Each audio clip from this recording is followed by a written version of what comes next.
sacrificed for heroism in his past life, he transmigrates to the Marvel Universe as Tony Stark's younger brother, Alan. At 18, he awakens Kryptonian bloodline and space-time travel abilities. After half a year of sunbathing, he already possesses Superman-like power. Tony Stark in danger in Afghanistan? Alan declares, "Bro, I'm here to save you." Heat vision clears the field. Bullets are a mere shower. In the face of absolute power, all conspiracies are paper tigers. Alan awoke on his spaceship to the sound of his brother, Tony Stark, calling his name in a farewell-like tone. He immediately realized that the arrogant Tony had ignored his advice, gone to Afghanistan, and gotten into trouble. Alan, a former ordinary office worker named Leon, had transmigrated to the Marvel Universe after dying heroically. He became an infant adopted by Howard Stark and awakened his past life memories at the age of 1. After the Starks' fatal car crash, Tony raised him like a true younger brother. Alan knew this was the Marvel Universe, fraught with danger. He had tried to use his foreknowledge of the plot to guide Tony,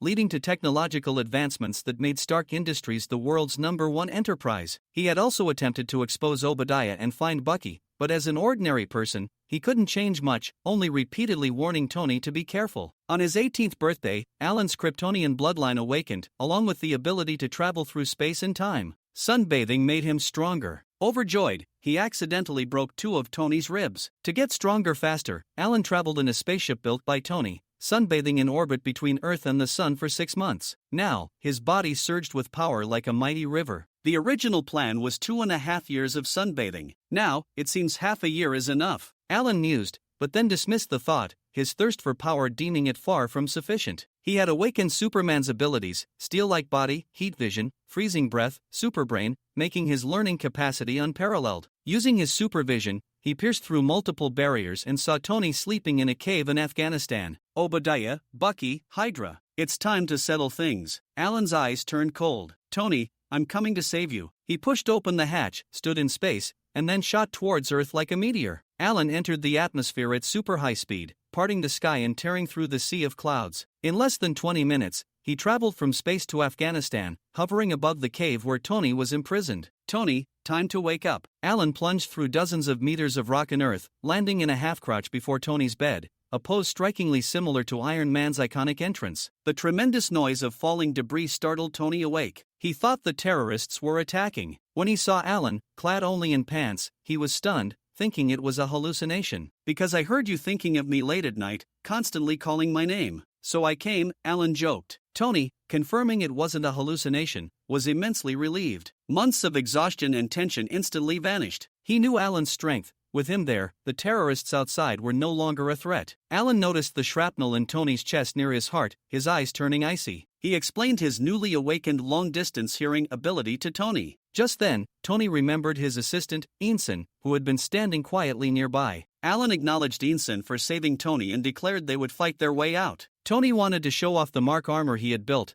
but Alan revealed he had flown directly from the spaceship, implying his power far surpassed the suit. "But before that, I need to take care of your lingering problem." Before Tony could react, Alan's left hand blurred in front of Tony's chest. In less than a microsecond, he had used his biological force field to stabilize the shrapnel, made tiny incisions with his fingertips, removed all the fragments, and then used heat vision to seal the wounds. Tony didn't even realize what happened until he saw the small pieces of metal in Alan's palm and the multiple small holes in his clothes. Tony was once again speechless with shock. "Let's go, time to leave," Alan said, taking the lead. He pushed open the heavy iron door. Outside, terrorists were already in formation. Fire! A barrage of gunfire erupted, bullets raining down on Alan. He shielded Tony and Ensign. The bullets harmlessly bounced off his body, deforming on impact. Amidst the dust and smoke, 2 crimson heat rays shot out, instantly bisecting all terrorists in the corridor. The bald leader, terrified, initially thought it was a laser weapon developed by Tony, and ordered a grenade attack. Footsteps approached from the other end of the corridor. Alan emerged, shirtless and unfazed. "I'm also a Stark," he said calmly. The leader ordered another volley of fire. Alan walked leisurely forward, bullets having no effect. Terrorists, petrified, some tried to flee but were instantly vaporized by Alan's heat vision. "None of you so-called 10 Rings members will leave here alive." The heat vision swept through again, clearing the corridor. The leader died realizing it wasn't a laser weapon. As Alan exited the cave, 3 rockets flew towards him. he casually blocked them. The ensuing explosion and more gunfire engulfed him. However, Alan emerged unscathed from the flames, flying into the air, ignoring the bullets. In an instant, he moved at super speed, neutralizing all remaining terrorists outside the cave by snapping their necks. 10 minutes later. So, Tony, how does it feel to be leaving your temporary residence of the past few months? Are you feeling any reluctance? Alan held Tony and Ethan floating above the cave. He teased, "This is a wonderful experience that ordinary people rarely encounter in their lifetime. Aren't you going to share your thoughts?" Tony's hair was tousled by the wind. "You call this a wonderful experience? Damn it, Alan, if you hadn't turned into Superman, I'd find someone to arrange a similar wonderful experience for you when we get back." Alright, it seems you're not in a good mood. My bad, I won't say anything more." Alan shut his mouth. Ethan interjected at the right moment. Mr. Allen, may I ask what you plan to do with the base below? Are you going to leave it for the Americans?" Ethan had no good feelings towards the US government. He believed that the rampant terrorism was certainly due to the Americans' involvement. Before Alan could answer, Tony spoke up. "Destroy it. Get rid of all these Stark's things." He looked at the boxes of weapons and ammunition below, all marked with the Stark logo, his expression as gloomy as water. "No problem," Alan agreed, flying the two of them to a higher place. Once they were far enough away, he shot a heat ray from his eyes, instantly igniting the explosives in the entire base. Boom! The ammunition in the base exploded one box after another. All the explosions intertwined, creating a chain reaction, and flames engulfed the entire area, a mushroom cloud rising dozens of meters high, smoke quickly spreading. This not so small terrorist organization base thus became a thing of the past. "That's terrifying. It's all over," Ethan murmured, his cheeks scorched by the heat of the explosion. "Yes, it's over. Your terrible memories have finally come to an end," Alan nodded. "Next, I'll take you to the military base in Afghanistan. There, Tony has an old friend who will take you to the United States." Alan turned and flew outside the base. "But I won't be going with you. After all, my powers aren't suitable to be associated with my identity for now." Ethan seemed to have other thoughts, but looking at the ground hundreds of meters below, he chose to comply. Upon hearing this, Tony, who had been gloomy since escaping, paused. He hesitated before speaking. "You say it's not suitable for now. Does that mean you plan to do something later, Alan?" "That's right," Alan admitted. "There are some things I've wanted to do for a long time, but I didn't act due to lack of power." His tone was calm. "After I go back, I can just happen to showcase my strength while dealing with these matters. That way, even if my true identity is discovered later, those annoying flies won't easily take action." "What exactly is it?" "We'll talk about it when we get back." Even Superman, so strong, still had Lex Luthor constantly causing trouble. Not to mention him, a young man who had only been in the sun for half a year. Alan had no doubt that once his physique and power were exposed, all kinds of covetous eyes would immediately come flocking. Unless he demonstrated invincible strength and an attitude of never going easy on anyone in advance. Otherwise, trouble would be endless. Most people in the world are more afraid of power than they are fond of virtue, that is beyond doubt. "What, do you want to advise me not to make too much noise?" Alan asked. "No," Tony immediately denied. He paused for a long time before finally exhaling deeply, awkwardly speaking. "Alan, I want to say, I'm very sorry for not listening to your advice to shut down Stark's weapons department earlier." A deep sense of guilt appeared on Tony's face. This guilt was not for Alan, but for the ordinary people harmed by the arms sold by Stark. More than a year ago, when Stark Industries' electronics business was spread all over the world, Alan had suggested cutting off and shutting down the arms business. At that time, Tony didn't take it seriously. He thought Alan, just having come of age, was overly sentimental, and dismissed it with a few words. Now, looking back, Tony felt an overwhelming sense of guilt and remorse. "There's no need to apologize." Alan was somewhat surprised, yet not too surprised. He knew Tony would shut down the weapons department, but he didn't expect Tony to apologize. God knows, Tony had probably never sincerely apologized more than 10 times in his life. In the past, even when he made mistakes, he would just awkwardly compensate from other areas, never admitting fault. It seemed that during the time he was kidnapped, Tony had indeed grown a lot. The past cannot be salvaged, as the saying goes. It's never too late to mend the fold after losing a sheep. You should make amends for your mistakes in the future, Tony. Alan comforted him gently, and the small arc reactor you develop this time can serve as a basic energy source to benefit the world. I believe the entire world will change for the better because of you, so while you should feel guilty, you can't remain stuck in that guilt. Tony quietly listened to Alan's words. He rarely let others speak at length without interruption. Once Alan finished, Tony smiled wryly. "Maybe you're right, and about Obadiah. Obadiah definitely has issues." Alan interrupted directly. "If I tell you now, you'll hesitate, so I'll wait for you in Los Angeles, and then we'll go find him to settle this." Tony instinctively wanted to persuade him again, as he still held some hope for his uncle. However, he opened his mouth but ultimately said nothing. Instead, he nodded in a deep voice. "I'll listen to you." Hearing this, Alan couldn't help but smile. It seemed this experience had increased his influence over Tony. They say people can't teach others, but experiences can teach once. It was indeed true. After flying for a while, Alan brought the two down in the desert. Alright, I'll drop you off here. The military base is 8 kilometers ahead. Here, this is a flare gun. After I leave, shoot it into the sky and someone will come to find you. Alan handed the flare gun he had taken from the terrorist base to Tony and prepared to take off.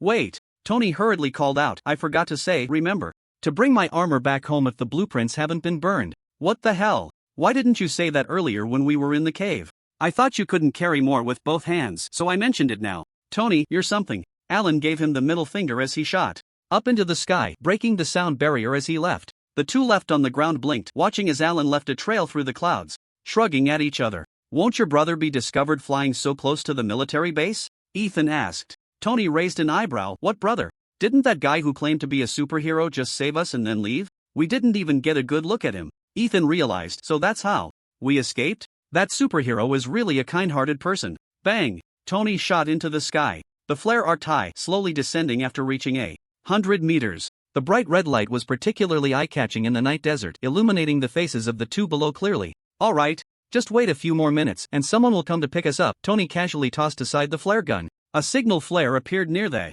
military base and the Americans would definitely use satellites to check it out, at which point they would discover he was here and immediately send a rescue team. Tony looked at Ethan. Come to America with me, Ethan, and bring your family too. He could see that Ethan had been hesitating to speak since earlier. Ethan's expression was somewhat complex. My family is already dead. In fact, Tony, I want to go back to Iran and help more people in need as much as I can. The words Tony had just thought of suddenly got stuck in his throat. He realized that this life-saving benefactor had a much more painful past. But that made it even more necessary for him to take Ethan to America. Ethan, he began, filled with regret and heaviness, I don't know. I'm sorry about your family. Ethan shook his head, indicating it was not necessary to mind. Tony continued, I can understand your desire to return to your hometown. He could see that Ethan had a clear determination to die, and returning home was actually about doing something noble at the cost of his life. He paused, but what Alan said before is right. My return this time is to help more people. I can contribute to this world. It shouldn't just be about creating things that explode. He tapped his fingertip against the arc reactor in his chest. His gaze intense. Ethan, you can come with me. We can better help those harmed by violence and then change the world for the better. Ethan stared blankly at the arc reactor. It was indeed technology capable of changing the world, and he hesitated. Boom! Suddenly, a rumbling engine sound came from afar, growing louder. A patrol plane was approaching. The signal flare was just sent out half a minute ago, and the rescue plane is already here? Ethan couldn't help but exclaim, their efficiency is really high. Then he watched as the plane flew overhead and headed into the distance. It doesn't seem like a rescue team, it looks like a light patrol aircraft. I guess it's going to chase Alan. He was discovered by the base. Tony gazed at the distant warplane, but its speed hasn't even reached the speed of sound. They won't catch up to Alan. Just wait a bit. Who told Alan to make such a flashy entrance? Their attention is all on him. But next time when I put on the MK armor, it will definitely attract the attention of those rednecks in the military. Tony walked a few steps in place. Of course, you'll need your own set of armor too. Then we can have a team called MK Squad? That doesn't sound quite right. How about? Time passed for 3 minutes as Tony rambled on, and another wave of dense engine sounds faintly approached from the horizon. It was a formation of 3 helicopters. Oh, look, our rescue team is here. The two, parched from staying in the desert, jumped and waved on the ground. On the other side, as Tony said, Alan was not caught by the patrol plane. After all, half a minute was enough for him to fly several rounds. By the time the patrol plane was halfway there, he had already flown out of Afghanistan with the mark armor and the blueprints. However, unexpectedly, upon entering California, Alan encountered another group of aircraft intercepting him. After finding Tony's treasure from the collapsed cave, he flew over Afghanistan with the armor to the outer layer of the atmosphere. Then he accelerated to 30 Mach. In just 20 minutes, he crossed most of the globe and returned to North America. He lowered his altitude above the Pacific West Coast, slowing down to low supersonic speed, and flew into California. The Stark family's mansion was right on the coast of Los Angeles, California. He just needed to cross the coastal mountains within California to reach it. But because he had slowed down too much yet not enough, as soon as he entered the border, he was caught on camera by the satellites above.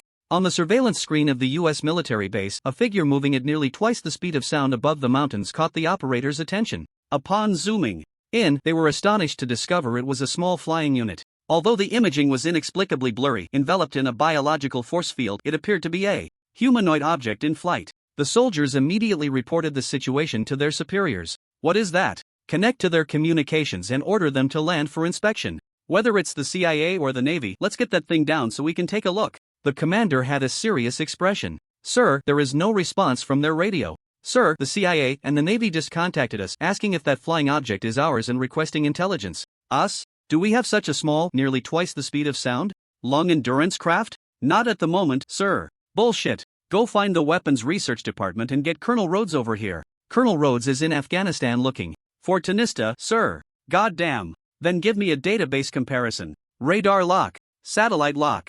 Get me the clearest satellite image. Report, sir. The database comparison shows no similar records. The target's cross-section is too small for radar to lock on. The satellite image is blurry due to unknown interference. What should we do, sir? WTF? Can anyone tell me what this thing is that just appeared out of nowhere and is flying right over our heads? I don't know, sir. Damn. It. Are there any high-altitude surveillance units in the West Coast mountain area? Send them out to take that thing down. Yes, sir.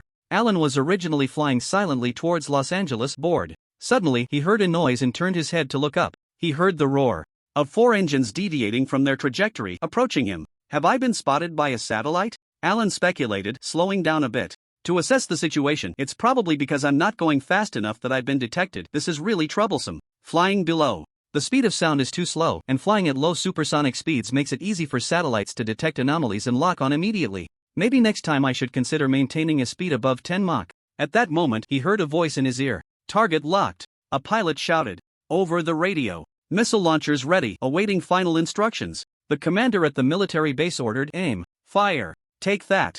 Flying object down. Global Hawk received. Early warning command received. For planes dove from high altitude, although it was still difficult to close the distance to Alan, it was enough to hit the target with air-to-air missiles. Launch. One missile after another shot out. Their speed climbing to over 5 Mach within seconds, chasing after Alan. Alan turned back, his gaze piercing through the clouds to see missiles spewing flames thousands of meters away. Those were powerful weapons capable of destroying any aerial vehicle. But for him now, they couldn't even tickle. Suddenly, Alan felt an impulse to stop and catch the missiles, then walk out unscathed from the flames, stunning everyone. In the US military, as the saying goes, having a steel body but not showing off is like walking in fine clothes at night. Showing off is a deep-seated desire ingrained in human genes. Abraham Maslow once placed the need to show off on the 4th level of his hierarchy of human needs. When people are well-fed, safe from life-threatening dangers, and have a certain level of social interaction, they naturally want to show off.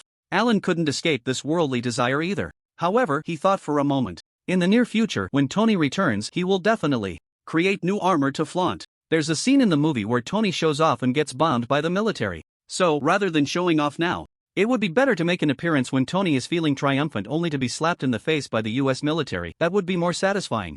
After all, showing off in front of a good brother is the highest form of psychological satisfaction. Just thinking about the expression Tony would have at that moment makes Alan unable to help but grin. Now that he has superhuman abilities, he doesn't want to act like a patriot, saying things like he doesn't eat beef. He just wants to continuously enhance his strength and, in the process of doing so, engage in activities that make him happy. Like showing off in front of Tony in a way that Tony wishes he could but can't. With that thought in mind, Alan looked up at the missile approaching from above the thick clouds. With a thought, his speed instantly shot up to 20 Mach, disappearing from the US military satellite's lock. What the hell? The target has vanished, the pilot exclaimed in shock. Report. The missile did not hit the target. Target lost. Repeat, target lost. Suspected to have stealth capabilities. In the US military base, the commander was momentarily stunned. What? Impossible. This can't be happening. Continue searching the entire area. You must find the opponent. The command room was immediately thrown into chaos. It was foreseeable that for some time to come, the entire Department of Defense would be filled with suspicion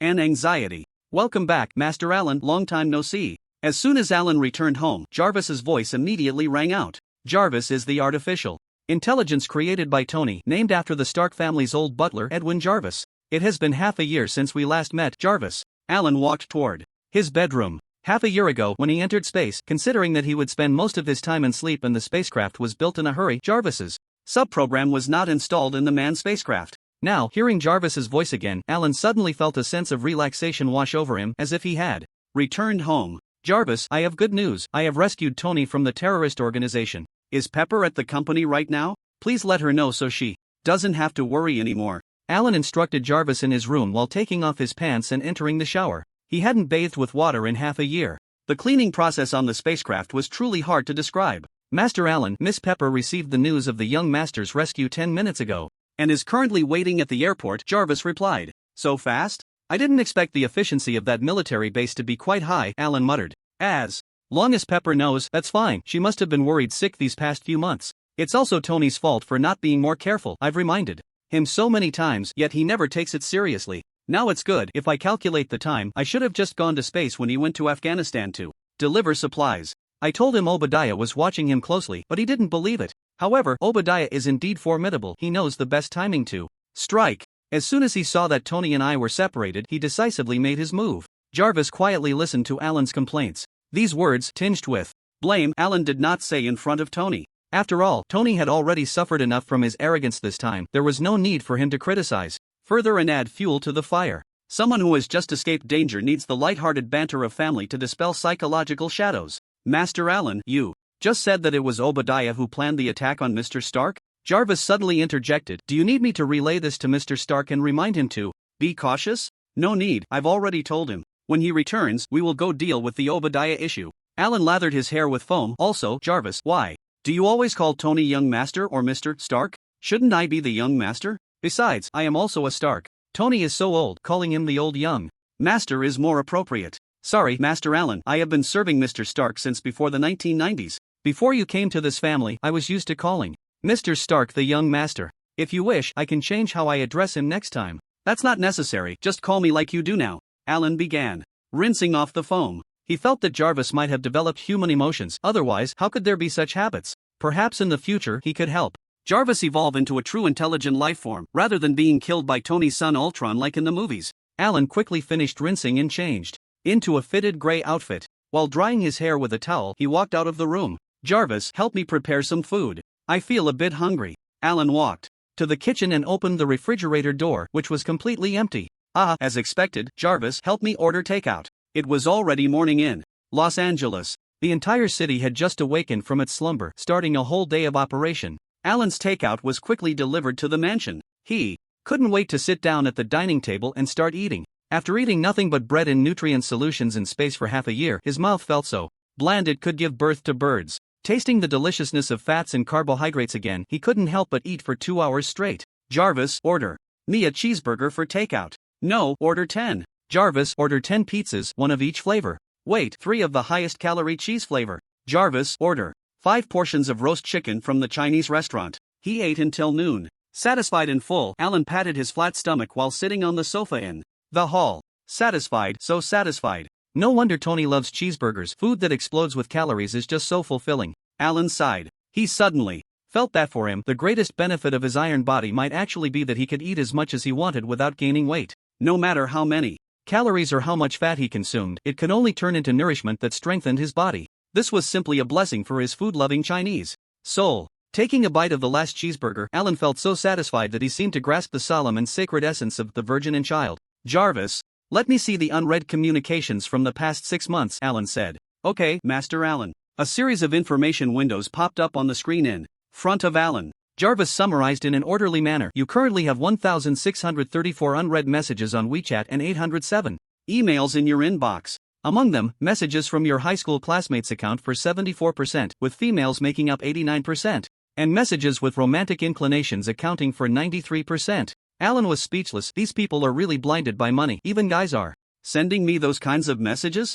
Alright, ignore the emails from unfamiliar people. Understood, Master Allen. You currently have no unread messages. Alan clapped his hands. Perfect. Jarvis, now tell me about the company's development over the past 6 months. Oh, right, it's my company. 2 years ago, when Tony developed the smartphone, Alan also used his resources to establish an internet company, Stark Networks. After all, in the early 21st century, the internet field in the United States was still burgeoning. Moreover, the internet bubble had just ended a few years ago, and this field had not yet been occupied by other larger capital. Since there was a big cake waiting to be divided, it was just sitting there waiting to be discovered. So why can't the person who eats the cake be him? With Stark Group's resources at hand, Alan brought many internet applications that wouldn't be available for another 20 years to the market within a year. He founded WeChat, Twitter, acquired Amazon and YouTube. Even PStation was not spared, as he registered a company before that group in Canada could. Today, Stark Network has over 200 million users worldwide. Alan slept in space for half a year, yet the company's market value quietly doubled. However, his recent disappearance in Tony's absence caused the soaring stock to plummet by nearly half. After listening to Jarvis's report, Alan clicked his tongue. Although the stock price has dropped by half in a month, how is it still higher than when I left? That's quite a nice surprise. The current president of the company is old Joe, right? Tell him he did well and give him a 3-day vacation to rest. Okay, Master Allen, I will send a notification to Mr. Jobs right away. After Jarvis responded, he suggested, but I think compared to a vacation, Mr. Jobs might prefer that you agree to add an external home button feature to the smartphone. Alan was speechless. Oh my god, he still can't let go of that useless feature like drawing feet on a snake. Tony has developed the phone into an ultra-thin full touchscreen. The next step is projection phones and screen glasses. How is old Joe still immersed in his retro obsession? Jarvis, tell him to bury his obsession in the ground and take a good rest for a few days. He shouldn't be as old-fashioned as the neighbor, Mrs. Susan. Okay, Master Allen. Jarvis replied, but it seems we don't have a Mrs. Susan next door. That's a metaphor, Jarvis, a rhetorical device. Alan emphasized. I understand. Jarvis's voice paused with some electrical sounds as if he were taking notes. Alan held the remote. By the way, Jarvis, Tony should be back in Los Angeles between 4 and 5 in the afternoon. There's still a long time. Play me Superman.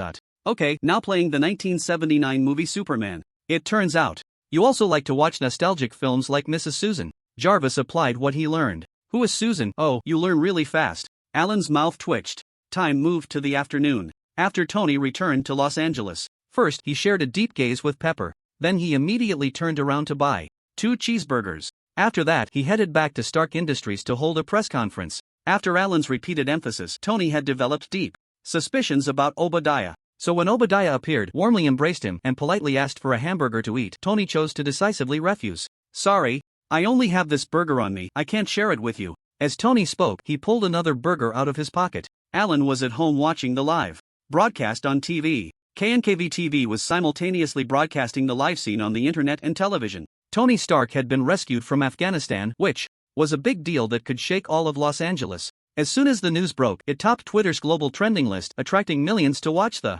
live stream. Meanwhile, Stark Group's stock price began to rise again. Just as it had plummeted sharply before, now it was soaring. All because Tony Stark was alive. It was as if just his name was worth hundreds of millions of dollars. All the investors were excited. This was simply a surefire opportunity to enter. Until in the live stream, Tony squatted in front of the podium, saying a bunch of things that carnivores despise. Then he stood up, walked to the back of the podium, and said with utmost solemnity, I announce that from now on, the weapons department of Stark Industries will be permanently closed. Tony said with utmost seriousness, I need to seriously consider the future of this company. Let this group create greater benefits for the world. Boom. At that moment, everyone on site and all the netizens in the live broadcast were in an uproar. The scene was chaotic, a cacophony of noise, with every reporter trying to shove a microphone in front of Tony, asking what had prompted such a decision. The live chat was filled with all kinds of comments. Some were incredulous, some mocked the idea that a capitalist could have a conscience. But more were the stockholders who had just bought shares flooding the screen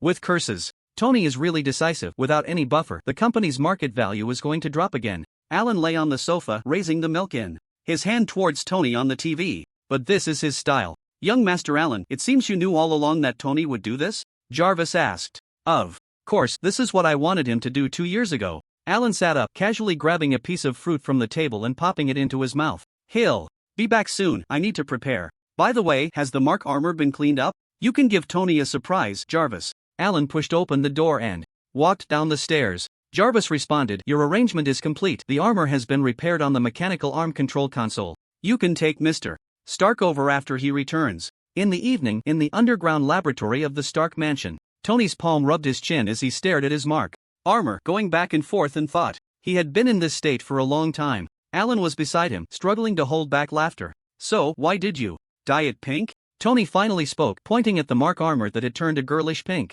This? Alan instantly wiped the smile off his face, hands behind his back, looking serious. This is a surprise that Jarvis prepared for you. He stepped forward, pointing at the spot on the armor's chest where the energy core is placed. There was a small circle of faintly visible English engraved on it. Alan read it out loud. Tony has a pink heart. He winked at Tony. How about that? Isn't it touching? Pink represents innocence and kindness. Jarvis is complimenting you. Oomph, thanks for the clarification. Otherwise, I really wouldn't have thought of that. Tony pursed his lips, sneering. His face darkened, unable to believe how wonderful it would be to wear this armor again. He feared that before he even made a move, the enemy would see that circle of English on his chest and die laughing on the spot. Saving on ammunition. Tony took a deep breath, some words stuck in his chest, making his face slightly redden. Alan watched the dramatic change in Tony's expression, nearly bursting into laughter. Finally, Tony turned his head away, no longer looking at his precious armor. Jarvis, why did you dye it pink? Tony asked the other culprit. He really liked his first set of armor, even referring to it as her.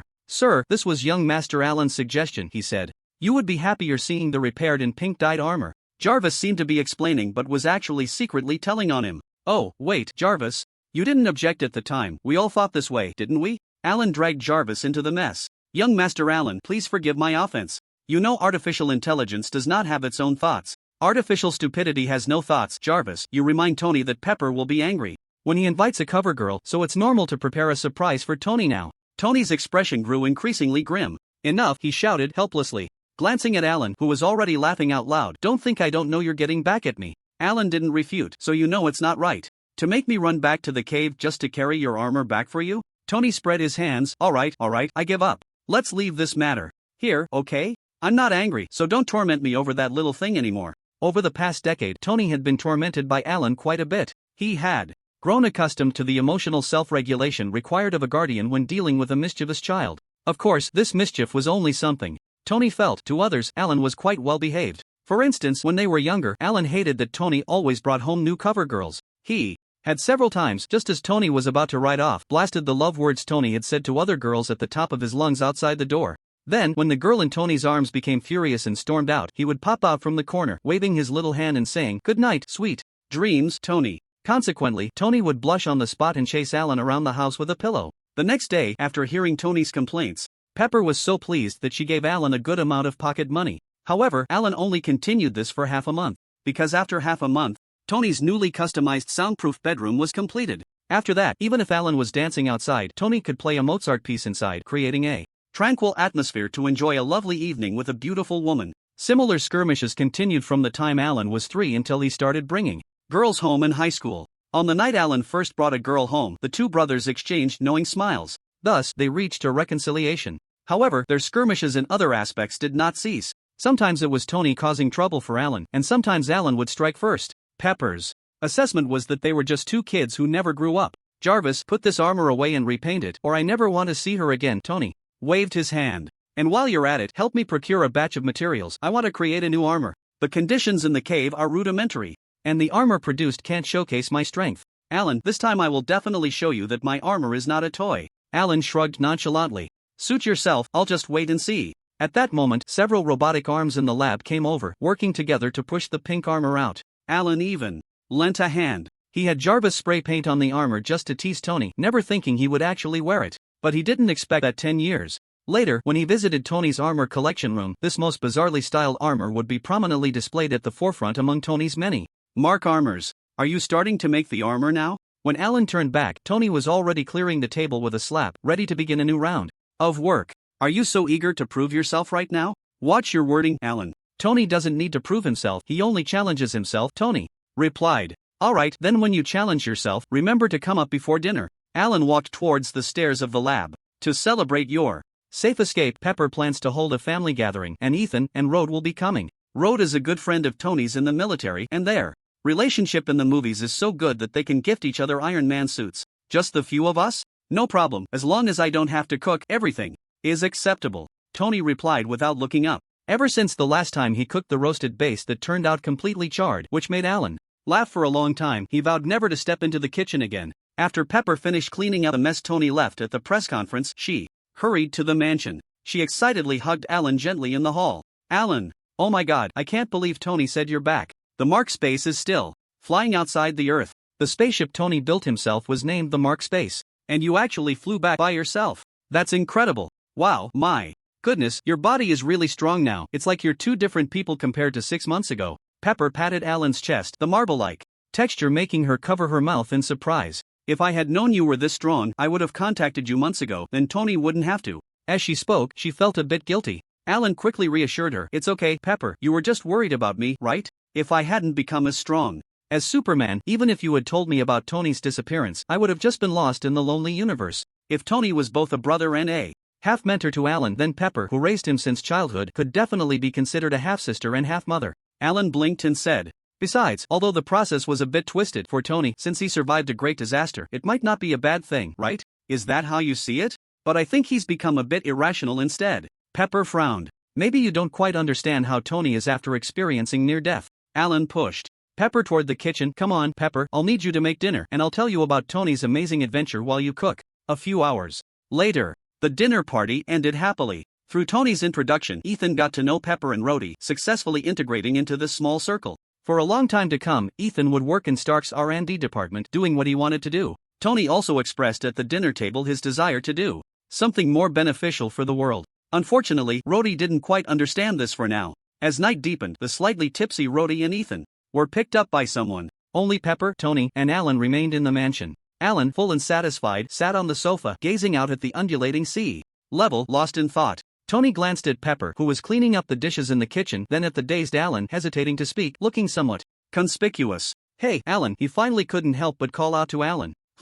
What's up? Alan pulled his gaze back, a hint of confusion in his eyes. Tony glanced at Pepper. Didn't you say you were going to find Obadiah tonight? When are you leaving? And don't let Pepper know for now, or she'll say it's too dangerous and threaten to quit if we go. No matter how reckless Tony usually was, Pepper would only give him a cold look and continue working. But whenever it involved Tony's safety, her most common threat to stop him was to quit, even though every time she threatened, it had no effect. Then let's wait until Pepper leaves. Alan looked toward Stark Industries and said casually. Anyway, Obadiah is still in the industrial park. Wait, he's currently.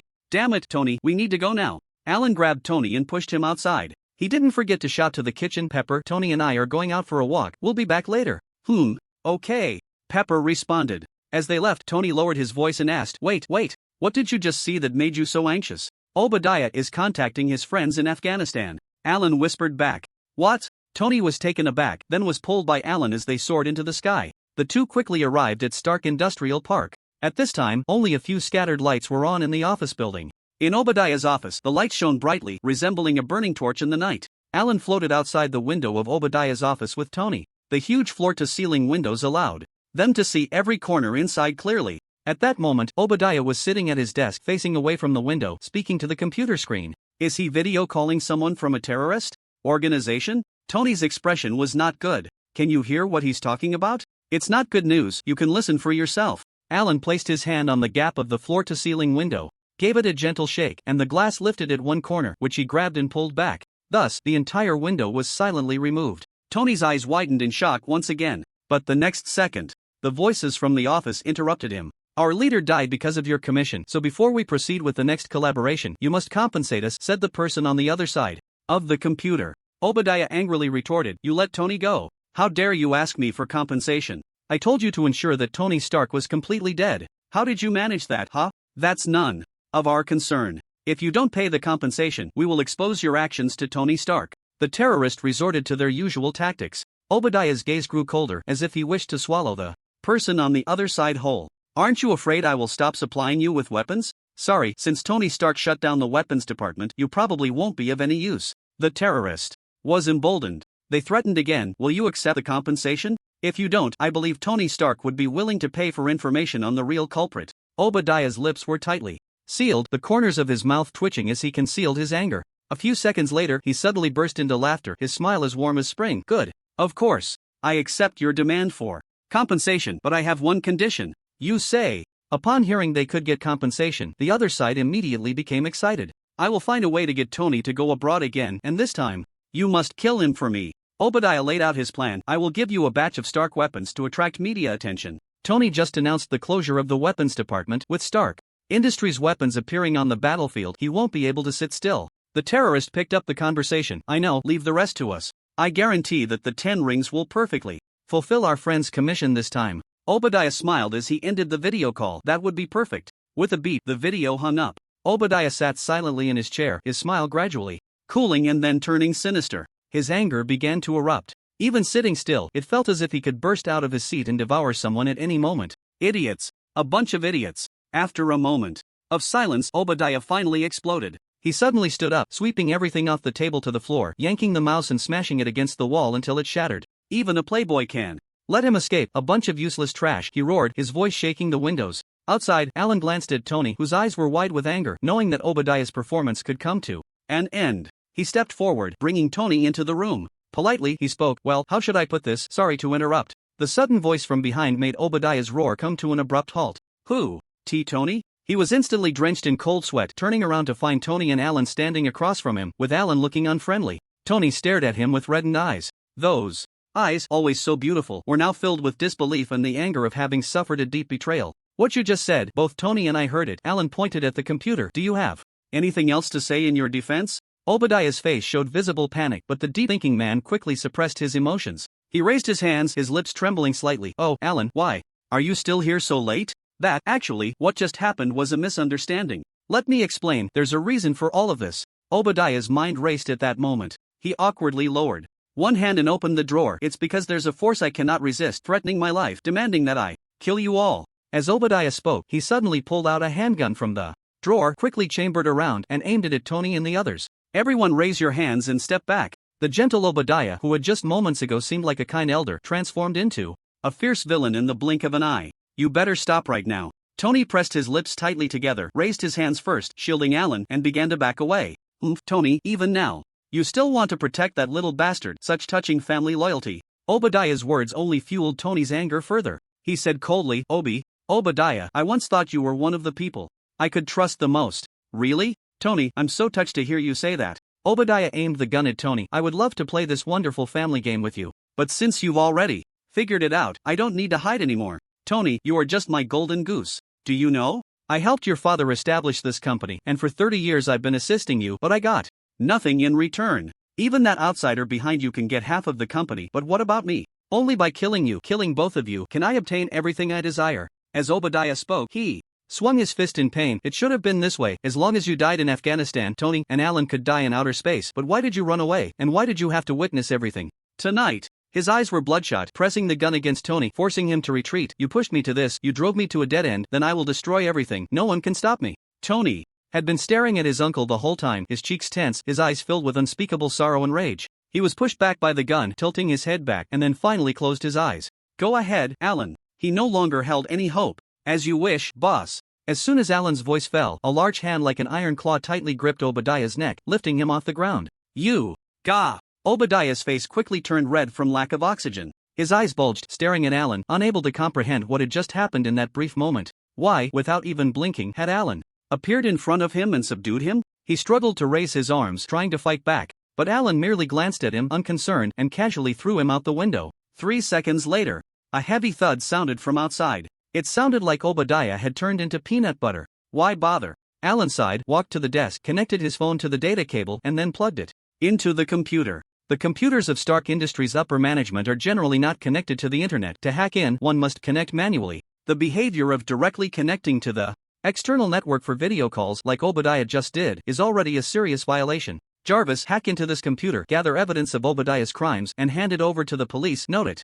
as a suicide due to guilt, jumped to his death. Understood, Mr. Allen. After assigning the task to Jarvis, Alan turned around and saw Tony still standing in place, looking somewhat dejected. He walked over and patted Tony on the shoulder. It's all over, go home and get some sleep. If not, maybe arrange a few more cover girls this week to clear your mind. Tony's sorrowful expression froze for a few seconds, and he chuckled helplessly. You little brat. Obadiah Stane, Chief Operating Officer of Stark Industries, died from a fall 3 days ago at the Stark Industrial Park. According to the official investigation results, the cause of Stane's death was not due to others, but a suicide due to guilt. The police announced Stane had repeatedly engaged in arms trading with foreign terrorist forces in his personal capacity, and committed multiple counts of murder, among other serious crimes, including the attack on Stark Group's president, Tony Stark, a few months ago, which was also orchestrated by Obadiah Stane. For more detailed reports, we now connect to our correspondent on the ground. Alan was squatting in the hall, watching the news while stuffing a piece of cheese pizza into his mouth.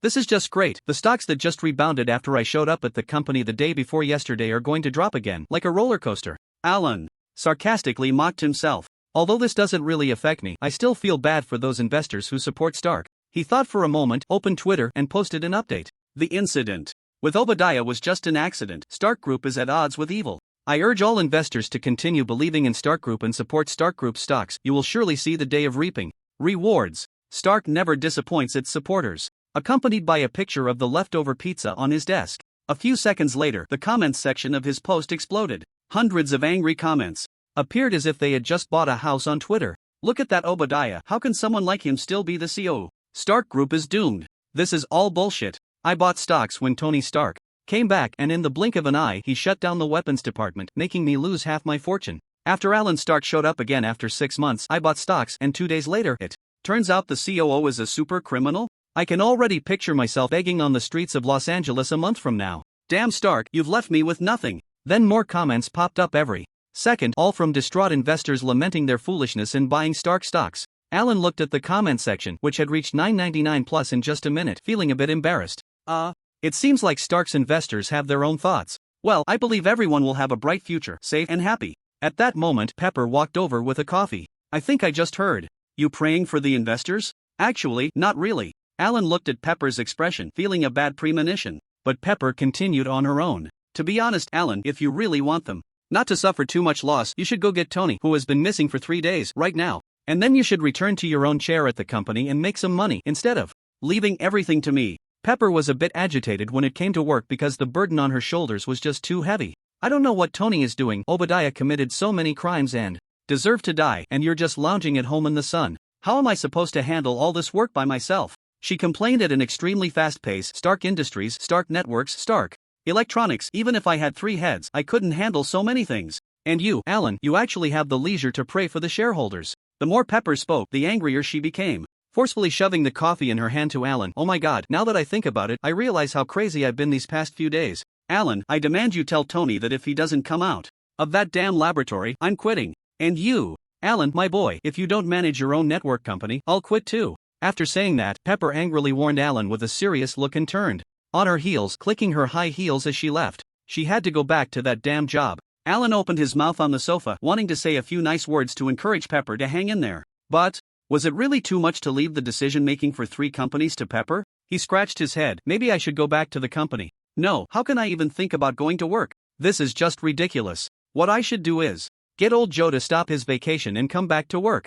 Yes, that's it. Alan clapped his hands and asked Jarvis, Jarvis, is Joe still on vacation? Notify him to come back to work as soon as possible. Sorry, Mr. Allen, Jarvis replied. In fact, Mr. Jobs' vacation just ended yesterday, and he returned to the company at 4 this morning. 4 in the morning? Alan exclaimed. So it was my misunderstanding. Old Joe is really the best president in the world. I must establish a World's Best President award someday and give it to Old Joe every year. You know, since Old Joe is already on the job, Pepper shouldn't be angry anymore, right? This question made Jarvis silent for a few seconds. Mr. Allen, I'm afraid not. Because Mr. Jobs only manages Stark Electronics and handles part of Stark Networks, the other work is still being done by Miss Pepper. Alan pondered. I see, when I left 6 months ago, it was indeed arranged this way, but at that time Tony was also involved in company management. Jarvis, do you have any suggestions?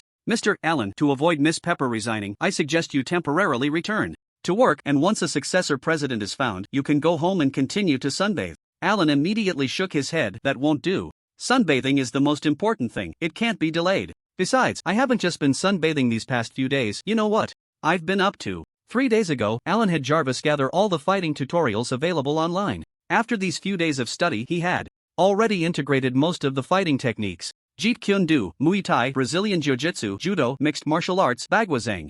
The more he learned, the more Alan realized that while his control over strength had increased, his combat power had hardly improved. This made the martial arts seem somewhat redundant. Thinking about the world he was in now, for anyone he could defeat, a single slap could take them out. For those he couldn't beat, even using all his strength wouldn't guarantee he could withstand a single move. Only when fighting an equally matched opponent would these martial arts have a place. But the number of people who could match him was really too few. Odin counted as 1, the Purple Potato Monster counted as 1, Captain Marvel counted as 1, and there were really only a handful. But your fighting skills have already reached their limit. Continuing to practice doesn't make sense, Jarvis suggested again. So it's better to go back to work. This way, Miss Pepper will be happy, and you'll have a fulfilling day. Jarvis, why do you seem to particularly want me to go to work? Alan was taken aback for a moment. He thought of something. I know, you're protesting about me dragging you into this 3 days ago in front of Tony. Good one, Jarvis, you say. You have no subjective thoughts, but clearly you've started to develop human-like grudges. The light sphere on the screen flickered. Young Master Alan, I would never do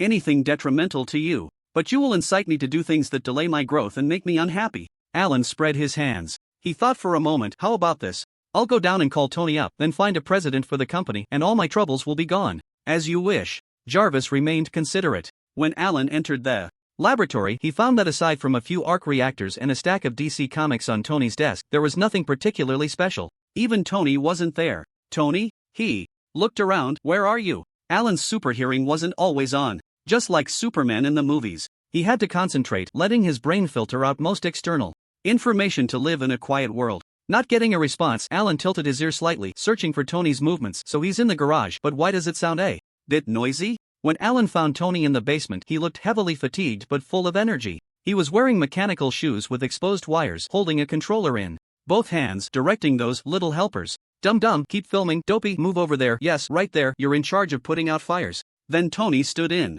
the center of his makeshift experimental platform, took a few deep breaths. Alright, let's give it a try. First activate 10% thrust, prepare for takeoff. Whoosh. Tony shook his shoulders, taking a deep breath to adjust his state. Here we go. 3, 2, 1. He pressed the control device in his hand, and the iron shoes beneath him suddenly shot out powerful jets of flame. Whoosh. The fierce thrust propelled Tony into the air. Then he crashed heavily into the ceiling, making a loud thud, clearly a hard hit. Ouch. Tony cried out in pain as he fell to the ground. The nearby intelligent robotic arm assessed the situation according to the instructions and immediately released fire suppression spray. Oh, that must hurt. Alan watched Tony covered in white spray, tilting his head in sympathy. Alan? Tony turned his head upon hearing the voice, his cheeks squished together in pain as he twisted his shoulders on the ground. Come help me up, I think my ribs might be broken. Coming, maybe next time you should have Dopey prepare a crash pad for you. Alan stepped forward to lift Tony onto a chair. He scanned around with his eyes. Good, just some surface wounds, you can continue with the extreme sports you were doing.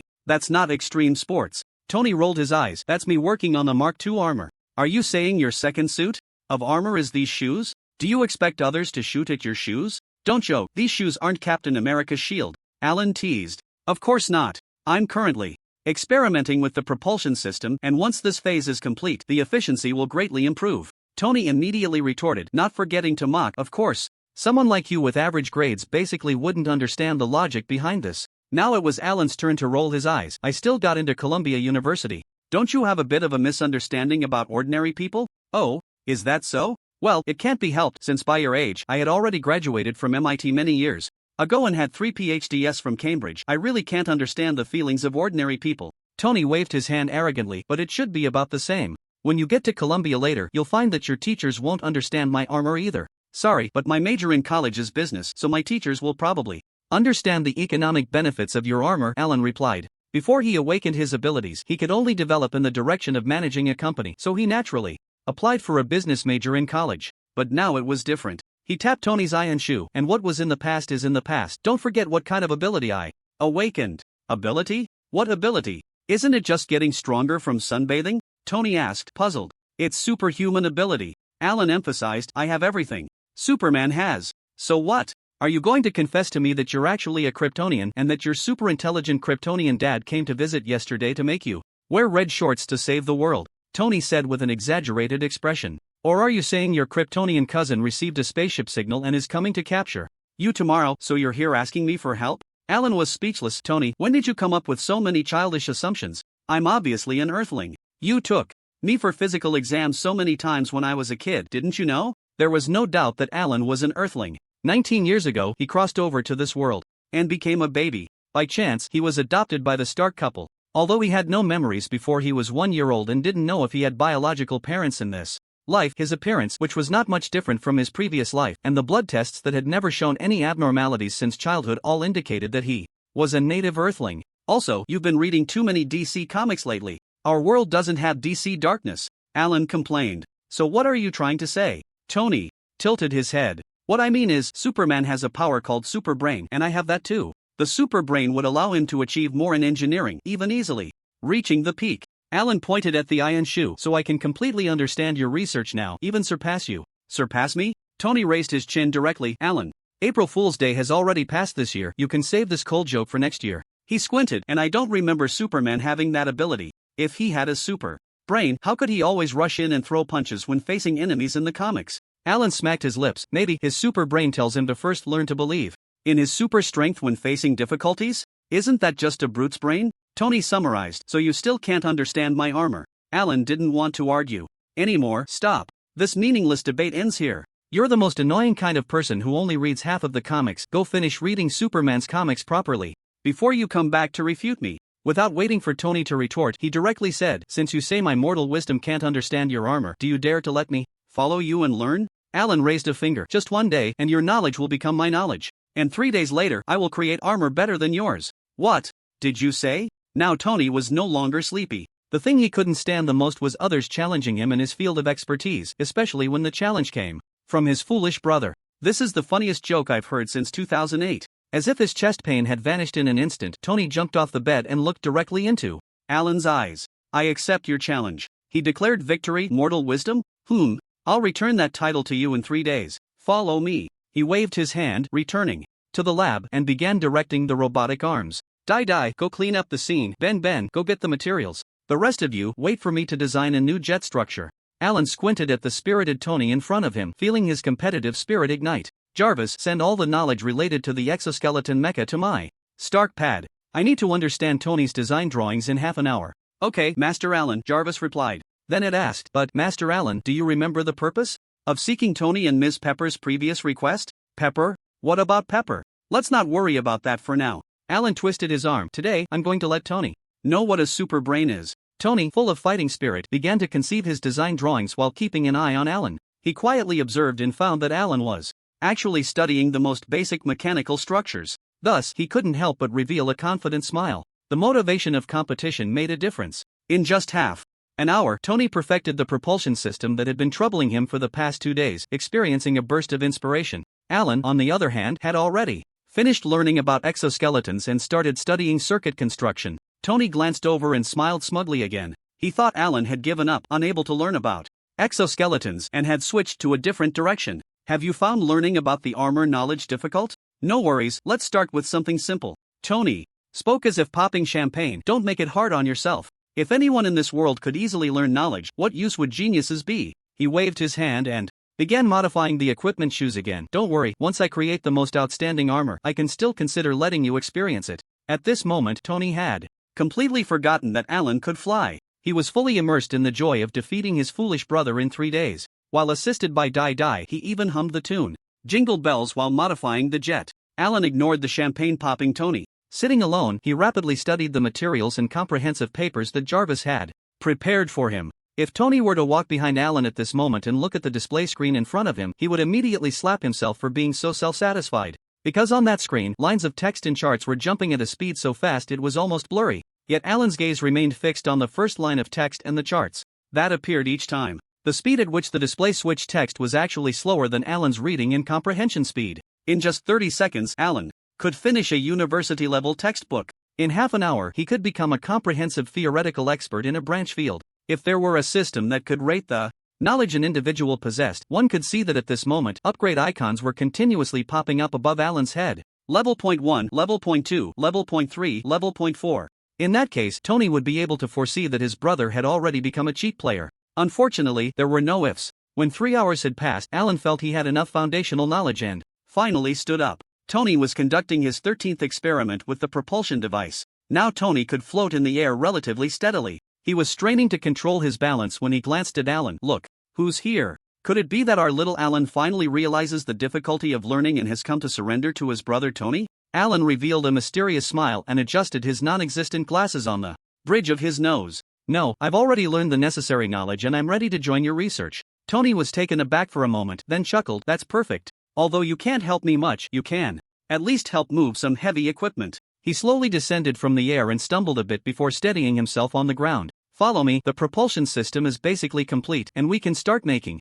the rest of the armor now." Tony was confident in his success, so he began to focus entirely on crafting the armor. He methodically arranged the subsequent tasks. "Alan, you go get the titanium alloy in gold, and Dee, hold the magnifying glass steady." The two quickly began collaborating on the armor. Throughout the process, it was mostly Tony giving instructions. Alan occasionally asked a few questions. In his focused state, Tony didn't find anything wrong. He explained as he worked, leaving no detail unspoken. It seemed that although he thought his brother was a bit slow, he still hoped the other could learn more of his skills. "There, that position is wrong. You need to come around and start from here, or there will be a short circuit." "Aha, you must be joking. How could such a heavy load possibly have a transformation device added?" "Very good. The flight stabilizer can be installed here." "Alan, your strength is really a great tool for assembling and crafting equipment. I dare say a hydraulic press isn't as useful as you. I should have had you come down to help me a few days ago." One whole day and an entire night, the two were crafting the armor. With Alan's help, the assembly and manufacturing of parts were both precise and efficient.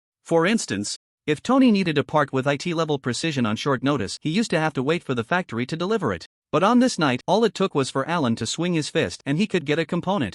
Even better than IT level. Very good. Tony's dark circles had turned into bags under his eyes, but his large eyes were still bright and spirited. What would normally take a month or even several months to craft and fine-tune the armor was surprisingly completed to 80% overnight with Alan's assistance. Tony's mental state was incredibly invigorated. He just needed one final push and he could don the new armor and soar through the skies. Habitually, he directed Alan, go create a current circuit. Next, we just need to connect it to Jarvis's system and conduct assembly tests to complete the final steps. However, the response he received was different. No, Tony, I'm leaving. Alan refused. What are you talking about? Why are you leaving? Tony's eyes widened. Alan shrugged. Did you forget? I said I would create an armor better than Mark's in 3 days. And now that I've learned all your skills, of course, I won't stay here. It's just that the final steps of your armor won't be too complicated, you can handle it alone. So I'm leaving. See you in 3 days, Tony.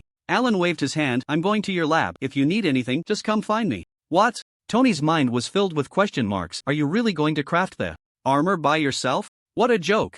With your ordinary. Wait. Tony suddenly remembered. During the night that had just passed, the questions Alan posed while assisting him had gradually evolved from simple to profound, even beginning to inspire him. The hands-on part was the same. It started off clumsy but later became second nature. In other words, Alan had truly learned that specialized knowledge. Tony was shocked by the sudden awakening of his memory. Immersed in work and highly focused last night, he hadn't noticed. Looking back now, Alan clearly transformed overnight from a mechanical novice into a mechanical expert. An expert who might not even be weaker than him. Your learning speed. Is this the super brain? Tony exclaimed in shock, plopping down into a chair. What is this? A super brain can be so unreasonable? This is cheating. Well, that's indeed the case. But how should I put it? I just have a slightly faster learning speed and thinking speed. My creative ability isn't necessarily stronger than yours. Alan thought for a moment, worried that Tony might feel discouraged, and began to analyze his own abilities. The Iron Man suit is a collection of your most comprehensive and top-notch knowledge, with each step being the highest application of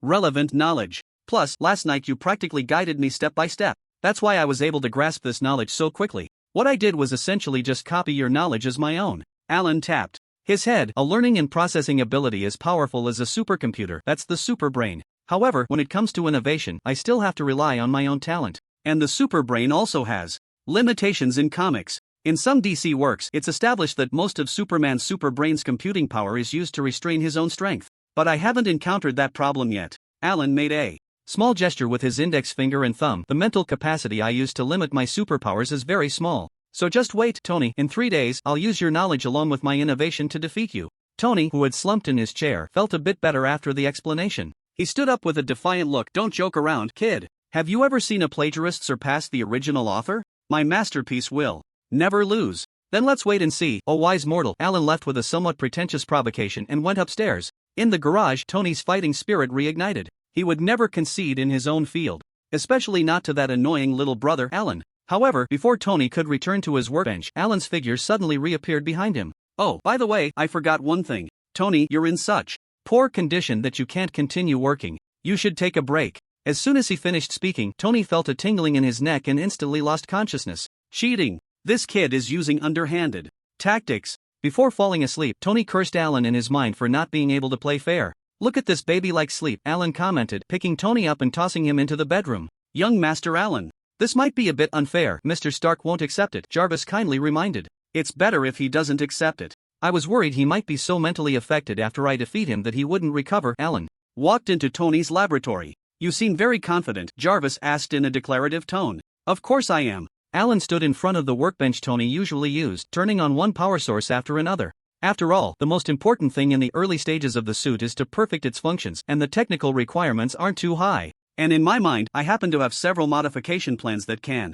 be realized without using more advanced technology. Don't joke, let alone the dozens of Iron Man suits Tony developed in the movies. Even the suits in the comics he had some understanding of in his past life. The research ideas for those suits were fantasies in his previous life. But in this world, they were already paths that other Tonys had walked. He just needed to follow these ideas to develop and could always stay one step ahead of his older brother. Poor Tony, from now on he will have to live in Alan's shadow. Alan, in a good mood, brought dazed and clumsy up from the garage and began his creation. Alright, Dazed, you first. Need to put away the arc reactor that Tony made on the table. Young Master Alan. Jarvis suddenly interrupted at this moment. What is it? Miss Pepper is here, she is looking for you. Not right now, tell her I'll be out in 3 days. But she has already come down. Ha? Then tell her Tony is in the bedroom. Sorry, you might want to consider telling Miss Pepper this in person. As soon as Jarvis finished speaking, Pepper came stomping down the stairs, appearing outside the transparent partition door of the lab. She immediately saw Alan, who was awkwardly smiling and greeting her, and angrily tapped on the partition glass, entering the password to come in. Hi, Pepper. Good morning, Alan said first. Pepper looked at him with an accusatory air. You didn't go to the company yesterday, Alan. Alan had been busy learning to make armor yesterday and had completely forgotten about it. He chuckled awkwardly, but jobs went. Old Joe is diligent and hardworking. He can definitely help you with the work. But that's not a reason for you to hide at home. Pepper looked at Alan's messy hair from a sleepless night and couldn't help but tidy it up. What were you doing last night? Why is your hair and clothes so? My God, you didn't learn from Tony and call those cover girls to come over, did you? Pepper's eyes turned dangerous. Alan, like her child, would be in big trouble if he learned bad habits from Tony. She would definitely scold Tony until he felt ashamed. No. Alan hurriedly interrupted. What do you mean again? I've never done that before, and I won't do that kind of thing in the future. Pepper, you can rest assured. It's all Tony's fault that I'm like this now. He distanced himself from the situation. I came down yesterday to get him to show up at the company, but he dragged me into making armor. He glanced around and snatched the oldest arc reactor from Dazed's hands. Look, Tony even prepared a gift for you. A gift? Pepper became curious, her attention shifting to the arc reactor. This is from Tony's chest. That's right, it is. Alan embellished. This little thing is an arc generator, a brand new cold fusion energy source representing the future of humanity. What Tony has been working on these days is research related to this little thing. That is the next step plan for Stark Industries to bring better benefits to the world. And this, the arc reactor I have in my hand, is a gift from Tony to you. Alan took it upon himself to explain. This is a life-saving device he made in a cave of a terrorist organization, and it is the world's first small arc reactor. He originally intended to give this little thing to you after he replaced it. But you know, with his personality, he wouldn't say anything straightforward even in 100 years. So, Alan handed the arc reactor to Pepper. You know what this gift means, right? Pepper did not take it, nor did she speak, because she was already overwhelmed with emotion. The significance of this gift was too great, too romantic. Pepper covered her mouth with both hands, momentarily speechless. Did he really give this to me? Pepper cautiously took the arc reactor, happiness coming so unexpectedly that she was at a loss. Of course, but if it were him, he would definitely say. Alan elongated his voice. Pepper, I have many habits, but I have never been nostalgic, so you can deal with this thing however you like, smash it or burn it, it's up to you. Pfft, Alan imitated him so well that Pepper couldn't help but laugh out loud. She looked at the arc reactor in her hand, unable to get enough of it. It really is something he would say, Pepper said with a beaming smile. So where is he now? Alan shrugged. He's sleeping. He was up all night doing research a few days ago, so I knocked him out. Not sleeping for several days? Oh my, Alan, you did the right thing. Is he in the bedroom now? Of course, you should go check on him. Okay, I'm going right now. Pepper nodded repeatedly and left the lab with quick, hurried steps. Before she left, she turned back. Alan, you too, make sure to rest well, okay? Got it. Alan flashed a big smile. Once I finish tidying up these little things, I'll rest too. Pepper gave him an approving look. That's the best. Watching Pepper disappear down the hallway, Alan let out a sigh of relief. Phew, it's done. Jarvis spoke up. Young master. Alan, is this really the right thing to do? Mr. Stark didn't. What does it matter? If it weren't for me, Tony would definitely have handed that arc reactor over to Pepper, and what he said would probably be similar to what I mimicked. Alan shrugged. Why don't you simulate it yourself and see if the result is the same? Jarvis paused for a few seconds. ZZZ. Based on Mr. Stark's past behavior patterns, the similarity of the simulation result is 83%. See? I just beautified the process a bit. Alan spread his hands. In terms of results, Pepper is happy, Tony is content, and I get free time. It's a win-win-win. Jarvis immediately said, Mr. Stark will surely appreciate you for this. Alan raised an eyebrow. He must appreciate it. Alright, now that no one is bothering me, let's officially start making the armor.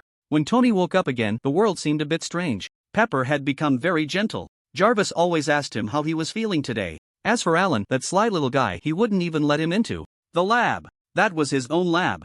With Alan's secretive demeanor, he probably couldn't make the armor and was afraid of embarrassment, which is why he wouldn't reveal anything. After discovering he had slept for an entire day, Tony maliciously speculated. Very good. Tony stormed into the underground garage, starting to assemble his armor. Even if I can't get into the lab, I will definitely crush Alan in the competition in 2 days, and then pour a cup of heated cola down his throat. Now, dummy, go push the stand over here. And you, clumsy After waiting for a while, Tony realized something was off. Dummy? Where are you, dummy? And clumsy? He searched around and found that none of his smart mechanical arms were there. I can't believe it. Alan didn't leave me a single arm. They've all turned into his shape. Tony was going crazy. In the end, Tony ran back to the lab and got his little helpers back from Alan. After all, he didn't have super strength to assemble the armor. He had to rely on machines. 2 days later, another rare sunny day. The west coast of Los Angeles. The sunlight reflecting off the sea and the waves merged into one, each splash a prism. From the Stark mansion, the sea stretched for thousands of miles, shimmering.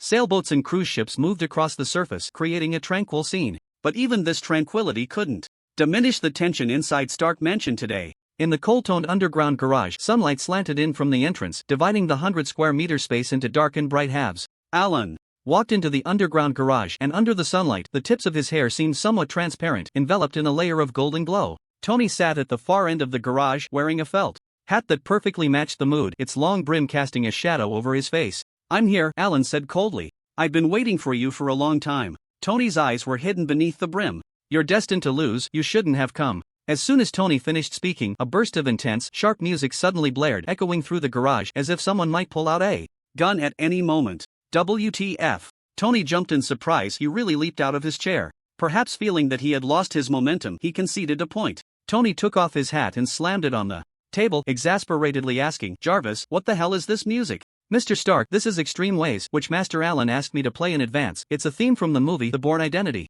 From a few years ago. Tony was left speechless. Alan, we're competing with suits today, not gunfights. Are you planning to pull a gun on me if you can't win? What are you talking about, Tony? Alan replied, not understanding. I'm using this tense and exciting music to tell you that you're going to lose today's match. Is that so? If talking big makes you a winner, then those underground rappers in America would be the kings of the world. Tony shot back. Alan remained unfazed. You haven't even revealed your suit yet, and you're boasting. Who's really the one feeling insecure? Then, show me what you've built in these 2 days. Tony deliberately looked around. But besides you, there's nothing here? Could it be that you actually can't build a suit and are just pretending not to back down? Tony spread his arms. Alan, don't be like this. As your brother, I've always taught you to be honest. If you can't do something, just apologize and I can forgive you. No need to rush. You'll see it soon. Alan smiled. Why not now? Tony raised his chin. Alan pointed at Tony, indicating, because according to international custom, ladies first. Tony's expression darkened. Kid, I don't remember teaching you to speak like that to a gentleman. Oh really? Alan crossed his arms. Who was it that told me ladies first on the day of my graduation, just before going on stage to speak?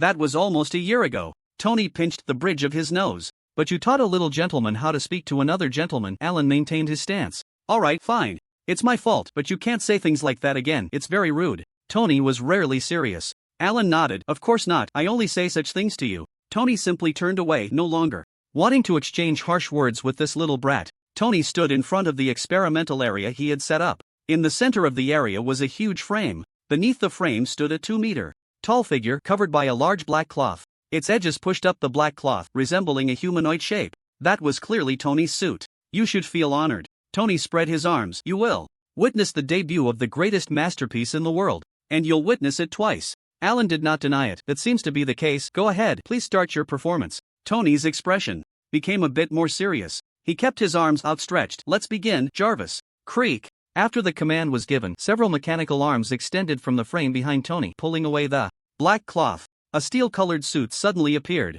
The suit's metallic shell reflected sunlight like water. For a moment, it seemed as if the basement had brightened a little. The mechanical arms continued to move, disassembling the suit's components one by one, and then began to dress Tony. The pieces of steel armor, as if imbued with life, overlapped on Tony, wrapping him up. Once Tony was fully donned in the Iron Man suit, the mechanical arms naturally moved away, and the suit's eyes suddenly lit up with a faint glow. Hiss! The gaps in the armor's scales exhaled air like breathing. Look! This is my armor. Tony manipulated the suit to extend its arms, flames shooting from the soles of his feet and palms simultaneously. He flew up, hovering in mid-air. This is Mark II. Now I can fly too. Wow, cool! Alan exclaimed, gazing at the metallic suit before him. Jarvis's voice intruded at an inopportune moment. Mr. Stark, the flight capabilities of Mark II still require more testing. No, Jarvis, sometimes we have to run first to learn how to walk slowly, Tony denied repeatedly. It was clear he was eager to soar through the sky. Hovering, Tony flipped up the faceplate and turned his gaze to Alan. Mark II is equipped with flight stabilizers, palm impact beams, and a series of devices, making it 30 years ahead of the world.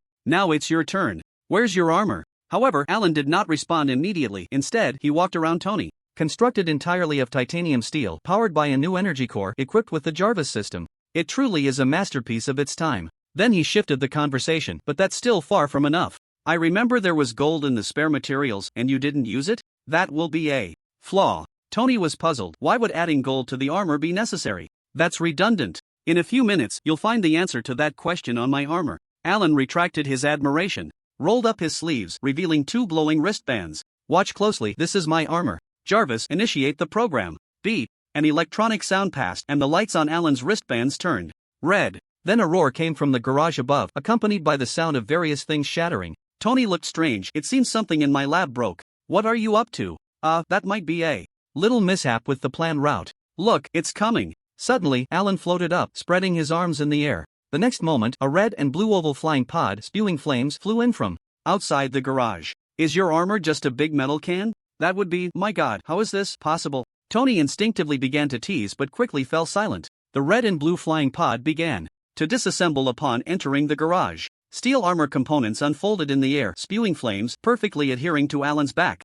The red and blue scales, based on Alan's torso, fit together with incredible precision. Finally, they formed an armor with a blue base and red accents. The suit's eyes lit up, and each component adjusted its position according to Alan's movements, as if it were a breathing creature. This was simply a work of art made of steel, with a streamlined form that combined strength and beauty. Once the armor was fully assembled, flames suddenly shot from the soles of his feet and his back, keeping Alan in a floating state. He pointed to various parts of his body, explaining the new functions he had added. My armor is powered by the wristbands. When idle, it serves as a flying pod, and when needed, it can provide remote support. Although it currently lacks weapons, there are plenty of spots reserved for adding them. Most importantly, this suit has added propulsion devices on the back, allowing for hands-free operation during flight, whether for combat or to wave hello. Besides that, there are many other features, like the new liquid filtration function, which allows users to relieve themselves anywhere while flying. Even though Tony was already shocked with his mouth agape, he hurriedly interrupted. Wait, that last sentence sounded a bit disgusting.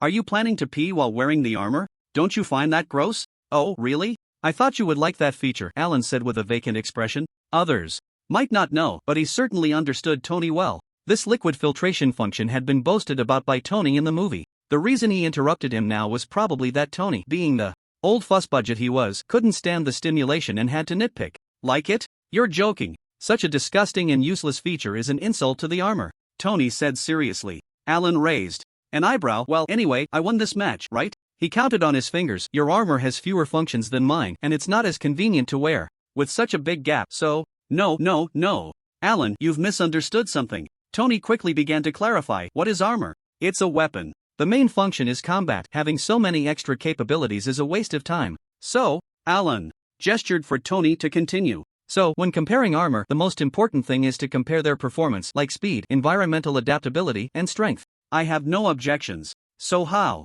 do we compare? Alan thought for a moment, calculating in his mind. I suggest we fly up together and see who flies faster and farther. Tony snapped his fingers. That's what I was thinking too. Alright, let's go outside, have Jarvis call the start, and then Alan increased the thruster power and flew out. Oh, Alan, are you planning to compete with me while wearing the armor? Tony felt something was off. How else would we compare? Alan stopped. I mean, you can fly on your own, right? What if your armor isn't fast enough, and you end up flying faster than me on your... Oh, how does that count? Tony finally remembered that Alan's own speed was dozens of times that of the iron armor. Am I the kind of person who cheats? You wouldn't cheat, but you did knock me out 2 days ago? Fine, then I'll get out of the armor. Jarvis, you take control of the armor. Wait, Jarvis will control it? You mean this armor can be fully autonomous? Tony hadn't researched that far yet. How about that? My armor is strong, right? It's very, it's a good idea, but I thought of that too, just didn't have enough time. You're really impressive. Tony, cough, alright, Jarvis, are you ready? We're about to start the competition. Tony, feeling a bit guilty, changed the subject. Yes, Mr. Stark, I will start the timer in 3 seconds. Are you ready? I've been ready for a long time. Jarvis issued the command, prepare, 3, 2, 1, start. The two armors ignited their thrusters simultaneously, taking off at full power. Soaring into the sky, a long tail of flames streaking across the horizon. Alan gazed at the two disappearing into the clouds and couldn't help but comment. Honestly, if you ask me, both armors are pretty slow. As expected, armor like this has no other use for me besides nostalgia. Then he twisted his collar, and the biofield spread out, shooting into the high sky like a meteor in reverse. Oh wow! Tony accelerated continuously in the high sky. He had never experienced such freedom and soaring through the sky. For millions of years, the sky has been held high, above humanity's heads. Flying into the sky and conquering it is a desire ingrained in human genes. No wonder so many people in history have tried to fly. This feeling is just too amazing, Tony exclaimed, feeling like he was the unbeatable king of machines at that moment. Jarvis, has Alan's armor been left far behind by me? He felt the answer was affirmative. However, Jarvis was always so ruthless. I'm sorry, Mr. Stark, but I regret to inform you that you have been left 3 streets behind by the mech controlled by my subroutine. What? Tony was taken aback. This is impossible. Sorry, the fact is that you and young Master Alan's armors have already opened a distance of 700 meters. Tony looked up, but the layers of clouds in the high sky obscured his view. This must be a mistake. Accelerate, Jarvis, full throttle. Mark II erupted with greater thrust, pushing through the sea of clouds, ascending against the current. However, minutes later, Tony still couldn't see Alan's armor, not even a trace of exhaust. Damn, how is it so fast? Because young Master Alan is using a more coordinated motion system, reducing the weight of the armor, thus improving both acceleration and top speed, Jarvis reported. Alright, I'm starting to admit that Kid is a genius, but I can't lose this match, Jarvis. Use overloading power. Sir, I must remind you that continuing to ascend may cause the armor to freeze due to low temperatures. Follow my orders, keep flying. A few minutes later, Tony vaguely saw the tail flame of Alan's armor. Yes, that's it, catch up to it, then surpass it fiercely. Sir, the outer layer of the armor has already been frostbitten. Continuing to fly may cause damage to the components. Don't worry about it, keep accelerating. Tony was now filled with passion, his competitive spirit fully ignited. In a hot-blooded comic, he would definitely power up next and then fiercely surpass Alan's armor, achieving a comeback. Unfortunately, the laws of physics in the Marvel world would not bend for such reasons. In Marvel, only those with tragic backgrounds can ignore physics and cheat their way to victory. As the altitude continued to rise, layers of frost began to cover the Mark II's exterior, spreading and thickening rapidly. The armor's acceleration began to decline. Jarvis didn't have time to warn him. The next moment, the Mark II suddenly shut down. All electrical circuits inside the armor froze. Power was instantly cut off. Wait, what's going on? Tony's upright form lost balance, plummeting like a flailing frog. Jarvis, open the wings. Tony found the armor frozen and unresponsive, trying to call for Jarvis. But with the circuit shorted, the intelligence system had long ceased to operate. The speed of the armor's fall increased, gravity mercilessly exerting its power at that moment. Not good, Alan, save me, Tony shouted in panic. The next second, no problem, Tony. Alan instantly appeared in front of the Mark II, catching it mid-fall, halting the descent immediately. That damned sense of security was just too damned. Tony, still shaken, said, My God, that was really thrilling. Thanks, Alan, although I know you must have been watching me make a fool of myself from below. Don't say that. Actually, I wanted to see if you could remain calm and turn the situation around, Alan replied. You better think that way. Tony took a deep breath to calm himself. Phew. On the other side, Jarvis piloted Alan's armor down. Sir, I'm glad you're okay. That was really thrilling just now, Jarvis expressed concern in a mechanical voice. Alan continued to carry Tony. Alright, now the match is over, let's go back. Tony had no objections. On the way back, he suddenly asked, The gold you mentioned, is it used to solve the problem of ice formation at high altitudes? That's right, adding gold material allows the armor to continue functioning in extreme environments. Tony fell completely silent. Back in the underground garage, Tony took off the armor with the help of the smart arm. Alan, you won, he said, sitting down a bit dejectedly. That's right, I won. Alan smiled happily. He sat down next to Tony. But actually, you also won, Tony. He explained to Tony's puzzled gaze, it was you who taught me how to build the Iron Man suit, so I could create it. Just like if you were to teach other mechanical engineering professors this knowledge, would they really not be able to learn it? Of course they could learn it, and because everyone thinks differently, they might even create suits with more functions than yours. The most difficult thing in this world has never been learning and extending, but creating from scratch. Tony, and you are the one who created it? Without you, maybe 20 years from now, no one would be able to build a small arc reactor, nor would anyone be able to create the Iron Man suit. This time I won over you, but only by slightly perfecting some things you didn't have time to refine. Are you saying, Tony, that you think you can't do these things? Tony immediately shook his head. Of course not. Just, well, give me some time, I can do it too. You see, Alan patted Tony's shoulder. Tony, you just lack a little time, and I just used my super brain to save that time. Tony's earlier dejection slowly faded, and his expression became somewhat complex. Alan, you really have changed. Did you just realize? I've become like a little superhero. How could I still be the same as before? No, I mean, you've grown up. Sorry, I can't tell if you're insulting me or complimenting me. I'm definitely complimenting you. Alright, Tony, I want to say, since you came back from Afghanistan, you've grown up too. After all, you used to never stop Stop. Why are you suddenly insulting me in a roundabout way? Look. What did I just say? You won again. Oh, this damn competitive spirit of adolescence. You really should hurry up and go to Columbia, instead of staying home all day to annoy me. Look at you, Tony, you're getting anxious again. Get lost. Get as far away as you can. Alright, I'll leave smoothly. Alan picked up his armor and dashed away. That kid. Tony shook his head helplessly, thought for a moment, and then smiled. Really amazing. A few days later. Rainy day. The sky was covered with dark clouds and the fine rain turned the sea outside the Stark mansion into a honeycomb. Underground garage. Alan was wearing a tight-fitting sensing suit with circular iron plates stuck all over him. The ends of the plates connected by sensing wires to a huge machine. Are you sure this iron block can test my strength? Alan flexed his wrists. Today was the day he and Tony had agreed to test strength and new abilities. So as soon as dawn broke, when the sun struggled to cast a few rays of light through the gaps in the thick clouds, Tony excitedly dragged him out of bed. After washing up and having breakfast, the two arrived at the underground garage. On the wall facing the sea in the underground garage, a circular iron block with a radius of 3 meters was fixed. This was the tool for testing strength. Why do you always use a questioning tone to state a fact? Tony said confidently. He introduced. Half a year ago, after you went to space, I had a premonition that this day would come, so I built the strength tester here in advance. Most of its materials come from the tungsten alloy I specifically synthesized. High melting point, high density, high wear resistance. Even a million tons of weight won't deform it, and tens of thousands of tons of impact can't damage it. The alloy I created during the synthesis of this tester would be far ahead of its time even if used to build warships. Tony stood in front of the computer desk. So don't worry, I can guarantee it won't be damaged by you. Alan still held doubts. Tony, this confident look of yours is exactly the same as when we competed a few days ago. Tony was momentarily taken aback. That's not the same thing. Anyway, you just need to stand in front of the tester and punch with all your might. The rest is up to me. No, that's not safe, Alan said. You should at least put on the armor first. Tony slapped his forehead. Am I not safe standing more than 10 meters away from you? When did you become so arrogant? Put on the armor, Alan repeated. Fine, I'll wear it. Tony raised his hands. As long as it makes our little princess feel at ease, I can wear it. 2 wristbands on his wrists lit up with red light. A few seconds later, a red and gold flying pod flew in from outside the garage, quickly transforming into armor.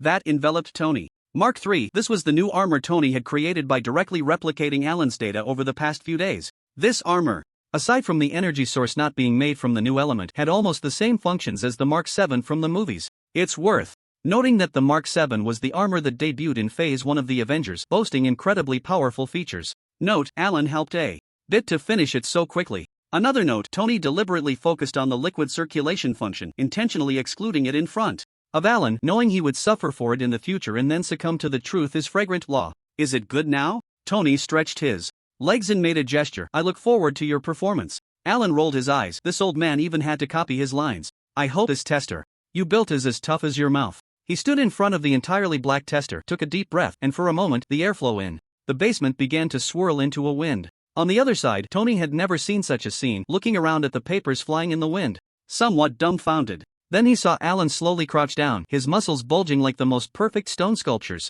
What? Feels a bit off. Tony stared blankly as Alan let out a low shout and suddenly threw a punch. In an instant, the entire underground garage was turned upside down. Boom! The roar of an explosion filled Tony's entire world, like a missile detonating right next to his ear. Everywhere he looked was rubble and dust. The sudden whirlwind knocked Tony down, tables and chairs crashing onto him, threatening to carry him away with the hurricane to an unknown place. If it weren't for Jarvis activating the armor's thrusters in time, Tony would have surely vanished from the underground garage. Fortunately, all the commotion didn't last long. After a few seconds, the earth-shattering sensation faded away. The entire underground garage was filled with dust, visibility nearly zero. Cough, cough, what happened? Tony turned off the thrusters and stumbled a few steps on the ground. Then, he heard Alan exhale. Whew. The wild wind rose again, but this time it was much gentler, only blowing away some debris and smoke in the air. Now the visibility was clear. But Tony's brain had crashed. The originally minimalist basement had now turned into a war-torn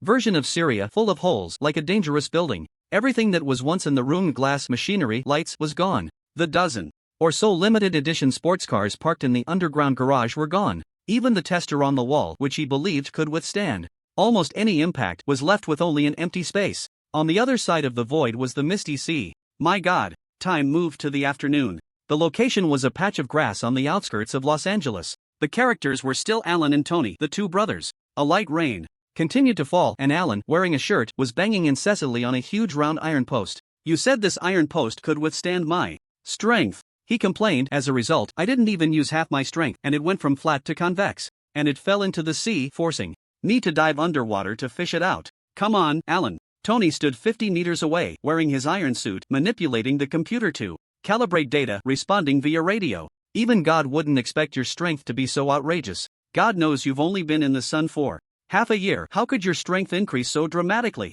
It's like exponential growth. Look at the 3 months you spent in Los Angeles. 6 months ago, 90 days only increased your strength by over 400 tons. Jarvis and I built a model based on that data. We predicted that after you returned, your strength should be between 1,000 to 5,000 tons, with a speed not exceeding 5 Mach. Who would have thought you would be this strong? And look at that TV show Smallville. Clark Kent couldn't even fly in high school, and he had been in the sun for over 10 years. Alan stopped his actions and pressed his earpiece. "You still watch Superman TV shows? I think that show is pretty good. It showcases Superman's growth journey. But you probably didn't see the latter half, right? Superman's performance later is quite outrageous," Tony retorted. "But he didn't get strong as fast as you." "Well, maybe it's because I'm already an adult, or maybe because I sunbathed in space more efficiently," Alan speculated. He struck the tester with a punch again. "All right, the tester has returned to its original state. How do we test it now?" "Right now, we can't find a testing tool that can fully withstand your full force punch. We need to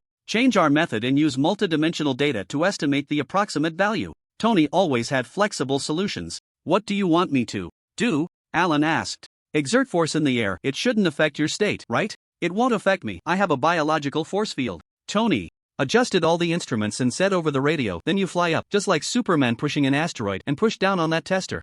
This way, although we can't test your punching power, we can test your pushing strength. Later, we can test your punching speed, and Jarvis can combine the data to roughly calculate your punching force." "Okay." Alan soared into the air, his body flipping upside down, his hands pressed down on the iron post. "I'm going to start exerting force. Remember to use your maximum strength." "Of course." Alan's gaze sharpened, his muscles bulging, and he pushed down with all his might. Tony quickly reacted on his end. Almost instantly, the numbers on the screen jumped to 9 digits, startling him. The data continued to rise rapidly until Alan let out a roar in the distance, at which point it stopped increasing and began to fluctuate up and down. "That's enough." Tony's voice trembled slightly. "Whoa." Alan exhaled. "What is my thrust?" Tony swallowed hard. 370 million kilograms, which is 370,000 tons. "Jarvis predicts your single-arm strength should be between 140 to 190,000 tons. So high?" Alan couldn't help but be surprised. This value was indeed not low. The steel-bodied Superman, who had just appeared in the DC movies, was only set to have a strength of 800,000 tons.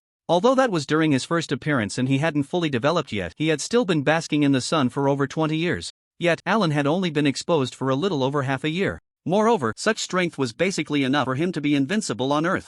But it's still not enough. Alan clenched his fist. Earth is just a small pond, and there are plenty of giants outside the pond. I still have a long way to go and need to find ways to become stronger. Tony, listening to Alan's ramblings from the other side, rolled his eyes. He was so put off by this humble brag that he didn't even feel like arguing back and directly operated the computer to start the next test. "Next is the punch speed test. Use the highest speed you think you can handle when attacking." Alan thought for a moment. "I usually use my biofield to protect the surrounding environment when I punch, so I'll use the fastest punch speed that my biofield can withstand in full power." He stood on the iron beam and once again made a charging motion. He contracted his waist, twisted his hips, and threw a punch. A standard straight punch. The martial arts he had learned a few days ago allowed Alan to maximize his strength. However, this punch was just a feint, without the accompanying massive force of tens of thousands of tons. Beat. Tony was still watching Alan from a distance. In his eyes, Alan hadn't moved at all. Yet suddenly, a value jumped out on his computer screen without any warning.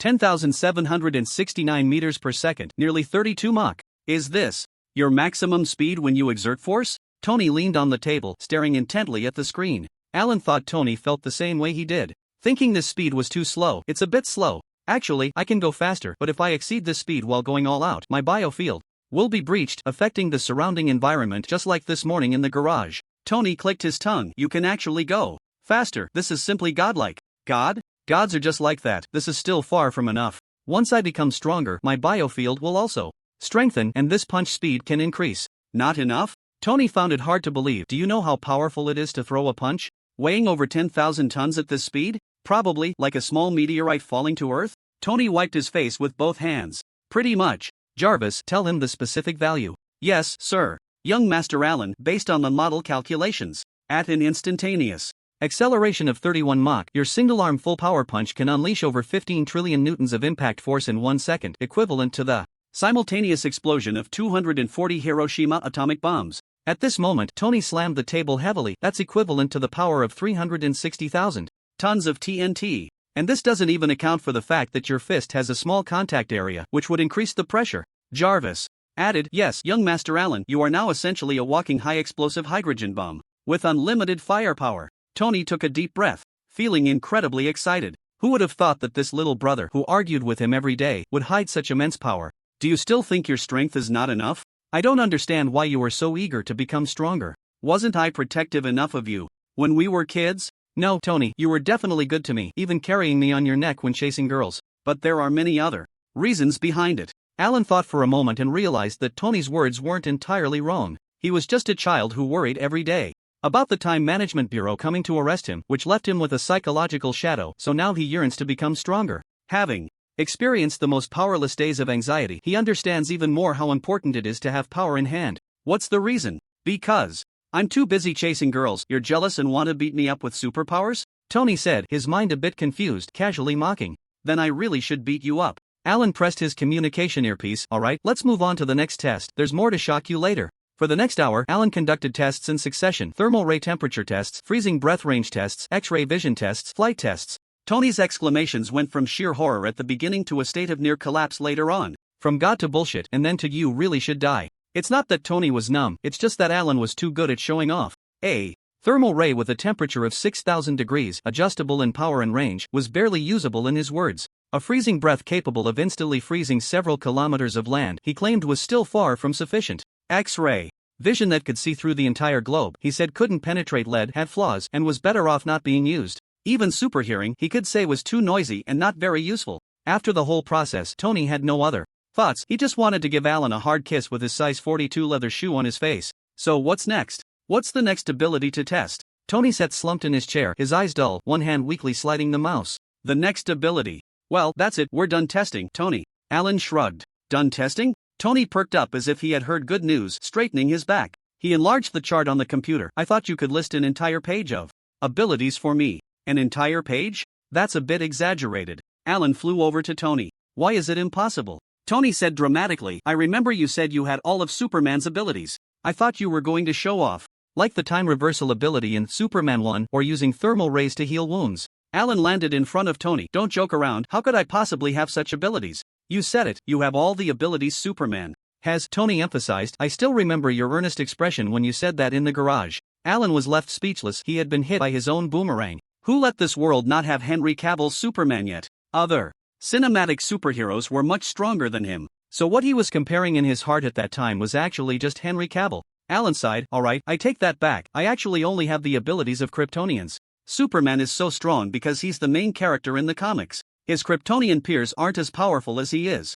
And I'm the same. Alan walked to the computer, checking the records. Don't think my strength is increasing rapidly now. I estimate that at this level, I'm already not far from my limit. Tony found this a very interesting topic. Really? That makes sense. A species capable of reproduction shouldn't have the ability to evolve infinitely. He stroked his chin. Maybe we can do a simple experiment, build a model to estimate your growth curve in the future? That's what I want to do, Alan readily agreed, but you'll have to help with the tests later. I'm fine with that. Tony took it upon himself. Alan smiled and patted Tony on the shoulder. Thanks, Tony. But now, it seems we have to head back home. There's a basement waiting for us to fix. Damn it, you shouldn't have mentioned that basement. I've already started imagining Pepper's angry face. Tony looked up at the sky, where countless raindrops fell incessantly. How about this, you take care of Pepper, and I'll handle the basement. I'm not too fond of this deal, but it's a deal. Night. Alan used a biofield combined with thermal vision and freezing breath to solidify the last part of the rebuilt wall. He casually wiped the cement from his palm onto his denim overalls. Phew, done. He leaned against the wall, surveying his work with satisfaction. The battle-damaged basement was now completely transformed. Even the spray paint had been redone. One could only say that the productivity of superpowers is impressive. After confirming there were no issues, Alan headed upstairs. He walked into the yard, took off his overalls, and dove into the pool. After swimming back and forth several times, he surfaced, shook his hair back, and leaned against the edge of the pool, gazing at the starry sky. The summer night pool was shrouded in mist, and the sound of waves crashing against the shore was refreshing. Water droplets streamed down Alan's body, tracing along his chest, accentuating every muscle line. Tired, huh? Congratulations, you've been promoted to the Stark family's renovation boy. No more worries about home repairs. Tony's voice suddenly appeared behind him. Alan didn't turn around, only this once. If you break something in the house again, Tony, you'll fix it yourself. Tony handed him a glass of red wine. Then next time, you can face Pepper. She just left and has been nagging, saying I only caused destruction at home and urging me to get back to the office. She's not wrong, you really should go to work, Tony. Alan couldn't help but chuckle. What kind of company president stays at home all the time and doesn't show up at the office? That company will go bankrupt sooner or later. Tony swirled the wine. Maybe I just happen to have a president like that beside me? Get lost. I'll find a successor soon, unlike you. Alan also took a big gulp from his glass. The conversation between the two ended there. The pool quieted down, with only the sounds of the night breeze and flowing water echoing. After a while, Tony unexpectedly jumped into the water with a splash. After swimming a few laps, he paused beside Alan, slightly out of breath, looking at the starry sky like him. Alan. Tony suddenly spoke, but then fell silent for a long time. What? Just say what you want to say. Directly, why are you being so coy? Alan saw through Tony's hesitation. Tony shrugged. I just think maybe we brothers should have a good talk. Why the sudden desire to talk? Is this some kind of unexpected concern from Dad, Tony? Did I scare you today? Tony nodded. You did scare me, but not really.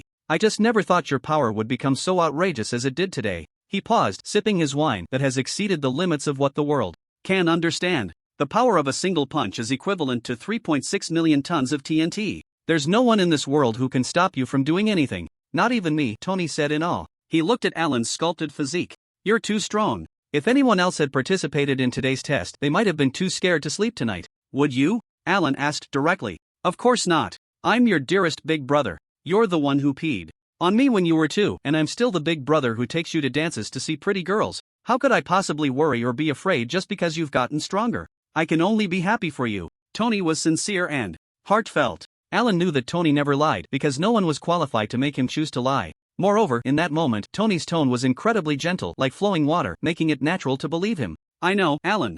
You have never been someone who uses strength or power or money to do as you please. After all, in these 18, almost 19 years, you have never used that money or the adoration of others to do anything bad. Just like me. Tony made sure to include himself. So I want to ask if you have any plans for the future? At that moment, Tony really resembled a father earnestly teaching and guiding his son who was about to enter society. In his words, one could hear his fear that Alan, suddenly gaining power, might become unbalanced like a nouveau riche. Even if Alan felt that this concern somewhat underestimated him, he had to admit that Tony's caring, after putting aside his pride, was indeed touching. After asking, Tony worried that Alan might be annoyed and even took the initiative to joke. For example, really becoming a superhero to save the world, dragging all the nuclear bombs into outer space to eliminate them? Or finding a few more girlfriends to pass on your powerful superhero genes?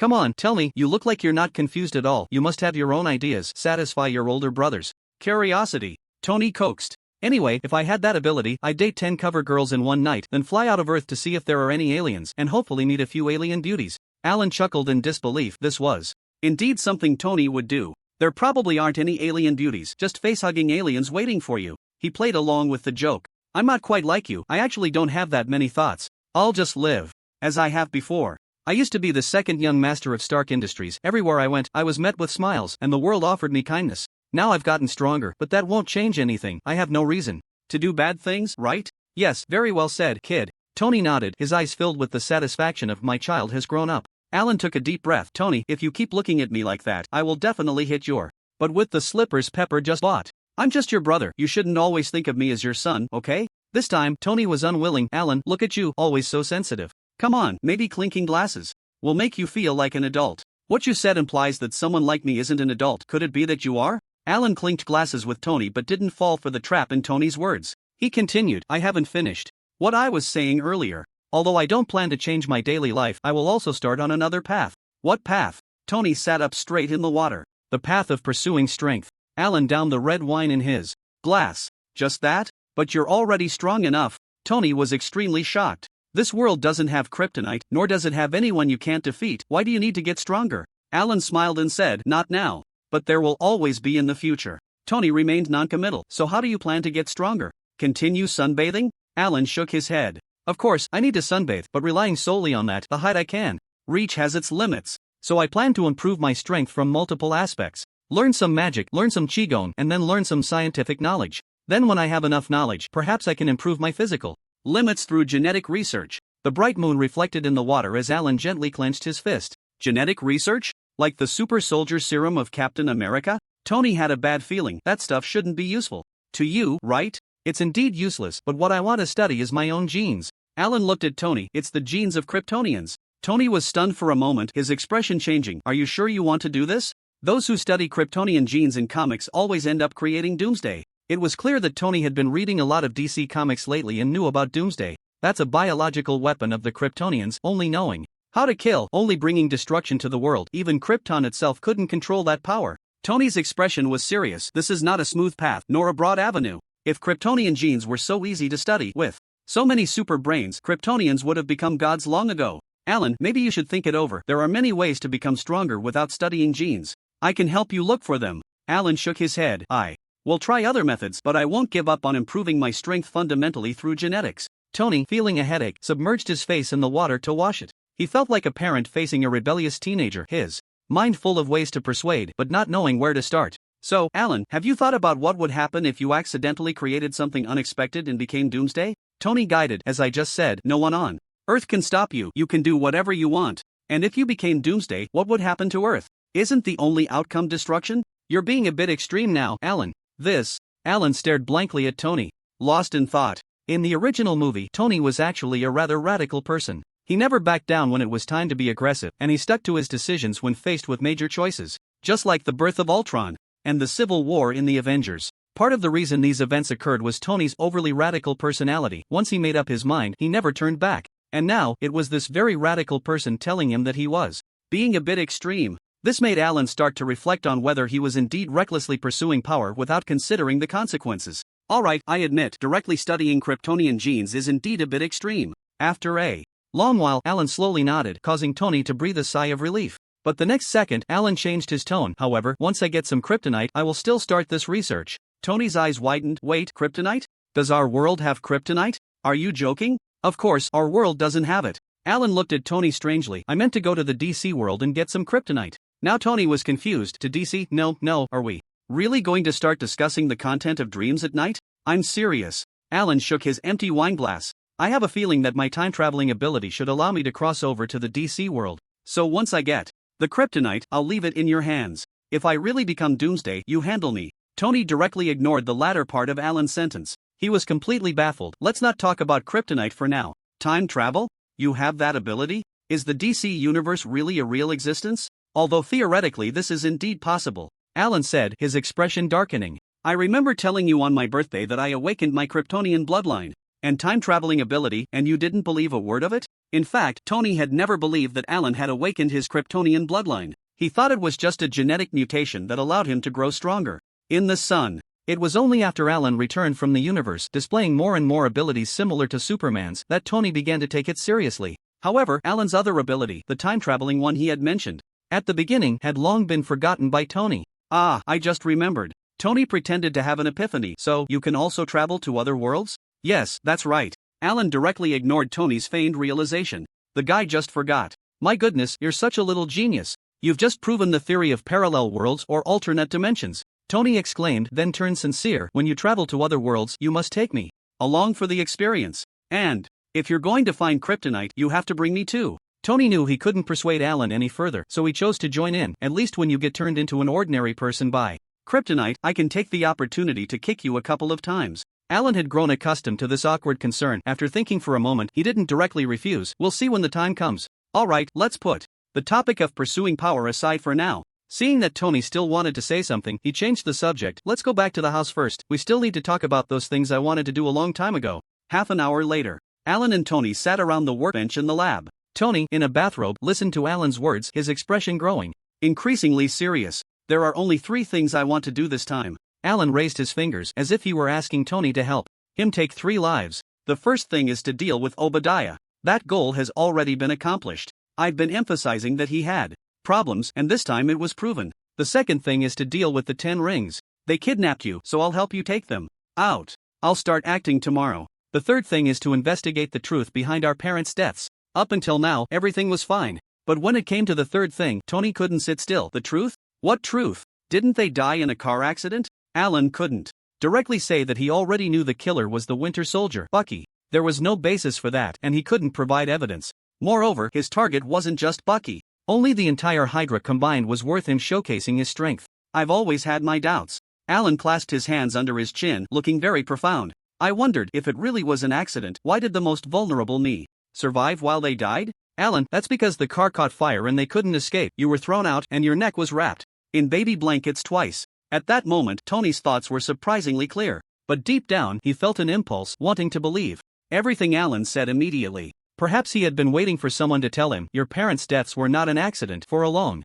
time. 18 years ago, when that couple passed away, he was out of town, having a quarrel with Howard. When he received the news of their deaths, he was still thinking that he would return to Los Angeles later. His father's face was just too annoying. It wasn't until someone handed him the envelope with the death notification that he realized some things were gone forever. How he wanted to vent, feeling endless anger towards himself, even towards the death notification. Over the years, Tony had accepted the fact of his parents' deaths and developed the peculiar habit of never accepting anything from others. But deep in his heart, perhaps he had always longed for someone to tell him the death of his parents was not an accident. That way, he might have a legitimate reason to seek revenge on the murderer. The anger hidden beneath the playboy facade directed at his former self could also be vented. But the more he thought about it, the more Tony understood that he had to investigate everything clearly and not involve innocent people. In the caves of Afghanistan, he learned not only about battle armor, but also about respect for life. On the surface, it seems that way, but there's another possibility. Alan stared into Tony's eyes. That baby was supposed to die. The cloth wrapped around its neck had already taken its life, but the murderer who staged the accident didn't know that this baby harbored Kryptonian blood. Alan had previously wondered why he survived that accident. The controlled Winter Soldier couldn't possibly have thoughts of respecting the elderly and cherishing the young unless he had made a mistake. But how could such a killing machine make a mistake? It wasn't until he awakened his Kryptonian bloodline that Alan realized it wasn't Winter Soldier's error that saved his life, but the bloodline hidden within him. Although it hadn't awakened, it still granted him a stronger vitality, allowing him to survive the ordeal. Alan's words struck Tony's mind like lightning. You mean? His head was ringing. Alan didn't care about Tony's outburst and continued. When I was young, I also thought this hypothesis was baseless. Clearly, all parties recognized the fact of the accident. Why was I still speculating without reason? But after awakening my abilities, I knew that hypothesis might be correct, that it was the truth I subconsciously accepted. The memories from the accident, although not retained by my immature brain at the time, left traces in my subconscious. This was indeed the truth. After awakening his super brain, Alan had some vague perceptions of events before he was 1 year old, though they were not clear. Human memory is a wondrous thing, created when the brain transmits excitement through neurons, imprinting scenes in the memory storage area. Before he was 1 year old, Alan's brain was very immature, with incomplete neuron development, unable to imprint complete memories. So even if he awakened his super brain, he could not retrieve memories that never existed, only vague flashes of scenes and images in his mind. However, these were merely physical explanations. In a world like Marvel, filled with mysterious powers, perhaps tomorrow or someday in the future, Alan would be able to recover all his memories from before he was 1 year old. Suddenly, Alan's tone changed. In the past few days since I returned, I haven't let go of the investigation into this matter. I've uncovered the truth. Tony, are you serious? Tony stood up abruptly, his pupils gradually dilating, revealing suspicion and anger. Alan's tone remained unchanged. My super hearing found them. The murderer is one of them. Who are they? Tony already believed him, his tone as cold as steel. Hydra. Alan finally provided the answer. Impossible. Hydra has perished. That's a final chapter in history. Tony instinctively questioned. He completely believed Alan's words but still found it hard to accept. They have perished, but only temporarily. Hydra can grow 2 heads for every one that is cut off. They have revived. Alan directly revealed. I've been investigating many classified documents from secret departments these past few days. I discovered that behind major international official organizations in the world, there is a secret organization unknown to the public, answering to the International Security Council. They are called the Strategic Homeland Intervention, Enforcement and Logistics Division, I abbreviated as SHIELD, headquartered in New York. This organization was originally established by our dad in partnership with others as a strategic science corps. In the post-World War II Operation Paperclip, they recruited some talents left behind by Hydra's demise in Germany. And these talents have never lost their loyalty to Hydra. Tony could already guess what was coming next. So later these people latched onto SHIELD and resurrected Hydra? Alan nodded. That's right. The fact is, Hydra wanted to assassinate our dad because they wanted to infiltrate SHIELD, and dad is one of the leaders of SHIELD, blocking their way. Tony slowly sat back down, pursing his lips. How many Hydra people are in S.H.I.E.L.D. now? Does the director know? The next moment, Alan's words made him stand up again. S.H.I.E.L.D. has tens of thousands of people. The vast majority are Hydra. The former director was also Hydra. The current director is not, but he is even more Hydra than Hydra. What? Tony exclaimed. So this organization is basically under Hydra's control? Not exactly, Alan pointed to his ear. From the intelligence I've gathered these past few days, the main people in power at S.H.I.E.L.D. currently are not problematic. The Hydra members are just the backbone and elites. Just the backbone and elites? Tony felt speechless. What's the difference from being all of them? The organization my father created has been handed over to the enemy by those fools. He paced back and forth by the workbench. No, Alan, it is our responsibility to solve the problems left by the old man. We must destroy this organization. I agree. Alan had no objections. Anyway, this organization has no strength but always fantasizes about being the savior. I can't stand it either. And this aligns with my revenge plan. Alan waved at the holographic projector, projecting an image of Nick Fury. Nick Fury, the current director of S.H.I.E.L.D., has a strong desire for control, wanting to grasp the world's security issues in his hands. He does sound a lot like Hydra. Wait, why isn't he Hydra? Tony asked. I don't know, maybe his predecessor was worried that if he joined the organization it would threaten his position. Alan waved again and a file popped up on the screen. This is the list of Hydra members within S.H.I.E.L.D. that I've compiled, with evidence and identities included. After that, Tony, you need to find a way to send this document to Nick Fury. Let them create some internal chaos first. Remember not to let Jarvis send it, or they'll trace it back. Then when they're in enough chaos, we can release these documents and thoroughly expose Hydra. By then, the whole world will spontaneously stand against Hydra. We can take the opportunity to find out the truth behind our parents' deaths, whether it's evidence or the murderer. We need it all. Alan revealed a not-so-friendly smile. And I will also use this process to show my power to the world. How will you show it? Tony was taken aback. Force them to use weapons of mass destruction, intercontinental missiles, hydrogen bombs, anything.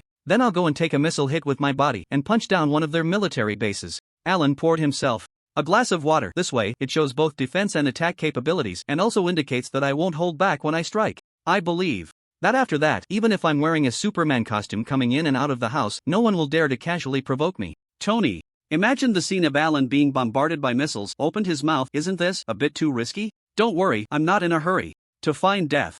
I definitely have a plan before I act. Besides, if I can't withstand a missile, can't I just dodge it? Alan said, pulling out a box from behind him. I still want to get stronger. I'm not prepared to die. Tony, come take a look. This is the suit I made. What do you think? He opened the box and took out a superhero suit interwoven with gold, blue, and red. The suit had no traditional outer underwear.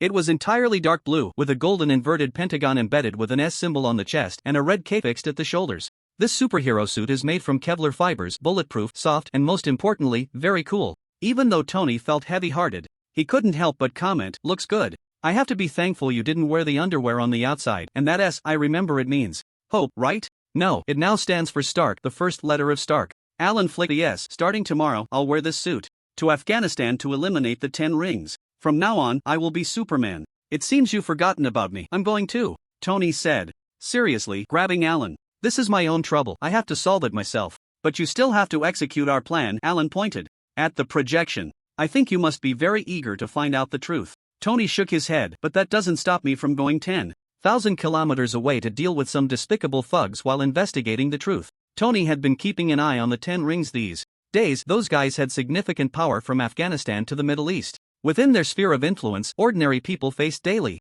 oppression and plunder. Even if Alan didn't mention it today, Tony would soon choose to take action to dismantle this gang. Alright, but we must be cautious about S.H.I.E.L.D. We should try not to be traced back to us in the early stages. That would mean a lot of trouble. I'll listen to you. Tony looked at Nick Fury's face on the projection and asked again, but I'm curious, you should be able to find Hydra's base, right? Why not take action directly? Alan shook his head. The high-ranking members of Hydra have prominent identities in various countries. Those bases belong to them. If I act directly, I might be manipulated by public opinion and labeled as a dictator or accused of starting a war. Although I'm not afraid, after all, even if faced with that situation, it would just mean I have to fight a few more times. But if it's a trouble that can be avoided with a little thought, why wait until trouble comes knocking before having to take action to resolve it? Tony nodded in agreement. I knew you were a man who doesn't like to be passive, just like me. Alan ignored his flirtation.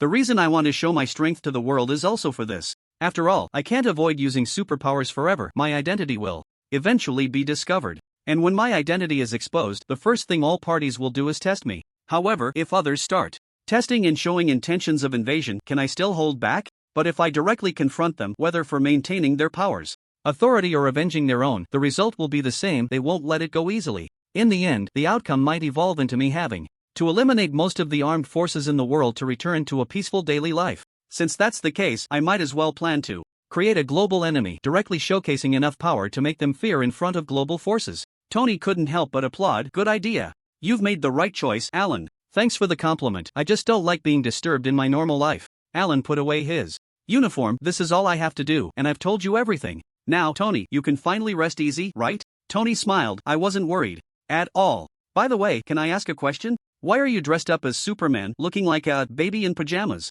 Forgive my bluntness, but do you want to be a superhero? No, I just like Superman, but I won't become a righteous hero like him. Alan left with the box. Maybe I'll be a good man who helps those in need, but saving the world? Forget it. Tony shook his head behind him. That's really a pity. I already thought of a name for our hero duo, Super Iron Brothers. What do you think? I think it's childish. Alan's voice faded in the hallway. It sounds like two kindergarten kids. Another new day arrived. After the rain, the sun shone down on the world, and Alan began his journey to the battlefield. This was his second time flying to Afghanistan, and he could say he was quite familiar with the route. After a few minutes of travel, he overtook more than 10 Boeing planes. Alan floated in the air, looking down at the blue world beneath the clouds. His eyes moved from time to time, locking onto targets with precision even better than radar. At this time, it was already night in Afghanistan, and most of the bases of the Ten Commandments gang had begun to impose curfews and prepare for rest. However, there were always some terrorists who, in their madness, would take advantage of the darkness to harass innocent civilians.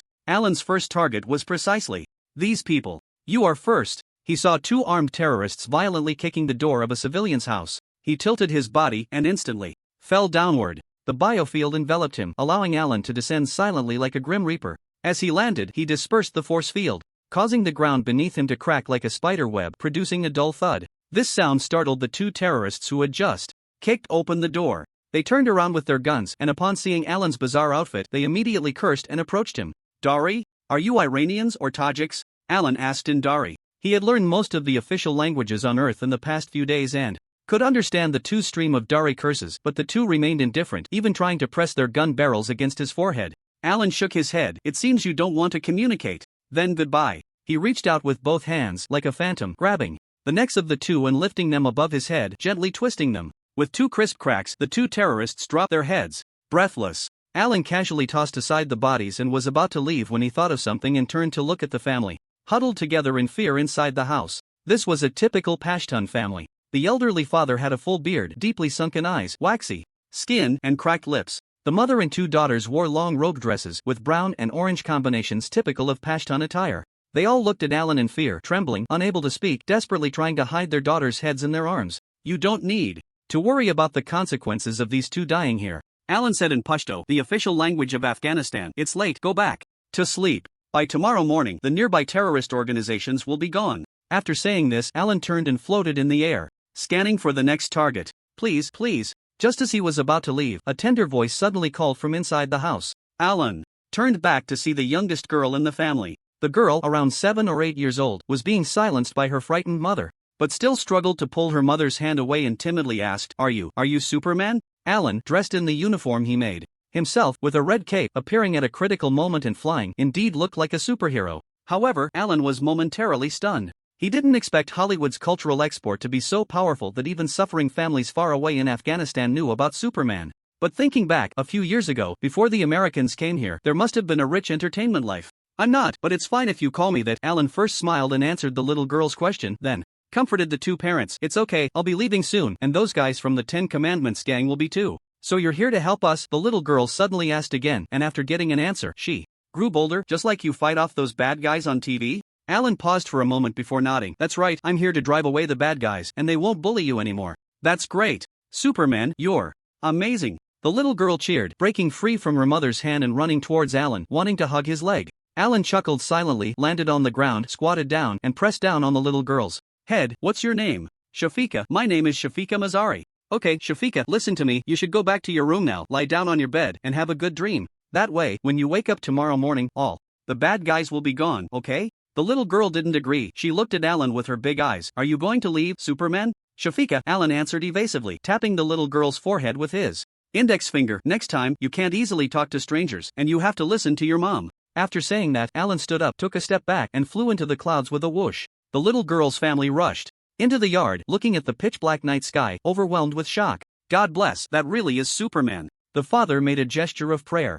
That night, the family suddenly had expectations for tomorrow's life. Alan quickly cleared all the terrorists harassing civilians within Afghanistan. Each time, he simply appeared, threw a punch, and then left. The whole process ended in a second. In total, it took no more than 10 minutes. After clearing the small fry, Alan began to deal with the terrorist organization's base. If it were a normal strategic attack, one would first strike small bases, gradually eroding the terrorist forces, and finally drive them out of the country. But Alan certainly wouldn't do that. His first stop was the largest base of the Ten Commandments gang. He flew in the clouds, his cape billowing in the high winds. Below, the base had more than 70 patrolling guards. Under Alan's X-ray vision, the remaining 4,000 or so sleeping combat members in the base were also laid bare. In addition, he spotted a Jericho missile in one of the tents in the camp. That was a powerful weapon recently developed by Tony, capable of leveling a small mountain with a single round of shells. How could there be Jericho missiles here? Tony, oh Tony, you really are aiding and abetting evil, Alan couldn't help but mutter, even though Tony already felt very guilty. He even took out his phone. Jarvis, Alan called out. Record everything I see later and send it to Tony after the battle. Especially the stark weapons I see during the process, capture every detail for him. Alan was determined to make Tony feel guilty enough to lose sleep all night. Understood. Mr. Allen, the recording device has been activated for you. Jarvis's voice came from the phone. Alan nodded silently and began to descend. The battle has begun. This time, he did not hide his tracks at all, plummeting into the Ten Commandments. Gangs camp like a meteor, fast enough to create a fiery trail in the air. Boom! The deafening sound of his fall echoed throughout the camp. The next moment, alarms were sounded and cries of enemy attack rang out, with terrorists quickly gathering. Alan stood in the center of the camp, and whenever a person appeared, he would eliminate them with a heat ray. Soon, the terrorists realized that before the fight even began, half of their side was already dead. Some people, who had just fallen asleep at night, were awakened by the terrible news and began to shout about monsters, starting to flee in panic. However, they were quickly killed by the remaining people who concentrated their fire. But the remaining people were not in a much better situation. They dared not show their faces, hiding behind tents, pulling out grenades, grenade launchers, rocket launchers, tank missiles, and Jericho missiles, planning to unleash a concentrated attack to obliterate the invading monster. Alan watched every move of the terrorists clearly, but he did not counter immediately. Instead, he stood quietly in place, waiting. Soon, a large number of explosive weapons such as grenades and rockets were launched. Yet Alan remained as still as a mountain, simply sweeping his heat ray to end one round. It was not until the vehicle-mounted missiles began to ignite that he took to the air. Jarvis, is there a satellite above us? Master Allen, there is a U.S. military satellite operating over Afghanistan. Jarvis responded immediately and began to analyze. As soon as a medium to large-scale conflict occurs, it will immediately begin surveillance. And 700 meters away, there is a local journalist secretly filming. A journalist? A war correspondent? Alan nodded, puffing out his chest adorned with a golden S. It seems the audience is all set. How could Superman's first battle go unnoticed? His gaze swept across, quickly locating the journalist. The terrorist organization's base was nestled among several small hills, easy to defend but hard to attack. The man was currently crouched in the bushes on the slope of one of the hills. Dressed in traditional local attire, he was wrapped up tightly. The beard he displayed was a mix of black and white, clearly indicating he was not young, a local middle-aged journalist. Such a person had experienced both the peaceful times in Afghanistan and the most dangerous warfare after the country was invaded, as well as the most destitute displacements. They often harbored a deeper hatred for the Ten Commandments gang and were more unafraid of sacrifice. This was a group that sought to expose the atrocities of terrorist organizations at the cost of their own lives in exchange for peace for their homeland. Is that really Superman? The middle-aged journalist had now seen the figure flying in the distance. The person had a bright red cape behind him, a tall figure, and a face as handsome as Superman in the movies, unforgettable yet impossible to recall when trying to remember. No matter how one looked at it, this was clearly Superman. Could it be that there really was a Superman in this world? Was he here to deal with the terrorist organization below? The journalist found it utterly absurd. Yet the scene he had just recorded, of Superman facing thousands alone, felt so real. Whether it's true or not, if Superman can save this country, then I will spend all my money for the rest of my life to support DC Comics and Warner Brothers. DC Comics was acquired by Warner Brothers in the 20th century. The middle-aged journalist gritted his teeth, suddenly seeing a spark of fire light up in the camp, followed by a fierce flame shooting out as 6 vehicle-mounted missiles 2 to 3 meters long flew into the air. That's a missile. Not good. The journalist's eyes widened as he looked at Alan. Superman, get away, get away. However, Alan not only did not retreat but instead charged forward. He accelerated in the air, holding a phone in one hand and a fist in front, colliding with the missiles like an arrow. Boom! One missile detonated, followed by a series of explosions from the remaining missiles. The deafening sound of the explosions echoed between the hills, smoke quickly spreading, and the fire illuminated every branch on the trees. The explosive shockwave bent the surrounding trees one by one. The middle-aged journalist's headscarf was blown away, revealing his hair, which had been blown into a mess. He stared blankly at the smoke and clouds in the sky, his blue eyes reddened by the flames, feeling anxious in his heart. Under the bombardment of 6 missiles, no one could survive, not even the hope of leaving a complete corpse. But that was Superman. Just moments ago, bullets couldn't harm him, and he even took the initiative to intercept the missiles.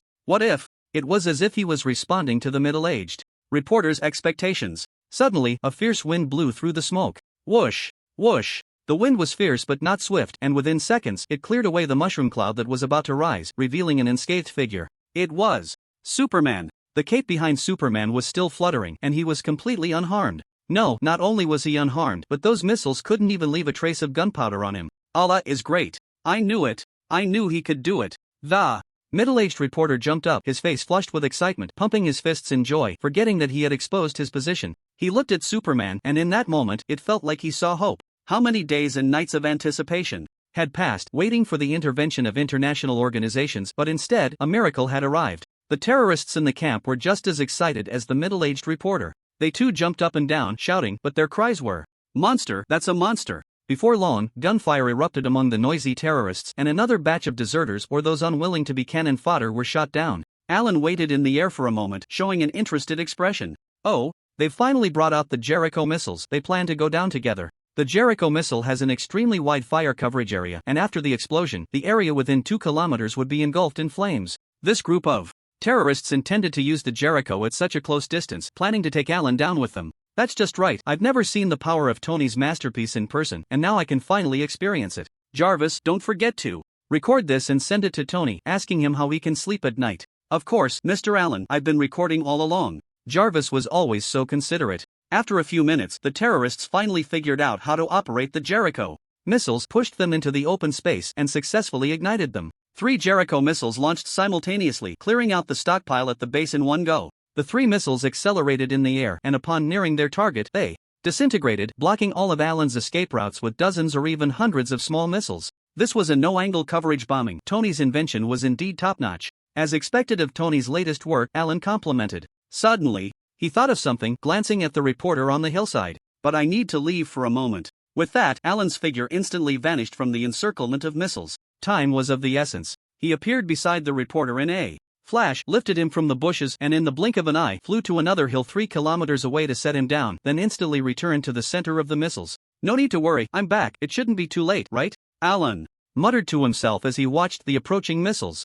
The Jericho missiles were incredibly fast, designed for indiscriminate bombing in the shortest time possible. Almost as soon as Alan returned to his original position, the concentrated fire of the missile swarm was already upon him. However, Alan did not want his carefully woven uniform to be blackened by the missiles, so he quickly threw a series of punches. Countless shadows of fists appeared simultaneously in a 360-degree radius, as if countless hands had sprouted from Alan's body. In almost an instant, all the missiles were detonated at once. Boom! A more intense and violent explosion began. The sound tore through the sky, flames shot up, and smoke enveloped thousands of meters. A strong shockwave spread at the moment of the explosion, shattering the trees and mountains within the range, which were first crushed and then swallowed by the blast. 3 kilometers away, the reporter felt a blur before him, and then he was thrown to the ground by the shockwave. He rolled a few times on the ground, unsteadily pulling himself up by a tangle of clothes, staring blankly at the mushroom cloud in the distance that seemed to reach the heavens. The intense heat was palpable even from such a distance. What kind of missile is that?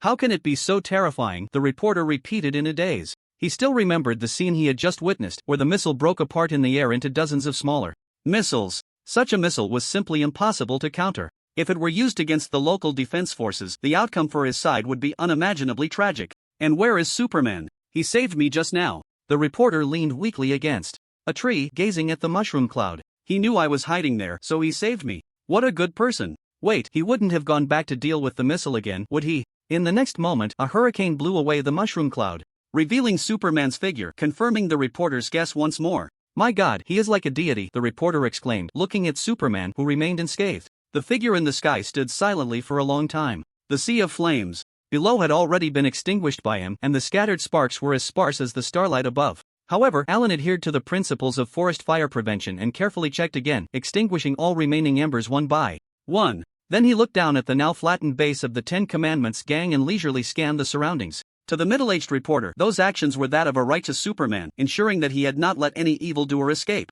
Damn the Ten Commandments gang, they are guilty of all sorts of crimes, and now look. Superman has come, we have hope. Superman has come, we will have peace. At that moment, the middle-aged man felt that the figure in the sky was as majestic as a deity. His body trembled involuntarily, his eyes filled with the thrill of vengeance, but more so with anticipation and hope. It must be so, he is here to help us. He is here to save us. He is a messenger sent by Allah. No, he is Allah on earth, the reincarnation of the Almighty. He was so excited that he cried tears of joy, his weak legs giving way as he knelt on the ground, burying his face and weeping. Everything will be alright. Everything is finally coming to an end. Superman. Above, right, Superman. I need to tell Superman that the Ten Commandments gang has many more bases in this land. The middle-aged man thought of something and scrambled to his feet, wanting to shout for Superman. However, when he looked up, that ocean-like blue suit and blood-red cape were right before him. Superman. The middle-aged reporter was startled. Superman had somehow appeared in front of him. Thank you for your kind words earlier, but I am not the Almighty, just a person who stands up against injustice, Superman said with a smile. What is your name? You are very brave to film near a terrorist organization, a hero worth admiring. No. I am just an ordinary person. You are our hero. The middle-aged reporter was overwhelmed with excitement, his face turning red. I am Hafizullah Abdullah. Thank you for saving me just now. I. At such a close distance, he could finally see Superman's features clearly. Those deep black eyes were as enchanting as a beautiful night. His face was chiseled, every line so strong and handsome. He was simply a perfect man. How could such a perfect being not be a deity sent to save all living beings? Abdullah could guarantee that if he were a girl, he would dream of this Superman every night for the rest of his life. No, even if he were not a girl, he would still dream of him. Don't be nervous, Abdullah, I came to you hoping you could do me a favor. Alan felt an inexplicable strangeness in the reporter's gaze that made his back tense. He hurriedly expressed his intention. You must have just captured what I did in the Ten Rings camp, right? Yes, that's correct. Abdullah seemed a bit flustered, immediately holding out the camera with both hands. Please forgive me for the unauthorized filming. You can take back what's in here. That's not what I mean. Alan pushed the camera back. I want you to go back and publicly release this footage in front of the media. Of course. In your own name. Just say this is footage you risked your life to capture and relay to other media. Tell all foreign troops on this land to leave immediately and abandon their invasion. Abdullah's eyes widened. Are you declaring war on the Americans? Not a declaration of war, but a post-war statement. Alan turned, leaving a profile view. He finally nodded to the reporter, lifted off the ground, and flew into the clouds. Goodbye, I will remember you, a brave hero. On the spot, Abdullah stared blankly at the figure disappearing into the night sky, unconsciously making a praying gesture. Oh my God. He is simply the perfect spirit, the savior deity. He has a pair of. Wait, I seem to have forgotten what he looks like? Jarvis, send those battle footage to Tony. On the other side, Alan was unaware of the profound impression he had left on the middle-aged reporter. He was only thinking about Tony, and if he hasn't gotten up yet, please provide a wake-up service. Understood. Mr. Allen, I will transmit the image data back to Los Angeles right away. Jarvis complied. I believe Tony will like this gift of mine. Alan confirmed his next target among the clouds. Before the operation, check the local time for me, Jarvis. Sure, it is. Currently 9:47 p.m. local time. Then step it up, aim to finish all the 10 Rings bases before 11, and then swing by Hawkeye's base.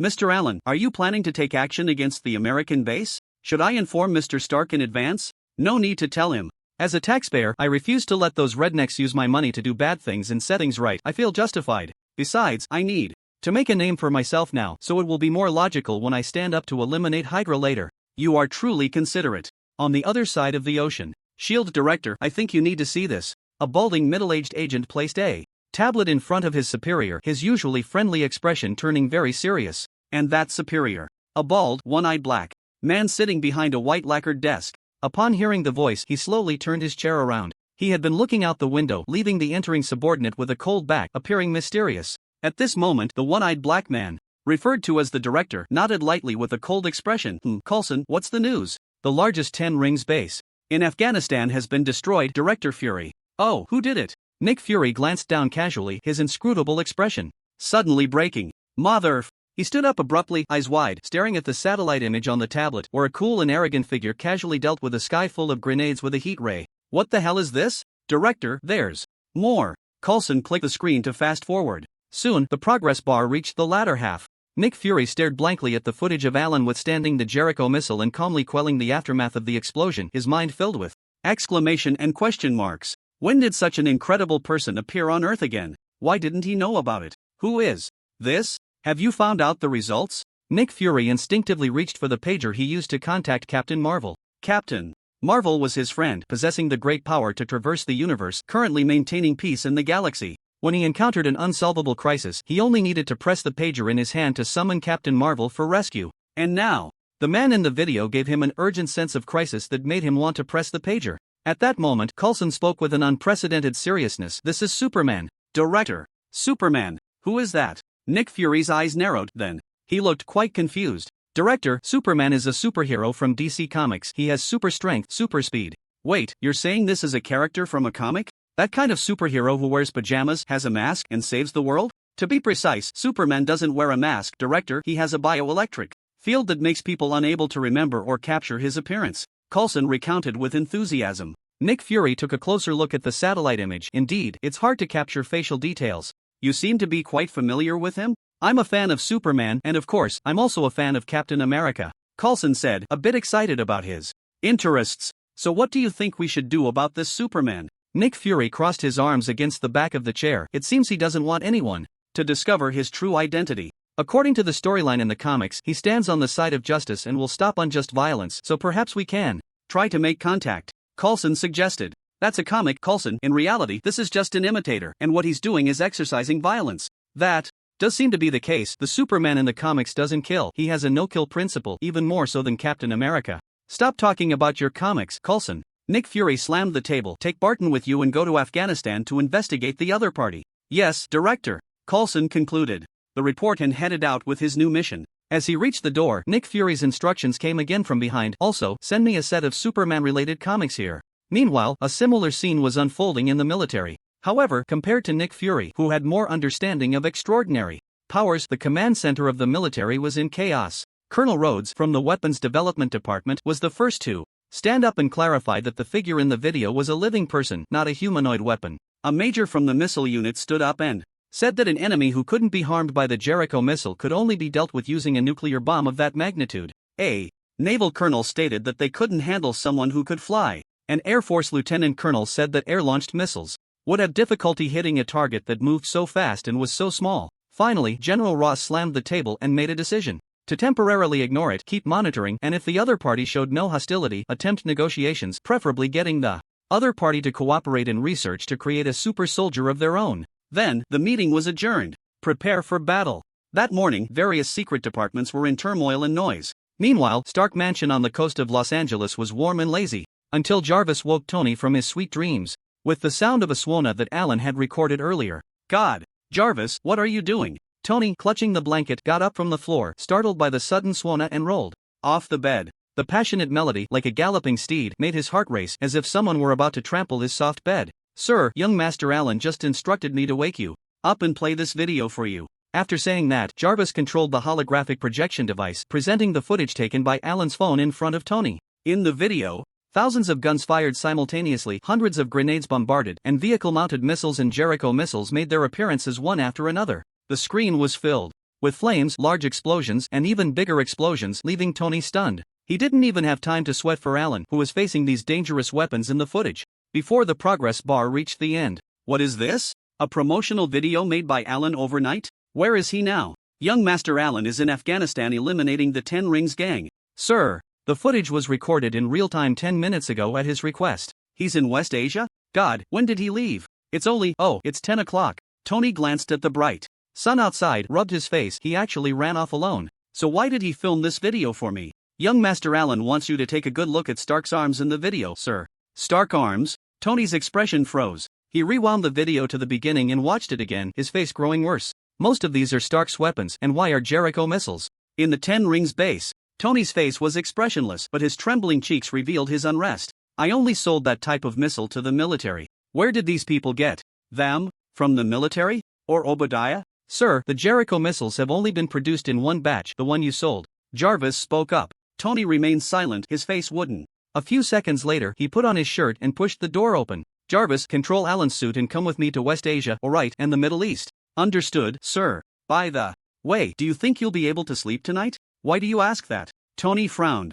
Young Master Allen asked me to inquire about this and report the results to him promptly. Tony opened his mouth, hesitated, then took a deep breath, exhaling through his nose. Tell him that when I can't sleep, he won't be able to sleep either. After saying that, he spread his arms, and the Mark III suit immediately donned him. Keep up with me, Jarvis. He controlled the suit to take off, followed by Jarvis controlling the Super Mark I. The Super Mark I was named by Allen himself. That damn boy's competitive spirit even extended to naming things. The morning in Los Angeles was the night in Afghanistan. This night was destined to be restless. The flames of gunfire soared into the sky on this land. From a high vantage point, it looked like a series of candles lighting up and then extinguishing in an instant. Starting from the northeast corner of the map, one after another, until they all dimmed in the southwest corner. Tell me the current time, Jarvis. Allen looked down at the last 10 rings base. Turning into ruins, smoke rising. It is currently 11:08 p.m. local time.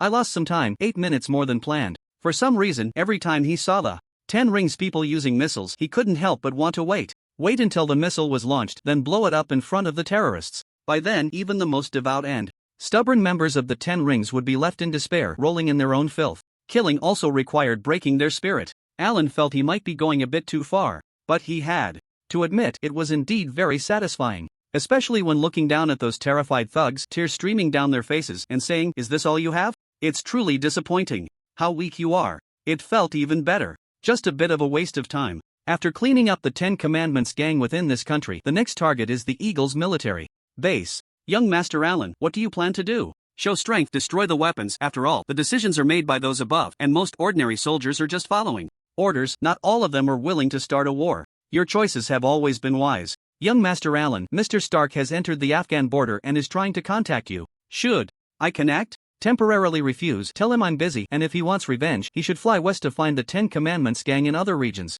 Allen flew towards the nearest Eagle military base. There are 7 such bases currently within Afghanistan and its surrounding areas. In the coming years, this number will expand to 19. A backward small country has built so many bases around it. One could say the Eagle's intentions are clear, with ambitions laid bare. Allen originally planned to eliminate the 10 Commandments gang during this trip to Afghanistan, with subsequent plans to be pushed forward later. But the little girl he encountered at the beginning of the night changed his mind. After all, since he was here, it would be a disservice to his past life's memories not to do something at this late hour. Although the Eagle in the Marvel world is not entirely the same as in his past life, Allen still couldn't help but want to sharpen the talons of this bald eagle. As he descended over the base, the air defense alarm quickly rang out in every barrack. These well-trained soldiers were more vigilant and efficient than the terrorists. Before Allen made any offensive moves, the muzzles of machine guns were already aimed at him. The communication device outside the base began to threaten, "Intruder, land now. Stay in place. Otherwise, we will open fire immediately."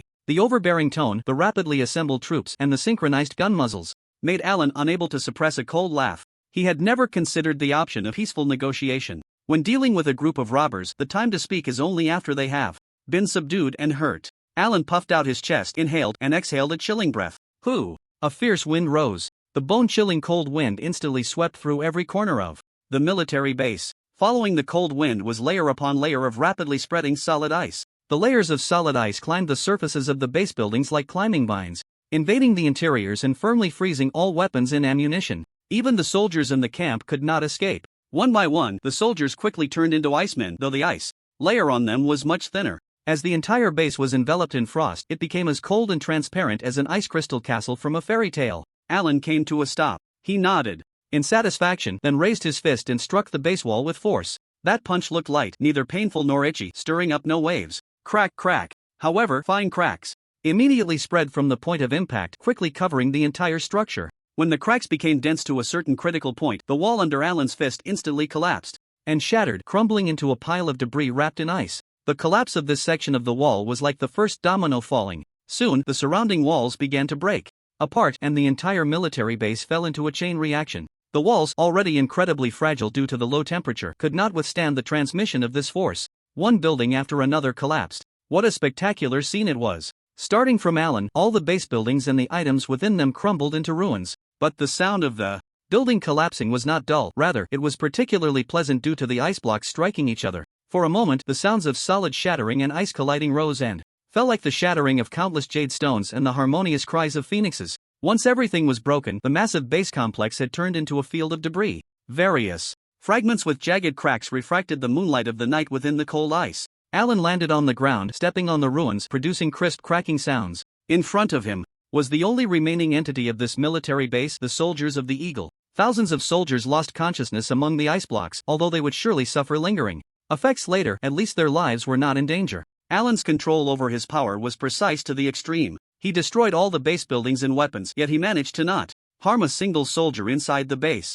Even the hidden injuries he left these people were a deliberate, small punishment for a greater lesson. Asking for trouble, Alan murmured, his eyes quickly turning red as he shot out a heat ray. However, the maximum temperature could exceed that of the sun's surface, enough to incinerate everything in the world. At that moment, as it swept over the ice sculptures of the soldiers, it merely thawed them just enough. What a level of meticulous control. So cold. He is a Superman. There are actually Supermen in this world? Did we just provoke a Superman? As soon as the soldiers thawed, they all collapsed to the ground, hugging their own bodies or each other, rubbing vigorously to generate warmth. They looked at Alan standing on the ruins, not daring to breathe. Even among the crowd, a few majors with 3 stripes on their shoulders did not dare to utter another arrogant word. Now, I officially notify you to withdraw from Asia within a week, or I will come again. Do not say I did not warn you. The ice blocks under Alan's feet refracted a ghostly blue light in the moonlight. In the eyes of all the soldiers, Alan at that moment resembled a cold blade hanging over their heads, ready to strike down at any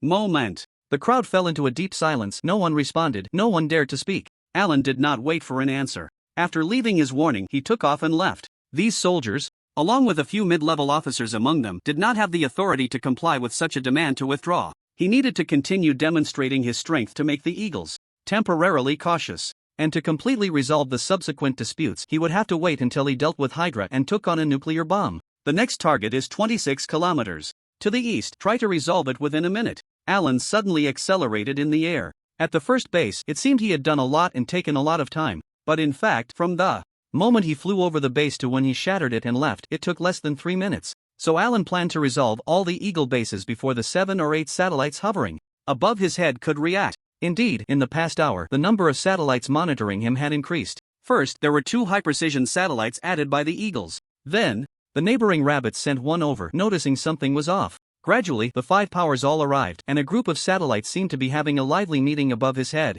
Alan did not mind this at all. He even wished that every country would broadcast live, allowing the long-suffering people of the Eagles to see how he dealt with the Eagle bases. On the other side, Tony was still on his way to the scene. Jarvis, what do you think it means that Alan isn't answering my calls and is going to find trouble with the military base by himself? Tony said while flying, that was supposed to be my job. Sir, do you mean to say that you also intend to attack the Eagles base? Jarvis inquired. Attack? That word is not accurate. It should be helping them alleviate their anxiety over surplus ammunition. I understand, you plan to disrupt the Eagles' firepower like young master Alan and drive them out of this area. That kid plans to do this? Tony scoffed. He always steals my work. I am here to seek an explanation because the Eagles sent Jericho to a terrorist organization, but what is he doing it for? Perhaps it's for a girl, sir, Jarvis replied thoughtfully. So it's for a girl, huh? That makes sense. That kid has gentlemanly manners like me, treating all girls. Wait, what did you say? A girl? Tony exclaimed, realizing. Could it be that one of his ex-girlfriends was kidnapped by the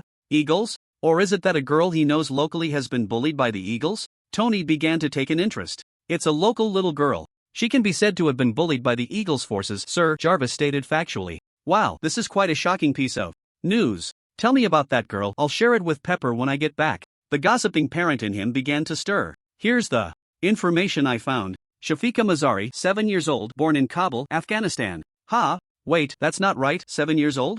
Tony's eyes widened. 7 years old? Is there a problem, sir? Tony paused. Did you not tell Alan that he is committing a crime? Sir, although young Master Alan killed 2 terrorists while helping the Mazari family escape harassment from the 10 Rings gang, that should be considered an act of bravery, not a crime. Oh, are you saying he didn't, he felt compassion for this girl, so he attacked the Eagle base? Tony felt a bit embarrassed, deeply guilty for the sordid thoughts that had just crossed his mind. After rolling in the world of fame and fortune for so long, everything seemed tinted. This wouldn't do. It seemed he needed to quit drinking and gambling from now on. That's right. Do you have a different understanding? Jarvis asked, puzzled. Ahem, actually. I think so too. Alright, Jarvis, help me navigate to Alan's current location. Tony changed the subject. Sorry, young Master Alan's current speed exceeds 20 Mach, so locating him is a bit difficult. Is he in such a hurry? Then navigate to where he is headed. Understood, sir. 5 minutes later, Tony Stark arrived above an Eagle base. He looked down at the ruins covered in ice.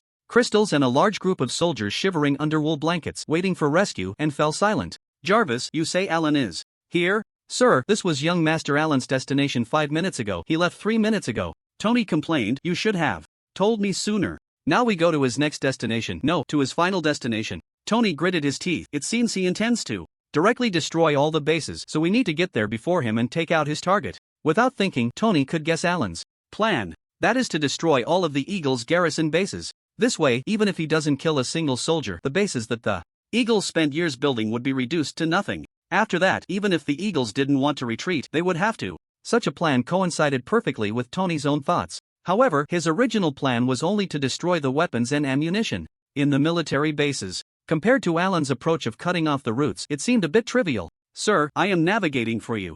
But you seem a bit unhappy? Jarvis asked. It could analyze the corresponding emotions from Tony's tone and expression but felt quite confused. Young Master Alan has eliminated all the 10 Rings bases to avenge you and destroyed the Eagle base to indirectly vent your anger. Isn't that good? Of course it's good. It almost moves me to tears. Tony felt a tightness in his chest. But I just feel frustrated. Jarvis, do you know what frustration is? Analyze it. Frustration refers to encountering unfavorable situations, generating negative emotions, and being unable to express or vent them. Exactly.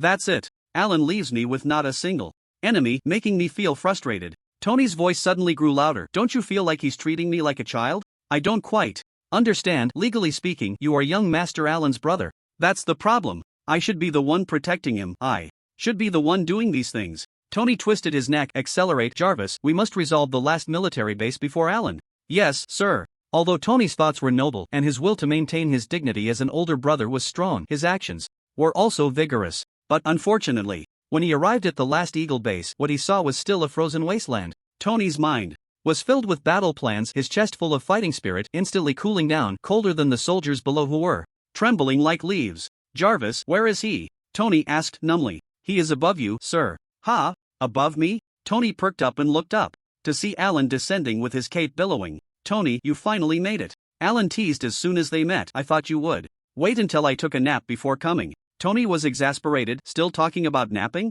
I was woken up by you through Jarvis and rushed over, only for you to charge ahead like a train, leaving me not a single enemy. Alan shrugged. I had Jarvis inform you. If you want revenge, head west. There are still many 10 Rings waiting in the Middle East. Is it the same? Tony held his breath. What's the difference? Alan was indifferent. They're all villains of the 10 Rings. They don't have ABC stamped on their foreheads. They're all equally guilty. As he spoke, he glanced at the Super Mark I controlled by Jarvis nearby. But I can see you're quite serious this time. You even brought my armor. Are you planning for a protracted battle? Are you saying the enemies will either be wiped out or frozen and shivering in a protracted battle? Tony's feet spewed flames. Listen, I'm going to the west. The 10 Rings. There are all mine. Although Afghanistan had already been settled by Alan, Tony still wanted to do something. The harm he had caused to the world in ignorance could no longer be undone. But he still wanted to do what he could to make amends, even if doing so might seem like just him trying to move himself or soothe his inner guilt. Alright, everything is up to you. I won't interfere over there.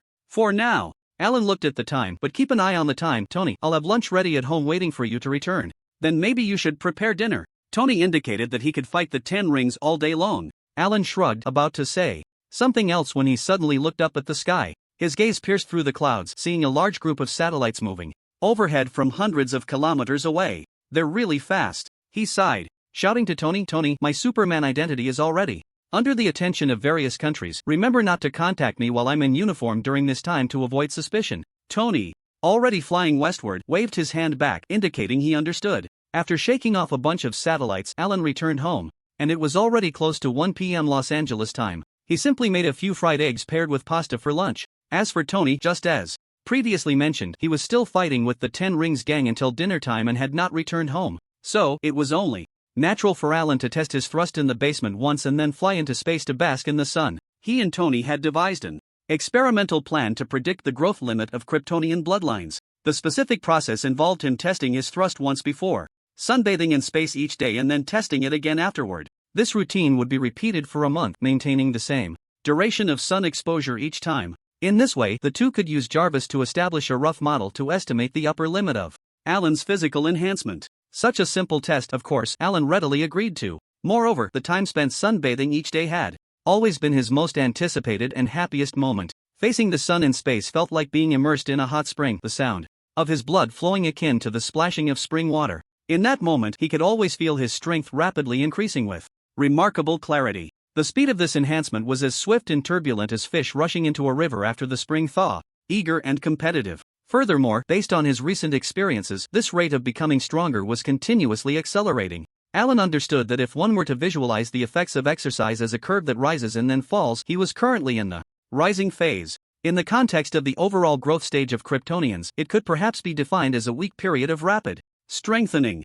In numerical terms, after several days of sunbathing, Alan's total thrust had already reached an astonishing 400,000 tons. This rate of enhancement made every second of sunbathing feel as joyful as if he had received a ton of dopamine. That sense of pleasure was akin to experiencing a shiver that would put one into a sage mode, a continuous series of exhilarating moments, without pause. Beep beep. Just as he was reveling in the bliss, Jarvis's voice chimed in to signal the end of his time. Reluctantly, Alan opened his eyes, flew out of the manned spacecraft, and prepared to head home for dinner. Nowadays, this spacecraft, initially used to ensure his safe sunbathing, had become his daily temporary park. It lingered in space, serving as a landing point for his sunbathing sessions. After all, if he were to sunbathe directly in the vacuum, it would be easy for satellites from various countries to spot him. At that point, a swarm of satellites would gather around him like a group of gorillas in a zoo, which would be quite bothersome. Alan quickly returned home. After completing a set of thrust tests, Jarvis suddenly prompted, "Young Master Alan, Mr. Stark is being pursued by the Eagle Squadron on his return journey. Do you wish to provide assistance? Tony is being chased?" "Where?" Alan was taken aback. "In the midsection of the West Coast mountain range."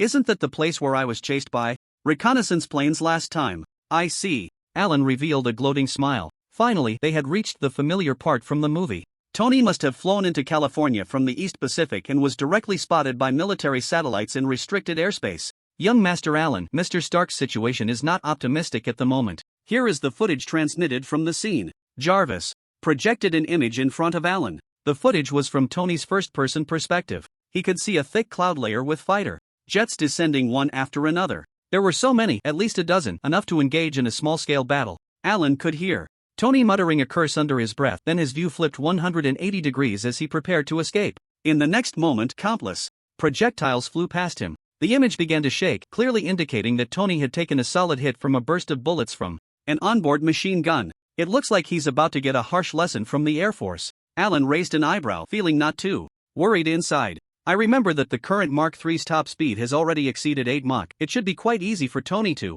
escape, right?" He stroked his chin. "Could it be that he's confidently turning back, planning to have a showdown with the Air Force?" "That's not the case, Master Alan," Jarvis explained. "Given Mr. Stark's physical condition, he can only sustain the armor's maximum speed for a very short time. If it exceeds a certain duration, his heart will explode due to the excessive pressure. Normally, the Mark III's average speed would be around 2 Mach, but that would also continuously consume Mr. Stark's stamina." Alan couldn't help but chuckle. "So, you're saying that after dealing with the 10 rings, he's already exhausted and can't accelerate anymore, right?" "You're correct," Jarvis replied. "Then why hasn't he asked me for help?" "Mr. Stark only instructed me to send you this video." "I see, this guy is just too stubborn." Alan moved his shoulders. "But even if he's too shy to ask for help, how can I not go save him? After all, he is my dear friend, right, Jarvis? Of course, legally speaking, you and Mr. Stark are currently the closest people to each other." Jarvis failed to grasp the teasing in Alan's words. Alan smiled. "Get the Mark II ready for me. I need to give Tony a good lesson."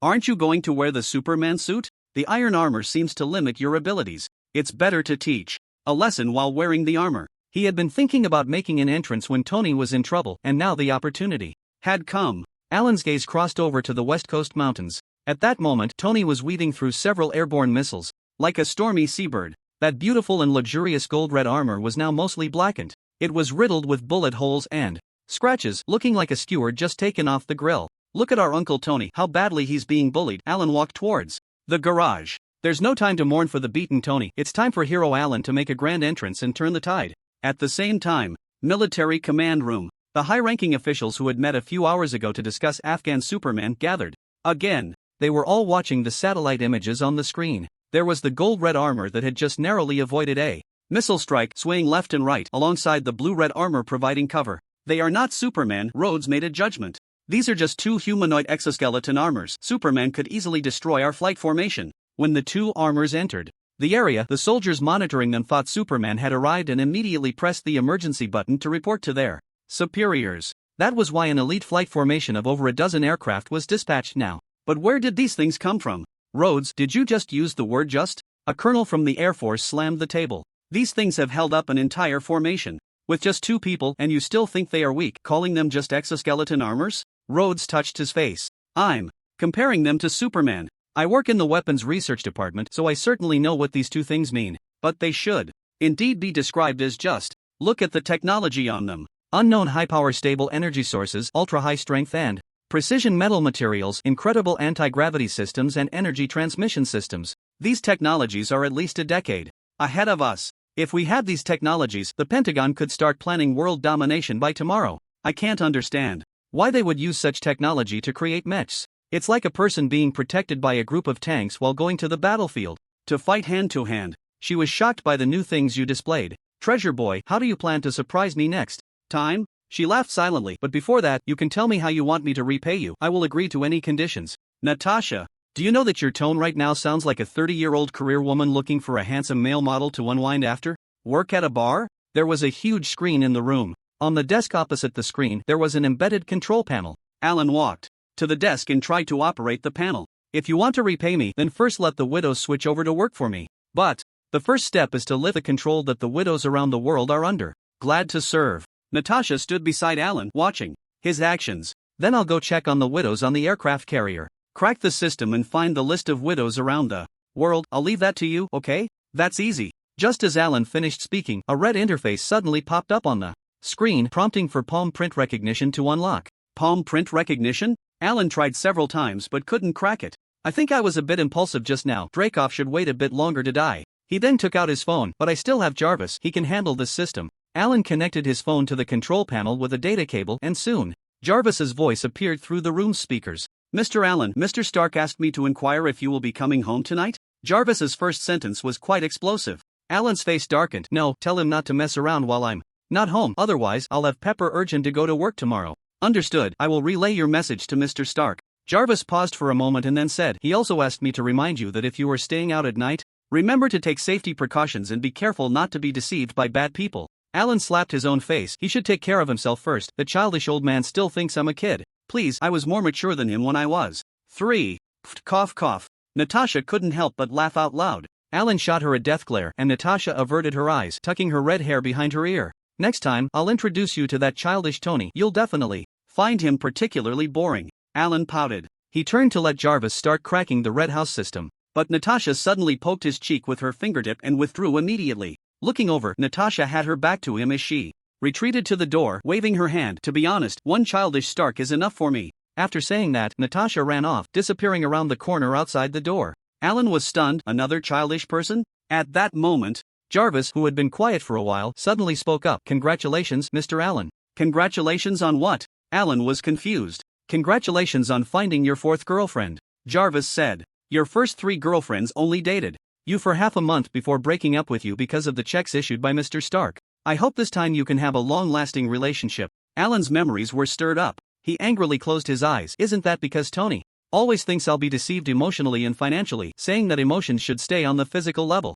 Every time I just start dating a girl, they only spend a few nights with me before he waves a check. Fuck, he's killing my youthful years. But the fact is, those girls really came for your money. Jarvis supported Tony in this. Mr. Stark is just doing what Miss Pepper would normally do for him. Alan scoffed. Every time it's $1 million check. Who wouldn't break up? So are you planning to stop Mr. Stark from paying your breakup fees this time? No need, because Natasha and I were never meant to be together. Alan glanced at the corner of the room where Natasha was still hiding and eavesdropping. But your relationship seems to be progressing smoothly. Jarvis's code couldn't comprehend complex emotions. Alan shook his head. It's different. He explained. From the very beginning, I knew Natasha just needed a sense of belonging. She grew up in a tragic environment. Her adoptive parents were undercover posing as a couple. The so-called familial bond was just an illusion. And when that fake family was torn apart, she was sent to the Red Room for training and reformation. The painful training and torturous life of a killer left her with no sense of identity. She is like a piece of duckweed floating aimlessly in the sea. What this duckweed lacks the most is a muddy shore where it can settle down. It would be best if there were other duckweeds on the shore. Everyone might be swaying, but it would be lively. And the shore is actually a sense of belonging. It's not a person, but a family with siblings. So Natasha doesn't need a lover. What she needs is a place that gives her a sense of belonging. We won't be together. Alan, who understood all of Natasha's past and future, was very clear. Natasha would certainly have people she liked and friends she got along with, but she would maintain an appropriate distance from everyone. That sense of alienation was her disguise to protect herself. It was also her support for maintaining relationships. Thud. Suddenly, a sound of something falling outside the room was followed by a distant, chaotic sound of footsteps. Clearly, Natasha had been exposed and hurriedly left in a fluster. Young Master Alan, Miss Natasha was just outside, Jarvis reminded. I know, Alan nodded. You understand her well. Do you like her but dare not get close? My Jarvis. Only Tony would do such things. I only admire Natasha. So you don't plan to be with her? My relationship with her can be simple, for example, talking about our feelings together in the quiet of the night. According to Mr. Stark's behavioral logic analysis, the feelings discussed at night will turn into noise-making activities. That's the logic. Let's stop the small talk here. Jarvis, now hack into this mainframe and unlock the system, Alan ordered. Understood, young Master Alan. Jarvis's program successfully hacked into the Red Room's mainframe. The red password box on the large screen was instantly covered by a waterfall of blue code. The characters 0 and 1 jumped rapidly across the screen. In the Red Room's mainframe, Jarvis's capabilities were unprecedentedly powerful. It even exclaimed, Young Master Alan, here I feel as free as in the ocean. Their mainframe system is exceptionally superior. Then you can enjoy it more later. I plan to give this fortress to Tony, and you can stay here permanently. Alan watched the screen, waiting for Jarvis's results.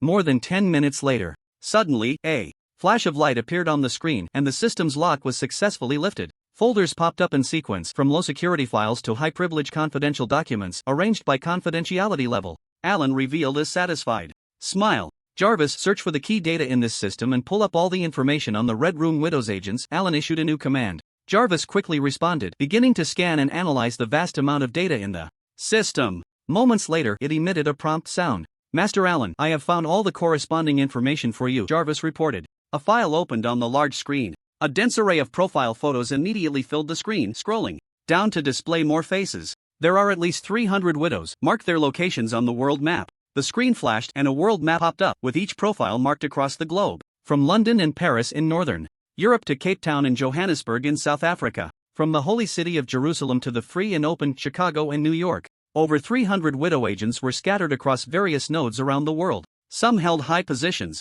Some were skilled in manipulation and others hid among merchants as a concealed dagger. The Red Room controlled the world through these widow agents. Jarvis, send the list and detailed information to Natasha and then transfer $100 million from my account to her so she can establish a new organizational center in New York. Alan's gaze became focused. Master Alan, you might want to inform Miss Natasha directly about the relevant arrangements. They are coming to see you, Jarvis said. They? Natasha brought the widows over? Alan looked towards the door, his ears picking up a flurry of footsteps. It was a silent tread, using special techniques, a habit the widows had mastered. Wow, what did I just hear? A man is going to give you $100 million.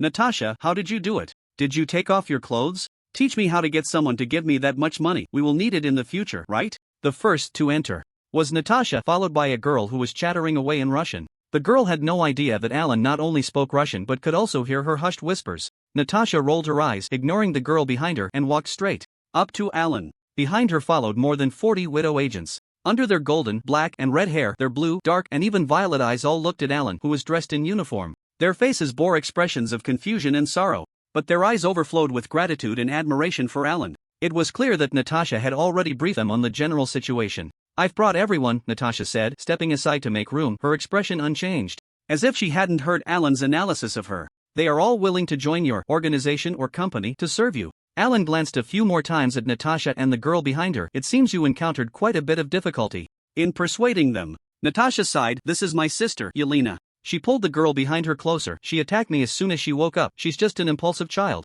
Both Natasha and Yelena bore bruises, one with a swollen forehead and the other with a torn lip. That wasn't impulsive. It was punishment for you, the traitor. Your defection forced us to endure even harsher control. Yelena, with her short golden hair, looked neat and tidy, her face still retaining a youthful innocence, seemingly even younger than Alan. She first rebutted Natasha's slander and then stood at attention before Alan. Thank you for saving us, Mr. Superman. We are willing to follow your orders. Alan smiled at her words, ready to say a few words to win their hearts. As a result, Yelena immediately turned to the side in a playful manner and whispered to Natasha in Russian, My God, his chest muscles are so beautiful, they seem bigger than mine. Have you touched them? It's such a waste to have such a handsome man seduced by you. Natasha and Alan's faces darkened simultaneously. Before Natasha could deal with her rebellious little sister, Alan stepped forward and addressed all the widow agents present in Russian. Ladies, I won't introduce myself too much. You must be familiar with these two identities, Superman and Stark. First, I want to clarify that while I helped Natasha destroy the Red Room, part of my goal was to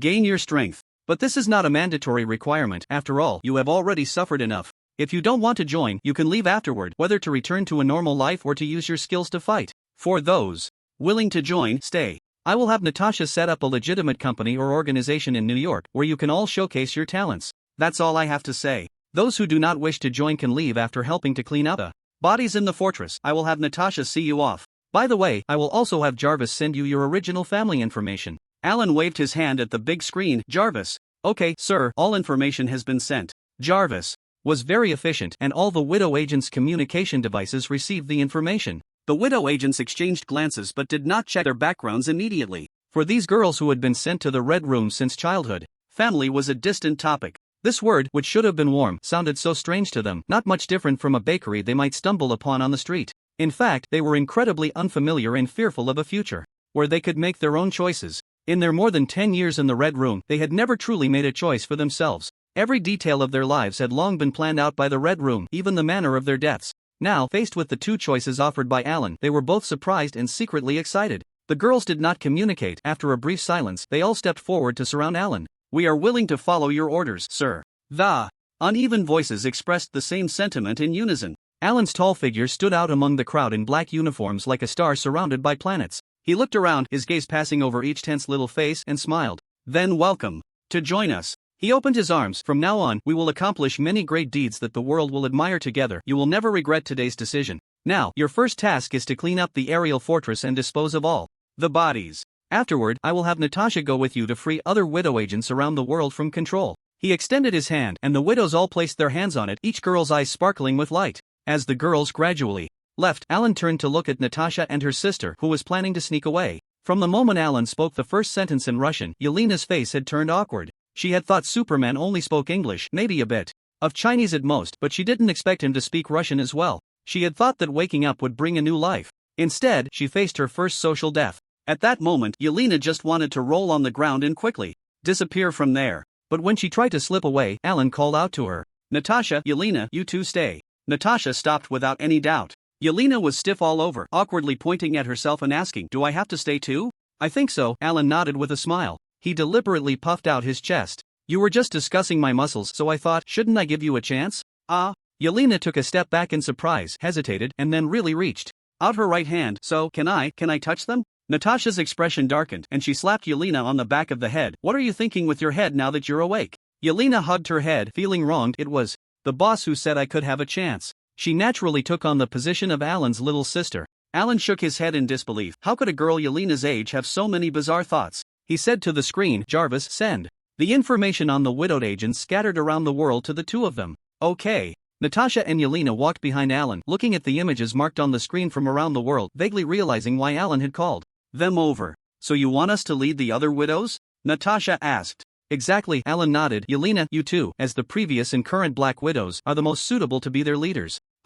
Black Widow? But I'm not. Yelena touched the back of her head, confused. You're not? Alan was taken aback. In the original timeline, Yelena had surpassed all the records Natasha left behind to become the new generation Black Widow. He didn't expect that she still wasn't one. Now, Natasha smiled slightly. She was almost successful, but those records were refreshed by me a year ago. Alan realized this was an extension of the butterfly effect. Thanks a lot. No wonder my training volume doubled back then. Do you know that almost killed me? Yelena frantically tugged at her hair. As she spoke, she lunged to tackle Natasha but was quickly subdued. Alan, don't mind her, just tell us what you want us to do, Natasha said, pinning Yelena down. After this is over, you two will lead the others to rescue the widows marked on the map. After administering the suppressants, give them the same choice. Those willing to join come to see me, and those unwilling, destroy their files. Okay, I will complete the task as soon as possible. Natasha nodded seriously, gratitude evident in her eyes. Her biggest wish had been for the other widow agents to have their own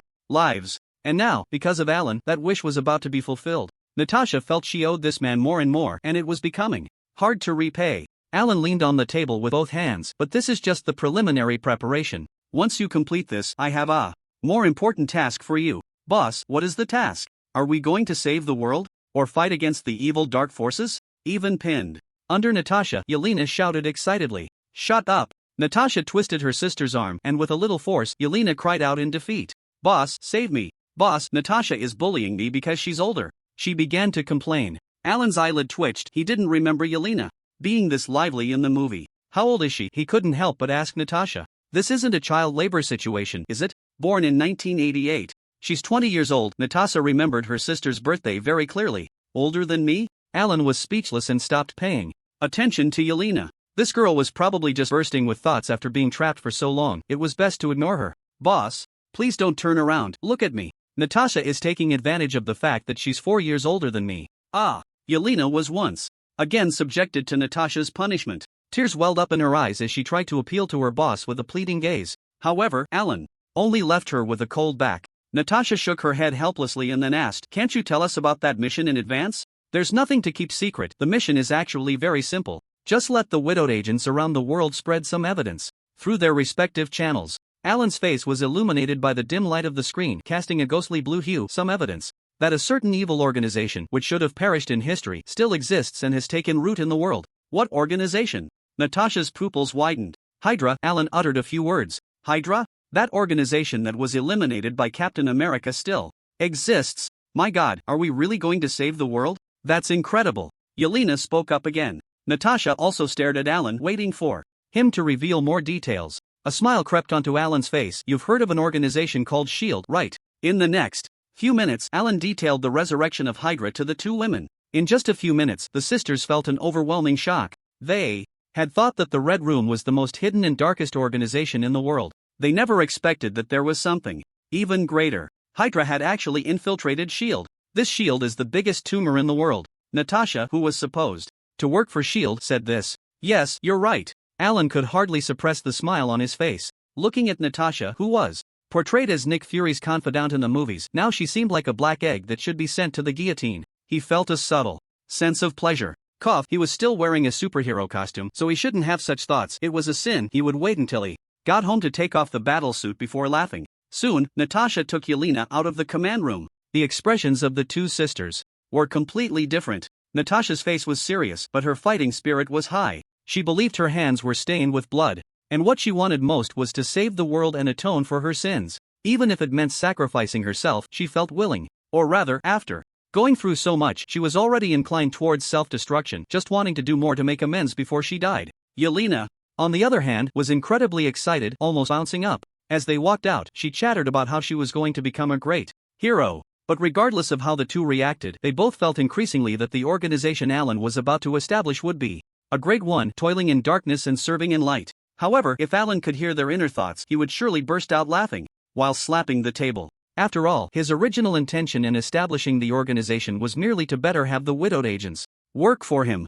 "Master Alan, perhaps this Miss Natasha is indeed quite good. She seems like she wouldn't bow to money and has a heart for justice." Once everyone had left, Jarvis spoke again. Alan replied dismissively, "Yeah, as a subordinate, she's great, loyal, indifferent to fame and fortune, unafraid of sacrifice. Where can you find such a good subordinate? Master, your perspective is truly astonishing, always beyond my calculations." "That's a must." Alan swiped a few times on the electronic screen. "By the way, check the Red Room's mainframe and see if there are any documents related to Hydra. Please hold on. There are 8 undercover files and 316 transaction files, all related to Hydra." Jarvis unfolded the folders on the big screen. It added, however, "The Red Room does not know that these undercover agents and the targets of the transactions are Hydra. The above results were retrieved based on the Hydra intelligence you uploaded earlier." Alan crossed his arms. 8 undercover agents. The Red Room is quite powerful, managing to infiltrate even Hydra. The document indicates that there is also a widow agent who infiltrated a research facility controlled by Hydra and was recommended to join S.H.I.E.L.D., Jarvis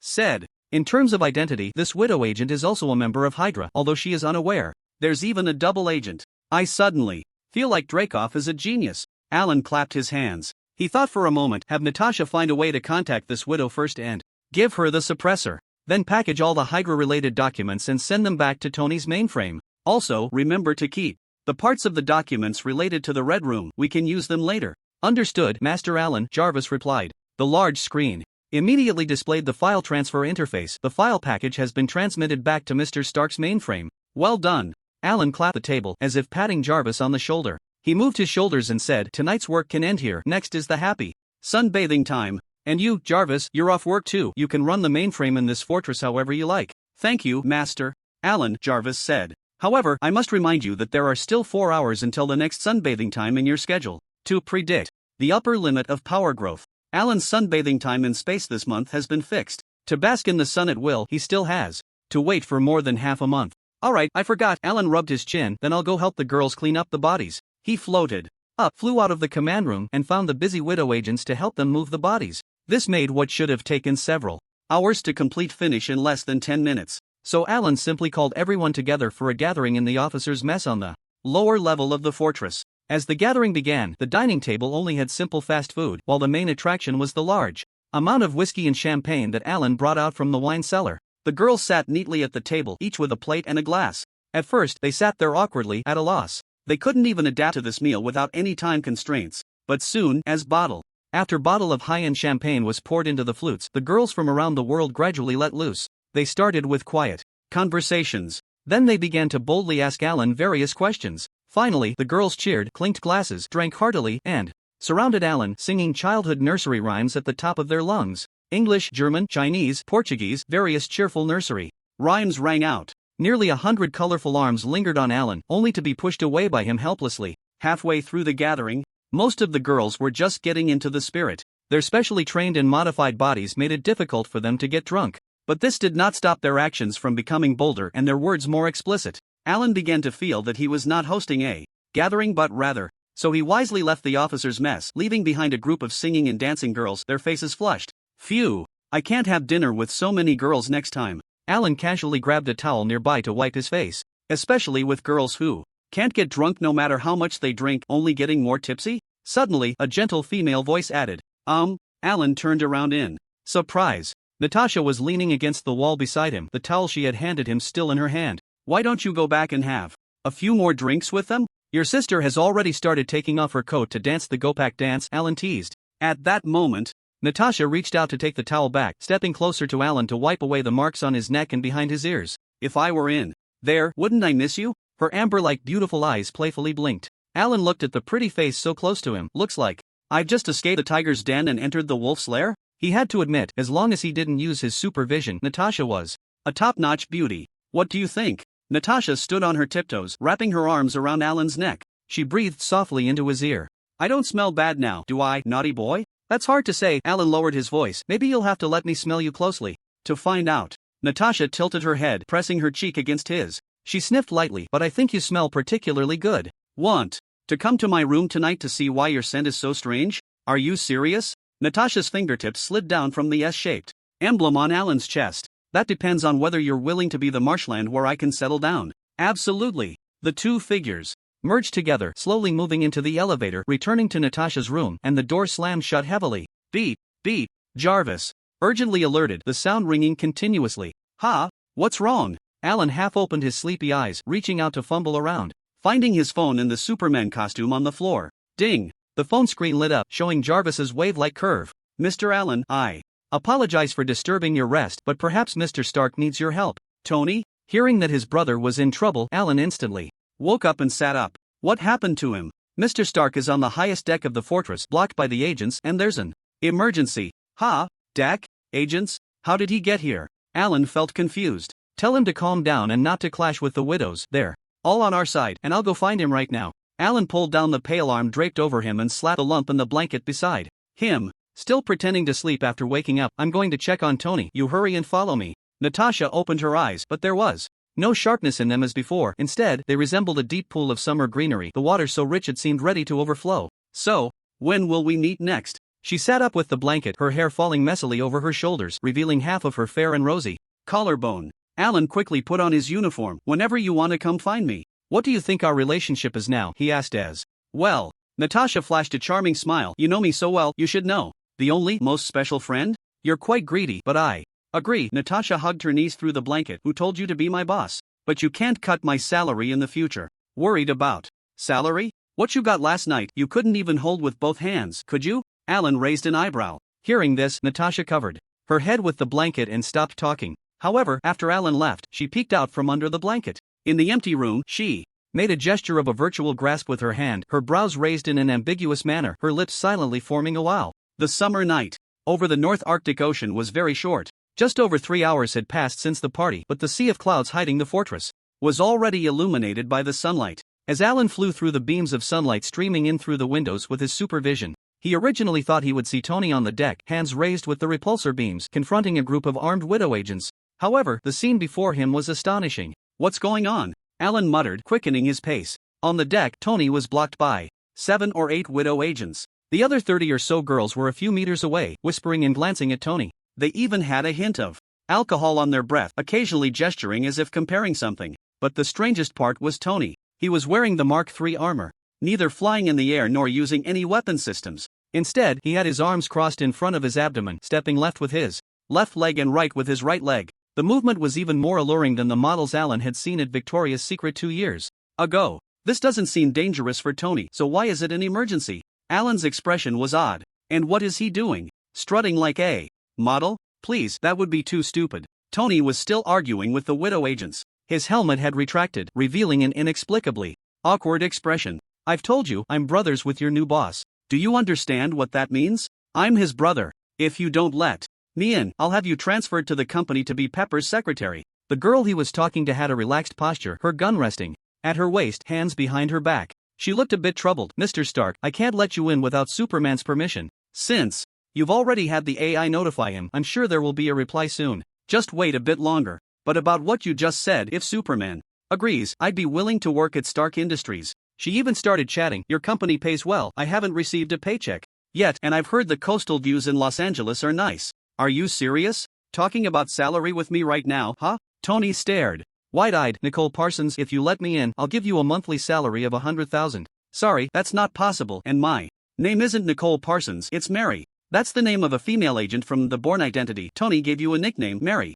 Alan, who had been observing the situation, finally stepped in. After landing, he patted the widow agent on the shoulder. "Well done, it wasn't for nothing that we treated you to drinks earlier. Now let our Uncle Tony in." Hearing this, Mary and the widows finally stepped aside, smiles on their faces. "But next time, you can't run away halfway through the party." The party had made the girls and Alan more familiar with each other. They were much more casual in their demeanor, but the respect in their eyes hadn't diminished. Instead, it had grown into a bit more trust. "Next time, I'll definitely get you all drunk before leaving." Alan smiled, turning to Tony with open arms. "Tony, how did you get here? Look at your face, it's like, come on, why are you only coming out now? Move aside, I need to get in." Tony pushed Alan aside. His face was flushed, as if he had been holding his breath underwater for 3 minutes. "Jarvis, guide me," and then set the armor's propulsion to maximum. All the thrusters of the Mark III ignited simultaneously, shooting like cannonballs into the fortress. Natasha, who had just come out, nearly collided with him and quickly jumped aside, cursing under her breath. Alan stood frozen, finally finishing his earlier thought like a drowning frog. The girls exchanged glances upon hearing this metaphor, all nodding in agreement. "Is that your brother Tony Stark? What's wrong with him?" Natasha walked over, brushing off the dust from her hands. Alan shrugged. "I don't know. Jarvis, what's going on with him?" "Oh no, did he just go into the bathroom?" He casually scanned with his X-ray vision. He saw Tony taking off his armor in the bathroom, fiddling with it for a while before letting out a long sigh. Alan's expression turned strange. "Jarvis, how long has Tony been on the road?" 3 hours. "Mr. Stark has been quite busy today and hasn't had time to address his physiological needs," Jarvis replied. "Ha ha." Alan laughed out loud, so he couldn't hold it in anymore. No wonder his feet kept fidgeting. The girls present also realized no wonder Tony Stark was acting so strangely just now. Laughter erupted on the deck, and everyone gained a deeper understanding of the Stark brothers. "I'm going to see what Tony wants, you all keep busy." Alan flew up and returned to the fortress.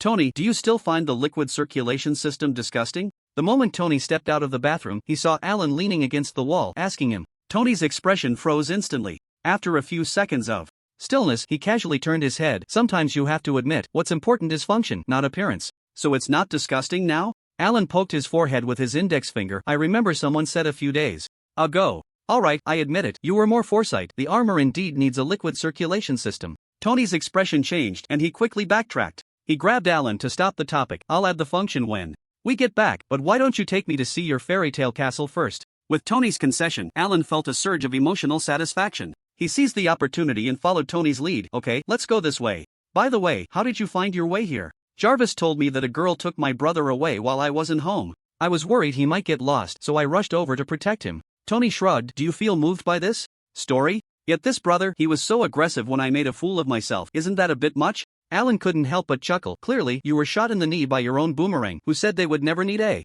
liquid circulation system? And that nonsense of yours could only fool Pepper. Why did you really come? Tony shrugged. Jarvis said a little princess conquered a huge fairy tale castle to give to me, so I came to see what it's like. Jarvis told you? Well, I didn't ask it to keep it a secret. Alan stepped forward to lead the way. This way, I'll show you the functions of this fortress, and by the way, this is your 40th birthday gift. There's still plenty of time. The two of them toured from the command room on the upper level of the fortress to the engine at the bottom. Tony was analyzing non-stop the entire time. Full-body invisibility coating, radar-absorbing materials, and optical stealth. They really have money. No wonder it's the legacy of a superpower. Look over here. This fighter jet's power system is pretty good, but it's still 20 years behind my armor. What is that? A gravity-defying device made of propellers? Am I suddenly back in the age of exploration? Why does a space carrier use propellers? We need to completely renovate this fortress. Tony was fully engaged, his eyes darting around as he pointed at one module after another, spouting renovation ideas. Replace the energy system with an arc generator, change the gravity-defying propulsion system to a clustered energy one, enhance the stealth system. And on the deck, I can create an armor storage chamber so we can achieve real-time deployment of the armor. Wait, Tony, hold on a second. Seeing Tony take the lead, Alan hurriedly interrupted. What? Do you have other renovation suggestions? Tony was now very attentive to Alan's scientific talents. No, I just want to say, you seem to have misunderstood something. What thing? This fortress, it is not yours yet. What? Jarvis clearly said you gave it to me. I said it was a birthday gift for your 40th. Are you 40 yet? You still have a few months until you turn 39. Tony was shocked. 40? Are you going to leave this fortress unused for the remaining year? Of course not, I still have use for it. The widow agents still need this fortress, and so you're giving me a second-hand birthday gift. Tony became serious. Alan, what makes you so cruel that you won't even give your old brother a second-hand gift? Have I treated you poorly all these years? It was clear he really liked this airborne fortress. Although during the tour he kept nitpicking and said the gift could only be reluctantly accepted, his eyes were always shining brightly, like a little boy who had just received a long-desired transformer. Of course I'm not. How about this? Tony interrupted again. Before your 40th birthday, we each take half of this fortress, and by then, you can consider it a 2.5-hand gift. Alan hesitated. But, Alan, you can't possibly renovate the entire fortress by yourself, can you? Tony said again, his big eyes nearly glaring at Alan's face. Alan felt his scalp tingle under Tony's eager gaze. He raised his hands in surrender. All right, for now, you take half and I take half. Usually, I'll have the widows stationed here for mission handovers and personnel transfers. As long as you don't interfere with them, you can do whatever you want. Tony's face lit up. Of course, I absolutely won't interfere with those girls' work. But why do you always call them widows? Does the Red Room specifically recruit widows for training? Alan shook his head. They were selected by the gene sequencing program since childhood and then sent here. He briefly introduced the history of the Red Room. After hearing this, Tony's expression became a bit somber. Training and modifying little girls. First Hydra and S.H.I.E.L.D., then the Red Room. Beneath the calm surface of this world, who knows how many such evil organizations are hiding in the dark. Take me to meet the girls. Also, since you plan to establish a new organization, perhaps you should give them a new name. You can't have a group of girls calling themselves widows all day long. Can you? That would make you look like a ruthless medieval lord. Tony always had a warm heart. Alan nodded. They will naturally have new names later. When the two returned to the deck, the girls were still there, basking in the sun, gazing at the sea of clouds, and chatting. Their conversation was disjointed, discussing anything that came to mind. For them, who had just gained freedom, simply sitting like this, even for a whole day, was incredibly pleasant. Upon seeing Alan, the girls all stood up and gathered around him. After introductions and exchanges, Tony spoke at length about his renovation plans for the fortress.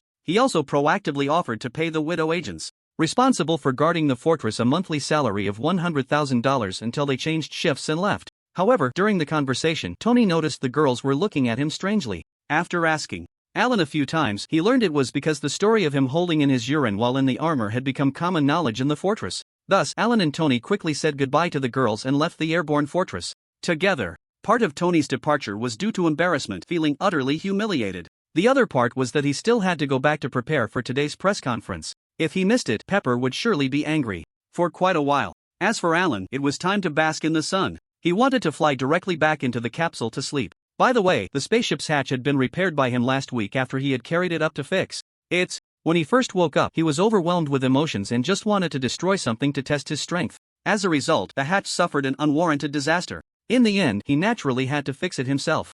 On the fortress deck, the widows looked at the two flying away with envy. How nice, they can fly freely, Yelena said. I wonder if there will be a chance for the boss to make me a suit of armor too. That would be so cool, right? Flames shooting out from the soles of your feet, whoosh, and then you fly away. Natasha, standing nearby, remained silent, gazing at Alan disappearing into the clouds. Yelena noticed her sister's unusual behavior and nudged her with her shoulder. Hey, stop staring, they've already left. You had a few hours alone with the boss, isn't that enough? It's none of your business. Natasha pushed her sister away. I will make it my business. Yelena protested, moving closer again. Suddenly, she thought of something. Oh right, you guys should have just. Now, how was it? The other girls perked up at this topic and gathered around. Yeah, Superman is so strong. How did it feel? Come on, tell us. Is it as strong as a hydraulic press? Or as fast as a powered drill? We can't experience it ourselves. If you don't say anything, we're going to be so envious. The widows transformed into curious little kids, their eyes practically sparkling with curiosity.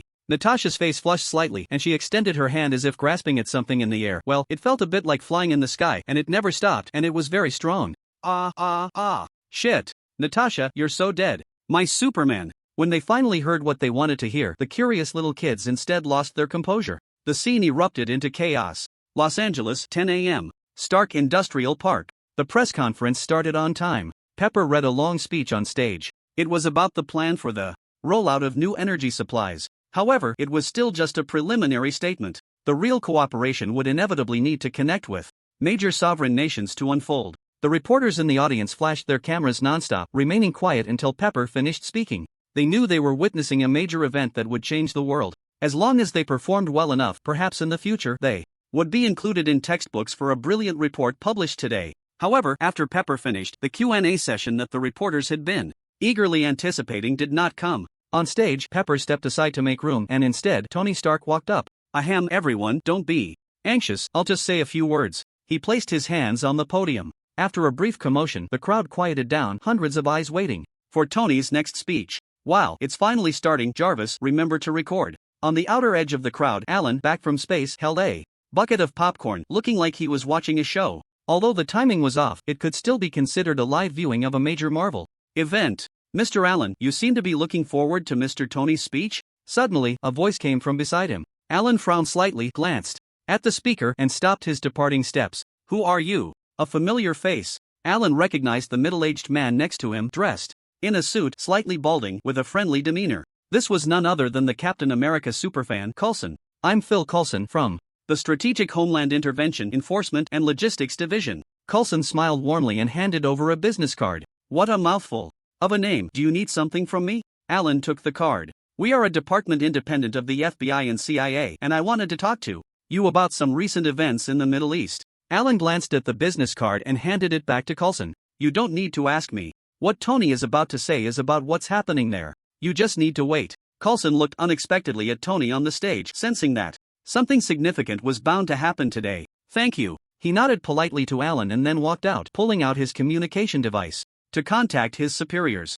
Well, recently, I assume you all have been following the events in the Middle East. Tony flipped through a few pages of his speech and tossed them aside. There are some savages there, armed with weapons of unknown origin, indiscriminately killing civilians. Of course, in the past, Obadiah was secretly supplying them with weapons. Now he's gone, but those people still have weapons. Just as Tony was about to continue, a reporter raised a hand to ask, are you talking about the 10 rings who kidnapped you and were then eliminated by Superman? More or less, but there are some differences in the details. Tony was momentarily taken aback. Indeed, no matter what, these reporters could always tie it back to Superman. Tony chose to skip the lengthy build-up and get straight to the point. You all must know that most of the 10 rings power is in the Middle East. Actually, it's in Afghanistan. Recently, there's a guy in iron armor there who has been wiping out this group of bandits. Many people have started to pay attention to him, thinking he is a hero. I want to say he has many flaws and made many mistakes in his youth, but you will still see him as a hero, which actually. Another reporter raised a hand. Are you talking about that Iron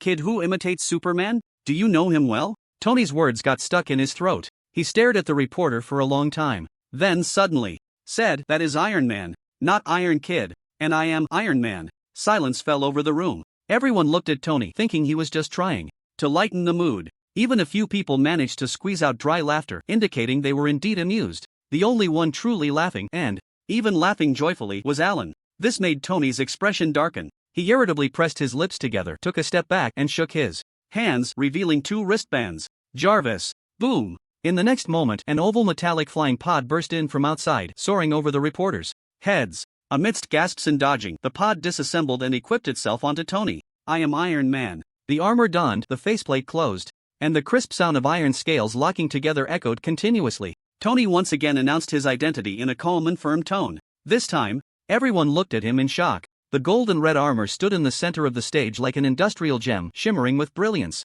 Every heart trembled. Then, a surge of people rushed forward, hundreds of arms raised, clamoring to ask their questions. In the evening. Honestly, you might as well have just shown up in the armor, that way, you wouldn't have been stumped by the reporters one after another.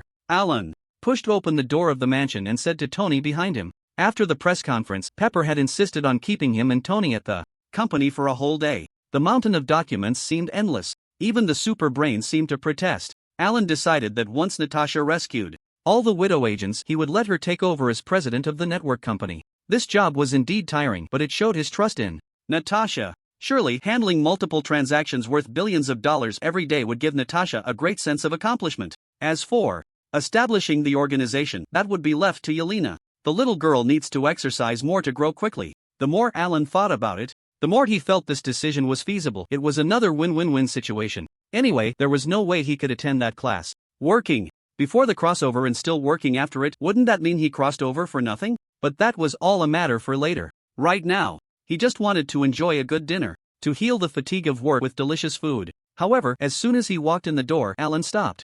In his tracks, Tony's questioning voice chased after him from behind. Is that really what you think? I saw it clearly at the time. You were the one laughing the loudest.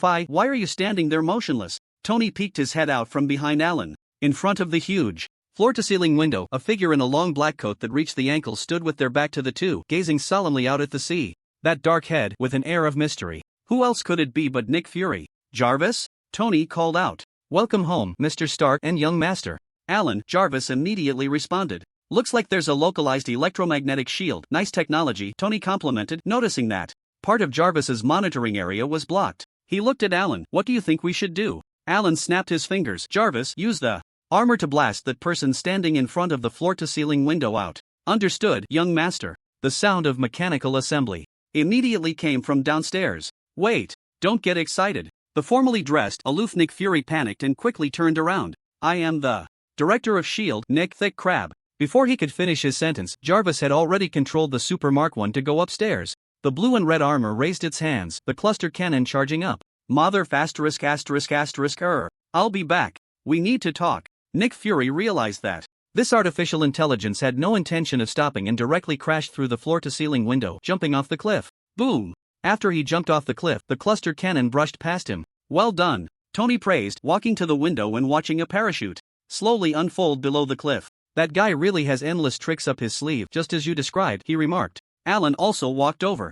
Jarvis, it seems we need to upgrade you, otherwise anyone could break in. Young master, if it were the mainframe of the airborne fortress, I shouldn't have been blocked by him. Oh, you even know to make requests, then let's upgrade your mainframe. At this point, Tony looked at Alan.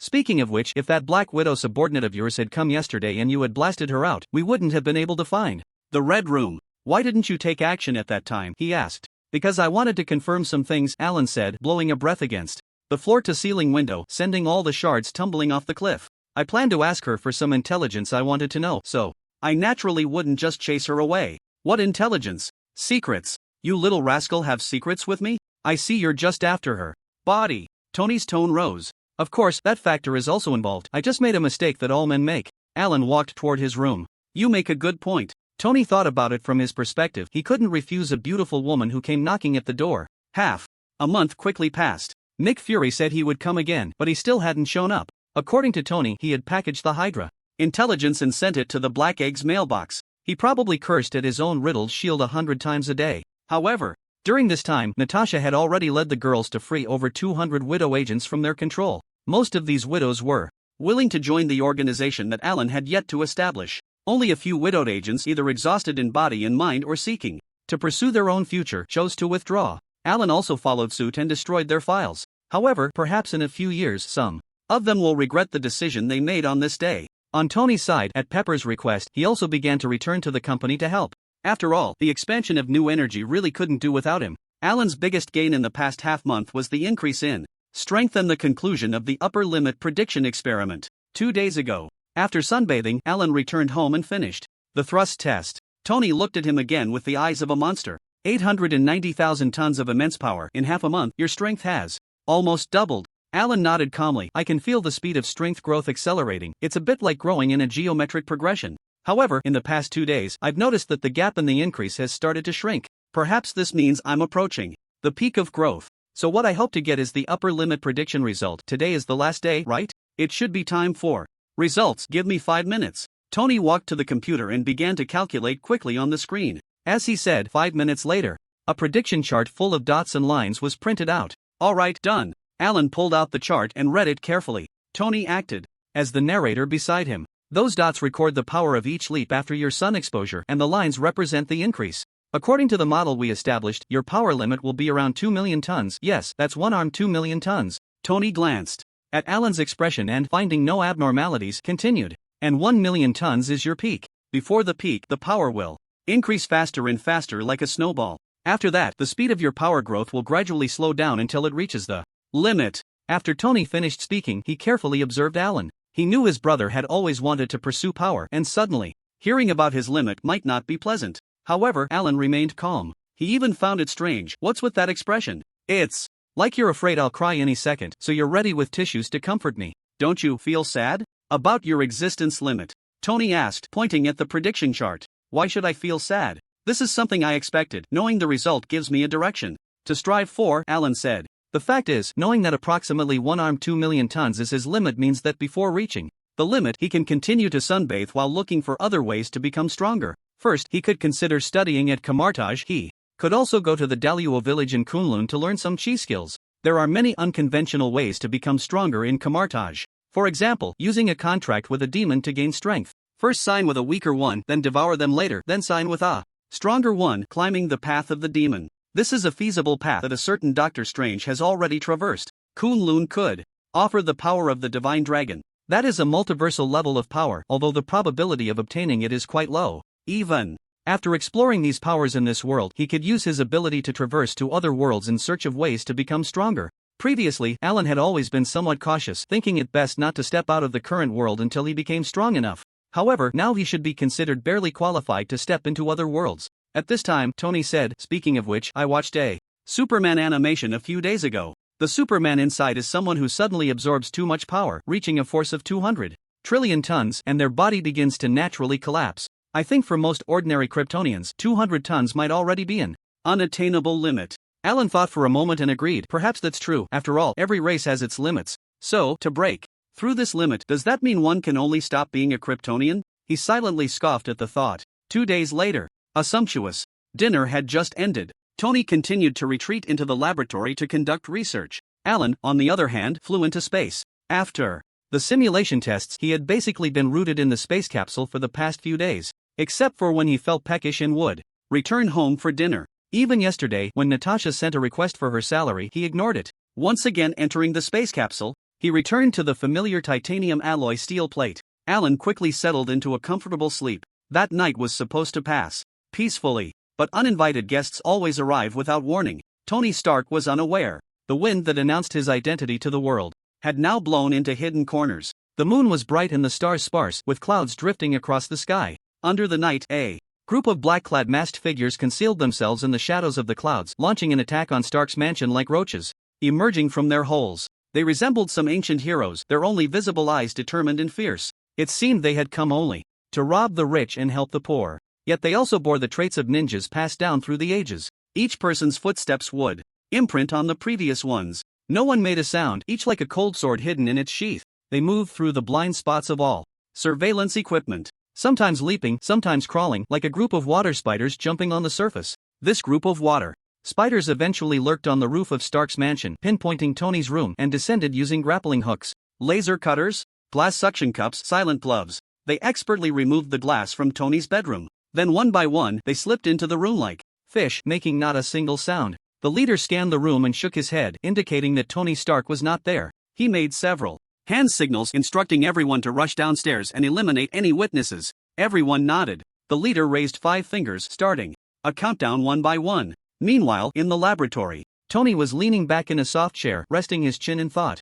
On the screen in front of him was Jarvis's defense system. He had been so busy lately that half a month had passed and Jarvis's upgrade was still not complete. Speaking of which, during the upgrade he had specifically replaced the surveillance equipment and the originally all-encompassing monitoring now had gaps. However, the upgrade time was quick, so there shouldn't be any problems. At that moment, an arm reached out in front of him and waved. Still thinking, Tony? The enemy is already at the door. Alan reached out and removed the glasses from Tony's face. He had been sleeping in space when he heard the sound of glass cutting and the sound of hurried footsteps at home. His sweet dreams were abruptly interrupted. Once he activated his supervision and saw the situation, he hurried back to the laboratory in 5 seconds. The power boost during this time had rapidly increased the strength of his biological force field. Now, even flying at speeds over 100 Mach, he could move as silently as a bird through the clouds. Ha! Tony was startled, his face showing surprise, but he calmed down upon seeing Alan. What enemy? Jarvis didn't even warn me. Damn, it can't be that black egg again, right?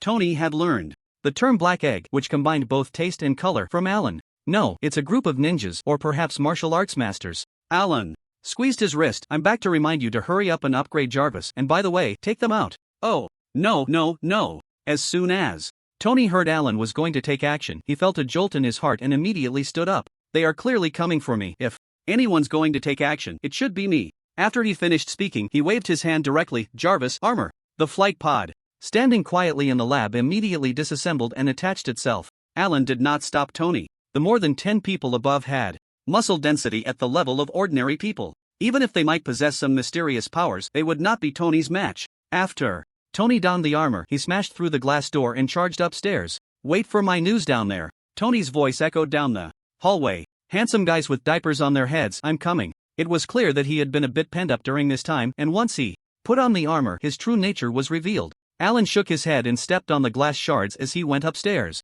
The uninvited guests clearly did not expect the target to suddenly charge out from downstairs. As soon as Tony went up, he opened fire with full force, the cluster cannons spinning and bombarding. Those intruders had no chance to fight back and were killed. Even those who managed to react were knocked to the ground the moment they tried to resist. Tony was outputting at full power, and the villa's ceiling was rumbling. By the time Alan reached the living room, bodies were already lying everywhere and the walls were half cracked. Very good, I can call the renovation company again tomorrow. The last black-clad man was now cornered by Tony. It was evident that these attackers were professional killers. None of them had let out a scream when they died. Even now, with only one left, would he fight to the end? Alan was just thinking that the last person would fight desperately, but that person instead retreated and pulled out a simple envelope from his pocket. He handed over the envelope while simultaneously slashing his own throat with the knife in his hand, dying on the spot. When his body fell, he even maintained the posture of handing over the envelope.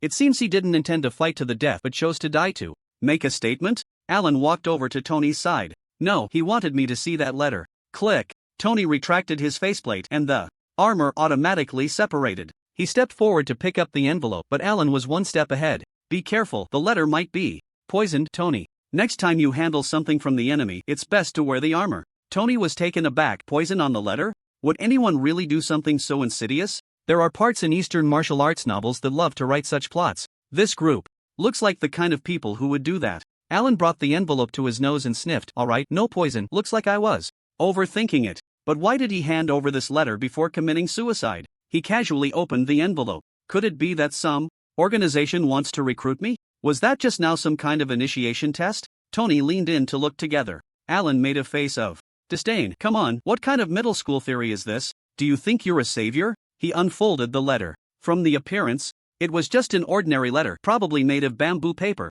People who commonly use this kind of paper mostly come from Southeast Asia. Could the other party be from the Hand Association? The two looked down the lines of the letter. To Mr. Tony Stark, congratulations on passing my test. You killed the outer members of the 10 Rings gang who were on an assassination mission. You have successfully proven your qualification to have your head cut off by me personally. You are the first person in recent years to reach this stage. First, let me introduce myself. I am the leader of the 10 Rings, Wenwu. The 10 Rings gang you wiped out half a month ago was merely my poor imitators. I want to thank you for killing these inferior imposters for me. But I regret to inform you, although they are merely imitators, they represent the prestige of the 10 Rings organization worldwide. Since you have publicly declared that you have eradicated the 10 Commandments gang, I must take action to kill you in order to uphold the reputation of my 10 Rings. A month from now, I will personally come to collect your head. Signed, Wenwu. The two quickly read through it in silence. Tony furrowed his brows tightly. So, the 10 Commandments gang is just the tip of the iceberg?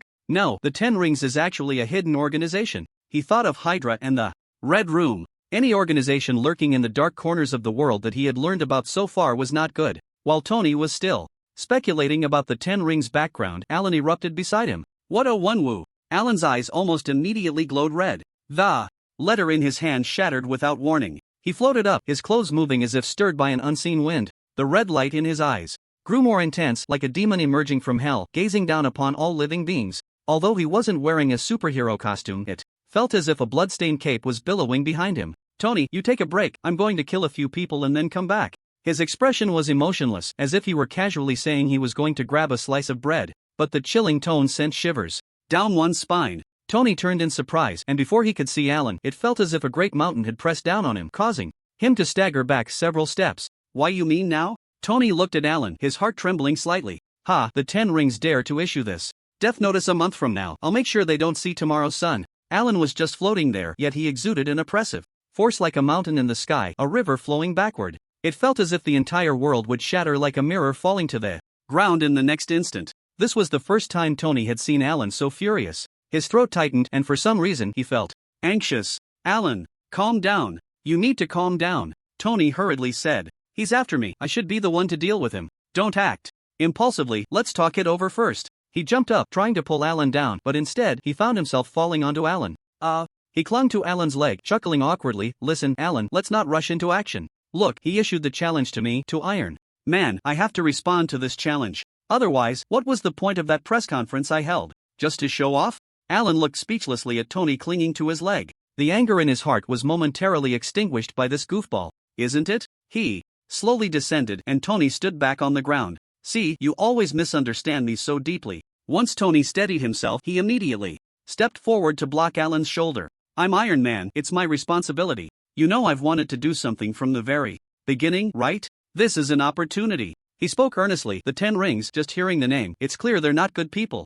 Just like the 10 Commandments. They provoke me, and I happen to want to find them. These dancers hiding in the shadows are all bad. So let me investigate and deal with them, okay? Are you serious? The red glow in Alan's eyes gradually faded, returning to his dark pupils. He looked at Tony strangely. Do you really want to fight that one, Woo? Don't look at me like that. You've dealt with the Red Room. Can't I handle a 10 rings? Do I look like I'm joking? Tony laughed, spreading his arms, but inside he felt a sense of relief. For some reason, seeing Alan in a rage made his heart tighten. It reminded him of 17 years ago when he had held Alan squatting in front of their parents' gravestone, weeping bitterly. That day, the rain poured down like a silver waterfall, and on his face it was hard to tell whether it was tears or rain. Inside, he couldn't distinguish between anger or sadness, or even confusion. He cried until his eyes were blurry. Suddenly, in his arms, Alan babbled and reached out to wipe the moisture from his face. At that moment, baby Alan, with his dark, big eyes, seemed to show concern, his tender little hands patting Tony's cheek again and again. In that instant, Tony knew that this child was the only family he had left in the world. He vowed that he would never let anything happen to Alan. This little one must smile every day and be full of life. Over the past 17 years, he had perfectly fulfilled that vow. However, now Alan had grown up, even becoming a superhero, and had started to protect him in return. This made Tony feel uncomfortable, but he had to admit that he could no longer protect Alan. Yet, seeing Alan in a fit of rage still made his heart tighten. It was a vague sense of guilt. He blamed himself for being too weak to protect his brother anymore. Alan was unaware of Tony's complex emotions. He glanced at the arc reactor in Tony's chest and shook his head. You can't beat him. Based on the portrayal in the movie, only a later version of Tony would have the strength to fight. As for the Tony still using a palladium arc reactor? Sorry, too weak. You haven't even seen me fight and you're saying I can't beat him? Tony shot back, as if you know him so well. Alan picked up the two corpses on the ground and started to walk out. Actually, I do know a bit. The Ten Rings is an organization that has been around for over 1,000 years, named after the leader's treasure. The Ten Rings. The Ten Rings possess incredible power, granting the user a long lifespan and superhuman abilities. Legend has it that it also has a special energy that can open dimensions. That one who obtained the Ten Rings 1,000 years ago and has lived until now. How can you win against someone like that? The Ten Rings in the movie and the Ten Rings in the comics share the same name but are two completely different weapons with divergent abilities. The Ten Rings belong to the mental energy weapon category, capable of absorbing and storing kinetic energy. In the movie, the power of this set of weapons varies depending on who wields them. The comics later added relevant lore, stating that the Ten Rings were originally divine weapons of the Jade Emperor, left behind in the mortal realm. In the right hands, their power could even approach a single universe level, rivaling the Infinity Stones. As for the origin of the 10 rings in the movie, Alan couldn't say. After all, the two people who had used the 10 rings displayed strength that seemed barely capable of destroying a city. Compared to the comic's description, it was like a difference of 10 galaxies. Of course, even so, Wonwoo was not someone the current Tony could match. Are you sure you're not talking about a fairy tale? A person who has lived for 1,000 years? Who can open dimensions? Tony instinctively questioned, but Alan's expression made him realize it was no joke. Alright, I know that's true now. Thank you for the explanation, Alan Encyclopedia. Tony also put on his armor and began to help Alan move the bodies. Let me think, a 1,000-year-old organization and an ancient fossil of a man. That's truly unheard of. But this matter still has to be resolved by me. Alan, if the opponent is coming for me, then I will face them head-on. Alan threw the bodies onto the lawn and asked, how are you going to resolve it? With that toxic arc reactor on your chest? After saying that, he went back inside to continue moving the next batch of bodies. Tony followed behind. Don't say that. Let me try first. If it doesn't work, you can step in. With you, the superhero, I might still have a chance. But do you know that palladium can be toxic? Tony was somewhat surprised. Alan silently raised 2 fingers. I studied chemistry in high school, thank you. He took a couple of steps and suddenly stopped. If you really want to fight, then upgrade your armor first and fix that hole in your chest before we talk. Also, I've always wanted to ask, why do you still carry the reactor? When there are no shrapnel left in your chest? Are you trying to look cool with your life on the line? This, cough cough. Tony felt a bit embarrassed. There are some deep reasons behind this. What kind of guilty expression is that? Alan asked suspiciously. Don't tell me you actually forgot that palladium can be toxic. What are you joking about? How could I forget something like that? Tony's face turned awkward. I was just testing the effects of palladium on the human body. That's right. Alan covered his forehead. You, man, are hopeless. I thought you had other plans. That's why I never asked. I didn't expect you never considered this issue. A week ago, Tony still had the arc reactor in his chest, flaunting around like a robotic Astro Boy. Until last weekend when he came out of the lab. It was only then that he finally replaced the large hole in his chest with something else. It seemed that it was the discomfort in his body that reminded him of palladium poisoning. That's all in the past. Tony threw the 2 corpses on the ground, loudly changing the subject. Only kids think about the past. We should be thinking about how to improve the armor now. Tony tried to put his hand on Alan's shoulder but was dodged. He then patted his palm to cover up the awkwardness. Since you say I can't beat that Wonwoo, how about helping me develop the armor? For the next month, we brothers can research together. We can definitely make history. Alan, you wouldn't want your big brother to be bullied by outsiders, right? Alan raised an eyebrow. Oh, there's such a good thing? I've been waiting for you to get beaten up for a long time. He refused. It's impossible to research together. I still need to go to space to get stronger. But a few days ago, I used my supervision to check out the documents left by Dad in S.H.I.E.L.D. I found out he had researched a new element that could adapt to the arc reactor a long time ago. The clue is on the design board of Stark Industrial Park. You can go take a look. Alan chose to reveal the new element to Tony in advance. At the same time, he piled all the corpses together. He burned them to ashes with a heat ray. Then he blew out a breath, blowing all the dust out of the villa. Dad? On the other side, Tony took off his armor. He researched a new element? Are you kidding? Not a joke. That's the last gift he left for you. Alan patted Tony's arm and walked into the house. After that, you can ask Nick Fury for the documents left by Dad. Everything he wanted to tell you is in there. Alan temporarily dismissed the thought of directly going to the 10 Rings headquarters to crush Wonwoo's head. Since Tony wanted to go, let him go. If he really couldn't handle it, he could step in later. After all, strictly speaking, this was indeed a personal grudge between the 10 Rings and Tony. Tony stood there in a daze for quite a while. He probably didn't expect to receive a gift from Howard after all this time. After standing still for several minutes, he finally went inside to find Alan. So, you agreed, right? I'll handle the 10 Rings issue myself. Tony was still thinking about the challenge. Do as you wish, but I still don't have high hopes for you. If you lose, don't shout for Alan to save you. Alan was preparing to head back to space again. You agreed? Awesome. I knew you would agree. You're my brother. After all. Tony cheered. He didn't take Alan's sarcasm to heart at all. Help? What help? He, Tony Stark, would rather jump off the cliff behind his house than ever shout for help again. He said it. No one can change that. Alan saw through Tony's thoughts at a glance and sighed deeply. This Tony has been spoiled. Maybe he can find another one in the multiverse later. Mistake, don't get too happy too soon. I already said you will definitely lose, and you're still happy? He launched a verbal attack. Lose? That's not certain. As long as there's a new element, everything will be different. Tony waved his hand. Dream on. The Mark III plus a new element is still far from Enough, and that big hole in your chest is a fatal flaw. Unless you can fix it, but there's no such medical technology right now. Maybe not. Alan stroked his chin, suddenly thinking of something. Advanced medical technology doesn't exist on Earth, but it does in the universe. The universe is too far away, but there are also other worlds. Alan suddenly felt a bit excited. He had been planning to traverse a world recently. Since it was his first time, he wanted to find a world with a low ceiling to try out. So, why not just cross into a world that can heal Tony's chest wound, enhance his strength, and has a low ceiling? Alan's eyes sparkled, and he suddenly had the intention to set off. He had studied the ability to traverse worlds before. As long as he thought of the keywords in his mind, the traversal ability would feed back the approximate energy value needed to cross into the corresponding world. It was like a fool's version of a search engine. After inputting the keywords, it would prompt the traffic needed to search and enter the corresponding web page. When Alan clicked confirm search and paid the traffic, the ability would activate and transport him to the target world. However, there was a slight problem. This engine couldn't recognize the names of those movies from his past life. He could only use keywords like low ceiling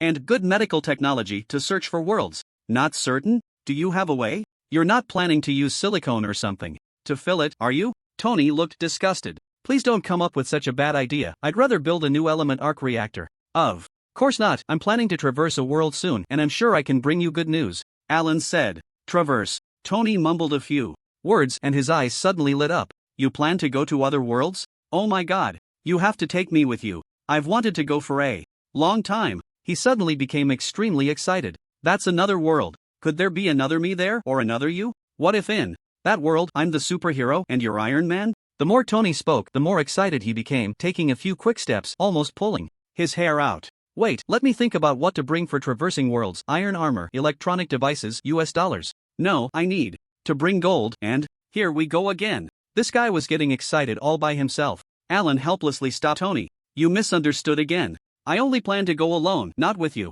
Not with me? Tony was taken aback. Yes, not with you, Alan emphasized. Really not? Tony showed an incredulous expression. This is really not, Alan affirmed. You're just going to leave me behind? Tony's outstretched finger was trembling. You gave me a third-hand birthday gift and now you're not taking me on a trip? Alan's mouth twitched. Tony's current expression was just like a husky abandoned by its owner, bewildered and shocked. It's not, because there are uncertain factors. In this, I need to traverse once by myself first. If the traversal process is stable and I can bring someone, it seems I really can bring someone along. In short, if there's a chance in the future, I'll take you through again. Aren't we going to the DC world? I'll bring you along then. Alan felt that his ability to traverse worlds was quite accommodating. As long as the energy was sufficient, he could probably take the entire Marvel universe with him. But this is the first time after all. I have my iron body to make mistakes, but you can't. Alan provided his reasoning. After hearing the explanation, Tony opened his mouth as if to say something, but ultimately just showed a look of regret. He knew he was out of luck. After all, Alan was right. One should be cautious on their first journey. Adding him to the mix would be like adding a burden. He spread his hands and said, have you thought about what would happen if, upon just arriving in another world, you run into kryptonite? Well, I could wear the Super Mark 1 when I go? Alan thought for a moment. Exactly. You have to wear the armor. Also, bring 5 arc reactors just in case. And don't forget about the disinfection and equivalence issues. You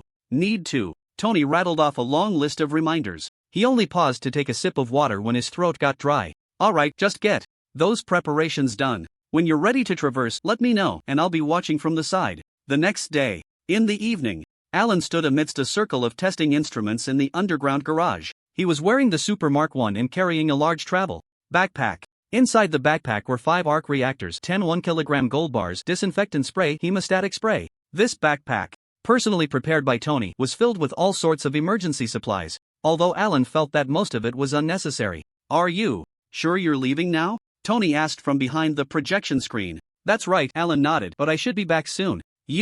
No, with my power, everything is quite simple. Tony shook his head. I'm just worried about the kryptonite and the red sun. If you encounter danger over there, you must come back immediately. Don't worry, even if I'm restrained and lose my superpowers, I can still live. Well, Alan pointed to his head. Superman has weaknesses, but the knowledge in my head won't disappear. I'm off, he said, slinging the travel bag behind his armor. I hope that by the time I return, you've successfully developed a new element. Tony had gone to the industrial park that morning to bring back the design display board. You need to come back quickly because I can create the new element core tonight. Tony smiled proudly. After researching in the afternoon, he discovered the secret of the display board based on Alan's hints. It was a blueprint for a new element. He just needed to analyze this blueprint and synthesize it with a particle collider, and soon he would successfully obtain a new element. Proud as he was, Tony couldn't help but marvel at his father's wisdom after figuring everything out. I hope so. Alan was also happy for his older brother. I'm leaving, take care of yourself and Pepper. After saying this,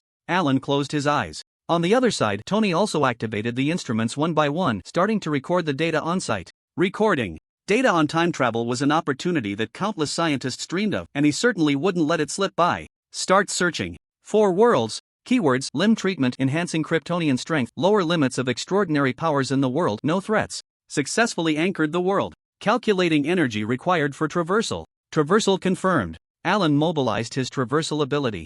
In his mind, confirming each process in value. Soon, a divine and clear message appeared in his mind, making him instantly aware that the search for the other world had been successful. Dozens of options appeared in his consciousness, all meeting the requirements. Those worlds looked like chaotic black hole-like bubbles, with no discernible information. He could only randomly choose one of them. Then, a feeling of ambiguity descended upon him, enveloping him. In this state, he could vaguely sense the energy required to traverse the world he was currently anchored to. It was probably about 1% of his physical strength. For someone like Alan, who was a humanoid disaster, this energy was undeniably vast. Converted into specific values, it was at least equivalent to the total power generation of the entire globe for 9 days. Now Alan understood why the original world had gifted him with Kryptonian blood and the ability to traverse time and space. If he only had Kryptonian blood, then to achieve limitless power, he would have to rack his brains to find opportunities in the Marvel world. And if he only had the ability to traverse time and space, he would probably have to spend countless time and money just to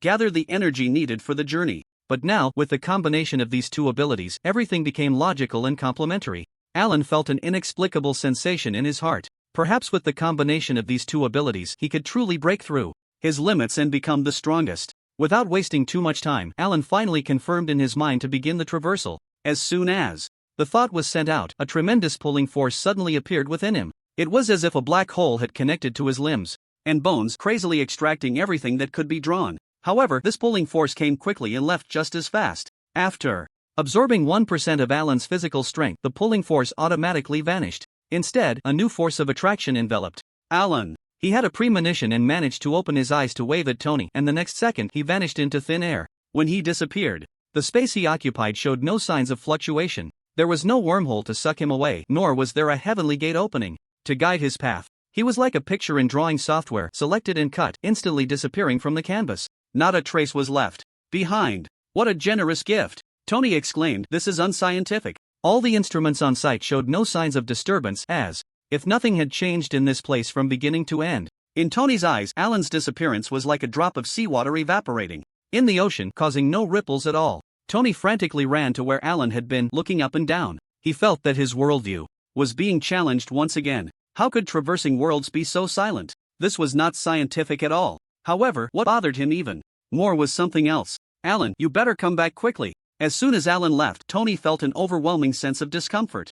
Alan felt as if he had entered a void. He was being pushed by a force, moving through this emptiness. He couldn't open his eyes or speak, feeling like an ant swept away by the currents of the sea. But that description wasn't quite right. He didn't actually feel restrained, he just couldn't move and kept moving forward. In that sense, it was more like a vegetative person lying in an ambulance, being taken to the hospital. However, this feeling didn't last long. At a certain moment, Alan felt as if he had passed through a thin membrane like a water surface. He could even sense the ripples created by himself on this membrane. Then, everything spun around him. He felt solid ground beneath his feet, regaining control of his body. He opened his eyes, and the power of his armor, which had unknowingly shut down, restarted, with the eyes on the helmet glowing faintly. Is this a world of war? The first scene that entered his vision was a raging fire climbing up the skyscrapers. All the buildings around were ablaze, the scattered flames gathering to burn the entire night sky red. Shattered glass, collapsed road signs, and cars with crumpled doors from collisions. Above the buildings, helicopters with searchlights hovered. This is probably a city in the midst of war. Perhaps it has just experienced shelling. The empty cars haphazardly blocking the center of the road show the panic of people fleeing. At this moment, Jarvis comes online. "Master Alan, are you alright? It seems that the circuit system of the battle armor has shut down for unknown reasons while in the garage." "I'm fine, we have now arrived in another world." "Jarvis." Alan looks around. "You shut down because of the time-space travel. Don't worry about it, try to connect to the network first. Jarvis's task is to search for information online. Meanwhile, Alan stands still, closes his eyes, and lifts all the brain suppression on his super hearing. Suddenly, the sounds of the whole world rush in. The sound of wind, fire, screams, countless sounds swirl around him like a kaleidoscope. At this moment, the sounds seem to take shape, each tone representing a picture. He quickly finds useful information among these sounds. Weskier, welcome to HCF. You are now our battlefield commander. Marvin, hold the west gate. Chris, Jill and Brad are in danger. I need to go back for them. Tell Ada Wong, we must get the G-virus. Countless voices are simplified to a few valuable lines. Alan suddenly opens his eyes. So this is the world of the Resident Evil game. I'm in Raccoon City. It seems that the ability to travel can indeed cross into places outside the Marvel universe. He recalls the plot he watched in his previous life and makes a judgment. The Resident Evil world poses no threat to me. But it's strange, how does the retrieval process of the travel ability work? Does this world really meet the requirements? Limb regeneration can indeed be solved with the unique viruses of this world. Even if it might turn into a zombie, it does solve the problem. But does this world help me enhance my strength? Alan is puzzled, feeling it's somewhat absurd. The so-called T-virus, G-virus, and the like would actually lower the Kryptonian's physical condition. Wait, strictly speaking, there is another way in this world to enhance my strength. Alan looks up at the night sky, reddened by the flames, suddenly realizing there is also a yellow sun there. I see, the yellow sun can enhance my strength. Damn, what's the use of that? Marvel Earth has a yellow sun too. Am I here to experience a different world sunbathing? Alan realizes that his determined keywords were not precise, leading to some issues with the final outcome of the travel. Next time I need to change the keywords to enhance genetic potential or to have ways to strengthen aside from sun exposure. Forget it, just consider it as accumulating experience. Jarvis, no need to collect information online anymore, we're going back. Alan was about to leave the Resident Evil world and return home. Suddenly, an invisible wave descended, sweeping over his body from above. Alan was startled, and before he could react, he felt a coolness in his brain. It was as if an invisible skilled hand came down, quickly giving his cerebral cortex a beauty spa. For a moment he felt refreshed, sensing that his brain had been optimized. In some aspects, this external wave was completely beneficial to him, so much so that his steel body offered no resistance. What is going on? A question arose in Alan's mind. Although he sensed that what had just happened to him was a good thing, this inexplicable good fortune made him feel cautious. However, fortunately, the other party was not giving gifts for free. While Alan was puzzled, he suddenly discovered a strange wave through his ability to travel between worlds. He instinctively activated his ability. Suddenly, a vague and unspeakable message resonated with his ability to traverse, drilling into his mind. Alan touched his forehead. It felt as if an invisible ghost connected to his brainwaves, directly speaking a sentence to his mind. Gift, salvation, apocalypse, evolution, biology, more, #% and the message was very obscure. Alan activated his super brain, thinking millions of times in a second, and could only decipher 6 words. It seemed that the sender of the message had no self-awareness. It merely shared instincts or desires with him. This strange setup. Isn't it a bit like the world's consciousness? Alan stroked his chin. Is the world's consciousness of the biohazard asking for my help? That seems somewhat plausible. He first connected to the biohazard world through his ability to traverse worlds, then crossed over. Naturally, that biohazard world could use this ability as a bridge to send him communication. Although the other side seemed to have only instincts and no consciousness, it was even uncertain whether it was truly the world's consciousness. It might just be a collective of human pan-consciousness. However, the other side had indeed offered a benefit. The gift in that message probably referred to the brain SPA he just received. This style of giving a gift before asking for help made Alan feel quite comfortable. He thought for a moment, although he didn't reach out to accept it. Since they were so enthusiastic as to directly stuff the gift into his pocket, helping this little brother from the biohazard world was not something he could dismiss. It was just right that he also needed to study what benefits he had gained. However, before that, he had to think carefully about what kind of help this little brother was asking for. After all, there were only a few ambiguous words, which was really boom. While Alan was pondering, a violent explosion suddenly occurred on the rooftop of the building above him. The rumbling explosion caught his attention. Alan looked up. Did that helicopter that was circling just explode? Amidst the scattered flames, the wreckage of the helicopter spun and crashed into another building. After a series of collisions, the wreckage got stuck between floors, igniting flames, and a large amount of glass and building material debris fell down. Alan felt an inexplicable sense of déjà vu from this scene. Speaking of which, the biohazard was also jokingly referred to as the vehicle crisis. Almost all the vehicles that had appeared in the game and were in operation had been destroyed. So, the explosion of that helicopter didn't seem strange at all. It might have exploded because there were too many muscle-bound men inside, unable to bear the weight? Alan speculated with a hint of dark humor. Suddenly, his ears perked up and more sounds transmitted from the high-rise. Is that sound a car? Is there a car on the rooftop? He looked up in shock again. On the 7-story rooftop, a car burst through the guardrail, crashing straight down with a tall, completely black figure. Thud! The car slammed into the ground, hitting the black figure with a heavy sound that made one's heart tremble. Afterward, the car, due to its unstable center of gravity, flipped over, landing roof first again. At that moment, the black figure it had hit was exposed, its massive body lying on the ground without any movement for the time being. Inside the car, a girl was continuously screaming in agony. She let out a cry of pain. When the car hit the ground, bounced around by various forces and reactions, she screamed several more times against the roof and door of the car. Alan felt a pang of sympathy for her pain. But what intrigued him more was that this girl seemed to be a bit too resilient. After falling from the 7-story rooftop, she actually began to crawl out of the car window, groaning after a brief moment of dizziness. Of course, even more outrageous was that black figure. The black figure had been hit by the car from the 7th floor to the ground. In just a few seconds, she had slowly crawled up again and was walking towards the car. A beauty who was as unkillable as a cockroach. A big black guy who was shameless, getting hit by cars and bombarded, yet still chasing after the beauty. This combination was just like Jill Valentine from the game and the Pursuer model Tyrant deployed by the Umbrella Corporation. The so-called Tyrant was a biological weapon created by Umbrella using the T-virus fused with compatible clones. Alan still remembered that this particular Tyrant was also known as the Goddess of Revenge. As for Jill, she was a member of a special elite team called Stars. She was one of the first police officers to experience the biohazard incident in the Resident Evil universe. She was also one of the main characters in this world. With a strong sense of justice and a resilient personality, she sported a clean, shoulder-length bob, and her classic image was wearing a blue tank top. She was known as the woman whose beauty could make water rise. Very well, I now know the time and place I am in. The scene before him was exactly from the game. It is September 28, 1998, around 9 p.m. near the Raccoon City Redstone Station. Alan analyzed the current time point based on his memory of the game. Young Master Alan, you are correct, it is now 9:14 p.m. and you are less than 1,000 meters from Redstone Station. Jarvis suddenly spoke up. I knew it. Alan raised an eyebrow, flicking open his visor. Looks like you've connected to the network? Yes, but you previously instructed me to stop gathering information online, so I don't know much about this world at the moment.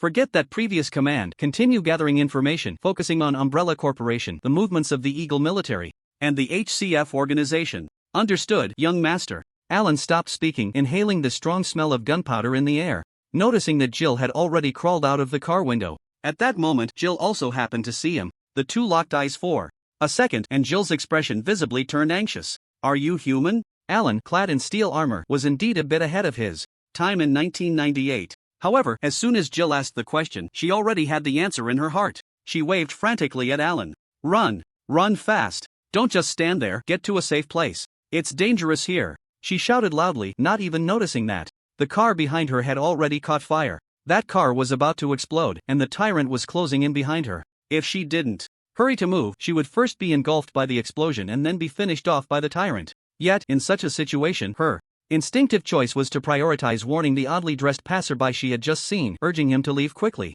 Z-boom! As expected, the car exploded. The flames from the explosion spread, seemingly about to engulf Jill. Jill noticed this too. She turned to run, but it was already too late. She could only watch helplessly as the flames licked at her face. At that moment, she was still lying on the ground, her cheek clearly feeling the intense heat of the flames, and she couldn't help but show a look of despair. In a daze, it seemed as if 2 months ago, she and her teammates had encountered zombies in a mansion on the outskirts of Raccoon City. Perhaps from the day she encountered these monsters, she was destined to die at their hands. However, Jill hadn't even finished her last words in her heart. Suddenly, her vision blurred. The scene before her instantly rewound several meters. The flames that were supposed to consume her erupted in the distance, instead blowing the Tyrant to pieces. She blinked in confusion, sighed in relief, and then suddenly whitened her eyes. What just happened? She glanced to the side, and the strangely armored person was standing there, holding her arm. From the sensation coming from her arm, it seemed that the person opposite her was wearing a very heavy armor. However, wasn't the texture of this armor a bit too good? The shiny blue-red shell, with its streamlined form, looked even more pleasing to the eye than a space rocket. And that round light on the chest looked like a super-futuristic mech warrior, straight out of a sci-fi movie. But how could this be? Such a thing as time and space. Jill suddenly recalled how she had just retreated 10 meters in a flash, and her expression changed drastically. Who are you? She looked up at the head of the armored figure. The faceplate had closed at some point, leaving only 2 faint blue lights glowing. Well, now it looked even more like a mech from a sci-fi movie. I'll explain later. A male voice came from beneath the armor. Upon hearing that voice, Jill suddenly remembered. The face she had seen beneath the faceplate was a handsome male face. May I ask who you really are? She wanted to ask more.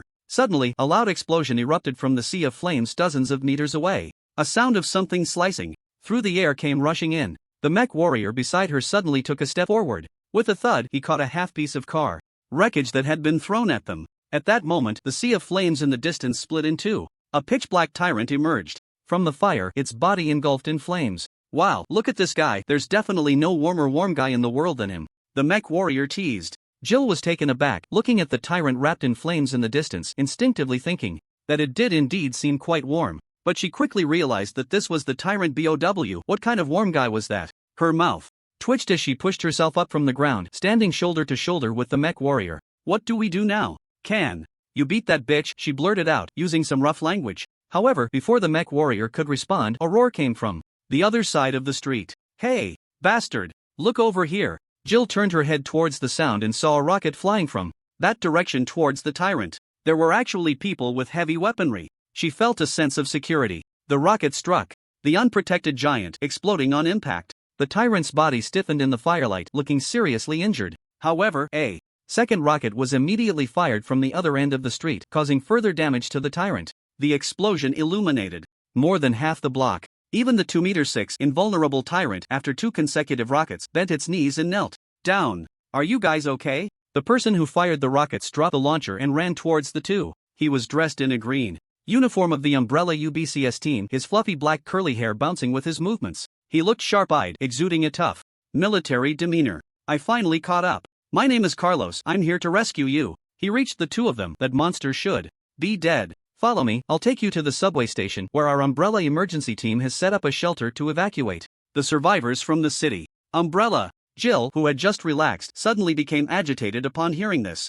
Are you kidding me? The state of Raccoon City is because of you. You will protect the civilians? She was filled with righteous indignation. The outbreak of the biohazard in Raccoon City was caused by a virus leak from the Umbrella underground laboratory. It was a strain called the T-virus. After infection, it would enhance the strength of the patient's bones and muscles, but it would also make the skull brittle, cause the body to rot, and create an insatiable desire for flesh and blood, as well as the urge to spread the virus. After the virus leaked, the Umbrella Corporation simply gave up on this city, even treating it as a testing ground. The reason this city fell, aside from Umbrella's instigation, was also due to the officials' indulgence. Originally, the Eagle officials planned to send troops for support after discovering the anomalies. However, a guy named Simmons in the military committee suggested waiting for the right moment to collect the research results of the virus for public ownership. Thus, the military forces ultimately surrounded, but did not attack. They only restricted the entry and exit of personnel in Raccoon City, but did not send anyone in to clear out the zombies. Carlos was unaware of all this. Faced with Jill's doubts, he was completely at a loss. What are you talking about? Carlos felt Jill was making a big deal out of nothing. He took a few steps back. How about this? You don't have to believe me, but right now the only way to get out of the city is by subway. Whether you want to come along is up to you. And this person next to you, what is that on you? It was only then that Carlos noticed the second person beside him was actually wearing a stylish suit of iron armor. He looked like a mecha warrior actor who had just finished filming a sci-fi movie and stumbled into a disaster. Jill turned to look as well. Right, mecha warrior, I also want to ask you. Before she could finish her question, she was interrupted again. Bang, bang. The dull sound of a hammer striking the ground echoed from a distance without warning. Don't mind me, I'm not on the same path as you. The mecha warrior stepped forward. The two looked in his direction. In the distance, the tyrant, which had been lying on the ground, had somehow regained its mobility. The flames on its body had long since extinguished, and it was now slowly rising with both hands on the ground. The dull banging sound was made by it pushing itself up. Hey, this can't be real. It can still move after taking 2 rocket hits. What kind of monster is this? Carlos muttered. Haven't you seen this kind of thing before? Jill asked. I only know it's looking for something with a very clear purpose, and it won't stop until it achieves its goal. Carlos said. You two, we should go. This guy is completely indestructible. But the mecha warrior suddenly laughed and said, by your logic, doesn't that make it a very dedicated man? Dedicated? The two were momentarily stunned by the sudden joke. The mecha warrior ignored them, unbuckled the travel bag from his back and threw it aside. Then, he actually flew up. Holy crap! Jill and Carlos were both dumbfounded. This iron lump actually spewed flames from its back and feet and took off. They thought the mecha warrior was just dressed in a sci-fi way. Who would have thought he really had sci-fi abilities? Jill, recalling her earlier teleportation, was even more shocked. The two were so astonished they swallowed hard, but they didn't forget to run behind cover and peek out to observe the battle between the mecha and the biological weapon. Fuck, I feel like I've crossed into a movie. Jill's eyes were wide. They saw the mecha warrior flying in the air, extending his hands toward the tyrant. With a sound of energy gathering that was full of technological flair, he actually shot energy lasers from his palms. 2 lasers struck the tyrant like thunder. In just one encounter, they easily pierced through its chest. The tyrant's slow steps immediately halted, and flames quickly ignited on its body again, its massive form crashing down. Is this resolved? It shouldn't be able to get up again, right? Jill said, unable to hide her shock. However, as soon as she finished speaking, the tyrant, with 2 holes in its chest, suddenly began to crumble inch by inch. Its black bulletproof material outerwear, which had remained intact under the rocket fire, shattered completely in just a few breaths. Its body tore apart while expanding, like a self-replicating soap bubble. In just a few seconds, the 2-meter-6 tall tyrant grew 3 times larger. It transformed into something resembling a canine, with its limbs turning into sharp claws and bony spikes protruding from its limbs and back like fish fins. It crawled on the ground, breathing heavily. The rumbling breaths sounded like an old steam engine burning coal. This form of the tyrant is really ugly, commented the mech warrior. The viruses and parasites inside are completely out of control. It's on the brink of destruction. The tracking tyrant could maintain its sanity only thanks to a peculiar parasite within it. Its current appearance was the result of the parasite going haywire, with limbs crazily regenerating and proliferating. Although its power had greatly increased, its sanity had vanished along with it. Don't transform anymore, just end it quickly. If you're the only one transforming, it makes me look foolish. The mech warrior lowered his hands, but the next second, small missile heads popped out from multiple locations. On his shoulders, arms, and waist. Launch. All missiles fired. Dozens of fireballs ignited, and the small missiles arced toward the second form of the tyrant. Sensing danger, the tyrant leaped off the ground with its powerful legs, jumping onto the wall like a mantis, and secured itself firmly. It tried to use its high mobility to evade danger, but the missiles fired from the mech warrior had tracking capabilities. One by one, the small missiles turned in midair, chasing after the tyrant's rear. This was the first time Jill saw the tyrant scurrying with its head tucked down, and even then, it still couldn't escape successfully. Boom! The first missile struck the tyrant. Then came the rest of the small missiles. Explosions followed one after another. Although the force was not as great as that of a rocket explosion, each small missile seemed to hit the tyrant's vital points, causing significant damage and making it stagger and roar in anger. When the last small missile detonated, the tyrant's body was left as nothing but charred bones, lifeless against the wall, without a hint of movement. This time it should be really dead, Jill said, looking at the deceased tyrant and then at the mech warrior in the air, her eyes filled with awe. This was simply a mobile arsenal. It was incredibly cool. During her training in the military, she had excelled in demolition capabilities. At this moment, she felt that the mech warrior in the air was just too handsome, practically glowing. Alan floated in the air, watching the tyrant's remains on the ground. He also believed that the opponent was truly dead this time. Its vitality is indeed tenacious. The T-virus, another direction of life evolution. He then began to ponder the world consciousness's plea for help. In the world of Resident Evil, the path of extraordinary power was completely different from his own. Kryptonians draw their strength from within, with all power originating from their own cells and blood, and of course, yellow sunlight. Resident Evil, on the other hand, amplifies itself through biochemical power. According to the game's storyline, it can basically be divided into 3 major categories: viruses, parasites, and fungi. Each category has its own origin. Among them, the most prosperous is viral technology. Its origin is quite interesting. In ancient times, a flower known as the sun ladder was born in Africa, giving rise to a brilliant civilization. However, this civilization later vanished into history. By the 1960s, the founders of Umbrella, Spencer, Marcus, and Edward, rediscovered this plant. In Africa, they extracted a strain called the progenitor virus from the sun ladder flower. A decade later, Marcus successfully combined the progenitor virus with leeches to develop the T-virus. During this period, Edward's son Alexander established a base in Antarctica, using the genes of his ancestors to cultivate 2 descendants, where he developed the T. veronica virus. Meanwhile, Marcus's student and Spencer's informant, William Birkin, developed a variant of the T-virus called G-virus in an underground laboratory in Raccoon City. These 3 viruses became the main strains in the early stages of the Resident Evil game world. There are also other viruses like T-fear virus, T-abyss virus, C-virus, which have not yet been developed. Besides viruses, the remaining threats are parasites and fungi. The branches of these 2 evolutionary paths are much fewer. In terms of parasites, the Main one is a parasite named Plaga. It appeared underground in the Spanish Wolf-Tooth Valley hundreds of years ago and is an ancient parasite. Unlike viruses, it enhances the host while allowing the host to retain some rationality. Therefore, many factions later used the Plaga parasite to control biological weapons. As for fungi, they originated from an underground village in Eastern Europe, a type of mold that appears pitch black. This mold first appeared hundreds of years ago as well. It can store the genes, consciousness, and memories of various organisms. In fact, when many molds gather together, they give birth to a large mold in the shape of a baby called mycelium master. This large mold can link all the memories and consciousness stored in the mycelium, acting like a network repeater. Some smaller molds generated by it are named E-mold or Grace. Humans infected by E-mold not only experience a significant enhancement in physical fitness but also retain a relatively complete rationality. However, their consciousness is connected to the mycelium master, subject to the constraints and control of higher-level infected beings. The protagonists of the 7th and 8th generations of the game, Ethan and his daughter Rose, are a type of person that perfectly integrates E-mold.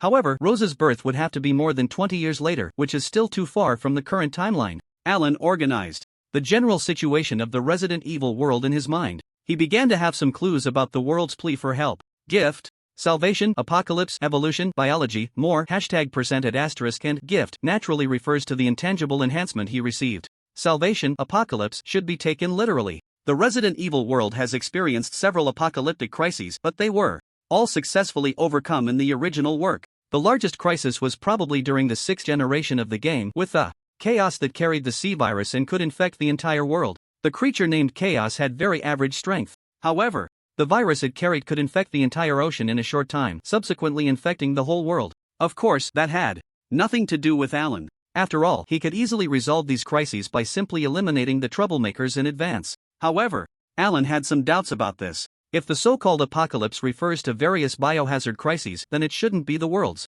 consciousness seeking his help. After all, even if all humans and other organisms died out, the Earth could still continue to orbit the Sun steadily. However, it also seemed premature to draw a definitive conclusion. What if the Resident Evil world had rules similar to some Marvel worlds like the web event? Meaning that if certain important characters died or did not die, the world would trigger a chain reaction leading to destruction. Then he could understand the motivation behind the world's consciousness seeking help. After all, according to this theory, if humanity perished, the world would also be doomed. However, Alan felt that the real reason shouldn't be so bizarre. He temporarily set aside his doubts and continued to analyze the remaining entries. Evolution. Biology is not difficult to understand. It probably means to help promote global biological evolution. This aligns well with the theme of Resident Evil. In the past, while playing games, he had once lamented. He said that in Resident Evil, all sorts of bizarre things could be brewed up. Viruses and fungi, it was simply relentless. But now the game had turned real, and the world might even have an instinctive consciousness. Everything suddenly had a different explanation. To promote biological evolution, the world actively brewed these dangerous yet highly potential species. Various viruses, fungi, and parasites could merge and mutate with each other, perfectly aligning with the goals of evolution. Perhaps the words evolution and biology were what the world primarily wanted him to assist with. As for the final part, more, Alan couldn't quite understand. He closed his eyes, trying to feel the emotions shared by the world's consciousness. Slowly, he discovered that the information regarding more was mixed with a kind of encouragement, anticipation, and impatience. He thought for a moment. He felt that this was probably the world's consciousness telling him that once he fulfilled the request for help, it would provide him with more feedback. Well, these days even the world's consciousness knows how to make grand promises. Alan tapped on the metal surface of his armor with his finger. But since there will be further feedback, I should take this more seriously. Although he still didn't know what the gift he had received was, his superbrain had a vague intuition that gift was quite significant for him. First, as the first step in saving the world, let's tackle the Raccoon City crisis to practice a bit. He stopped the propulsion system of his armor and landed on the ground. In the original work, there is a T-virus serum in the hospital. I can use that serum to try to reverse engineer a more broadly applicable antidote. And the Umbrella Underground Laboratory, the G-virus there cannot be overlooked. It needs to be used to promote biological evolution. While Alan was pondering, someone gently knocked on his armor. Hello? Jill walked to his left side, staring intently at the arc reactor on his armor's chest. You really are surprising. I can't believe you can hide so much weaponry in such a tight armor. I haven't introduced myself yet. I'm Jill Valentine, a member of STARS. Can I ask who you really are? Are you a secret operative from the military? Carlos also came over. Wow, dude, you were so cool just now. You took out that big black guy as a dog in an instant. Alan Stark. Alan nodded slightly to the two, introducing himself. You guys should leave. Here quickly, the zombies are coming over after hearing the noise. Aren't you going to the subway station? I get it, Stark. You're the one sent from above to solve the problem, right? Carlos couldn't help but touch the armor. I didn't know the technology in this country was already this advanced. Those people are really well hidden. Jill seemed to think so too. Her gaze towards Alan became much friendlier, as if she saw her comrade. She extended her hand. I was in the Delta Force. Which unit are you from? Alan? Alan shook her hand with the armored arm. You misunderstood, he said. I'm not from your country, nor am I from your world. World? Are you saying we are not of the same class? Jill frowned slightly. Literally, I come from another world. Alan released her hand. I'm not here to clean up after Umbrella. It is the consciousness of your world that hired me. It asked me to help save the world. So you should leave quickly, try to gather the civilians, and afterwards I might send you some T-virus vaccines. After saying that, he turned around, found the direction of Raccoon City Hospital, and prepared to fly over. Carlos laughed and shouted from behind, Hey, Alan, you're joking, right? How could there be another world? Do you have any evidence? Although this noodle-haired handsome guy had some goofy traits, he was already past the age of believing in stories about saviors from other worlds. He thought that the mech warrior in front of him might have developed PTSD from fighting and was not in his right mind. The world consciousness employs people. Does that mean saviors? Jill's gaze also became strange. She recalled the teleportation from earlier, feeling a bit shaken, but quickly dismissed it. A savior from another world? How could that be possible? She thought for a moment and figured that Alan was probably joking for the sake of secrecy. At that moment, Alan flew straight up. However, he did not activate the thrusters on his armor. He hadn't used the armor in a long time and had just thought of many things. For a moment, he forgot to activate the thrusters and instinctively flew up using the biofield. Thus, several tons of iron floated in the air, and Alan's voice came out, sounding as if it had been muffled in a can. I don't need to prove this, Carlos. You don't need to believe me, and I don't need you to believe. Just go do what you were doing before. That might save a few more people. Alan looked around in the air. And you should leave. A horde of zombies is closing in. Jill and Carlos didn't notice that. The steel armor had already lifted Newton's coffin lid and was floating there. They looked around and indeed saw groups of zombies limping toward them from the street corners. We really need to go. Jill's expression turned serious, not forgetting to ask Alan, what about you? Where are you going? Maybe we can help you later. I'm going to the Raccoon City Hospital and the police station. The police station has a passage to the Umbrella Laboratory. If you need serum, you can find me there, Alan said. He thought that Jill and Carlos, being plot characters, should be quite important to the boss of the world consciousness. So he didn't mind offering some help. The Umbrella Laboratory? Jill wanted to ask more, but Alan suddenly raised his hand to stop her. Wait. He twitched his ears. There are many things crawling nearby. It sounds like the noise of nematodes crawling. Nematodes? Aren't those parasites? How could they make noise while crawling? Jill and Carlos were filled with questions. Shouldn't we take him with us? He looks like he's in a concerning mental state. If he's alone, something might happen, Carlos whispered. But Alan seems quite alert. Jill thought differently from Carlos. She felt that Alan was probably signaling something professional. Special forces often have codes. It's just a pity that neither she nor the umbrella guy next to her were Alan's informants. The sound is over there. Alan suddenly turned in the air, looking toward the location of the tyrant's remains. The once dry bones had turned into a bulging mass of black substance. Countless black threads, less than a millimeter thick, extended from that mass, covering the ground and crawling toward the distant zombies. This process made no sound at all, as natural and silent as rainwater flowing over the city streets. There really are nematodes, Carlos exclaimed. Wasn't that a signal? Jill gasped. This tyrant is still alive, Alan concluded. Ha! Alan raised an eyebrow, wondering why Jill and Carlos's words sounded so strange. These plot characters had a different way of thinking than normal people. The focus was clearly on the fact that the tyrant was still alive. Yet, one was concerned about nematodes, and the other was thinking about some random signal. It was really odd. Perhaps they had fought too much and lost their minds. Alan remembered that 2 months ago in the game, Jill had just experienced a biohazard leak incident. At this moment, she still had shadows in her heart, unable to sleep all day. So her mental state was indeed problematic. Tyrant? At this moment, Jill and the other person suddenly woke up from their daze, their faces changing drastically. It's still alive. Thud, thud, thud. As they were surprised, a series of falling sounds suddenly came from all directions in the street. They looked over, and the zombies approaching them were actually falling in clusters. Black threads wrapped around them quickly, absorbing and digesting them. Damn it! It's absorbing other zombies. Stop it quickly. Jill quickly drew her gun and shot. However, the power of the handgun was insignificant at this moment. Carlos also followed suit, but it was equally futile. Alan watched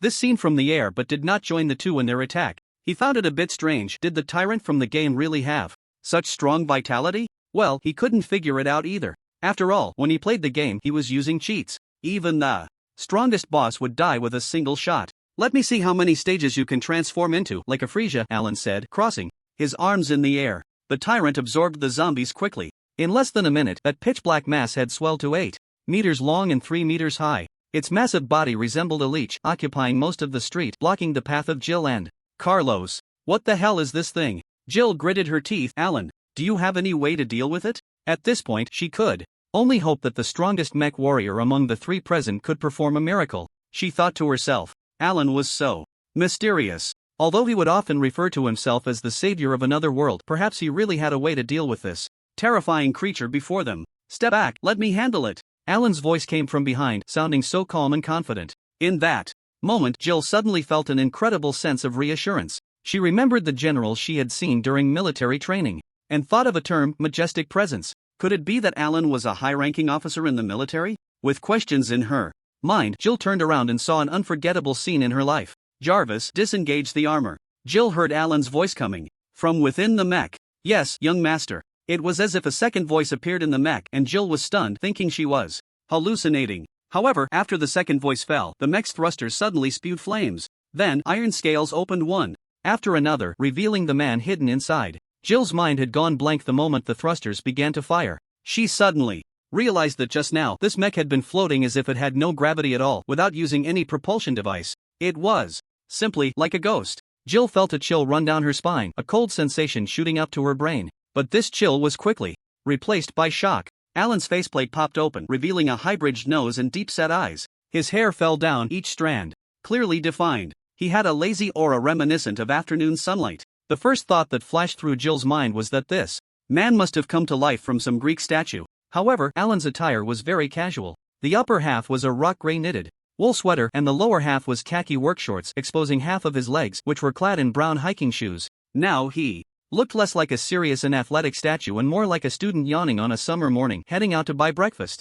If everything had stopped there, Jill would have thought that this incredibly handsome man was a somewhat eccentric elite warrior. But after the mech opened, the man named Alan actually flew up directly. Jill and Carlos opened their mouths in shock, cursing in gratitude, their expressions as if they had seen God. They watched as Alan soared into the sky, his lazy demeanor turning sharp, his dark pupils flickering with a crimson glow. The mech folded itself, jetting flames as it hovered beside him. I originally wanted to interact with you as an ordinary person, but this tyrant keeps resurrecting time and again. At this point, I'm laying it all out. In fact, the battle armor is just my seal. Alan crossed his arms, floating in the air, his knee-length loose shorts somehow exuding an air of superiority. Before him, a giant leech that had expanded to over 10 meters suddenly exploded, shooting out countless long tentacles. Those tentacles sliced through buildings, seemingly able to reproduce infinitely, covering the structures and dyeing them in its color. At the center of the tentacles, the upper half of the tyrant's body was preserved. However, it had now grown massive again, standing in the middle of the street like a small building.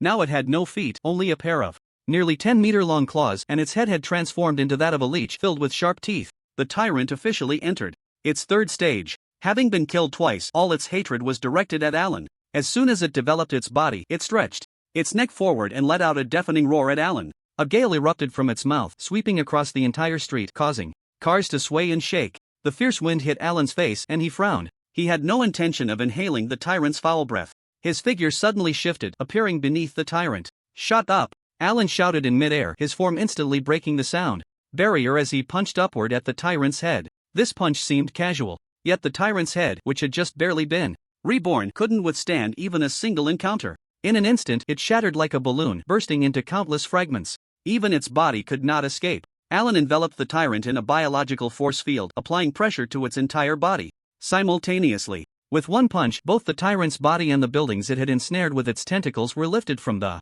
ground. They shot upward into the sky. Large masses of black biological tissue, along with a group of skyscrapers and pavement, broke the sound barrier and were hurled into the air. Alan did not pause. He chased after them and threw another punch. Boom! The earth-shattering force exploded in the air. It was as if a meteor had fallen from the sky. All buildings, the tyrant's body, and zombies were instantly reduced to countless debris fragments. On the ground, Gil and Carlos felt as if they had lost a segment of their memory. They had merely blinked. No, they hadn't even blinked. As a result, all the buildings within a 10-meter radius had broken. the sound barrier and soared into the sky. Looking around, only a barren, desolate ground remained. Large patches of asphalt and concrete had vanished, revealing the deep underground sewer. At that moment, the two were bewildered. They realized they seemed to no longer recognize this once familiar world. Gil stared blankly at Alan, who had become a small dot in the sky. His mind was completely blank, all his mental capacity consumed by shock. Whoosh! Without any sound, the small dot that was Alan suddenly appeared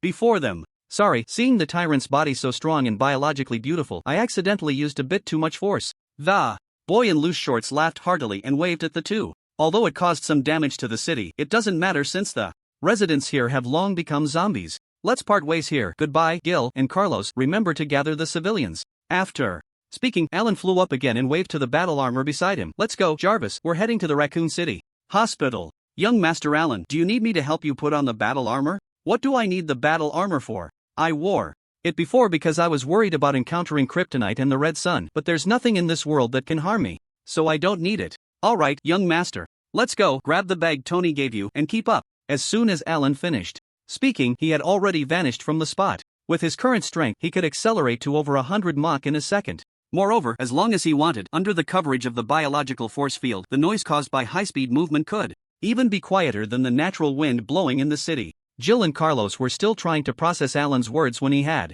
already disappeared from their sight. Only the distant wind blew, stirring up a thin layer of yellow sand on the ground.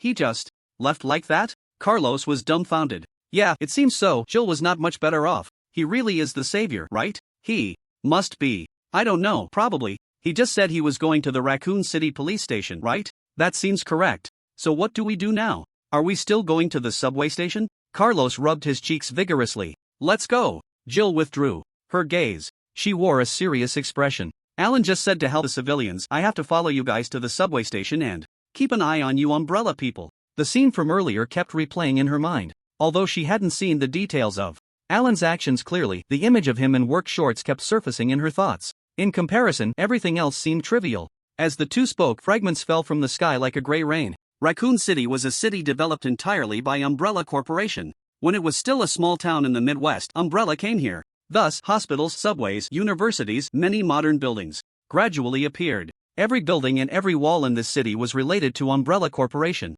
Walking on the streets of this city, any casual brush past could be an Umbrella employee. When Alan arrived at Raccoon City Hospital, he happened to hear a confession from an Umbrella researcher. My name is Nathaniel Bard, and the current time is September 28, 2135. I am the director of the Virus Research Center. I hope someone can come to rescue me, but I'm afraid there's little hope. They don't want me to live. Umbrella Corporation, those guys will definitely kill me. This biochemical crisis in Raccoon City was caused by them. I hope what I say next can be spread through this recording to save more people, at least to ensure my reputation isn't too bad. Umbrella Corporation, my employer, ordered me and my team to participate in the research of a biochemical weapon called the T-virus. Oh my god, what was that sound just now? I'll record it again later, but I need to go check what's making noise outside. It turned out that director Nathaniel Bard was recording a video. This video was his prepared last will. Alan listened to the various sounds coming from outside the hospital. He used his supervision to scan the entire building. The hospital had now been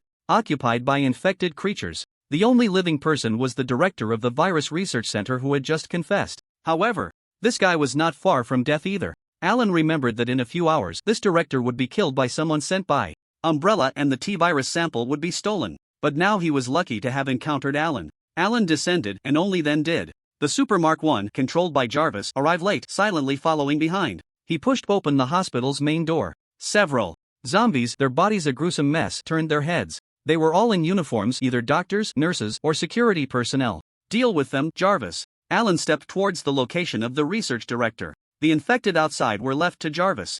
Director Bud was a middle-aged man in a white lab coat, balding on top, with a serious expression. He was in his research room, separated from the hospital lobby by a heavy iron door. At that moment, a lizard-like monster was continuously pounding on that iron door, its massive mouth open, roaring like thunder. Clearly, it had been attracted by Director Bud's voice. On the other side of the door, Bud, realizing he had made a mistake, was sweating profusely, covering his mouth and trembling like a leaf. He probably wanted to stay quiet for a while longer, hoping the lizard monster would change its target. Speaking of which, Alan recognized that monster too. Hunter Beta, a biological weapon from Umbrella Corporation, was airdropped into Raccoon City for testing. In the game, it was considered a minor boss. So, Alan decided to give it a chance. He threw a punch behind it. A tremendous force erupted. Hunter. Beta was blasted along with the iron door into the wall of the room, embedding itself in it like a thin pancake. Ah! The explosive noise startled Director Bud, causing him to collapse to the ground. His expression was one of sheer terror. The scene of the iron door being smashed into the wall reminded him of a biological weapon from Umbrella called Tyrant. Now, Umbrella was using Tyrant. To kill him, he truly had no way to escape death. Bud's lips trembled, and after realizing he was undoubtedly doomed, he instead shakily crawled onto a chair. He nervously moved the mouse with trembling fingers, reopening the video recording, intending to use his last moments to finish recording his unfinished confession. However, before he could utter the first word, Alan walked in. Director Bud? Alan asked. Who are you? Bud looked confused, wondering why it wasn't Tyrant. I'm here for the T-virus serum and vaccine samples. It would be even better if you could provide me with the relevant research data. Alan noticed Bud's expression, quickly turned wary, and he changed his tone. Don't think too much, I'm not from Umbrella. I'm looking for the virus and vaccine just to save this city.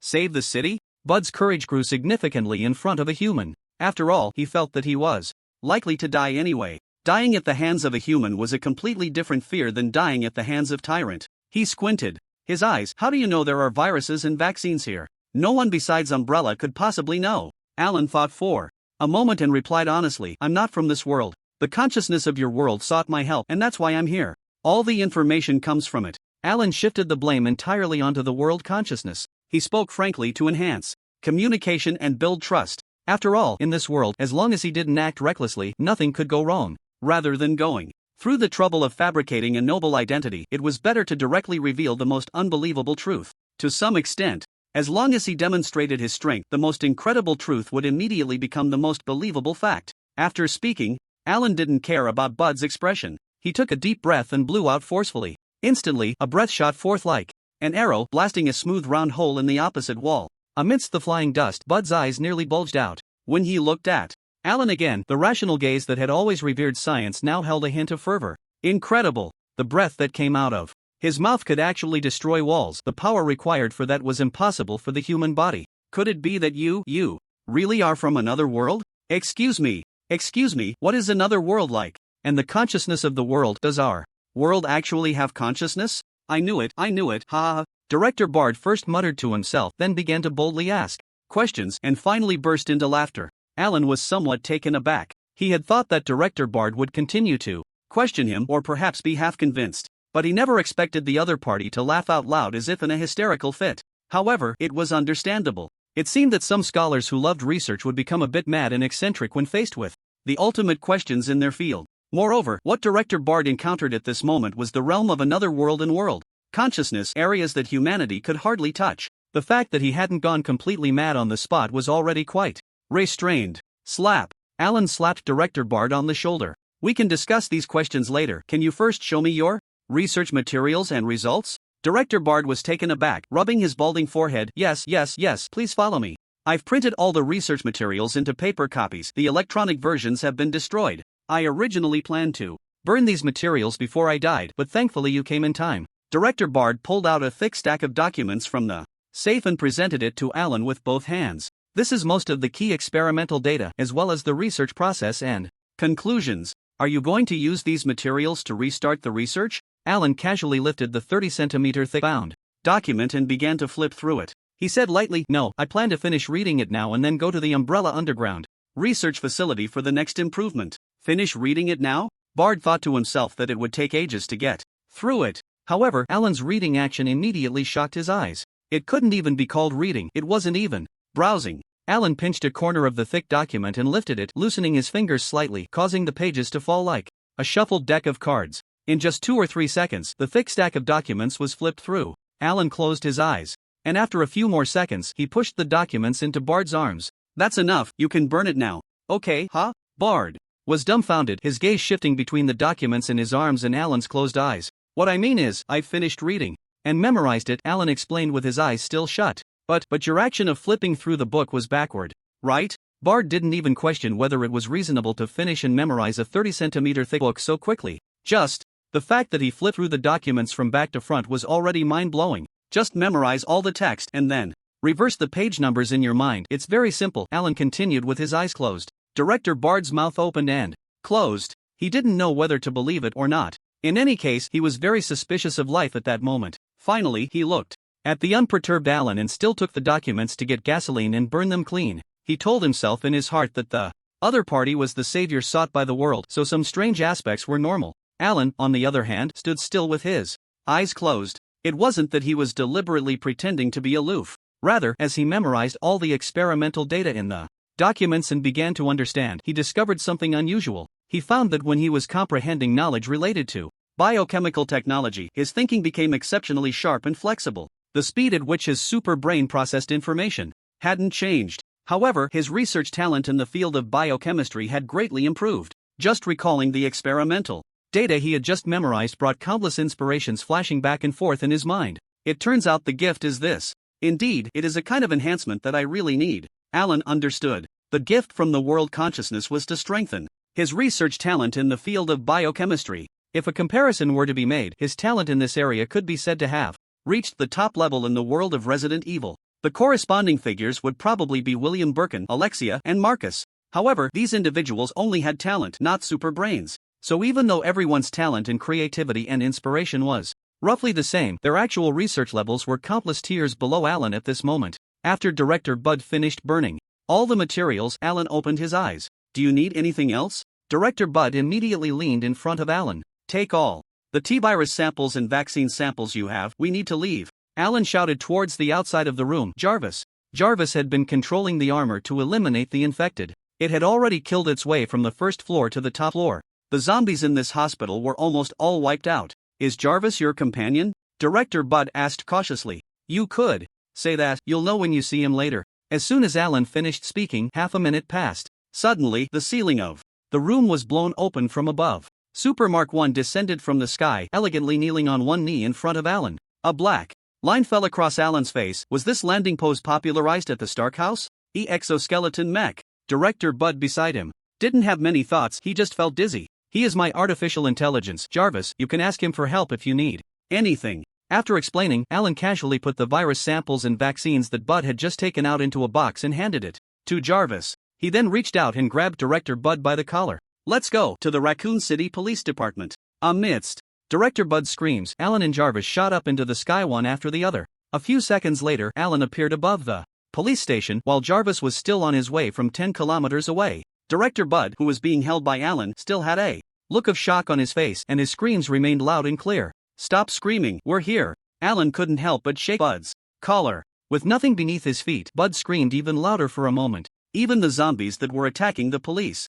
station were drawn to the sound. They twisted their heads in confusion, searching for the source of the screams. Alan simply ignored Director Bud. He activated his X-ray vision and began to observe the police station. In the relatively small police station, everywhere he looked was filled with corpses and zombies. The police officers at the Raccoon City Police Department, except for the chief, were still quite competent. The outbreak of the bioweapon crisis in this city occurred on September 25, just 3 days ago. It was the police station's rapid response, establishing shelters, rescuing civilians, and installing explosives on the streets that had eliminated most of the zombies in Raccoon City, providing a glimmer of hope for the surviving residents in the early stages. But the cost was that the remaining police officers in the station were few and far between. Of course, this was also related to the officers' lack of understanding of the T-virus. The fall of the police station initially occurred because there were infected individuals among the sheltered refugees. The infected broke out among the crowd, coupled with the continuous attacks from zombies outside the police station. Soon, the police station experienced a large number of casualties. Now, under Alan's observation, only 5 people were still alive in the entire Raccoon City Police Department. One of them was the scum chief, Brian Elons, who had been holed up in the office the whole time. During his tenure, this police chief had been engaged in illegal cooperation with the Umbrella Corporation, accepting bribes and covering up evidence for them. He even opened an orphanage next to the police station, specifically to adopt orphans as experimental subjects for Umbrella. He was truly a despicable person. Alan could not stand such scum. He directly released a heat ray from a distance, piercing through several walls and pinning Chief Alones to the leather sofa. Poor Chief Alones.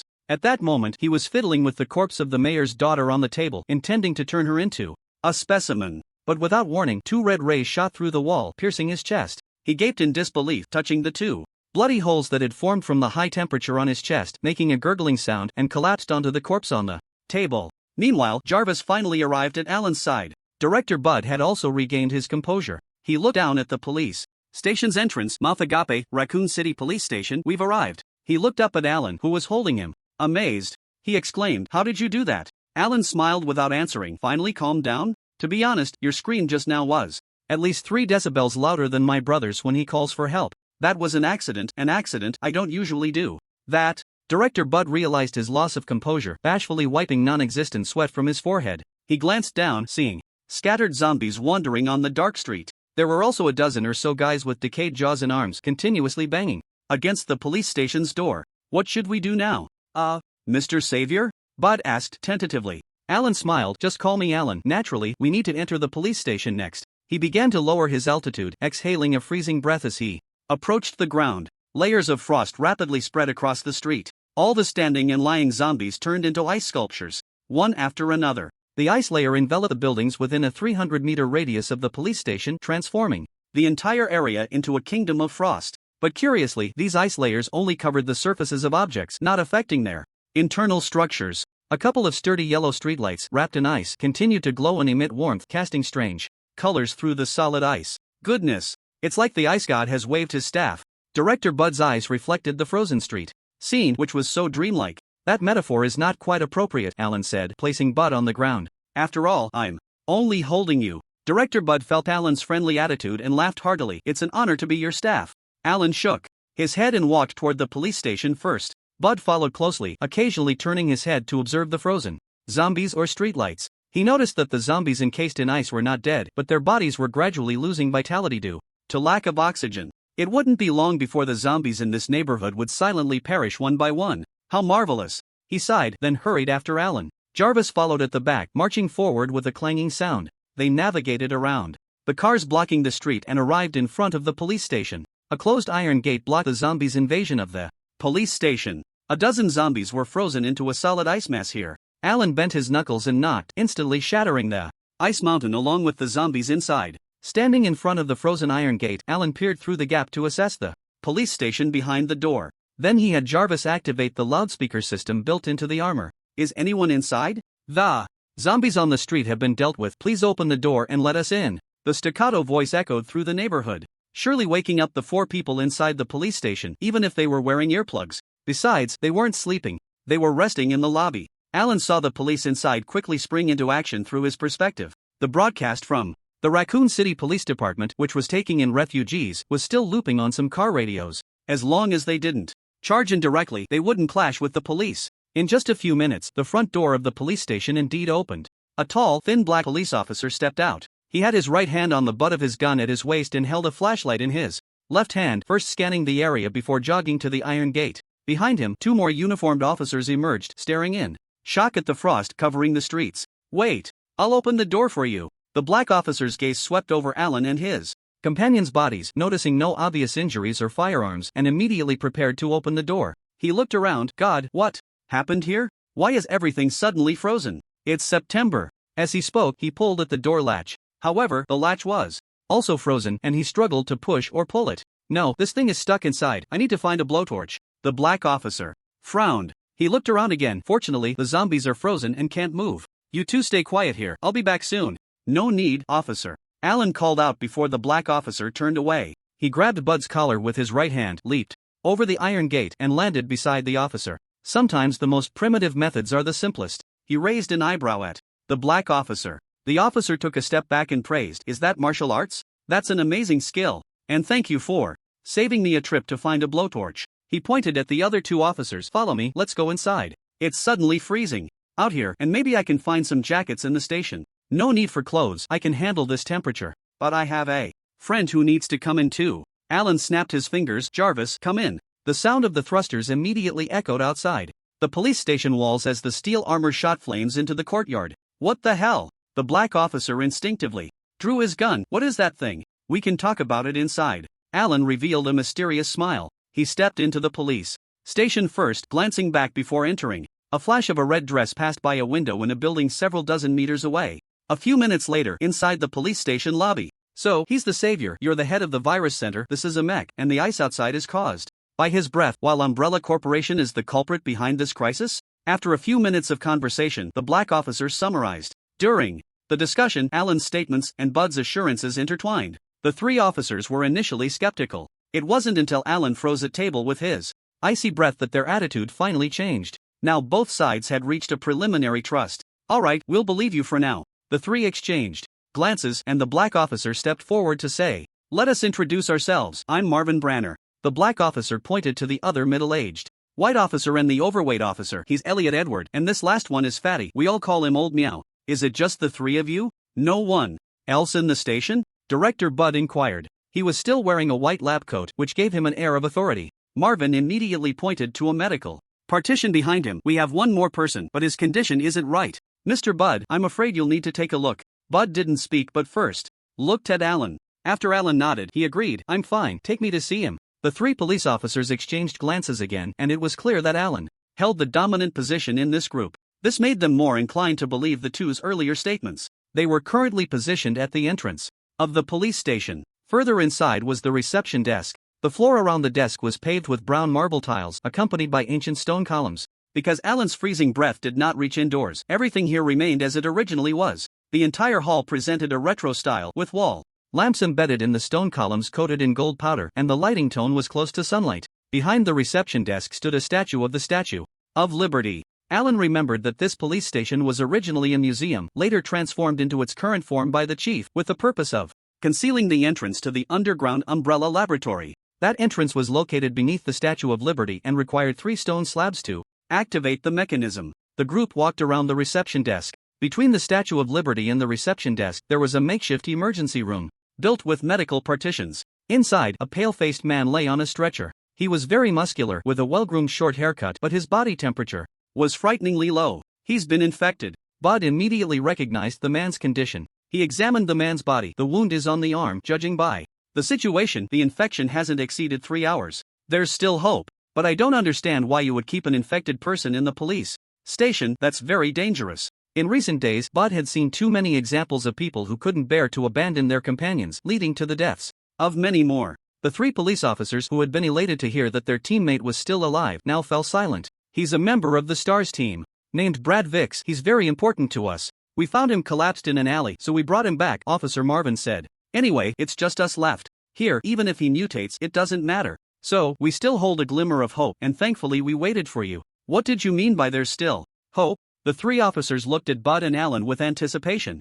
"We brought the T-virus vaccine and serum. It can resolve the infection." Alan called Jarvis over and opened the suitcase. Inside were 3 vials of Erie Blue virus solution, 5 vials of Rose Red vaccine samples, and 4 vials of antiviral serum. "A vaccine? There's a vaccine for the cannibal disease?" Marvin trembled. If they had obtained the vaccine earlier, how could they have lost so many companions? Umbrella developed the virus, so of course, they would also research corresponding vaccines. Bud took a vial of serum from the box and injected it into Brad's arm. After 1 vial was administered, Brad's pale face actually improved slightly. The 3 officers felt a sense of relief, and their trust in Alan's earlier words deepened. "Gentlemen, since you are prepared to save this city, you must have a purpose for coming to the police station." Middle-aged officer Elliot asked. "Is there anything we can help with?" Alan turned towards the Statue of Liberty. "It's like this. An Umbrella research facility is located beneath the police station. I plan to go inside to create a more effective vaccine. So we need to enter through the entrance of the research facility located in the police station." Elliot was extremely excited upon hearing this. "Are you serious? I knew there was a secret passage here." Officer Phillips was right after all. "It's a pity, she will never hear this news." Phillips seemed to be one of his female superiors, but she had already died. Alan patted the middle-aged officer on the shoulder. "You've done very well. Now step aside a bit, I'll open the passage." The few of them retreated in confusion. All that could be seen was Alan half-squatting in front of the Statue of Liberty, suddenly striking out like lightning, smashing through the thick stone slab beneath the sculpture. Those steel-reinforced stone slabs were practically soft jelly in front of him. There was not a hint of resistance. His expression was as calm as a lake, his breathing steady, and even the muscles in his arms were not tense. It was just a sudden motion of raising his hand that brought the entire Statue of Liberty and its base crashing down. It was as effortless as lifting a piece of tofu. This scene made the other few people present feel their eyelids twitch. It was too violent, too brutal. But no one had the energy to focus on that. Because after the Statue of Liberty was toppled, a flight of stone steps unexpectedly appeared beneath it. Below the steps was an open secret chamber, exquisitely decorated, and even from just a corner, a luxurious aura wafted out. "Damn, this secret chamber has been right under our noses all these years, and we never discovered it," Elliot exclaimed, holding his head. Marvin's face was also extremely poor. It's the chief. He colluded with that damned umbrella. The fat officer was so angry he couldn't speak. They looked at Alan. Mr. Allen, what should we do now? Alan thought for a moment. First, search for any survivors nearby, deal with the remaining zombies in the police station, and then we all enter the underground research facility. The zombies outside have been frozen by me. You can take care of searching for survivors, is that okay? The Black Marvin immediately nodded. Don't worry, the three of us will set off right away. The three quickly organized their gear and formed a team to leave the police station. Alan looked back at the battle armor. Jarvis, go eliminate the zombies in the police station. Understood, sir. Jarvis took off automatically, rushing into the various offices of the police station to clear out all the zombies. 20 minutes later, Super Mark I returned to the hall with some traces of zombie blood. It had a scratch on its chest, likely from being ambushed by a creature called a licker. Mission accomplished, sir, Jarvis reported. Meanwhile, Marvin's team also returned with 3 survivors. They were a father and daughter pair, along with an Asian woman. The father-daughter duo was quite strange. The father was round in build but had a tough guy demeanor. He kept his daughter held close, not allowing her to show her face. The Asian woman wore a red evening gown, her long legs wrapped in black stockings, and she wore high heels. She was stunningly beautiful, but her aura was cold, with an air of charm radiating from the corners of her eyes and brows. Mr. Allen, these are the only survivors around, Marvin said, somewhat dejectedly. We couldn't find anyone else. It's okay, once the new vaccine is developed, more people will be saved. Allen patted Marvin on the shoulder. The middle-aged officer Elliot then introduced, this is Robert Kendo, the owner of the Kendo gun shop behind the police station, along with his daughter. And this lady was found in an abandoned building. I am an FBI federal investigator. The Asian woman produced an ID, Ada Wong, here to investigate Umbrella Corporation. She looked Alan over. I've heard them say you are the savior. Can you provide me with some evidence? Sorry, I have no obligation to prove anything, Alan chuckled. When he froze the surrounding streets of the police station, Ada Wong had been watching from a building.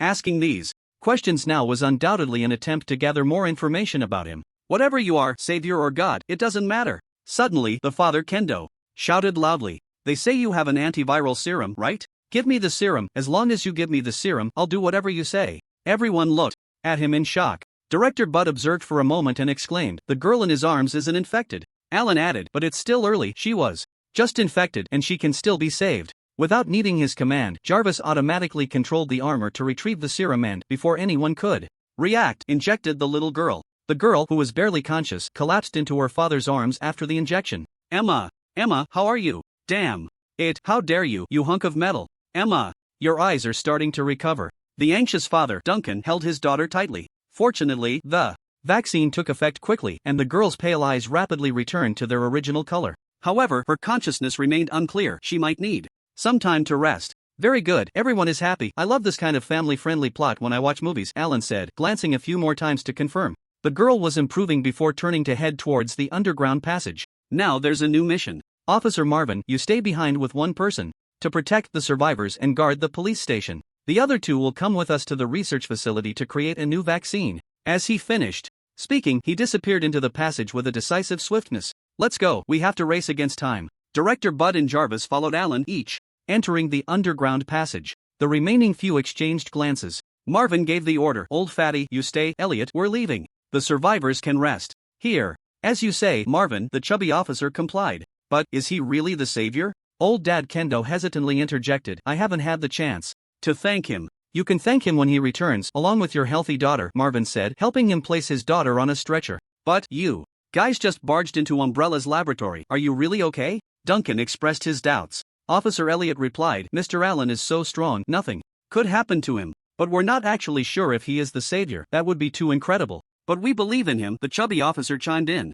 At that moment, Marvin stepped out from behind the medical partition. Let's go, Elliot, we need to catch up. 2 officers, one black and one white, drew their handguns and followed into the underground passage. Ada Wang watched silently, and when the 2 officers disappeared, she suddenly spoke up. It seems you all got along quite well before. Of course. I was really startled by that incredible mech and the frozen breath when I first arrived, the chubby officer said as he sat on the sofa. But you don't seem to mind being left behind alone? Ada Wang glanced at the underground passage. The police station also needs people to guard it. The chubby officer frowned. Sounds like you have a different opinion, ma'am? Ada elegantly and slowly walked to the entrance of the passage. No opinion, I just have to say goodbye to you all for now. She waved her hand, leaned down, and quickly disappeared into the passage. Hey, you can't go. Damn it. She ran in. Let's hurry and chase her. Old Dad Kendo blared angrily, but the chubby officer beside him remained unfazed. Hey, old fatty, aren't you worried? Duncan stopped halfway, realizing. The chubby officer shrugged. Whether she wants to cause trouble or investigate, it won't affect Mr. Allen, let her be. As if a regular federal agent could affect someone who could casually pull the Statue of Liberty out of the ground? On the other side, the four in the armor entered the elevator in the underground room. This elevator led to deeper underground levels. However, as soon as the armor stepped into the elevator, the circuit emitted an alarm indicating an overload. Jarvis, you're too heavy. You need to fly, Allen quipped. Young master, it is your armor that is too heavy, Jarvis replied, controlling the armor to fly in the air, preparing to lower its height as the elevator descended. Good rebuttal. I won't let you drive my armor next time. Allen pressed the down button again. The elevator's sliding door began to close. However, at the last moment, a red figure slid in, stopping right in front of Allen. Wow, black, Allen silently withdrew his gaze. Ada straightened her skirt. That's safety shorts. Gentleman. Because I'm a gentleman, I kindly remind you, miss, that you're showing a bit too much, Allen replied. Well, I must thank you immensely, Mr. Gentleman Allen. Ada squeezed in front of him. This elevator was relatively spacious, meant for multiple people. Yet Ada had squeezed right in front of Allen, even provocatively extending her neck. The distance between them became mere inches, their breaths audible to each other. Allen was all too familiar with such tactics. During their late-night heart-to-heart talks, Natasha would occasionally pull a stunt like this. He could guarantee that if he were to act on his desires right now, Ada would immediately retreat, looking at him with a disdainful yet teasing gaze, saying that wasn't very gentlemanly. At this moment, a typical person would have their defenses shattered, like a fish biting the bait. To put it more poetically, it was like a little deer unexpectedly crashing into the heart's chamber. The art of seduction was a basic skill for these female agents. But faced with Ada's current temptation, Allen could remain as calm as still water. After all, not to mention just safety shorts, in his past life he had even personally handled Ada's bunny girl outfit. Did she think a little temptation would work on him? Was he the kind of person who couldn't withstand a test? No need to thank me, I'm more curious as to why you chased in here, Ada. I must remind you, it's dangerous down there. Allen slightly shifted his body, distancing himself from Ada. A flicker of surprise crossed Ada's eyes. Allen's actions made her somewhat believe he was a gentleman. This is my job. If I encounter danger, handling it is part of the work. Ada pulled a handgun from her tactical vest. Besides, Dr. Bard is going down with you. Aren't you afraid he might encounter an accident? Facing Ada's probing, the usually silent director Bard explained, I'm fine, Mr. Allen will protect me. Ever since he started following Allen, Bard's sense of security had skyrocketed. This sense of security, not to mention after the outbreak of the biohazard, he hadn't even experienced it before the crisis. There were a few times when Bard thought about how he could stay by Allen's side and work for him forever. Compared to Umbrella, someone like Allen was the best boss. So that's how it is. It seems Mr. Allen is quite powerful? Ada asked. She was trying to extract information, but it came off too straightforward. Not bad, you'll see, Allen didn't answer directly. Speaking of which, Ada was also one of the protagonists in the Resident Evil series. She was a free agent, usually working for the HCF organization, occasionally doing jobs for a group called the Family. Compared to Natasha, Ada was much freer and more carefree. Of course, with that freedom, she had also faced far fewer life and death crises than Natasha. Now, at 23 or 24, Ada was much more naive compared to her peer Natasha. Ding! At that moment, the elevator reached the bottom. The sliding door opened, and the five of them stepped out in order. Below the elevator was a long flight of stairs. Allen led the way down, forcing open locked doors and freezing zombies that blocked their path. Soon, they entered the underground sewer of the police station. Follow the sewer ahead, and you'll reach the Umbrella Research Institute. Allen took off into the air. He had no intention of walking through the sewage. He even suppressed his sense of smell, otherwise the stench here would be overwhelming. He's flying! Marvin and the others were first startled, then they watched Allen with amazement. However, their surprise did not affect their efficiency. A few people followed Allen and jumped down the steps in turn. The sewage in the sewer instantly reached their thighs. Finally, only Ada Wong remained standing on the steps. She looked at the murky water flowing beneath her feet and then at the person above her, her lips trembling. Allen teased her, waiting for her reaction. In the end, Ada Wong sighed and jumped into the sewage. Everyone follow me, stay alert, Allen called out, slowly drifting forward. To be honest, his casual outfit did look a bit strange while flying. It gave off a sense of a high school student trying to save the world in between classes. The sewer was already very close to the Umbrella laboratory. Along the way, in the murky sewage and on the moss-covered walls, strange mutated creatures kept jumping out to attack them. Some had one half of their body resembling a giant corpse, while the other half looked like an infected giant leech. There were 1-meter-long sewer insects and massive mutated crocodiles over 20 meters long. God knows how Umbrella turned an ordinary sewer into a place with more biodiversity than the coastal areas of Japan. These monsters were not only highly dangerous but also numerous. Normally, even a small team of special soldiers would be at risk of being overwhelmed. But Alan flew ahead of everyone. He dealt with monsters as they appeared and smashed through walls as he encountered them. No monster could withstand his punch, and no wall could delay him for even a second. The group moved through without any obstacles. Aside from the environment being somewhat hard to accept, it felt almost like a hiking trip. Even Ada Wong, who had been extremely vigilant, only had time to shoot a zombie fish pretending to be dead. Other than that, she couldn't get a single monster. Our Mr. Allen really gives a sense of security. I admit he is an absolute gentleman, Ada Wong said, praising him while wringing out her skirt with some disgust. The group arrived at a sewage treatment platform. It was all water-based structures with large sewage treatment machines running continuously, rumbling away. They had finally temporarily escaped the soaking of the sewage. Marvin used a flashlight to illuminate the surroundings, and in some corners they could see rotting corpses. Look at these people, some in lab coats, some in combat suits. Umbrella really has a huge research base here. Elliot gritted his teeth. This city is completely under their control. These parasites deserve to die. Capital holding power, isn't that the characteristic of this country? Ada Wong casually followed behind Alan. Don't you think so, gentlemen? Alan didn't respond, took a few steps, and suddenly said, back off. What? Ada Wong was taken aback. Before she could react, Alan had already grabbed her arm and pulled her to his side. The next second, a whooshing sound came from behind her, and when she turned to look, a giant mutated insect swooped past the spot she had just occupied. The insect, having failed its ambush, tried to escape but was struck by Alan's whip kick, crashing into the wall and exploding into bug juice. Ada Wong felt a bit scared. Thank you. She leaned against Alan, supporting herself on his arm as she stepped back, only to realize that his arm had a marble-like texture.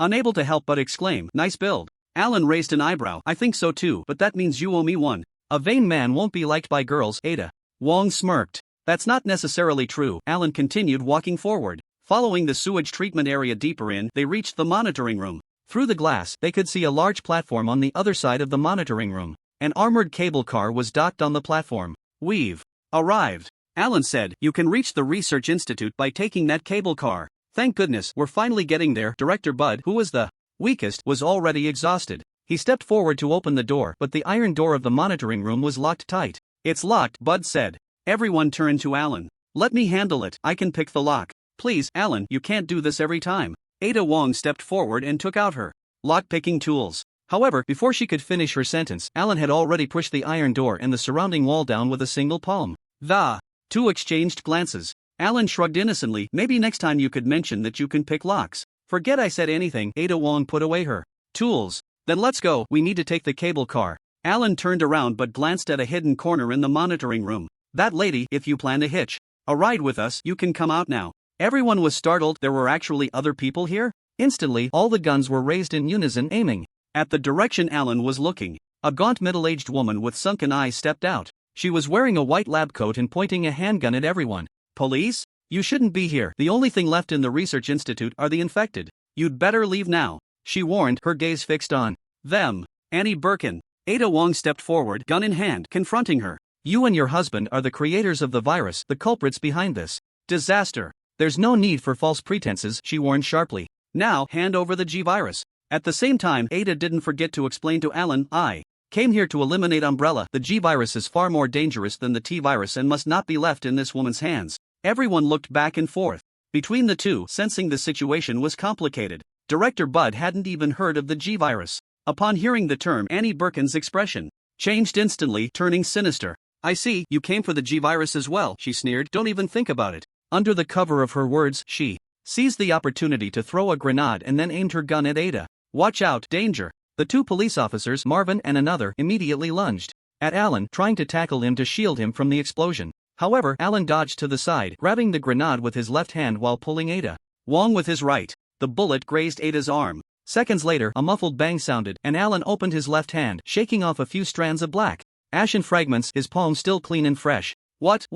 Everyone was stunned. His palm had covered the grenade, and he wasn't hurt at all. Who was this person? On the other side, Annie Birkin, who was about to exit the monitoring room, was also dumbfounded. She thought that even her husband, who had already turned into a monster, probably couldn't do something like this. Alan glanced at the astonished Annie, stepped forward, grabbed her, and threw her to Marvin. Control her, we're heading to the Research Institute. The others exchanged glances, then followed Alan onto the platform. Ada Wong hesitated, wanting to say something, but remembering Alan's action of smothering the grenade, she decided to say nothing. On the platform, When they reached the cable car, they realized that operating it required staff identity wristbands. Coming back to her senses, Annie Birkin smiled smugly. There's no way I'm giving you access wristbands, you might as well give up. Mr. Allen? Marvin and the others instinctively looked at Allen. They seemed to be waiting for him to show off his skills and punch through the heavy armored door. Ada Wong became anxious first. Wait. You all wait. And Allen, calm down. Forcing open the cable car could cause a malfunction. I think we should interrogate this woman first.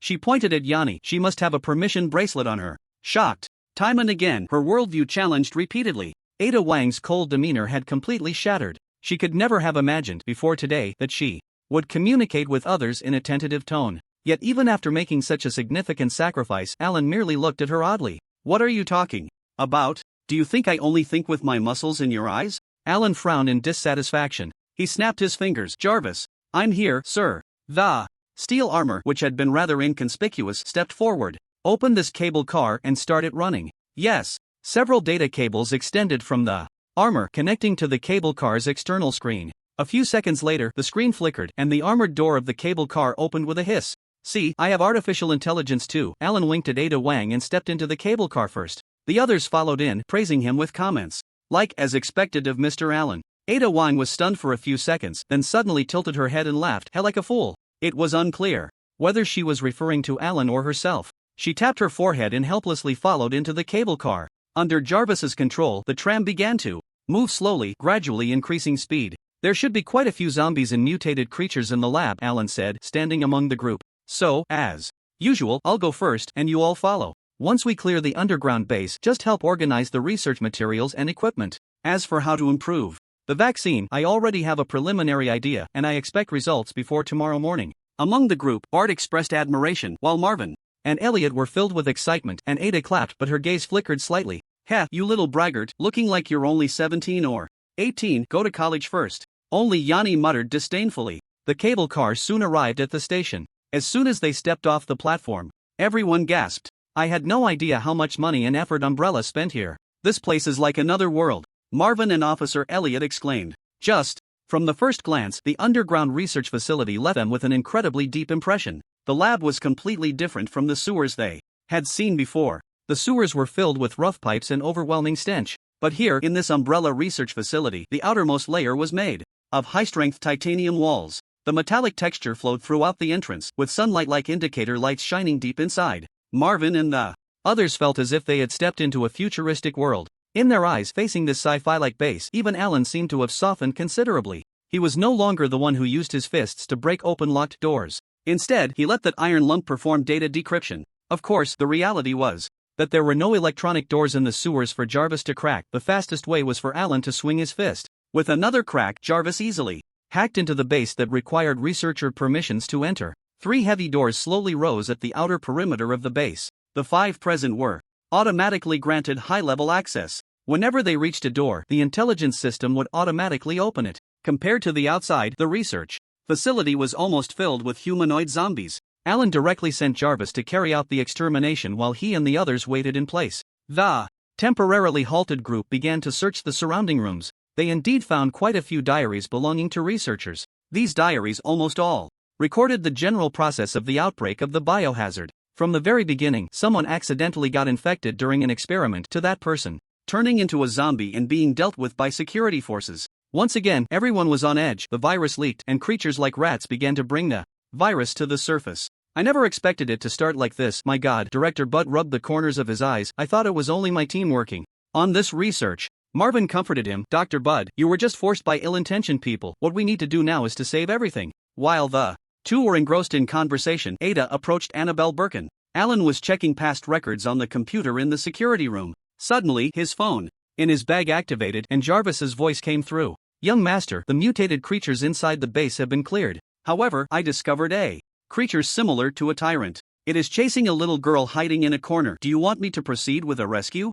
A little girl? Could it be Sherry Birkin? Allen picked up a phone. Sherry Birkin was the daughter of Annie and William. In the game, William was forced to inject the G-virus and turned into a monster, his brain affected, filled with the desire to reproduce the virus. However, this virus could only be transmitted stably between parent and offspring. Transmission between non-relatives would lead to the rapid death of the infected. So in the game, the monster that William became was constantly chasing his daughter Sherry. Later, Sherry was rescued by Alan S. Kennedy and Claire in the game. In the end, she even became one of the protagonists in the sixth generation of the game. Alan thought for a moment. You lead Sherry to draw that monster over, I'll take care of it. The firepower of Super Mark I was enough to kill William. But G-virus-infected individuals like the pursuers he had fought before could continuously mutate and regenerate. If Jarvis were to deal with William, the outcome would likely be the destruction of this research facility as well. After Jarvis confirmed the plan, Alan immediately took everyone back to the platform, waiting for Jarvis to lure the monster back. The area on the platform was spacious, suitable for battle.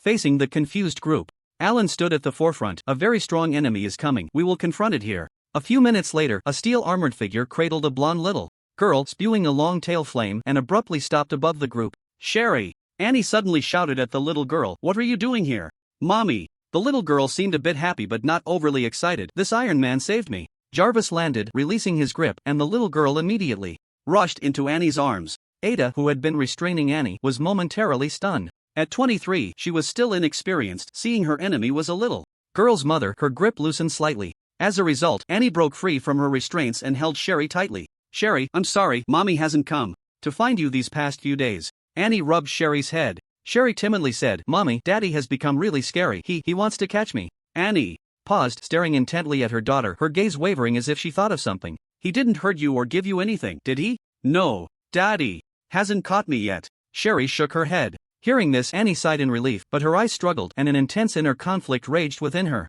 I'm sorry, Sherry, I have to do this. Annie suddenly said something inexplicable. She hugged Sherry tightly, her expression turning resolute, as if she had made a decision. Then, in a flash, she turned around, grabbed the gun from Ada's hand, twisted it around, and surprisingly aimed to shoot Sherry. However, Ada reacted quickly, twisting Annie's arm and pinning her to the ground. What are you doing? That's your daughter. Her voice was cold. It's precisely because she is my and William's daughter that I cannot let her live. Annie's expression was one of struggle, yet resolute. Except for Alan, everyone present found it hard to believe. What kind of mother could speak such cruel words in a heartless tone? Little Sherry fell to the ground, her small legs pushing against the floor as she retreated, completely at a loss. Mommy. Annie noticed the strange looks from the crowd and retorted fiercely, You don't understand anything. You don't know what kind of monster it really is. The G-virus absolutely cannot be allowed to spread, or the world will be doomed. If Sherry stays here, William will turn her into a monster too. Even if I send her away, William will chase after her. So, to prevent the G-virus from spreading, I can't let Sherry stay. And you'd better not think about the G-virus either. It's the key to annihilation. Marvin stepped forward with a grim expression. No matter how you put it, that's not a reason for you to kill your own daughter. Let me interrupt. William Birkin? That's the monster up ahead, right? Alan suddenly spoke up. He twisted his neck. Mrs. Birkin, have you ever considered the possibility that killing your husband could stop him from spreading the virus? What are you saying? Annie Birkin looked at him as if he were a fool. You know nothing of his power. Is that so? Alan took the initiative to approach William Birkin, who had just rushed out of the laboratory. William Birkin staggered out of the research facility's main door. His figure became clear under the lights. The right half of his body had mutated, with enormous eyes growing on his arm. Various crimson muscle lines tore through the skin's constraints, coiling together. The left half was a normal zombie transformation, with pale eyes locking onto little Sherry in the crowd. Roar! It let out a roar, its body seeming to grow larger, like a beast that had gone days without food finally finding a meal. It lowered its head and charged, its monstrous right hand opening in the air, ready to sweep away anything in its path. Standing at the forefront, Alan did not back down. However, his tall figure appeared somewhat small under the giant arm of the creature. A sense of worry rose among everyone. They knew how powerful Alan was. But in Annie's words, this monster was even more formidable, as if it were unstoppable. In the tension, Ada and Marvin even raised their handguns, preparing to cover Alan's retreat. The confrontation lasted only a moment. The monster that William Birkin had become was incredibly fast, but Alan was faster. He met it head-on, twisting his body at a speed that the naked eye could not capture, throwing a hook punch. Without a doubt, William Birkin's head exploded like a watermelon left out in the sun. In the dazed gazes of the crowd, Alan silently retracted his fist and turned away, his body still spotless. He twisted his wrist, and the headless corpse behind him crashed to the ground. You said how powerful it was. He looked at Annie. Annie's face twitched, unwilling to believe what she had just witnessed. She trembled as she spoke. You will only promote his own mutation. He will soon become even stronger. You all better. Before she could finish her sentence, Alan turned back and unleashed a heat ray at William's corpse. In just a few seconds, there was not even ash left on the ground. Only a handful of carbon dust remained, which Alan gently blew away, scattering most of it. The monster that could transform into a fourth or even fifth stage in The game had just completed its curtain call. What now? Alan turned his head to ask. Annie fell completely silent. In fact, she had been struggling with whether to kill her mutated husband William, but had never been able to bring herself to do it. Now, she didn't have to make a choice anymore. That detestable young man had destroyed everything. Annie stared blankly at the carbon dust beneath Alan's feet. She stood up like a zombie, and Ada frowned, not immediately restraining her again. Everyone watched as Yanni walked over to the pile of charcoal ash, gently cupping it in her hands and bringing it close to her face. Silent tears streaming down her cheeks without her realizing. Mommy! Little Shirley timidly ran over but only hugged Alan's thigh, too scared to approach further. Yanni, however, ignored Shirley. She quietly stood up and quietly walked into the base. At that moment, no one spoke. Half a minute later, a gunshot rang out from the research institute. Mommy! Shirley's eyes turned red, but she clung even tighter to Alan's thigh. The Perkins couple clearly seldom cared for their home. Their bond with Shirley was not that deep. Shirley had previously been chased by the monster William had turned into and had almost been shot by Yanni under the pretext of righteousness. At this moment, she had lost all her support in this world. Both materially and spiritually, she had lost everything. But she remembered that the Steel Man had said that this big brother in front of her was the one who ordered her rescue. Now, she could only hold on to Alan, like grasping a lifeline. Alan pressed his lips together and patted Shirley's little head but did not comfort her. Such a complex family. Upheaval made any outsider's consolation seem futile. More importantly, the little girl had to find her own way out. Let's go inside, it's already cleared out. We need to quickly develop a new vaccine. He involved Shirley in everyone's work. Marvin, Elliot, you and Jarvis go gather resources from the Institute. All kinds of resources. Ada Wong, go do what you want, whether it's stealing the G-Virus or something else, it's up to you. Bud, come with me to assist in developing the vaccine. Shirley, if possible, can you help everyone? Maybe bring them a cup of coffee or something. Oh, and one more thing, Jarvis. Terminate and destroy the self-destruct program of this research institute. We can't have the base blow up halfway through the research. Everyone responded. And then dispersed. Even Shirley wiped her eyes, glanced at the room Yanni had entered, bit her lip, and ran to the kitchen to make coffee. It was Ada Wong who stopped Alan. Do you know my identity is fake? When did you figure it out? When I first saw you. Oh, then why did you let me follow you all the way? I heard you were a free agent, working for many factions. That's right. Are you interested in working with me in the future, saving the world and such? You want to recruit me? Ha, sounds interesting, I'll think about it. Alan Before Ada Wong left, she tried to lift Alan's chin with her finger, but when he dodged, she winked and gave a cool smile. Nice to meet you, and thank you, she turned and waved as she walked into the inner passage. As expected. Avad Wang, in her 20s and already so fond of being mysterious. Alan muttered, retracting his gaze and grabbing Bud, flying toward the laboratory. On the other side, at the Redstone subway station, Jill Valentine was saying goodbye to the others before the subway was about to depart. Jill, are you sure you want to go find Brother Stark? The Raccoon City Police Department isn't close to here. Carlos suggested, I think it would be better for you to leave the city with the others. He said he would save this city. I believe him, Carlos. I have to go, as long as I can help a little. Jill checked her ammunition. Carlos sighed helplessly, I really don't know where your trust comes from. Have you seen him in action and still doubt him? Jill retorted, picking up a rifle. I have to admit, he does look like a savior. Alright, once my mission is over, I'll come find you. Carlos scratched his head. Jill waved her right hand with her fingers together, signaling, then see you at the police station. After saying that, she turned and dashed into the fiery street. 2 hours later, the antiviral serum and vaccine for the T-virus airborne version are ready. Alan looked at the 2 test tubes of red liquid in his hand and snapped his fingers. He casually handed the test tubes to Bud. Take these to the lab. Rats for testing, especially to see if the vaccine can work through the air. To enhance the vaccine's range of effect, he directly modified the transmission method of the T-virus. Previously, the T-virus could only be transmitted through liquids and blood. Now, after his modification, the virus could spread through direct exposure to the air. In the movie version of Resident Evil, the original virus that infected the world was less effective than the new T-virus he had created. The new T-virus was now catching up in transmission efficiency to the future C-virus, initially possessing the potential for world destruction. Fortunately, while Alan opened Pandora's box, he also developed an airborne version of the vaccine and locked it down.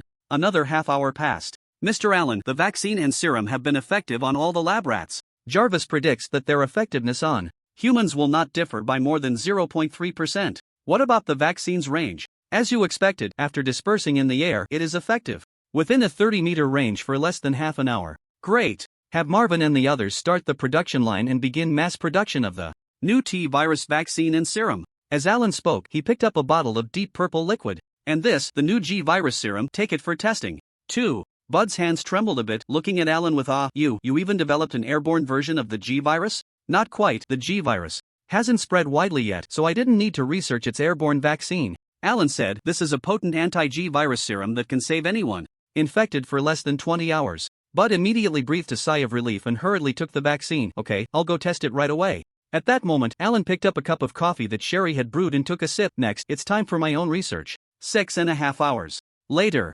Alan rubbed his forehead as he returned to the lobby of the Eastern District of the Research Institute. Marvin and the others immediately surrounded him. It was now the morning of September 29, 7 a.m. Brother Alan, do you need to rest for a while? Little Sherry asked, holding a box. Inside the box were the ashes of Van Birken, which everyone had helped to cremate a few hours earlier. It also contained some of William Birken's carbon ashes. No, I'm just a bit troubled. Alan waved his hand. In the past 5 hours, he combined the data of the progenitor virus with the T virus and G virus to develop a new type of virus, with the super brain's computing power fully activated. Although he hadn't spent much time on the research, the results were better than what William and the others had achieved over decades combined. The prototype of the S-type virus. This was the name he gave to the new virus. This virus had the broadest transmissibility and lethality. It could spread through the air, had a strong vitality, and would not lose its activity within 6 hours of exposure. Once infected, he initially predicted that the chance of the patient turning into a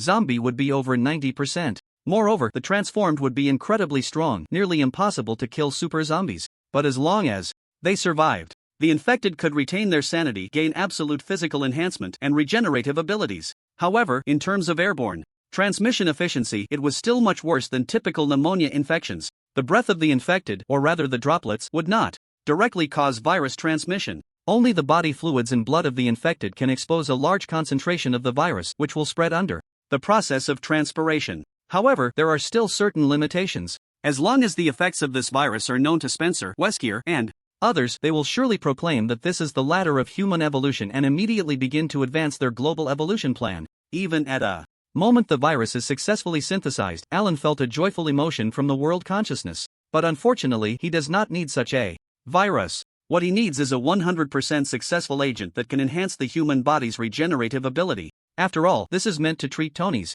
body. It would be disastrous if Tony turned into a zombie. Considering the high probability of mutation, perhaps after resolving the crisis in Raccoon City, he would have to make a trip to Europe. He believes that after combining the characteristics of the Plaga parasite and the E. coli fungus, the prototype of the S virus could achieve a more perfect evolution. However, before that, he might need to return to Marvel first. At least he needs to see the difference in the flow of time between the two worlds. In the final moments, Alan seized the opportunity. He took out a drop of his own blood and attempted to infect Kryptonian blood with the prototype of the S virus. Since awakening his abilities, his blood, which was originally no different from that of an ordinary person, now contained factors belonging to Kryptonians. Or rather, it had transformed into a bloodline that fused Kryptonian and Earthling traits. So, calling his blood Kryptonian blood is not a problem. However, the experimental results were not good. When the two came into contact in the container, the Kryptonian blood instantly devoured the prototype of the S virus. Moreover, it carried a will of frenzied reproduction. In just a few breaths, the Kryptonian blood that had consumed the S-type virus prototype seemed to come to life, beginning to corrode the container, wanting to disperse into the air. If it were to disperse, with the airborne transmission characteristics of the S virus prototype combined with the super high activity of Kryptonian blood, Alan could not even dare to imagine what the final outcome would be. In that second, the world consciousness seemed to go mad, continuously sending him feelings of fear and despair. He could only immediately use heat rays to destroy it. The glass container that turned to ashes on the test bench made Alan realize that he still had a long way to go in bloodline research. So when he walked out of the laboratory, he rubbed his temples in frustration. Bud, how are the production results and experimental effects of the vaccine and serum? Alan turned to ask Bud. He casually handed the syringe containing the Golden S virus prototype to Jarvis to keep safe. All traces of the S virus prototype in the laboratory had been destroyed by him. Even after leaving the laboratory, he specifically destroyed the entire room to ensure that no one would intrude later. The only original S virus solution now is the one in his hand.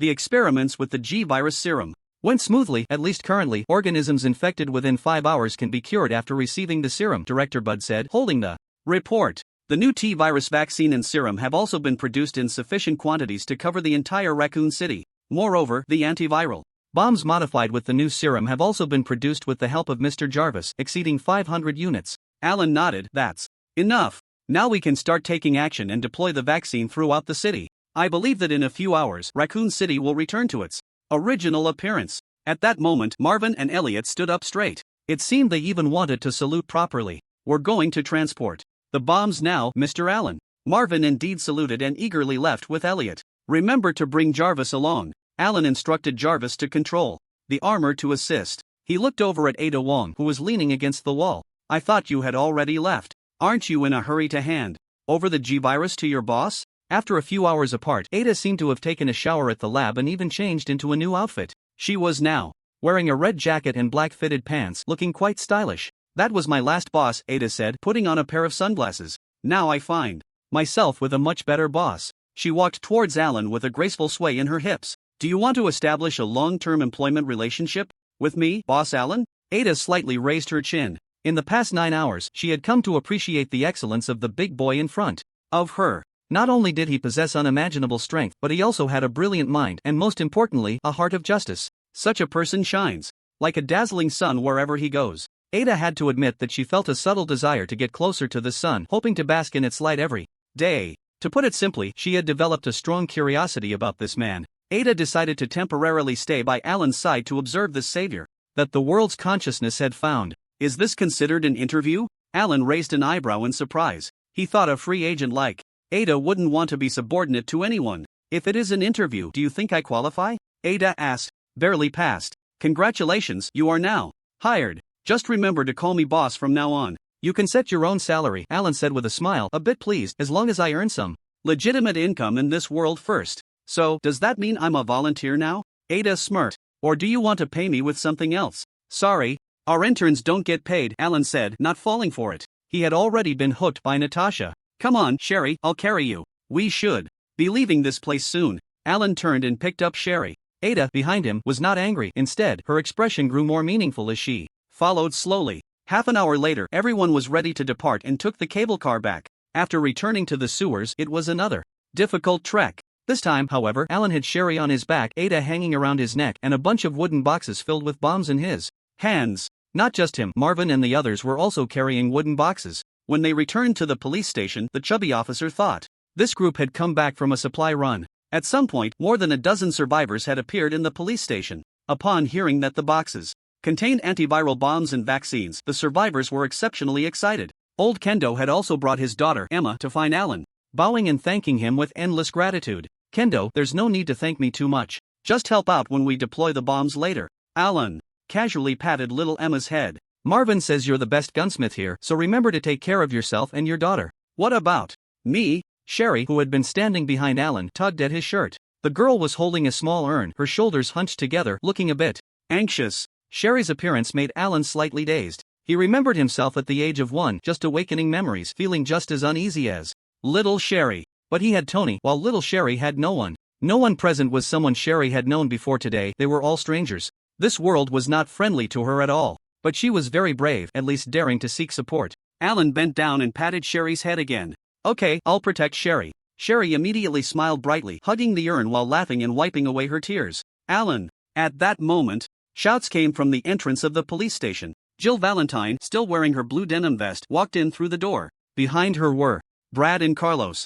"Jill?" Alan didn't expect to see Jill here. "Thank you, Alan." Before he could say a word, Jill rushed over and gave Alan a deep hug. Not far away, Ada, who was opening a wooden crate to prepare to load bombs, looked over at the sound. She watched the two embracing, her expression showing no change, but her eyelids slightly lowered. After a few seconds, Jill finally released her hold. "I really didn't expect you to save Brad. He got infected while covering for me. I don't know what to say, Alan. Thank you, really, thank you so much." Alan had already heard too many thanks today. On the other side, the healed Brad also came over, expressing endless gratitude before introducing himself. Alan could only wave his hand, saying it was nothing. The important thing was to hurry and save the citizens of Raccoon City who were in dire straits. He felt he needed to get these people busy with something. Otherwise, the police station would soon turn into a praise cult, especially one that only praised him. "Jill, what are you doing here?" He initiated the conversation. "I came to find you. You want to save Raccoon City, and I hope to contribute," Jill said, "but when I first arrived, there were only old Hunk and Brad, so I went out to look for other survivors."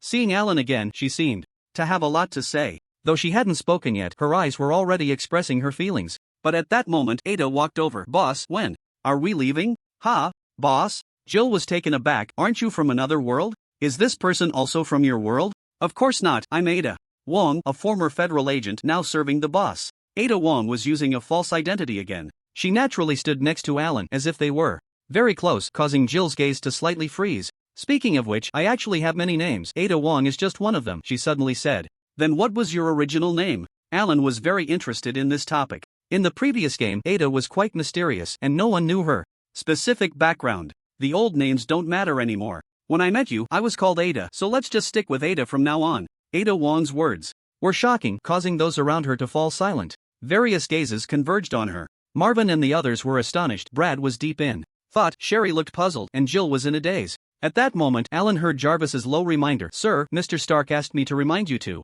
be cautious of strangers' tricks when you encounter such situations. Jarvis knew Alan had super hearing, so he was speaking from a distance using a high-frequency sound emitted by the armor. Alan couldn't help but slap his face. That Tony, even across a world, still meddles. Tony? Ada's calm expression froze, not understanding how another person's name suddenly came up. Okay, Ada, I'm really touched, truly, Alan immediately explained. However, Ada's expression was subtle, and her mood probably couldn't return to what it was just now. That Tony must be very important to you? Or does this Miss Ada look like Tony? Jill couldn't help but laugh out loud, not even trying to hide it. Ada turned her head to meet Jill's gaze, both of them holding a strange meaning in their eyes. Ahem, alright, why is everyone just standing there? Let's get moving. Don't just stand around. It was still old cop Marvin who could read the atmosphere, stepping forward to command loudly. The hall quickly returned to a bustling scene. 10 minutes later, the crowd armed themselves, forming teams of 3, leaving the police station to distribute vaccines throughout Raccoon City. Alan did not follow them. To improve efficiency, he was responsible for freezing the outer layer of the entire city with his freezing breath. Jarvis and the others were tasked with dealing with the zombies and spreading the vaccine. Their job was simple: throw out vaccines when encountering people and throw out antiviral bombs when encountering zombies. The antiviral bomb was a scatter-type bomb that, upon explosion, would shoot out countless fine needles containing serum. These needles would pierce the zombies' bodies and inject the serum inside. It wouldn't take long for the virus within the zombies to be inactivated, leading to their death. The mechanism of the vaccine was even simpler. Once the container shattered, the vaccine would naturally evaporate, spreading to the nearby area, allowing everyone who came into contact to naturally develop antibodies. Alan had been flying in the air from the very beginning. He carried Sherry, floating at the edge of the city, flying along the outer buildings. While flying, he exhaled freezing breath. Soon, the entire surface of the city turned into a frosty world. All the zombies on the streets were frozen. This time, Alan lowered the temperature. One by one, the zombie-like ice statues all died during the rapid freezing process as their cells were pierced by the ice shards formed inside their bodies. As for the remaining zombies inside the buildings, they were left for everyone to clean up. Slowly, with the new vaccine and serum, everything became smooth. However, the efficiency of ordinary people's actions was still too low. 2 hours later, those responsible for cleaning the city returned to the police station. At this time, Alan had even returned to the research institute once for a full disinfection. However, when everyone gathered again in the police station hall, every face was filled with excitement and joy. The Raccoon City rescue plan had successfully reached its conclusion, completed perfectly. Unfortunately, the world consciousness did not send more gifts. At this time, it seemed that they did not care about the redemption of a small Raccoon City. Alan, you saved this city. Marvin and Jill thanked Alan along with everyone. At this moment, there were thousands of people in the police station, many of whom were survivors who had gathered alone. The way they understood what had happened, and now thousands of people were simultaneously shouting Alan's name, their voices seeming to break through the dome of the police station. Alan was not particularly interested in such a scene.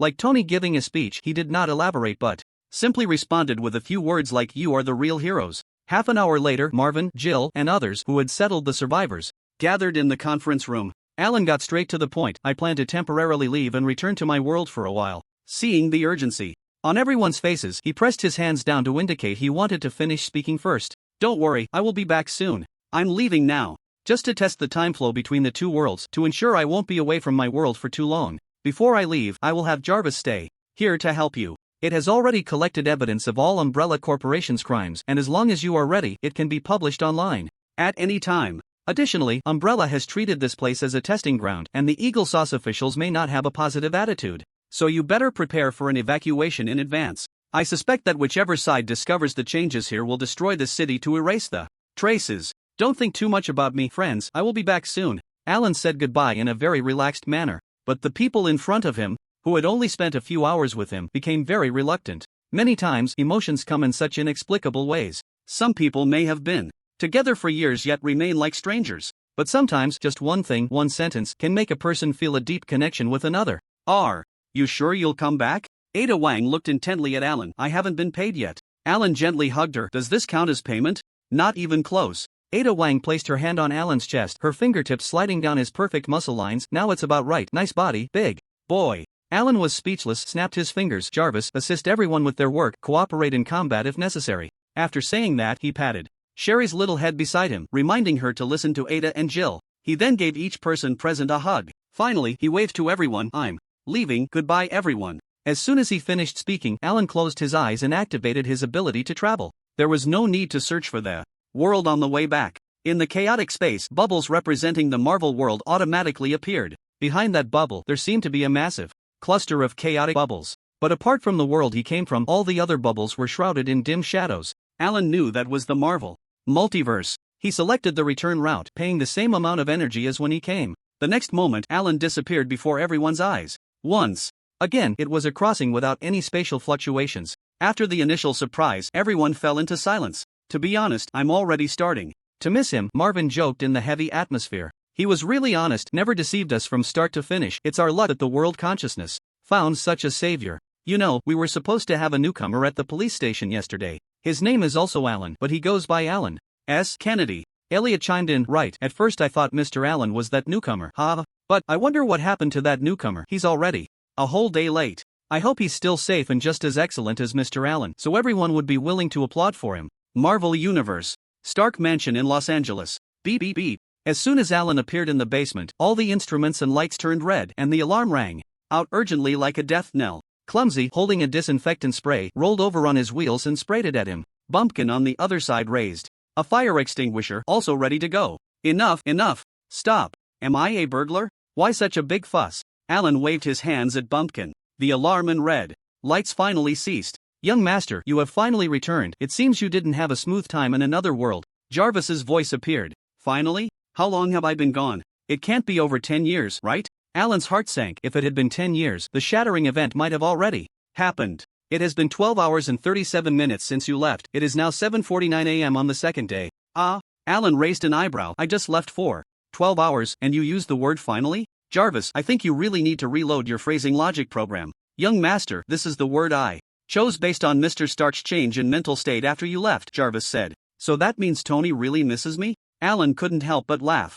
I think so. 3 hours ago, he would ask about your return every 7 minutes on average. Then what about just now? Was it once a minute? 3 hours ago, Mr. Stark fell asleep. He is now responding to the alarm and is on his way down. I think I just heard you talking bad about me? At that moment, Tony suddenly popped his head out from the stairs. He was wrapped in a white scarf, clearly having jumped out of bed and rushed over. Look who finally decided to come home. Peter Pan, did you suffer some injustice out there and come back to complain? As soon as Tony saw Alan, his excited expression instantly turned lazy and he staggered over to a chair and flopped down. Isn't it just that you're worried about the empty nester at home feeling lonely? Alan found it somewhat amusing. I didn't expect you to miss me so much. Just 12 hours and you're already calling my name in your dreams. Shouldn't I hurry back? Calling your name in my dreams, what a joke. Tony laughed for a moment, then couldn't laugh anymore. Was it Jarvis who said that? What do you think? Shit. Watch your language, Tony. Alan sat down at the table next to Tony. Sir, I did not inform Master Alan that you have called out his name 17 times in your sleep over the past 3 hours, Jarvis reported.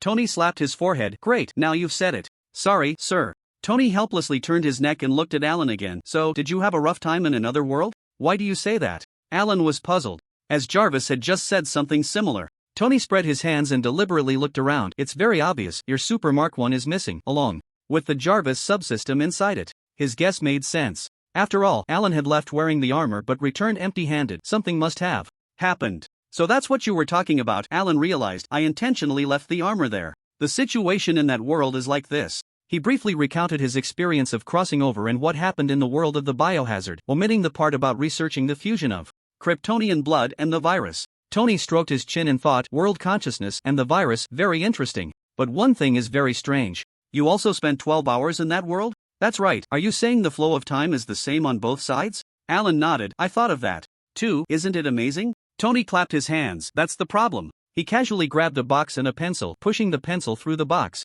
You must know that in spaces with different gravitational pulls, the flow of time is also different. Hurry up, don't tell me you don't know. Tony was serious, as if he were teaching a class. Alan nodded, not quite understanding. Of course I know this, it's relativity. The theory in general relativity states that in areas of greater gravitational pull in the universe, time flows slower. Very good. Tony forcefully pushed the pencil through the box. He pointed at the pencils on either side of the box. Assume this box separates two universes, and this pencil has crossed over. The left side of the box has a larger space, the right side has a smaller space. At this moment, the two were positioned in the front half of the garage, a fitting metaphor for the size of the space. So, Tony said, assuming the larger space also has greater mass and the smaller space has less mass, do you think the flow of time on both sides would be the same? Alan was stunned. No, it wouldn't, unless the masses of the two universes are equal and the mass of the space I am in on Earth is also equal. Exactly. Tony set down the box and snapped his fingers, but the probability of such a thing happening is incredibly small.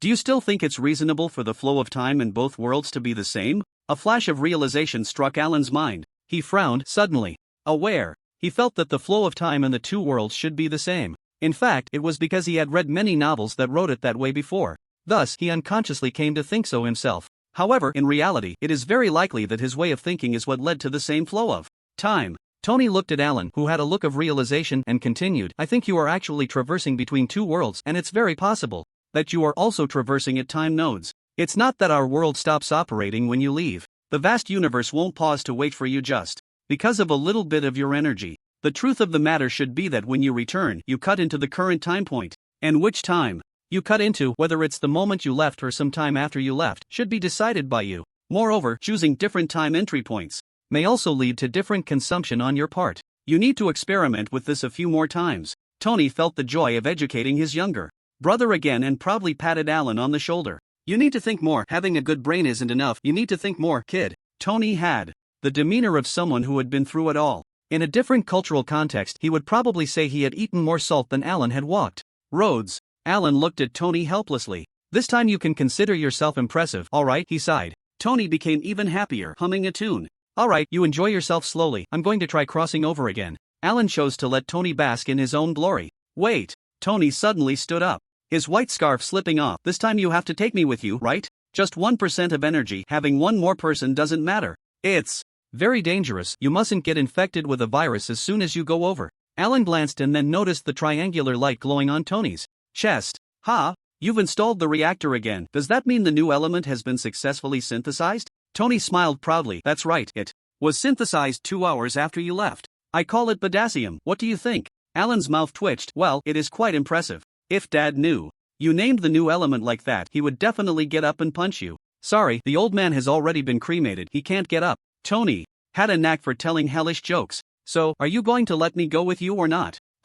I need to think. By the way, who was it that said I don't love to think? Who dares to say that about you? This person is so annoying. Tony pretended to look around. In the end, Alan agreed to Tony's request to accompany him. After all, the world of Resident Evil posed no real threat to the two brothers. Even if they accidentally got infected with a virus, there were already developed vaccines and serums just in case. It was just like taking Tony on a vacation. The last family trip they had was when they graduated from middle school. Tony, Pepper, and the three of them went to Dubai together. They had planned for a vacation but ended up partying in a villa in Dubai for 3 days. Just after graduating from middle school, he almost graduated again there. This time, going to Resident Evil together was like making up for their high school graduation trip. Alan dialed Natasha's number from his bedroom, because Tony still needed to install some recording devices on the armor before leaving to record the process of crossing over, so he had to wait a few more hours. During the wait, he suddenly remembered that a virus had also appeared in the Iron Man movie.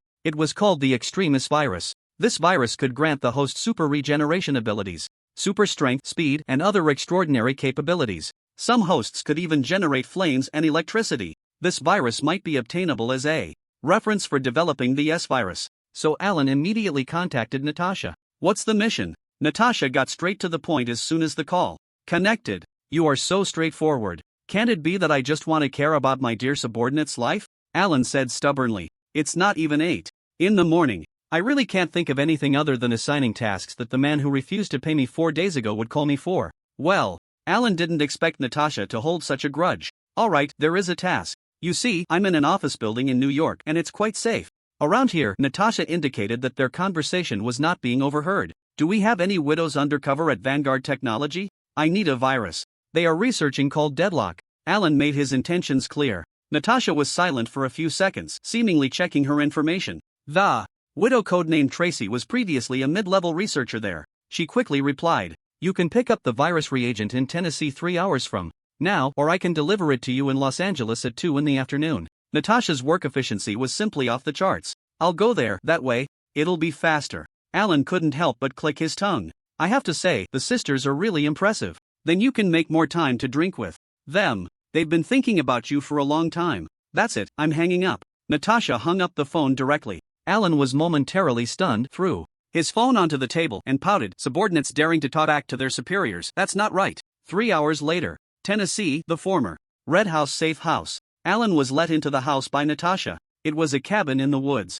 From the outside, it looked like a traditional Western-style wooden house. It was only 2 stories high, enough to accommodate a family of 5. But when Alan entered the underground darkroom of the wooden house, he saw a modern base with a full 4 levels of underground construction. There weren't many people in the base, just a few widows he had had drinks with. Twice. Upon seeing him, they greeted him warmly and then continued with their tasks. Natasha led Alan into the innermost command room. She took a reagent and a USB drive from the safe. "This was just stolen by me and a few sisters outside with Tracy's help. You need to use it for research?" Natasha said. "I glanced at some research records and it seems to have significant issues at the moment." "Thank you, Natasha." Alan took the reagent and observed it closely. "I know it has problems. I'm just researching a virus that can grant humans super regenerative abilities. The deadlock virus might give me some inspiration." "Regeneration." Natasha's eyes flickered slightly. "Can it cure physical defects?" "It can, but that virus currently has significant side effects and cannot be used directly." Alan patted Natasha's arm. "But I'm confident I can solve its flaws, and soon. Then I'll be waiting." Natasha wrapped her arms around Alan's and caressed his hard chest. "So, this irresponsible boss, can we talk about salary today?" "Here?" Alan glanced around. The command room only had a desk. Natasha followed his gaze, sauntered over to the desk, and crossed her legs. "Right here, right now." An hour and a half later, Alan helped Natasha straighten her clothes. She had collapsed in the chair and couldn't get up. "My assessment is that if you're not good at it, you shouldn't be so addicted." Alan pinched Natasha's cheek, distorting it. Natasha rolled her eyes. "Can't you be a little gentler?" "That's slander. I've been complying with your needs all along." Alan adjusted the battle-damaged Natasha in the chair. He turned to leave. "I've finished distributing the salary, so I'm leaving first. You all continue with the task of liberating other widows. Remember to stay safe and contact me if anything comes up." "Alan!" Natasha suddenly shouted. "Do you know that Vanguard Technology is kidnapping beggars for human experiments?" Alan was taken aback. "They've started doing that now? Are you suggesting we do something about it?" "If you agree, it can become Stark's property in 2 days," Natasha said. Alan raised an eyebrow. "Sounds great. I certainly agree, but you all need to be careful, and I'll contact you if anything comes up." "I got it," Natasha laughed. "Good to know. I'm leaving." Alan adjusted his pants, leaving without a trace. Of course, he didn't forget to take the Abyss virus and the USB drive with him. 1 p.m. Stark Mansion basement. "Where have you just been? I couldn't find you at home, and Jarvis couldn't locate you either," Tony said, arms crossed in his armor. God knows how excited he was about being able to traverse worlds. He had already modified his armor at the fastest speed of his life. Yet his annoying little brother had vanished at a critical moment. For him, it was like not being able to find a toilet when he had diarrhea. "I had Natasha help me get a sample of the Abyss virus. It will help with my research in another world." Alan indicated the metal box in his hand. "What is the Abyss virus?" Tony asked curiously. "It's a biochemical virus developed by an old acquaintance of yours, Killian," Alan briefly introduced. "The virus's origins." "Sounds like a good idea, although the chances of achieving stable injection are slim." Tony nodded. "But who is Killian?" "Do I know him?" he urged impatiently. "Enough about these irrelevant people. Let's start the traversal now." "All right, no problem." Alan placed his hand on Tony's armor shoulder, enveloping him in a biofield. Then he closed his eyes. His consciousness sank back into the dark space of searching for worlds. It was no longer empty. Instead, a chaotic bubble had taken residence there. As soon as Alan's consciousness touched it, he understood that the bubble represented the world of the biohazard crisis. Moreover, this world was permanently open to him, with unconditional access. However, when he chose the moment to traverse back to the instant he left the biohazard crisis, the energy demand feedback from the traversal ability was as high as 30% of his stamina. That was 30 times what he needed for his first traversal. Alan tried to push the time point of traversal back. He found that for each day he pushed back, his stamina decreased by 1%. He continued to push back until the 30th day after he left. Only then did the stamina consumption return to the initial 1%. Pushing further to the 31st day, 32nd day, the energy required showed no change, still. At 1% stamina. Tony was right, Alan pondered. Traversing to a point in the past requires double the energy. Traversing to the future, however, has no change in energy consumption. So, it means I've only been back for 6 hours, but in the biohazard world 30 days have already passed? He then tried to select the time point when he was still in the biohazard world, which was the night of September 28th. He found that time period could not be selected. Even going further back, including the time before he had ever entered the biohazard world, was also unselectable. So, based on the time point I appeared in that world, I can't traverse to the past, but I can choose any point in the future? Alan contemplated. He then tried to use his traversal ability to mark Tony, designating him as another life form to follow through the traversal. The energy required instantly surged to 11%. Alan then attempted to mark the entire Stark mansion to follow through the traversal. However, he found that the energy demand was still about 11% of his stamina. Carrying the extra energy demand that came with the villa after the crossover was, for him, about as consuming as taking a breath of cold air. The energy consumed by carrying life through was extremely huge, but carrying material doesn't consume much, right? Alan roughly understood the mechanism of the shuttling ability and stopped further research. He reminded Tony, "Get ready, it's about to start. I've been ready for a long time. Hurry. I can't wait to try the cheeseburger from another world," Tony shouted excitedly. Finally, Alan confirmed in his mind that they were crossing over to the time point 30 days after he left the world of Resident Evil. In the next moment, the two disappeared from their original spot. In the world of Resident Evil, October 29th. In a tropical rainforest, two figures that shouldn't belong here suddenly appeared, startling a flock of birds. After Alan opened his eyes, he immediately looked at Tony, who was wearing armor beside him. He used his supervision to observe and confirmed that Tony's body still looked the same as before, which relieved him. He waited in place for a few seconds. Suddenly, the iron armor shivered, the faceplate lit up, and Tony also woke up. Upon opening his eyes, he saw unfamiliar woods and wetlands. Tony instinctively exclaimed, "Alan, awake? Your physical condition still needs improvement. I've been waiting for a long time," Alan teased. "Has it been that long? But I do feel like I just took a nap," Tony said, patting his head through the faceplate. "Where is this?" "The Amazon rainforest." "Oh right, my recorder." Tony slapped himself awake. "Jarvis, did the recorder capture the process of the crossover? Especially the void area that Alan described where you can't open your eyes? Shit. Why do I feel nothing at all, as if I just took a nap and ended up here?" He was quite frustrated. Jarvis responded, "Sir, just now in the garage, for unknown reasons, all circuits of the armor were cut off, and the instruments did not operate normally." "How could that be?" Tony looked disappointed. "So we didn't record anything?" "The circuits of the armor actually cut off at the beginning of the crossover," Alan said. "It was the same last time. I suspect this is a kind of protective mechanism. There's a saying that the amount of information outside the world is too vast for humans. Just a glance could cause brain death. So you slept soundly during the crossover, which might actually be a form of protection." Tony shook his head. "Maybe. So where are we now?" "You can have Jarvis connect to the network and try searching." Alan closed his eyes and began to listen to the sounds of the world. In an instant, explosions, screams, arguments, cries, roars, countless negative messages rushed in. Alan instinctively suppressed his super hearing. How could this happen? He felt puzzled. Clearly, when he left, the crisis in Raccoon City had been resolved, and everything was arranged, leaving Jarvis behind. Why did the sounds he just heard seem like the entire world had fallen into an abyss? The entire Earth was almost shrouded in smoke. There were sounds of cannon fire and wailing everywhere. What had happened in this world in 30 days? While Alan was confused, an invisible wave descended. He focused his mind and used his shuttling ability to connect with that wave. Various complex emotions of ecstasy, resentment, frustration, and relief rushed into his consciousness. Alan was momentarily stunned, sorting out the information.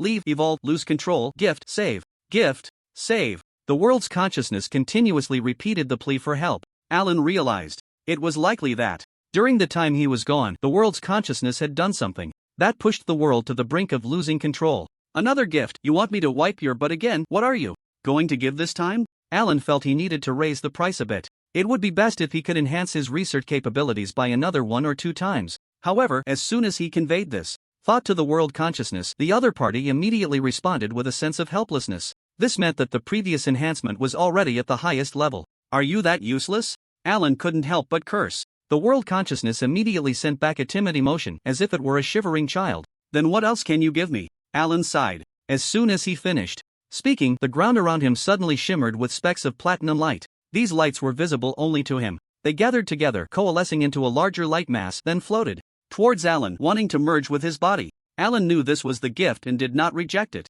However, the next moment, as the light mass just merged into his body, it was expelled. Alan was taken aback. Then the world consciousness sent him more information. After analyzing it, he understood. The light mass in front of him could transform the human body into a physique that could perfectly adapt to all the products of the Biohazard series. It could be said to be a kind of positive enhancement with no side effects. However, just as the light mass was about to begin merging, it was spontaneously expelled by the immune system of his steel body. Obviously, his immune system believed this useless thing was there to weaken his physique. This kind of thing is useless to me. Alan felt a headache coming on. Oh right. He clapped his hands. You can merge it into the person next to me. That would count as a gift to me. The world consciousness expressed compliance. So, the light mass swayed and merged into Tony's body. At that moment, Tony's helmet popped open and he looked at Alan like a fool. What are you doing? Did your neural synapses collapse and suddenly go crazy? Tony's words were sharp. What do you mean merging into me? Who are you talking to? Oh, what is this? Someone stuffed a hot water bottle into me.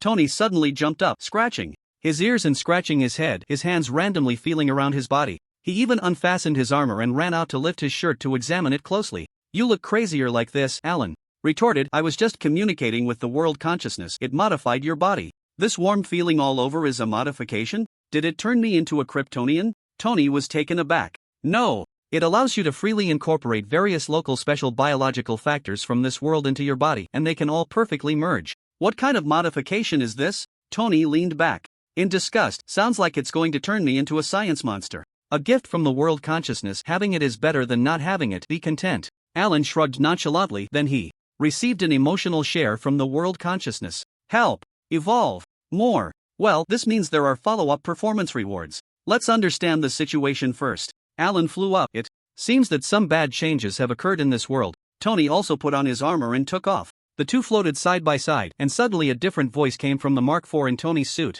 Young Master Alan, you have finally returned. Jarvis, usually filled with a mechanical tone, seemed to carry some excitement this time. Jarvis? Did you connect to the subsystem on the Super Mark I? Alan asked. What happened while I was gone? Why is the whole world at war? Young Master Alan, many things happened after you left, and it may be difficult to explain all at once. It's okay. Just keep it brief and hit the highlights. Alan gestured for Tony to land. After they landed, Tony removed his armor, allowing Jarvis to take over. The story begins after young Master Alan left. On the morning of September 29th, after you left, Miss Jill Valentine and Sheriff Marvin, leading the police department, began a citywide search for survivors. By evening, the entire city had been cleared, with over 90% of the zombies eliminated. But as you warned, the Umbrella Corporation discovered the anomalies in the city. They airdropped 6 tyrants into the city, but fortunately, they were all killed by the serum bombs used by the people. To avoid more severe attacks, Sheriff Marvin decided to lead everyone to leave Raccoon City overnight. A procession of tens of thousands left, and even the military, which had set up checkpoints on the outskirts of the city, did not dare to stop them. The deserted Raccoon City also caused various factions to lose interest. After several special teams were sent in and found nothing, even less attention was paid to the suddenly ruined city. A day later, unable to wait for your return, everyone temporarily went their separate ways. Jill and the officers like Marvin were abruptly transferred to the New York Police Department. Miss Sherry and Mr. Brad chose to follow your newly recruited subordinate Ada Wong to leave. Other survivors were also officially resettled, though their compensation was not very good. However, once everything stabilized, Miss Ada Wong was attacked by the HCF organization for not submitting the G virus. So she had me take Sherry and Brad with her to hide in the countryside of Canada. There, I connected to the internet and exposed all of Umbrella's crimes to the public. As Jarvis spoke, he projected videos shot in battle armor, rich in images and text. During this, Tony couldn't help but comment that Alan had good taste in girlfriends this time. After hearing this, Alan frowned. Although there were some twists and turns, it's all developing in a good direction.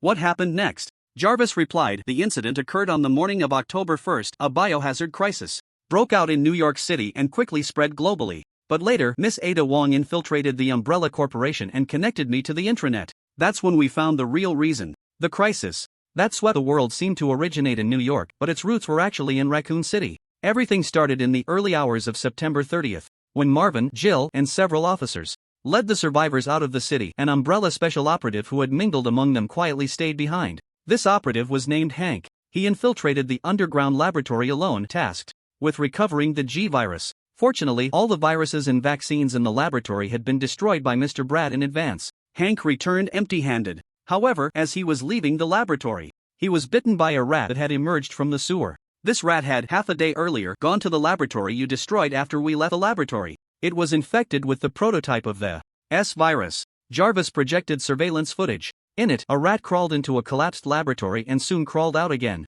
The timestamp was 11 a.m. on September 29, less than an hour after Alan left the world of the biohazard.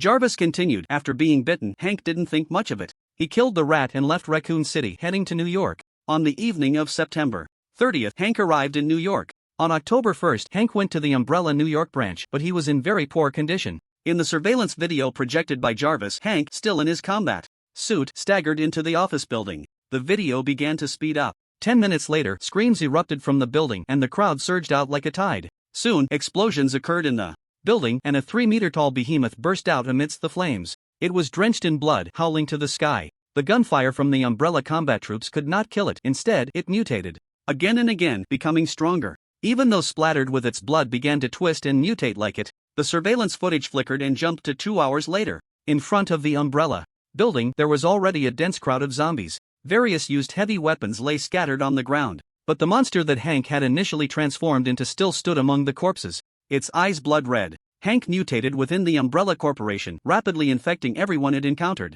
According to calculations, the probability of an infected person turning into a zombie exceeds 98%. Those who survive the infection without becoming zombies will fall into a coma, quickly devoured by the zombies. This crisis soon swept across New York. The survival rate of local residents was even less than 1 in 1,000. Jill, Marvin, and others who had just arrived at the New York police station managed to escape the city that afternoon with my remote support. Jarvis switched the video material, projecting New York engulfed in flames. However, this was just the beginning. Once the situation in New York became irretrievable, the military began to deploy heavy weaponry. But these zombies had physical qualities more than double that of their pre-infection state. In fact, for every 100 zombies, there would be one monster like Hank. These monsters had an exceptionally tenacious vitality. Even when hit by a 125mm tank shell, leaving only a charred half of their head, they could still cling to life. To kill them, blanket bombing was necessary. However, the number of these monsters was simply too great. Among the millions of zombies in New York, there were tens of thousands of such monsters, and their numbers continued to grow. Because ordinary people, upon smelling the blood scent of these monsters, would quickly become infected and assimilated. Finally, as the situation spiraled out of control, the Eagle faction resorted to nuclear weapons. Tony was taken aback. Nuclear weapons? Jarvis replied, "That's right." On October 1st at 7:30 p.m., 3 nuclear bombs fell over New York, opening the curtain on global chaos. After that night, New York was reduced to rubble. But the people of Umbrella gained an unparalleled evolutionary ladder. They extracted the virus from the zombies. After repeated experiments, they discovered that while one super zombie would appear for every 100 zombies, one survivor capable of retaining their sanity and not turning into a zombie would also emerge from every 100 infected individuals. These survivors would fall into a coma after infection, but upon waking, they would be just like ordinary people. In fact, due to their perfect fusion with the virus, they would gain immunity, becoming incredibly strong, agile, and wise. A traitor within Umbrella named Albert Weskier suddenly returned to the company at that time and actively participated in the experiments. After injecting the virus and surviving, his strength reached 20 tons and his speed hit 150 meters per second. Thus, Umbrella named the virus extracted from these zombies the God virus. Later, after Weskier became stronger, he quickly took control of the Umbrella Corporation. By then, I had already exposed Umbrella's crimes and they were being pursued by countries around the world. But Weskier was unfazed. Instead, he directly launched his human evolution plan. That is, to deploy the God virus worldwide. London, Berlin, Monaco, Moscow, Tokyo. As a global pharmaceutical company, Umbrella had branches in almost every country. These branches, even when facing a manhunt, still had the capability to deploy the virus. So, on October 8, European time, the airborne God virus spread to most parts of the world overnight. Within a few hours, the capitals of over 100 countries fell one after another. 5 days later, the White Bear Nation abandoned the Eastern European borders and relocated all survivors to Siberia, establishing a temporary capital on the frozen ground. Most cities in John Bull and Gallic Rooster had fallen, and the temporary command center was moved to an air defense base. What defeated them was not the strength of the zombies, but the efficiency of the virus's infection and their own loose management system. By October 14, the countries that were still relatively intact in the world were reduced to just the Rabbit Nation, which had strict customs and strong mobilization capabilities. All their soldiers wore protective suits, fighting along the southwestern and northern borders. They successfully kept the virus at bay along the border. On October 15, more and more superhumans who survived the virus infection were noticed. Because of the existence of this group of people, the situation of various countries resisting zombies underwent a new change. On October 16, the entire Eagle Sauce territory fell into a zombie crisis and the economy came to a complete standstill. On this day, Texas declared independence. On one hand, the military's bombing of New York destroyed the people's hearts in this nation. On the other hand, a group of superhumans stepped forward, seizing power amidst the gunfire and speeches, forming a new official government. On October 17, 16 states, including Florida and Louisiana, declared independence one after another. It was also on this day that Jill, Marvin, and others who had been moving from state to state found themselves trapped in a small town in Missouri. After receiving a rescue signal, I rushed to assist and eliminated the zombies surrounding the town. On October 18, with my help, Jill and the others returned to Raccoon City in Colorado. At the request of Ada Wong, I went to Canada to bring Bud and the others to Raccoon City as well. Everyone gathered again. On October 19, Ada Wong made the information she had gathered public. Everyone learned that the Ascension virus was actually the prototype of the S virus developed by young Master Allen. That day, Jill actively requested the original virus solution from me and injected it into herself in the wild. She survived. Moreover, because she injected the original virus solution, she became stronger than an ordinary superhuman, with a strength exceeding 30 tons and a speed surpassing 200 meters per second. On October 23, Colorado declared independence under Jill's leadership, with the capital located in Raccoon City. By this day, most southern states of Eagle Sauce had already declared independence, with only 7 northern states still supporting the old government. On October 27, a force called Family seized power from the old Eagle Sauce government. They dropped a nuclear bomb on the already fallen Moscow and London, claiming it was to eliminate zombies and save humanity. On October 28, the White Bear Nation dropped a nuclear bomb on Washington, also claiming it was to save humanity, and the old Eagle Sauce government failed to intercept it successfully. In the early hours of October 29, that is, early this morning, the old government announced a nuclear strike on the temporary capital of the White Bear Nation. The White Bear Nation also announced that it would conduct nuclear strikes on the capitals of various independent countries within Eagle Sauce. Currently, there are 5 hours left until they launched dozens of nuclear bombs at once. At this point, Jarvis finally stopped. But the tremors in Tony's brain could not be quelled. His heart trembled as he looked at Alan with an expression of shock. Is this the virus you developed? Tony's pupils shook. You've only been here for 12 hours and you almost destroyed a world? Alan's face darkened. The virus was developed by me. But I also destroyed it. I clearly destroyed all the virus containers, wrecked the laboratory, and even used X-ray vision to confirm that there were no living beings around the laboratory. Not even a spider. So where did that mouse come from? And how coincidental it is that after it got infected, it didn't bite anyone but precisely transmitted the virus to Hank and got killed? This is the mess created by the world consciousness. It messed itself up and now expects me to clean up the mess. Alan connected with the emotions shared by the world consciousness earlier and began to understand. Leave, evolve, lose control, gift, save. Gift, save. Leaving refers to his departure. Evolve means the world consciousness wants to promote evolution. The world consciousness only has shallow emotions, lacking logical thinking, believing that once he leaves, he won't come back. So, in order to continue pushing the evolution of all living beings in the world, as soon as he left, it hurriedly drove a mouse to the ruins of the laboratory to suck in the air there. After all, the S-virus prototype can survive for 6 hours after dispersing. Alan estimated that he had vaporized a portion when he destroyed the container. But in the air, there were at most a few scattered strains. Even if someone went in, they could leave safely. Yet those few strains were all inhaled by that mouse, which then crazily reproduced inside its body. After it finished sucking, it immediately ran out of the laboratory just to wait for Hank, this faithful person. You could say this situation was entirely the world consciousness digging its own grave. Could it be blamed on him? I really didn't expect the world consciousness to be so radical. Alan rubbed his forehead. Forget it. Let's head to Raccoon City first, and we'll figure out what to do next. Jarvis's subsystem had already notified Jill and the others. When Alan and Tony flew to Raccoon City, their old acquaintances were already waiting outside the city. Raccoon City had changed significantly since he left. Steel walls wrapped around the entire city, entwined with electric wires and iron spikes. Thick whole smoke drifted in the air, smelling quite pungent. As soon as Alan landed, Sherry rushed out from the crowd. Brother Alan. The little girl jumped into Alan's arms with tearful eyes. I was so worried. You wouldn't come back, but Sister Ada said you wouldn't leave us behind. You finally came back. Sorry.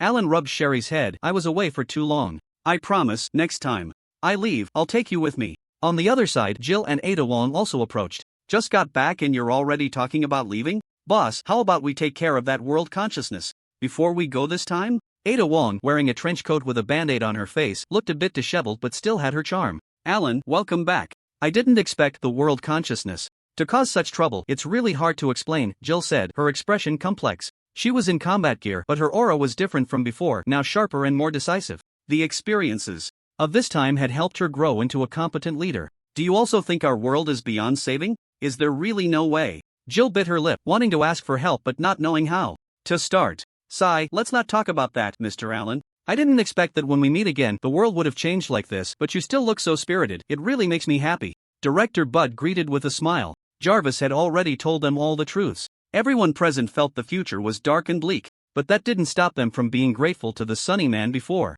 them. Alan's gaze swept over the familiar faces, Marvin, Bud, Elliot, not a single familiar person was missing. Clearly, the world consciousness had secretly helped during the past month. Otherwise, how could these characters, who were mere cannon fodder in the original work, survive in a more severe global crisis? It's just saving a world, it's not a big deal. Alan opened his arms to embrace everyone, don't all look so gloomy. I promise in the future, the children will still have quiet desks and the world will still have bright sunshine. The virus I created, can I not solve it? Of course, the world needed saving. Not just for the people in front of him, because the world's consciousness has just descended again in an instant, offering him an irresistible price. Half of the world's control plus the ability to lock his own genes. The control mentioned earlier is something Alan has not yet encountered, but it sounds very impressive at first mention. As for the gene locking ability, it is tailored for him by the world's consciousness, allowing him to actively control the stability of his own genes. With this ability, his research on Kryptonian bloodlines will be more manageable. Moreover, he will be able to actively block his own genes in the future, preventing gene leakage.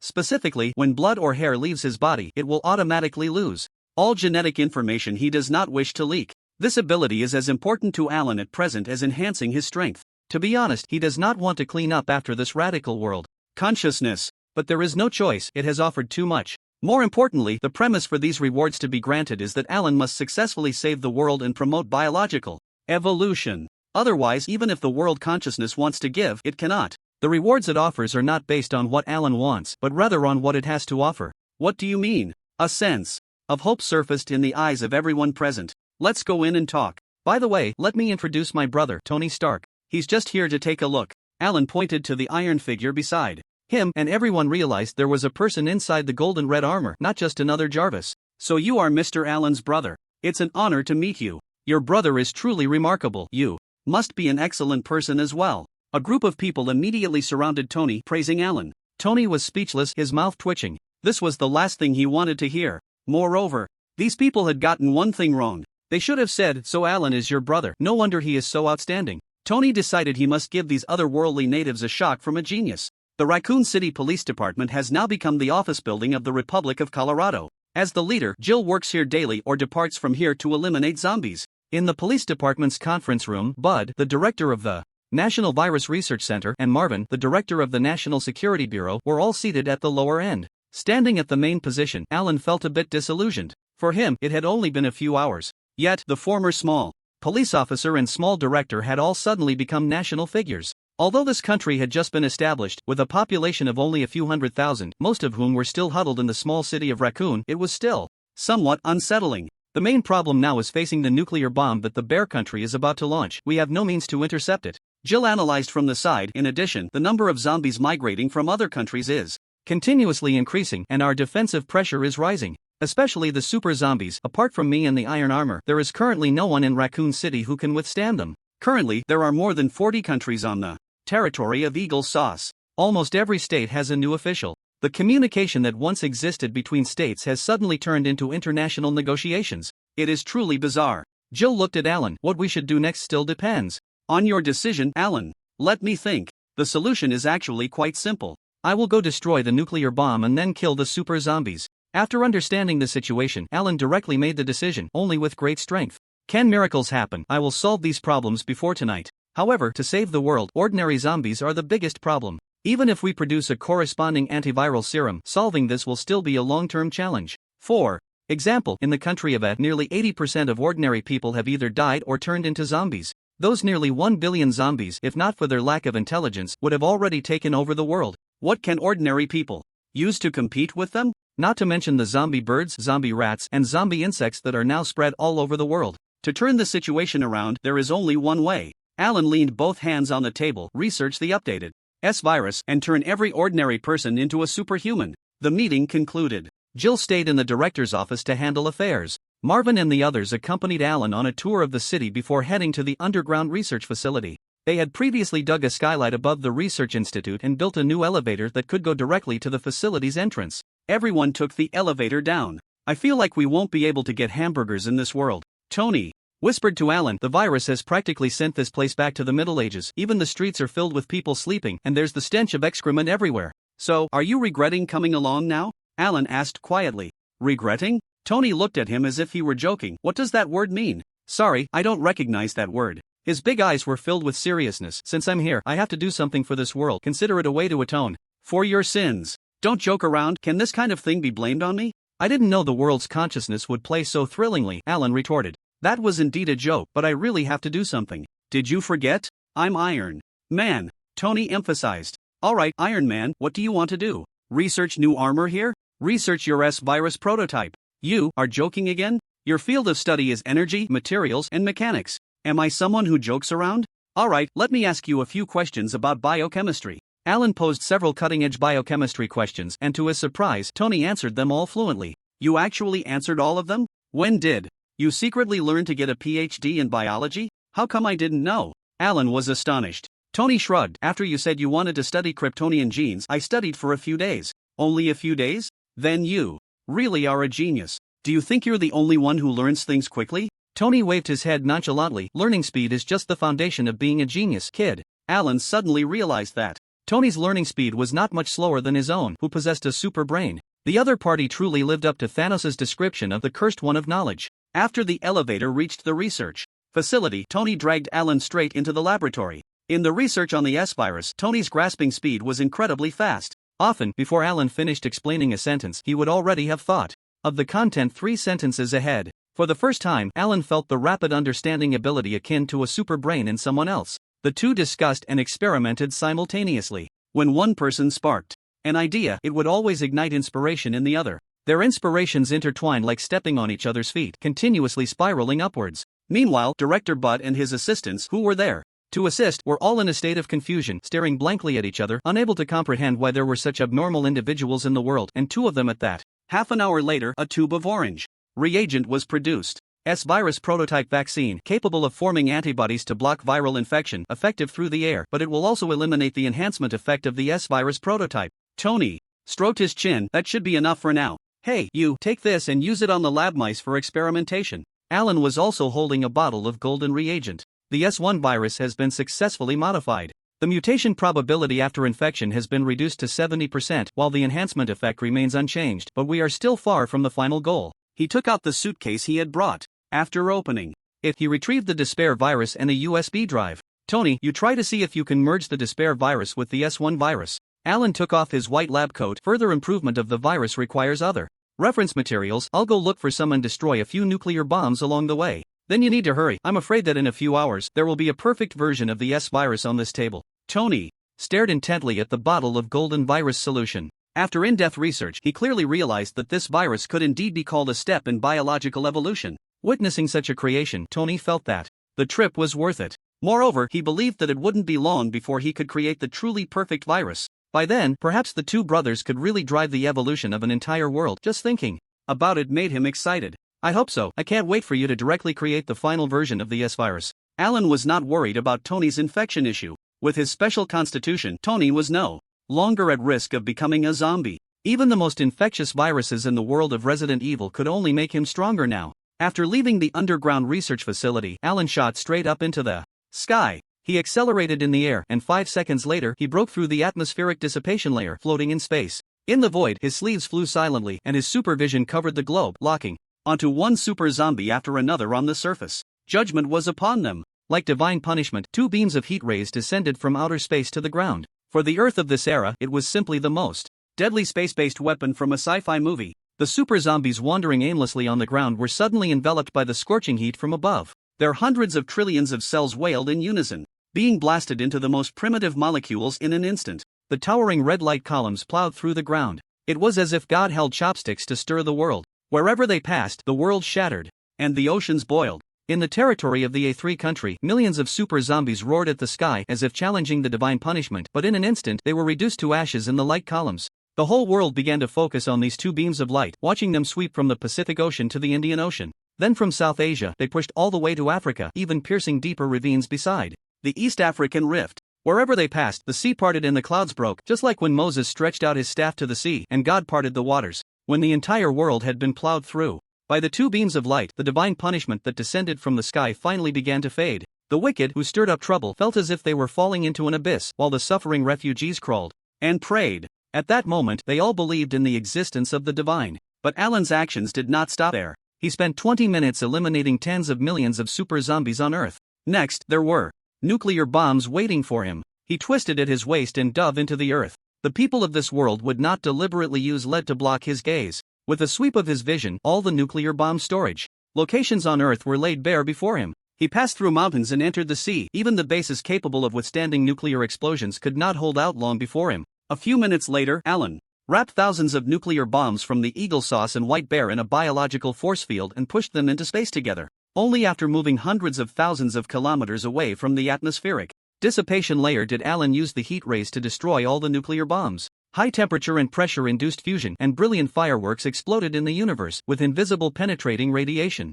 and electromagnetic pulses spreading out in circles. Countless satellites witnessed this scene together. Alan stood with his back to the earth, his silhouette swaying in the firelight as if he were a deity surveying the heavens and the earth, able to gather all things. When he turned around, he did not use the biological force field to conceal his face. One half of his cheek was illuminated by the firelight, while the other half was bathed in sunlight. Countless screens around the world were recording Alan's visage at that moment. This face, chiseled like it had been carved by a knife, was deeply etched into the minds of countless people in front of the screens. In Raccoon City, Ada Wong, Jill, and others were also watching Alan's figure on the screen. Did he really just destroy all the nuclear bombs from both the Eagles and the Bears? Even someone as calm as Ada felt her mind slightly heating up at that moment. Jill stared at the screen, revealing a wry smile. I thought that after becoming a superhuman, I had closed the distance between us, but I didn't expect him to be this strong. Brother Alan, you're amazing. Sherry cheered, raising her hand. He saved us again. Marvin exchanged glances with a subordinate and shrugged. You see, this is why we all call you Kennedy and not Alan. Alan S. Kennedy shook his head helplessly. Maybe I should come up with a nickname. Otherwise, sharing the same name as this gentleman is honestly quite stressful. In the Research Institute, everyone who saw the nuclear explosion footage was cheering. Tony, however, glanced at it and continued his research. No one knew better than him what kind of power Alan possessed. Next up, it's the Plaka parasites and E-mold. Alan dove back into the earth, his figure disappearing from the view of all satellites. He had no concealment, falling like a meteor, creating sparks from the friction of high-speed movement and crashing heavily into a village in the Wolfang Valley of Spain. Boom! A massive shockwave spread, scattering dozens of houses in the village with the blast. The ground cracked in a spiderweb pattern, rapidly collapsing. After the aftershock, Alan rose from the 10-meter-deep crater created by the impact and flew towards the castle deep within the village. This castle, passed down from the Middle Ages, was classical and grand. Alan couldn't help but stop to admire it for a few minutes. Then he kicked the castle from the outside, and the entire structure crumbled like a house of cards. The people inside emerged from the ruins, standing dumbfounded yet unharmed due to Alan's control.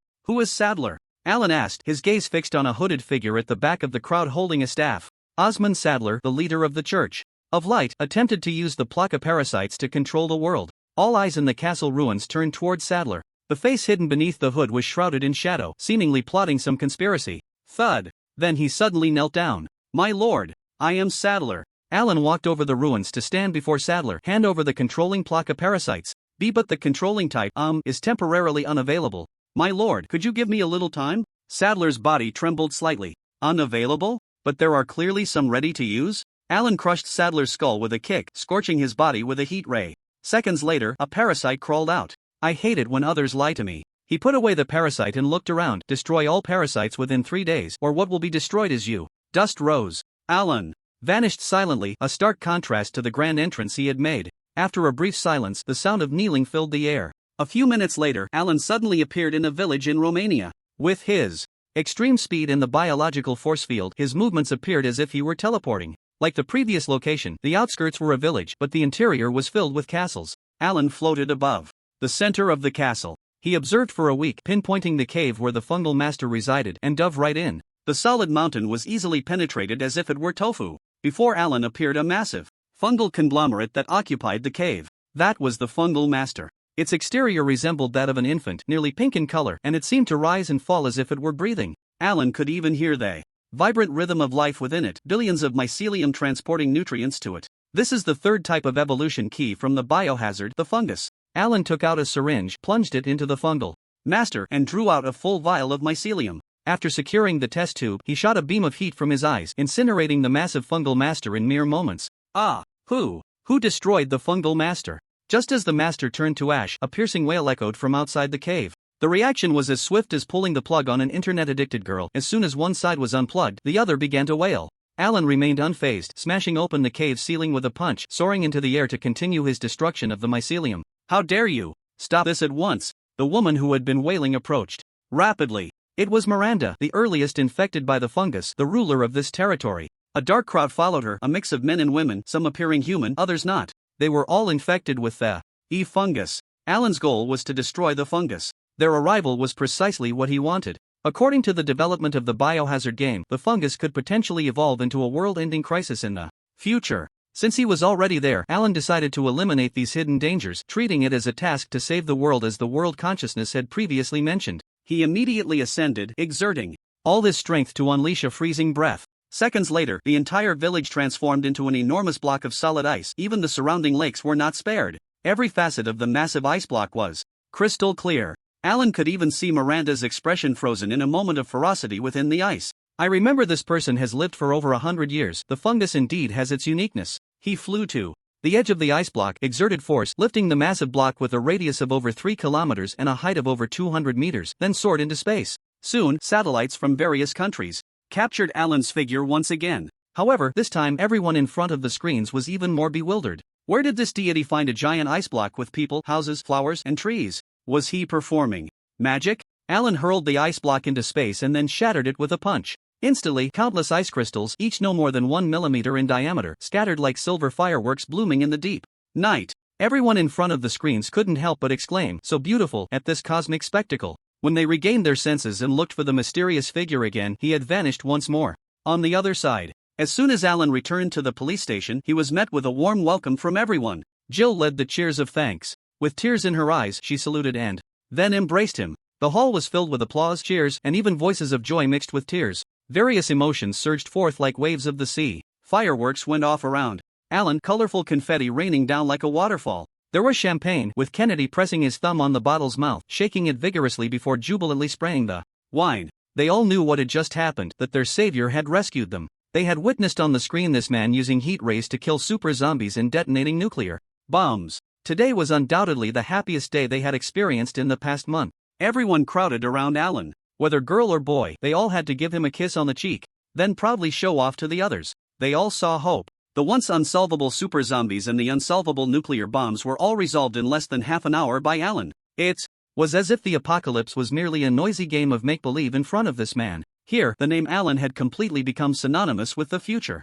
The men lifted Alan and threw him into the sky, their faces beaming with smiles as if they were tossing their beloved at a wedding. The women pushed Alan onto the podium, hoping he would say a few more words. Even just one sentence would ensure they could meet this handsome savior in their dreams tonight. Alan was not particularly fond of such occasions. It reminded him of the countless parties he had attended as a child hanging around Tony's neck. Those were hardly beautiful memories. After all, he could only be a spectator. But the hopeful gazes of the crowd made Alan realize he should say something. So he cleared his throat, surveyed the suddenly quiet hall, thought for a moment, and sang a Chinese version of the International. His not-so-loud voice echoed in the police station hall. Gradually, some people began to follow Alan's rhythm in English and Russian. When the song ended, some cheered loudly while others wept. But they all had one thing in common: they rushed towards the podium, trying to embrace Alan once more. The revelry of that moment continued until nightfall. Later, even Tony ran back to the police station, bringing a large group of researchers to join the celebration. He twirled a girl in a waltz and held a beautiful woman's waist while drinking Bordeaux, and the joy that had vanished for a month suddenly returned at that moment. That night, Alan felt a bit dazed. The alcohol didn't make him groggy, but the faces that pressed against him after getting drunk made him abandon his thoughts, and it seemed all sorts of strange things were happening. When he saw both Ada and Jill beside him the next morning, he understood where the strangeness lay. The two were still a bit tipsy and sleeping soundly. So, after tidying the blankets, Alan chose to leave the room first. He washed off the bloodstains from certain parts of his body in the police station shower. After changing into a set of casual clothes, he slowly walked into the underground research facility. At this time, Tony was certainly not there. The last time Alan saw him, he was leading two voluptuous women around the corner. Today, it was likely that Tony wouldn't get up until well after noon. There was actually no one else in the research facility now. The revelry from yesterday probably put this newly established country on pause for a while. Alan simply began his research alone. He ordered Jarvis to open Tony's research records from yesterday. He originally wanted to take over Tony's results and continue the research. To his astonishment, he discovered that the mutation rate of the S virus had been reduced to 5% by Tony. This was practically indistinguishable from a true evolutionary agent. But even for Tony, wasn't such progress a bit too incredible? Alan sat down and carefully reviewed the electronic records. It turned out that Tony had gotten stuck midway through the experiment, and later attempts to integrate the despair virus had also failed. In the end, it was a stroke of genius that led him to use his own blood as a medium, which dramatically improved the efficiency of the experiment. One must say, the physical constitution endowed by the world's consciousness was indeed a universal material in terms of virus integration. Finally, through analyzing the changes that occurred when the virus integrated with his blood, Tony successfully fused the despair virus with the S virus and reduced the mutation rate to 5%. This newly synthesized virus, following Alan's naming convention, was referred to as the S2 type evolutionary virus. However, subsequent research did not go smoothly. Even though Tony found the right path, the virus's mutation rate could not be further reduced. At the very bottom of the research record, Tony wrote down a final conclusion. The nature of the virus is to infect and mutate. To achieve complete safe evolution, we cannot use the virus as a carrier. We need to find a new medium. Alan read Tony's message deep in thought. A new medium, using mold or parasites. No, those won't work, they are all unstable foreign entities. We need to find something else. However, among the things I've come into contact with, it seems, there are no other substances that can enhance the human body. Alan's gaze swept over the serum on the table, and suddenly an idea flashed in his mind. Wait, the super soldier serum, that's it. He excitedly slapped the table and stood up. Jarvis, do you have any archived information on the super soldier serum in your database? Like some of the formulas or something? Young Master Alan, there is a relevant document in the main server cluster of Stark Industries, but it is incomplete, Jarvis replied. Great. That's exactly what we need. Alan couldn't wait to activate his traversal ability, disappearing from his spot and reappearing in the next moment.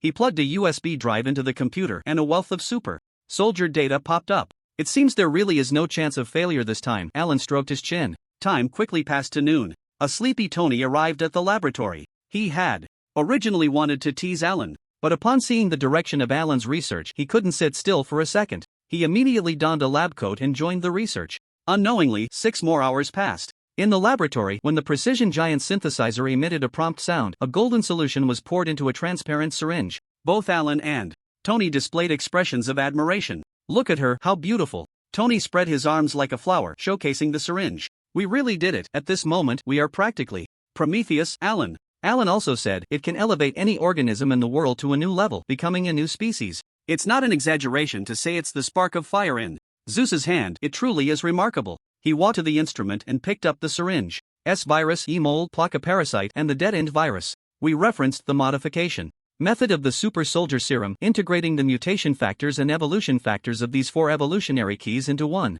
The new reagent has no infectiousness, no side effects, all it has is the ladder of evolution. After injection, not only will strength, physique, speed, and brain power receive comprehensive super enhancement, individuals will also gain virus immunity, super regeneration, limb extension, microbial control, bloodline parasitism and manipulation, as well as the ability to withstand thousands of degrees of high temperature. It's hard to find a second word to describe it other than perfect. So how should we name this serum? How about calling it SS-type enhanced serum? After all, it is derived from the S virus. Alan counted off the characteristics of the new serum on his fingers and finally made a suggestion. Tony thought the name was neither good nor bad. It feels unoriginal since it's already so powerful. How about calling it Super Soldier Mega Serum? We've already surpassed that old guy Howard. Not great, I shouldn't have had any hope for your naming skills. It's decided, we'll call it SS-type enhanced serum. Alan thought Tony's name was terrible. Yours isn't much better, it has a cheap industrial mass production vibe, Tony immediately retorted. But suit yourself, after all, it's your serum.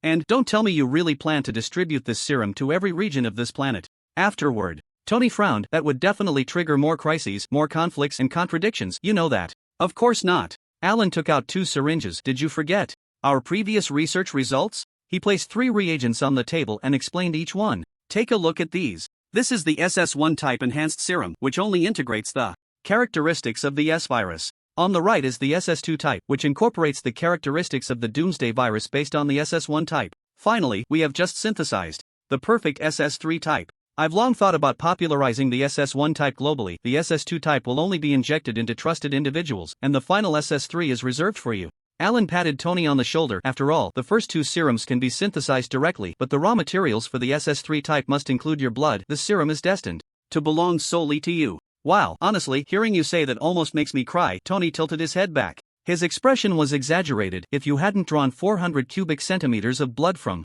me in one go, I would definitely be crying. Don't say that, it was all for the sake of the experiment. Come on, I'll take you to eat something good to replenish your blood. Alan put his arm around Tony's shoulder. Good food? Are you talking about those sticky cereals in this doomsday walled city? Tony was not impressed with the food in Raccoon City. You say it's the end of the world, what do you expect to eat? Just as Alan was speaking, a sudden wave of energy descended. His expression gradually became strange. What happened? Why?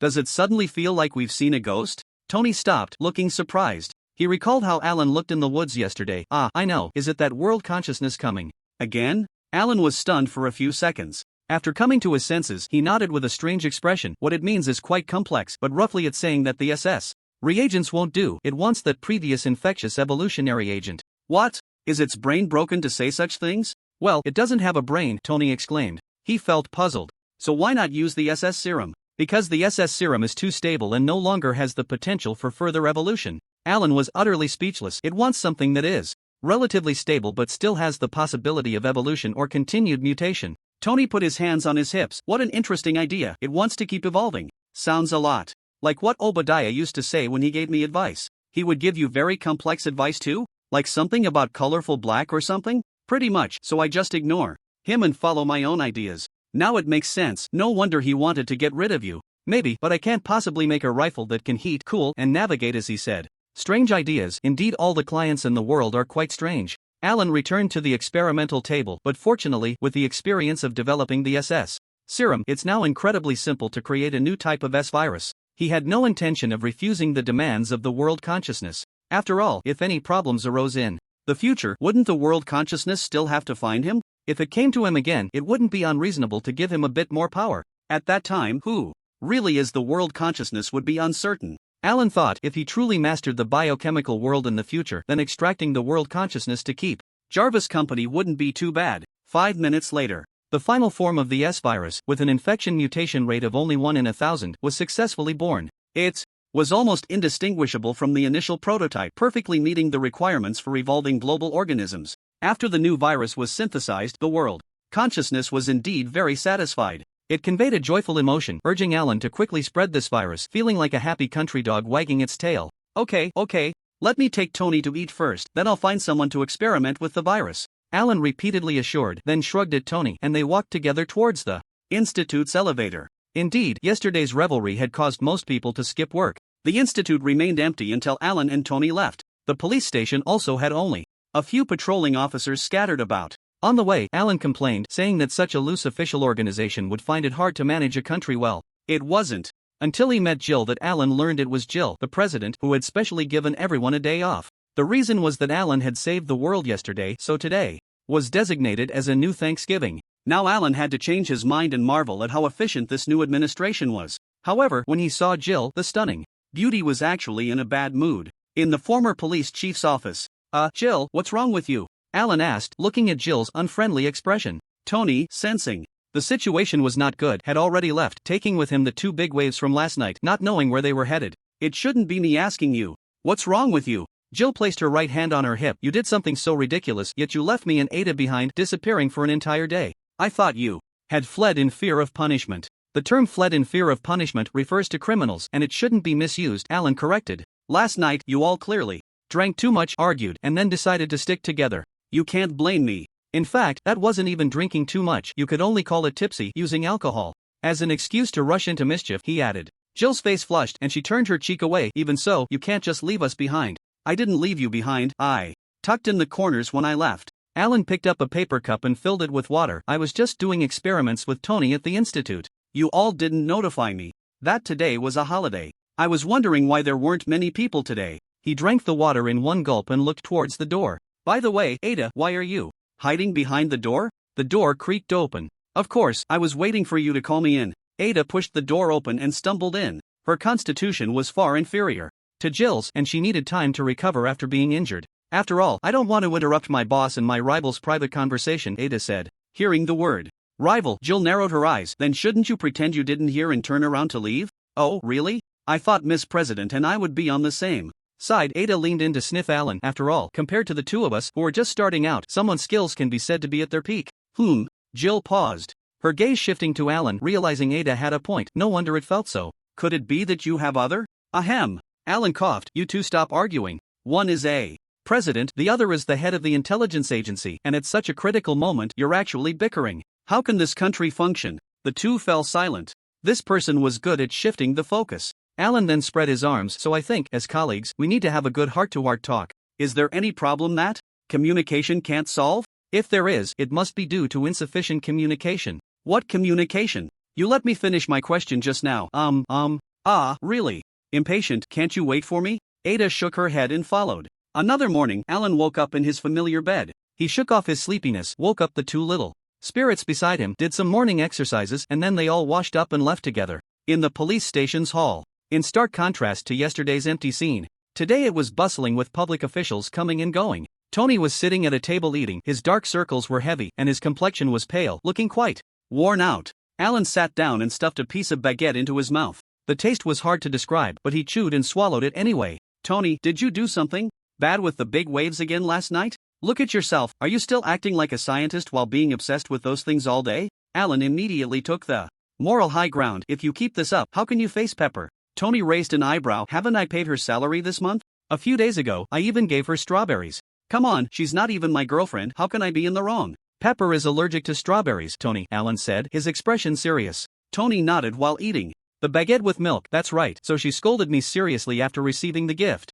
Then you deserved it. Alan watched Tony eat happily and couldn't help but take another bite of the baguette, which was still hard to swallow. What about you? You think I don't know where you went after the party 2 days ago? Tony elbowed Alan. On purpose. Are you being fair to that agent's sister in your fortress? She's my subordinate, thank you. Alan took a paper cup and poured half of Tony's milk into it. Oh, subordinate, huh? Tony nodded. He raised his milk, squinting. Come on, let's toast to the subordinate. I really can't do anything with you. Fine, let's toast to your big waves too. Alan clinked glasses and drank all the milk. But I still want to remind you, when engaging in continuous high-intensity operations, you need to take care of your health first. Alan patted Tony's arm and stood up. We're not the same. If it weren't for the blood draw yesterday, I'd be just fine. Tony tried to argue. That's exactly the point. If I had a blood draw, I'd still be full of energy. Hey, being healthy is impressive. Tony pouted as he watched Alan's departing figure. He was silent for a few seconds, biting into the baguette, and suddenly got up and walked towards the research institute. No, I need to finish the live experiment quickly and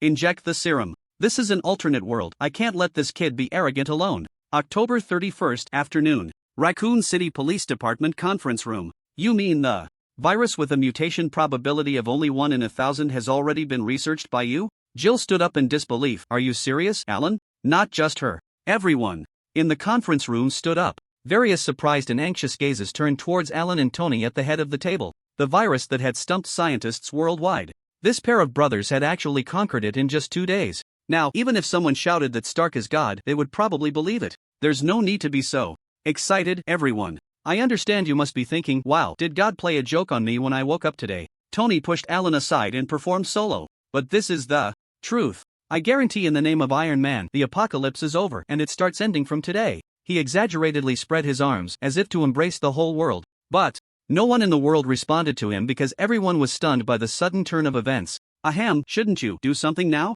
After posing for a few seconds, Tony awkwardly waved his fingers like cheer, scream, and celebrate. Only then did the people in the conference room wake up from their daze, shouting to fulfill Tony's wishes, rushing up to throw him into the air, repeatedly chanting Iron Man. Alan quietly retreated to the corner, helplessly watching his brother being tossed up and down, beaming and shouting to lift him higher. Your brother is somewhat stylistically different from you. Ada Wong stood beside him. That's just how he is. He has a strong desire to perform, Alan said. I'm not talking about that. Don't you realize your desire to perform is quite strong too? Ada couldn't help but chuckle. I mean, he's more flamboyant, while you prefer to keep a low profile and then show your true skills when no one expects it. Alan raised an eyebrow. Thank you for helping us find common ground, brother. You're welcome. Ada hooked her pinky around Alan's palm. They're going to celebrate again, so today. The old place, Alan replied immediately.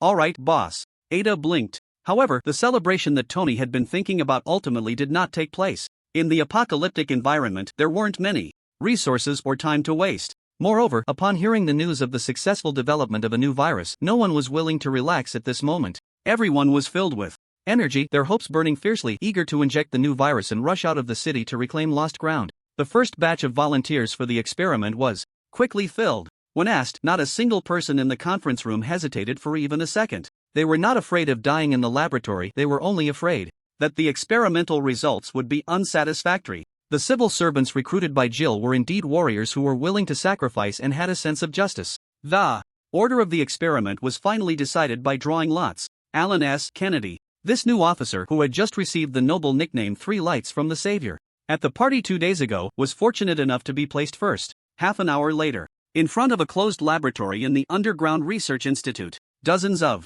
people stared at Kennedy on the other side of the high-intensity glass. He was strapped to the testing table with tubes filled with nutrient solution inserted all over his body, receiving the final injection of the S virus from Alan, who was wearing protective gear. As the golden virus solution was injected into Kennedy's body, the volunteers waiting outside clenched their fists one by one. 3 Lights, hang in there, you can do it. 3 Lights. You can't fail after being given such a title by Mr. Allen. At the party 2 days ago, Kennedy shyly asked Allen to give him a nickname. After seriously thinking, Allen said that Kennedy embodied brilliance, sunlight, and twilight, and must be called 3 Lights. Thus, Kennedy's nickname was established. After the party, he proudly referred to himself as 3 Lights Kennedy. This nickname also made everyone in the police station envious. Now, every time they saw Kennedy, they would hug his neck and tease him. In the laboratory, after a brief moment of calm, Kennedy, who had the virus solution injected, suddenly had bulging veins all over his body, his muscles swelling, letting out a piercing scream. His back, constrained by steel shackles, still struggled to rise, as if he was about to break free.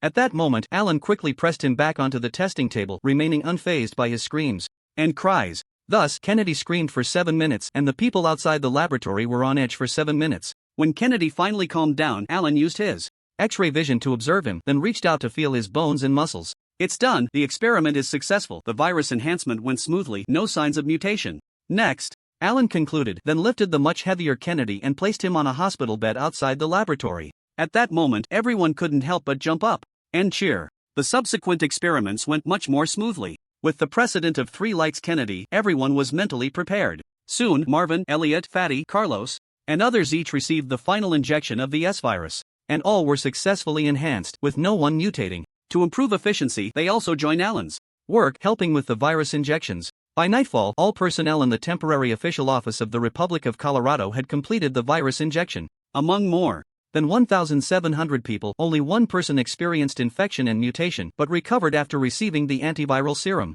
For the poor soul in this situation, Alan could only wish him good luck, because those who escaped the mutated outcome through the injection of antiviral serum have already developed antibodies in their bodies. They will no longer be able to undergo a second virus enhancement. Therefore, in this upcoming era of global evolution, this group of people is destined to become the discarded pawns of the times. If one were to find a culprit, they could only curse the world consciousness. All those who have undergone virus enhancement were arranged to stay in the Research Institute for isolation and observation. Alan returned to the laboratory with Ada, Jill, and Sherry once again. This time, he injected the 3 with the SS2 serum, which fused the characteristics of the dire virus. After the serum injection, all 3 possessed super regeneration abilities, except for Sherry, who was still growing. Jill and Ada had transformed into little superheroes with strength exceeding 40 tons and running speeds close to the speed of sound. Moreover, for a period afterward, their physical qualities would continue to rise. However, Alan was surprised that after hearing the world consciousness's choice regarding the evolution agent, the 3 expressed understanding. They even felt that the possibility of the world continuing to evolve should not be stifled. This made Alan reflect, perhaps he had misunderstood the world consciousness too deeply, and maybe the other side wasn't as radical as he thought. In the following days, after the Stark brothers observed and confirmed that all successfully enhanced individuals showed no abnormal symptoms, the temporary official organization formed by Jill began to promote the final version of the S virus throughout the city. For anyone willing to undergo virus enhancement, the official would provide a complete set of services. The people in this city clearly trusted the temporary official organization. Once the announcement was made, the registration site became a sea of people. Some even referred to Jill as the goddess of victory, shouting that they were willing to do anything for the goddess of victory. Over the past month, Jill had been at the forefront, blocking the deadly attacks from super zombies for everyone. She had become the people's choice in this country. On the other side, while the virus enhancement work in Raccoon City was in full swing, Alan and Tony also completed the injection experiment of the SS3 serum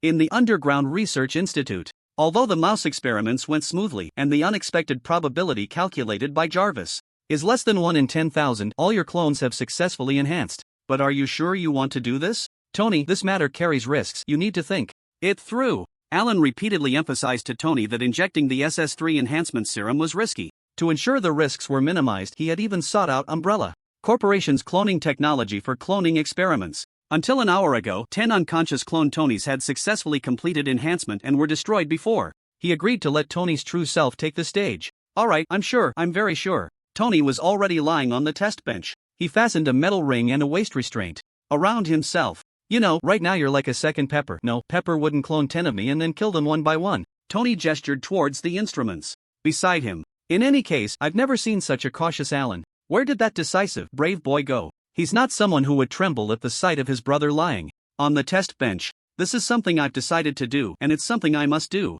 I also have things I'm determined to pursue, Alan. So let's get started. Tony leaned against the cold surface, took a deep breath. Don't hesitate any longer. Alan looked deeply at Tony, nodded, and controlled the instruments to inject the SS3 enhancement serum into Tony's body. The serum took effect very quickly. The syringe had not yet run dry, and just moments ago, Tony, who had appeared resolute as if he were ready to sacrifice himself for a noble cause, began to scream in agony. Alan suppressed his own reluctance and signaled Jarvis to record a video to document Tony's suffering. Successful enhancement meant blackmail material. Failure was not an option. The SS3 serum contained too many evolutionary factors, and the time required for enhancement after injection was much longer than that of the final version of the S-virus. Alan watched as Tony's body turned a deep red, burned to a crisp by the extreme heat. Then, the charred flesh became brittle, cracking open to reveal Tony's skin, soft and pink like that of a newborn. The wound on his chest healed completely during this process. But this was just the beginning. Beneath Tony's skin, blood flowed like a raging sea. His bones cracked and creaked, splitting and contracting perfectly, fitting into a flawless structure. His muscles expanded like they were being inflated, then gradually tightened into the most suitable shape. Every fiber and contour of his muscles became perfect, his streamlined body second only to Alan's. Even his height increased by 10 centimeters. This is bad. This old guy is going to be unstoppable in his misdeeds from now on. Alan suspected that Tony's unwavering determination to inject the serum was driven by a desire to become stronger and commit bad deeds. The enhancement lasted for 2 hours. After it ended, Tony broke free from the metal restraints, leaped off the testing platform, and headed straight for the cafeteria. An hour later, after consuming 10 people's worth of food, Tony, with Alan's help, tested his physical capabilities. Single arm strength 113 tons, sprint speed 423 meters per second at maximum. I think you can ditch the Iron Man suit now, Alan quipped while holding the experimental records. Most importantly, you can manipulate E. coli, generate flames with your body, or allow your body tissue to grow, sprouting fleshly tendrils. You can even control others with your own blood. Alan slapped his forehead. Honestly, these abilities make you seem like a supervillain. Shut up. Tony laughed and cursed. One hand was engulfed in flames, while the other controlled a mass of writhing mold, his eyes sparkling with vitality. This is indeed a ladder of human evolution, Alan. Are you sure you don't want to inject it? Alan shook his head. Superman is already invincible. Why would I need the serum to help? Speak plainly. This serum is useless to me. It would instead guide my body toward an unknown evolutionary path.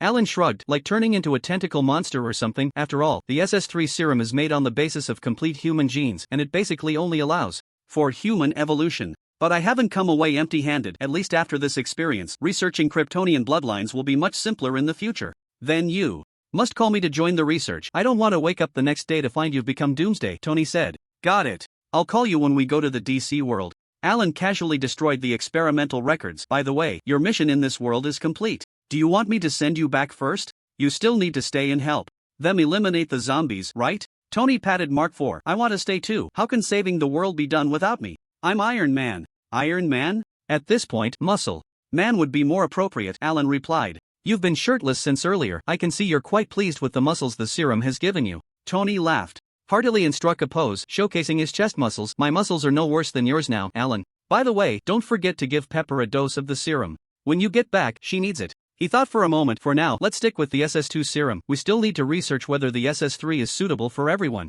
Don't worry, I won't forget about Pepper even if you don't mention it. Alan threw the clothes to Tony. Let's go, Muscle Man. It's getting late and I still have things to do. It's Iron Man. Just wait, I'll apply biotechnology to the armor and leave your super mark far behind. Tony shot back. You'll see, the mark armor has no limits. Alright, I'm looking forward to your new armor. Alan waved his hand and left. Soon, half a month passed. The refugees in Raccoon City had mostly completed the S-Virus enhancement. One by one, they had all transformed into powerful beings with at least 5 tons of strength. Thus, Jill began to assemble a force, preparing to march into the newly established states of other regions to reclaim lost lands. During this time, Alan mass-produced the final version of the S-Virus, randomly distributing it to major survivor bases in various regions.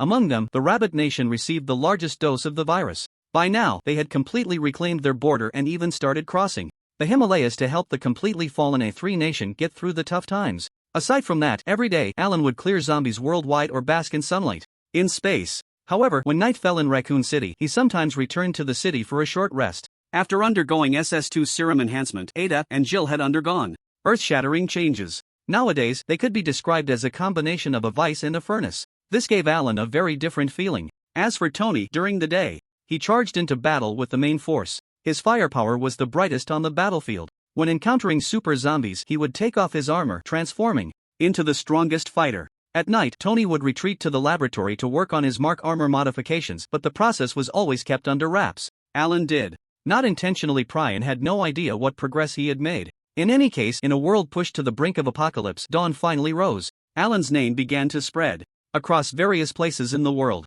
However, this person who brought hope was not called the Savior. Everyone referred to him with a term of respect: God of humanity. Time in the midst of war flew by quickly. 5 months passed in the blink of an eye. The entire world of the biohazard crisis underwent earth-shattering changes in just 5 months. On November 15, Jill led the troops to reclaim the entire state of Colorado, with zombies basically cleared out. On November 30, Jill's forces successfully reclaimed 4 states south of Colorado, including Texas. The number of newly enhanced humans within the territory increased to the millions. On December 25, apart from the old official regime and the 7 states under its rule, the remaining territories of Eagle Sauce fell under Jill's command. The number of newly enhanced humans reached tens of millions. On December 26, after the old regime spent its last Christmas, it surrendered to the Colorado Republic. The entire territory of Eagle Sauce was unified. On January 1, 1999, the Civil Republic, also known as the Survivor Republic, was established, transitioning to a republic with Raccoon City as the capital. Alan was hailed as the father of the nation and became the first chairman. On January 2, Alan resigned from the parliament and the second chairman, Jill Valentine, took office. On January 31, the entire North America came under the governance of the Civil Republic. All remnants of the Umbrella Corporation, as well as HCF organizations and family organizations, were all eliminated by the newly enhanced warriors. Among them, the ruler of the Umbrella Corporation, Westier, was punched into the wall by Jill and could not be pulled out again. On February 26, the vast majority of the world was cleared of zombies. The number of newly enhanced humans surpassed 300 million. Alan led the last remaining forces in the world to form an international coalition. From then on, the entire Americas were governed by the Civil Republic. Across Asia, Australia, and Africa, the remaining population, still governed by the Rabbit Nation, reached nearly 1 billion. The few tens of millions left in countries like the White Bear and the Gallic Rooster jointly governed Europe. In the future, the International United Organization would be responsible for coordinating the conflicts among the 3 major powers and, if necessary, promoting the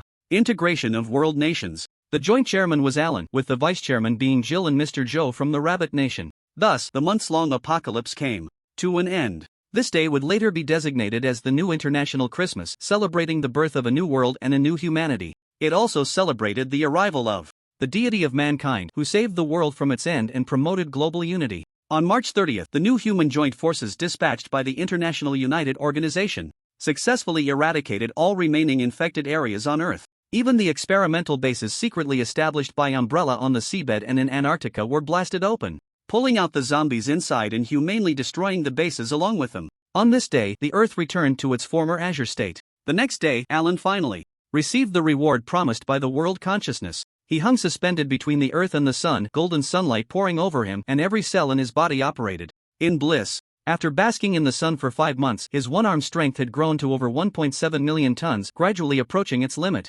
Now, as he continued to bask, the rate of strength increase slowed significantly. At a certain moment, an invisible wave suddenly descended. The world consciousness connected to Alan's brainwaves, conveying emotions of joy and gratitude. At the same time, it transferred half of its authority to him. Alan felt something indescribable rapidly merging into his body.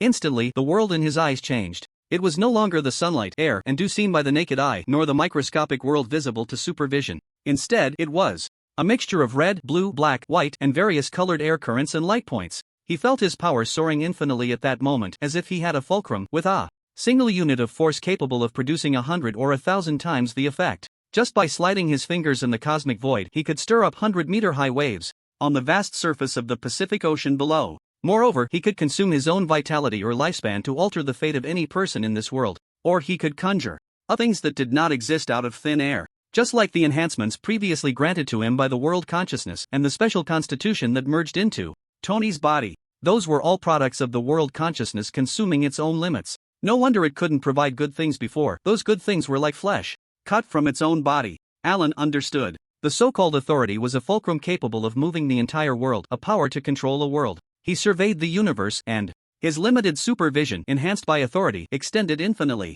He saw beyond the solar system and uncovered the truth of the world of biohazard. Countless pieces of information naturally flowed into his eyes and drilled into his brain. It was as if he was meant to know these things, to understand this information. So that's how it is. This world is only the size of 10 solar systems, merely a small world akin to the grains of sand in the Ganges. The theme of the world is evolution, mutation, and survival. When these three concepts can no longer extend, the world will be destroyed. No wonder the world consciousness is always obsessed with promoting evolution. Now, everything makes sense. However, this was not the end. Soon, the world consciousness rewarded him with another gift. Jean's self-locking ability. This ability manifested as a point of light appearing out of nowhere, merging into Alan's body like water, automatically becoming his innate skill. Fortunately, this time the final form of the S-virus had evolved global humanity, promoting the elevation of the world consciousness. Otherwise, it truly could not have given this last gift. This ability can be actively used, or passively maintained. Alan tried to pluck a hair, using his authority to enhance his supervision, and discovered that the DNA chain in the hair follicle had completely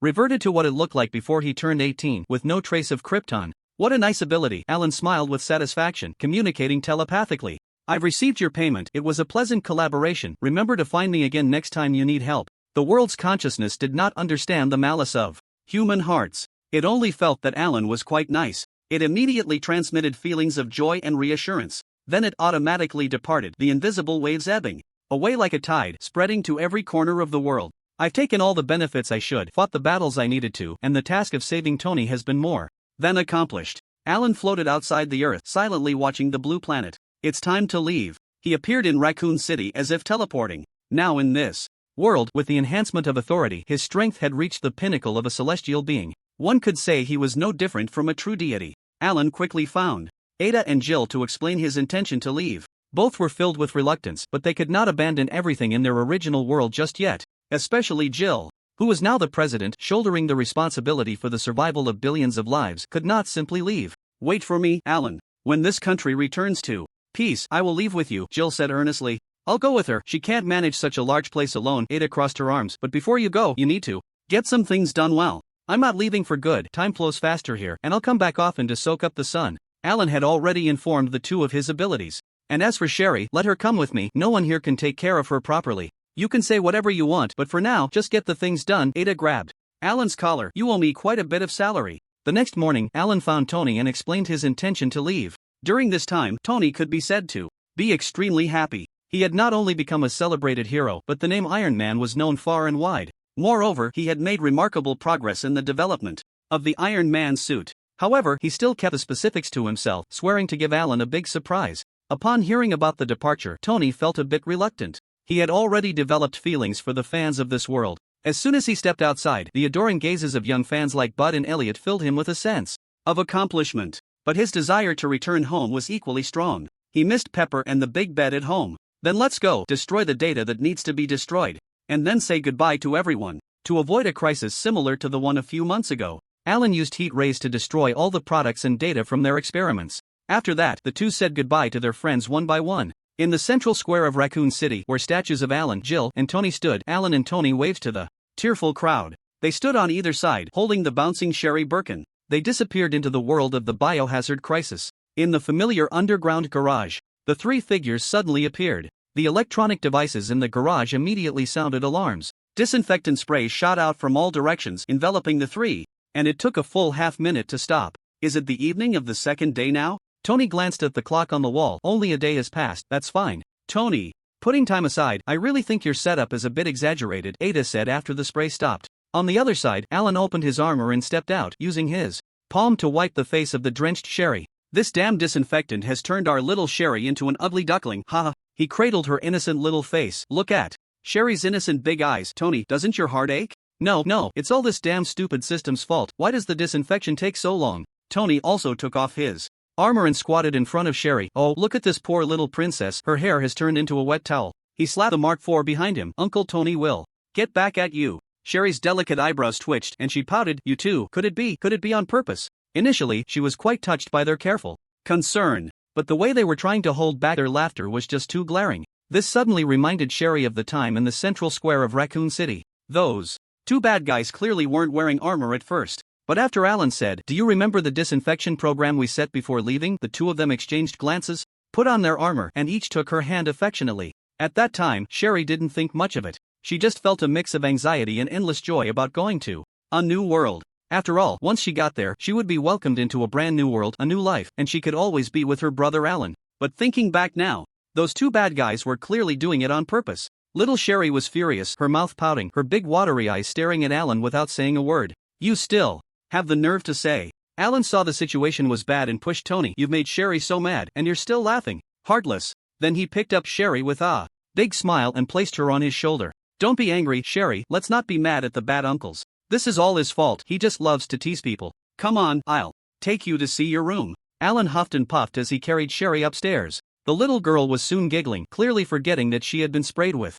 disinfectant for half a minute all by herself. The Stark mansion obviously had no shortage of empty rooms. Sherry was assigned to the innermost room. After Alan introduced her to the smart devices in the room, he temporarily left her to organize her things. Little Sherry sat on the sofa in a daze for a while, then jumped down and tiptoed around the room. Whether it was the curtains and lights that could be controlled by voice or gestures, or the holographic projection that popped up many function buttons with a gentle tap, everything fascinated her. At this moment, she should have felt a sense of loss and unease from suddenly being in an unfamiliar environment, but the two bad guys' prank in the underground garage made Sherry feel no sense of estrangement at all. Her attention was entirely focused on the various novel smart machines. In the apocalyptic environment of the biohazard world, most production had come to a standstill. Clean food and water were becoming luxuries. In such an environment, Sherry felt like she had turned into an ancient person. And now, she was like an ancient person suddenly stepping into a modern world. After exploring the room for 2 or 3 hours, Sherry's curiosity was finally satisfied. Then she immediately ran into the bathroom, tapped and drew on the electronic screen, placed her little dolls on the washstand, and took a comfortable bath. Nighttime. After dinner, Alan knocked on the door to find Sherry. How's it going? Are you getting used to it? After all, you'll be living here for the next few days. Alan sat side by side with Sherry. I think everything is great, but it's just so surprising. Brother, you guys are actually in 2008. Everything is so advanced. Shirley drew a circle in the air with both hands and tentatively asked, weren't you living here before? Aren't you going to move to another place in a few days? No, I've lived here with Tony since I was little. Alan didn't understand Shirley's thoughts at first. He noticed the girl's expression quickly turned anxious and realized that it was his earlier comment about staying for a few days that had led to her misunderstanding. Don't overthink it. Since I've brought you to this world, I will definitely take good care of you. Alan ruffled Shirley's hair. He then grabbed his own neck with both hands. Otherwise, if Jill finds out, she will definitely snap and take care of me. Hee, even though Sister Jill is a bit violent, she can't beat you, big brother. Shirley immediately felt reassured, her eyes squinting with laughter. Alan explained with a smile, staying for just a few days is because I'm moving to New York after that and you'll be going with me. I can't leave you alone with Tony to take care of you. I wouldn't feel at ease. He had first-hand experience of how poorly Tony cared for children. Moving to New York? Shirley thought of the New York that had been reduced to rubble in her world. Are you going to college? She remembered Alan mentioning college. Not for now. I've established an organization over there and I need to check on it. Plus, Stark Industries is building a skyscraper there and I need to oversee that as well. That sounds amazing. What kind of organization is it? Is it like Umbrella? Well, from the organization's purpose, it seems somewhat similar. Alan took out his storybook. Tomorrow, I'll take you to meet some of the older sisters in the organization and then you'll know. As for now, do you want me to tell you a few bedtime stories? Shirley's eyes lit up and she nodded eagerly. William and Annika had never told her stories. I want to go to bed and sleep right now. Little Shirley jumped off the sofa, bounced onto the bed, and quickly covered herself with the blanket, leaving only her head exposed, looking like a chick waiting to be fed, her face full of I'm ready to listen to stories. Alan couldn't help but chuckle. Adopting Shirley was his decision and he had Tony's support. This little girl was pitifully heart-wrenching in her original story. She was chased by her mutated father at the age of 12 and treated coldly by her mother. After narrowly escaping death, she was controlled by an official organization and used for G-virus human experiments. It wasn't until she was 26 that she gained limited freedom. But even so, she didn't become jaded because of her terrible experiences. Instead, after enduring suffering, she chose to walk the path of protecting more people from being harmed by bioviruses. How could such a strong girl not be admired and liked? Okay, then let's start with Hans Christian Andersen's fairy tales. Have you read Andersen? He actually started with. Alan sat by the bed, his tone as soothing as flowing water. Soon, Shirley fell into a deep sleep, her breathing gradually lengthening. Children fall asleep quickly. Good night, Shirley. Alan closed the book, gently tidied Shirley's hair, and left the room. He then walked to the laboratory, and as soon as he entered, he saw Tony frantically covering a suit of armor with a black cloth. Alan, next time you enter the lab, remember to knock. Tony turned around, looking annoyed. Knock? Does this lab even have a door? It's all glass. Alan walked over. What are you doing? Why did you prepare a cover-up prop in advance? Is this specifically to guard against me? By the shape, this must be your new armor, but I didn't see you bring it back. Alan was curious and wanted to uncover the black cloth, but Tony slapped his arm down with a hand chop. Step back. Stay away from my treasure. Keep a distance of more than 3 meters. Tony spread his arms like an eagle protecting its young. What are you doing? Alan pointed with his finger. Are you playing this game? Have you forgotten that I can see through things? Who would have thought? Tony put his hands on his hips. See through. You can try it now. Alan raised an eyebrow and directly activated his X-ray vision, but he couldn't see through the black cloth. He was stunned for a moment, then realized, thick gift thanks. You even plated it with lead and brilli. Are you trying to create an anti-Superman armor? You're mistaken about that, Tony said with a cold smile, arms crossed. There will be an anti-Superman armor in the future, but this set of armor will definitely exceed your understanding. So before it officially debuts, I can't let you see even a glimpse. Tony was incredibly confident. Just wait, when the day comes to challenge the 10 rings, you'll definitely be as surprised as a frog jumping out of a well for the first time. So that means there's still a month? Alan examined the humanoid armor covered by the black cloth. Then I look forward to you truly shocking me by then, not just making me laugh. Tony waved his hand. So what did you want to say? When you came down? If there's nothing, hurry up and leave. I still have to continue building the armor. Tomorrow I plan to take Sherry to New York to ask if you want to come along. Alan shrugged. It seems you won't have the time now. New York? To your newly built office building? Yes, to find Natasha, to get Sherry an ID, and by the way, introduce her to the widow agents. I have no objections, but I really can't get away tomorrow, so please send my regards to the ladies. Tony said. One last question. Does that mean after tomorrow Sherry will also call herself Stark? No, she'll still be called Perkin. Alan shook his head. Although her two parents aren't great, this surname is her only connection to her present and past. We can't just change her world and really make Sherry cut ties with everything from before, can we? That would be terrifying, as if denying her life for the past 12 years. This time it's hard for me to refute you. Tony nodded. I didn't expect the rebellious big boy to have such empathy. Who is really being rebellious in this family? Are you sure you're not talking about yourself? Alan threw a glance at Tony and went upstairs. The next morning, Alan flew to New York with Sherry, who had already had breakfast. He flew through the clouds, with little Sherry's screams and exclamations echoing all the way. The two finally landed on the rooftop of a 30-story office building in Franklin District. After landing, Sherry raised her hands and jumped up, cheering, awesome. It feels completely different from flying in a plane. Let's do it again, brother Alan. Let's do it again when we go back. No problem, no problem. Alan swiped his card to open the alloy door on the rooftop. When we go back, you can fly as long as you want. As soon as they entered, the electronic system chimed in. Young Master Alan, welcome to the New Technology Building. Jarvis's subsystem maintained the operation here. New Technology Building, was the previous company here called New Technology? Alan asked as he walked into the elevator with Sherry. Yes, before you acquired it, this was the New Technology Light Industry Manufacturing Company.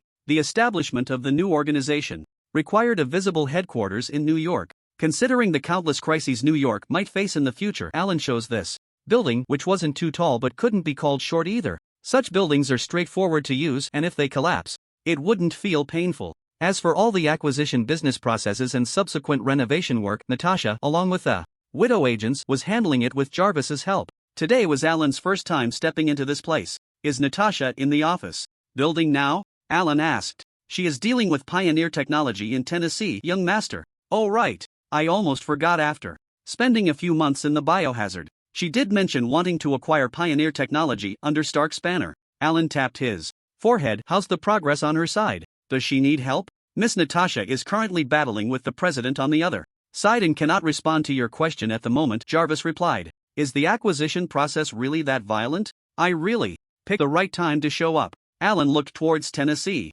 His gaze pierced through layers of obstruction. He saw Natasha delivering a downward kick, sending Killian sprawling on the ground, searching for his teeth. Ouch, that must hurt, Alan muttered. Killian, who hasn't injected the extinction virus, is certainly no match for Natasha. Alan didn't continue to pay attention. Just dealing with an immature pioneer technology, Natasha and the Widow agents found it easy. He changed the subject. How many people are in the office building now? There are 145 agents currently renovating the building, young master. Using the top agents to renovate a house. Besides Alan, probably no one else would do that. But the Widow agents were happy about it. This building would only be used by them in the future. They would transform it with their own hands. Not only could they create it in the way they wanted, but they could also experience the feeling of being in charge. A win-win situation. Alan still remembered. In the movie, Yelena just made a decision to change the button style of a coat and felt that the coat was incredibly precious. Because it was the first time she experienced the taste of freedom in her life. Most of the Widow agents are here. They really enjoy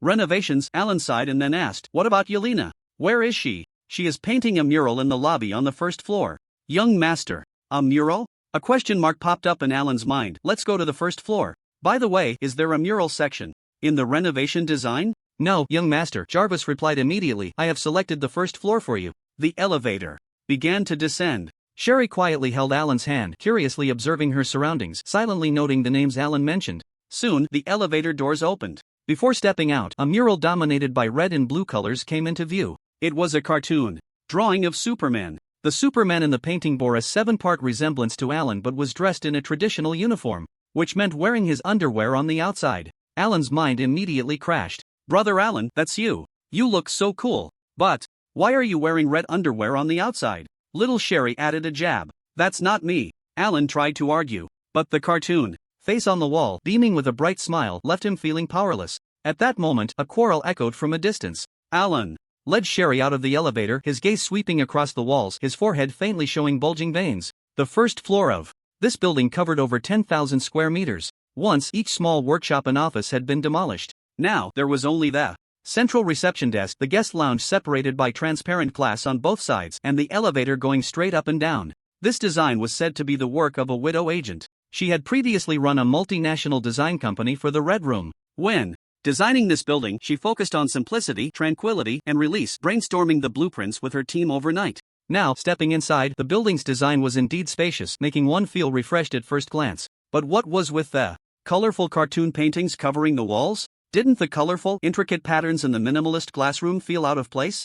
Most importantly, why were they all Superman? And why was it the underwear Superman painted with his face? Alan took a deep breath, covering Sherry's eyes, feeling that today he was going to lose his reputation. Looking again at the other end of the first floor, a dozen Widow agents were gathered together arguing. Alan activated his super hearing. This painting is wrong. Listen to me, bosses. Chest muscles aren't this small. I've checked personally. Yelena's voice was loud and insistent. And this mural of Superman battling Batman should be drawn like this, with the boss using his biceps to hold Batman's head. It would be so powerful. So cool. No, someone retorted. Previously, we already painted Superman using his biceps to hold Wonder Woman's head. Here Superman should use his lats to charge at Batman. That's a good idea, several people agreed. Then let's draw this and surprise the boss when he arrives.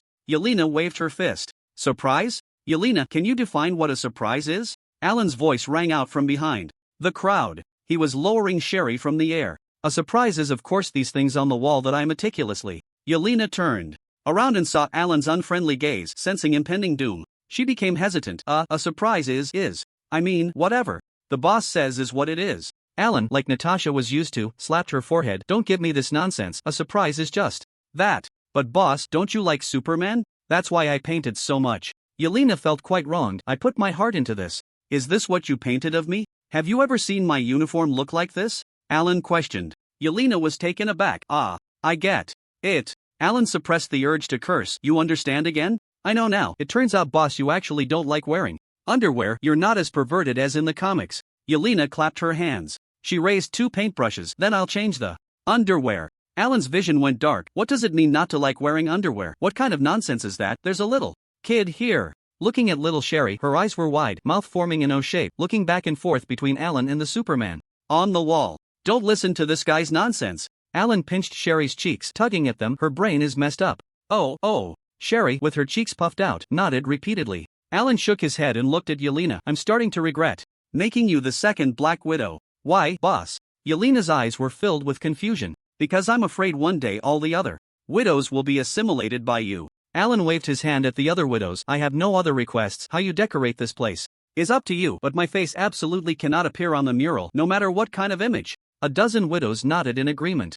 some even looking a bit disappointed. Yelena, come with me. Alan sighed, leading Yelena and Sherry, who were exchanging glances, into the elevator. Aside from the first floor, which Yelena had painted to look like a DC fan club, everything else was normal. The widow agents were working together. Some were operating mechanical arms to install alloy layers. Others were using lithium drills and needle-nose pliers, wearing protective masks while repairing circuits. Hundreds of people were showcasing their skills, all capable hands who could climb mountains and dive into the sea. Alan greeted Sherry and the widow agents one by one. Finally, he arranged for Yelena to take Sherry to handle her identity issues. As for when the two left, Sherry quietly asked, is Alan Brothers' muscle really that beautiful? And Yelena nodded like she was mashing garlic. Alan pretended he didn't see or hear anything. For the rest of the day, Alan wandered around the building. Whenever he encountered a widow agent needing help, he stepped in to lend a hand. As for Sherry, she had already been assimilated by Yelena. After finishing their business, the two ran up and down the building together,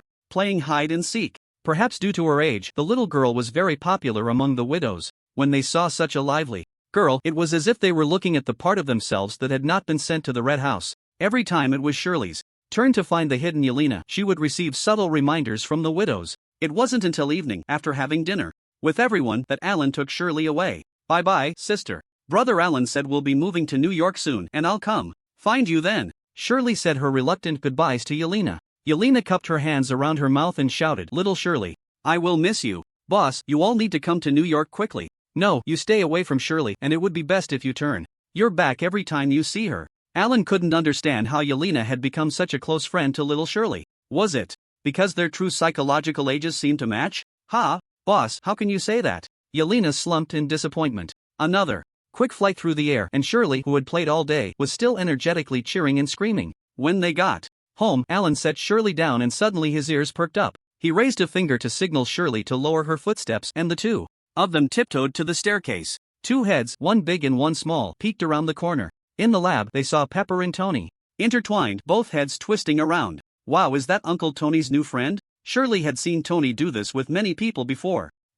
I think that lady might be Tony's only friend from now on. Alan stroked his chin. This time he is serious. These two had never acted so intimately before. It was clear that their relationship had made a breakthrough. Alan could tell at a glance that Pepper had just undergone the SS2 serum enhancement. It seemed that Tony had taken advantage of the emotional moment after the enhancement to finally solidify their relationship. Oh dear, our playboy is finally settling down, Alan sighed. So, does that mean those big waves in the world of Resident Evil were actually Tony's last single celebration? Seeing their movements becoming more intense, he quickly covered Shirley's eyes and retreated upstairs. Let's go back to the room and tell stories, Shirley. This is just two seals fighting over grapes, nothing to see. After lulling Shirley to sleep, Alan himself rarely wanted to take a nap at home. But clearly, he was a bit naive. Two beings with dozens of tons of strength, yet without a biological force field, or having a vigorous workout at home. The noise was so great that it felt like the floor was trembling. One couldn't help but worry that this luxurious villa might collapse at any moment.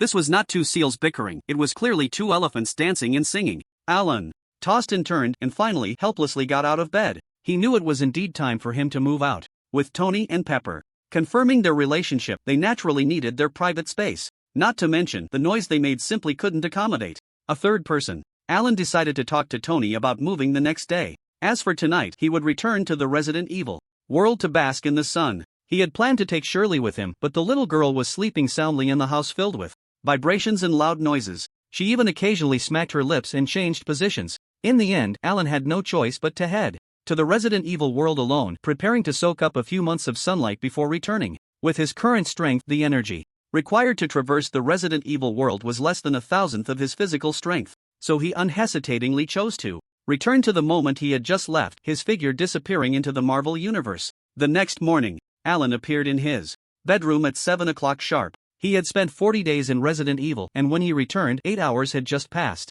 In just over a month, he had gained 30,000 tons of strength. He also conveniently filled Ada and Jill's salaries. Now, with the increase in strength, the energy stored within him was growing larger and larger. Every nightfall from now on, he could use the time difference to enhance his abilities in the world of Resident Evil. Even when traveling back and forth between the two worlds, he could always cross over to the last time point he disappeared, as if he had never left. Today's weather in Los Angeles was exceptionally good. The morning sunlight flowed over the sea surface beneath the cliff, streaming into the house. Taking advantage of the early hour, Alan went to the kitchen to start preparing breakfast, and before long, Sherry came out rubbing her eyes. Tony and Pepper also got up quickly. In the past, given the amount of exercise they had the night before, they would have had to be admitted to the ICU this morning. But after the serum injection, the two of them were worlds apart from before. Just a few hours ago, they had almost torn the house apart. Yet now, they were both glowing with health, sitting at the table full of spirit, eating the soup dumplings Alan had prepared. The dining table was filled with warmth and joy. Alan introduced Sherry to Pepper, who fondled the little girls. Cheeks took a liking to this well-behaved girl as well. After they had eaten enough, Alan brought up the topic of moving. You mean you're going to move to New York with Sherry? Tony asked, his mouth full of dumpling skin, exchanging glances with Pepper. That's right, the new company and organization are over there, and I can have some support, Alan said as he placed the dishes into the dishwasher. I see, that sounds good. Tony grabbed Pepper's hand on the table. It's good that you're leaving, now no one will be stopping me from bringing beautiful women home all the time. Ow. Pepper pinched Tony hard. Which beautiful woman do you want to bring home? Oh, who do you think it would be? Who else here is a beauty? Tony exclaimed, then looked at Sherry. Of course, Sherry is a little beauty, but not a full-fledged beauty. Pepper was both angry and amused. She always found it hard to deal with. Tony, why do you think about these things every day? Do you have to tease me? No choice, Tony blurted out sweetly. Some people are just too beautiful and have no self-awareness at all. I have to remind them. Are you saying me? Pepper paused for a moment. Pepper, you haven't looked in the mirror since you injected the serum, have you? Honestly, you could definitely make Tony lose his way now. Alan pulled out a mirror from somewhere and handed it to Pepper. The SS serum, as a gene optimization and even evolution type agent, improves the appearance of the injector, which is just its most basic ability. After all, when a person's genes evolve, their immune system is greatly enhanced and their bones and muscles tend toward perfection. How could such a person not look beautiful or handsome? It is known that human aesthetics are built on the pursuit of superior genes. The better the genes, the more one's appearance aligns with the definition of beauty. Just like Jill and Ada had told Alan several times, saying he was like a humanoid succubus. As soon as they caught a whiff of his naturally emitted aura, their bodies would spontaneously generate a desire. It would leave them weak, their legs unable to support them, their eyes glistening, unable to move. That was a desire rooted in genetic instinct. If it weren't for Alan always enveloping himself in a biological force field, who knows how many girls would have fallen for him. This shows how significant the impact of genetic strength is on personal charm. And while the SS serum may not be able to modify a person's genes to be as powerful as Alan's, it should not be underestimated. Now, Pepper had fair skin, beautiful features, and a perfectly proportioned figure, neither too much nor too little, and even her freckles had vanished. Is this really me? Oh my god, Tony, what exactly did you inject me with yesterday? Pepper covered her mouth in disbelief. She thought she had just gained strength. It was only through the intense exercise before that she had mastered the sudden surge of power. However, unexpectedly, even her appearance had undergone a tremendous change. In the mirror, she still faintly bore some of her previous contours and aura. It could be said that she was a completely different, perfect version of Pepper. Are you happy now? Tony squinted. No need to thank me. After all, I can't tolerate my assistant being outshone by others. Tony, thank you. Pepper had long since grown accustomed to Tony's awkwardness. She gazed at Tony with soft eyes, and the distance between them was closing. Alan couldn't help but clear his throat. You two seals, are you sure you want to start doing things that Sherry can't see right now? Sherry blinked and looked at Alan. What is it, brother Alan? Why can't I watch? It's just two people hugging and fighting over grapes. She had seen Tony do it many times at the police station before. Cough, cough, cough. Tony suddenly began to cough violently. Alan's words didn't shake Tony in the slightest. However, Sherry's innocent question immediately made him awkward. Tony and Pepper quickly separated. Tony adjusted his sleeves to cover his embarrassment and couldn't help but wave at Alan. All right, hurry up and go. Aren't you moving? Get going. The further away you are from home, the better. This time, Pepper surprisingly agreed. There are just over 2 months until school starts in September. Alan, it would be good for you to go to New York early to adapt. And later, Stark Industries plans to build a building in Manhattan and move the headquarters there, so it will be convenient for us to meet. Alan raised his hand. Thank you both for your simultaneous approval. Then I'll take Sherry to look at houses today. Wait, is it just you and Sherry in the house in New York? Pepper thought of something. She was a bit skeptical. Are you sure you can take care of Yourself while also taking care of Sherry? You're still just a big kid. No matter how old the child is, they always seem to be a child in the eyes of their parents. How about I take care of Sherry instead?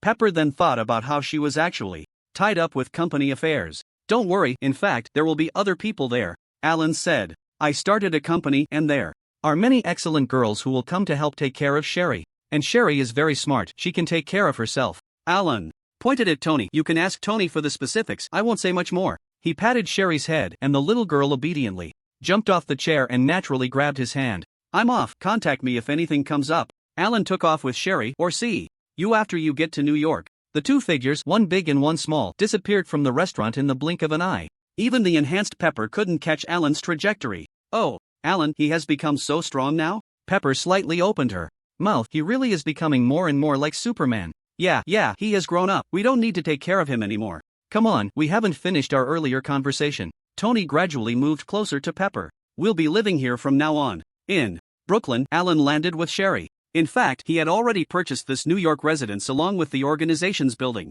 Beforehand, the address was in a residential area just a few blocks away from the building. He bought an entire high-end apartment building of the flat type. The building had 26 floors, with 4 units on each floor. He specifically had Natasha connect the 4 units on the 16th floor, planning to use them for temporary living. Now, there was an additional Sherry moving in with him. As for the other floors, they were freely allocated to the widow agents. There wouldn't be many of them residing in New York. And this place was enough for that part of the people to settle down. Alan took Sherry on a tour around the house. First, I took her to see all the functional areas and assigned the rooms. Then we set off for the building together. Oh yeah, I can see sister Yelena again so soon, little Shirley cheered. Alan patted her on the head. You little carrot head, why do you like Yelena so much? Don't let her make you silly. But sister Yelena is really nice and she smiles so kindly. Kindly? Alan recalled Yelena's silly smile when she looked at him, and it did seem quite kind. After all, what bad intentions could a fool have? Their thoughts are straightforward enough to run at high speed. How could they not be kind? You can learn her strengths like combat skills and techniques, but don't learn her way of thinking. Oh, okay. Shirley nodded obediently. The distance between the building and the residence was indeed very short. Alan took Shirley, and in a flash, they arrived at the rooftop of the building. Just then, Natasha happened to be in the building. She was covered in dust, working with her sisters. As soon as she saw Alan, she wiped her hands and handed him a document. The stock transfer agreement for Xianfeng Technology? Alan took the document and flipped through it. Well done, Natasha. I saw it yesterday. Their president was beaten badly by you. Especially that downward strike. It was beautiful. By the way, what happened to Killian in the end? He asked. He went to prison. Natasha wiped the dust off her face with a towel. I contacted the police through Stark's channels and sent the evidence and the person to prison. It shouldn't take long. Soon there will be news about him being sentenced to over 10 years. Alan put away the document. I thought you would just kill him directly. No, unless necessary, it's better to leave it to the law. Natasha winked. After all, Stark's power is enough to give him a fair judgment. Otherwise, I probably would have killed him. That's a very fair decision. Alan nodded. Natasha had already killed enough people over the past decade. Now, unless necessary, she was not very willing to take lives. Who is this little girl beside you? Can you introduce her to me? Natasha noticed Shirley and smiled at her. Then she quietly asked Alan, she wouldn't be your brother's, that kind of daughter he didn't know about, would she? No, she's a girl I adopted, temporarily registered under Tony's name. You know, even though I'm almost 19, I'm still not of the age to adopt a child. Her name is Shirley. Alan patted Shirley's head. Shirley, this sister is Natasha, the one I mentioned before, living downstairs. You can find her if you need anything in the future. Okay. Shirley showed a shy smile. Hello, Sister Natasha. Sister Yelena mentioned you yesterday and said you are very impressive. Yelena? She would mention me? Natasha squatted down. She had a very good first impression of this little girl. They are already best friends. Alan shrugged. They played hide and seek all day yesterday. That sounds like something Yelena would do. Natasha also thought her sister was quite childish at times. Let's go find Yelena. I have something to discuss with both of you. Alan took the two of them down to the first floor in the elevator. After not seeing each other for a night, the murals here had all changed. Although they were still about Superman battling various DC heroes, Superman's face had been changed to the classic butt chin. As soon as the three of them appeared, Yelena slid in dramatically. Welcome, boss. Boss, what do you think of the murals? Now, she couldn't wait to show off her artwork, arms wide open, her bright smile revealing shiny teeth. It looks much better now, Alan commented, but I suggest you add some superheroes from our universe. Our universe? Yelena was puzzled. Are you talking about Iron Man? Isn't it a bit dull to add him alone? There will be more in the future. Alan gestured for her to follow. Come on, let's go to the underground lab. The elevator continued downward, stopping at the second basement level. This place had been prioritized for renovation by the widow agents last week. Now, entry required authorization from Jarvis. The elevator doors opened, revealing an area completely different from the upper floors. Rows of circular fluorescent lights lit up sequentially as the elevator doors opened, illuminating the entire spacious area as brightly as an open-air platform. The main hall, dominated by white, was over 10,000 square meters, divided by glass in a regular pattern. The few people at the elevator entrance looked around, taking in the modern dome and the spotless pearl-white marble floor. Hundreds of neatly arranged white lacquered desks were now displaying holographic projections. Compared to this high-tech underground space, the first floor, with its gaudy walls, seemed like a big mess. No one would have expected that just taking an elevator would feel like stepping into a different world. Wow, little Shirley exclaimed, looking up and around dramatically. She felt that even the underground research facility in Raccoon City was nowhere near this high-end. It's like stepping into the future, she marveled. Then let your sister Yelena show you around here, Alan said, patting Shirley's head. Yelena's eyes lit up at his words. Come on, Shirley, follow me. This place was designed by the boss himself, and many rooms are particularly hidden, perfect for hide and seek. Really? Sister, take me to see. Alan, we're off. The two quickly skipped hand in hand into the depths of the hall. Natasha watched their retreating figures and sighed. What can I say? I didn't realize Yelena was already at the age where she can get along with elementary school kids. Well, actually, it's good that she is. Like this, it means the Red Room didn't leave her with too much trauma. Okay, I can't keep this up, she's just immature.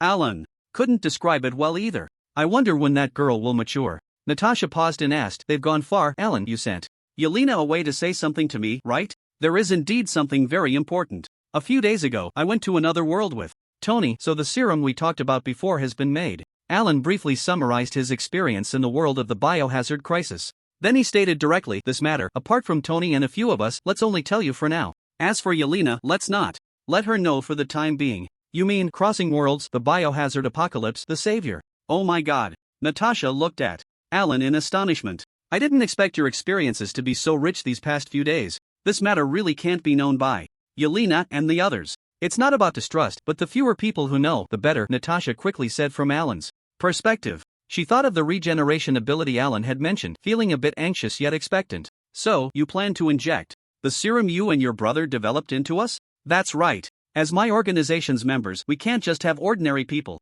Alan nodded. He raised a finger. However, after the organization is established, we still need an incentive mechanism. I will inject you and Yelena with the SS2 serum, while the others will temporarily use the SS1 type. Then set the SS2 serum as a reward for outstanding contributions and create a contribution value evaluation system for others to have a goal. Understood. Natasha pointed at her brow with two fingers. So when do we start? Now. In the laboratory. Alan secured Natasha and Yelena to the experiment table. Sherry was sent back to the first floor to join the other widows in painting murals. Boss, is this serum really more powerful than the super soldier serum? Am I going to become the next Captain America soon? Even though Yelena was bound to the table, her mind and mouth couldn't stay idle. She stretched her neck to look at Alan, lost in thoughts of kicking Hydra and punching Shield after her enhancement. Her thoughts were quite erratic. One moment she was thinking about fighting, and the next she was back in the present. Like a frog croaking by the riverbank, you couldn't tell if it was about to jump into the water or leap onto the shore. Boss, do I really have to wear something so revealing for the serum injection? Are you saying that later, Natasha and I will turn into big monsters? Turning into big monsters wouldn't be good. It's best not to gain too much muscle. That wouldn't be aesthetically pleasing. Shut up. Natasha and Alan shouted in unison. Be quiet. Got it. Yelena was startled and quickly nodded, averting her gaze. Okay, you guys are in charge. Alan simply increased the input speed of the nutrient solution at the control panel. Then he took out the serum, personally injected it, and quickly covered Yelena's mouth. As the serum was injected, Natasha and Yelena experienced a transformation similar to Tony's rebirth. First, their body temperature kept rising until their epidermis carbonized. After a while, the carbon layer suddenly shattered, revealing two new, tender, and fair figures like freshly peeled chicken eggs. Alan used his X-ray vision for a brief observation, confirming that the enhancement was complete and the effects were very obvious. Natasha and Yelena's genes had successfully evolved, and their physical strength had increased exponentially.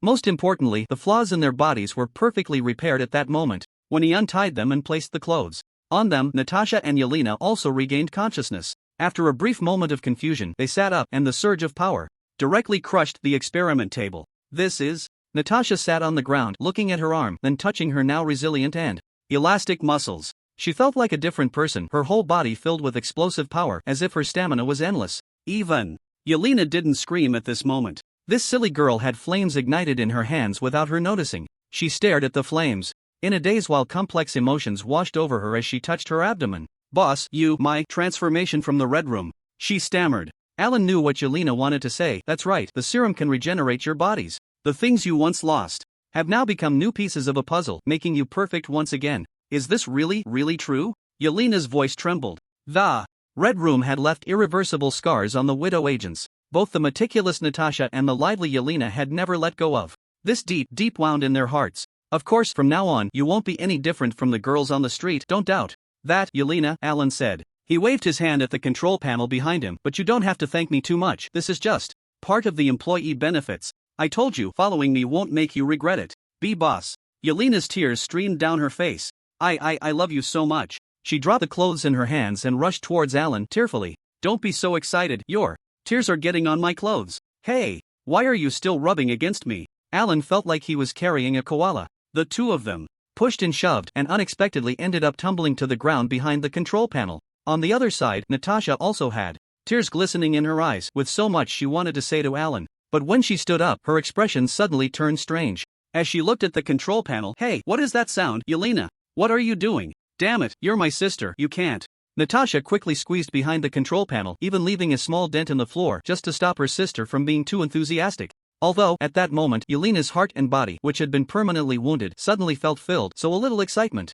was understandable. But wiping her tears on Alan was not acceptable. Natasha felt she had to stop her sister's rude behavior. However, she herself was also very emotional, and while trying to intervene, she couldn't help but become rude as well, turning into a crying mess. In the following days, with Natasha's assistance, Alan injected the widow agents with the SS1 serum one by one. In such moments of winning hearts and strengthening relationships, he certainly had to take the lead. After reinforcing them all, the agents who were already formidable in combat had now turned into human cannonballs. During these days, they had to walk carefully, fearing that if they exerted too much force, they would shatter the tiles. Fortunately, the SS serum enhanced not only their bodies but also their brains. The widow agents would likely become familiar with their newfound strength in no time. Their recognition of the new organization was also increasing. When Alan appeared, these girls, who were already loyal to him, became even more passionate, their fiery gazes seeming like they would ignite. Natasha saw all of this. She had no doubt that once the widow agents truly began to show their claws, it would shake the entire world.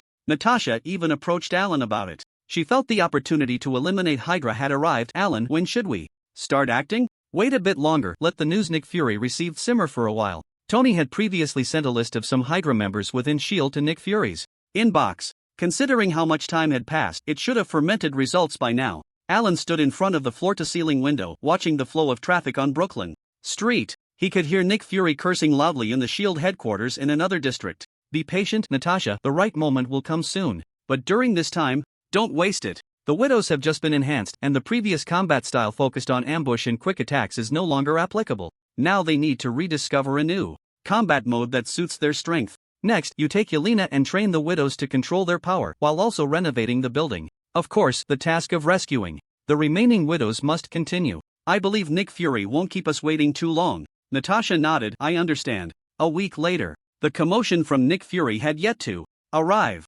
However, the new organization's building had completed its final decoration. Even the widow agents from all over the world had been completely liberated. Out of more than 300 agents, including Natasha and her sister, a total of 313 remained to join Alan's forces. These individuals had all been carefully checked by Alan during their first meeting. None of them had been brainwashed by other organizations, nor were there any Skrulls, so they could be trusted. On this day, in the conference room, on the top floor of the building, Alan gathered more than 300 people here. This room, though called a conference room, was actually built to resemble a large assembly hall. At its end was a semicircular platform. On either side were Roman-style carved stone columns. The walls were made of a yellow-brown stone that exuded a sense of history. Even the door to the conference room was an iron gate engraved with the image of Christ's ascension. Alan stood on the platform, dressed in a superhero costume, as solemn as a priest, convening a congregation in an ancient Greek temple of Zeus. The followers below the steps looked up, their expressions filled with reverence and anticipation, waiting for the priest to announce the oracle. "Ladies and gentlemen, our organization is officially established today. Alan stood on the stage with his arms crossed, his cape billowing silently. Your joining fills me with honor. Despite being completely unaware of the organization's purpose and goals, you chose to join unconditionally out of trust and gratitude towards me. This is what moves me. I believe you will never regret this decision in the future. But I must say this up front. From this moment of establishment and into the infinite future, there is only one core purpose and mission. That is to serve me. The purpose of saving you is solely that. If there are any objections, you may raise them now. Alan scanned the widows present, waiting a few seconds, and surprisingly, not a single person showed discontent. In fact, most of them displayed expressions of excitement, their eyes sparkling, bodies trembling slightly. If it weren't for the serious meeting, Alan felt these people might not be able to contain their excitement and shop their loyalty to the superhero. Especially Yelena, whose silly eyes darted around, alternating between joy and confusion, not knowing what to think. Alan smirked slightly and continued. It seems no one has any objections. Then, I declare, the Men in Black organization is officially established. From now on, you are the first batch of members and the most core members in the future. The core mission of the organization is to serve me. The secondary goal is to protect our Earth. The Men in Black movie is also part of the Marvel Universe, and Alan felt it was reasonable to borrow this name. He took a few steps on the stage, waved his hand, and a holographic image was projected in the hall. The reason for this is because this world is not just the organizations and forces you have known in the past. Beneath the surface, our Earth has aliens from the other end of the universe. Green-skinned aliens appeared. In the projection, there are also hidden extraordinary forces. The projection switched to the mages of Kamartaj and the villagers of Daluo village using chi. These were all created by Alan himself using special effects, and the deities that nominally rule our planet. Projections of Odin and Thor appeared in the center of the hall. The Widow agents were all stunned. They had never known the world was so fascinating, always thinking the Red Room was one of the top forces. At this moment, Alan changed his tone. Some of them have friendly attitudes, some are guardians of this world, and others pretend to be friendly while secretly plotting against this planet. What we Men in Black need to do is to hide in the shadows and crush all these external threats at their inception. The Marvel world often has apocalyptic crises popping up from time to time. Some may come from high-ranking multiverse figures, while others might just be from an ordinary scientist or an ambitious entrepreneur. This Earth can always edge towards destruction in various forms. Alan felt it necessary to create a lock to intercept these threats in advance. Otherwise, one day when he returns from another world and finds the Earth exploded, he wouldn't be surprised at all. But we are not here to be the world's babysitters. Alan then raised his arm and shouted. We are the Men in Black, a net, a sword, hanging over everyone's heads, crushing all threats from outside or within. Now, everyone, follow me in taking the oath. Alan floated in the air. All the Widow agents raised their arms. He spoke slowly. Remember, when everyone is deceived by the illusion of peace, misled by so-called facts, we always believe everything is an illusion. The widows echoed in unison after Alan. When morality shackles the world and law binds justice, we will never forget everything is permitted. Everyone repeated together, their voices strong and resonant. Finally, remember the agenda of the Black Coats, lead this chaotic world until we reach ultimate tranquility. Alan slowly descended. The oath is complete. The oath was complete. Each Widow agent was immersed in the weight of the vow they had just recited. They felt a heavy burden, one that moved forward in the darkness unseen by all humanity. Their eyes were bright, silently remembering the oath in their hearts. At that moment, the superhero on stage with a flowing cape was their spiritual beacon, their mentor in will. Alan snapped his fingers. The stone door of the conference room opened automatically. 313 fully black battlesuits flew into the room. Each suit held a set of black formal wear, stopping in front of each Widow agent. What stands before you now is your future battlesuit and uniform, Alan said. These suits were crafted by Alan in the world of Biohazard.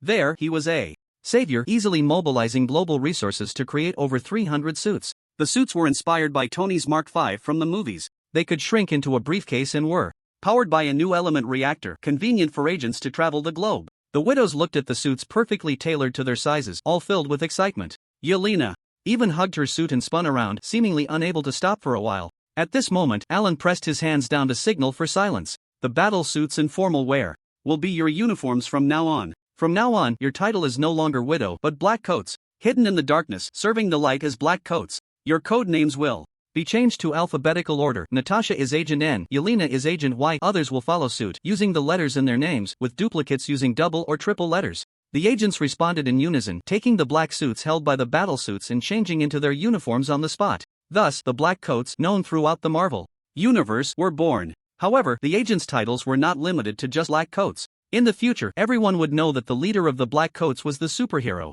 Therefore, these agents were also referred to as the Black Nuns under the god of Earth or Valkyries. The establishment of the Black Coats would not change much in a short time. The agents without immediate missions gradually returned to their previous posts, waiting for Alan's orders. As an independent organization, the Black Coats also needed to secure their economic sources. Yelena's mural inspired Alan. After discussing with Tony, he acquired the copyrights to DC Comics and Iron Man, establishing a superhero operation company. The company's function was mainly to manage entertainment works and merchandise related to superhero IPs. The revenue would be split 30-70, with 3 parts going to the superheroes and 7 parts to the company. Similar to the Vought company in the world of the boys, such a company would surely thrive in the Marvel Universe. After that, all it needed was his endorsement as a superhero. He proposed to allocate 30% of the revenue from superhero IPs and merchandise, with both parties contributing half to compensate for the losses incurred by superheroes in the execution of justice. After that, any superhero wanting to sign a contract would likely break through the company's threshold.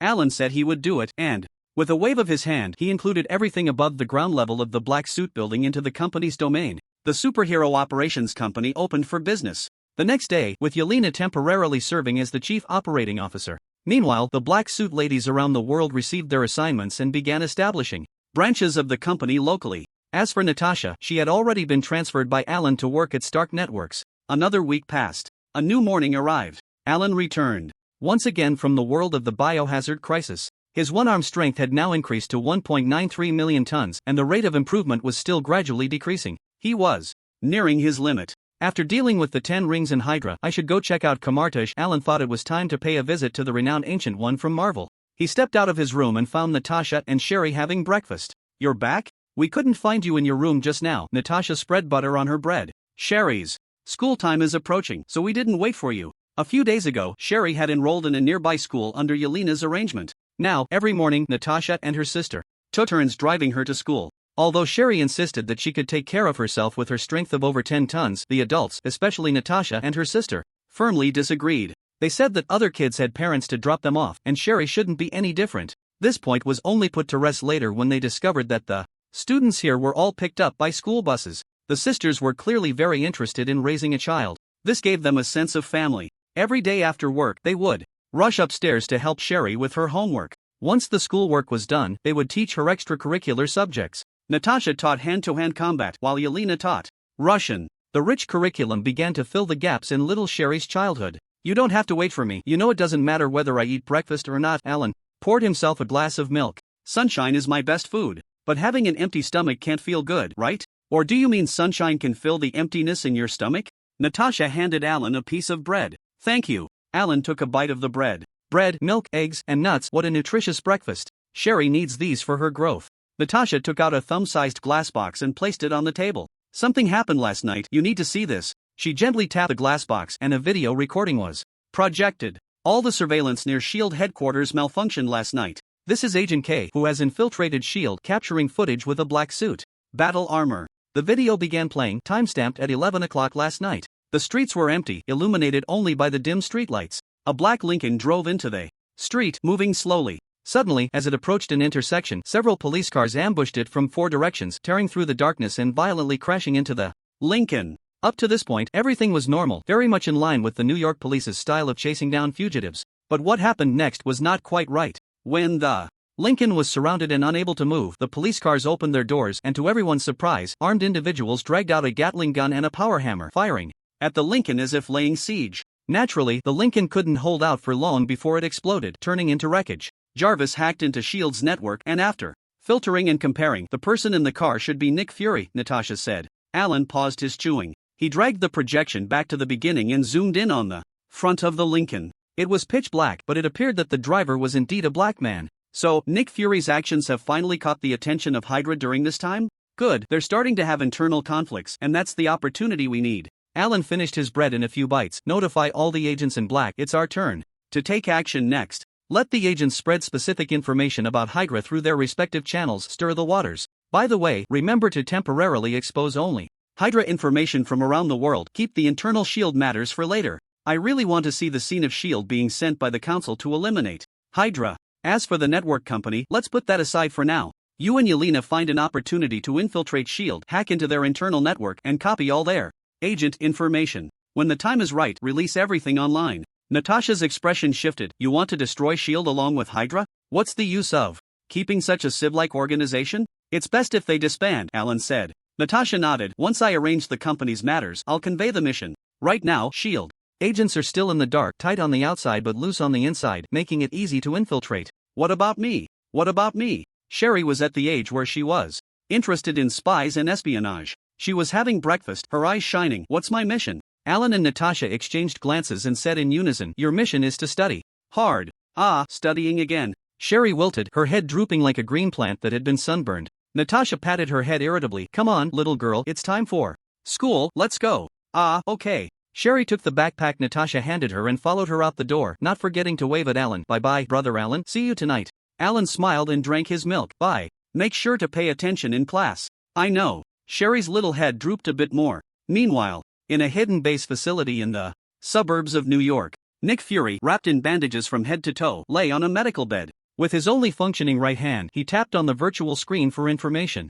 Surrounding him were S.H.I.E.L.D. agents Hawkeye, Phil Coulson, and Hill. You all know the current situation. At this moment, the only ones I can still trust are you few. Nick Fury said. We cannot let S.H.I.E.L.D. fall into the hands of that bunch of bastards from Hydra. His eyes were fixed on the image of Tony Stark on the screen. But to take back S.H.I.E.L.D., just the few of us isn't enough. We need other helpers. Nick Fury was still planning to win over Tony. The next day, the efficient agents in black had already placed Hydra's intelligence on the bedside tables of political leaders around the world. When the big shots of various countries woke up that day, the first thing they saw was that inexplicably appeared document on their bedside. This signified that an unsettling day had officially begun. The military mobilized, the national intelligence agencies mobilized. All the big shots who received the information immediately deployed the most secret and powerful armed forces they could muster. In various confidential buildings around the world, thousands of elite forces were dispatched simultaneously. They went to capture individuals listed in the documents, excluding the privileged class. Not only did they need to verify the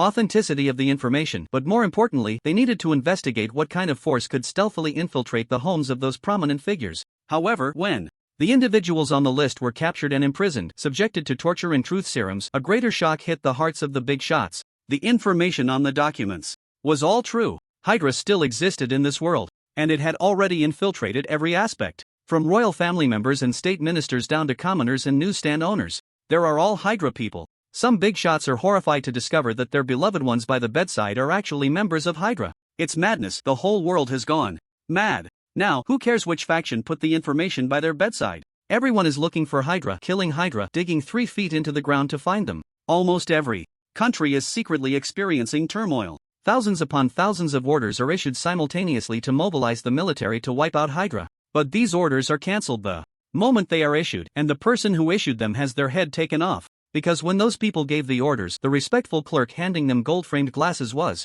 a Hydra member. The country's political figures have all gone insane. The high-ranking members of Hydra have also gone mad. In a sealed room, important figures of Hydra hold a remote projection meeting. Who the hell leaked the secrets? Who exposed the list? We have a shameful traitor among us. Former S.H.I.E.L.D. director, the impeccably dressed Alexander Pierce, kicked over a table and roared loudly. That is a coward. A coward who backed down at the moment our great plan was about to succeed. Baron Strucker, was it you who betrayed us? Did Nick Fury sense something was wrong because of the information you provided? On his other side, the bald Baron Strucker was equally furious. I should be asking you, Pierce. You, the only one not on that list. You hypocritical fool, how dare you turn the tables? Baron Strucker stood up abruptly, his face flushed with rage, his eyes bulging. You think just because you control S.H.I.E.L.D. you are superior to us, you want to monopolize Hydra? You never let that Nick Fury, who is even more like Hydra than us, join us. That's the evidence. From start to finish, you have been acting, first using Nick Fury's detection as a pretext to kill him, then wanting to kill us. How long have you been living a decent life? Just because you can use a knife and fork you think you can eliminate dissenters? Let me tell you, it's impossible. Baron Strucker cursed, his neck turning red and thick. Pierce's face turned red with anger. You're talking nonsense. I have been diligent in S.H.I.E.L.D. How could I be a traitor? Calm down, gentlemen. Calm down. Madame Hydra interjected. She couldn't let the two continue to vent their anger irrationally. The urgent matter is to address the suspicions of the political figures from various countries towards us, not to argue. She calmly analyzed. Baron Strucker, we are all on the list. It cannot be a traitor. And none of your S.H.I.E.L.D. insiders have been exposed. The suspicion is indeed greater. Before Pierce could retort, she quickened her pace. But your insight plan has already been successfully launched. Achieving the goal is in sight. There is also no reason to betray. Since we can't find the answer, let's put it aside. The most important thing now is to let our exposed members hide again. Madam. Hydra's alluring figure sat on the table. Do you both understand? Do you think I don't understand? Baron Strucker plopped down in his chair. A third of my key subordinates have been exposed. Now I can only hide in the Sokovia base. But how long can I hide? That's why we gathered here to find a solution. Madam Hydra looked at Pierce. Pierce, only you have not been exposed. This matter can only be handled by you. Don't let everyone down. Pierce took a few deep breaths, glaring at Strucker like a hungry wolf before nodding. I will apply to the Security Council to mobilize SHIELD agents, and at that time Sitwell and Rumlow will provide you with forged death certificates. This is the most effective response I can make in a short time. Everything will be discussed after the Insight Plan is implemented. After that plan succeeds, those foolish guys will repent for the mistakes they've made. Baron Strax snorted coldly at this. Then let's do it this way. You'd better move quickly. The meeting is adjourned. The Hydra meeting ended on an unhappy note. On the other side, Nick Fury also sought out Tony Stark. He brought Phil Coulson with him, originally intending to infiltrate Stark's mansion directly as they had done the first time. However, when he activated the localized electromagnetic shielding device, the alarm rang throughout the villa. In less than 3 seconds, a suit of armor descended from the sky, its hands gathering energy for a blast. Oh, listen to me, this must be a misunderstanding. Nick Fury raised his hands and kicked Coulson, reminding him to surrender. A few minutes later, the two were led by the armor to the living room where Tony was. He was lounging with his legs crossed, hands resting on the sofa, admiring the sea view, completely ignoring the two. Nick Fury seemed unfazed and greeted him casually. Second meeting, Iron Man. Perhaps I should just call you Tony? You see, our meetings are always so unexpected. Don't you find it surprising? He prepared to sit across from Tony with Coulson, saying to the armor, a cup of coffee with milk and sugar, thank you. Coulson also smiled and added, I'll just have a cup of milk, room temperature if possible. Stop. Stand still. Tony raised his left hand to halt them. Sorry, but I don't think I've invited you to sit down yet. Really? I thought your sofa was for friends. Nick Fury boldly sat down as if he hadn't heard. He stretched his bandaged foot straight out. I believe Stark wouldn't be too harsh on someone determined despite their disabilities. Coulson's smile brightened even more. The sofa is very soft and beautiful, Mr. Stark. Their familiarity made Tony's forehead twitch. Is being shameless the style of S.H.I.E.L.D.? 2 uninvited guests, huh? How do you want me to throw you off the cliff this time? No, calm down, Tony. In fact, we're here to bring you something you need. Nick Fury gestured for Coulson to place a black box on the table. Your father was one of the founders of S.H.I.E.L.D., and this is something he left behind. Perhaps your arc reactor can get better answers from this. Besides, there's one more thing. Before Tony could react, Nick Fury interlocked his fingers, elbows resting on his knees, leaning forward. Your father was a hero, Tony. He made many contributions to this world. And now, this world needs your help just as much. Are you going to be a hero like Howard, or do you plan to continue being a playboy playing the Iron Man game? It's time to make a decision. With that, he awkwardly stood up, taking Coulson with him, limping towards the door. I believe you'll make the right choice. When you're ready to decide, contact me. You'll know how to reach me, right? The egghead used his usual aloof routine, speaking only halfway, giving the other party no chance to ask questions, mysteriously disappearing at the door. Tony watched the two leave with a speechless expression. Does he think he's the limping Forrest Gump trying to recruit people just with words? He spread his hands to the armor beside him. Just as Alan said, this black egghead is just a show-off idiot. Using my father's things to do favors. What a joke. Tony casually picked up the box on the table, but as his gaze touched the black exterior, it took on a hint of nostalgia and seriousness. Let's see what the old man is trying to tell me in such a roundabout way. He still remembered what Alan had said, that Howard's words for him were all left inside this box. Half an hour later, when Tony returned to the lab, he was surprisingly silent. His silence was written on his face from the depths of his heart, every micro-expression drowned in memories. There wasn't anything extraordinary in the box left by Howard. Just some manuscripts, blueprints, and a few videotapes. In the dusty footage, the old man showcased the conceptual model of Stark Industries, hinting that it was a groundbreaking invention. However, the secrets within the display board Tony had already discovered with Alan's hint. What truly left him speechless for a long time was actually Howard's heartfelt words at the end of the video. Tony, you are the greatest of all my countless creations. This sentence made Tony stand in front of the experiment table in a daze for a very long time. The men of the Stark family seemed to be poor at expressing emotions. In Tony's impression, until the day of parting, Howard had never said I love you or expressed his fondness for him. So Tony was always rebellious. His rebellious behavior and personality as a child were a way to attract Howard's attention. Until Howard's death, this personality truly became a part of him. But now, this cross-time dialogue suddenly made him understand the love that Howard had never revealed. This was of great significance to him. After a long silence, Tony dialed Alan's number. Hello? Calling me in broad daylight. Are you missing me? To be honest, I'm not used to not seeing your smug face every day. Alan started teasing as soon as the call connected, but he was definitely the most honest person in the Stark family. Missing you? Don't joke around, maybe just a little, like a crumb of cheese. Alan's words made Tony smile. Don't say that, if you miss me, just say it boldly, I won't laugh at you. Alan laughed heartily. Ahem, so, I just looked at the stuff the old man left behind. Tony awkwardly changed the subject. Did Nick Fury give you the stuff? How does it feel? Tony hesitated. There's a video, the old man said a lot in it.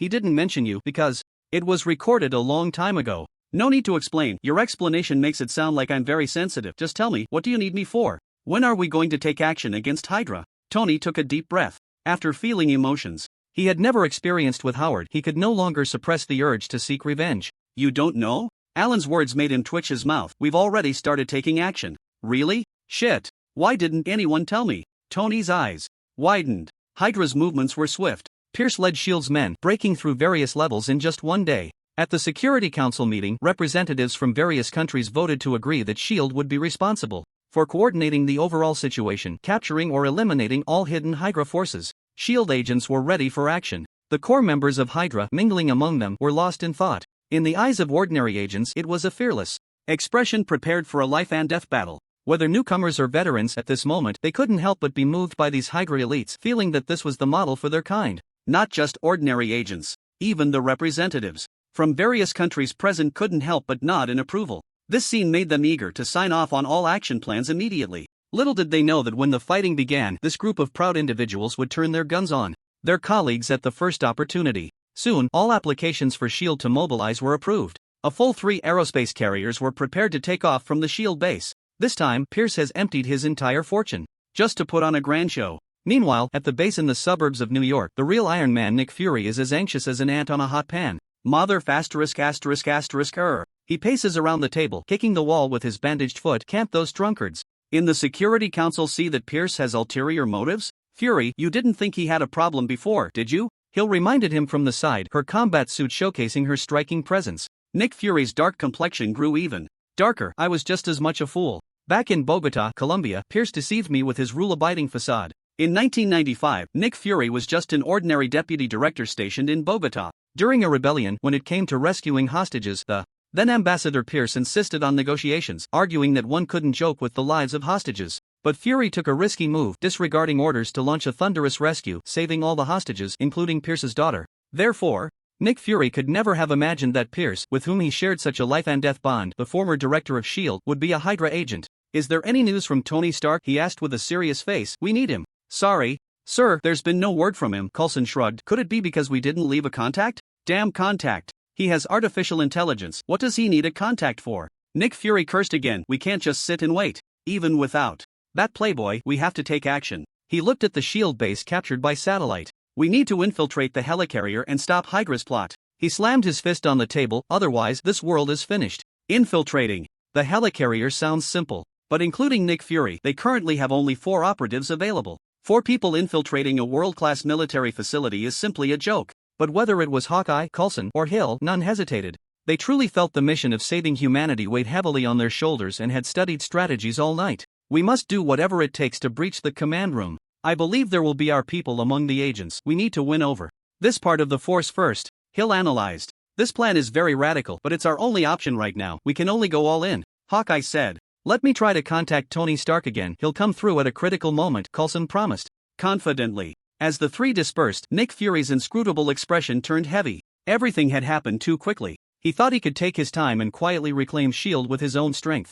But overnight, the world's high-ranking officials inexplicably learned of Hydra's existence. A war was on the verge of breaking out. He no longer had time to wait. Standing alone for a long time, Nick Fury dialed a number. Talos, I need your help. Talos is the leader of the Skrulls, an important member of the Sword, and also a friend of Fury. That's right, Fury's trump card is his alien friend, the Skrulls. He intends to rely on this unexpected force to turn the tide. Meanwhile, in Brooklyn, Alan, who had been using his super hearing to monitor various movements, almost laughed out loud upon hearing the content of Fury's call. This black bastard really knows how to be reckless when he should be cautious, and how to be adorably naive when he shouldn't. The Skrulls are not a friendly alien race. In Marvel movies, they are interstellar refugees, but in comics, they are cosmic rogues dominating the galaxy. This race is a creation of the Celestials. The ability to focus and imitate the appearance of others, as well as to replicate their memories. Those who excel in this are known as Super Skrulls. This group can even mimic the extraordinary abilities of their targets, reaching about 60 to 70% of the original's level. However, this ability was significantly reduced in the movie universe. It became necessary to use the target's blood and special equipment to replicate their extraordinary abilities, greatly diminishing their threat. This explains why they were not able to match the Kree Empire in battle as they did in the comics. Speaking of which, the reason these Skrulls are hiding on Earth dates back over a decade. In the movie universe, these interstellar refugees were initially hunted by the Kree Empire. Their leader, Talos, by chance, awakened part of Captain Marvel's memories that were under Kree control at the time. They then seized the opportunity to escape to Earth. When they encountered Captain Marvel and others again, Talos acted extremely harmless. He showed goodwill and offered help, as if he could innocently lay his heart out. Thus, after Captain Marvel and Nick Fury repelled the Kree army, they promised to help these Skrull refugees find a suitable planet to settle on. And this search has lasted over a decade. During this time, Talos sent messages to his wandering compatriots in the universe saying, "Earth is safe, come quickly." Now, the number of Skrulls on Earth has grown to over 1 million. As time passed, they gradually realized that Earth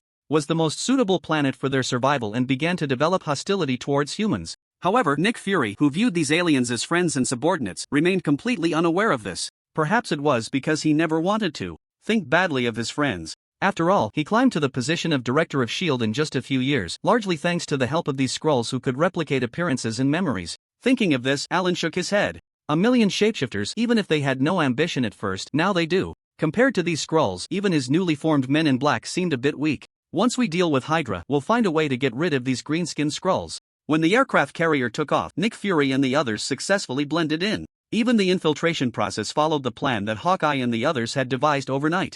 No unexpected incidents occurred. Hawkeye and Coulson felt that there was always a way out, that God was watching over humanity. Only Nick Fury strolled behind them, secretly laughing to himself. He thought that the Skrull buddies had already replaced the guards in key positions, all thanks to his efforts behind the scenes. Not only that, but he had also arranged for several Skrulls to infiltrate various official positions in different countries. Only in this way could he turn the tide in the shortest time possible. Taking this route, we go straight to the command room, control everyone, and use this aircraft carrier to take down the other two. The best combat agent among the four, Hawkeye, led the way. Hurry, Fury, we don't have much time, keep up. The intelligence Tony provided only contained information about Hydra's core members. The Skrulls had not yet passed on the intelligence obtained from their replicated memories to Fury. Unable to distinguish between ordinary agents and Hydra members, the four-man team could only knock out any agents they encountered along the way. They quickly rushed to the command room. The four of them squeezed into the ventilation duct, peering down from the same vent. The vent was only 50 centimeters long and wide, with four heads pressed together, resembling four peanuts squished into a shell, all compressed and deformed. Rambo, he's here too. Nick Fury glared with one eye at the figure below, revealing a fierce light. He is also Hydra. Crossbones is also Hydra? Hawkeye found it absurd. No wonder you said only we few can be trusted. We are really S.H.I.E.L.D. agents, not Hydra contractors? This is not the time to discuss that. Hawkeye, you hold off Rumlow. Coulson, you cover Hill to seize control. And you, Fury? Hill asked. Of course, I am. Who's there? Come out, a voice shouted, interrupting Nick Fury. Sharon Carter, dressed in combat gear, aimed her gun at the vent. She saw four deformed heads squeezed in there. Nowadays, with S.H.I.E.L.D. on high alert, she immediately suspected Hydra had infiltrated, and not shooting directly was already quite cautious. As the niece of S.H.I.E.L.D. founder Peggy Carter, she had a presence that rivaled her predecessor. Mother. Nick Fury cursed silently, and the three heads beside him rolled their eyes in unison. Minutes later, four people jumping down from the vent were surrounded by dozens in the command room. Nick Fury? How could it be you? Weren't you killed by Hydra 2 days ago? Sharon Carter looked at Nick Fury suspiciously. And Hawkeye, Hill, and Coulson? You disappeared for 2 days. It turns out you weren't taken down by Hydra? She began to doubt whether these four were connected to Hydra. Otherwise, everything was too coincidental. Crossbones Rumlow stepped forward. Director Fury, you disappeared at a critical moment and then inexplicably appeared on the helicarrier. You need to give us an explanation. He drew his gun, taking a defensive stance. Otherwise, it's hard not to suspect you are involved with Hydra. You're not wrong. Nick Fury raised an eyebrow and nodded. I do need to explain. He was being pointed at by a dozen guns but remained unfazed, calmly pulling out a chair to sit down, spreading his legs and coolly facing the crowd. If you want to know the truth, then I will tell you the truth. In the past 2 days, news of Hydra has been rampant among high-level officials in various countries. This time, S.H.I.E.L.D.'s full mobilization is aimed at eliminating Hydra. But what if S.H.I.E.L.D. is also full of Hydra? I want to tell you, right now, we don't know how many Hydra agents are hiding here among us. Nick Fury leaned back, scanning the crowd with his nostrils. He felt that everyone here was suspicious and subtly threw a glance at Hawkeye. This is all nonsense, alarmist. Rumlow cocked his gun. A person who disappears at a critical moment reappears to sow discord. When did you become Hydra? Nick Fury. The few genuine S.H.I.E.L.D. agents who had begun to waver after Nick Fury's words were once again confused by Rumlow's statement. The situation was too complex, they knew too little to decide whom to trust. Rumlow, are you so eager to refute? Me? Nick Fury's expression was cold. I know your identity is Hydra very well, there's no need to continue pretending. There are many of your Hydra people here, right? Is there still a need for disguise? Rumlow narrowed his eyes. I don't understand what you're saying, Nick Fury. I am now arresting you for treason. Why are you so agitated? Suddenly, a gun was pointed at Rumlow. It was an ordinary S.H.I.E.L.D. agent. Could it be that Director Fury is telling the truth?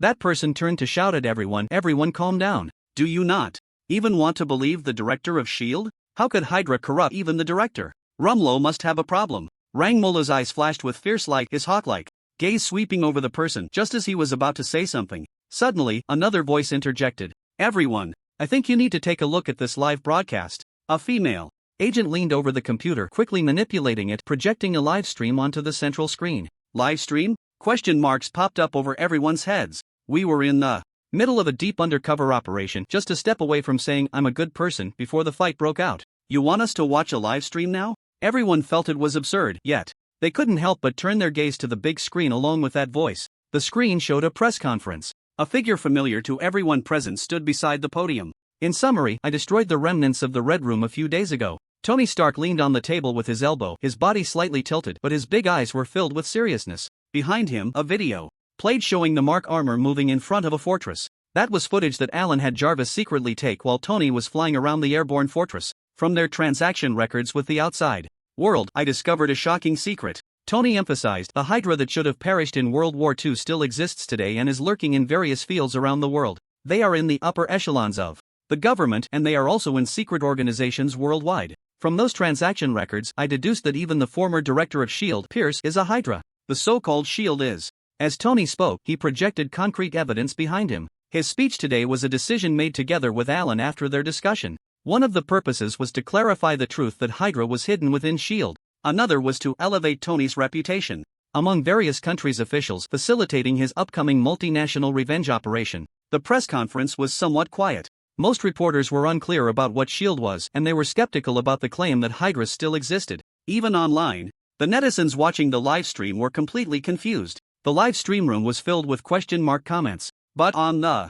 aerospace carrier, the reactions of those watching the live stream were different. Nick Fury's expression changed drastically. Shit. How dare he announce this news directly? Coulson, is this the result of your contact last night? Director, I don't know either. I tried every means last night but couldn't get in touch with him, Coulson said, somewhat aggrieved. What? You couldn't reach him? Then, how does he know all this? Did he really go and destroy a Hydra faction? Nick Fury's expression twisted, but looking at the agents around him, impacted by the live stream content, he decided to go with the flow. You all saw it, even Iron Man Tony Stark is pointing fingers at Pierce. Do you still doubt what I said? Nick Fury stood up, his gaze sharp and unyielding. Rang Molo, you and Pierce are both Hydra. How much longer do you plan to disguise yourselves? Upon hearing this, Rang Molo instantly erupted, his gun raised and almost ready to fire at Nick Fury. But at the same time, Hawkeye Barton aimed his arrow at him. Put down the gun, Hawkeye shouted coldly. That cold shout was like a red-hot coal thrown into water. The entire command room became tense.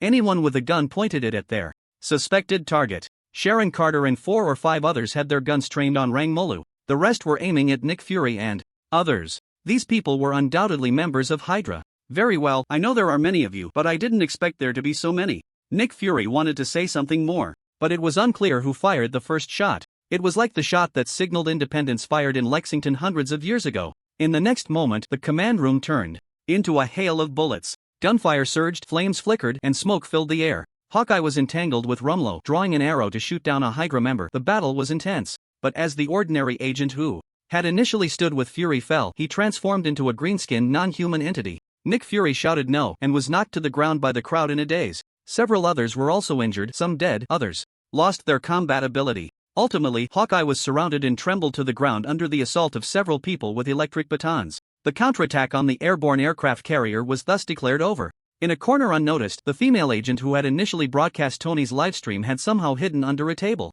She manipulated the camera to record everything and connected to a special network, live streaming the scene to the outside world. She was the woman in black, codenamed Agent K. Agent K transmitted the live footage to the internal satellites of the organization through an encrypted channel. In the airborne fortress, Mary, also known as Agent M, rerouted the footage, encrypted it, and uploaded it to a dark website. The title at the top of this site was Tide. The Tide organization is a free organization similar to a hacker alliance. They advocate for information transparency and freedom of speech. Members are scattered around the world, many of whom hardly know each other. They unveil the sealed information of various countries, moving like the wind on the internet, akin to Zorro in the electronic realm. Their philosophy is to ensure everyone has the right to know. Many freelancers in the organization enjoy browsing the posts on the site during their free time. Under Agent M's post, there was soon a response. M, did everyone just watch Tony Stark's press conference live? I hacked into S.H.I.E.L.D.'s network for this and found something, video link. Sky, just saw it, I was about to hack into S.H.I.E.L.D. too, you're really quick, my friend.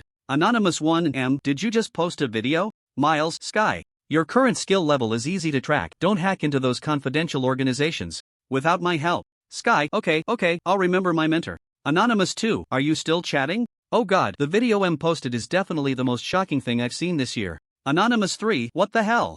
That black guy in the video, I remember he's the director of S.H.I.E.L.D., right? We saw him when we hacked the files, did he get defeated by Hydra? Anonymous 1, Hydra really still exists. They've even taken control of S.H.I.E.L.D. as Stark said. Damn it, we have to do something. Miles, we're just a bunch of hackers, what can we do? Sky, we can release this video, put it on the homepage of all major websites. Everyone should have the right to know. Anonymous 1, Sky is right. This is what we Tide should do. Let's get to work and take down those internet company servers. Anonymous 2, but it seems most social media are owned by Stark Industries. I remember their firewall is hard to break. M, leave it to me, this is something our Tide organization will definitely handle. Sky, nice. Remember to put the Tide watermark on the video. M, no problem. 10 minutes later. All the web pages and software homepages under Stark Industries displayed a huge banner link. The banner read, Unveiling the truth about Hydra. Once again, the world's officials are hiding the truth. The Tide organization guarantees the authenticity of this leak. Clicking the link, the video content was exactly what had just happened in the airborne aircraft carrier.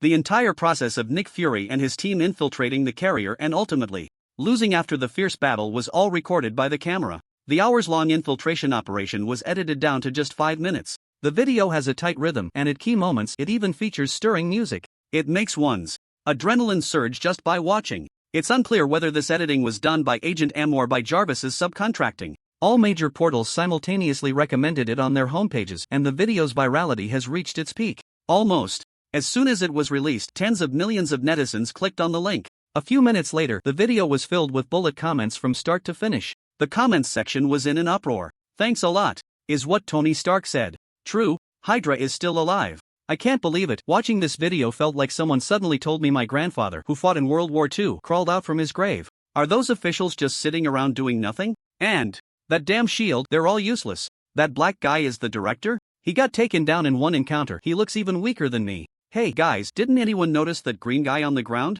Is that some new tech clone? What's going on now? That black guy is shouting about destruction and salvation. Is a world war about to start? The internet was buzzing with discussions. But most netizens didn't take it seriously, just treating it as a spectacle. S.H.I.E.L.D. headquarters. The reactions of the representatives from various countries were vastly different from those of the netizens. Originally, Pierce was happily waiting for good news to come from the front lines with over 100 representatives. To prevent the representatives from getting bored, he even personally guided them on a tour of the S.H.I.E.L.D. building, showing them how seriously the agents worked. After the tour, he took the representatives out for lunch. In front of everyone, Pierce contacted Agent Hitwell, who was on the front lines. Hitwell reported, with a stable yet joyful demeanor, saying that all combat plans were proceeding smoothly. The representatives sighed in relief and praised him. Everything was supposed to start pleasantly and end smoothly. But fate played a trick on Pierce at that moment. Suddenly, a representative's phone rang. Then the second, the third, and soon everyone's communication devices were ringing. Wildly, hundreds of disparate ringtones merged into a chaotic symphony. It was as if someone had deliberately bombarded the representatives with calls while they were all gathered together. But as the representatives answered their phones, their expressions changed within seconds. Their faces were filled with confusion and disbelief. The representative from the White Bear Nation was the first to hang up. He directly used his phone's projection function to connect to the conference room's holographic screen and played Tony Stark's live broadcast. Then he tapped his phone to play the video from the Tide organization that was pinned at the top of various web pages. The room fell silent. The representatives, who had just grasped the general idea from the phone call, eagerly absorbed the information conveyed by the video. Pierce looked at the screen, his warm smile gradually fading, his face turning serious but slowly morphing into a cold smirk. After the video ended, the representatives cast either questioning or angry glances at Pierce. Do you have anything to explain, Director Pierce? The representative from the White Bear Nation surprisingly took off his suit jacket, revealing a fit physique. It seemed he wanted to initiate a duel. Other representatives also began to realize the situation. From the content of the video, it was clear that Pierce was almost nailed to Hydra. If the former director was with Hydra, how many good people could S.H.I.E.L.D. have left? These 100 or so national representatives were undoubtedly trapped in the enemy camp deeper than the front lines. What they could do now was either resist or wait for their countries to negotiate for their release. Most representatives stood up, aligning themselves with the representative from the White Bear Nation. They chose to fight against Hydra, but Pierce found the scene ridiculous. He shook his head, turned, and walked outside, pressing the communication device in his ear. Subdue them. Bang! The conference room door was kicked open. Dozens of fully armed agents threw tear gas behind Pierce and then rushed into the room with guns drawn. Hydra, Tony Stark. Pierce brushed past the agents, his eyes cold in the shadows. You'd better have written your wills. In the dim room, the leaders of Hydra gathered again. Via projection. Unlike the tense atmosphere last time, where everyone felt like ignited gasoline barrels, this moment was silent. They sat at the table, staring at the circle of the tabletop. Between their hands, they simply couldn't understand. Just a few days ago, they had been toasting with champagne, embracing each other, discussing grand ambitions. Why, just a few nights later, had Hydra, which had previously lurked like a shadow beneath the surface of the world, become a well-known rat in the street? Who is the traitor? Baron Strucker clenched his hands tightly, his face a few shades paler than yesterday. Who is a traitor now? Whether there is a traitor or not doesn't matter anymore. Pierce's voice was low. All the leaders have been exposed. Either we cut off our arms to survive, exchanging everyone's lives for a new Hydra to be reborn, or we go to war. Seize the world with guns and cannons. Pierce roared the word war from his throat, his attitude very clear and straightforward. Go to war? Now. Madam Hydra was stunned, but the Insight program has only completed 1/5. How can we fight? It's simple to fight. Pierce tapped the table. How did Schmidt fight 70 years ago? We will do the same. He had even thought of the battle plan. On 3 aircraft carriers, I've had 10 hydrogen bombs placed, and now it's time to put them to use. We can have Langley and the others use the carriers and hydrogen bombs to hold the world at bay, and we will take the opportunity to seize the Middle East. The Middle East is a powder keg. We have stationed many troops there, making it suitable for us to ignite the war. Do you agree? Pierce's eyelids drooped halfway, covering his eyes, but the gaze shot out was sharp as a knife. Isn't that a bit inappropriate?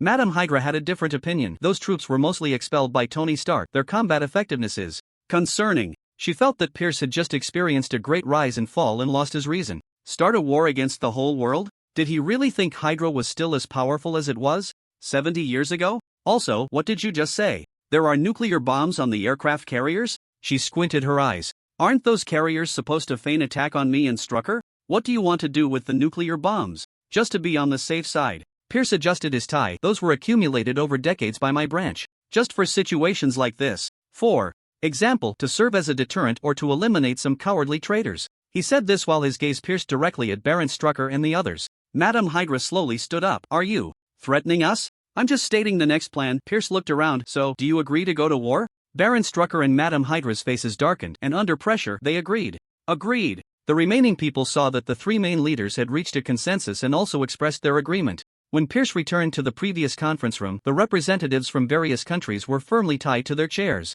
Their mouths were sealed with tape, and upon seeing Pierce enter, they all glared at him with anger. Don't be so agitated, gentlemen and ladies. I know you must be thinking that your country will soon send troops and Hydra will be eliminated once again. But I hope you can take a look at this. Pierce switched the projection screen. A projection of Earth appeared, with 3 space carriers marked at their current locations. They were positioned over San Francisco, Poland, and Sokovia. And they were hovering above densely populated cities, less than 1,000 meters from the ground. The space carriers were able to remain in such positions due to temporary permissions granted by various countries to eliminate Hydra. But at this moment, it had become a sword of Damocles that they had placed over their own heads. And take a look at this. The projection switched again, turning into rows of shipborne missile launch systems. The massive missiles were ready for ignition. Each space carrier is equipped with 10 hydrogen bombs with a yield of 1 million tons. Do you know what this means? We can drop hydrogen bombs on the cities below the space carriers at any time. If you don't want to be remembered as butchers in the annals of history, then let the countries behind you do as I ask. Pierce smiled at the representatives present, his smile calm and fearless. You demon. No one will do as you say. No one will relay your message. Someone broke free from the tape and shouted in a trembling voice. No, I don't need you to relay anything for me. What I just said has already been recorded and sent to various countries. Pierce found a chair to sit down. He comfortably leaned back in the chair. No wonder Fury always likes to lean back in his chair. When talking to people, it really is comfortable. Pierce's method was undoubtedly effective in the early stages. After learning the specific intelligence, no country dared to act rashly. You must understand, there were tens of millions of people below those 3 space carriers. If they provoked Hydra's madmen, it could lead to the deaths of millions in a nuclear explosion. At that time, Hydra would merely add another stain to its already foul reputation. But the other side would truly be written into world history as unforgivable criminals. Meanwhile, Sky from the Rising Tide organization and her first boyfriend, Miles, took the initiative and managed to intercept the video Pierce sent to various countries. After their initial shock, they unsurprisingly chose to publish the video online. As soon as Pierce's threats to the countries were released, the internet exploded, especially among the netizens directly under the 3 space carriers. What the hell? I wake up from a nap and you're telling me there are 10 nuclear bombs over my head. A San Francisco netizen's comment triggered the censorship system. Fuck. What did we do wrong in Sokovia? The war has already left us with nothing. Why do we have to face hydrogen bombs too? Sokovia refugees cried out in despair. Which city in Poland is that airship floating over? Have we been blitzed again? Most netizens expressed disbelief and concern. But the people in the 3 special regions had gone mad, and the entire city was in chaos. On the space carrier where Nick Fury was located, everyone was still unaware of the changes happening in the world. Fury and a few others were tied up by Hydra agents and thrown into a corner of the command room. Meanwhile, Rumlow and others were frowning around the corpse of a Skrull. Fury, if we don't do something soon, we're going to be finished before Hydra is. Hawkeye whispered. Do you have any plans? I do have a plan. Nick Fury smiled as he spotted a few figures among the Hydra agents. What plan? Wait for what? Wait for people. Batten's eyelid twitched. For the sake of everyone being on the brink of disaster, can you just say it clearly once? The person I'm waiting for has arrived, Fury said with a smirk. A tall, thin Hydra agent casually walked past Nick and the others. Clang! A small knife fell in front of them. Hawkeye's eyes widened. You still say you're not Hydra? Wait, is he one of those aliens? Your clearance is insufficient to understand this information, Fury said, pulling the knife towards him with his foot. Even if you don't say it, I already know. They can transform into human forms, right? That's a bit dangerous. Fury. No, they're very friendly to Earth, not dangerous, Nick Fury denied. The two were whispering. Bang! Suddenly, a gunshot rang out. Everyone looked over. Rumlow's gun was smoking. In front of him, the agent who had just walked past Nick Fury fell to the ground, shot in the forehead, transforming into a green-skinned Skrull. No! Nick Fury shouted angrily, eyes wide. At the same time, among the Hydra agents, 6 different figures instinctively exclaimed, Dolly. In the next second, Rumlow turned his gun and fired 6 shots, each one hitting the head. The 6 were instantly killed, turning into green corpses. Hawkeye could guess what was happening, and as a top agent, Rumlow surely could too. Bastard, you bastard. Nick Fury cursed furiously. How dare you kill them? How dare you? I will kill you, Rumlow, you Hydra scum. Rumlow said nothing, cracked his neck, walked up to Fury, and smashed the butt of his gun against his jaw, knocking him unconscious. Threat eliminated. Continue working. Await orders from above, Rumlow said expressionlessly to the others. The Hydra agents all returned their focus to their work. This scene was also captured and transmitted to the outside world by Agent K. Agent K had been hiding in an unnoticed corner. Her exceptional physical abilities allowed her to evade searches by Hydra members with agility. Just as she was resting her eyes, her wrist device suddenly vibrated. After a light tap, a holographic screen projected, displaying a message from Alan. Video received, well done, retreat with the egghead in his few subordinates. Alan sent a retreat signal from the aerial fortress. Was his code name among the men in black. He did not plan to release this segment of video featuring the Skrulls just yet. Hydra was shocking enough for the world. It would be better to save the alien matter for next time, to reveal it all at once. By then, with the public in an uproar, they could also conveniently drive the Skrulls off Earth. As for the previously exposed Skrull, Fury would surely be able to handle it. Sometimes Alan thought he should have a shock value system. That way, just from the emotions stirred by these few operations worldwide, it would probably be enough for him to exchange for a supreme superhuman physique. On the mothership, after Agent K read the message, she flicked her wrist to close the holographic screen. Received, Superman Commander. She picked up a metal briefcase and swayed her graceful waist as she stepped out of the shadows. Agent K was of Asian descent, previously placed in a Hydra-affiliated research institution by the Red Room. Later, Hydra recognized her excellence and sent her to the SHIELD Agent Academy. During this time, Hydra had also conducted superficial brainwashing on her. But the effect was clearly not as good as the chemical methods of the Red Room. If it weren't for Natasha injecting her with a suppressant a month ago, she would probably still be in the SHIELD research facility doing research with Fitz, Simmons, and the others. As soon as Agent K stepped out of the shadows, she was immediately noticed. Stop! A Hydra agent threatened with a gun. Rumlow raised his hand to stop his subordinate. He recognized Agent K. You are Caitlin? I remember you should be in the research facility now. He looked at K suspiciously. I am carrying out a special mission for that one, Agent K explained. He asked me to take Nick Fury and these SHIELD agents away at a critical moment. She did not say who that one was. Instead, as she walked over to Rumlow, she whispered, Hail Hydra. Upon hearing this, Rumlow's hesitation instantly cleared. This person was indeed from Hydra, and with the code phrase, it meant she was one of their own. He waved his hand to signal that there was no threat and let the others return to their posts. Rumlow didn't even ask why they were taking Nick Fury and the others away instead of killing them here. He just watched as Agent K carried Fury, held Hawkeye by the hand, and tucked Hill and Sharon Carter under her arm, leaving the command room. So she's enhanced? Could she also be a Winter Soldier? Rumlow shook his head, not thinking deeply. Agent K, carrying several people, looked like a slender stalk of rice filled with grains. She smoothly entered a Quinjet, tossing the others onto the floor. A few seconds later, the jet ignited, took off, and left the carrier. Well, now, we're going to be taken to some deserted corner to evaporate. Hawkeye observed the interior of the jet. He was very familiar with the structure of the Quinjet and might find a way out. Maybe we still have a chance. Coulson looked at Agent K in the pilot's seat. She doesn't seem like one of Hydra. Doesn't seem like? She just took us out without anyone stopping us. Doesn't that seem like it? Sharon Carter's gaze stopped on the parachute rack. She has great strength. She must have been enhanced. She's hard to deal with. Is there a way to sabotage the cabin? Our only chance to escape is to fight for our lives. However, Coulson did not respond, turning directly to Agent K and asking, Ma'am, where do you plan to take us? Agent K glanced at the dashboard. Poland, Warsaw. Good, we're here. Ha! The others in the cabin were dumbfounded. What does we're here mean? The next second, the jet suddenly decelerated, hovered, and then gently shook.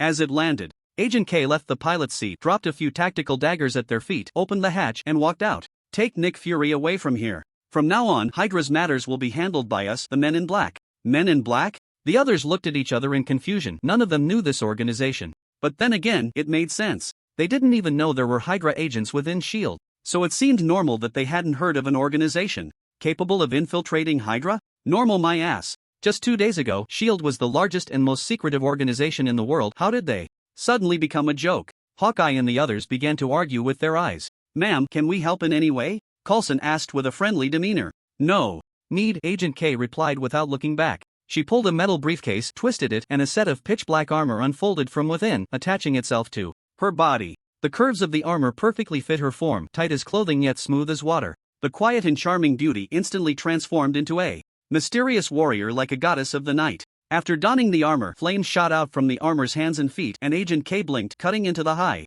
altitude. What a gift! Could this Men in Black be established by Tony Stark? Hawkeye was dumbfounded. Now the whole world knew that the Iron Man armor was Tony's exclusive weapon. Is she going back to the carrier? The time from when we fly out of the carrier to landing won't exceed half a minute. The carrier should be nearby at this latitude and longitude. Quick! We need to find a way to get out of here, contact more people, and stop Hydra. Hill made a judgment, quickly turned around, and picked up a dagger with her hands tied behind her back. The others also quickly untied their ropes and slapped Fury awake. But when they burst out of the Cohen-style fighter jet and saw the space carrier hovering above them, close enough to see its base, only one phrase remained on their lips. Mother asterisk asterisk asterisk error. The space carrier floated 1,000 meters above the city. Given the size of the carrier, at this height, the people in the entire city could vaguely see its menacing gun barrels. Whether in Warsaw or the other two cities, everyone was thrown into a panic to escape. In the city, both the right and left lanes were filled with vehicles fleeing outward. Even in Warsaw, the best-planned city in Poland, the highway entrance was blocked by traffic.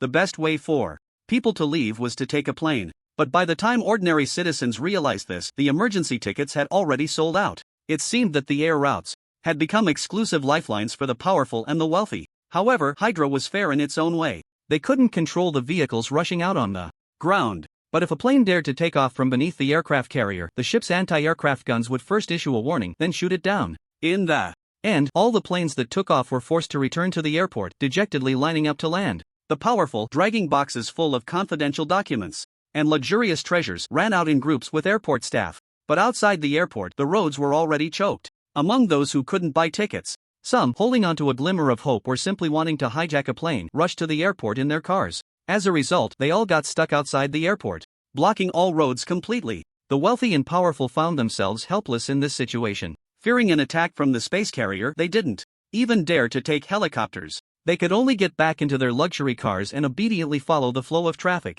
However, by a twist of fate, their actions calmed the increasingly agitated hearts of ordinary citizens. Some people stood on their car roofs, gazing at the endless stream of vehicles. They looked back at the wealthy cars lined up at the back. Some of them even joyfully opened beers and drank heartily. After all, at this moment, a nuclear bomb could fall at any time above their heads. What they hadn't learned in school or hadn't studied well could be quickly searched online to know the fate of being hit by a nuclear bomb. Everyone seemed to hear the ticking sound of their own life countdown. But when they looked back, they thought to themselves, they could drag the big shots they rarely saw into hell together. Dying didn't matter, a worthless life was still a gain. So in the traffic, there were men and women, old and young. And whenever they felt anxious, they would look back at the end of the traffic. Occasionally, they would see one or two prominent figures from the parliament they had seen on TV, dragging their families behind them. They couldn't help but bang on their car hoods, laughing heartily, saying F*** God's ass, if we die today, so be it, it's not a loss. And this was just a corner of the city of Warsaw.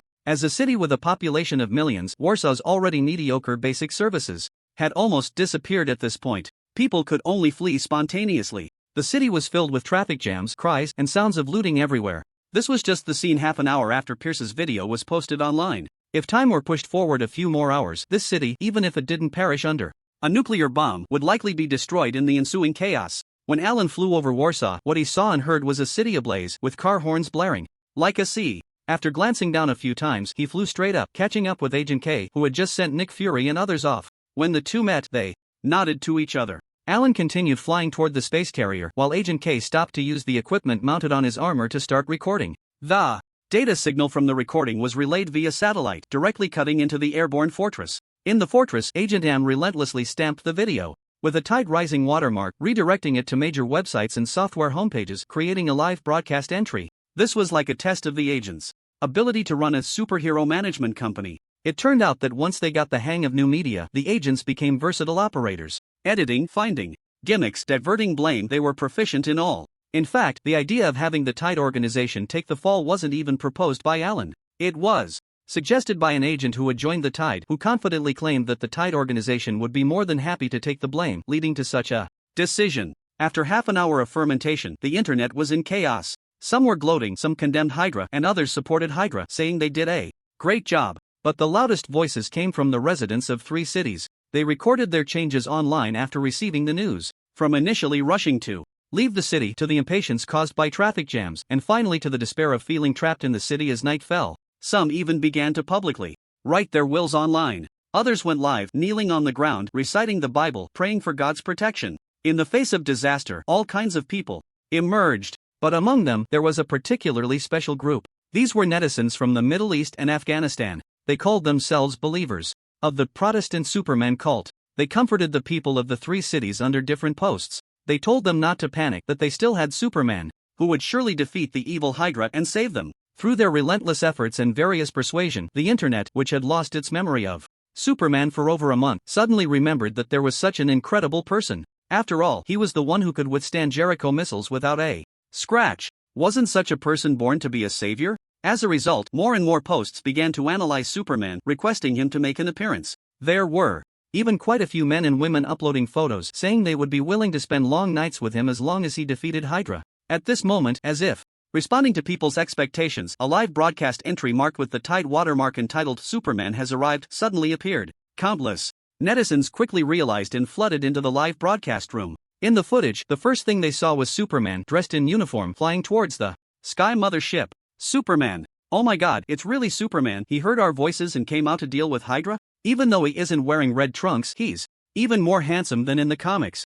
Who is filming this? Is it a local drone? I say, aren't you being too optimistic? What if he is also Hydra? It's unlikely to be Hydra, but I don't think he can save those 3 cities. That's a nuclear bomb. Isn't he afraid of being blown up? The internet buzzed with discussions. At that moment, the live camera followed Superman as he arrived beneath the Sky Mother ship. The red cape was lifted by the high-altitude wind, revealing a body like an ancient Greek sculpture. He effortlessly placed his hands against the bottom of the Sky Mother ship. The next moment, the camera clearly captured the ship trembling for an instant, then being pushed higher into the sky by Superman. The live camera did not move, showing Superman lifting the massive ship, continuously accelerating, disappearing into the clouds. until Superman's figure became a tiny black. The camera quickly followed. Shit, he pushed that airship away. I'm in Warsaw, and the airship that was just floating above has already gone into the clouds. God, my God, he is simply a god. We are saved. Damn it, why didn't this guy come to San Francisco first? What if we are the ones to be bombed by a nuclear bomb first?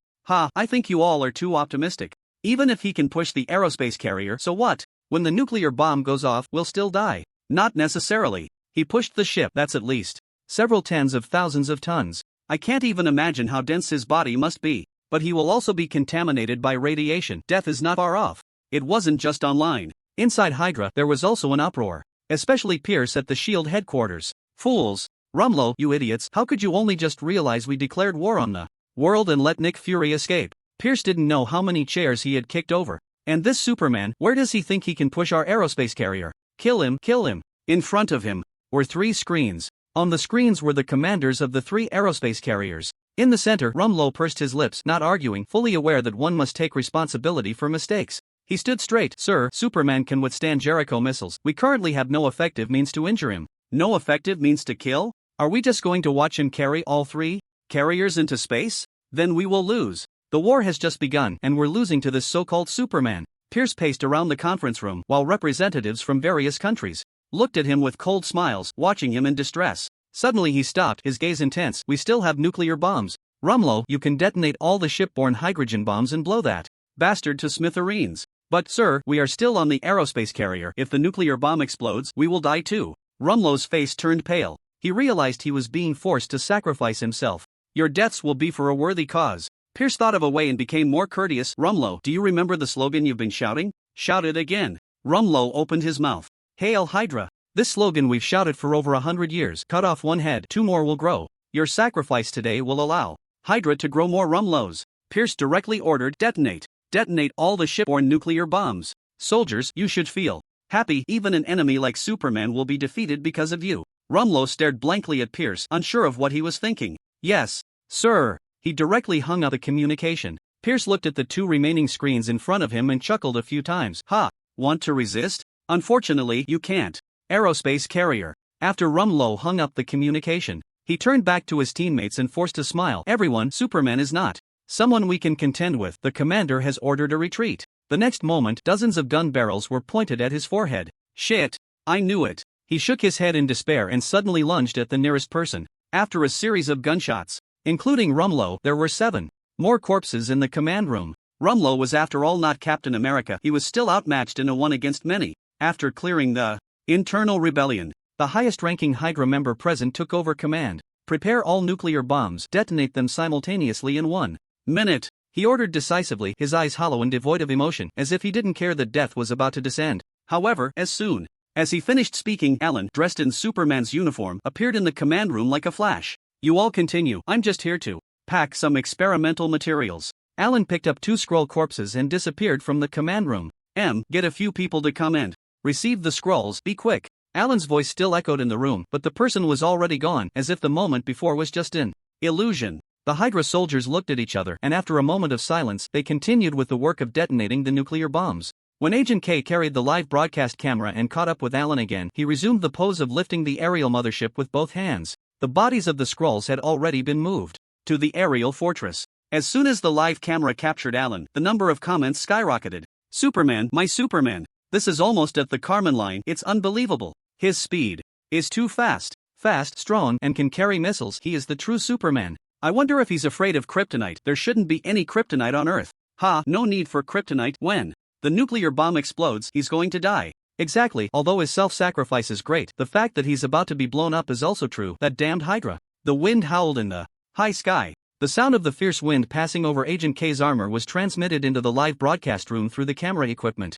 People from all over the world in the live room listened to the wind, seemingly able to feel a hint of the cold and silence of the void. They watched that lonely figure holding the ship as he left Earth, as if preparing to sacrifice himself. Even those who were not optimistic about him fell silent at this moment. This scene was truly unforgettable. Perhaps even if Superman really died in the nuclear explosion in the future when they grew old like a yellowed newspaper, they would still remember this day when above Warsaw, 10,000 meters in deep space, the figure in a Superman costume carried the hope of millions underground, walking alone towards his end amidst the sunlight and white clouds. The comments in the live room were almost zeroed out. The video was silent. Everyone was very quiet. Suddenly, at a certain moment, the beast-like aerial mothership exploded with a roar. A flash of white light suddenly brightened, then spread like a devouring force. The hydrogen bomb was detonated. The flames instantly engulfed Superman's figure, rushing up into nearly 100 kilometers of deep space. The high temperature spread in circles, and near-Earth satellites suffered the impact of radiation and electromagnetic pulses, causing widespread malfunctions. The live broadcast screen also experienced fluctuations, then directly disconnected and stopped broadcasting. The equipment on Agent K's armor had been specially modified by Tony. Even within a 5-kilometer radius of the nuclear explosion, it could still continue to capture and transmit signals. But even so, there were still short-circuit issues. Fortunately, the recording equipment was still running and the subsequent content could be edited and uploaded later. However, Agent K had no mind to deal with the equipment problems. She anxiously watched the rolling smoke and flames, her heart filled with worry. Fortunately, Alan did not keep her waiting long. Soon, a gust of wind blew out from the explosion center like a tornado, rising from the land into the sky. The smoke and clouds were swept up by the fierce wind, rising and spreading in the deeper high sky. The original explosion center revealed an unharmed Alan. Online, the dark and live broadcast room quickly filled with comments after a brief blank. How is he? He must be fine, right? God bless, Superman will definitely be safe. Look at his appearance, he is one of us, our hero. Fuck, you heartless people. Still talking nonsense at a time like this. I told you he would die, he shouldn't have gone. Superman, he is the Trinity. Superman, the Holy Spirit, the reincarnation of a deity. He won't die, he is destined to lead us into the future. You Superman. Cultists, don't preach your doctrines at a time like this. The disconnection in the live room continued, then suddenly the entire live room disappeared from the homepage. For a moment, people thought Superman had really died, and the internet was filled with mourning. Even in the S.H.I.E.L.D. headquarters, Pierce, who was watching the live broadcast, felt a moment of sorrow, then laughed heartily at the sky. However, a few minutes later, an edited video topped the homepage. Tide Organization, Superman returns. People flocked to click the link. In the next moment, the same cheer erupted from billions of screens around the world. He's alive. Unscathed. Superman. My Superman. People were not satisfied with just speaking online. They began to step out of their homes, locking eyes with others who were also stepping out, then cheering and embracing each other. The city of Warsaw became a sea of hands. Countless hands, some delicate, some rough, some adorned with precious jewelry, others stained with black grease. All were screaming and cheering, raising everything they could throw into the air. Superman. Superman. The cheers converged into an ocean. Those who had survived the disaster were crying tears of joy, running and jumping, shouting and weeping, or kneeling and covering their faces in sorrow. They were all venting their emotions, expressing their joy and gratitude. Joy and celebration belonged to the ordinary people. For Hydra and even the high-ranking officials of various countries, Superman's ability to emerge unscathed from a nuclear explosion equivalent to tens of millions of tons was like a blow to the head. Even humanity's ultimate weapon had no way to deal with him. Superman could now do as he pleased on Earth. The only things they could think of to restrain Superman were the intangible concepts of morality and emotion. The live stream on the internet was shut down, but the satellite images from various countries were still capturing footage. They watched as Superman hovered at the boundary between Earth and space, and a heaviness settled in their hearts. At S.H.I.E.L.D. headquarters, Pierce's face was ashen. While others were worried about the future, he felt that he might not have a future at all. Where on earth did this Superman come from? He must die. Today. Launch. Keep launching for me. Aimed the nuclear missiles from the other two motherships at Superman. He shouted hysterically, I don't believe he can withstand it once and still keep going. He must be at the end of his rope, just putting on an act. At that moment, Superman's figure moved in the footage. He looked down at the earth beneath him, as if searching for something. Suddenly, he turned and plummeted into the atmosphere like a meteor. What is he doing? Follow him. Keep the satellite footage on him, Pierce shouted urgently. Alan deliberately flew slowly, allowing a number of satellites to catch up to his speed. Finally, he hovered above Hydra's base in Poland. It was a forest. There were no signs of human habitation for dozens of kilometers around. Pierce recognized it as their own base at a glance through the satellite footage. Poland base. Madam Hydra is inside right now. Damn it, does this Superman really want to take us all out? He gritted his teeth a bit. Meanwhile, inside the Poland base, Madam Hydra looked at the figure floating in the sky, her expression already one of despair. That fool Pierce. Useless at accomplishing anything. Quick, try to communicate with Superman, tell him not to act impulsively, everything can be negotiated, we can surrender. Madam Hydra knew the situation was dire, surrendering now was the right path. Moreover, if she could connect with Superman, perhaps Hydra's defeat wouldn't be such a bad thing. She had absolute confidence in her charm. There was no man in this world who could remain unflinching under her allure. However, her orders had not yet been conveyed. Outside the base, Superman had already moved. All the satellites that were monitoring captured the scene. High-ranking officials from various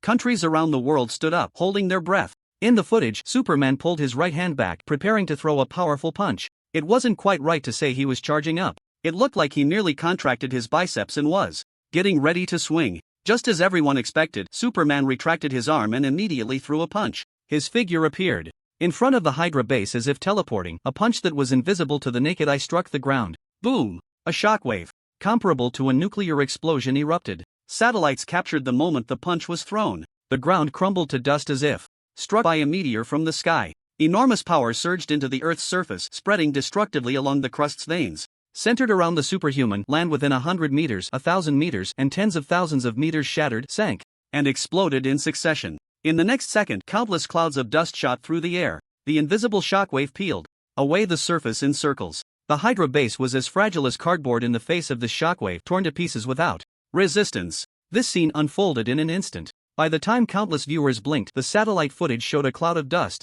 visibility nearly zero. The swirling dust, according to computer estimates, covered a surrounding area of 10 kilometers. The shockwave from his punch spread out with a power even more terrifying than a medium-sized hydrogen bomb. Someone said dryly. Not just that, I calculated it. After he appeared, his maximum speed exceeded 100 miles per hour, and just now his punch speed was only 11 miles per hour, definitely not full power. If he went all out, it would surely be another Tunguska event. What difference is there from a deity? The researchers couldn't help but express their unscientific astonishment. The Earth will belong to him from now on, someone said, dumbfounded. Unparalleled defense, earth-shattering power combined with teleportation-like speed. Nothing in this world could bind him. At that moment, a sudden whirlwind blew through the scene. The storm dispersed the dust. Everyone could finally see clearly. The wind was blown by the superhuman, who floated above a bottomless pit. Within a radius of 5 kilometers centered around him, the ground had collapsed from half a meter to several dozen meters. Everywhere were large chunks of rubble and rock layers turned up from underground. This was no different from a real meteor falling to Earth from outer space. They could think of no other words to describe this scene but a humanoid natural disaster.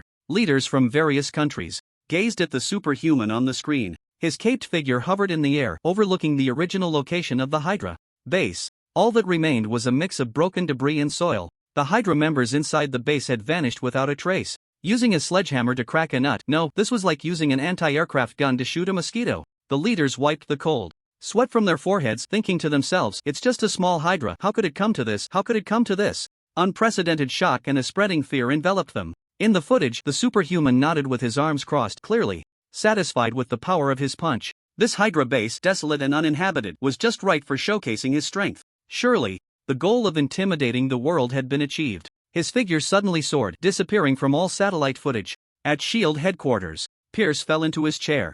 It's gone mad, this world has gone mad, he really is a superhuman, but we have no kryptonite. His body stiffened, his eyes vacant as he stared at the screen. Everything was over. An hour ago, he was filled with ambition, ready to lead Hydra to ride the waves on the world stage. But the superhuman, who had only seemed like a clown in his eyes, had come out and slapped him, waking him from his dream. Hydra was finished, and so was he, Pierce. But he was unwilling. The flesh on Pierce's face piled up like old tree bark. He staggered to his feet and connected to the command room of the remaining 2 aerospace carriers. Fire! Open fire on San Francisco and Sokovia.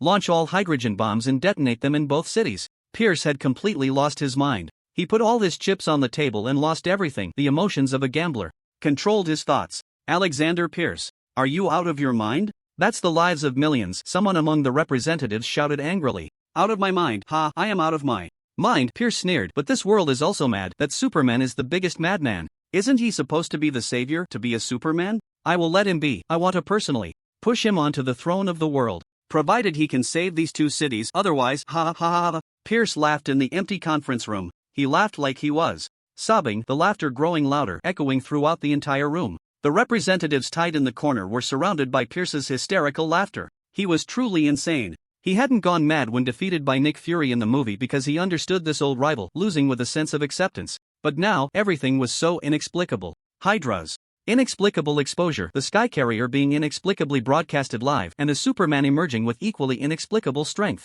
Pierce couldn't figure out who was targeting Hydra. It was as if an invisible hand hidden above was controlling everything. It felt like the world was against Hydra, making them fail no matter what they did. Pierce had collapsed. Since he was destined to lose, he would rather drag that Superman who would ultimately defeat him down with him. If only this were the DC universe, he might have transformed into the second-generation Joker on the spot. Unfortunately, this was Marvel. In Marvel, no matter how mad or wild you are, it is far from enough. You also need a tragic past, a broken family, and to personally bury a few friends and family members. Only then would heaven grant you a cheat. Someone like Pierce, with a happy family and a stable position, was destined to lose. Just like now. He had just made an extremely mad decision, preparing to use nuclear weapons. The rows of floor-to-ceiling windows in the conference room shattered simultaneously. Dozens of shadows broke in, rolling on the ground with the glass shards to dissipate their momentum. The glaring sunlight poured in behind them, spilling onto the tiles and broken glass. They were either dressed in fitted black suits or elegant black dresses, black nun outfits. After landing, they quickly got up and took a defensive stance. The Hydra members outside heard the commotion and rushed in, but they were shot dead in succession by these black-clad figures drawing their guns. The firearms in their hands moved with precision. Each shot was so elegant, like blooming black roses carrying a scent of despair. Each shot was a kiss of death.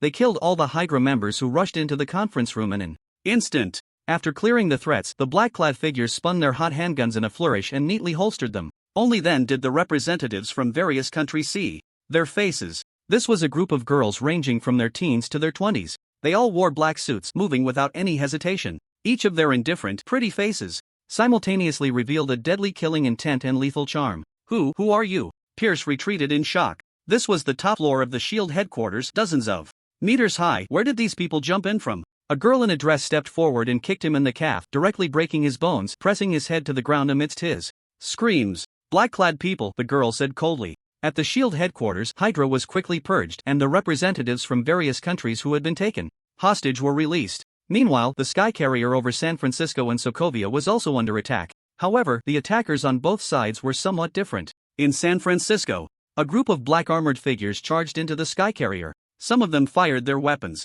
Others took off their armor and fought barehanded, taking down a towering enemy with a single punch. Before the Hydra members could react, the battle ended in 3 minutes. This group of armored individuals even activated the stealth function of the spacecraft and flew it away. Meanwhile, in Sokovia, Iron Man, accompanied by a few gold and red armored suits, rushed onto the deck. Unlike the overwhelming numbers in San Francisco, he and his armor only amounted to 5 people. As soon as they boarded the deck, they destroyed the missile launch system and the hydrogen bomb control system. Then they fought their way inside the spacecraft. The Hydra agents were suppressed to the point of having no ability to fight back. However, Tony's actions were ultimately a bit slow. He unleashed his firepower, killing the last person in the command room with a blast. Only then did he realize that before he entered, the Hydra personnel had reversed the control system, destroying the spacecraft's flight system. Tony was startled and flew to the deck, where he saw 4 non-operational propellers. Jarvis scanned the spacecraft's flight system and confirmed the possibility of repairs. Tony said, cold sweat forming on his forehead. The vessel had already begun to descend, accelerating towards the ground under the force of gravity.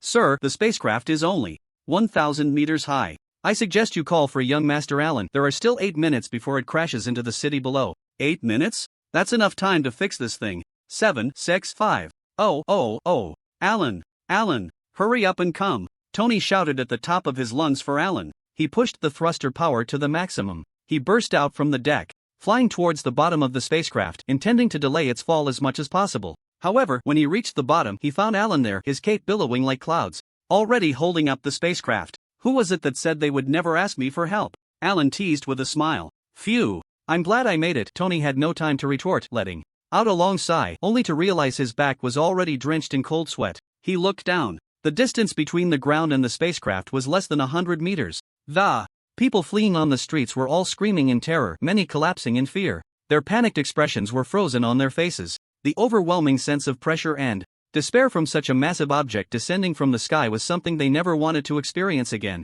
In contrast, Allen, now shrouded in the shadow of the spacecraft, undoubtedly appeared to them as a savior radiating holy light. Everyone, the disaster is over. You can all go home, Allen said, holding the spacecraft with one hand, waving to the crowd.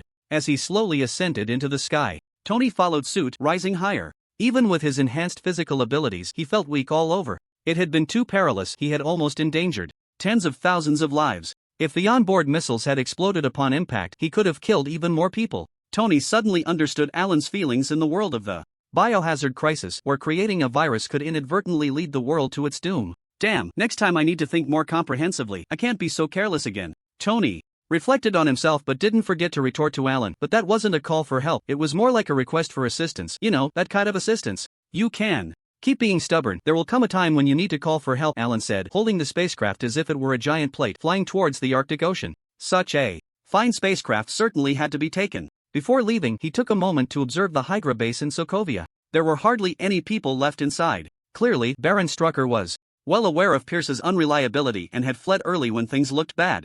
Alan smirked and turned to Tony. But now you understand why I didn't give you the SS serum synthesis materials, right? I'm genuinely worried that one day you'll mess this world up. Iron Man is one of the biggest troublemakers in the Marvel Universe. Whether in movies or comics, more than half of the crises are related to him. So Alan couldn't dare to hand over those things from the biohazard world to Tony. Of course, Tony also didn't trust Alan. After all, Alan had a record in the biohazard world. Thus, the two brothers simply reached an agreement to never bring those viruses, fungi, and the like into the main world. My intentions are good. Tony continued to be stubborn. I will definitely pay special attention to the safety of ordinary people in my future actions. You know, your statements sound like Batman when he first debuted, inexperienced and just trying hard to play the superhero, only to end up slipping and injuring himself. Come on, Clark Kid, you just have a stronger backbone than me, otherwise you'd be injured too. Tony accompanied Alan to land the aerial battleship on an island in the Arctic Ocean. Are you going to New York with me? At this time, Shirley is about to get out of school, Alan asked.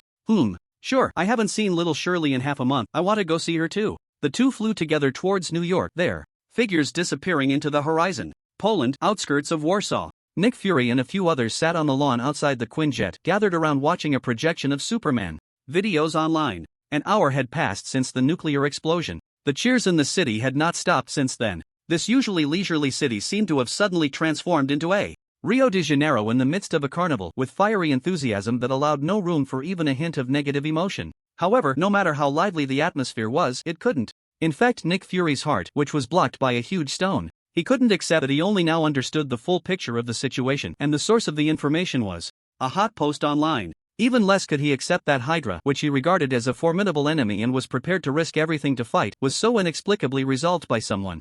Of course, what he found hardest to accept was Superman's power. The video of Superman flying out of the nuclear explosion and dispersing the mushroom cloud was something he had watched dozens of times. He simply couldn't understand how there could be such an incredible person on Earth. Even his greatest reliance, Captain Marvel, who could punch with 10 times the power of a nuclear explosion, now seemed unable to pose a lethal threat to Superman. The only thing that provided him with some comfort was that the Tony Stark he had high hopes for had taken down an aerial battleship. This made Nick Fury feel a bit of involvement. He sat on the lawn with a gloomy face, deep in thought. His palm kept rubbing his pager as if he wished to polish the old device to a shine. Hawkeye didn't quite understand Fury's feelings. He was rather happy. How many times have we watched the Superman video? 100 times? Why is it still on repeat? Isn't it a good thing that Hydra's conspiracy has been thwarted? Relax a bit, Fury, the crisis is over and it's not work time now. He pointed to the distant city of Warsaw. Does anyone want to join the celebration? After a world crisis, shouldn't we relax a bit? Coulson raised his hand. If possible, I'd like a glass of Polish vodka too. No. Nick Fury suddenly stood up at that moment. He put the pager back in his pocket. No vodka and no celebration. We still have a pile of mess to clean up. Hill, contact your trusted people. We need to take back SHIELD. Nick Fury's dark face looked so serious under the evening sun, as if he was about to undertake a task that would determine the fate of the world. However, Hill, sitting on the ground, handed over a tablet. Fury, I didn't say anything before because I saw you so focused on studying Superman. Half an hour ago, the Tide organization obtained the files of all S.H.I.E.L.D. employees through unknown channels and published them online. Because aside from most being Hydra, our agents have almost all engaged in some non-compliant activities. So that information has caused a huge controversy online. Just now, the Security Council issued a notice deciding to imprison several of us and disband S.H.I.E.L.D. There is no S.H.I.E.L.D. anymore, Fury. Hill's expression was as calm as water, as if she were discussing her plans to switch jobs tomorrow. What did you say? What happened to S.H.I.E.L.D.? Nick Fury couldn't believe it. He raised his voice. Do you know that to pull out all member files, at least 2 people with alpha level clearance are needed, along with iris authentication? Hill raised an eyebrow. I know, but S.H.I.E.L.D. is indeed gone. As for how the Tide organization obtained those files, perhaps we can slowly investigate after the imprisonment is over. Nick Fury blankly took the tablet, realizing that the situation was truly beyond repair. Damn it. 3 days passed unknowingly. These 3 days were undoubtedly the most significant in terms of global political changes in nearly a decade. First, S.H.I.E.L.D. was disbanded. Then, all members of the International Security Council were rotated ahead of schedule. Next, the Eagle Nation withdrew all remaining troops in Asia overnight. Previously, they had exploited a loophole in language and only withdrew troops from Afghanistan and Asia.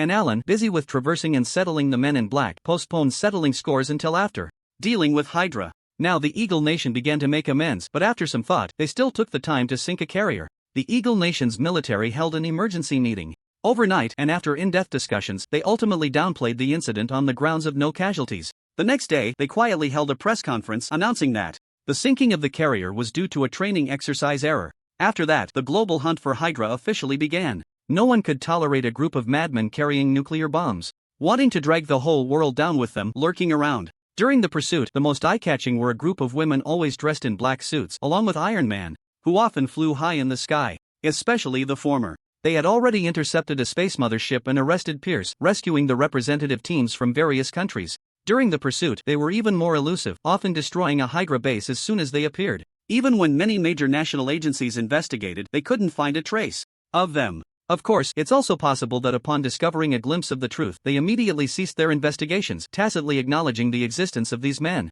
in black. Some said the men in black were Tony Stark's Lace Brigade because they possessed armor unique to Iron Man. Others said they were a group of people who had been persecuted by Hydra and thus united, because when they first appeared, they aimed their spearhead at Hydra as if harboring some deep-seated grudge. But no matter how fanciful people's guesses were, the real fact was that the men in black and Iron Man had already gained worldwide fame. Besides that, in the Hydra incident, there was also an organization called Tide whose name spread across the world. Now the information about this organization had been thoroughly investigated by various countries. Members of the organization either surrendered or were imprisoned. A few who were hiding deeper no longer made so-called free speeches. The exposure during the Hydra incident became their swan song. Of course, this swan song was something they could boast about for a lifetime. However, if one were to say what truly shocked the world during this incident, it was only Superman. After the Hydra incident, there were over 100 million new entries about Superman on the internet every day. His impact on the world, from officials to refugees, was just beginning to ferment.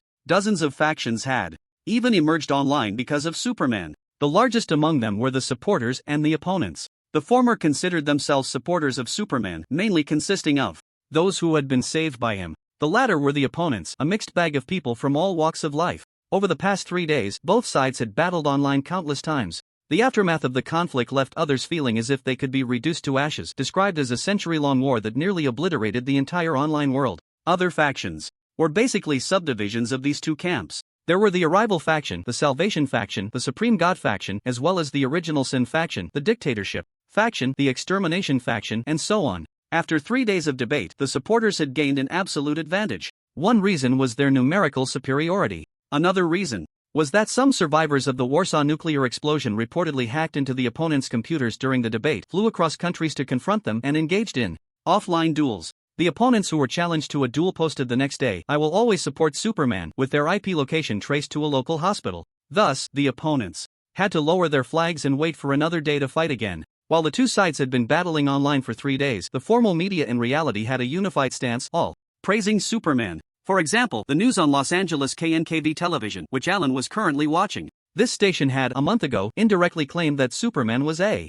dictator who would persecute people worldwide. Now, the same familiar female host, with the same familiar smile, was saying, "The emergence of Superman is a shot of adrenaline. He has thwarted the evil Hydra's apocalyptic plan, saving millions, and is the light of human civilization. Undoubtedly, he will be the beacon of the new era, our closest friend." We have invited a renowned sociologist who will provide a more detailed analysis. Then a professor with a Francis nameplate appeared on screen. He cleared his throat and began the content. Transition from Superman's goodness in comics to his solitary stand against the nuclear explosion 3 days ago. The analysis suggested that this real-life Superman must have parents as kind as the Kents. The conclusion drawn was that Superman is undoubtedly just and good. Alan watched in amazement. The same person, the same scene. How could these people manage to say something completely contradictory to what they said a month ago with a straight face? Didn't they feel embarrassed when the boomerang hit them in the face? He never expected that the joke he made with Tony would actually become a reality. Unless he truly showed a kind and lenient side afterward, otherwise these media would probably keep blowing it up, pushing him towards the direction of ultimate goodness and compassion. Superman is the embodiment of justice? Shirley walked into the living room reading the news headline. She had just come home from school. Are you watching these news again? So many news outlets have been saying this these days, the same at school, and I see it on the road too. She jogged a few steps and sat next to Alan. Even though they are saying good things, I always feel something is off. Shirley frowned. It feels like they want to put you, Brother Alan, on a particularly high pedestal and then make it so you can't come down. Hey, you're not wrong, Alan said, surprised as he ruffled Shirley's hair. Even though they are saying good things, it's not out of goodwill. If even Shirley could sense the problem, it showed just how exaggerated the media's reports had been these past few days. The media around the world is trying to raise Superman's psychological expectations through flattery. The goal is to make him change his self-perception, to truly see himself as a great benefactor. Ideally, when he goes out, he should think in advance whether stepping out with his left foot aligns with his new persona. If Superman's strength isn't enough, this would be a form of flattery that kills. But he can withstand a nuclear bomb, so this is a form of alternative moral coercion. However, Alan feels that he does not accept this morality and, thus, is not coerced. On the other hand, Tony might actually enjoy this feeling.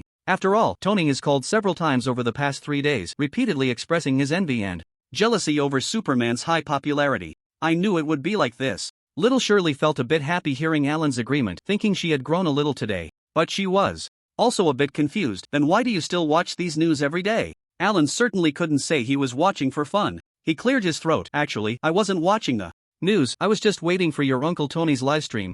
It's already started, let's watch together. Tony was attending a Senate hearing today regarding the illegal private possession of armor. Alan knew that the hearing couldn't possibly end badly, so he didn't pay much attention. After all, in the list of Hydra released by the Rising Tide organization, many people in the Senate were named, and there was solid evidence. The higher-ups were too busy catching internal traitors and stabilizing the situation to bother with Tony. Moreover, Tony's Iron Man title was known worldwide. This hearing was just a formality, giving Tony a legitimate identity for manufacturing armor. Alan waved his hand, switching the projection to the live broadcast of the hearing. The screen showed the podium and the audience filled with people. Mr. Tony Stark, what do you have to say about the accusation of your illegal possession of weapon armor? The senator happened to ask the key question. Tony rubbed his forehead. Weapon? Is that a weapon? How can you think that? In fact, it's just a high-tech prosthetic I developed. You all know I became half-disabled in the attack in Afghanistan. So, I need prosthetics to assist with daily activities. That's quite normal, right? I don't see any problem with it.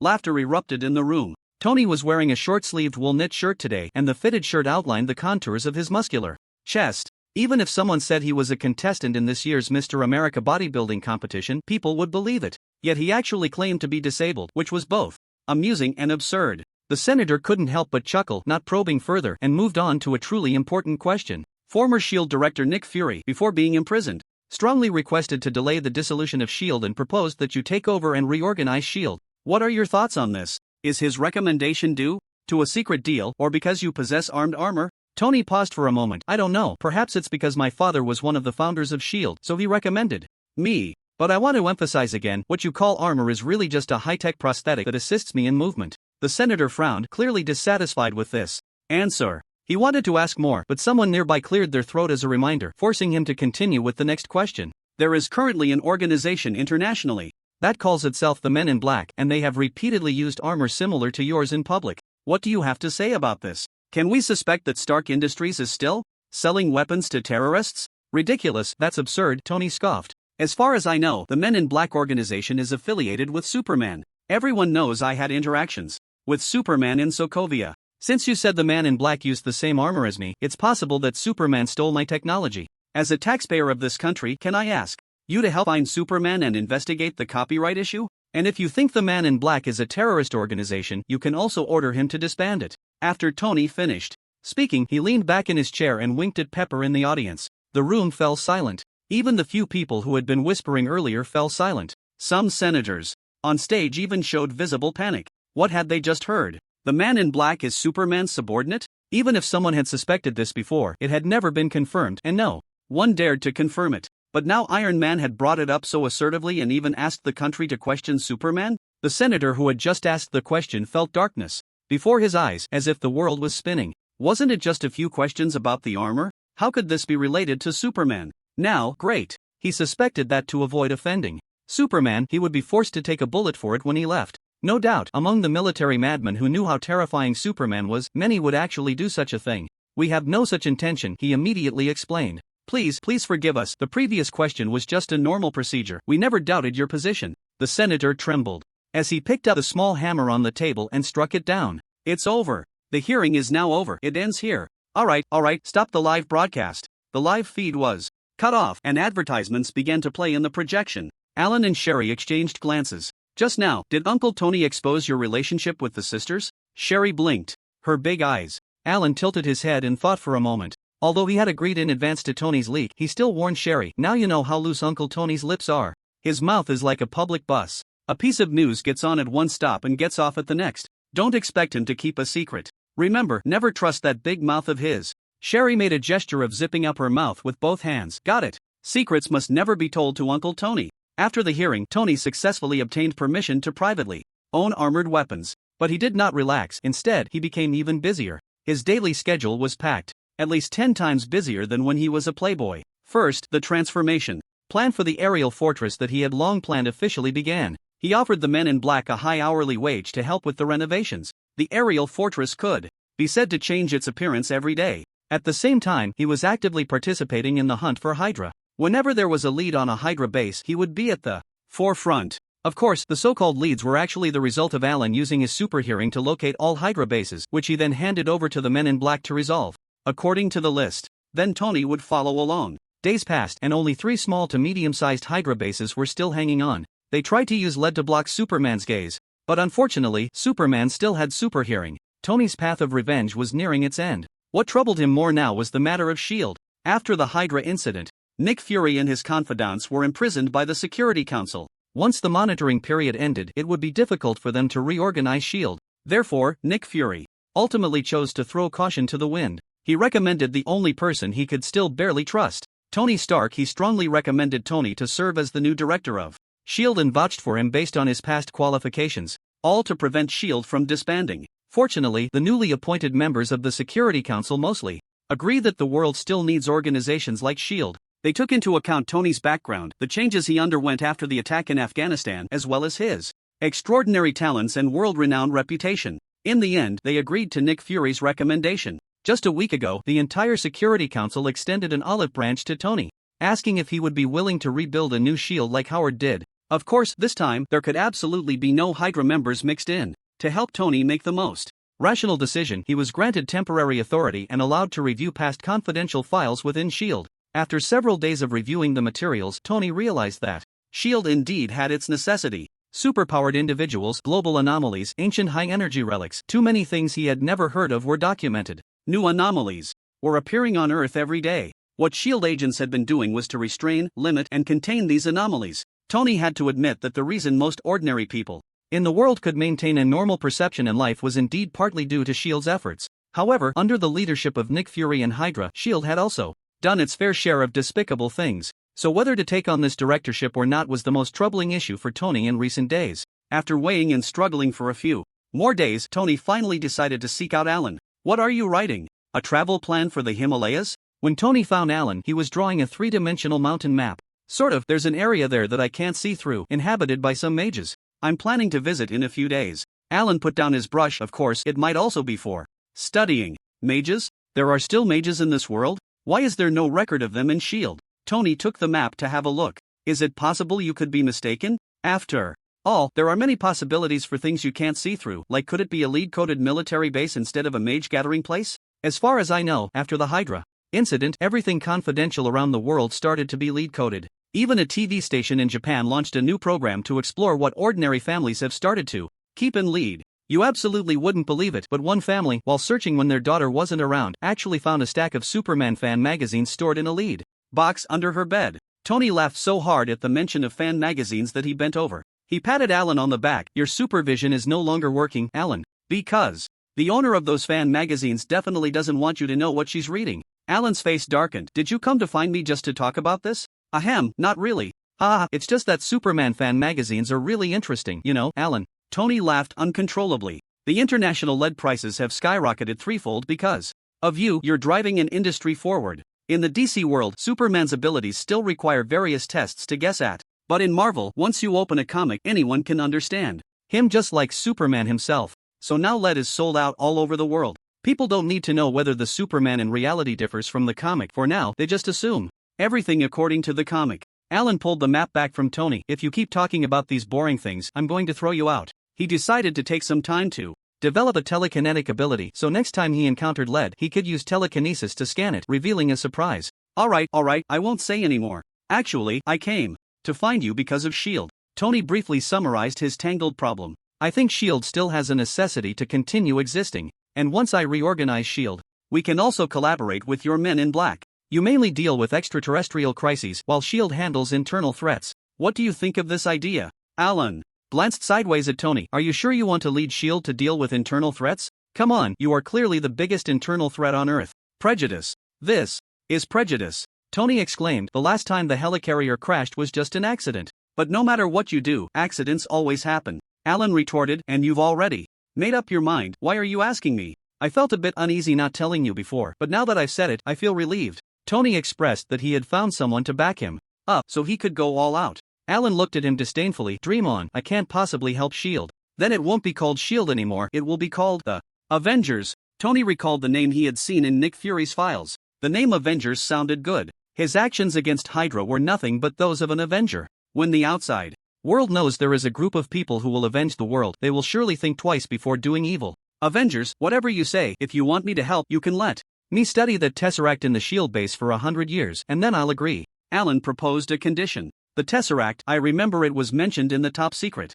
files. Tony frowned, recalling. At that moment, the electronic ring on Alan's wrist suddenly beeped. He flipped his wrist, and Natasha's image projected into the air. Alan, we found some documents, you'd better come take a look. Natasha's expression was more serious than ever. Hydra's Siberian base. In the frozen ground, Alan and Tony flew in. Entering the base, Natasha brought the two to the command room of the base. Here, various old-fashioned instruments were displayed, covered in dust, having been unused for a long time. Natasha took out a box of yellowed and faded videotapes, inserting one into the machine. The old monitor's black screen flickered with static. It began to play footage from who knows how many years ago. Alan guessed this was a recording from before Howard's death. He glanced at the curious Tony beside him, knowing that in half a minute this curiosity would turn into rage. The video started playing. It was a surveillance-type video. The perspective of the video was fixed on a street under a streetlight. The familiar scene made Tony start to feel something was off. He glanced at the label on the tape. December 16, 1991, that was the date their parents died in a car accident. Tony realized something, his brows furrowing deeply. This road. I still remember. The tape continued to play. A runaway car suddenly appeared, speeding and crashing into a lush tree by the roadside. The front of the car quickly caught fire. A motorcycle also came into view at that moment, turning around and skidding to a stop beside the car. The person in the driver's seat weakly pushed the door open and crawled out. It was the elderly Howard Stark, who was seriously injured in the crash. Help, save my wife and child, please, save them. He heard the voice from the motorcycle, hoping this passerby could help, as he no longer had the strength to stand. However, after the person stopped the motorcycle, they walked straight towards Howard, roughly grabbing his hair and pulling his upper body up. Howard saw the person's face and instantly recognized him. Sergeant Barnes. The person on the motorcycle was actually James Bucky Barnes, who was supposed to have died during World War II. The moment Howard recognized him, he appeared utterly shocked. It seemed he suddenly thought of many things. Perhaps he understood very clearly. Since Bucky appeared here, he and his wife and child could not possibly survive. So he gave up begging for mercy, and in his desperate gaze, a sense of calmness and preparation for death gradually emerged. Outside the screen, anger began to spread across Tony's face, and the video continued to play. Howard. Maria, in the passenger seat, regained her senses and instinctively called her husband's name. But it was at this moment that Bucky took action. He threw several punches at Howard's face, knocking him unconscious and shoving him back into the driver's seat. Then he circled to the other side, reaching through the window to grab Maria by the neck. Maria's throat made a choking sound, struggling to breathe. Yet she still pleaded, raising a bundled infant. Please, cough, save him, cough, cough. After more than 10 seconds, Maria's eyes gradually lost their luster, her arms weakly dropping. The baby in her arms seemed to sense the warmth of its loved ones fading away, starting to wail. Bucky's expression remained cold, like a knife that only knew how to slash. Aside from wielding the blade and killing, there was nothing else. He grabbed the baby that had fallen onto Maria's lap, pulled it out the window, removed the wrapping, and wrapped it around the delicate neck twice, then suddenly exerted force with both hands. The baby's cries abruptly stopped, its face gradually turning purple, the exposed skin quickly losing color. A few seconds later, Bucky casually tossed the lifeless baby out of the car window beside Maria. What a perfect accident scene. The Howards died in a car crash followed by an explosion. The only baby was thrown out of the window at a critical moment but was strangled by the wrapping. Even if 100 forensic experts came, it would still be deemed an accident. Bucky staged the scene, then walked under the camera and shot to destroy the surveillance equipment. The surveillance records would be handled by Hydra personnel. His only task was to kill. The video content ended here. Natasha turned off the screen, took out the tape, and looked worriedly at the two Stark brothers beside her. One was breathing heavily, the other had bright red eyes filled with murderous intent. Tony witnessed the scene of his parents being killed, his mind overtaken by hatred, as if tangible rage was surging from his large eyes. Although Alan was mentally prepared and ready to avenge the Howards, when he saw his adoptive mother and himself being strangled to death by the Winter Soldier, the anger in his heart burned uncontrollably. "Where is he?" Tony hissed through clenched teeth. Alan floated up directly, his supervision and superhearing operating at their limits.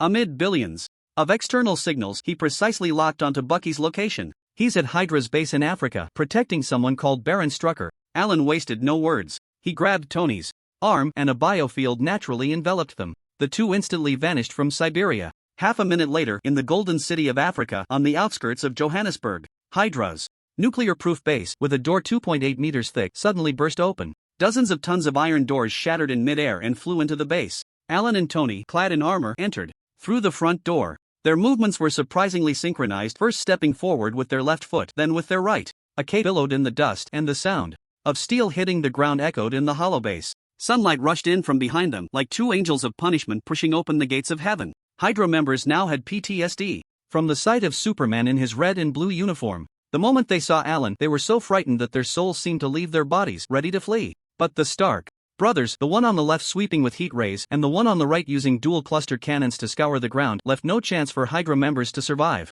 It was as if the theme of their revenge today was that no one would survive. The already small base was breached by the two in just a few minutes. Baron Strack raised his hands in welcome, his emotional expression almost begging for 3 prostrations on the spot. Before he even arrived, his voice was heard. "I surrender. Mr. Superman, I surrender, and Mr. Iron Man, I turn from darkness to light. I surrender unconditionally to the United Nations. Spare me, spare." The speed of Baron Strack's surrender was faster than Tony's cluster cannon. But, unfortunately, it was still a bit slower than the heat ray. Halfway through his words, he was split apart from above. As the body fell, Alan and Tony passed right by him. By the end, only 3 people remained in the entire base. One was the Winter Soldier, Bucky Barnes, sitting in the cold brainwashing machine, his eyes hollow. The other 2 were the Starks, who had come to seek revenge for him. The Winter Soldier's vacant eyes stared blankly at the ground. He had not received any orders from his controller, so he would not move an inch even if the sky were to fall. The cluster cannon in Tony's right hand charged in front of the Winter Soldier's head.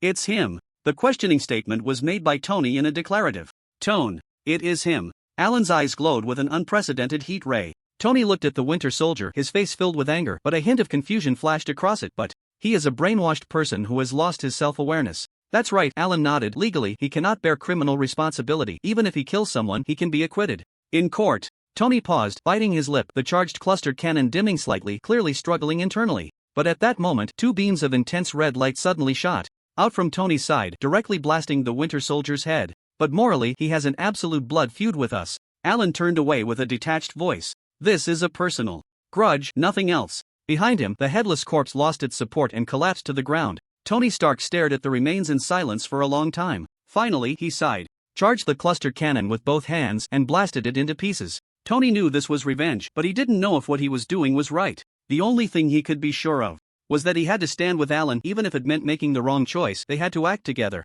because they would always be on the same side. "When we get back, I'll start forming the Avengers, and you have to join." He caught up with Alan. Another 2 days passed. Hydra's last foothold on Earth was wiped out by the black-clad men. Not just the overt forces. Even the deeply hidden artificial intelligence Zola and those scattered around the world trying to resurrect Hydra's source, the Hive, were found by Alan and dealt with by the girls. Now, with Alan's super hearing released, he could at least no longer hear the real Hydra conspiring loudly. Although there were still many who claimed to be Hydra and did bad things, this part of the people targeted local police as their superheroes, so Alan didn't need to worry about them. As of now, Hydra had been completely eradicated. Alan and Tony had avenged their great grievances. They had broken the killing blade, severed the head of the murderer, and all their anger was buried with Hydra's corpse. It was a light rain in Los Angeles that day. Tony and Alan held a black long-handled umbrella, standing side by side in front of the Howard couple's grave. The two synchronized their movements, placing white bouquets by the tombstone. After a long silence, they wiped the inscriptions on the tombstone and left the cemetery together.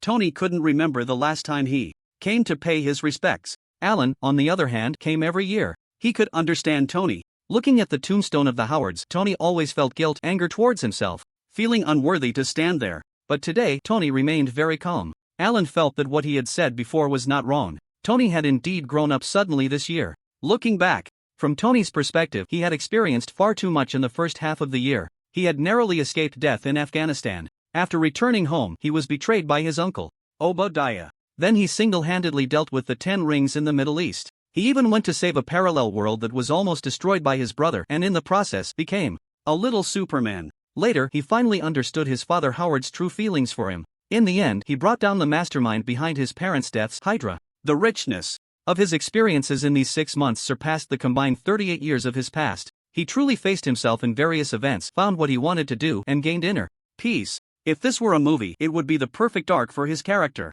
The story could come to a satisfying conclusion here. The ending theme and credits could roll. I've decided to develop the Avengers. What about you? What do you plan to do next? Tony asked Alan as they were leaving. I mentioned it before, Alan replied casually, but with a clear goal. To become stronger, continuously become stronger, and enjoy the process of becoming stronger. He slightly opened his umbrella, looked up at the sky, and billions of raindrops fell into his eyes as if they were the lives of all beings in the world. I want to see the highest scenery, converse with everything above, chat with the first firmament, have eternity. Call me a friend, and even transcenders must call me buddy. Alan continued walking forward. This is my ultimate dream. Ha? Tony was confused. Who are you talking about? A few days later, Alan packed his bag and planned to leave New York. He had arranged everything and was about to embark on his journey to Camartage. The black-clad individual's main task now was to take over various Hydra bases. They would also return some innocent children and experimental subjects who had been kidnapped back to their original families. Just this task would keep them busy for a month or two.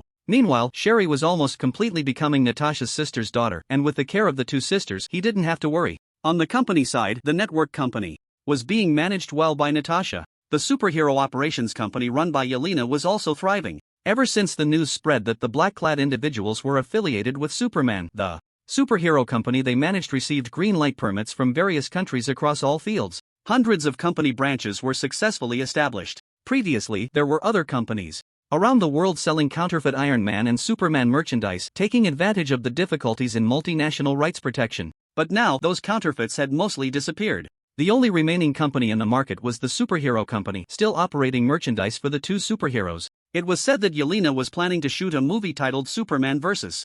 Iron Man to hype up the IP. Even Tony got involved as a half-writer. The main content of the movie was that Iron Man invented kryptonite to defeat Superman due to a misunderstanding. At the most critical moment of their battle, Superman, weakened by kryptonite, called out his mother Maria's name in a daze. However, Iron Man's mother was also named that. This made him realize that Superman was also a living, ordinary person. Thus, the two immediately turned their conflict into peace and jointly formed the Avengers. When Alan saw the script, he almost couldn't control his distorted facial expression and immediately demanded a rewrite. Speaking of Tony, Alan was indeed a bit worried about this guy. The deadline set by the 10 rings was approaching. Calculating the time, it should be tomorrow or the day after. So, before his final departure, Alan flew back to his seaside mansion in Los Angeles to check the situation. However, when he walked into the Stark mansion, he found the floor from the entrance to the living room already covered with masked corpses. Tony was sitting in the middle of a pile of corpses, unwrapping a piece of beige stationery to read, his expression unchanged. Tony, you were attacked again? Alan immediately noticed that the people on the ground had died from hand-to-hand combat. One incredibly strong person had literally crushed their internal organs with his fists. The scene was horrific. The way these people died is too tragic. It looks like you hired a few people to practice on before your duel. Have you finally decided to give up the armor and return to the title of Muscle Man? Are you going to fight with your fists against Wunwu? It's Iron Man. Tony rolled his eyes and stood up. I will defeat Wunwu with the latest armor. He handed the letter to Alan. I was in an online meeting when these people broke in. They attacked directly, but it turns out they were here to deliver a message. Alan quickly skimmed through it. Dear Mr. Tony Stark, today is the last day we agreed upon. Your name has been ringing in my ears lately. To be able to take your head would now be an honor for me. Out of respect for your contributions to the world, I allow you to choose your burial place. At noon, I will come on time to send you on your way. Signed, Wunwu. At least this time he used respectful language. And his tone is no longer condescending, although he still shamelessly claims he will take my head, but it's a bit of progress, Tony shrugged. Alan casually destroyed the letter. I thought he meant a month was 31 days, but it turns out it's 30 days, and it started counting from the night he attacked you. But clearly, his information isn't very good. He still hasn't figured out the relationship between Superman and Iron Man. Now, among the high-ranking officials of various countries, quite a few have guessed Superman's true identity is Alan Stark.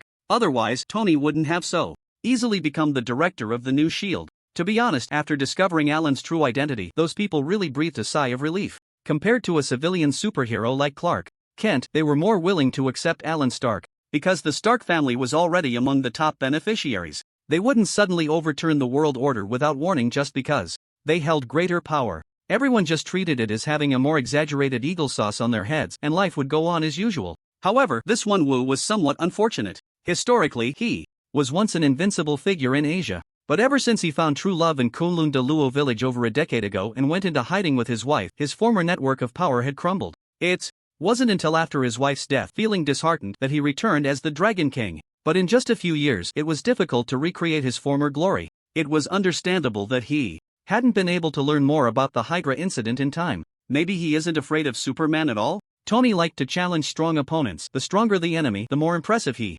appeared. He waved his hand, and Mark IV immediately flew out of the cabin to attach itself. Let's go to the place where you tested your strength last time to wait for him. It's far from the city and suitable for battle. By the way, 1/4 noon should mean 12 o'clock. I didn't get that wrong, did I? On the familiar grassy field, Alan and Tony stood side by side, their hair swaying in the wind. The climate on the west coast in July was rainy. At this moment, the moving dark clouds took turns blocking the sun, casting the entire world in cool tones. The grass beneath their feet undulated like layered waves in the bleak cold wind. Alan remained silent for a moment in the biting wind. It's only 11:40. We arrived early. Being punctual is a good habit. Arriving early gives us a home field advantage. Tony stood straight, exuding a commanding presence. You wouldn't want the 10 Rings to find your home and come to demolish it, would you? I don't live there anymore. Oh, interesting. How about I clear out your room to raise a pet dog? If you do that, I'll shove your head up your ass. Disgusting. Can we change the subject? Sure, I was just about to ask. Alan looked up at Mark IV, flying in the sky as a landmark.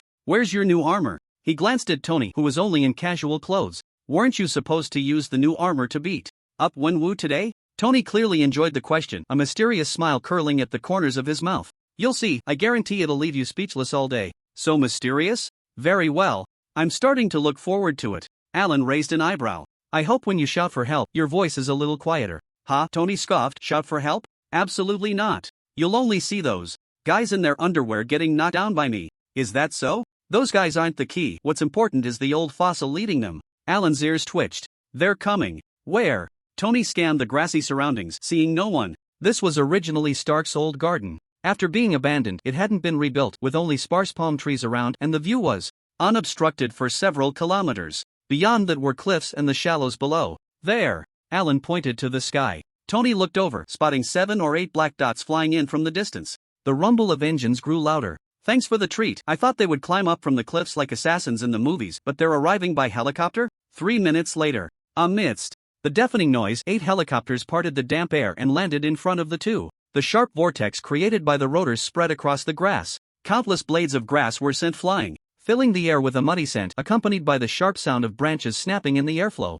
The helicopter doors opened in succession. Dozens of masked individuals quickly disembarked and formed a line on the grass. The leading helicopter resembled the final boss in a video game. After everyone stood at attention in front of it, the right door of the helicopter slowly opened, revealing a shiny combat boot, followed by a figure dressed in a fitted black ancient costume, moving neither fast nor slow. Tony squinted his big eyes, feeling somewhat annoyed, inexplicably sensing a feeling of being looked down upon. He thought today's duel would be him against 1,000 troops, blasting open the mysterious veil of this millennium-old organization with his guns and cannons. Instead, the other side swaggered in on a helicopter. Even when getting off the helicopter, they displayed an ostentatious demeanor, as if they looked down on everyone. Meanwhile, he and his brother stood there stiffly, like 2 airport attendants waiting to shine the shoes of the big shots getting off the plane and holding up an umbrella for them. Tony took a few deep breaths. He had never been looked down upon like this. It had always been him looking down on others. I just want to twist that guy's head off and press it against the helicopter's rotor, asking him if he'll still take a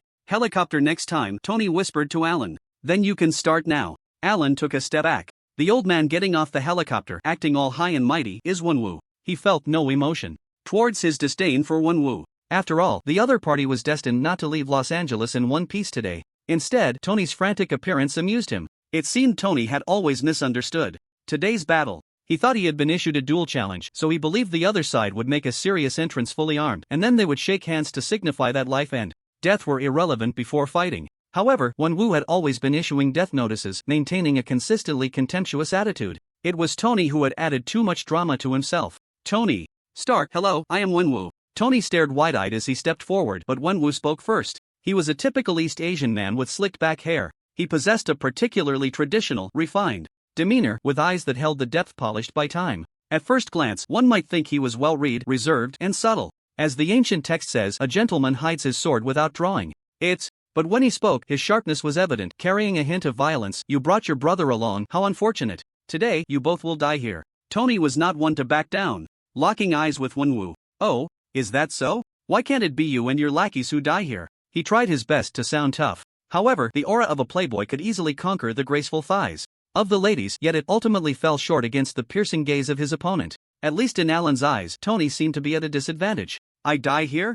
Wenwu laughed as if he had heard a joke. He walked past Tony, surveying the surroundings. The grave you've chosen for yourself looks beautiful, Mr. Stark. He turned back, raising a hand towards Tony, who was approaching. Your contributions to the world are commendable, but the reputation of the 10 rings cannot be tarnished. I'm giving you a chance to strike, Mr. Stark, but you have no chance of survival. If you wish to try to escape, you should do so quickly. Wenwu looked at Tony, but his eyes held no trace of his opponent. 1,000 years of warfare had convinced him of his invincibility, believing that with the 10 rings he was unbeatable. Tony opened his mouth, wanting to say something impactful. But after thinking it over, the coolest thing he had ever said in his life was probably, I am Iron Man. So he held back for a few seconds, pointed a finger at Wenwu's chest and said, you will regret this. After saying that, Tony turned and stepped back, raising his hands and shaking them lightly. A few seconds later, a sound cut through the air from above. Dozens of people looked up and 6 or 7 mechanical parts spewing flames tore through the clouds, heading straight for Tony. Is that Mark 42? Alan was momentarily stunned. Could this be the surprise Tony mentioned? Mark 42 was the armor from the movie that could disperse into parts and fly towards Tony. Now it should be called Mark 5. Those mechanical parts included hands and legs, all rushing towards Tony. Except for Alan, everyone present felt a sense of shock. But at the moment the mechanical parts were donning, Tony actually jumped up, probably wanting to perform an aerial donning. However, the massive kinetic energy of the armor directly propelled him higher into the air. He was thrown high by the chest piece that donned first, and in the air he was hit by the arm and leg armor, making his trajectory erratic. Finally, the head and groin armor caught up with him. When those two parts clicked together with a thud, Tony let out a F***ck. Everyone present gasped in shock. Even Wenwu, who had maintained a calm demeanor since his entrance, raised his eyelids slightly, revealing a look of surprise. Hiss. No wonder it's the rebellious armor. Tony created such a thing in just a few months? Alan didn't know what to say. If it weren't for Tony's good physical condition, this move would have likely ended in disaster. Alan looked up at the sky again, his supervision penetrating the clouds to see the aerial fortress. He hadn't noticed before, but the fortress had somehow stopped above Los Angeles, ready to assist Tony at any moment. Surely, many men in black were also watching this decisive battle from the fortress. This move by Tony was a simultaneous display of what rebellious armor meant in front of both enemies and allies. Fortunately, Tony activated the armor's thrusters just before landing, ultimately avoiding a comical disaster. After stabilizing himself, he flew back in front of Wenwu. I'm feeling good, that was just a little mishap. Now we can begin. Tony feigned nonchalance. Wenwu shook his head at his words. I'll allow you to strike first. After 10 moves, it will be your end. He already felt that Tony was not his opponent. After witnessing the earlier scene that resembled a circus clown's performance, he was even less concerned. Come on, let's make it quick. Wenwu's hands trembled, and the 10 rings on his wrists simultaneously burst forth with a ghostly blue light, a mysterious power swirling around the rings. 10 moves? Are you serious? I'm sorry, but I only need one. Tony had heard from Alan that the 10 rings in Wenwu's possession even held the power to open dimensions, so he had never underestimated this opponent. But he couldn't lose in momentum. Tony launched an attack directly, raising his hand to unleash a laser beam. This weapon, when it appeared in the movie, instantly obliterated a large number of armored suits created by the villain, showcasing its formidable cutting power. At that moment, the crimson laser sliced through the air like a lightsaber aimed at Wenwu. Such a weapon clearly exceeded Wenwu's expectations. Always expressionless, he was immediately taken aback. He quickly raised his hands, which hung at his sides, to defend in front of him. But his movement was still a second too slow. The laser was timely blocked by the 10 rings, yet it still grazed his cheek. Wenwu crossed his arms forward, the rebounding force instantly dispersing the laser. He wiped the blood from his cheek with his thumb, his eyelids half closed, with a hint of murderous intent lurking beneath his anger. 9 moves left. This time, he stepped back with his right leg, raised his hands, and became slightly more serious. 9 moves? That does sound quite long, but there's good news, that laser can only be used once, so you can take a breather for now. With a slight advantage, Tony immediately switched to taunting mode. Wenwu's gaze grew colder, accustomed to being in a position of power. The two of them might have been naturally at odds. They both could not tolerate anyone looking down on them, yet they were the type to habitually display superiority. When they met, it was like a spark igniting at a gas station. It would be abnormal if something didn't explode. Tony flew in the air, unceremoniously launching a series of attacks. Palm-mounted cluster cannons, chest-mounted energy cannons, small missiles. He used every offensive weapon on his armor, regardless of its power. It didn't seem like an attack. Rather, it felt like a weapons experiment. The damage was minimal. Even the most powerful energy cannon only pushed Wonwoo back a few centimeters. The opponents suffered no injuries at all. But the humiliation was intense. Wonwoo's eyes were now fierce like an eagle, his entire being exuding a suppressed aura as if countless cold blades were hidden around him. Tony had completely provoked him, but he had also regained the ground he had lost earlier. 10 moves, not easy, right? My turn is over, now you can. Tony floated in the air, arms crossed, ready to taunt a few words. But Wonwoo suddenly erupted. He jumped over 10 meters from his spot, the blue light of the 10 rings on his arms swelling. A punch slammed into the chest of the armor. Tony instantly transformed into a bent shrimp, plummeting to the ground, raising a cloud of dust with a tremendous crash. But Wonwoo's assault showed no signs of stopping. He continued to pursue, his fists raised high in the air, crashing down like a mountain onto Tony's position. The thunderous impact echoed in the wind, and the earth seemed to tremble beneath this strike. If it had been the Tony before entering the world of Resident Evil, suffering such a heavy blow would have surely earned him a half-destroyed achievement. But now, amidst the smoke and dust, a brilliant red energy cannon blasted Wonwoo away. Then, the almost completely destroyed Mark 5 armor caught up, its palm cannon pressed against Wonwoo's face, charging energy. Wonwoo reacted quickly, his left hand's 5 rings glowing blue as he yanked the palm cannon hard, tearing the entire arm of the armor off. He mirrored the action with his right hand, pulling down another armored arm with a fierce tug. Tony immediately lost his balance, and the two of them tumbled through the air. After crashing into the ground and creating another pit, Wonwoo rolled over and stood up, his hands digging into the gaps of the armor, roaring as he activated the 10 rings, dismantling the entire Mark V like it was a Lego set, tearing it into pieces. Large chunks of armor parts scattered, severed wires sparking with blue and white electricity. Without the protection of the armor, Tony was lifted entirely by Wonwoo by the collar. To have fought me this long, I must commend you. Your little hairstyle is indeed impressive. Wonwoo's gaze was dark. I should kill you immediately, but now I've changed my mind. Hand over the technology of your armor, and I can let you and your brother leave alive. Dust freshly settled on Tony's face. Oh, good proposal, but you spoke too soon. We've only just begun the second round. He grabbed Wonwoo's wrists with both hands, finally using the strength of his own body. What? Wonwoo's face was filled with astonishment. Tony's lean hands surprisingly possessed immense power, actually forcing his wrists apart.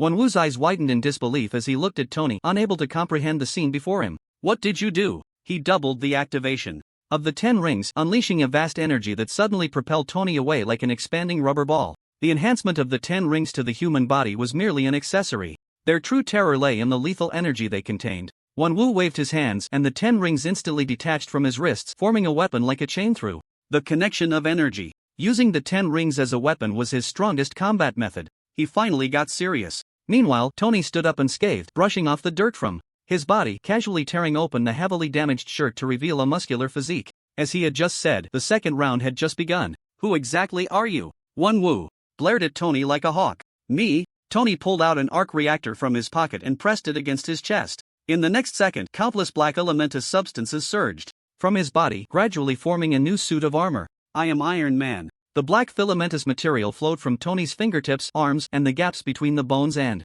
muscles in his back. They spread smoothly over his body like a flowing liquid, enveloping him entirely. The arc reactor on his chest lit up at that moment. Electricity connected to a terminal. The filamentous material instantly solidified, transforming into a smooth, mirror-like armor. This suit of armor was entirely black. Although made of filamentous material, it still had a metallic sheen. Finally, even the eyes of the armor lit up, and the hands formed a new energy cannon. What the hell? Not to mention Wonwoo's men even. Alan was somewhat dumbfounded. What the hell is this? Is biological armor really like this? Moreover, didn't the E. coli all stay in the world of biohazard? What are these black, filamentous substances? He instinctively activated his X-ray vision, scanning Tony's entire body. Beneath that streamlined armor, countless filaments connected the armor to Tony's body. They extended into the subcutaneous tissue, passing through the gaps in the cells, reaching Tony's bones. In the gaps between the bones, Alan saw extremely precise electronic metal circuits. He could discern that the material of those electronic circuits contained trace amounts of vibranium,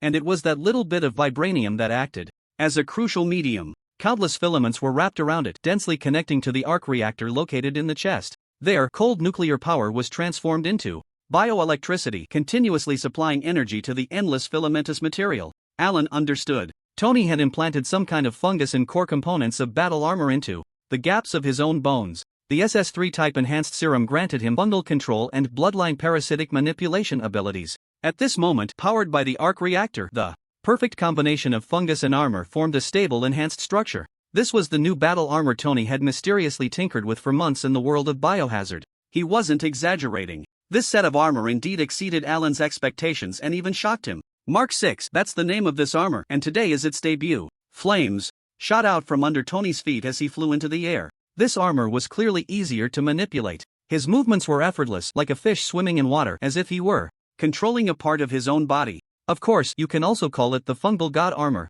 Come on, let's greet it, say hi. The members of the 10 Rings gang certainly wouldn't say hi to a piece of armor, but they undeniably felt a tremendous sense of oppression emanating from it. No one said anything? Alright, it seems you all lack a sense of humor. Tony waved his hand in the air and looked towards Alan in the distance. Don't worry, these mycelium are not E. coli, but a new strain of fungus I cultivated while I was there.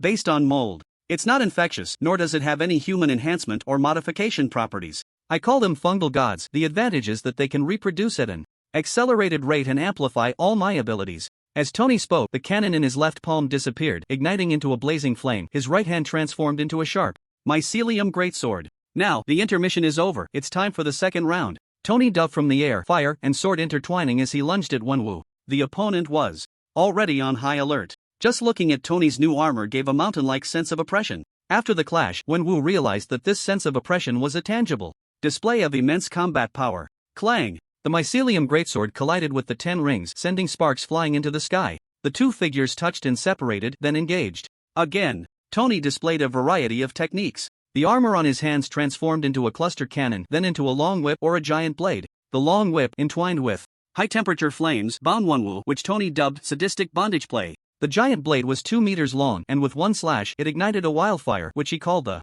awesome fungal god flame blade. He was both binding and slashing, accompanied by high-temperature roasting and cannon fire. For a moment, Wenwu seemed to be at a loss, with 10 circular rings dancing tightly, struggling to defend. The members of the 10 Rings had never seen anyone fight their leader to this extent. A large group of people fell silent, not daring to miss a single moment. Alan, however, stood with them, indifferent, watching the spectacle. He crossed his arms and nodded, acknowledging the combat power of Tony's new armor. This armor not only withstood high temperatures from flames but could also change shape at will. It had a very noticeable amplification effect. After donning it, Tony's strength visibly increased by 30 to 50%. Given his base strength of over 100 tons, that was no small number. Yet even so, Alan still didn't believe he could defeat Wenwu. The 10 Rings had extremely strong defensive capabilities, and Tony hadn't managed to break through their defenses even once. With the stamina of the two, if they continued fighting like this, it would likely take 3 days and nights without a conclusion. To end the battle, a change was necessary. After a few more rounds of entanglement, Tony realized this as well and decisively shot backward with his propulsion flames. He landed on the grass several dozen meters away, bringing his hands together in front of him. Grumpy old relic, be careful, now I'm going to get serious. Tony didn't forget to give Wenwu a nickname. His armored hands flowed together, forming a giant, elongated cannon. The cannon was much larger than Tony himself, resembling a sea shark with its gaping maw. In the distance, Alan recognized it at a glance. It was the electromagnetic cannon developed by Umbrella Corporation. Or rather, an electric current cannon. Once activated, it would unleash a massive shockwave of electricity instead of firing conventional projectiles. Like a regular electromagnetic cannon. Inspired by another world, you're going to love this. Tony began to charge up. The electric cannon formed by his hands danced like a lightning snake. The floating grass debris was affected by the electromagnetic force, starting to swirl around Tony. The electric glow at the cannon's mouth grew increasingly dazzling, and the speed of the swirling grass debris quickened. 2 seconds later, the electric charge was complete, and a silver-blue electric gun, as thick as a meter and resembling a thunderous spear, shot out. Wherever it passed, the grass rolled, the soil tore apart, penetrating all obstacles, and shot straight at Wenwu. Surprisingly, Wenwu did not interrupt Tony. He waited until the electric cannon fired, then his gaze sharpened, and he brought his hands together, manipulating the 10 Rings to rotate and merge in front of him, causing a mysterious energy to surge and amplify. In the next moment, the energy defense formed by the 10 Rings collided violently with the electric spear. At that instant, the scene in everyone's eyes seemed to shake. An invisible shockwave spread from the point of impact. The grass within a few meters was mixed with flying soil. A large amount of grass debris and mud scattered like raindrops in all directions. The greatest strength of the electric cannon was its penetrating power. However, Wenwu faced this shot head-on. He was thrown backward, performed a backflip, and landed, only slightly disheveled. I want the technology of your armor too, Wenwu said with an appreciative look. Wenwu appeared very relaxed. But Tony could not afford to be relaxed. His slightly smug expression turned serious. Just moments ago he thought he had the upper hand, but now it seemed that was merely the opponent not being able to unleash their true strength in close combat due to the rush. He created distance, which turned out to be a foolish move. Tony suddenly realized that Alan's evaluation of this Ten Rings leader was quite objective. If it had been him a month ago, just after receiving the death notice, he would have been no match for even 100 of them. Tony felt it was getting tricky, but he couldn't lose face. He retorted, "Does the old fossil with a sour face still like to ask others for candy? Then, come on, if you win, this candy is yours." Wenwu coldly smiled, the 10 rings swirling in his palm. His method of exerting force changed, his movements blending softness and hardness like autumn winds sweeping fallen leaves, or like winding waters flowing through mountain gorges. The energy of the 10 rings began to merge and amplify. Suddenly, he punched out. The 10 rings interlocked and exploded in a burst of deep blue energy, crashing toward Tony. Tony instinctively activated his thrusters to dodge, but the 10 rings followed closely. He could only choose to condense a fungal shield with his hands for defense. However, upon colliding with the 10 rings, the shield shattered immediately without resistance. The black fungus died instantly under the terrifying energy, scattering in the air. Tony was also knocked down to the ground in a disheveled manner. When he stood up again, a large chunk of his armor was missing from his chest. However, with sufficient energy, the fungus quickly divided and repaired the armor breach in just a few seconds. The fungi, born from the world of biohazard, were utterly unreasonable. Tony still remembered. In that other world, while he was exterminating the zombie army with the new human army, those super zombies would, without warning, transform from human-sized forms into small mountains once they entered the third stage. It was as if they didn't even adhere to the most basic principle of conservation of mass. Tony speculated that it must be a unique mechanism of the biohazard world, capable of converting energy and mass into one another. So he applied this mechanism to his battle armor by cultivating a new type of fungus. Now, as long as there is sufficient energy, his armor can reproduce infinitely, making it virtually indestructible. That punch earlier did hurt a bit. "I admit you have some strength," Tony said, twisting his neck as he conjured giant swords with both hands again. Wenwu was better at long-range attacks, so he naturally had to close the distance for combat. Even if it turned into a war of attrition, it didn't matter. The mycelium armor could absorb energy from the reactor and replenish his stamina. He was completely confident he could fight like this all day. Tony shouted, "Come on," as the thrusters at his feet powered up, and he dove towards Wenwu with his swords held in front of him. However, Wenwu didn't engage him in close combat this time. He pushed off the ground and floated back, like willow catkins in the wind. Wow, Wenwu can even use the lightness skill? Alan, watching from the sidelines, felt like he was watching a martial arts movie from a past life. With such graceful movements, there was no way Tony could catch up. No matter how much he chased, the distance between them never closed. Moreover, while Tony couldn't hit Wenwu could continuously use the 10 rings to inflict damage on him. However, with both his body and armor having extraordinary regeneration abilities, Tony was like a cockroach. No matter how he fought, he was always in peak condition. After more than 10 minutes, one couldn't touch the other, and one couldn't kill the other. Both were incredibly frustrated. Tony simply gave up on close combat. He transformed his hands again, turning them into laser beams. 2 crimson lasers danced in his hands, like a Jedi making an entrance. Wenwu stopped running and once again assumed a Tai Chi-like stance, channeling the energy of the 10 rings. When the 10 rings collided with the lasers were easily dispersed. The 10 rings, undiminished in force, stacked together and slammed into Tony's chest. Once again, the mycelium armor was shattered into pieces. This time, even the reactor was smashed into scrap metal. However, Tony was still flying in the air and casually pulled a new arc reactor from his pocket, pressing it against his chest, and the mycelium armor was restored to its original state. Again and again, Wenwu gritted his teeth. He summoned the 10 rings back with a gesture, charged up again, and attacked once more. This time, he pursued Tony with a flurry of strikes. Each time Tony's armor repaired itself, the 10 rings would charge at him again. One was flying in the air, and the other was chasing on the ground, and the situation had reversed. "Now this is a fair fight," Alan exclaimed. If only Tony's combat skills were a bit more refined, he might break the deadlock. In the blink of an eye, their battle had already exceeded the grassy area. Wenwu was occasionally hit by a blast. Tony was even knocked off a cliff by the 10 rings. Alan wanted to chase after him, but Wenwu threw down an order without looking back and jumped off the cliff. "Captured Tony Stark's brother. I want to see if he's willing to give up his armor for this brother." Oh no. Alan turned around to see dozens of members of the 10 rings, some in training outfits and others in ninja gear, showing him fierce expressions. "Actually, I think we can sit down and have a calm chat," Alan said, spreading his hands. However, the members of the 10 rings were already drawing guns and swords. "Alright, then let's change our approach." Alan's eyes glowed red. A second later, he flew towards the cliff amidst a chorus of powerless wails. However, before he got close, he heard a dull thudding sound. Thud, thud, thud. It sounded like a giant hammer striking the cliff. He could even hear Wenwu cursing the monster. What had happened down there in such a short time? Alan hovered in the air, flew to the seaside, and looked down. What a generous gift, he couldn't help but curse. There was no sign of Tony down the cliff. No, there's no human form left at the bottom of the cliff. All I could see was a stretch of beach where the cliff met the coast. Countless black mycelium spread out in clusters, covering the entire coastline. At a glance, the cliff face was black, and the sea level below the cliff was also black. The entire area was filled with mycelium. The originally lush green thickets were covered by mycelium, turning into withered branches. The fish in the sea were entangled by the mycelium, and within seconds, only their bones remained. In the center of this despairingly black mycelium coast stood a massive black humanoid fungal body, towering over 10 meters high. And Tony was right at the chest of that fungal body.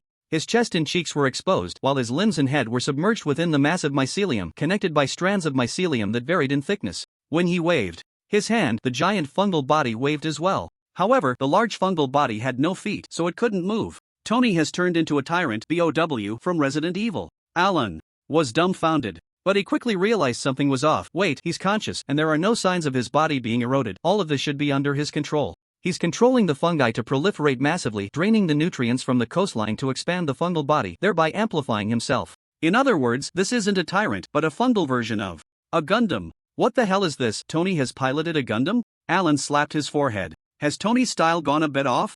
Is this still Iron Man? Alan couldn't think clearly for a moment. But he knew that the giant fungal armor was indeed powerful, because now Tony controlled the armor to slap Wenwu. It was like swatting a fly. It directly broke through the defenses of the 10 rings. He even grabbed Wenwu by the ankle, smashing him against the ground back and forth as easily as if he were kneading dough. The power amplification is between 5 to 10 times. This giant fungal armor has a strength of around 1,000 tons, Alan assessed. Although it's a bit strange, it's indeed impressive. He was somewhat at a loss for words. In just a few minutes, Wenwu, caught by Tony, let out a scream as he was drained into a dry corpse by the fungi. Tony let out a long sigh of relief. He looked around and then up at Alan in the sky, his weary expression instantly dissipating. Alan. He lifted his chin and opened his hands. So, what do you think? Did I knock your socks off? My fungal god armor is not bad, right? A mere 10 rings leader, taken down with a single slap. Alan landed in front of Tony. Well, it seems pretty good, but what do you plan to do now?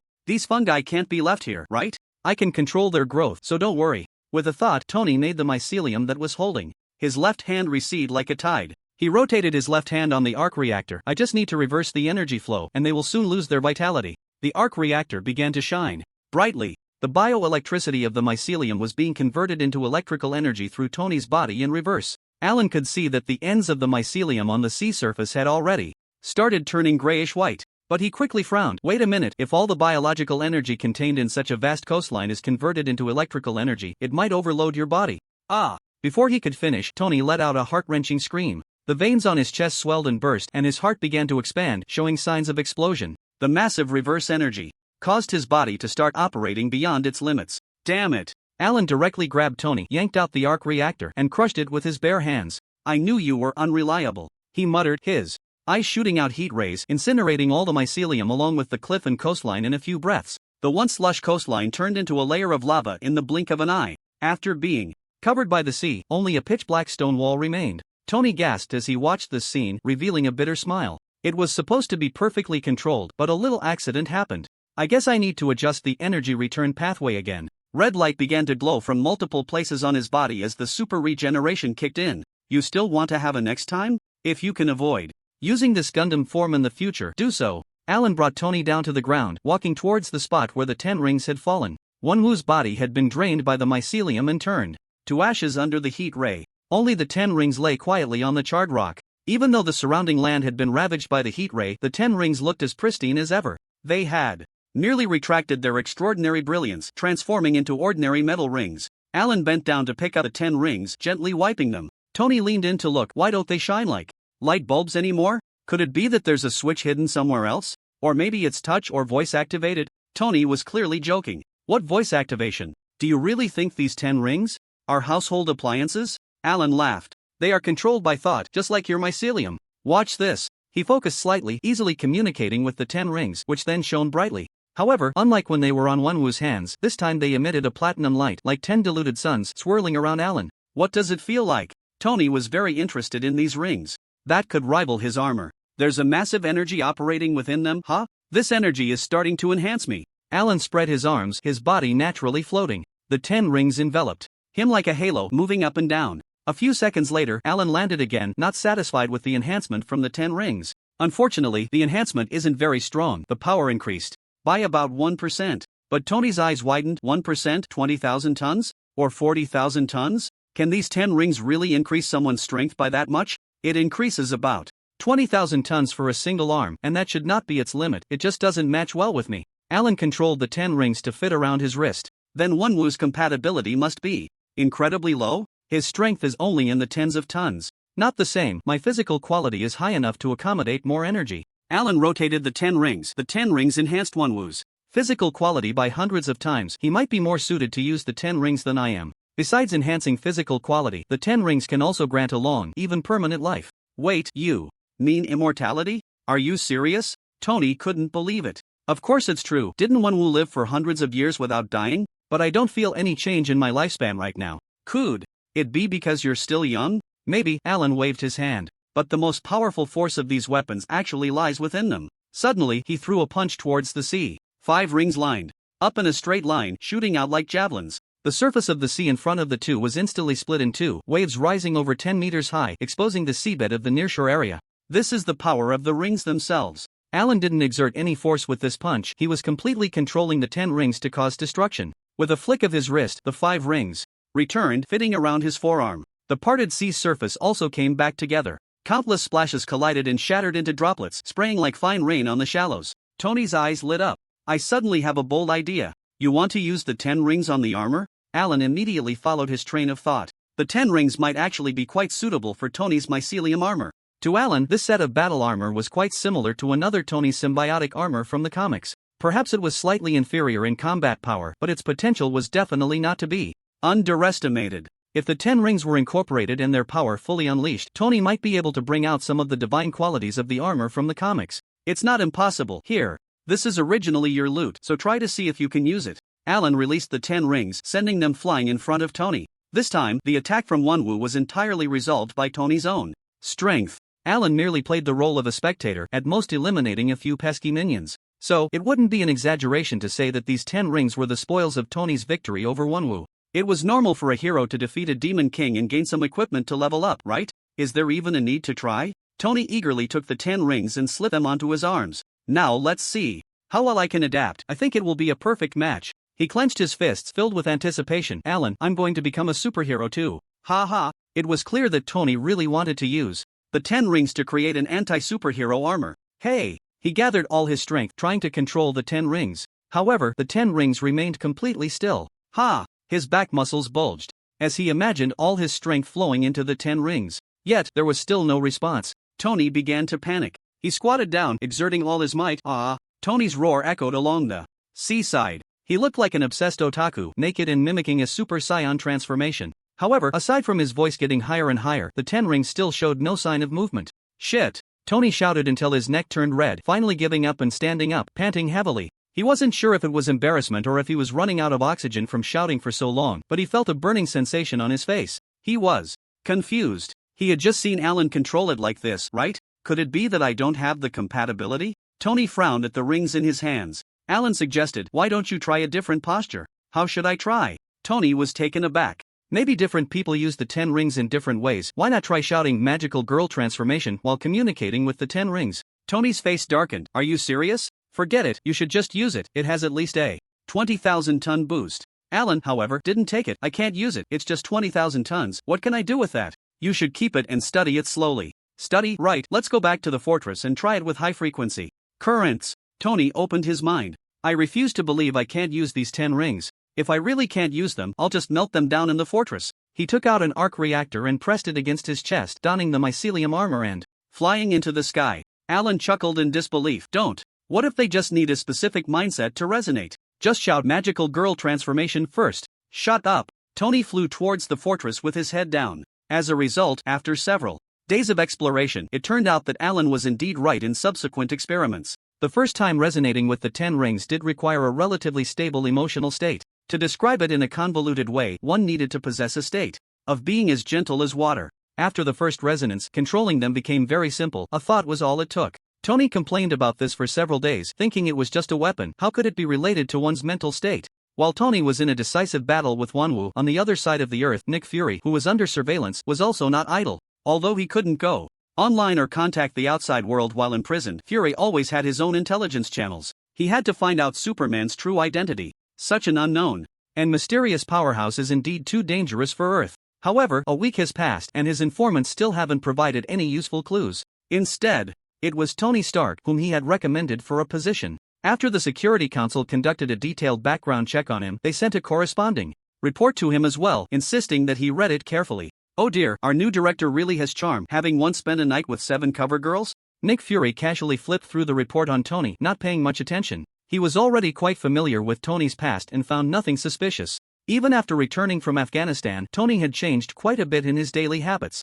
It seemed he had developed a mindset capable of shouldering the responsibilities of S.H.I.E.L.D. The only concern left was that this guy might date all the female agents in the bureau. After all, looking at this background check report, the worst thing Tony Stark had done was host a few weeks of wild parties. This line in the report was marked with a flippant comment by the Security Council. However, to Nick Fury, this hardly seemed like a problem. He flipped through the report lazily, treating it as a way to pass the boring time of his confinement. Look at this, he once offered $1 million to dissuade his brother's first love. Oh, our Iron Man is quite the traditional parent. And the rest are all things he did for his brother Alan? When Alan wanted to start a company, he provided inventions and funding. When Alan's grades were just average, he secretly donated money to the top universities nationwide. When Alan wanted to fly, he personally built a spacecraft. I want a brother like that who's so rich. Nick Fury shook his head as he read the materials. Suddenly, his lazy voice stopped, and for some reason, he sat up straight. A spacecraft. Fury's gaze lingered on the line about the spacecraft. He quickly flipped back and saw a line stating, at the end of 2007, Alan Stark took a spacecraft into space.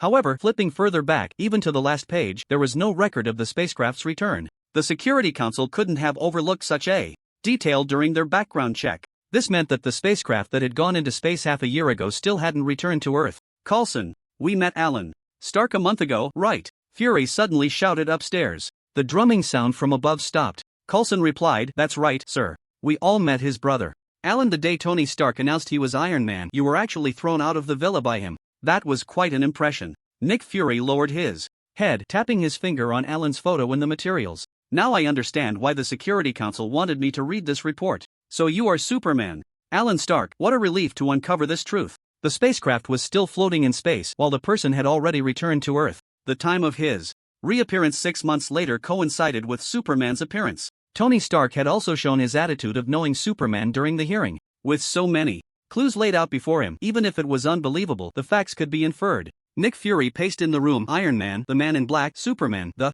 suddenly emerging three forces turned out to be just one. Could it be that the exposure of Hydra was also their doing? Why would they do this? Perhaps it has something to do with Howard Stark. Nick Fury sat back in his chair, his gaze falling on Alan's photo. However, at least now I know Superman's identity. He can be believed, at least. Perhaps I can pull the two brothers into the Avengers. Damn it! Tony Stark has renamed S.H.I.E.L.D. to the Avengers. Lou Dan suddenly remembered that the Avengers he had been thinking about had already become Tony's. He was so angry he could hardly contain himself. After calming down, he gazed into the distance and suddenly realized Stark's brothers had already grasped the most powerful forces and the most important powers on Earth today. They could no longer be restrained. And among them, Tony was still the one Nick Fury had personally pushed into that position. This made Fury feel restless again. Perhaps when my confinement ends, it will be time for me to go to the Sword of Heaven Bureau and have a good talk with Rambo, he murmured to himself. The day after defeating Wanwu, Tony was busy researching the 10 rings, modifying the fortress, and assembling the Avengers. Meanwhile, Alan had already packed his bag and boarded a plane to Nepal. The ultimate goal of this journey was to seek education at Kamartaj. Alan had reason to believe that since he decided to pay a visit, the Ancient One who possessed the Time Stone already knew everything. So, to show his sincerity, he didn't consider going to the Sanctum on Brick Street in New York. Instead, he chose to seek out Kamartaj in a more ordinary way. He took a flight to Kathmandu, where he would look for the headquarters of Kamartaj. In his mind, he would measure every inch of Kathmandu with his own footsteps, treating it as a tour. While searching, he could also visit the famous Pashupatinath Temple and Bhutanath Stupa. For this, Alan even asked Jarvis to help create a 3-day, 3-night travel itinerary. However, as soon as Alan got off the plane, a black man in a hooded robe stopped him outside the airport. The man raised one hand in front of him, bowing respectfully. Respected Mr. Superman, The Supreme Mage asked me to send her regards to you. Please follow me. I have arranged transportation to Kamartaj. Oh, okay. Alan's mind hadn't quite caught up yet, and he was already following the man into the car. I am Carl Mordo. You can just call me Mordo, Mr. Superman. You can take a moment to rest since you just got off the plane. We will arrive shortly.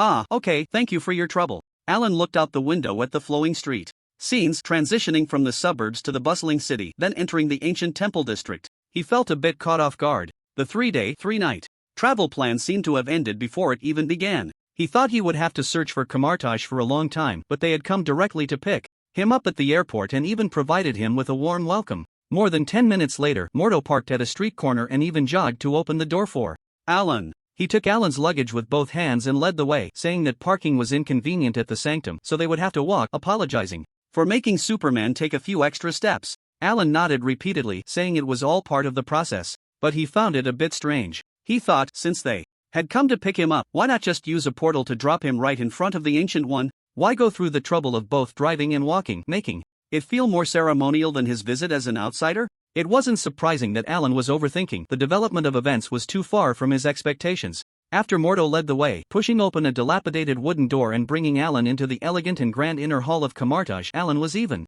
more astonished. As soon as he entered, 2 female mages kindly helped him take off his backpack and outer coat. 2 male mages, looking a bit reserved, took out cushions, dusted them off, and gestured for him to take a seat. After Alan awkwardly sat cross-legged, the 4 of them retreated to a corner of the inner hall. Please have some tea. Another gentle voice came from beside him. Okay, thank you. Alan smiled back, took the tea, and was about to take a sip and complimented as good tea when suddenly his eyes widened. Ancient One. Kneeling beside him to serve tea was none other than the Supreme Mage, the Ancient One.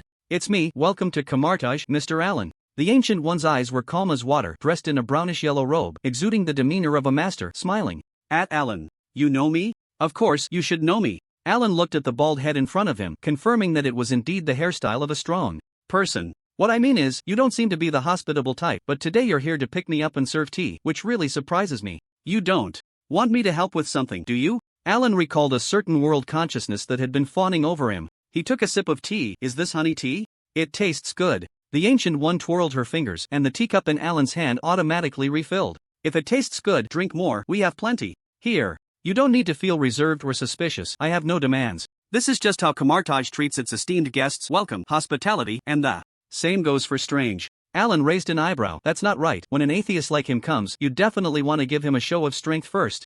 The Ancient One smiled. That would only come after serving him tea. Alan nodded. What about me? I thought you would come much earlier, Mr. Allen. The Ancient One's smile remained. For example, after your 18th birthday, or after returning from space. I've been waiting for you for a long time. Sounds like I've missed our appointments many times, Alan quipped, but I don't remember us having any prior arrangements. We haven't met, but Mr. Allen must know the term spiritual connection. The Ancient One said with a smile. So, you're saying we've been friends for a long time? If you wish, we can be. What an honor. Master, you should know I came here to learn magic. Alan revealed his purpose. The Ancient One nodded. All the books in Kamartaj are now open to you. Thank you, but why don't you let me do something? It feels awkward to take without giving. The Ancient One's smile seemed to warm a bit more. I only have one question. What is it? How much do you know about the crisis our world will face in the future, Mr. Allen? Dormammu, the Infinity Stones, and Thanos? You indeed know a lot. Besides that, is there anything else? There's also the multiverse crisis? That's exactly what I wanted to say. I'm afraid the time for the crisis is already very near. The Ancient One said. Alan's relaxed back straightened. What do you mean? For the past few years, the 10 Rings have been sending some special signals beyond the universe. Do you know what that is? The 10 Rings transmitting signals? Shouldn't that take decades? Alan frowned. In the movies, it wasn't until Shang-Chi mastered the 10 Rings that this set of artifacts began transmitting information to the multiverse. But the Ancient One said they had already started. Why is there a difference in timing, and what information are they transmitting? Alan felt he was missing something. You've used the 10 Rings. Do you remember what they can bring to a person? The Ancient One guided him gently. Power, energy, and lifespan? Wait, are you saying lifespan? Alan caught the clue. He stroked his chin and analyzed. Lifespan is actually time, multiverse. Could it be that these 10 Rings are actually the weapon of the one who created the Time Variance Authority, Kang? Or perhaps a weapon of one of his variants? Alan suddenly understood. The 10 Rings might be transmitting the coordinates of our universe to a variant of Kang. Before he crossed over, the Marvel Cinematic Universe's plot had only reached Captain Marvel 2, so he wasn't clear about the future situation of the MCU. multiverse and could only speculate based on clues. The Ancient One nodded in acknowledgement. The crisis of the multiverse has already begun, and it won't be long before it reaches us. Alan furrowed his brow deeply. So, our world is not the main universe, and the timeline of the main universe has already progressed over 10 years into the future? The Ancient One smiled gently. That depends on how you define the main universe. Isn't the main universe the one numbered 199,999? Alan said matter-of-factly. In the previous life, Marvel had sorted the cinematic universe this way. The Ancient One shook her head. She stood up, walked to the center of the inner hall, and suddenly reached out, pulling to construct a chaotic cosmic map with cosmic energy. In our world, there isn't just one multiverse. Her palm pulsed. Many black spheres representing universes immediately appeared in the three-dimensional shape. Countless spheres surrounded each other in several clusters. Under the omnipotent universe, there are many multiverses. We are one of them. Its number is 199999, and the various parallel universes within it each have their own numbers. The main universe you mentioned is actually numbered 199999A, but in our multiverse, it can indeed be referred to as the 616 universe. And here, we are one of the other parallel worlds, numbered 199999S. Alan was taken aback. Isn't 616 the main universe of the comics? Comics? The Ancient One was stunned. What comics? I mean, shouldn't there only be one 616 universe? Not at all, the Ancient One said. The multiverse is like a series of apartment buildings, and each building has its own 616 room. But you are right about one thing, no matter which building it is in. 616 exists as a kind of baseline main universe. It is like a model room in this large building of the multiverse, with other universes changing based on it. And among the many buildings in the omnipotent universe, the most significant ones right now are this one and another building. However, the residents of the other building are much stronger than us. Alan understood. This was referring to the comic universe and the cinematic universe. Now it made sense. The cinematic universe always claimed its number was 616, while the comic universe referred to it as 199999, a contradiction that was clarified by the Ancient One. The summary is this: different numbers come from different perspectives. From the perspective of the omnipotent universe, the cinematic multiverse is like a pocket, with the overall number being 199999. But when the people of the cinematic universe look at themselves, they will call their main universe the 616 universe. Because in Marvel, 616 represents the baseline. So, our baseline universe has already begun to wage a multiversal war?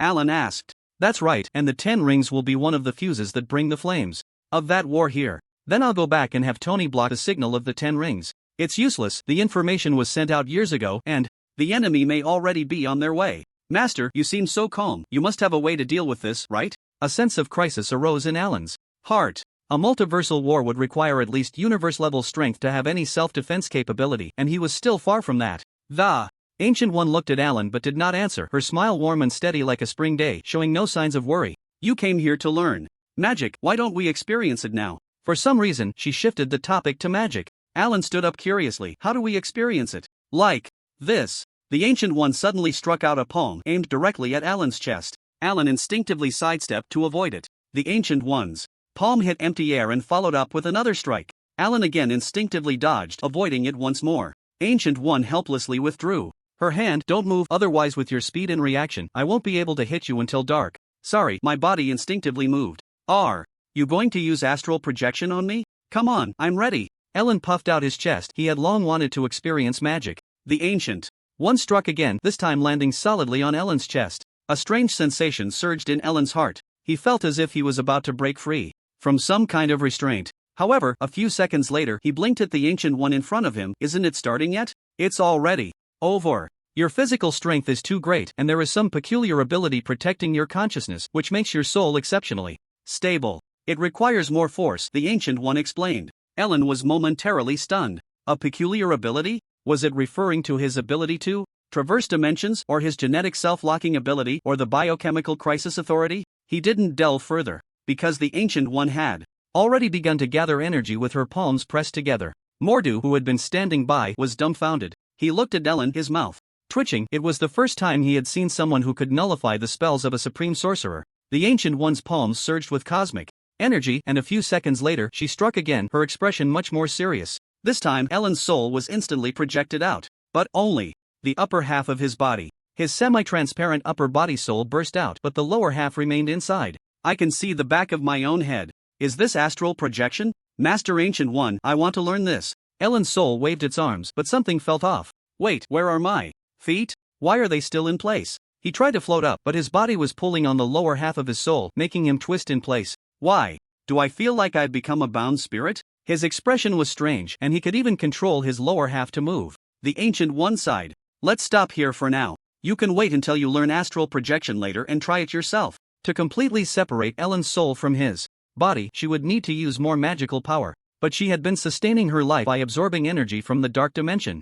Given her current physical condition, casting spells with too much intensity would expose the aura of the dark dimension. Although the Ancient One didn't mind using this dark energy, it was best not to let other sorcerers misunderstand. Not long ago, her proud disciple Caecilius had betrayed Camartage. If the sorcerers began to think that even she, a supreme sorcerer, had turned to darkness, the hearts of the people in Camartage would surely scatter.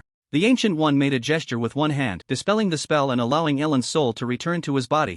Although I only experienced half of it, it was indeed amazing. Ellen looked at his hands. Master Ancient One, when do we start the lessons? After Mordu arranges a room for you and familiarizes you with this place, the Ancient One said, pleased to teach Ellen magic. She saw a certain hope in this young man. Mordu, who had been guiding them, stepped forward again. He changed his address. Mr. Ellen, please follow me. After learning the spells, Ellen would naturally be considered part of the sorcerers. Mordu, as a grand sorcerer, already regarded him as one of his own. Thank you, Mordu. Ellen nodded and followed him out of the inner hall. As they walked, they toured through a training ground, a cluster of ancient buildings, and most importantly, the library, before arriving at the residence. This will be your room from now on. Over there is the bathroom, next to it is a place for meditation, and here is the Wi-Fi password. Mordu handed Ellen a note. Then he bowed slightly and left. I won't disturb you any longer. When you're ready, please come to the inner hall to find the Supreme Sorcerer. She will guide you in the practice of magic. The room was left with only Ellen. He picked up the note. Shambhala, just like in the movie, this password hasn't changed in 10 years. However, the transliteration of Shambhala refers to the Pure Land in Buddhism, which aligns with secret organizations like Camartage. Alan tidied up the room briefly and sent photos to Sherry and Tony before seeking out Ancient One again. Ancient One and Alan sat facing each other. The teaching process was straightforward. Before learning magic, you must first understand magic and clarify why you want to learn it. This is very important for us sorcerers. You can travel to other worlds, and perhaps one day you will witness more advanced magic. But in terms of Camartage, the essence of magic is borrowing power from other dimensions at a certain cost. The simplest way to assess a sorcerer's strength is to see how they exchange less cost for greater power. Hearing this, Alan couldn't help but say, someone like you, who borrows and doesn't return, must be the most powerful sorcerer, right? Ancient One was taken aback and smiled. You know me well, but that's not quite right. The most powerful sorcerer would directly devour the party from whom they borrowed power, turning it into their own strength. Wow, Master Ancient One, you can't let other sorcerers hear that. They would go crazy. Alan twirled his teacup. That's why it's important to clarify your purpose before learning magic. Ancient One said, a firm and sincere belief is necessary to avoid being deceived by power, although sometimes sincerity and madness are only a fine line apart. Alan, I can see your strong pursuit of becoming stronger. That is your purpose for learning magic. Remember it and never be complacent, always. Choose to pursue greater strength. Perhaps one day you will reach the realm of Agamotto. Alan didn't expect Ancient One to say this. You seem to have high hopes for me? Of course, your talent is no less than strange, and the future holds infinite possibilities. Ancient One drew a portal in the air with her finger and took out several thick books. Your physical body is incredibly strong, destined to attract the covetousness of dimensional deities. This is your greatest talent for learning magic. This meant that the gods would be very willing to lend power to Alan. Although the library of Camartage is now open to you, I suggest you start with the magic of the Vishanti. The Trinity Vishanti, as the deities of Camartage, have more stable magic and much lower costs. Ancient One showcased the books in her hands. The Key of Solomon, the Codex of Command, the Heart of Hogs. All were basic introductory texts on magic. Alan took a few books. It seems you don't plan to teach me but want me to self-study? Ancient One smiled. I believe you can learn from reading much faster than I can explain. Alright, you're right. Alan flipped through the books in a few seconds and then closed his eyes to start digesting the information. A few minutes later, he opened his eyes, waiting for his teacher to ask questions. But Ancient One didn't inquire at all. Instead, she immediately took out more books and handed them to Alan. Slowly, as the sky darkened, more and more books piled up beside Alan. When he opened his eyes again, set down the book in his hands, and prepared to take the new book from Ancient One, he found nothing. Ha! Is that it? Alan felt unsatisfied. The feeling of drifting in the ocean of magical knowledge was incredibly fulfilling, making one reluctant to stop. These are my recommended readings. After this, you can try to explore freely. Ancient One pointed to the side at the puzzled Alan. The spacious inner hall was filled with yellowed pages of magic books piled high at some point. A rough count revealed at least 700 books. You mean I've already set out? Alan closed the book in his hands, the pages flipping, to reveal the title on the first page, The Book of Cagliostro. Ancient One denied, I haven't taught you anything, only you can be your own teacher. Then it seems I still have much to learn. Alan understood Ancient One's reminder not to be complacent.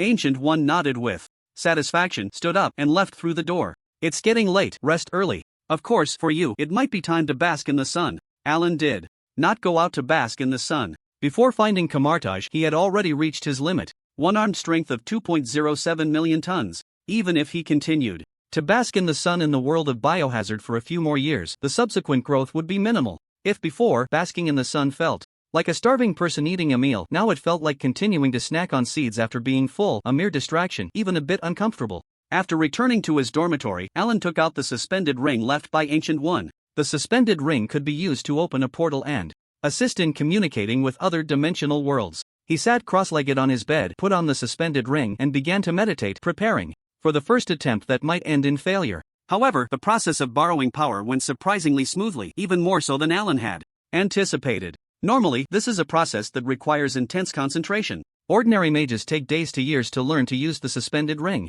But Alan was always distracted by controlling various super abilities. Focusing was incredibly easy for him. His consciousness easily entered the dimensional world. It was like a piece of flesh falling into a shark-infested sea. As soon as he appeared, countless either strange or large and mysterious consciousnesses surrounded him, eagerly wanting to sign a contract with him. The scene of them rushing in was like a group of bank managers idly waiting, suddenly discovering a wealthy tycoon with oil fields approaching, waving proof of assets and loudly asking if anyone could help with loan services. They rushed forward without a moment's hesitation, all trying to squeeze in to say to this tycoon, no loss in borrowing, no trickery, if you want power, just look at me, I offer low-interest small loans. Alan naturally welcomed all comers, no matter what demon or god approached him. He signed a loan contract with all of them, even Dormammu was not spared. After all, he didn't plan to pay it back, so he would borrow as much as he could. Moreover, due to his strength, others needed to pay the price of stomach perforation for the same magic, like Strange. But he only needed to offer a few drops of blood or a few strands of hair. For dimensional gods, these were already considered usable magical materials. When Alan opened his eyes again, he formed hand seals, and with a shake of his palm, he summoned 2 Gagulator rings, slightly altering the hand seals. The 2 rings radiating mystical light transformed into an upgraded version of the Seraphim shield. This defensive magic was the strongest in Camartage's orthodox magic. In the movie Endgame, mages could even use it to withstand energy attacks from Thanos' ship launched from 10,000 meters high. Alan switched the hand seals again. The Seraphim shield disappeared. A golden longsword coalesced in his hand. This was the Holy Sword of Vishanti, specifically designed to counter dark creatures and magic. Alan continued to practice one orthodox magic after another appeared in his hands, as if he were a grand mage steeped in the magical arts for years, merely reminiscing about his spells out of boredom. Moreover, after using orthodox magic, he still had dark magic. Alan crossed his hands to form seals, deliberately unfolding a mirror space. This relatively complex magic took him a few seconds to cast. The space fluctuations, like a prism, quickly enveloped Camartage like a light veil. Alan stepped out of the house and threw a punch. In an instant, the entire Camartage crumbled in the space, but it had no effect on reality. This was a type of field magic. After use, it would unfold a space almost identical to reality, yet would not affect reality. Alan's attacks did not stop. He continued to swing his fists harder until cracks appeared in the space. It seems that a small mirror space is easily broken. If it were a mirror space as vast as a continent, it might be difficult to destroy. Alan made a judgment. He stopped swinging his fists and began practicing dark magic, mind pollution, body manipulation, Dormammu's dark energy. Alan had already learned quite a bit of black magic. The Ancient One was indeed a broad-minded and good teacher. Although she did not teach directly, the books she provided had already set a complete framework for Alan to learn spells. Most importantly, this framework encompassed both white and black magic. He only needed to keep stacking new things onto the framework to grow rapidly, and the quickest way was to read through the collection in Camartage. The next morning, Alan was stopped by Mordo on his way to the library.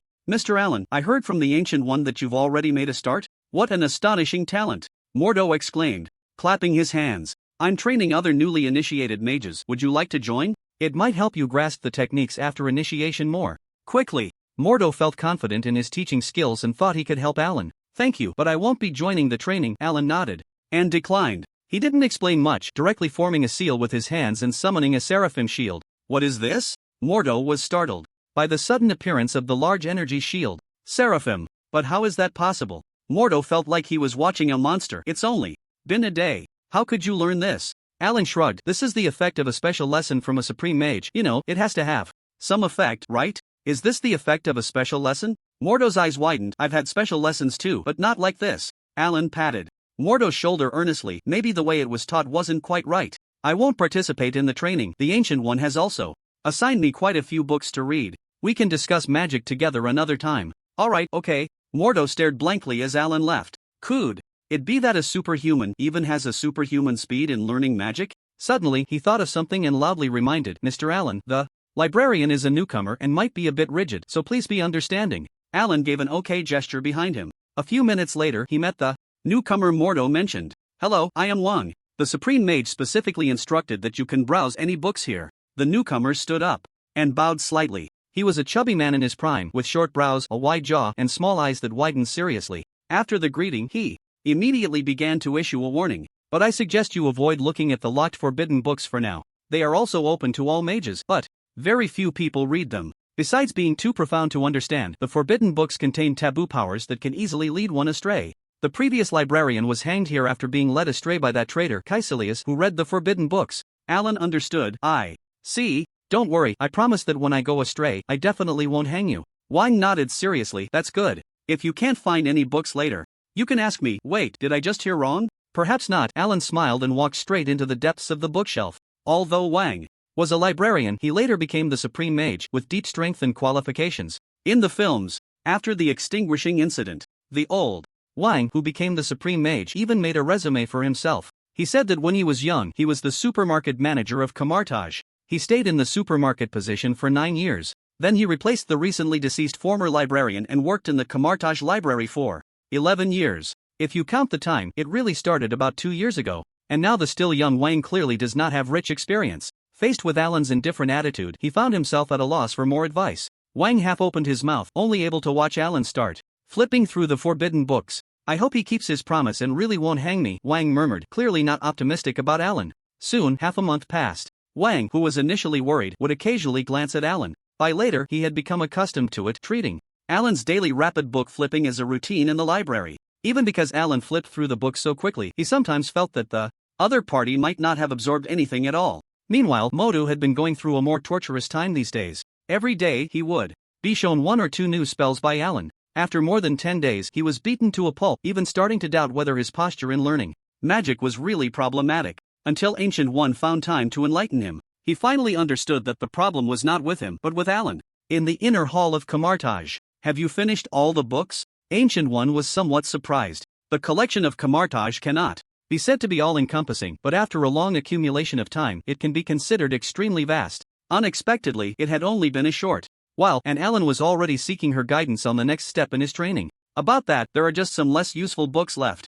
Unread, Alan said while drinking tea. During this time, he had been reading day and night, and his gains were considerable. Along with a surge in magical knowledge, he even found bits and pieces of the dark magic he had been thinking about, assimilation and absorption from the vast sea of forbidden books, and learned the basics. Now, if a demon or a weak demon god appeared before him, Alan could even drain the opponent's nutrients and integrate them into his body on the spot. So when he came to find Ancient One, he actually had the intention of taking his leave. He really didn't expect that his journey to Kamartaj would end within a month. However, after some contemplation, Ancient One did provide guidance. Your magical knowledge is sufficient, so you can start studying the principles of magic. The principles of magic? Alan had never heard that Marvel magic needed to study principles. Ancient One spoke slowly. We borrow the power of other dimensions to cast spells or secret arts. It seems that we have mastered it, but in fact, we are still only at the stage of being able to use it. We know nothing of its true essence, because everything comes from borrowing. She tapped her folding fan again and again.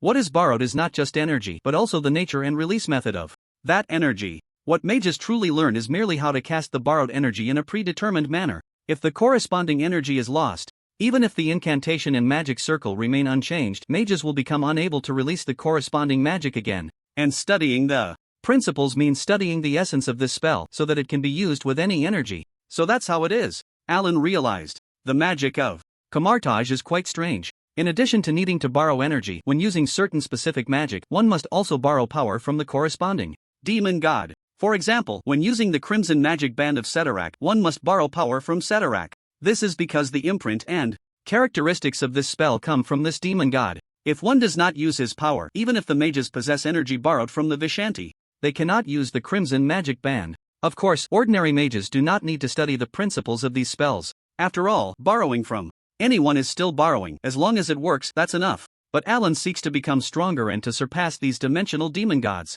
Therefore, delving into the essence of magic and being able to cast spells independently becomes very important. Where should I start? Try to understand the magic of the Vishanti first. They never care about how later generations study them. Got it, Master Ancient One, thank you. After expressing his gratitude to the Ancient One, Alan happily took his leave and retreated back to his small room. This time, he directly crossed over to the world of Resident Evil, using the time difference to study the principles of magic. When he had made some progress and needed to put it into practice, he returned to the Marvel Universe. 3 days passed. Alan was experimenting with the Wind of Vacuum in his room when old Wang came to visit. Why haven't you been to the library lately? Don't get too absorbed in the knowledge of forbidden books that will lead you into darkness. It turned out that old Wang hadn't seen Alan and thought he was lost in forbidden texts, which made him anxious. Alan chuckled. I haven't gone to the library because I've finished all the books. I've been studying the principles of magic lately. Principles of magic? You mean how to cast spells? Wang didn't understand. No, look. Alan shook his hands and released a crimson holy sword of the Vishanti. Wang didn't realize something was off at first. A holy sword, so what? Look at its energy composition, Alan reminded him. Wang furrowed his brow and looked, taking a moment to react. Holy crap, deep crimson dimension energy. You used Ceterak's power to cast the magic of the Vishanti. Wang took a few steps back. How did you do that? Aren't you afraid of offending the Vishanti and facing punishment? Don't be nervous. What goes in one end comes out the other. Buddha keeps it in his heart. The Vishanti won't blame a small mage like me, Alan shrugged. You're crazy, you must be crazy. Stop it. If you keep researching like this, something will definitely go wrong. Wang was very anxious. In fact, this is permitted by Master Ancient One. Are you sure? Wang was taken aback. Of course. Now Wang had nothing to say. He recalled the Crimson Holy Sword from just now and actually thought it looked cooler than the original. Unable to help himself, he asked, so, can you teach me how to do what you just did? Alan couldn't help but laugh. Well, if he couldn't stop him, he might as well join him. Want to learn? Alan patted old Wang's back and pushed him out. Talk to me after you've finished reading the books in Kamartaj. The practice of magic was bound to cause some commotion. And since Alan didn't open the mirror dimension at all times, gradually, some mages began to notice that Alan was studying the principles of magic. That distinctly different magic, with its completely unique style, piqued the curiosity of the mages one by one. Thus, the rumor of a super genius newly arrived in Kamartaj gradually spread among the mages. As for Alan himself, he continued to keep a low profile. 5 more days passed, including the time spent in the Resident Evil world. Alan had been studying the principles of magic for nearly a year. On this day, he finally paused for a moment. But this was not because he had comprehended all the principles of spells. Rather, his latest progress had slowed down significantly. At first, studying the basic spells was fine, he could easily understand their essence. But as he progressed further, abilities like the Lord of Hogs and the Mirror Dimension have already touched upon the realm of laws or cosmic rules. For these profound magics, Alan could only say that he was still studying the market. Not to mention, just the mirror space. If he could truly comprehend the principles of this spell, he would be close to being able to manipulate the rules of space to destroy a star with his bare hands. Moreover, because he could only use energy borrowed from other dimensions. For his research, Alan's process was exceptionally arduous. It was like trying to clean a wall covered in graffiti but having no clean water at hand, only dyes in red, yellow, and blue. Under such conditions, Alan roughly estimated that to fully grasp the principles of mirror space, he would need at least 5 years to start. However, magic as complex as mirror space was ultimately rare. In just 1 year, he had already understood most of the principles of magic. The next step was simply to incorporate a source of energy into his body. For example, by devouring a weaker dimensional demon, he would be able to use various magics without paying a price. However, at this point, Alan was less inclined to merge with other beings. Such methods that would affect one's own soul were ultimately a last resort. Even a powerhouse like Ancient One had never used such a means to gain strength. Thus, Alan, in a moment of stillness, decided to try a new universe to see if he could find a suitable source of energy. It's time to traverse a new world. After sending a message to Tony and the others, Alan glanced at the position of the Ancient One. The two nodded to each other through several layers of walls. The next moment, Alan once again entered the search interface for his traversal ability. Keywords: internal energy source, enhanced Kryptonian genetic potential, unlimited extraordinary power, no danger in the early stages. World. Successfully anchored. Energy required for traversal 99.999% of stamina. Traversal confirmed. Alan's stamina instantly hit rock bottom, disappearing from the Marvel universe. Damn, I was too quick, consuming so much stamina just to traverse. In the cold room under the moonlight, only Alan's regretful curses lingered. Ah, I feel like I'm going to die. If you haven't read Devour, you can skip to Chapter 130, which is just a power boost. As Alan traversed through the void, he felt utterly exhausted, his limbs sore, as if his body had been hollowed out. Ever since awakening his Kryptonian bloodline, he hadn't experienced this feeling again. For a moment, he felt like he was in bad shape. When he passed through a thin membrane and reached the new world, regaining his ability to move, he was already pale and hollow-eyed. Sun. Quick, I need the sun. Alan weakly opened his eyes, and the next second, he instantly perked up. What is this feeling? He saw a massive yellow sun shining fiercely at him from hundreds of thousands of kilometers away. The warm sunlight flowed over him. With a few beats of his heart, Alan was fully revived. He suddenly turned around, instantly returning to peak condition, looking vibrant once more. So good. Alan stretched his arms and legs, still strong and powerful, and looked at the sun. I actually traversed right in front of the sun? What a coincidence. Could it be that the world consciousness here threw me over? He looked back in space, still familiar with the structure of the solar system. Over 100 million kilometers away was the small planet he was more familiar with. Earth is a bit far, even though there's not much resistance in space. I can keep accelerating, it will still take a while to fly there. I wonder what kind of world this is. With such a huge consumption, could it be the DC universe? Then the world consciousness would be God? Alan looked around. In space, sound couldn't travel, otherwise he would have shouted loudly for God to come out and receive him. However, in the next moment, a vast consciousness descended, connecting to Alan's brainwaves. This is the primordial universe. I am not the world consciousness, I am the original will. Oh, this time the other party can actually argue back, not like the naive fools from the biohazard world. Primordial universe? Original will? Sounds a bit familiar. Alan stroked his chin. Your strength is too weak, you cannot help me, leave. The original will seemed quite disappointed. Alan was taken aback, suddenly feeling a repulsive force coming at him, as if it wanted to push him out of the universe. The other party was actually trying to kick him out without any reason. He hurriedly replied with his brainwaves. What do you mean? Is there some danger you need me to solve? You should say it first. I don't know either. You don't know, that's why you need me. I can help you find out what the danger is. Stellar level, too weak. This was the first time Alan had been looked down upon for being too weak. Am I still weak? Wait, stellar level, this can't be the starry world of cultivating genetic primal energy, right? Alan swallowed hard. In the starry world, the primordial universe is an ultra-large universe with a diameter of up to 1 trillion light-years. To put it in perspective, a Marvel universe has a diameter of only about 100 billion light-years. According to this book setting, in the comics it is set to be infinitely large. Beyond the primordial universe, there is an even broader cosmic sea. Above that, there are the origin continent and the primordial world. The highest combat power level could even rival the top tier of the Marvel power pyramid. With such a vast universe, it's no wonder that crossing over requires so much energy. I may be weak now, but I can be strong in the future. You have to believe me, original will. Alan hurriedly said, you have to believe me. He desperately wanted to stay. Come back when you become a true god. The original will said again. Alan's mouth twitched. Goodness, the gap between him and a true god was not just a billion times. How long would that take? But his eyes still sparkled. This was a great opportunity, a tremendous opportunity. In a super world like the starry sky, what does it mean to be able to directly converse with the original will? It means endless chances. It means he is the child of destiny here. Wait. Alan quickly tried to persuade, don't rush to kick me out. Think about it, if I grow here, wouldn't I be able to become a true god? Faster and help you faster? Alan felt that the original will had a pretty good attitude towards him, and there should be room for negotiation. The fact that the original will, as a source of a superworld, was willing to chat with a stellar-level little guy was already incredible. Alan didn't even need to think. He knew that the ability to traverse worlds must have played some role in this. All he could say was that the abilities given by the original world were truly amazing. Alan seized this key point. You were willing to let me cross over, which means I have the potential to become stronger, right? Give me a chance. The original will did not respond immediately, seemingly weighing the options. You have 300 years. After a long time, it finally relented. Okay, that's enough. 300 years is enough to learn a lot. You do not resonate with the rules. Do you accept transformation? The original will transmitted another thought. What kind of transformation? Original transformation to help you adapt to the supreme rules.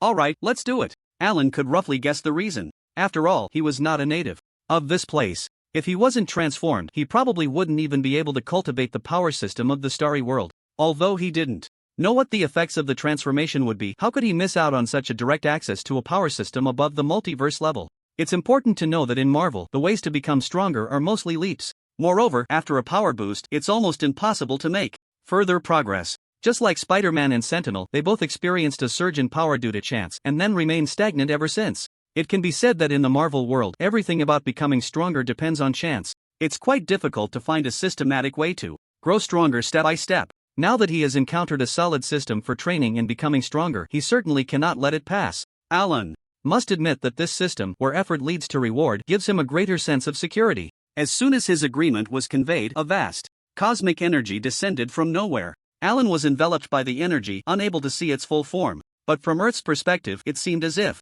the sun was partially obscured by immense black clouds and cosmic lightning. The transformation of the original will quickly began and ended just as swiftly. It was not painful at all. Alan felt as if he was submerged in a hot spring. The warm current flowed around every cell in his body.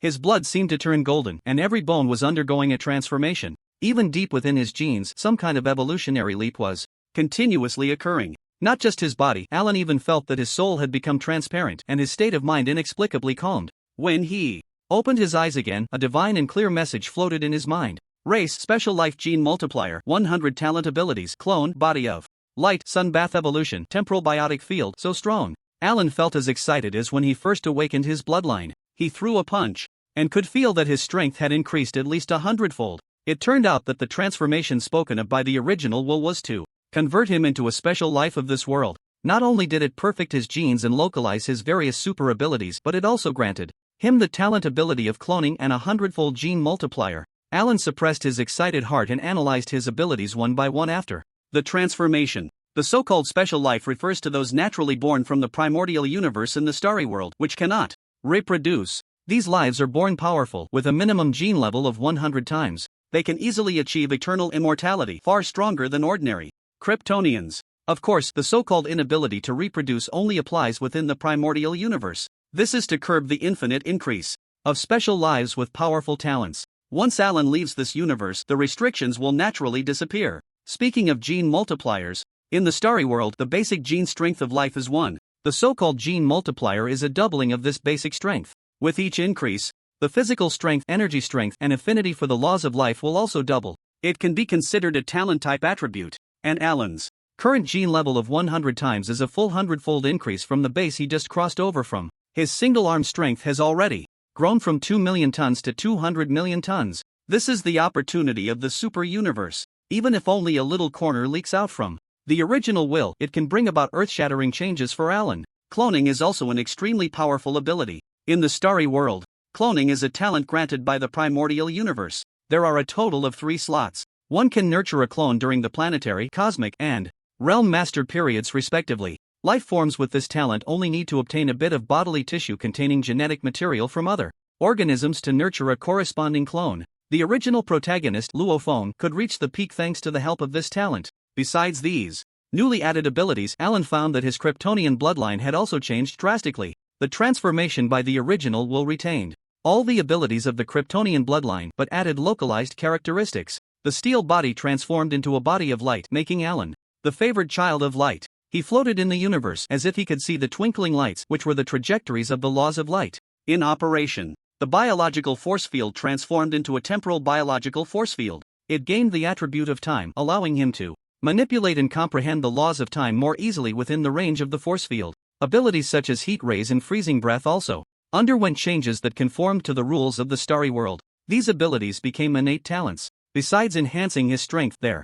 greatest effect was to indirectly influence his affinity for the laws. He could clearly perceive the traces of the 4 laws: time, light, fire, and water from the void. However, what surprised Alan the most was the evolution of the sun bath. The original will made no changes to this ability, but directly strengthened it.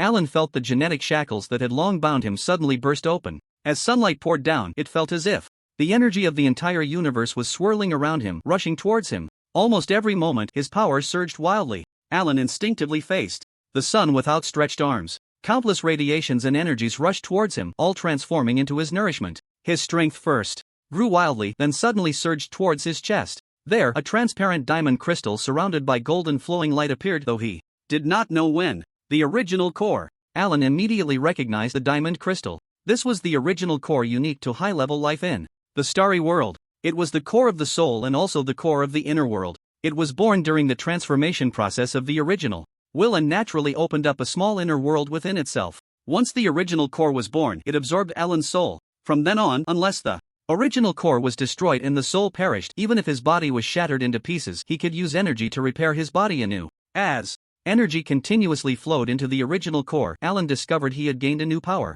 With just a thought, he could manipulate this power to leave his body and extend dozens of kilometers away. Moreover, the range of this power was constantly expanding. Wherever it passed, clear images would present themselves in Alan's mind. Telekinesis. Alan realized, I've awakened telekinesis. Does this mean I also have the talent of a mentalist? Not only that, but as more and more energy entered his body, it seemed as if Alan's body instinctively knew what to do, automatically cultivating the native genetic primal energy according to the rules of the universe. All his immense power was transforming into the system of the starry world. The cultivation system of the starry world is essentially about evolving genes to form planets and galaxies within the body, ultimately giving rise to worlds. Each level of power is named after planets, stars, and the universe. In terms of destructive power, an ordinary cosmic level being can destroy a continental plate with a single strike. A domain lord can cause oceans to roll back and submerge the earth with one blow. A realm lord can trigger mass extinctions with a single punch, and above the realm lord, a punch that explodes a star is just the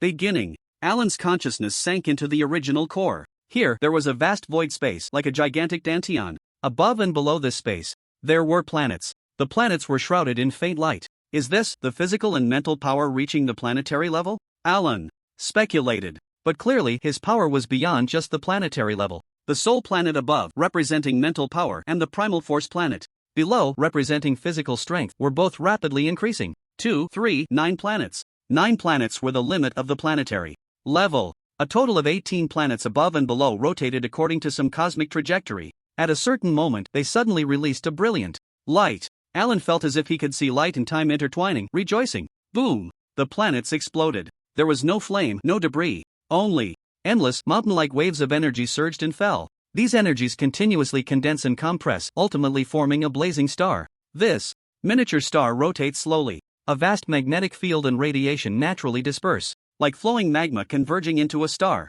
This is a miniature sun, one above and one below in the void, representing spirit and body. They are not just a collection of energy, but truly possess certain characteristics of stars, such as gravity, radiation, and temperature. Alan can feel the light emitted by this star resonating with his Kryptonian bloodline. He exclaims, wow! The system of the starry world and Superman is truly a perfect match. Cultivating a star within his body, gaining strength from sunlight anytime and anywhere? Such illogical things Alan had never dared to imagine before. He immediately used a biological force field to isolate the sunlight from the outside world, exploring the influence of the star within his core on himself. As a result, he discovered that the illumination from the star within his body could accelerate his absorption of cosmic energy. However, it could not directly enhance his physical body. It could also speed up his recovery after being injured, but it could not directly restore his depleted energy. The Kryptonian physique. Gaining strength from sunlight is quite abnormal and illogical, but there are indeed requirements for the type of sun. A sun like the one within him, neither yellow nor red, has very limited effects. Alan felt a bit regretful. It seems he cannot spiral upwards while holding on to himself. But he was not disappointed. Instead, he was more than satisfied. The cultivation system of the starry world is to become stronger by promoting genetic evolution. He has already discovered that as his cultivated genetic primal energy becomes stronger, his genes will also become more exceptional. The speed at which cells absorb energy will also increase. The Kryptonian bloodline is optimized with every breath. He has embarked on the true path of a Kryptonian Superman. With a 100-fold gene, his upper limit is not inferior to that of the true Superman in the DC universe. The Silver Superman may not compare, but Henry Superman is definitely not far off. And the genetic primal energy allows his Kryptonian bloodline to begin to carve out its own evolutionary path. Minutes passed. All of Alan's power had been transformed into a devouring system. Yet the speed at which the star within him grew stronger had not slowed down at all. Half an hour later, the second mental power star and primal force star condensed simultaneously. He had cultivated to the second stage of the star cycle. Mental power and strength both reached 400 million tons. Moreover, due to the strengthening of genetic primal energy, his genes were optimized and his cultivation speed was also increasing. It is expected that Within the star cycle, as long as he continues to float in this position and bask in the sun, the evolution speed of half an hour per stage will be maintained. Abnormal to abnormal. Alan couldn't help but exclaim. He continued to explore the primal core and discovered that in the depths of the void, similar to a dantian, there were peculiar fluctuations connecting to a world. Following the fluctuations, his consciousness drilled into an entrance. The world within his body came into view. The inner world was originally formed when life broke through the realm master stage, opened up by its life core. However, beings with a primal core can possess an inner world in advance. Therefore, they can be said to be destined to become realm masters. But Alan is different. He is now a special life form. According to the rules of the starry world, special life forms automatically become immortal beings after reaching adulthood. So even if he does nothing in the future, just methodically basking in the sun, one day he will inevitably break through immortality and reach the power level of those top-tier celestial beings in the Marvel world. But clearly, he would not be satisfied with that. Alan looked down from above in the inner world. It is a small world with dimensions of 10 kilometers in length, width, and height. There is land and there is sky. From top to bottom, it is all flowing fluorescence and interwoven light. That represents Alan's strongest law talent now, the law of light. It also signifies that this world belongs to Alan and he can summon all the energy here. Not bad. When it gets bigger, I'll move a yellow sun over here so I can bask in the sun anytime, anywhere. Alan contentedly exited the original core. Now, what was there to study about magic or to devour dimensional demon gods? When he returns, he himself will be the dimensional demon god. You can stay for another 30 years. Alan was feeling happy when the original will suddenly popped up and poured cold water on him. Why does this transformation come with a fee? Alan understood how much the original will wanted him to leave. Even passively taking a bit of wool would cost him time, but he actually didn't plan to stay long. The starry universe is incredibly vast, and the flow of time here is probably not much different from Marvel. The energy consumption when he crossed over was so great, it would be difficult to return to the exact moment he left. If he stayed for a few hundred years, by the time he got back, Tony's ashes would probably be consumed by microorganisms. You stay here to become stronger. I provide you with resources to become stronger, but it has to be converted into time. The original will responded. Alright, I've been here for a constant week and I just need to cultivate a clone. Alan thought for a moment and unhesitatingly started to take advantage. Send me the materials for a clone from the Sea of Nine Hells, and it should also be a constant week. Okay, you can stay for another 3 years. Is that just 3 years? Fine, 3 years it is. Where are the materials? You will receive them tomorrow. Is this home delivery? Then, could you also send me the materials for the second clone? I want the world trees. You don't have enough time. It felt like exchanging items in the main god space, only to be told that the points were insufficient. Alan silently complained. Then let's change it to something else. The tree of life? Not enough. Then just pick something suitable for me within the time limit, something with a large body and strong combat power. Okay, you have 3 months left. Alright, only 3 months left. This little time isn't even enough for a trip. But still, thank you. This is like sending charcoal in the snow. When I become stronger in the future, I'll protect you. The transformation by the original will is very useful for Alan right now. It can even be said to determine his future development path. So he truly felt grateful. He absolutely didn't think about things like, today the original will gives me a pie, and at most, I'll return 100 pies later. Alan closed his eyes and continued to bask in the sunlight. He planned to go to Earth after getting the 2 sets of materials tomorrow. At that time, he would first sort out the current time point, and also look for some inheritances useful for his subsequent cultivation. In the depths of the primordial universe, in a secret realm with a diameter of 160 million light-years, there is a vast and boundless ocean. The ocean's diameter is as much as 12 light-years. The color of the sea surface constantly changes, always rising with a dreamlike mist, within which it seems that worlds are born and perish. At this moment, a middle-aged man, dressed in a robe, both wicked and enchanting, floated above it. He is a deity in the cosmic god sect serving the original will. 9 hells. He is one of the supreme powers within the primordial universe. Below him, the boundless ocean, larger than a stellar system, is his true body. His tightly closed eyes suddenly opened at one moment, within which billions of laws float endlessly. Do you need stellar-level blood seawater?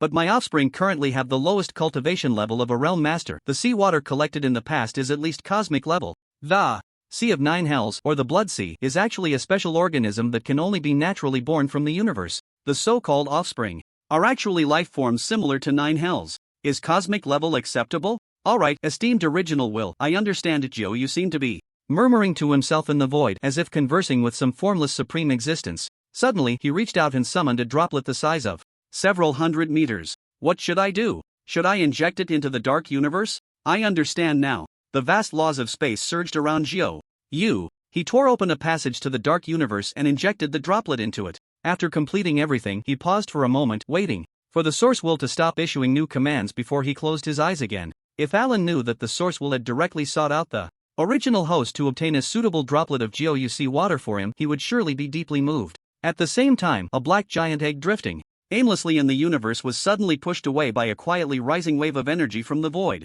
It shot towards the nearest passage to the dark universe. A day later, the pitch-black passage to the dark universe tore open the space of the solar system without warning. Two massive objects wrapped in cosmic energy flew out from within. The passage disappeared again as if it had never existed. In the entire solar system only, Alan sensed the ripples of space tearing. He awoke from his meditation, the laws of light and time swirling in his eyes. A day had passed. He had grown to the second tier of cosmic level. The star within him had transformed into a nebula. He had also crossed the threshold of the laws of light, comprehending the 7 layers of the light domain. All of this was a result of the natural growth of his strength brought about by the exceptional law talent of a special being. The so-called domain is a kind of aura that assists in combat, formed during the process of comprehending the laws, where genetic primal energy and the power of spirit and body unite, communicating with the external universe. It is similar to what is described in the classics as the unity of heaven and man. When the domain reaches the 9th layer, life can draw closer to the laws and grasp the surface of the laws. However, Alan's top-tier talent in the laws of light allowed him to directly touch the laws without the need for domain assistance. Even a slight fluctuation of the laws caused by the promotion of genetic primal energy enabled him to smoothly comprehend and cross the threshold of the laws. In terms of strength, he had also reached 400 billion tons. The power of one arm was equivalent to the weight of Mount Tai, extremely terrifying. However, for a superhuman, this could only be considered childhood. An adult superhuman should be able to push aside the apocalyptic star, which weighs trillions of tons, just like in Smallville. In the starry world, such power would already be that of a strong figure among the immortal level beings. That was a cosmic nation with thousands of star systems, and it might take tens of thousands of years to give birth to such a strong figure. Alan felt his progress and revealed a satisfied expression. After basking in the sun for a day, the progress was indeed astonishing. His strength was truly all due to his own hard work. Alan turned to look back, following the spatial fluctuations. With the enhanced vision granted by the source will, he saw 2 clusters of cosmic energy rapidly approaching near Saturn from billions of kilometers away. They're here. Alan's face lit up with joy. He instinctively raised his right hand, drawing circles in the air, wanting to cast the secret method gate. Now he could use the genetic primal energy within him or the world power of his inner world to release magic. But several brilliant arcs of light appeared in the void, only to quickly disappear and vanish. The secret method gate seemed to be able to be cast, but it was almost conditional. There should be some differences in the spatial rules of the 2 worlds, Alan pondered. It seems I can only use the most primitive method to retrieve the delivery. He immediately tilted his body and flew towards Saturn. The time biological force field unfolded. Time acceleration activated. The laws of light operated, beginning to accelerate. Alan's speed instantly reached sublight speed, his figure vanishing in the pitch-black universe like a swift ghost. 2.5 hours later, he intercepted 2 light clusters near Saturn, dispersing the cosmic energy above with genetic primal energy. After the energy dispersed, a mass of scarlet seawater the size of 100 meters was exposed, along with a 12-meter-high black giant egg. This is my avatar. Alan beamed with joy. He first communicated with the original will, confirming that these 2 giant objects were his delivery and acknowledged receipt. Then he directly absorbed the deep red seawater into his inner world. His consciousness also sank into that world. The inner world would continue to expand as his strength increased. It now measured 600 kilometers in length, width, and height. Although it was not as vast as Luo Feng's universe-level inner world, which was 1,000 kilometers, it was still quite impressive. The deep red seawater floated in the center of the world. Alan mobilized the power of the world to envelop it. Countless pieces of information flooded into his consciousness. This is actually a drop of universe-level seawater, perfectly matching my realm. The original will is so considerate. With a thought, Alan eagerly activated his ability. Avatar gestation, begin. The talent's secret method named Avatar was initiated. The sky and land of the inner world trembled simultaneously. It was as if an immense and endless world energy gathered like clouds, surging into the blood sea. In almost an instant, the seawater evaporated completely. Only the most important material carrying the genetic information remained in the air. Those materials were quickly enveloped by the power of the world, condensing into a golden egg-shaped energy sphere. Inside, the genetic material of the blood sea gradually transformed into a strange embryo under the influence of the power of the world. After that, all that was needed was to wait for this embryo to fully develop and break free from its shell. The avatar would be considered successfully gestated. Alan's consciousness received feedback. The avatar has begun gestation. The time is 6,000 years. This can't be right. Luo Feng only took 600 years and his was a realm master level avatar. How come mine? Wait, is it because my inner world is too small? In the original work, Luo Feng's avatar was a giant over 10,000 kilometers tall upon birth, and at that time his inner world had a diameter of 100 million kilometers. But here, although the universe-level Blood Sea avatar was only a few hundred kilometers tall, his inner world's height was only 600 kilometers. It was like trying to fit an elephant's embryo into a lioness's belly to give birth. It would be a miracle if it could be born successfully. What more could he hope for in the shortest time? It seems I need to quickly increase my strength. Although as long as the avatar can begin gestation, there won't be any failures afterward. But 6,000 years is almost 200 times my 2 lifetimes. I can't wait that long. Alan exited the inner world. He then looked at the black giant egg beside him. It looks like an egg from the Starry Torch Beast clan. This race seems a bit weak. Alan only wanted special life forms. But you get what you pay for, or rather, you get what you spend time on. Staying for over 2 years to exchange for a Torch Beast avatar didn't seem like a loss. Alan tapped the eggshell with his right hand and his mental power silently probed inside. Through mental imaging, he saw that inside the eggshell was a developing embryo. This embryo had golden horns, golden eyes, and sharp scales covering its body like pages of daggers, with a pair of iron-like wings behind it. Horned Torch Beast? Alan was astonished. Why is it this thing? The creature inside the shell was actually the monster that Luo Feng was supposed to possess, the Horned Torch Beast. But Alan already had the most useful talent of the Horned Torch Beast avatar, which was based on the inner world and could not be stacked. So what did he need this thing for? No wonder it only charged me for 2.5 years. It just accelerated the Horned Torch Beast. That was already going to drift to Earth, right? Alan did not intend to cultivate the Horned Torch Beast into a second avatar. It's useless. Too useless. Can I exchange it for something else? He tried to bargain with the original will. No, the original will refused. Alan called out several more times but received no response. He sighed and casually stored the giant egg into his inner world. After all, it was obtained for free. Having it was better than not. I'll keep it for now, but it really isn't of much use. Using it to create a clone would be a waste of a quota.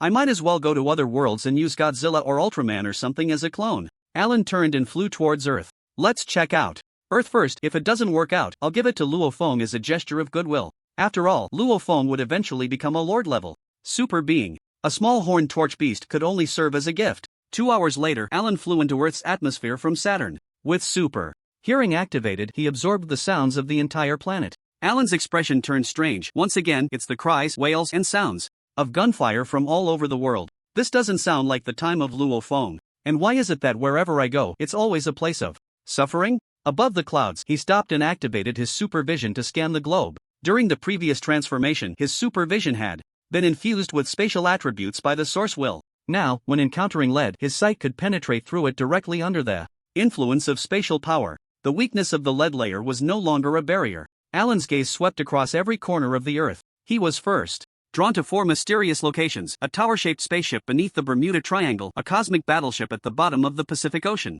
a Zerg mother nest shrouded in mist in the Shenanjia area, and a damaged silver-white spaceship on Mist Island in Australia. Only then did his gaze shift to the land. At this moment, the 5 continents of the world were all shrouded in the haze of war. Humanity's adversary was not itself, but the boundless monsters. Alan did not see scattered human settlements on land. What he found were only 23 large urban clusters. Those monsters roared out from the mountains, crawled in from the shallows, and soared down from the sky, all attacking these 23 clusters. Alan heard some people mention the date June 16, 2018. This point in time was still 20 years away from Luo Feng's birth in 2038. Alan had arrived several decades too early. This should be the period of great catastrophe for Earth and the starry sky world. A few years ago, a virus called RR swept across the globe, causing massive deaths while also initiating global evolution. However, in this evolution, the beasts living under primitive laws had gotten ahead of humanity. Starting in 2015, the rapidly evolving beasts began to gather in large numbers and started attacking human cities.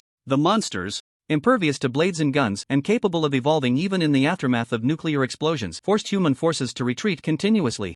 It wasn't until the entire world formed an alliance and established 23 gathering places that they barely managed to hold the line. Outside these gathering places, everything was abandoned. Even so, humanity continued to suffer frequent defeats in the face of the monsters' attacks. What Alan saw at this moment was the scene of people in this world struggling daily against the monsters. It seems I can save the world once again?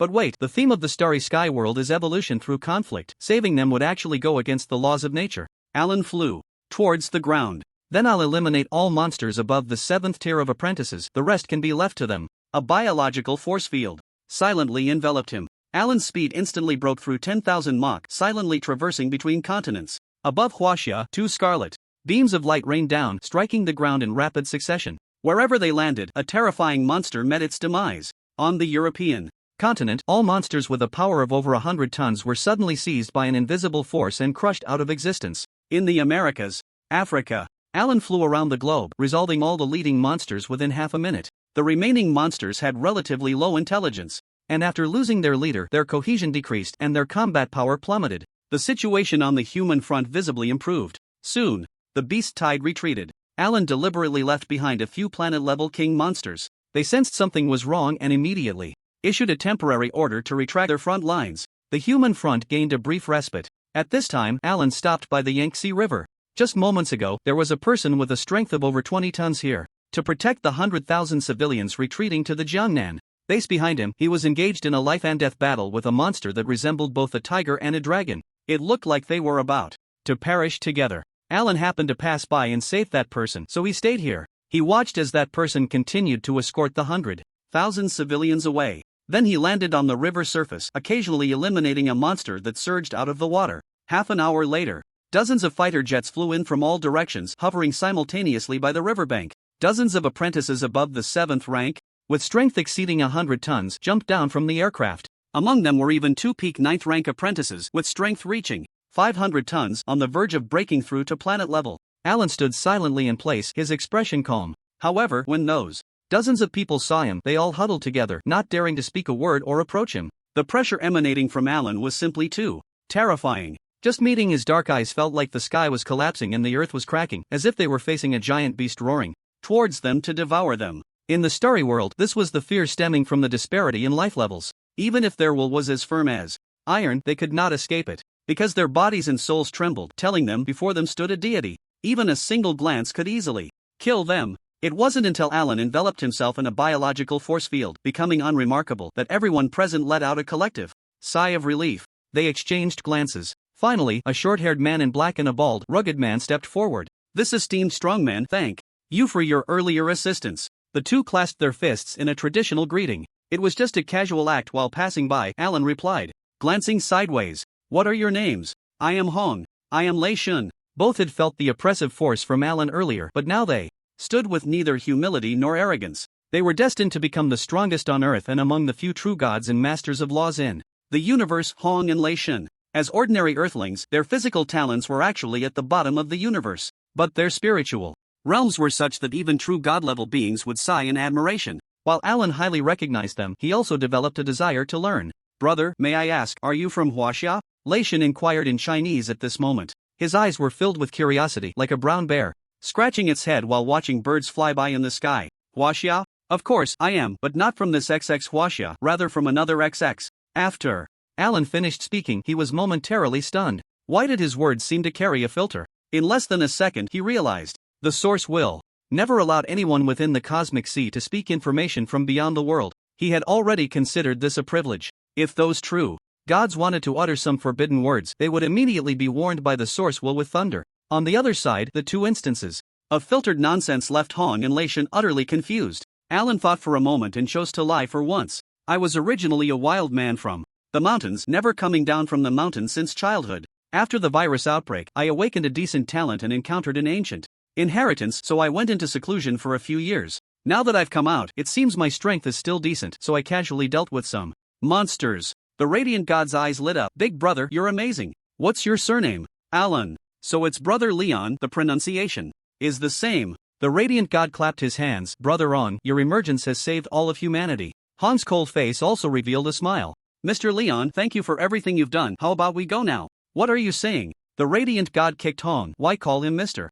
Alan? Brother Ong saved us, we should call him brother." Hong was taken aback, seeing the radiant god's persistent gaze. After hesitating, he changed his words. "Brother Ang. Brother On, would you like to join us for some tea first?" The mindset of these two was one of innocence and the other of inclusiveness. Clearly, they looked at least 10 to 20 years older than Alan. Yet calling him Brother Ong felt completely natural. They were together like characters from an animated show stepping into reality. Alan couldn't help but chuckle. Alright, you lead the way. I just happen to want to borrow some things from you. What things? As long as Brother Ong asks, I could even bring you the head of that giant octopus from the sea. The octopus mentioned by the Radiant God was a king-level monster from the ocean. He definitely couldn't defeat it now, but that didn't stop him from praising Alan. I want to borrow the various secret manuals and ancient books you collected before, is that okay? Alan looked at the Radiant God. The Earth hadn't yet recovered from the Great Disaster. Each faction still held a refusal to share their secret texts. But the Radiant God was only stunned for a moment before he patted his chest. No problem, you can freely look at my collection and the secret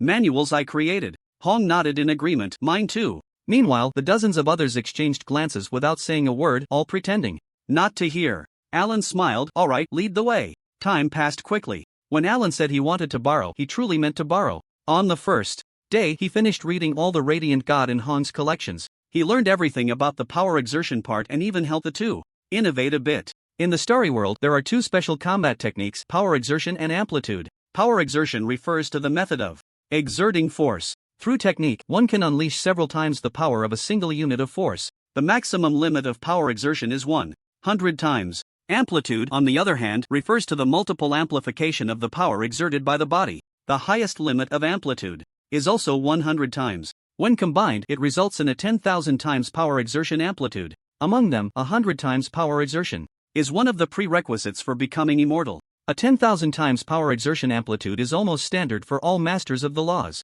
The Radiant God and Hong are indeed exceptionally talented. Without a legacy to guide their path, they surprisingly created 2 times and 3 times power exertion techniques in less than 3 years on the extraordinary path. The Radiant God focused on blade techniques while Hong focused on gun techniques. Both shared their painstakingly created manuals with Alan. Then, within a minute, Alan learned their hard work. After 10 minutes, he extrapolated their power exertion manuals to 15 times power exertion. His superior understanding of the realm allowed him to be far ahead in exploring techniques, but he didn't continue to extrapolate further, because the power exertion techniques of the Radiant God and Hong had been on the wrong path from the start. In the Starry World, power exertion amplitude is a comprehensive amplification of strength, speed, and defense. However, the power exertion methods of Hong and the Radiant God only affected the power of attacks. Under the astonished gazes of the two, Alan then began to study body techniques. Subtle, perfect, and artistic, his body techniques rapidly improved, and his mastery of his own strength became increasingly harmonious. Then he began to browse through various ancient texts. The Analects, Tao Te Ching, Spring and Autumn.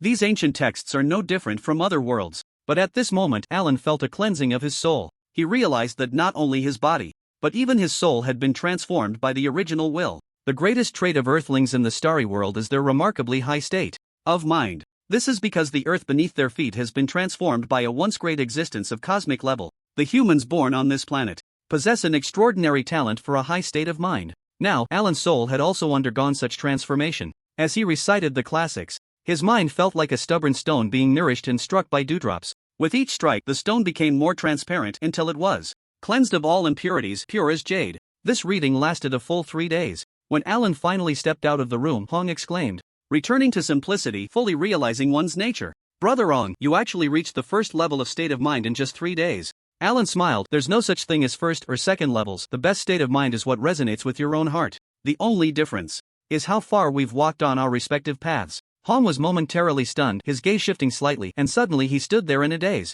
Did Brother Hong just realize something? Ray, standing nearby, was taken aback. Brother Hong, why don't you give me a few pointers so I can understand too? Get lost, just being yourself is the best path. What else do you need to understand? Alan playfully kicked him. However, Ray was momentarily stunned and unexpectedly had an epiphany right there. Wow, this works too? Now it was Alan's turn to be at a loss. Although what he said resonated with both of their states of mind, this was too exaggerated. He had never witnessed such a sudden realization before. A few hours later, Hong and Ray almost simultaneously awakened. One radiated an aura of great inclusiveness, encompassing everything. The other became more down-to-earth, resembling a rough man. This was the third level of state of mind, embracing all, compared to the second level, childlike. Heart. Thud. As soon as Hong awakened, he knelt on one knee. Brother Ang. First the power techniques, then the awakening of the state of mind. I can never forget your teachings. Ray, beside him, widened his eyes and kicked Hong away. Still calling him Brother Ang, he then knelt down on both knees, prostrating himself. Master, thank you for your teachings. Hong's eyes widened, processing for 3 seconds, then followed suit. Please accept me as your disciple, master. Alan's expression darkened. What's this about? I just said a few words. Both of you get up. However, Ray was incredibly serious this time. Master, I'm serious. I want to be your disciple. Not just because of your kindness, but because I want to grow stronger with you. Hong also looked earnest. I feel the same. If the master is going to leave monsters for us to train against, then I need to become stronger to protect humanity. Now it was Alan's turn to hesitate. In the starry world, because the strong often endure incredibly long years, the relationship between master and disciple is often closer than that of family. There was no doubt that Hong and Ray had great potential. Even with the 9th-tier bloodline of Earthlings, slow to cultivate and difficult to comprehend the laws, they could eventually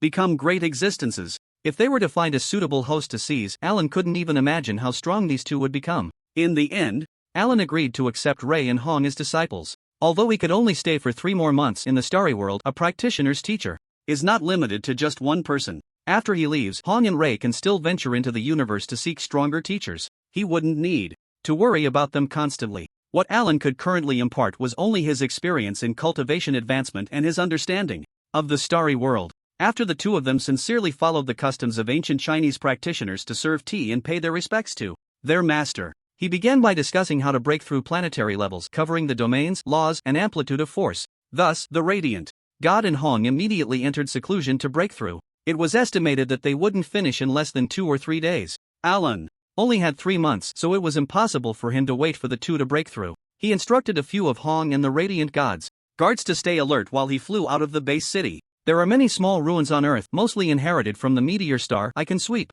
through a circle first. Alan scanned his surroundings, locating hundreds of ruins of various sizes. First, let's go to the ruins in South America.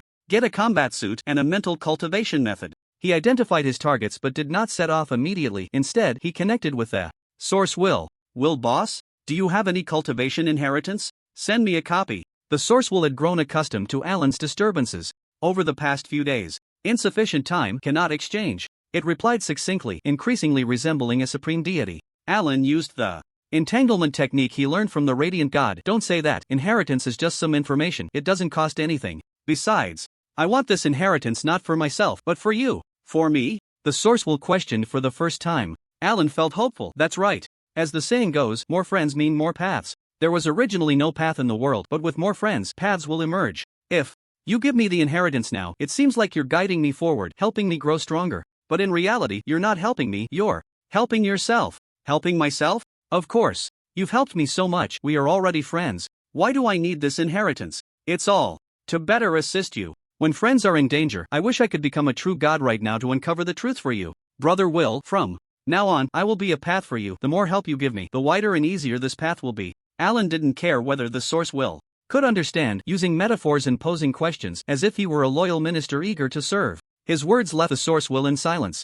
Brother Will? Will boss? Are you still there? Alan asked several times without receiving a reply. After waiting a while, he shook his head. Helplessly, it seems the fourth persuasion has failed. In fact, since the first day he arrived on Earth, he had been trying to negotiate with the world will for a cultivation inheritance. Today was the 4th day, and it was also his 4th persuasion. But the results were still not ideal. Alan thought that when he returned to Marvel, he would have to change his university major to negotiation studies. He would study how to negotiate well. In the future, when he traversed worlds, he would definitely have to confuse the consciousness of each world. Let's go find the ruins in the Amazon instead. Alan flew towards South America. Half a day later, when Alan, dressed in a pitch-black suit and equipped with the foundational techniques of a fully cultivated mentalist, burst out of the ruins, he gazed blankly into the depths of the sky. The vast blue sky, which should have been boundless, unexpectedly had an additional dazzling sun. Crimson and white light cascaded from beyond the starry sky to the surface like towering pillars reaching for the heavens.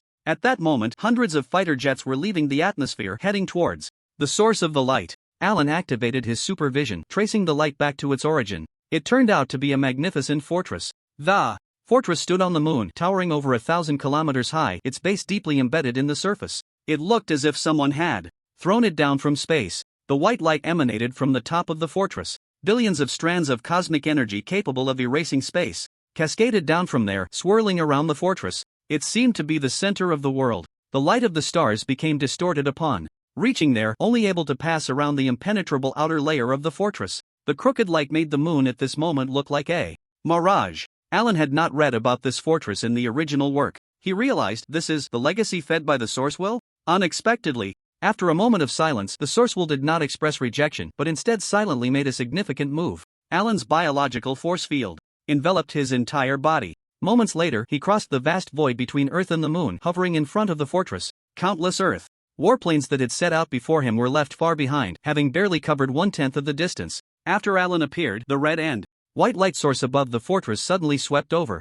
The white light enveloped Alan as if penetrating every cell in his body. Cosmic level gene multiplier 100 times brain domain with 100%, granting qualification for core legacy assessment. A certain ancient and solemn voice echoed, and the red and white light instantly transformed into a bridge, projecting a pulling force. Alan made no resistance and was drawn along the bridge into the top of the fortress. After a burst of bright light, he opened his eyes. He found himself in a place resembling the cosmic starry sky. Surrounding him was deep darkness, with only starlight points of light casting a hazy glow. Those countless stars extended from beneath his feet and above his head into the infinitely distant void. The interior of the fortress was surprisingly much larger than its exterior. At least, even with his supervision, Alan could not see the limits of this space, which had a diameter of over 10 billion kilometers. Alan tentatively took a step forward. In the next moment, the light points beneath his feet suddenly extended lines, connecting with other light points. The linked light points continued to generate more lines. After a few breaths, all the stars were interconnected, forming huge point line diagrams.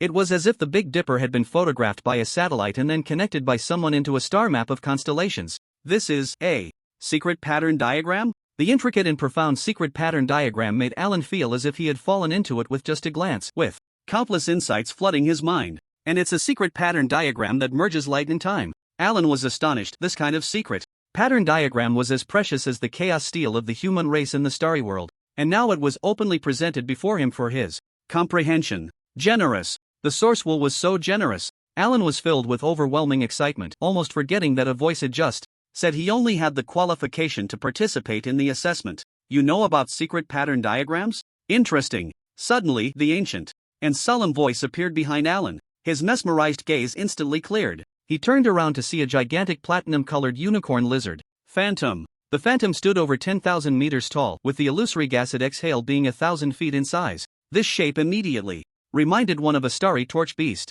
or perhaps the highest level special life of the primordial universe, the innate beast god. How many years has it been? I finally see the life of the primordial universe again. The enormous phantom leaned closer to Alan, its gigantic eyes filled with nostalgia. Since being buried in the primal star, how long has it been? Probably nearly 1 trillion epochs. The phantom's deep lament left Alan stunned. Are you a life form from the last reincarnation era? Alan thought that nearly 1 trillion epochs was almost equivalent to a reincarnation. Life? No, I am just an intelligent program, the phantom said. In the mid to late period of the last reincarnation era, the supreme being, the time beast god Zhou, fell, leaving me in this fortress behind. After the primordial universe entered reincarnation, the fortress was buried in the primal star and it has only now re-emerged. Little one, you are the one to whom the great source will has conveyed the potential to pass the assessment and obtain all the legacies left by Zhou? I must remind you, this assessment carries life-threatening risks. Alan nodded. No matter if I succeed or not, I want to give it a try.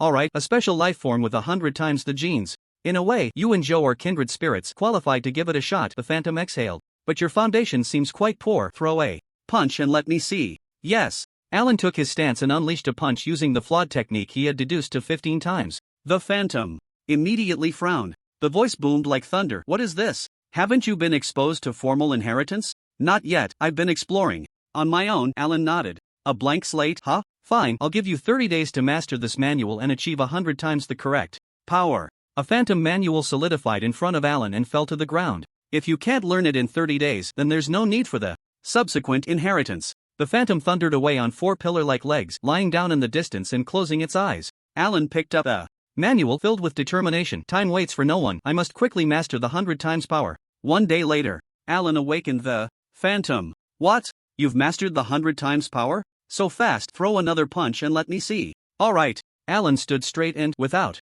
warning, threw a punch, the wind from his fist roaring. Well, you really have mastered it. Not bad, but still far from what I was back in the day. Cough. The phantom turned its head and lightly coughed. Then let's begin the assessment. You are favored by the source will and Zhou once served the source will, so I won't make it difficult for you. The assessment will test you on 3 aspects: understanding of the laws, state of mind, and willpower. Understanding of the laws is the foundation of becoming stronger, while state of mind and willpower are necessary conditions to become a strong person. Which one do you want to assess first? State of mind, please. Alan had just made a breakthrough in his state of mind, making it a suitable challenge for consolidation. Alright, it starts now. As the phantom's voice fell, a layer of hazy light enveloped Alan. He calmly waited. As time passed, it felt as if he was undergoing one trial after another. However, half an hour later, the phantom suddenly spoke. You failed. You did not pass. Leave this place now. Alan was taken aback, and before he could respond, a beam of white light swept over him, sending him flying out of the fortress. The fortress was quickly absorbed by a black hole. Clearly, the source would not give him another chance. Alan returned to Earth in disappointment, reluctantly settling for second best, seeking out the meteorite starship and joining it to learn secret techniques. 3 months later, Alan left a large number of manuals for Hong and Lei Shun. He then returned to the Marvel world with peak domain lord level strength. He first bid farewell to Ancient One, then returned home and shared the technology he obtained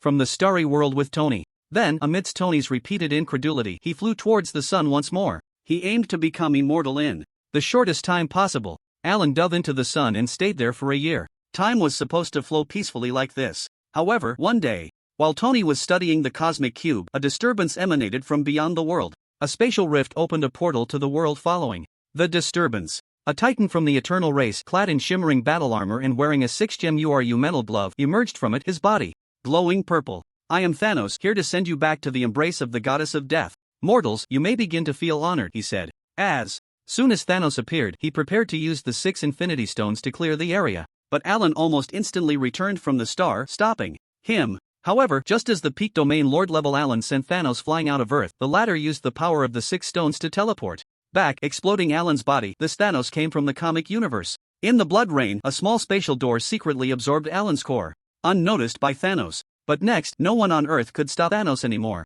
Tony turned to ashes, and Natasha was pierced through the heart. Even the Ancient One had her head severed by Thanos. 10 days later, Thanos, who had killed all life in the universe, left this world. 100 days later, Alan's core was reborn in the sun with a new body. It was the Ancient One who saved him at the critical moment with a portal. Thanos! Alan roared out. His peak energy at the level of a realm master was unleashed. Under his crimson gaze, the entire starry sky trembled. I will definitely kill you. Instead of seeking revenge on Thanos immediately, he plunged into the sun. 100,000 years later, Alan, glowing with golden light, emerged from the star. He cradled an infinite universe in his hands. He casually absorbed the sun into it. That was a small universe transformed from his inner world, measuring 100 billion light-years in size. Alan had now become an eternal true god. With every move, there was enough power flowing to shatter the universe. He effortlessly tore open the cosmic crystal wall, swatting away a big bald head that flew over to ask what was happening. Between the crystal walls of countless universes, he locked onto one universe, activated his ability to traverse, and traveled back to that world's past. Sure enough, when he entered, Thanos was standing atop a pile of superheroes' corpses on Earth. Among them were the bodies of Tony, Captain America, Thor, and other Avengers members. Thanos! Alan shouted in rage, shrieking as he descended from the sky. The winds and rains of the world parted for him, and everything in sight bowed to him. He stepped forward, casting a 15-step secret technique, effortlessly taking Thanos' head. Amidst the mountains of corpses and seas of blood, he stood at the pinnacle, holding Thanos' bloodied head and laughing maniacally. Thanos, die! Die! Tony, did you see? I avenged you. His laughter grew louder, echoing throughout the earth. But as he laughed, his expression turned cold again. Not enough, I still want to resurrect Tony. Alan returned to his world, found the time stone, leveraged the world's authority, and rewound time. However, just as he was about to save Tony, the 4 abstract entities appeared to stop him. You cannot resurrect him, that is an absolute time point. Without that time point, there is no you now. Resurrecting him will destroy this world. Eternity said. Ha, now you come out with righteous indignation? Where were you when Thanos came? Alan sneered. Today, Tony must be resurrected, I said so. Don't say you're just avatars. Even if your true forms came, you couldn't stop me. Without Tony's world, there is no need for existence. The opposing sides immediately engaged in battle. Every punch, kick, and sword strike was the supreme law surging. This battle lasted nearly a year, with the aftermath shaking the entire universe to the brink of collapse. In the end, Alan stood at the edge of the universe, holding the gradually dissipating head of eternity and infinity. Having lived to the conclusion, he stepped on the countless white bones, used the time stone to rewind the past, and successfully resurrected Tony. Almost the moment Tony was revived, the world began to collapse completely. Where is this? Didn't I die? Alan, great, you didn't die. Tony exclaimed joyfully upon seeing Alan. But he looked around in confusion. But why does it feel a bit off? It seems like this place is about to collapse. It's fine, don't worry about it. Just come inside here, we'll go to another world. Alan pulled Tony into his universe and took him to another world. However, just as Alan entered the new Earth, before he could release Tony, a group of celestial beings appeared outside the Earth. The smallest among them was hundreds of meters tall, while the tallest exceeded hundreds of thousands of meters. Outsider, Alan Stark, they shouted with authority, their voices reaching the azure skies and descending into the deep seas. Outsider, you carry endless sins upon you. Kneel now and accept our judgment, said the highest of the celestial beings. Just because of you? Alan scoffed, his body suddenly beginning to expand infinitely, surpassing 12 light-years in an instant. He stood in the universe, as massive as a galaxy, with every movement possessing the power to shatter the void. He grasped the celestial group with one hand, an endless flow of energy surged forth, and the laws of the universe roared, directly washing away the celestial group into oblivion. However, just as the celestial group perished, another group of 4 abstract entities arrived on the battlefield. Alan rose again to face them. Years passed without him knowing how many. Alan traversed one world after another, annihilating a multitude of deities that maintained the order of the universe. He had once devoured an entire universe. He had also faced all the superheroes head-on. In battle after battle, he grew stronger, constantly fighting. But he was tired. He sat wearily on a planet in some universe, gazing at the stars dancing in the vast sky. Throughout the long struggle, he had surpassed the God King and possessed power beyond the levels of the multiverse. The corpses behind him were enough to fill an entire universe. Yet, wherever he went, he was still met with attacks from those guardians of order. It was as if the vast Marvel universe had no place left for him. Suddenly, thunder rumbled in space. Countless stars surrounding Alan exploded one after another. Enough! A grand voice pierced through the cosmic crystal wall. Alan suddenly looked towards the world beyond, his expression more serious than ever.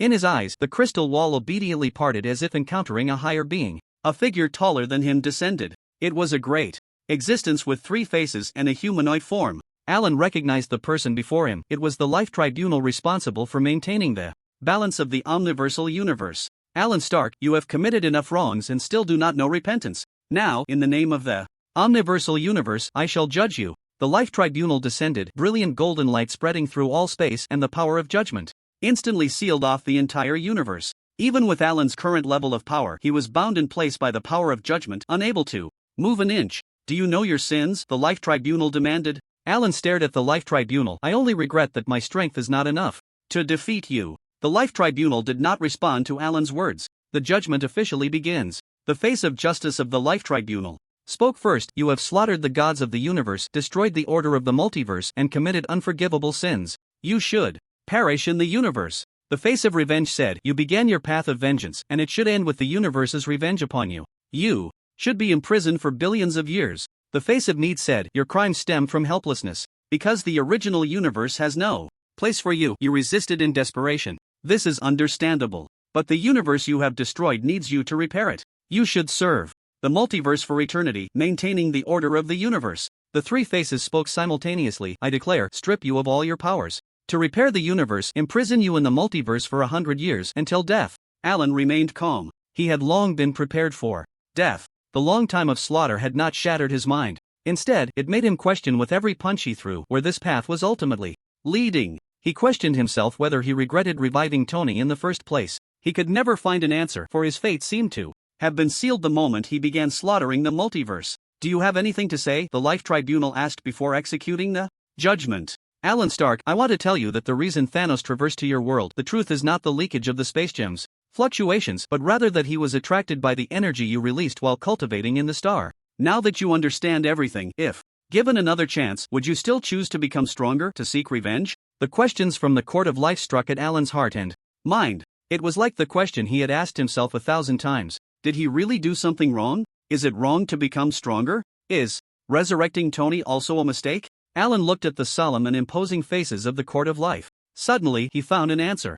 Nonsense about it. Being his fault, nonsense about a second choice. If he hesitated out of fear, he would merely become a weakling living off others. From the moment he crossed into this world, he was destined to refuse to be ordinary. All the disadvantages, all the suffering, were simply because he was not strong enough. Even as he was about to reach the end of the road, Alan's eyes shone brighter than ever. I won't regret it. Next time I will only become stronger, strong enough to defeat you as well.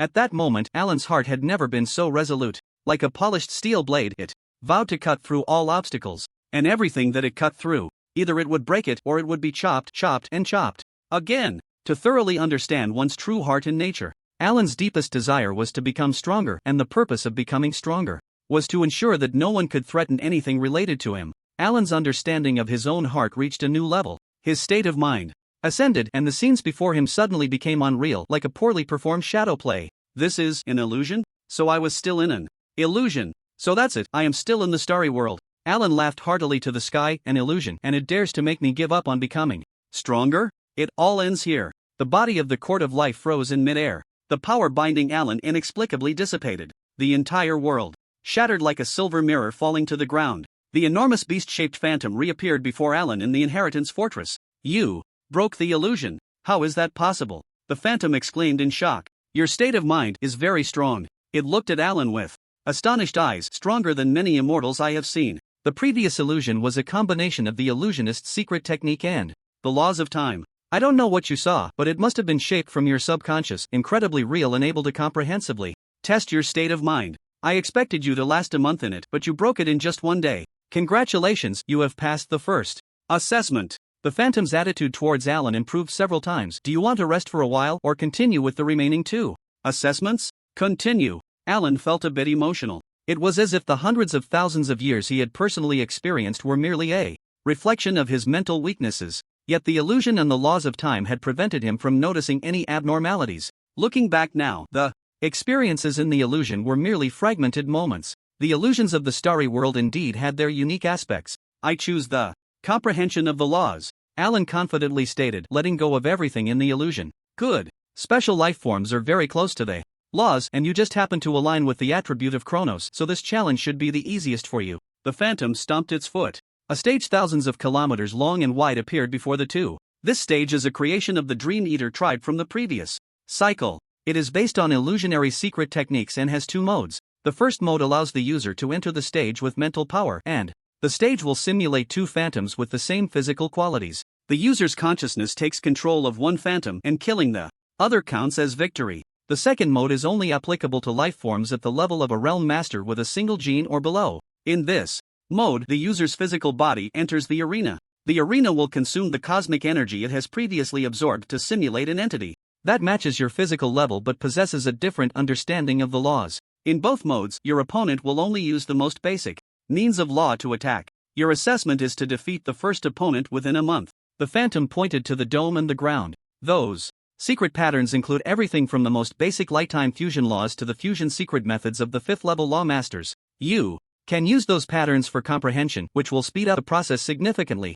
Alan was somewhat surprised this time. Just defeat the first opponent? That's right, the first one, the phantom said. Don't underestimate this arena. The phantom emphasized the person it simulates has at least a realm master level understanding of the laws. The 10th one is already at the immortal level, the 21st is at the venerable level, and the 26th is at the law master level. The reason you only need to defeat the first one is that you have clearly just stepped into the threshold of the laws. But I suggest you use the second mode. Life and death battles are easier for progress, and besides, you have the core and won't die easily. Alan nodded. I understand, let me try it once first. He leaped onto the arena, and a certain wave swept over his body. A few seconds later, a large amount of cosmic energy surged 100 meters ahead, condensing into a person who looked exactly like him. It's actually a mirror copy? Alan activated his biological force field, using time acceleration talent and light loss simultaneously. Then, let's go. Boom. He charged towards the mirror image at sublight speed, throwing a punch with all his strength. Even the biological force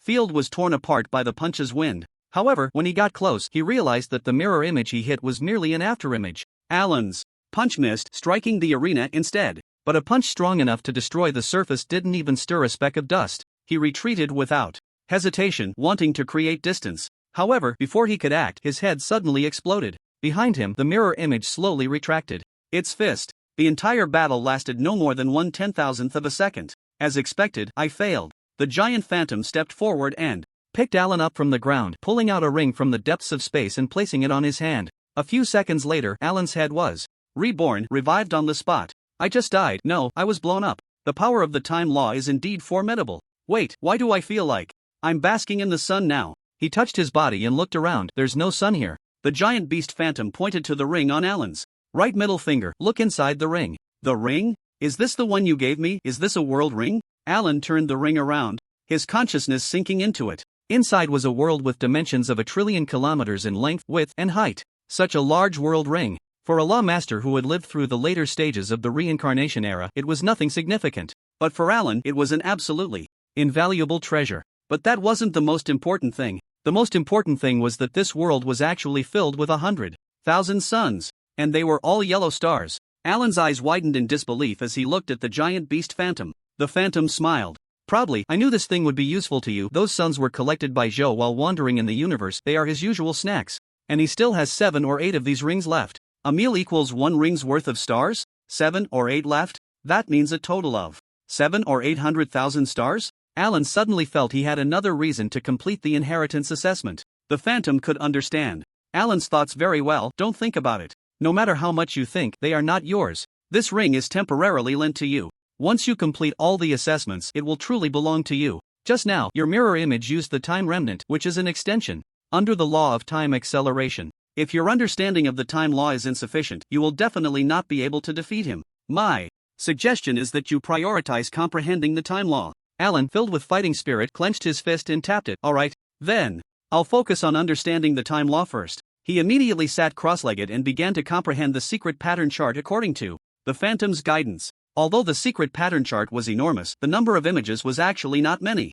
There were only 18 in total. From the first to the 9th image, they depicted light in the sun, explaining the law of the integration of time and light. The 10th to 18th images featured fists and claws, recording countless secret techniques. Alan started with the first image and was immediately captivated. It was as if he was gazing into the laws of the universe. Every stroke in the secret pattern chart was outlining a grand law. Those lines of law, infinitely derived in Alan's mind, constructing countless possibilities. His hands moved uncontrollably, light swirling around his fingertips, leaving traces of time in the air. Time unknowingly passed. Days went by. After finishing his comprehension, Alan began to fight, getting his head blown up but seizing fleeting inspiration to continue his understanding. He had his head blown up dozens of times. From initially having no power to fight back, he eventually reached a stalemate. After the last confrontation, he suddenly fell into enlightenment, sitting cross-legged beside the phantom, staring deeply at the secret pattern chart without blinking. Wake up, wake up! After an unknown amount of time, the voice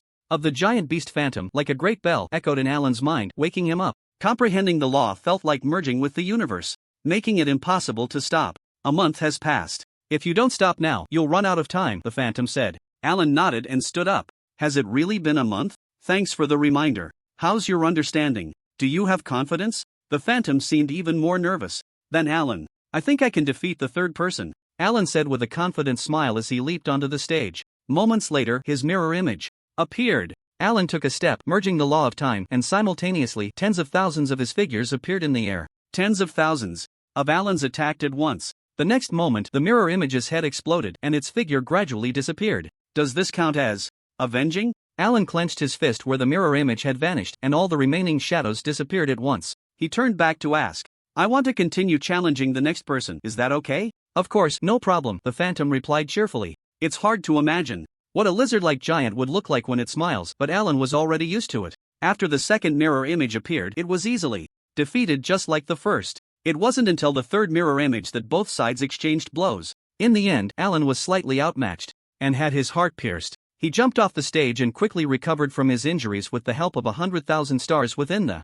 world ring. You reached the level of the third person with just one moment of enlightenment. Very impressive, the phantom praised. So now only the willpower assessment is left, right? Alan looked at the phantom. That's right. Do you plan to start now? Let's begin. There's nothing more to prepare. All right. The giant beast phantom thunderously struck the ground. The two instantly vanished from the top of the fortress. As the scene shifted, they reappeared beneath a massive staircase. The staircase stood alone in the space, with 4 sides, all leading to the only platform at the top, resembling a pyramid. The platform and each level of the staircase were made of some high-grade material, looking like flawless white jade. But Alan estimated that even if he exerted all his strength, he wouldn't be able to damage it in the slightest. The Beast God. Inheritance steps, a total of 10,000 layers, reaching the 800th layer at the cosmic level grants you the qualification for inheritance. The Phantom explained, this was originally used for the inheritance of divine generals, but was later transformed by Zhou before his death, turning it into his inheritance. After the first 100 layers, if you continue to ascend, the steps will assist you in cultivating the amplitude of your divine body and soul. Moreover, for every 1,000 steps you climb, there will be an inheritance treasure left by Joe as a reward. Because in other selections, your race, talent, and state of mind have already been tested. So above the steps, it will only test your willpower. Once you're ready, you can start the challenge on your own. I will wait for you here. After finishing, the phantom spread its limbs and lay on the ground, watching Alan as if waiting for a movie to start. 1,000 layers? That doesn't sound too difficult. Alan didn't hesitate and walked step by step towards the steps, stepping up. On the first step, he felt no pressure at all. Just as he was about to take another step, suddenly a brilliant white light projected from the top of the steps. The white light flashed and vanished into Alan's forehead. Instantly, a piece of information appeared in his mind. This information was identical to the power techniques given by the giant beast phantom earlier. The voice of the giant beast phantom then echoed, "The purpose of the next 100 steps is to assist in cultivating power techniques. I originally planned to bring you here when you encountered difficulties in your cultivation, but now you won't need it." Alan retorted, "You clearly said that if I couldn't master it in a month, I would be eliminated. Would you really bring me here?"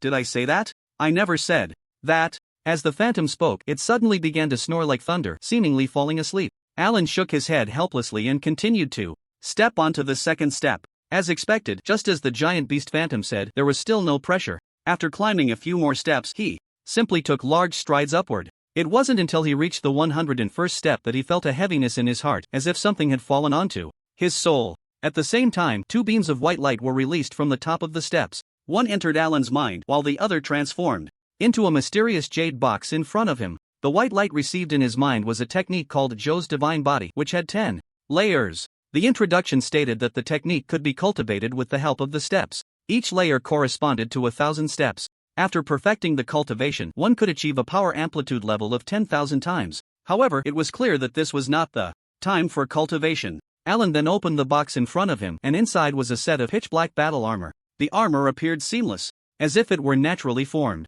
Even lying quietly in the box, it seemed to possess life, exuding a presence as heavy as a mountain. The moment Alan saw the armor, he felt a sharp pain in his eyes, as if they had been pierced, indicating its power. This is an ordinary treasure-level battle armor, considered encouragement before the official challenge begins. You might not know what a treasure is. The giant beast phantom, who had just been pretending to sleep, walked over, lowered its massive head, and leaned in to explain. A treasure is something that even the law respecters would envy and covet. Like this armor, it can be immune to any attack below the ordinary respecter level and can reduce damage from any dominator level respecter to 1/10,000. Incredibly miraculous. However, there might be a slight flaw for you. The giant beast phantom scratched its big head. Alan looked up. What flaw? The phantom thought for a moment. To recognize it as your own, you need at least the willpower of a peak king. And to activate it after recognizing it, you would need the power of a realm master at 10,000 times to provide enough energy. The so-called power of the realm master is the foundational strength possessed by a peak realm master with a 1x gene.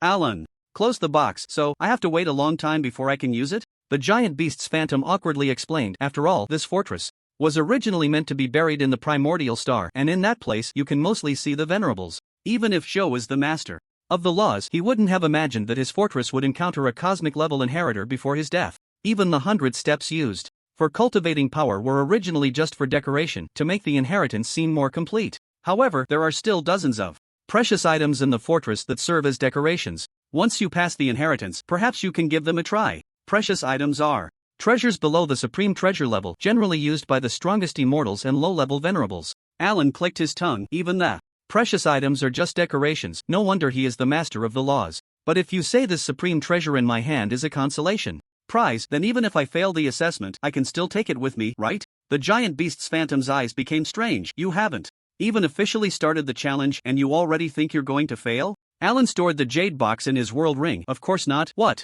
I mean is that I will succeed. The consolation prize is just unnecessary. After saying that, he stepped onto the 102nd step. The giant beast's phantom retreated and sat down again to watch Alan's challenge. 103rd step, 104th step. As the number of steps climbed, the impact on Alan's mind began to gradually strengthen. But between the 100th and 600th steps, he still maintained a calm expression, moving swiftly, without any sense of stagnation. It wasn't until the 601st step that his relaxed demeanor began to grow serious. The giant beast's phantom beside him even held its breath, although it didn't actually have a need for breathing. It murmured softly after the 600th step, "It's the willpower of the domain master level. The 800th step is the limit of the domain master level, but he is only at cosmic level 9. It's too difficult. Too difficult." The willpower attribute of the starry sky world generally strengthens with the improvement of one's realm to match the level of their strength. And with the enhancement of his clear mind and the hundredfold gene multiplier, Alan's willpower was already at a mid-high level of the domain master rank. As he continued to climb, fine beads of sweat gradually appeared on Alan's face. His body was not fatigued, but the waves of mental impact crashing over him made his spirit extremely weary. 701st step, 702nd step. It felt like a giant hammer was striking into his mind, and Alan gritted his teeth, pushing forward. As he stepped onto another step, the giant beast's phantom exclaimed, "It's the 751st step. Well done." But Alan's vision had already begun to blur. Large drops of cold sweat dripped from his eyelashes into his eyes. But that was not the reason for his blurred vision. The real reason was that his mind was so tense that he had to abandon all attention to the outside world. The continuous mental impacts felt like countless blades cutting into his soul. The sensation of his soul being torn apart made him wish for death. With every step he took upward, the blades in his mental world became sharper. 789th step, 790th step. Alan was already in so much pain that he was lying on the steps. This was almost his limit, but he was still moving slowly. This round of assessment was about will. The so-called pain was actually the pain of his consciousness. At this moment, the person who could endure the pain the most could go the farthest. But Alan's true intention was to become stronger. The pain blocking his path to strength would never be tolerated by him. His heart was set only on the goal of the 800th step. All the pain coming at him was cut down in his heart. His vision had completely darkened, but his gaze remained sharp, still fixated on the steps above. 798th step. Blood gushed from the corner of Alan's mouth. His teeth bit into his own flesh, using the pain of his body to fight against the torment of his spirit. In the darkness of his consciousness, he imagined himself throwing punches. The enemy was the pain coming at him. Throw a punch. Again, throw a punch. 799 steps. Alan's whole body trembled, the sunlight flowing from the world ring continuously, repairing his body, yet unable to mend the agony in his consciousness. His awareness had reached a limit. A vast realm in the starry world. The gap was thousands of times greater. Even with various enhancements in body and mindset, there was still a gap of dozens of times for Alan. But he crossed that gap with sheer willpower. Now, only the final step remained. Yet he could barely control the movement of raising his hand. His lifted right hand trembled in the air as if it would fall apart. Sigh. Is it really impossible? Well, at most, I'll just go back to that dim place and sleep for a few billion epochs. The voice of the beast's phantom echoed beside Alan, filled with deep regret. Little one, don't push yourself any further. That world ring and the treasure are yours now. If you keep going, your soul will be damaged. The beast's phantom could see that Alan's consciousness and spirit had reached their limit. This little guy might have never endured such trials in the first half of his life. To have come this far relying on talent and mindset was already commendable. However, Alan showed no reaction to the phantom's acknowledgement. He had no extra will to speak, only shouting within his heart. No, I can't stop here. I must go further. I must go further. I have to succeed. He wanted to grow stronger. From the day he possessed the Kryptonian bloodline, he had never flinched on the path of becoming stronger. It's just the will of a domain master at its peak. How could it possibly stop me? Alan's heart roared enraged. He hadn't experienced much suffering, but the death and crossing over of his previous life, along with the timid life he led before the age of 16 in this life, made his desire to grow stronger unshakable. All his beliefs twisted into an indestructible rope to block the mental shock coming from the steps. Just as his inner cries reached their peak, it seemed something shattered within the sound. Deep in his genes, a golden light suddenly ignited, rapidly spreading throughout his body. His genetic multiplier soared like a rocket. 101 times, 102 times, 200 times. His willpower surged as if undergoing a transformation. The heart-wrenching, bone-piercing pain from a moment ago suddenly became numb. He swayed and stood up, thundering forward with the final step. 800 level steps. How is this possible? The genetic multiplier doubled, and willpower upgraded to domain master level. The beast's phantom exclaimed in disbelief. Alan stood on the steps, looking at his own hands, equally astonished. That was Superman's idealistic ability. How is that possible? Do you know what just happened? The beast's phantom leaned in to ask. Alan was just as confused. I don't know either. This has never happened before. Let me think. Perhaps it's your hidden talent. Some special life forms have hidden talents that need to be triggered later. The phantom had a guess but immediately denied it. No, that's not right. Even if it's talent, that's too exaggerated. Clearly, before becoming a master of the laws, a genetic multiplier over 100 cannot be enhanced later. The phantom suggested. Why don't you try again, recall the feeling from just now, and give it another shot? Alan followed the advice and recalled. That feeling was like my genes were responding to my intentions. This sounded a bit like the setting of Superman from the DC main universe. That is, the Magnitude of power is determined by will. But he had never felt this way before. It happened when my will was about to collapse, yet it was incredibly firm. Thinking about the moment I absolutely had to step onto the 800th step, the giant beast's phantom hurriedly urged. Yes, that's it. Quickly recall the mindset and feelings of that moment. Alan closed his eyes and began to search for the sensation of his will breaking through. He tried to twist his consciousness into a single rope again, and quickly ascended the steps. 801 steps. 999 steps. Once again he reached the limit of pain. Ugh ah! Alan cried out in pain, forcing himself to move forward. However, this time, even though he was in so much pain that he almost lost consciousness, no miracle occurred. The giant beast's phantom brought Alan back to the bottom of the steps. After Alan recovered, it said, "It seems your talent is more complex than I imagined." Alan lay on the ground, his willpower squeezed to the limit, feeling incredibly exhausted. I wish it could be simpler. Suddenly, he thought of Tony. Alan found himself in the midst of a dilemma, unable to find a thread to untangle his thoughts. If Tony were here, he would definitely be able to help him analyze it clearly. Perhaps you could talk about your birth process. I've lived longer. Maybe I can give you some advice, the giant beast's phantom said. The birth process? Alan hesitated for a moment and vaguely recounted the origin of his bloodline. A few minutes later, the phantom frowned, looking at Alan as if he were a little monster. Are you saying that your bloodline comes from another existence similar to the original will but has a limit and was transformed by the original will, thus becoming a hundredfold gene? That's impossible. The phantom paced back and forth, snorting out a stream of air as if it were tangible. Not to mention how great the original will is, it wouldn't lower itself to help you with a universe level body transformation. Even if the existence you mentioned is real and not inferior to the original will, then it couldn't possibly give you such a low-limit bloodline. There must be something you haven't figured out. The giant beast's phantom continued to deny various things, but its words were like a key, clicking open the shackles of Alan's thoughts. Alan stood there in a daze. Yes, how could the original world possibly send out a bloodline with such a low limit, since he had simultaneously obtained the Kryptonian bloodline and the ability to traverse worlds? And the traversing ability was so powerful, then the Kryptonian bloodline couldn't possibly be something so ordinary, with a limit of only 2 million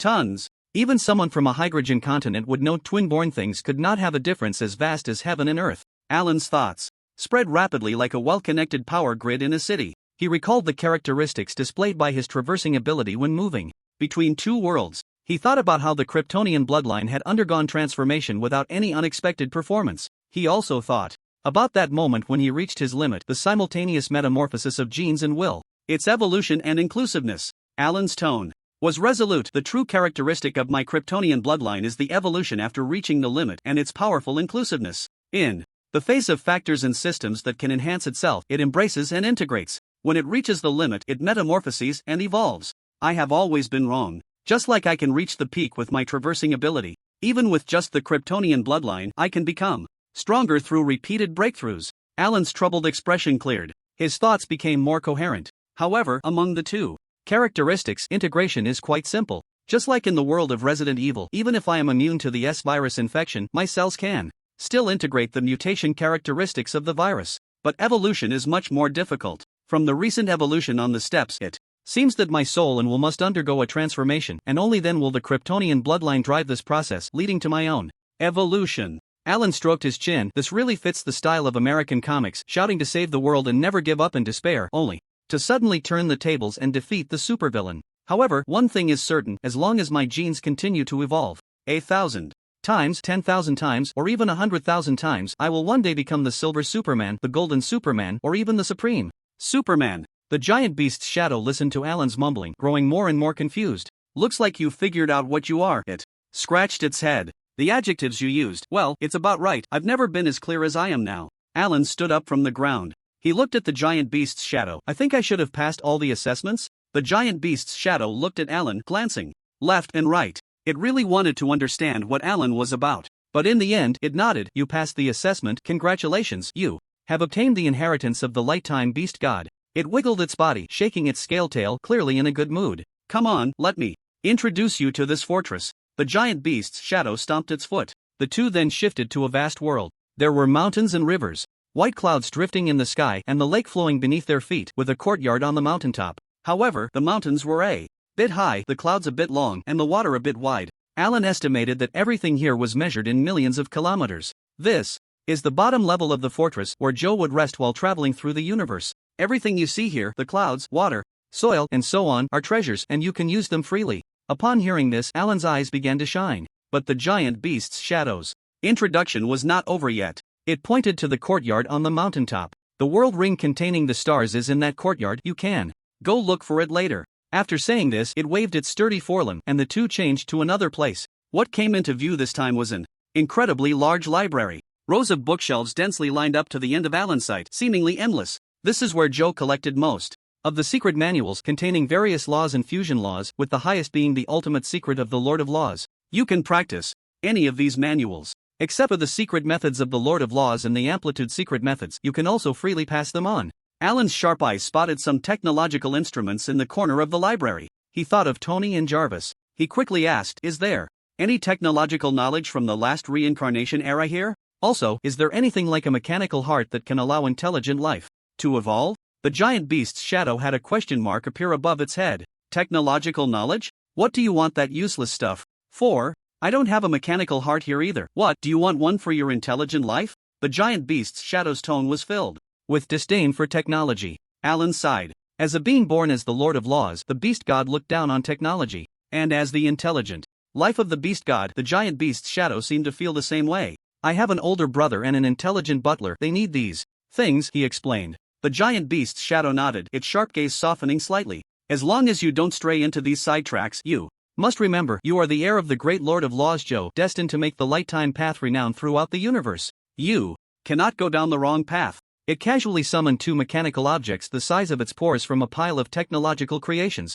Here, these are the best. Alan took it over. It was a light brain the size of his head and a metal box. This light brain is the data core from a spaceship that was accidentally destroyed during Joe tourism. That spaceship was an immortal warship, and the light brain should store a lot of technological knowledge. At that time, the wreckage was heading towards a life planet, and Joe conveniently collected it, otherwise it wouldn't have cared for these things. The other one is the evolution key. An intelligent program generally requires millions of years to evolve into intelligent life. This key can wash the intelligent program with data streams, shortening the evolution process to less than a week without changing its essence. Alan nodded repeatedly, storing the light brain and the metal box into his inner world. Are you satisfied now? Is there anything else you want? No, I'm very satisfied. The giant beast's phantom nodded and clapped its right paw. The two returned to the bottom of the assessment staircase. This is the third level, the place for treasure inheritance. For every 1,000 steps you climb, you will receive a treasure reward. The reward at the highest level is a set of peak treasure battle armor and a high-level soul treasure. It didn't care that. Alan's eyes nearly bulged out when he heard about the peak treasure and clapped its paw again. The two returned to the initial dark secret pattern space. The giant beast's phantom pointed at the myriad secret patterns in the sky. This is the core inheritance place of the top level.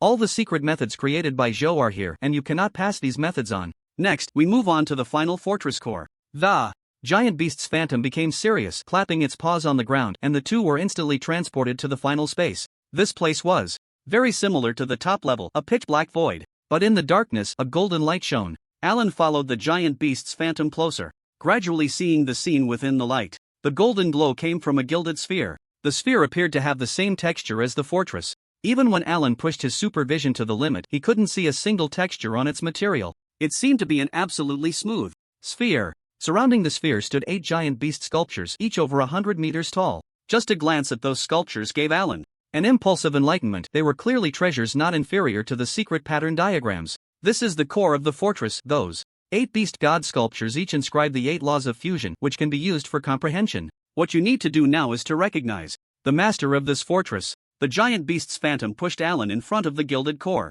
Alan raised an eyebrow. Recognize the master of the fortress? Is this fortress also a treasure or a heavy treasure? The giant beast's phantom nodded. It's called the Time Fortress. A palace-type peak treasure. Palace-type peak treasure. Alan gasped. This is a treasure that even true gods covet. The giant beast grinned. You have quite the eye. Its master recognition condition is quite special. One must possess willpower higher than their own cultivation level by 1 tier. Back then, Joe honed a true god level will over trillions of epochs to recognize it. You are much luckier. Alan's spirits lifted, and he nodded with a smile. Of course. I now have willpower at the realm master level but only cosmic level strength. I can definitely make it. Recognize me. Not to mention this fortress, even with his willpower 2 tiers above his strength, he could try to recognize the master of the God King level Star Tower. Alan walked up to the gilded sphere, placed his right hand on it, and calmed his mind. A wave of mental impact immediately surged into his core. But with his current realm master-level willpower, this impact was hardly more than a tickle. Half an hour later, the Time Fortress successfully recognized its master. When Alan opened his eyes, the giant beast's phantom also laughed easily. It's over, it's finally over. The legacy has found its heir, and I can finally be free. The joy that had just risen in Alan gradually faded. What do you mean by that? He asked, looking up at the giant beast. The shadow of the giant beast shook its head. Actually, I am not an intelligent life form. I am a fragment of memory and a portion of divine power left behind by Joe. The purpose is to find a satisfactory heir. Throughout the long passage of time, in order to prevent the rootless divine power within me from being eroded by time, I have been in slumber. The past month has been the first time I have awakened in countless epochs. I thought I was just wasting divine power, but it turns out I really found an heir. So smoothly and completed my mission. I am very happy, little one. I want to thank you. You truly are someone favored by the original will. The shadow of the giant beast acknowledged. In endless years, very few have caught his eye, let alone a cosmic-level ant. But now, this little one before him, he recognized. Is that so? Alan looked at the shadow of the giant beast with a complex expression. So it turned out the other party was Zhou. No wonder it looked almost identical to the beast god statue. He had originally wanted to bring the shadow of the giant beast back to Marvel, but now it seemed impossible. So, at the moment I successfully inherit the legacy, you are destined to die. Ah, whoa. Just as the feeling of melancholy from parting was about to surge in his heart, Alan was pushed off balance by the giant beast's shadow with a large paw. What kind of expression is that? The shadow of the giant beast scolded. As the heir of Zhou, you are not allowed to show that kind of expression. We, the beast god lineage, only know how to charge forward in battle. My death happened in the last reincarnation era, now it is merely fulfilling a wish. I am happy, so why are you sad? The voice of the giant beast's shadow was like thunder. Alright, the next step is the final one. It radiated endless crimson and white light, and boundless divine power surged forth like the Milky Way cascading from the arm of Orion. Get ready. To avoid being discovered by the strong of this reincarnation era, I will burn divine power to send the Time Fortress into your inner world and disrupt the spacetime here. In the next moment, the shadow of the giant beast suddenly solidified. Its divine power, belonging to the level of the Master of Laws, enveloped Alan. It felt as if a long time had passed, yet it seemed only a moment had gone by. When Alan opened his eyes again, he was already outside the moon. It was empty all around, and when he turned back, he could still see thousands of human spaceships flying toward the moon. Time seemed to have returned to the moment he had just arrived at the moon. If it weren't for the fortress standing like a pillar of heaven in his inner world and the newfound knowledge in his mind reminding him, Alan would probably think everything before was just a fleeting dream. Time acceleration, watching the game of Go. Is this the means of the Master of Laws? Alan looked back at the moon deeply, preparing to return to the base where Hong and Leishan were. Suddenly, a vast wave descended. The world consciousness actively contacted him. You have 3 days left. Alan was taken aback. 3 days? That's enough. But you've given me such a good legacy, and you still leave me 3 days. How considerate. He then patted his chest. Brother Will, I won't say thank you for your great kindness. Rest assured, once I become a true god, I will definitely come back immediately to help you deal with the crisis of the boundary beasts. Boundary beast crisis. Boundary beasts. The original Will was startled by the new term Alan uttered. In that moment, the emotion it conveyed was like a cat whose fur had been ruffled. Boundary beasts are birthed from the supreme rules, destined to devour everything. Their birth almost signifies that the primordial universe is heading toward destruction. Alan rubbed his forehead. Look at me, all focused on improving my strength. I almost forgot to mention that the biggest crisis you will encounter in this reincarnation era is actually the boundary beasts. Here's the situation. Alan briefly recounted the original plot to the source Will, emphasizing the importance of the protagonist, Luo Feng. Knowing the truth of the crisis and the identity of the savior in advance would only be beneficial for the future of the source universe or for the future of the protagonist, Luo Feng. As for the more distant future, regarding the matter of the source will being taken over by Luo Feng, as long as the source will invested in advance and provided some benefits to Luo Feng, he would definitely not take over once he grew stronger. That's how it is. Luo Feng is a grateful person. I suggest you build a good relationship with him. Who knows, when he becomes a lord in the future, he might even come back to help you and turn you into a true life form. Luo Feng, lord level. What about you? The source will ask intermittently. What, me? Of course. I will still help you. Can you become a lord level in the future? I don't know, but I have confidence. The source will fell silent for a long time. You can come back when you become the Master of Laws, and I will prepare some things for you. Alan raised an eyebrow. Could it be that the source will was about to start a second round of angel investment? He couldn't help but show a flower-like smile. Good, of course good.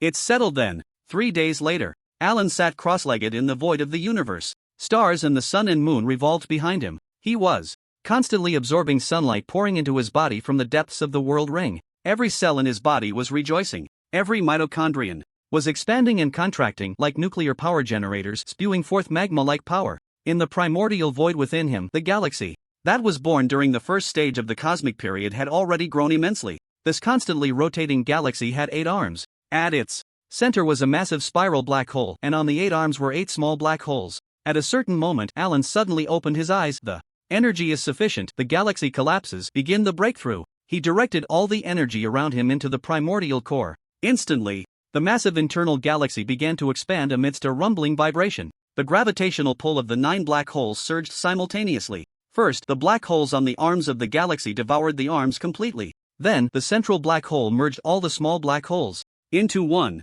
The entire vast and magnificent galaxy disappeared. Only a solitary black hole remained in the primordial core, absorbing all the external energy flowing in. It began to expand continuously further and further. When it reached a certain limit, Alan's expression turned serious, controlling the entire black hole to collapse instantly, with all matter collapsing towards the center. Slowly, a gray sphere appeared in the primordial core. This was an alternative singularity. If Alan were an ordinary human, his breakthrough would end here. After that, when breaking through to the Realm Master, he would only need to break open the gray sphere like a singularity explosion to create a world within himself, thus completing the process. But he was a special life form, already possessing a world within him in advance. So after the gray sphere formed, it began to expand again, gradually overlapping with the primordial core and finally merging into one. Only then did Alan's breakthrough come to an end. He stepped into the threshold of the Domain Master. But this was still not the end of the breakthrough. The genetic primal energy after promotion began to feed back. Every drop of blood, every cell, every bone in Alan's body began to change structurally from the ground up.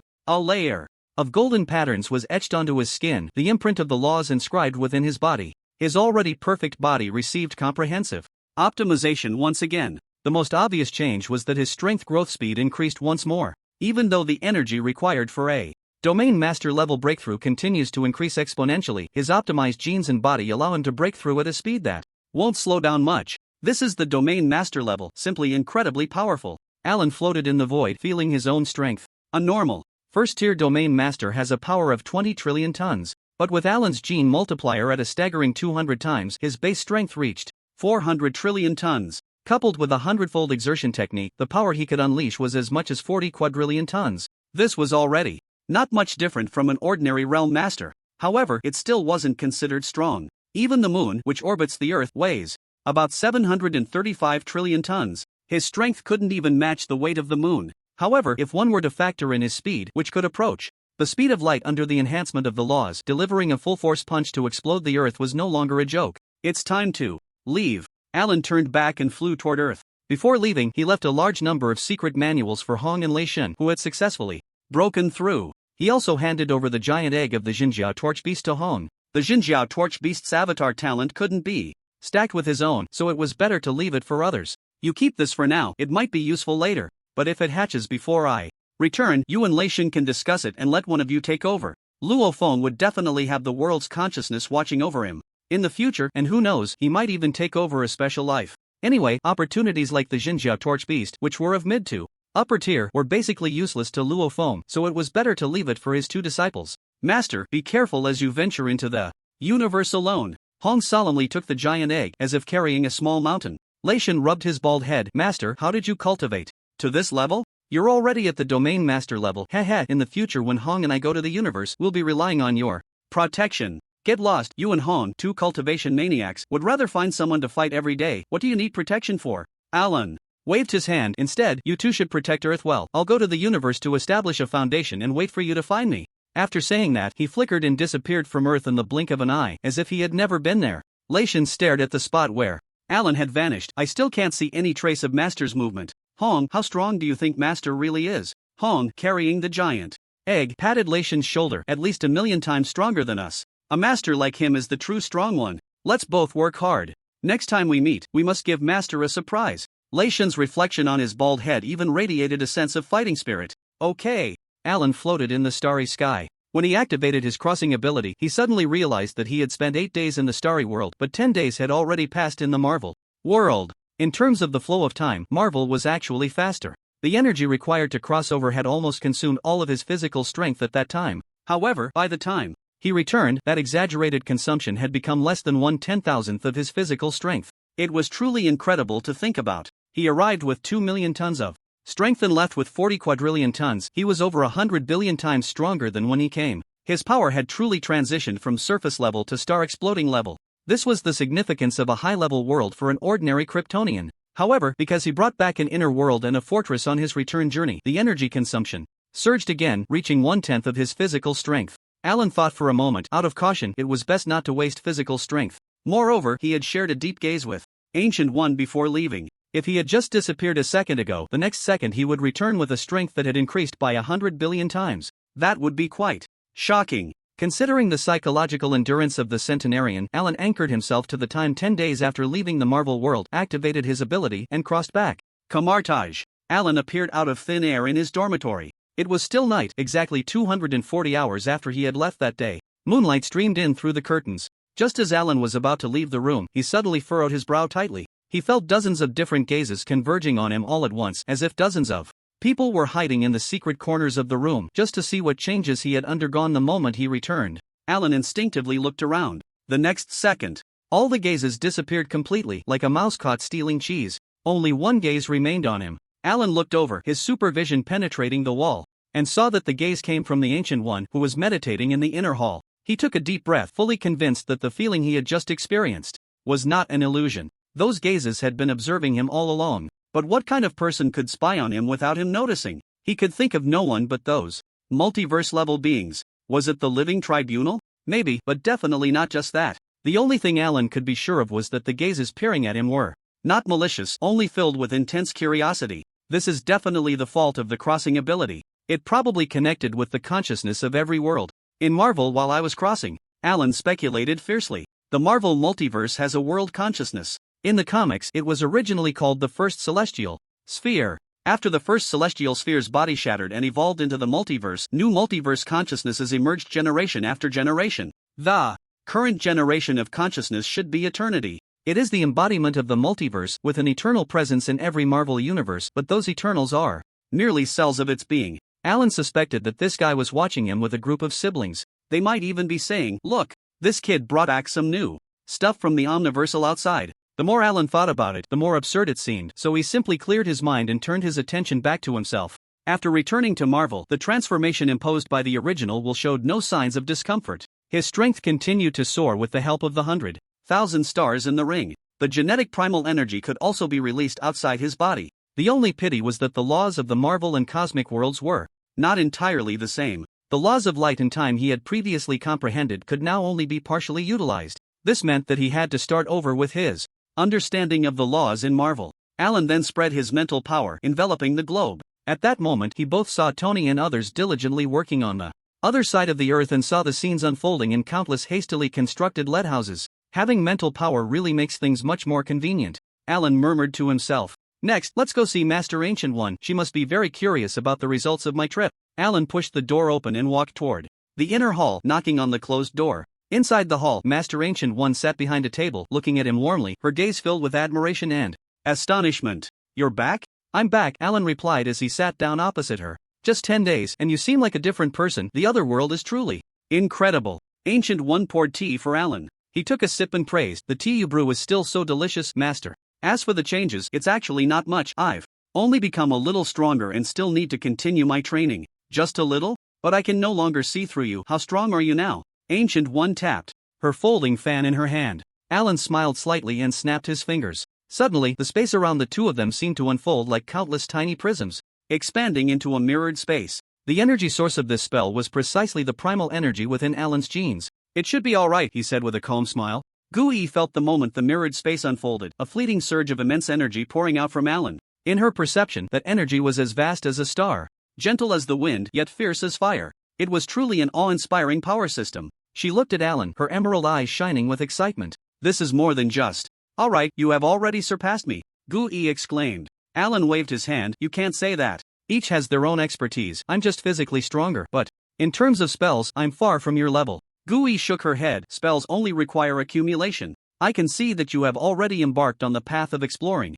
the rules of the universe. This path precisely points to the true foundation of spells. I can already foresee that one day you will become the next Vishanti." or even surpass them. Perhaps you can try to communicate with those three in Kamartaj through a special ritual. It would benefit your future development. Development? Alan raised an eyebrow. That's unnecessary. I've already found the direction that suits me best for becoming stronger. No need to trouble myself. He pushed himself up from his knees, and for now, there's no need to study spells. As long as you comprehend the fundamental laws, achieving the effects of spells will be effortless. So I'm here to take my leave, Master Gui. Thank you for this time. Master Gui? Alan snapped his fingers, intending to dissolve the mirrored space. To his surprise, Gui simultaneously struck a palm, stabilizing the space. She stood up with a humble smile. Mr. Allen, I am very pleased with your growth. She gestured with her hands, and the inner hall of the mirrored space expanded infinitely, with the large doors replaced by walls. But there is one thing I regret. You have a world within you now, right? Gui opened two Lagarda rings in her hands. Alan looked at Gui's attacking posture, confused. There is one, Master Gui. What are you trying to do? Gui's smile gradually faded. As a supreme sorcerer, it is my duty to keep interdimensional demons out of Earth. Having opened a dimension within you, you are now also half an interdimensional demon, Mr. Allen. The golden rings in Gui's hand spun. This means I have to expel you from the Earth dimension. Are you serious? Alan couldn't believe that Gui would be so inflexible. But the cold, stern expression on her face, which had never appeared since they met, indicated that she was not joking. Gui flit a table between them. Will you leave on your own, or should I take action? Gui, I am a native of Earth. Alan narrowed his eyes. I cannot leave Earth. If you are serious, then I can only say, you won't stop me. He flew up into the air. I won't kill you, Banner pleaded. Hulk also realized that as long as he hit Banner, he would feel pain too. He disdainfully shook his hand, stood up, and shouted at Banner, Hulk. Then he sat down heavily, turning his head deliberately not to look at Alan. The others quietly watched the scene, their expressions as if they had seen a ghost. Alan spread his hands to Banner. See? You both are the same soul. How do you separate? If Hulk really separates from you into two individuals, then you will be incomplete, and your strength will plummet significantly. Banner glared at Hulk in frustration. I'd rather not have that kind of strength. Hulk shook his head in disdain, slapping Banner down, and he himself swayed a bit due to the synchronized perception. Are you sure? After separating, Hulk's strength will decrease, and Banner, your ordinary physique, might risk paralysis. Separating you forcefully might not be a good choice. Alan raised his index finger. I have a good idea. What idea? Banner felt that Superman's suggestion would surely be good. Come learn magic. Once you master the astral projection that I just used to expel your soul from your body, you won't have to worry about conflicts with Hulk anymore. Alan explained, actually, your biggest conflict is that Hulk is easily angered, his mind is immature, and he can cause destruction. The other is when you and your girlfriend are having a good time. You get excited, and Hulk will come out, right? Banner scratched his head in embarrassment. Actually, you didn't need to say it so directly. On the other side, Betty's soul also turned away shyly. Last night, when they escaped from the military base, Banner and Betty hid in a small hotel. The atmosphere of their reunion was just right, and the moonlight was bright and enchanting. The two unconsciously leaned closer to each other. Then, they reached the intimate stage. However, Banner's body began to grow larger and greener. How could he accept that? So, you're saying that when I'm on the verge of losing control, I should use that astral projection to control Hulk? Hope blossomed in Banner's heart. Pretty much, but the requirements are a bit higher. Alan walked in front of Hulk's soul, pointed with his index finger, and Hulk immediately reintegrated with Banner. You just need to learn astral projection and then make a little more progress in soul research. Alan made a gesture with his index and thumb. You can expel Hulk from your body whenever you need to, or you could say expel yourself from your body. This way, you can control Hulk and also transform into the Green Giant in case of danger. Banner was thrilled to hear this. He rubbed his hands. That sounds amazing. Can I ask if there are any conditions to learn this magic? When can I start? You just need to join Kamartaj and you can start right now. Alan snapped his fingers with a smile, and everyone's souls returned to their respective bodies. Ah! The corpses on the ground opened their eyes in unison. After everyone got up, they were all touching their chests and cheeks in confusion. The experience of their souls leaving their bodies was something they would never forget.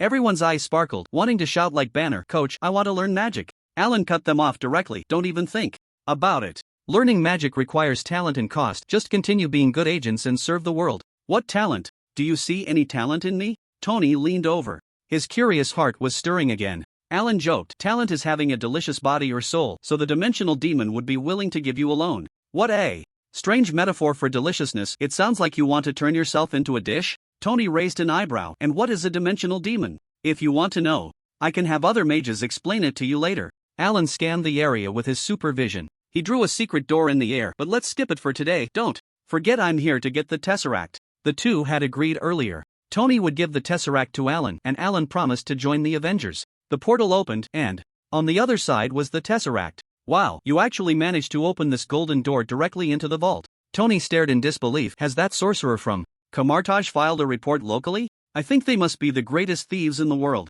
It's not that exaggerated. Almost all sorcerers need props to use portals. This spell isn't as convenient as you think. Alan walked into the vault and picked up the Tesseract. The deep blue cube seemed to sense something, and energy began to surge wildly. Alan tried to guide and manipulate some of the spatial power from the cube, but the Tesseract's violent energy immediately surged forth like a river, breaking its dam. In just a moment, Alan's entire body was enveloped in blue energy. Even his eyes were radiating blue light. Inside his body, every cell was greedily absorbing the gem's energy. He looked like he had turned into a little blue man. If it were any ordinary person, they would have surely exploded and left no trace. But Alan didn't even feel overloaded. With his current strength, he was more than capable of easily mastering the power of a single infinity stone. However, unlike his ability to manipulate the time stone with magic, he found himself somewhat unable to control the space stone, unable to stop the power flooding in from the cube. Minutes passed. The Tesseract's shell began to crack, but the torrent of energy grew more and more turbulent, enveloping Alan and turning him into a giant blue lantern.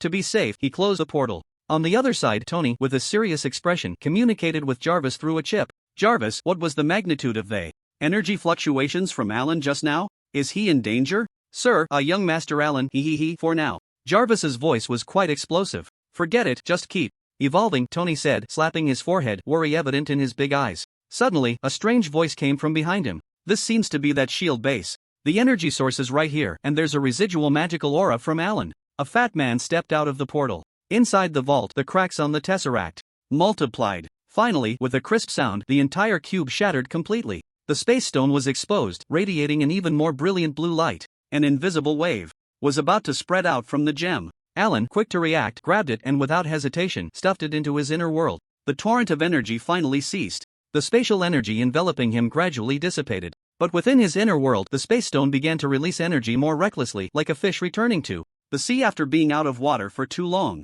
A vast amount of spatial energy continuously surged from the gem, merging into the world. For a moment, Alan's inner world began to rumble. The world, originally with a diameter of 60,000 kilometers, started to gradually expand after absorbing the spatial energy. The speed was slow, but it was persistent. After observing for a few minutes, Alan raised an eyebrow, suddenly realizing the energy from the space stone came from the Marvel single universe. But now, this energy had entered his inner world. Logically, this shouldn't be allowed. And after such a long time, the likes of Eternity and Infinity, who often liked to spy on him, must have already noticed the anomaly. Since they hadn't intervened, it naturally meant they tacitly approved of his current actions. This made Alan begin to contemplate more uses for the Infinity Stones. After all, there was still a clone in his inner world that was cultivating time. Although after breaking through to the Domain Master, the time for the Blood Sea clone's cultivation had shortened from 6,000 years to 60 years, it was still too long. Since the Space Stone could affect the inner world, there was no reason the Time Stone couldn't, right?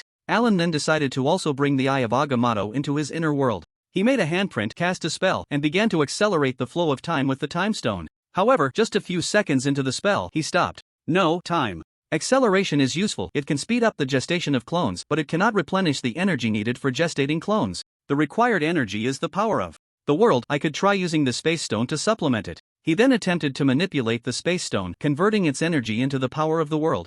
Soon, an exceptionally dense energy appeared in the space. It really works. Alan's face lit up with joy. He began to manipulate both stones simultaneously. The flow of time in his inner world suddenly accelerated, and the energy from the Space Stone continued to pour in. In the center of the world, a giant egg hatching a blood sea clone began to grow at a visible speed. 1 kilometer, 2 kilometers, it continued to grow until it reached a diameter of 100 kilometers. The clone has entered the official gestation stage, Alan concluded. Unfortunately, accelerating time to 1,000 times is already the limit. Going further would affect the stability of space. He stabilized the state of both stones. The inner world is still too immature. Perhaps in the future, I can try a higher flow rate of time. However, shortening the gestation time from 60 years to 21 days is already a huge leap. Alan gazed at the massive sphere in the center of the world. It seemed he could already see the day when the Blood Sea clone, towering over 100 kilometers, would emerge. With a thought, he left the inner world, allowing the clone to quietly gestate.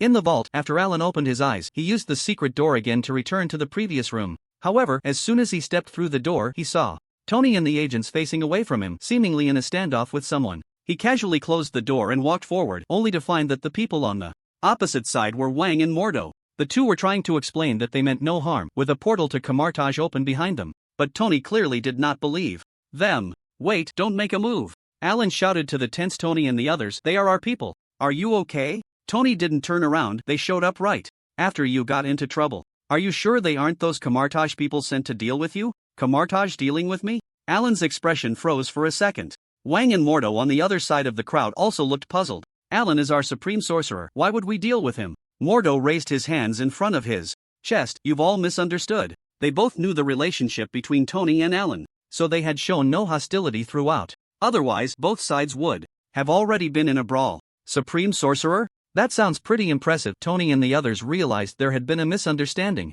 The supreme sorcerer symbolizes the strongest power in the realm of magic, is the leader of Kamartaj and the guardian of the earth dimension. Wang emphasized. Now it was Tony's turn to be utterly confused. Are you saying Alan is also the village chief of your so-called village? Alan interrupted Tony. What village chief? They have been protecting the earth since ancient times as a hidden organization. He showed a helpless expression. Although the process was a bit convoluted, the previous supreme sorcerer passed the position to me before he passed away. Wait, you just went for a little over a month and now you're the leader? Tony was impressed. His brother really could climb to the top position wherever he went. This time, he even outlived their leader. A month is long enough. Alan patted Tony's shoulder. If only considering the time in the Marvel world, it had not even been a year since he awakened his abilities. From this perspective, a month was indeed a long time scale. He walked towards Mordo and Wang. It's only been a few hours. How did you find your way here? Alan was genuinely surprised by the arrival of Mordo and Wang. Could it be that something happened in Kamartaj and a temple was destroyed by a dimensional demon?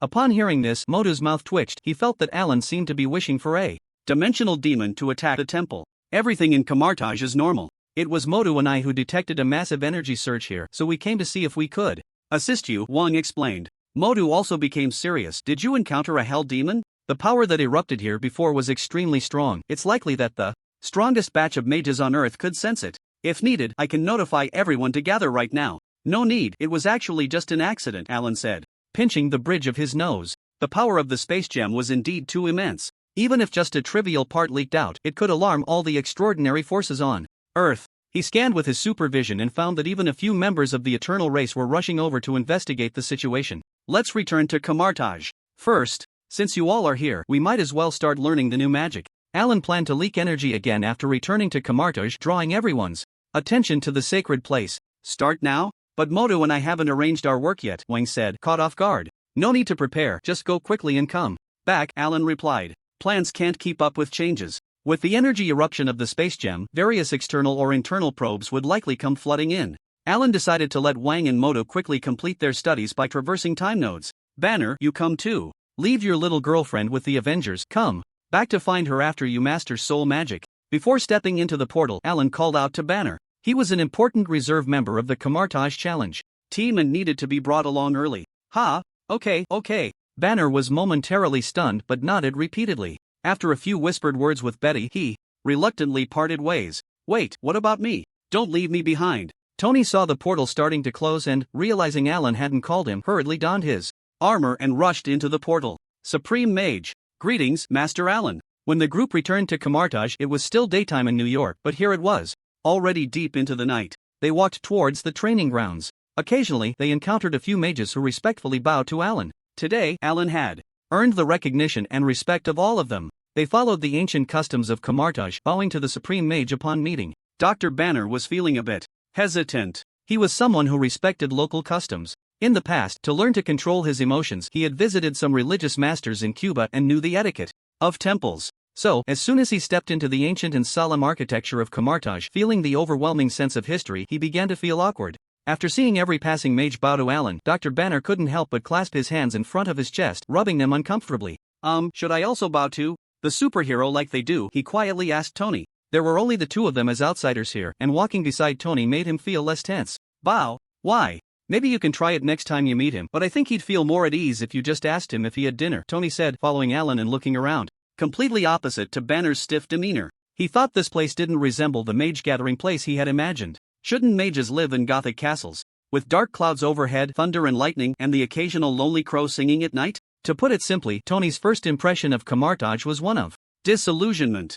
A wizard should wear a white robe with their face shrouded in shadow, right? Just look at the beautiful female mage who just passed by. She was actually wearing a tight-fitting training outfit. That's just not right. Tony looked at each passerby as if they were a heretical wizard. Alan noticed Tony's strange expression. What odd thing are you thinking about now? The mages of Camartage are technically sorcerers, and they must be different from what you imagine. He saw through Tony's little thoughts. And what do you want to do by following me? You haven't even grasped the technological knowledge in your brain and you want to learn magic? Be careful not to end up with nothing. Sorry, I don't understand any of those complicated phrases, Tony said, puffing out his chest. In the world of geniuses, there are no choices, only the need for everything.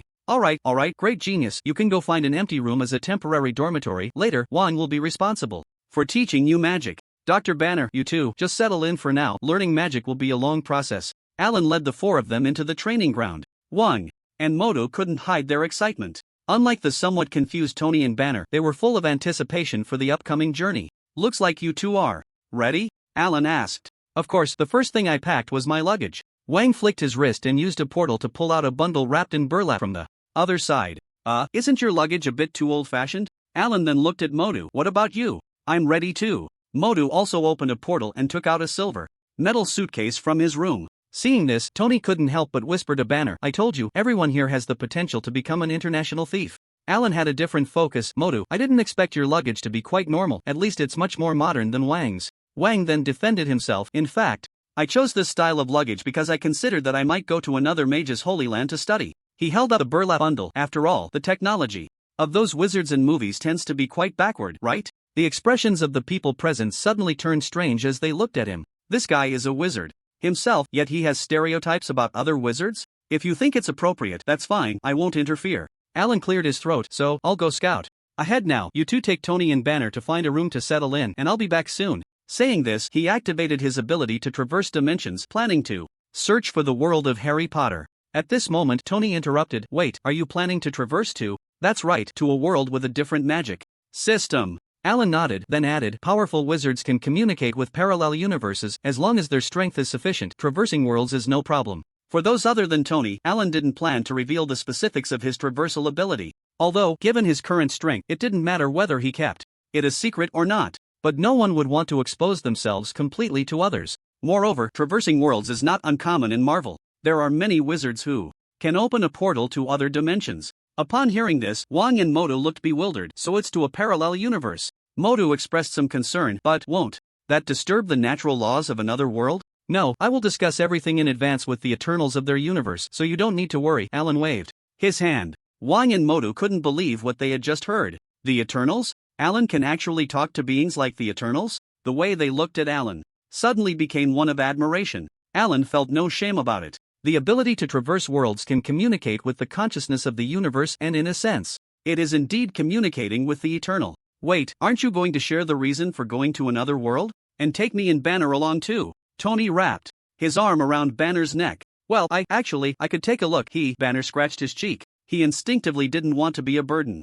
But as a physicist, his curiosity about other worlds instantly overcame his cautious habits. Sure, let's consider it a rehearsal for that duel 4 months from now. Alan thought for a moment and agreed. It made no difference to him whether it was 2 people or 4. But Banner has to stick with me. He can't cause trouble over there. Of course, I'll follow you the whole way. Superman. Banner nodded repeatedly. Tony was curious. What duel? And this Asgard sounds somewhat familiar. Let Mordo and Wong explain that to you. Alan closed his eyes and began searching the worlds. Keywords: Harry Potter, magic confirming traversal. Alan exerted a negligible amount of physical strength and disappeared into the Marvel universe. The 2 mages present were once again stunned. He didn't even use a portal to leave. Alan's spatial magic has become this terrifying. Don't mind him, his power has long been off the charts. Tony leaned closer to the two. How about we talk about that? Asgard? Banner also leaned in. Asgard seems to be a realm in Norse mythology. Could it actually exist? Wong, surrounded in the middle, looked left and right, his expression serious. You're not wrong. Note, this is the only time multiple people will traverse a world outside of Marvel. Alan felt that the process of this traversal was very brief. He almost closed and opened his eyes and arrived in another world. He didn't even feel the usual sensation of passing through a thin membrane. That's strange. Hey, don't come any closer. As soon as Alan opened his eyes, he saw a guy in front of him staggering over while holding a book titled Harry Potter. This guy had no good flesh on him. The left half of his face revealed a skeletal structure, while the right half was covered in wrinkled, rotten flesh. A zombie. The moment Alan saw the zombie, he immediately held his breath and activated his super hearing. In an instant, he understood what kind of world this was. The next moment, he unleashed a freezing breath. Instantly, the entire city he was in turned into a frosty realm. Then he shot up into the sky, leaving Earth in an instant, and appearing in outer space. But his actions didn't stop there. He controlled the core within him to leave his body while his soul exited, floating in the void with the core. This is actually the zombie world from the Marvel Cinematic Universe's What If series, Alan's soul exclaimed. It was only now that he had a moment to catch his breath, filled with disbelief. In that brief moment, he heard the voices of Spider-Man, Winter Soldier, Banner, and other superheroes. They were discussing how to escape New York and head to New Jersey to find equipment to cure the zombie virus. This made Alan realize that the world he had traversed to was indeed the zombie universe from What If. And the reason he had crossed over here was that this world had both Harry Potter and magic. Alan remembered watching an anime where the Ant-Man of this world had once shouted Wingardium Leviosa. That was the levitation spell from Harry Potter. In other words, this world had the IP works of Harry Potter. What a coincidence! Alan shook his head in space. The zombie virus in this world is a quantum virus. Even the Infinity Stones Thanos can be infected. So I definitely can't be immune. However, according to Spider-Man's summary in the animation, this virus is transmitted through saliva. So far, I haven't had close contact with any zombies, and my biofield has been covering my entire body, so there shouldn't be any possibility of infection. But it's still wise to be cautious. The reason Alan flew into space at the first opportunity, separating his core and soul from his body, was precisely for this. If my body gets infected with the virus, I will immediately leave this world with my core. As long as the core remains intact, I am essentially unharmed. If even the core gets infected, then I will directly abandon my Blood Sea avatar and turn back to slaughter the prototype world and recreate a Black Light virus avatar. I refuse to believe that the Black Light virus can't devour this quantum zombie virus. Alan had already thought through all his plans. He even secretly resolved in his heart, even if he wasn't infected by the zombie virus this time, his second avatar must be the Black Light virus. Only by becoming the boss of the virus world would he not be overshadowed by other viruses in the future, especially the zombie viruses from the Marvel and DC worlds, each one harder to deal with than the last. Even the true Superman, Clark Kent, could be infected and turned into a zombie. Alan cautiously waited in the void of space for 12 hours, and when he saw that his body showed no abnormalities, he finally breathed a sigh of relief. I need to leave here quickly, just to be safe. I should go to the Resident Evil world to kill some viruses. Alan didn't let the core return to his body but directly connected to the energy within his body to activate his crossing ability. Before leaving, he took one last look at Earth and this world. Once I have the Black Light avatar, I must return to this time point and turn all the zombie viruses into the nutrient solution for the avatar. Then, he disappeared beyond Earth. After another period of space travel, Alan appeared in the space of the Resident Evil world. As soon as he appeared, the world consciousness rushed out, conveying a joyful emotion. Hi, I'm back. But this time I have serious business, so you can go play by yourself. Alan first coaxed the world consciousness, which pounced on him like a little dog wagging its tail, away. Then he used his authority to scan his entire body. After a long while, he finally breathed a sigh of relief. It should be fine, but let's disinfect again. He began to mobilize the vast cosmic energy and various radiation tides to wash over his physical body. After finishing, he stayed in space for another 2 days before he truly felt at ease. In fact, even if his physical body were really infected, it wouldn't matter. As long as his soul was fine, he could always find a solution by crossing into other worlds. So the most important thing was not to bring the quantum zombie virus into other universes. To confirm this, Alan flew into Earth, landed in the Arctic, and played with a group of polar bears for a few days. These polar bears were very friendly and always wanted to chew on his head or arms. After a few days, seeing that the polar bears were still lively and jumping around, Alan finally relaxed completely. With lingering fears, he returned to the Republic of Seville, gathered with director Bud and others whom he hadn't seen for a long time, and spent a month in intimacy with Ada and Jill. A month later, he bid farewell to everyone and returned to the Marvel Universe once again. Camartage. Old Wang had just finished talking about the duel between Camartage and Asgard. Tony's face was full of excitement. So the gods from mythology really exist, and Alan is planning to gamble with them?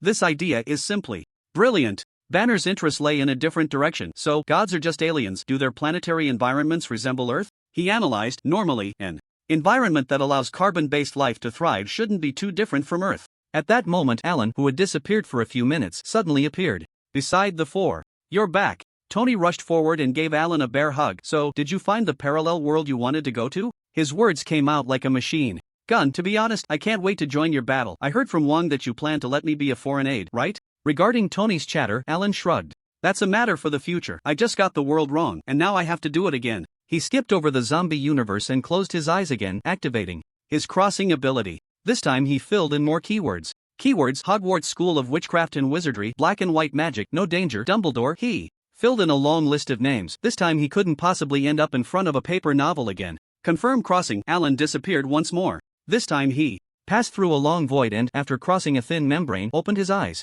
This feeling should mean I've crossed beyond Marvel, Alan thought. In another world, at a towering observatory, a group of people dressed in various styles, with bizarre hairstyles, surrounded an unarmed old man by the astrolabe. The old man had white hair and beard, wore a wizard's robe, and his long beard and hair fell to his shoulders, looking over 100 years old. In other places, such an old man would be considered a highly respected elder. But at this moment, those surrounding him were urging a platinum-haired young man to hurry up and kill him. The young man's face showed signs of struggle. The old man also cast a pleading look at him, just as the others grew impatient. I'll do it. Suddenly, a pale-skinned man with a sharp, hooked nose, wrapped in a long black robe, stepped out from under the astrolabe. The man glided into the center of the crowd like a ghost. His rugged facial features were filled with disgust, and greasy black hair parted to reveal a forehead like old tree bark. In the silence, he raised a wand and pointed it at the old man. Severus, I beg you. The old man gently shook his head. His wrinkled face revealed a complex expression. It seemed to plead with the man opposite to stop, yet also hinted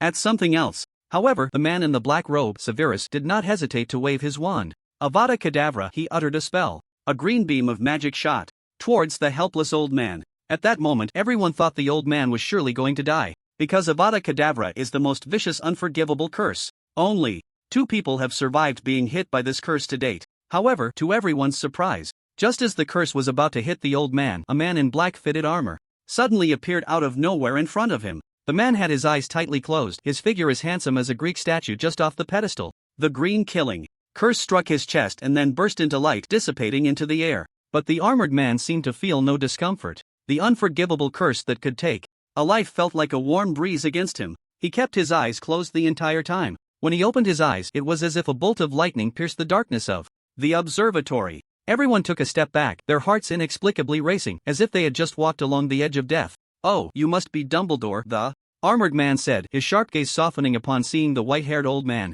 I indeed am. May I ask if you are all right? Dumbledore looked the man up and down. He was certain that the unforgivable curse had not harmed him in the slightest. Of course, everything is fine. It truly is you, Professor Dumbledore. I'm very glad to see you. My name is Alan. Alan slightly bowed in greeting. This time he had finally found the right place. Dumbledore quickly returned the gesture. He had just been wondering for a moment if the mysterious and powerful person before him might be someone sent by Voldemort.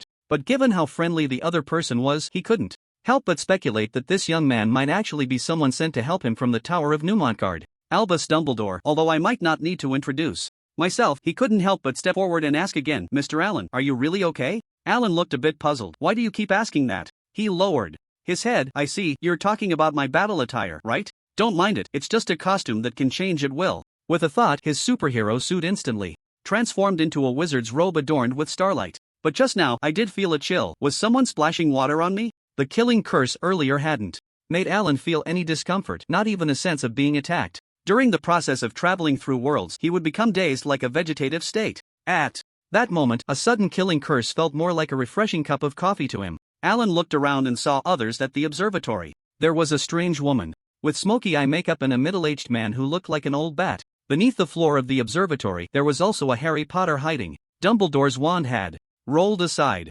This scene felt familiar. Professor Dumbledore, it seems you might need some help. Alan remembered this scene was from Dumbledore's death. However, from the narrative context, it seemed this death was not an accident. Rather, it was a choice and arrangement made by the old bee himself. Ah no, actually everything is fine here. Please let me speak with them alone for a moment, Mr. Allen. Dumbledore wanted to hasten Snape to finish him off. Alan looked deeply at Dumbledore. Why? Was it that whether it was Ancient One or Dumbledore, when he encountered these masters of magic, they were all busy dying? This made Alan involuntarily feel as if he had a knack for dealing with magic experts. As you wish. Alan stepped aside. I still need to go fetch a few companions. See you later, Professor Dumbledore. Of course, see you later. Dumbledore nodded instinctively. Then, in the next second, Alan silently vanished from the spot. Those present, whether Death Eaters or White Wizards, were momentarily stunned. He doesn't seem to be using apparition? Malfoy, with his platinum long hair, trembled as he spoke. Snape, holding his wand, was also momentarily distracted. Before others could react, he shot a glance at Dumbledore. Are you still going to die now? Dumbledore nodded slightly. Hurry up and act. No, Severus, I beg you. Dumbledore thought for a moment and then repeated the initial line. Snape's expression was emotionless, his gaze like a vengeful ghost that had harbored hatred for 1,000 years, and he swung his wand again. Only this time, he used a different spell. Sectum Sempra. Dumbledore was hit by the magic, and immediately, scars from blades and swords appeared on his face and chest. Blood gushed from his body. He trembled all over, staggering backward, his powerless hand resting against the wall, and he fell down. The Death Eaters instinctively rushed out, peering down from the parapet. Dumbledore, with his beard and hair stained red with blood, fell like a rag in the wind. In his eyes reflected the dark clouds of the sky, crashing heavily to the ground. More blood flowed out, staining the earth beneath his light-colored wizard's robe. Dumbledore was dead. After his breath left him, his eyes remained wide open, as if gazing at the billions of stars beyond the dark clouds. No, Professor! Harry Potter, who had been hiding under the astronomical instrument, was filled with rage and chased after the departing Death Eaters. Alan returned to Camartage once again. Look who's back, Clark. Did you find the target world this time? Tony and Wang were discussing Odin's single eye when they saw Alan return and walked over to him. Found him, this loquacious Bruce. Are you sure you're ready? We can set off now, Alan said. Banner was taken aback. Huh? I didn't say anything? Tony patted his shoulder. Alan is talking about Bruce Wayne, Superman, and Batman? My goodness, you guys actually have your own nicknames for each other. Banner raised his eyebrows. What nickname? That's a moniker Tony came up with, Alan said. Wang and Mordo are ready. How about you two? This time, Alan had deliberately left an hour for his return, enough time for Tony to sort everything out. Banner was carrying a backpack. I'm ready too. In fact, after I got to New York, I only had one pair of pants left, thanks to Tony, who bought me some daily necessities on his way back, because he was arrested and brought back to New York. Banner was currently broke. Even his remaining pants were tattered. But the lack of material wealth did not make Banner feel ashamed. On the contrary, he felt very at ease, very composed. Standing next to Superman and these sorcerers, the Hulk that had troubled him for years suddenly was no longer a problem.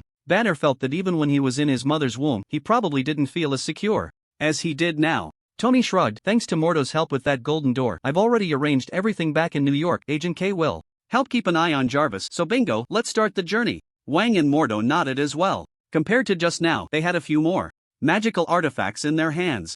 Mordo and I thought that for our first visit, we should bring some gifts representing the face of Camartage. Wang held up a magical hat. Alan gave a thumbs up in approval. One could only say that after working in Camartage supermarket for 9 years, he was well versed in the ways of the world. Since we're all ready, let's go. Alan cleared his throat. The journey might be a bit bumpy, so be mentally prepared. After saying that, he activated his powers, locking onto the four present, and left the Marvel world. The sky was overcast, with not a glimmer of light breaking through the clouds. In the central courtyard of Hogwarts, all the students and professors had gathered. Among the crowd, Dumbledore's bloodied body was neatly cleared by magic. He lay on the grass, hands clasped over his chest, his face as serene as it had always been. But everyone knew he was dead. Those hands were frighteningly cold. He could no longer open his eyes, nor could he joke about whether the students wanted to eat cockroach candy. A sorrowful atmosphere enveloped the gathered teachers and students. From professors like McGonagall and Flitwick to students like Ron and Luna, everyone had deep sadness in their eyes, their faces showing no other expression. Harry Potter stumbled to his knees in front of Dumbledore, weeping uncontrollably on that lifeless arm. The grief of parting with a great wizard surrounded the place. The sorrow was palpable. Suddenly, 5 figures appeared in the air. They appeared without any warning, as if they were fish caught in invisible nets. But when the nets broke, they all fell to the ground with a thud. The most muscular among them floated in the air as he appeared. He landed lightly, like a fluttering maple leaf. But the other 4 were not so graceful. They looked like groggy, disheveled men. They crashed down from several meters high onto the grass. Some landed on their sides, with a thud, their faces buried in the ground, their butts sticking up high, yet they still didn't wake up. 2 others rolled together after landing, their shoe soles stepping on each other's faces. The appearance of these people was too sudden and too comical. The teachers and students present were startled, yet no one immediately drew their wands to question them. Having just experienced an attack by Death Eaters and the death of the greatest headmaster Dumbledore, the atmosphere among the teachers and students was already tense. However, when faced with these 5 unexpected guests, they couldn't muster any suspicion at that moment. After all, bad guys shouldn't make an entrance with their faces landing on the ground and their butts in the air, right? The teachers and students stared blankly at the 5, the immersive atmosphere of sadness dissipating significantly. They watched as the only conscious person suddenly slapped another person on their high-raised backside. Damn it, Tony, can you be any more flamboyant in that position? The person said while pulling out a square box and pressing it repeatedly, seemingly recording the embarrassing situation of the one named Tony. In this scene, every wizard couldn't help but break into a cold sweat. What kind of people were these? It's you, Harry Potter suddenly exclaimed. His eyes were still red, filled with surprise. Potter, do you know these gentlemen? Professor Minerva. McGonagall struggled to describe the five before her with respect. He's the one who, at the observatory, was hit by Snape's unforgivable curse and was completely fine. Harry Potter was still in shock. What? He's that person? I thought you were just talking nonsense before. Professor McGonagall's eyes widened. When Dumbledore died, Potter was the only one present, and he was the one who told everyone what had happened. Professor McGonagall swallowed hard. The five guests, who had just seemed like a bunch of lunatics, suddenly transformed in her eyes into powerful wizards. And powerful wizards often had their quirks. Just like Dumbledore liked to eat cockroach clusters. Looking at it this way, she found these five much more normal. Gentlemen, you are. McGonagall tried to strike up a conversation with Alan, but Alan smiled and waved his hand. Please wait a moment, my companions. We'll wake up soon. As soon as he finished speaking, Tony, who was bent over at their feet, let out a grunt and opened his confused eyes. The others also began to wake up around the same time, each according to their different physical and mental strengths. Mordo, Banner, and Wang woke up in succession. What is this? Dr. Banner, your shoe. You're about to flatten my face. Mordo pushed Banner's foot away. Banner stood up, a shoe print on his face. Sorry, have we arrived? I just felt a buzz in my head and lost consciousness. Look, with so many people around, it must be here. To be honest, I think dressing like them is what makes a wizard. Tony pointed around, his eyes sparkling with curiosity about the new surroundings, casually helping Wang up. Among them, Wang was actually the weakest. His consciousness was still a bit unclear, but as the most etiquette-conscious librarian of Camartage present, upon seeing the hundreds of curious or strange gazes around him, his dazed mind felt as if it had been struck awake. His eyes widened. We've arrived. Yes, we have. What's wrong? Tony asked, puzzled by Wang's sudden alarm. Wang's cheeks flushed several shades filled with embarrassment and anger. He realized that this was the first meeting of the Camartage representatives with other wizarding groups, and it had completely flopped. What a disgrace. Wang looked at Alan, who was still nonchalant. Wang felt a surge of anger, but he couldn't do anything. After all, he was the supreme sorcerer. Looking back, he saw that Banner and Mordo were still rubbing their faces. So, in frustration, Wang stretched out his black foot and firmly stamped his size 43 shoe on the backsides of the two. What are you doing? Pay attention to your image. Now we represent Camartage, Wang warned in a low voice. Banner and Mordo rubbed their backsides, looking around, their faces suddenly flushed, standing up straight like two standard diplomatic attendants. If only there weren't shoe prints on their faces and backsides. Alan watched the interaction among the few of them and couldn't help but chuckle. He stopped to take out a magical hat, intending to quickly present a gift to restore the image of Camartage's old Wang. Don't be in such a hurry. The big boss, the White Wizard, is still lying there. If you want to give a gift, you have to give it to the right person. Wang blinked at the words, the White Wizard? Doesn't that title sound a bit too imposing? Fortunately, the Supreme Mage is not bad either. He suddenly had a draft in his mind. Once that White Wizard finishes introducing himself, he could definitely stand up and say, this is the Supreme Mage, who once played chess with Odin and conversed with eternity. Such a high standard would surely impress the other side and restore Camartage's face. Alan was unaware that Wang had been entangled in diplomatic matters. He walked towards Harry Potter, or rather, towards Dumbledore behind him. What do you want to do, sir? Potter asked warily, standing in front of Dumbledore, showing a posture of resistance. No need to be nervous. Alan flipped his wrist and took out a beautiful jade green bottle, half transparent, containing a colorless liquid. That was the water from the Fountain of the Gods. The last time he took it out to give to Ancient One, he filled a large glass cup to the brim, only to be rejected. He had reflected on it afterward. Although he had millions of kilometers of this magical spring water, he even used it for bathing. But that doesn't diminish its high value. High-value items need to be matched with a gorgeous appearance to make people feel incredibly precious. As soon as the jade bottle was taken out, everyone's attention was drawn to it. I have an agreement with Dumbledore. Alan used his mental power to bind everyone who wanted to stop him, including Harry Potter, in place. I told him at the observatory that we would meet later, and he agreed. Alan walked past Harry Potter. Since he agreed, he must fulfill his promise. He half-squatted in front of Dumbledore, tilting the jade bottle to drip the colorless liquid onto the pale lips. Since he promised, then even if he is dead, he must come back to life and continue to fulfill his agreement with me before dying again. No one can stop it, not even the Grim Reaper. Alan casually stuffed the empty bottle into Dumbledore's cold hand. A few seconds later, Dumbledore's pale face quickly regained color and his chest began to rise and fall again. Then he opened his eyes wide, gasping heavily as if waking from a nightmare, and sat up abruptly. For a moment, everyone was stunned. They all looked as if they had seen a ghost. No, Dumbledore was already dead. Weren't they truly seeing a ghost? They watched the figure lying on the grass turn over and sit up. They saw the bewildered gaze projected from under his drooping eyelids and felt him touch his chest and old face, with his withered hands full of disbelief. Hearing him hoarsely speak, his voice gradually regained its strength. I should have died. What happened? Professor Dumbledore. As soon as Alan released the mental bindings on the others, Harry Potter rushed towards Dumbledore. You didn't die. No. Wait, you came back to life. Harry hugged Dumbledore's shoulders, speaking incoherently. That's great, you're okay? Harry choked. He had very few true family members in this world, most of whom had already died at the hands of Voldemort, and Dumbledore was one of them. The surprise of regaining what was lost almost instantly shattered Harry's emotions. Even as he tried to hold back, tears of joy still rolled down his cheeks. He looked at Dumbledore's lively eyes again, with 1,000 words to express, but all that came out was a repeated "That's great. Harry, it's okay, yes.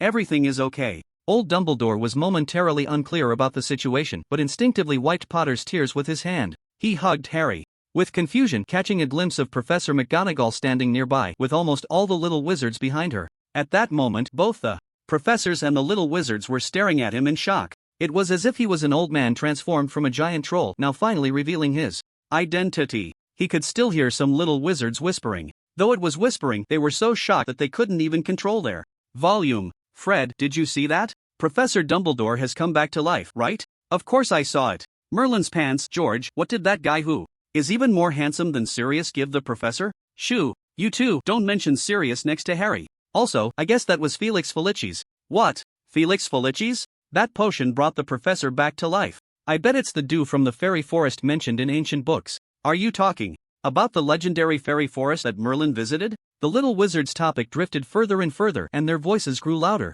They looked at Dumbledore, then at Alan. Clearly, something incredible had happened, but that unfamiliar man remained calm as water, as if he were the deity commanding death. The little wizards were most interested in such a mysterious figure, each holding their own opinions. Everyone had their own guesses. This made Professor McGonagall have to use a sonorous spell. Be quiet. Headmaster Dumbledore is fine now. The funeral here is cancelled. You all go back to your dormitories, she said to Hagrid in the crowd. Hagrid, you take the little wizards back first and come back later. Hagrid agreed, but the little wizards showed complete resistance, especially the Gryffindor lions. They were extremely reluctant to be sent back to their dormitories at this critical moment of witnessing. One by one shouted that even Professor Dumbledore had died once. They had to understand what danger was. Professor McGonagall shook her head helplessly and could only agree to let them stay, but emphasized that they must remain quiet. Dumbledore didn't mind this. He actually quite liked being with the little wizards. Minerva, what happened after I fell from the astronomy tower? Ah, it's you, Mr. Allen?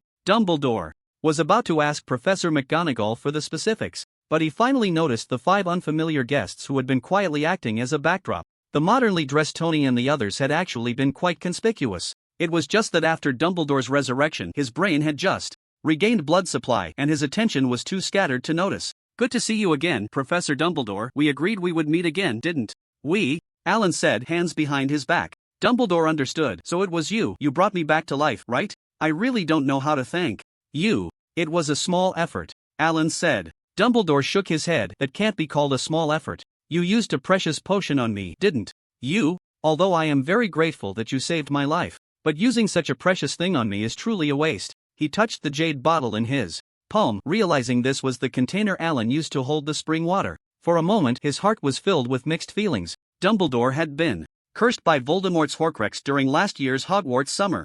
That curse would gradually erode the body until it completely killed the cursed one. In other words, he had little time left in his life. That was why he had deliberately gone to his death at the astronomy tower. His death was crucial to his plan for the subsequent elimination of Voldemort. So for a moment, Dumbledore didn't know whether his resurrection was a good thing or a bad thing. That is the fountain of the god's water, which contains immense life force. As long as the soul is not scattered and the body is relatively intact, it can bring a person back to life. Alan smiled. Such a valuable thing should naturally be used on the most valuable person. Professor, you shouldn't have died at the hands of a Death Eater. Fortunately, Dumbledore's soul was unharmed, otherwise he would have had to cast additional spells to restore it. Thank you for such high praise, Dumbledore said as he stood up, supporting himself on Harry's shoulder. To be called a fountain, such a treasure should not be able to regenerate. Using some means losing some. It's truly embarrassing. Alan shook his head. The fountain has already been used, no need to say more. In fact, he wasn't wrong. A fountain the size of 1,000,000 kilometers in diameter indeed diminished with use.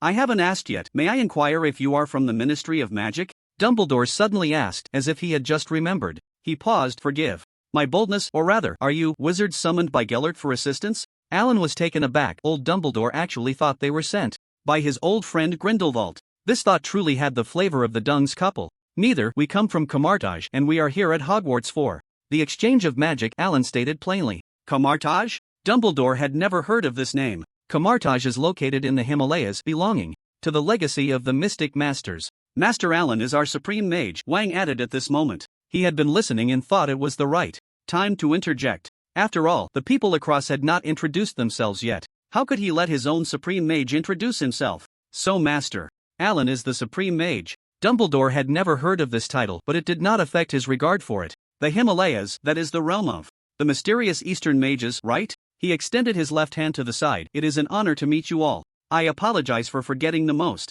important thing until now. Please allow me to introduce the professors of Hogwarts. From Professor McGonagall of Transfiguration to Professor Slughorn of Potions, Dumbledore introduced them one by one. Alan would introduce Modu and the others. However, Tony occasionally raised an eyebrow. He always felt that the names of the people in front of him sounded somewhat familiar, but at least both sides finally had a preliminary understanding of each other. At this moment, Dumbledore suddenly sighed. Dear friends from the East, you are most welcome, but to be honest, your arrival might not be at the right time. Why is it not suitable? Right, you just died, sacrificed. Does that mean there is a powerful enemy? Tony, who had become somewhat familiar, began to engage in conversation. If even the White Lord can be killed, then the opponent must also be an extremely powerful wizard. Since he stands against the White Lord, then he is the Dark. Tony instinctively placed the White Lord on par with the Supreme Mage. He didn't notice that when he mentioned the term White Lord, the eyes of several professors twitched. Ahem. Alan timely cleared his throat to interrupt Tony's analysis. The term White Lord could be used for private teasing, but it shouldn't be said in front of others. It's Voldemort, right? He has returned, once again. Sweeping through the British wizarding world with the Death Eaters, Alan looked at Dumbledore. Dumbledore selectively ignored Tony's title for him. That's right, this country is once again shrouded in that person's shadow. Even Hogwarts cannot absolutely ensure your safety. So unless absolutely necessary, I suggest you all wait until the gloom has cleared before coming. By then, every wizard at Hogwarts will be wearing the finest robes to welcome you. Tony found it a bit strange. So you have confidence in defeating that Voldemort?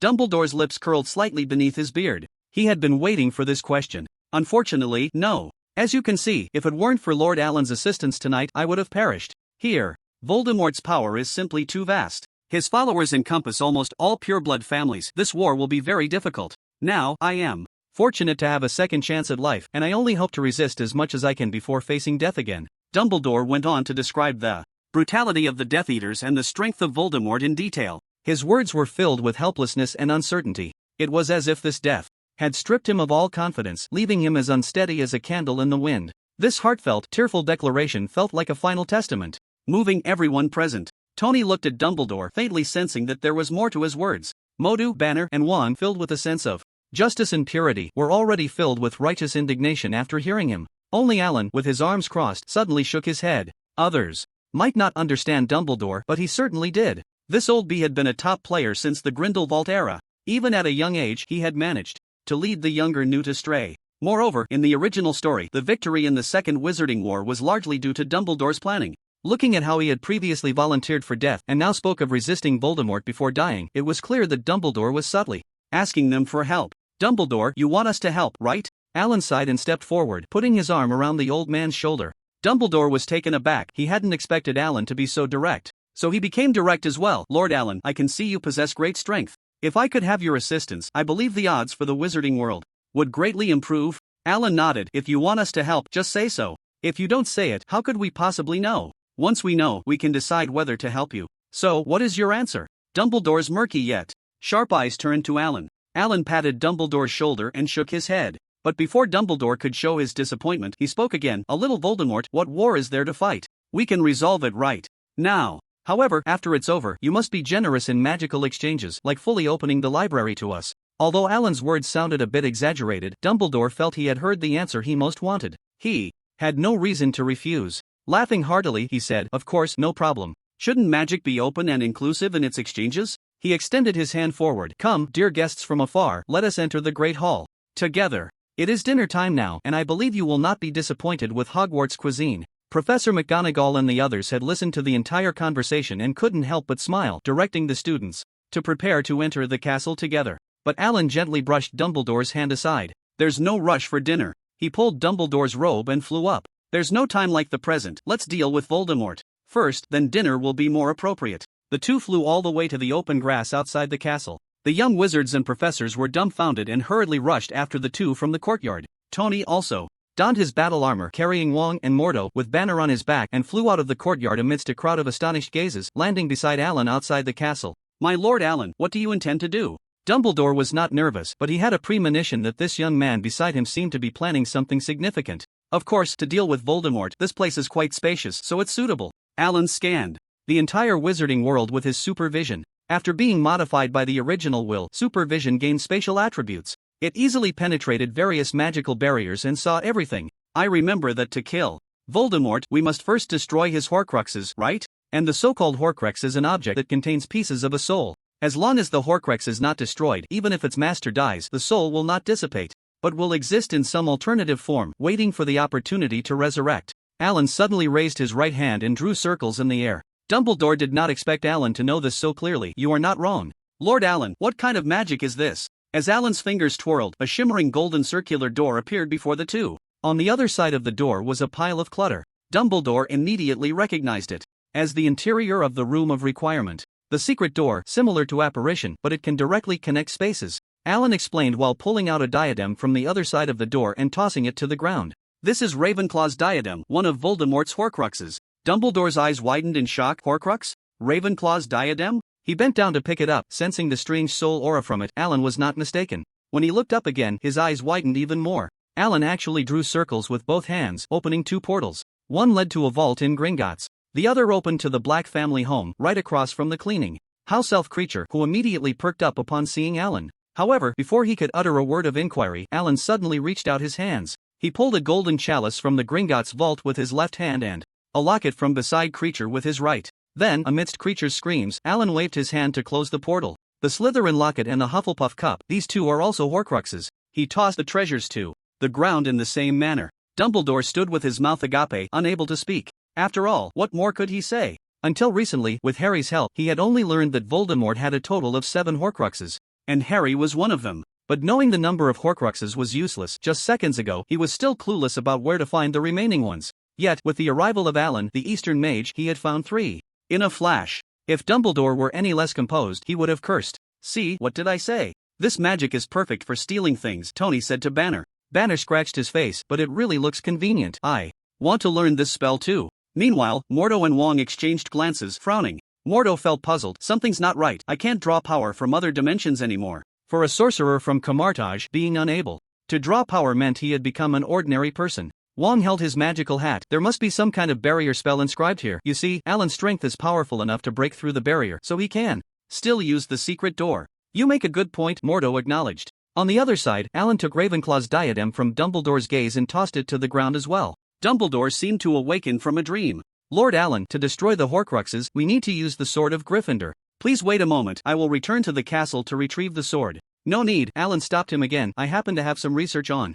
souls, so there's no need for that trouble. Alan formed a magical seal, casting a spell similar to astral projection on the Horcruxes. As golden energy, like sunlight, poured down, 3 Horcruxes quickly rose, enveloped in thick black soul mist. As soon as the mist appeared, it was accompanied by the wailing of vengeful spirits, forming 3 skulls in the air. However, with a change in the seal in Alan's hand, the energy he released began to shine with a more brilliant golden light, almost illuminating the dim area within a dozen meters. Under this golden light, the skull souls dissipated before they could fully take shape, like sand blown away by the wind. A few seconds later, apart from the faint wails, there was no trace of Voldemort's soul left. Done. Alan pointed to the 3 Horcruxes, which remained intact and even glossier. The diadem, the locket, and the cup have all returned to their original forms. You can take them back and store them. Alan had no particular thoughts about these treasures from Hogwarts. What he was interested in were artifacts at the level of the icebox that could freeze planets. In this magical world, only the Time Turner and Resurrection Stone, which were somewhat unreasonable, were worth studying. Dumbledore stared blankly at the 3 treasures, unsure of what to say. It was the first time he had seen such exaggerated soul magic. There are still 2 Horcruxes left, Alan said, tapping the cup with his knuckles, producing a crisp sound. Dumbledore hesitated. He knew that one of the Horcruxes was Harry.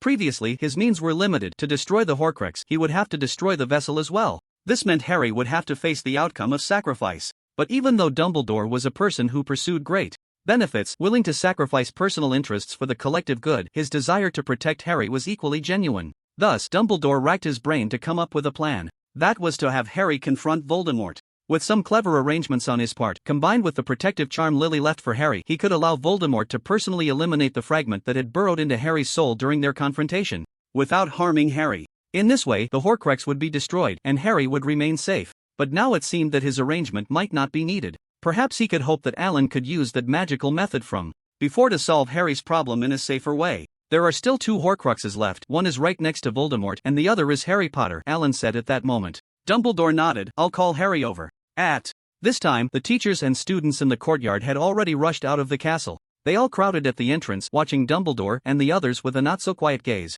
Harry, come here. Dumbledore suddenly waved. Harry Potter, puzzled, adjusted his glasses and was pushed by Ron from behind, quickly running towards them. Professor, he panted, stopping in front of Dumbledore. Dumbledore extended his hand with a complex expression, patting Harry's shoulder. He spoke earnestly. Harry, during this time, we have been searching for Horcruxes and ways to deal with Voldemort, but I'm sorry, there is something I have not told you. Professor, what is it? Harry bit his lip, feeling a bit nervous, sensing something ominous. Harry, actually you. Dumbledore closed his eyes, reluctant to speak the harsh truth. Wait, Alan suddenly pushed the two apart.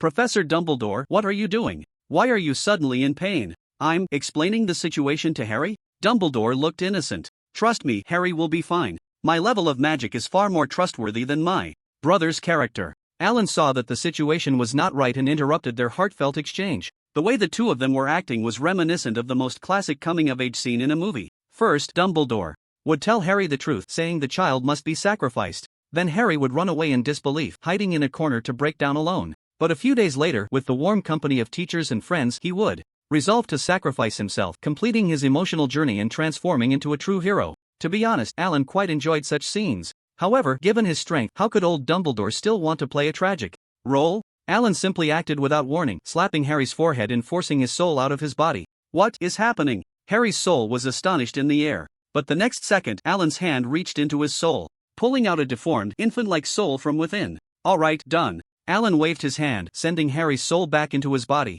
Then he showed Dumbledore the deformed soul that looked like it didn't even have a nose. Look, it's Voldemort. How simple is that? And you all got emotional. No, you're magic. Dumbledore's mind was a bit confused. What had he just seen? A soul leaving the body and returning safely? As the strongest wizard in the British magical world for so many years, Dumbledore suddenly felt out of touch with the times. He twitched his mouth and leaned closer to look at the deformed soul, nodding blankly. It's indeed Tom, no doubt about it. Alan's palm surged with the thunder of Bozat, obliterating the soul fragment. Very well, now only Voldemort and his last remaining Horcrux are left. Sir Alan, what will you do? It won't be. Exactly, that won't be it. Capture the thief. First capture the king. We'll deal with Voldemort directly. Since entering the world of Harry Potter, Alan had sensed that this world seemed to lack a world consciousness. The entire world operated solely based on cosmic rules. It made sense. World consciousness should only exist in higher-level worlds. The world of Resident Evil was lucky enough to have one among billions of worlds. How could he encounter one everywhere he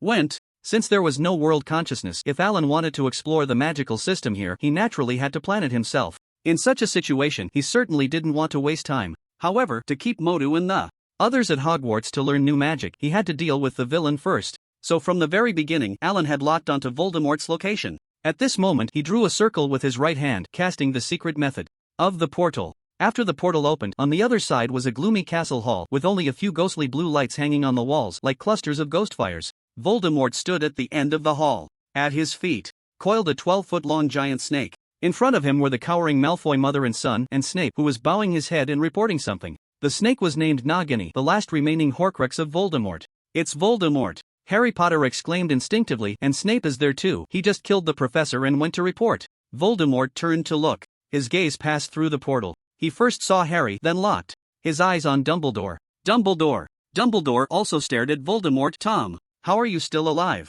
Voldemort, with no nose and a ghoul-like appearance, was stunned for a second. Then he glared fiercely at Snape. Severus, you say he's dead? But Snape was just as uninformed. He turned to see Dumbledore, his expression as unchanging as a 1,000-year-old iceberg, also in a daze. How is that possible? He was the one who killed him. The body was the one he watched grow cold. Who was standing behind that golden door now?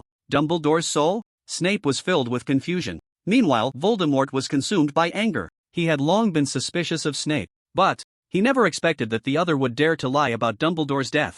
Voldemort's expression briefly twisted in a grimace, but soon he smiled again, a frog-like grin stretching across his pale, withered face. He seemed to want to maintain some decorum. After all, the Dark Lord was the leader of purebloods, and purebloods were always elegant. But anyone could see the uncontrollable ferocity beneath that smile. So that octopus guy is Voldemort? Honestly, he's a bit uglier than I imagined, Tony commented sharply at that moment. Now that you mention it, he does look a bit like an octopus, just without a nose, Alan agreed. Voldemort's recently forced smile suddenly faltered. He coldly glared at Alan and Tony, already passing judgment on the two. But his main target was still that old man with the white beard. Dumbledore, you've finally come to your death.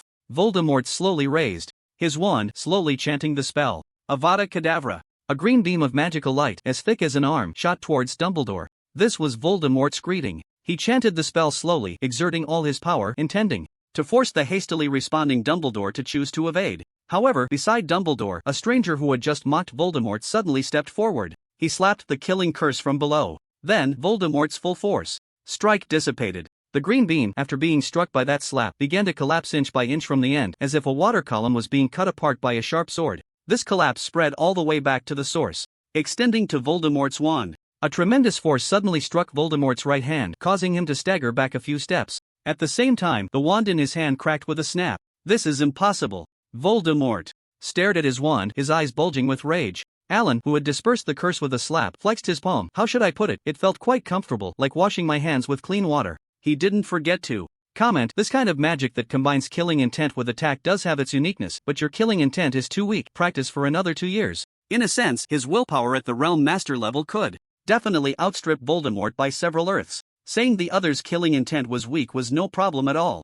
Voldemort's incredulous gaze shifted from his wand to Alan's face. His skin twitched, wanting to say something, but he couldn't get the words out. Not just him, Harry and Dumbledore were equally at a loss. The always serious Professor Dumbledore had his mouth agape wide enough to fit all his beards inside. Harry looked as if he was questioning his life. But Alan did not join them in their daze. He pushed with both hands, and the portal immediately expanded, moving towards Voldemort and the others. The golden circular portal instantly transported them from the dark hall to outside Hogwarts, closing automatically. As the surroundings changed abruptly, Voldemort and Snape were both taken aback. Professor Dumbledore, this is a rare opportunity. Let me show you the unique magic of Camartage, Alan suddenly said. He didn't care about Dumbledore's reaction. Suddenly pulling Banner over, he slapped out Banner's soul but left the part belonging to Hulk inside Banner's body. Hulk! Banner's body rapidly expanded, tearing through his clothes, transforming into a towering green giant over 2 or 3 meters tall, roaring to the sky. It's decided, Hulk, go ahead, use the Hulk smash. Alan pointed at Voldemort across from them. Hulk, refuse. Hulk immediately punched the ground instead. He actually wanted to punch Alan in the face, but his subconscious felt that doing so would probably lead to big trouble. Alan was not surprised at all and shouted directly at Voldemort, Tom, do you see this guy next to me? He's known as the Voldemort Terminator, and today you're dead for sure.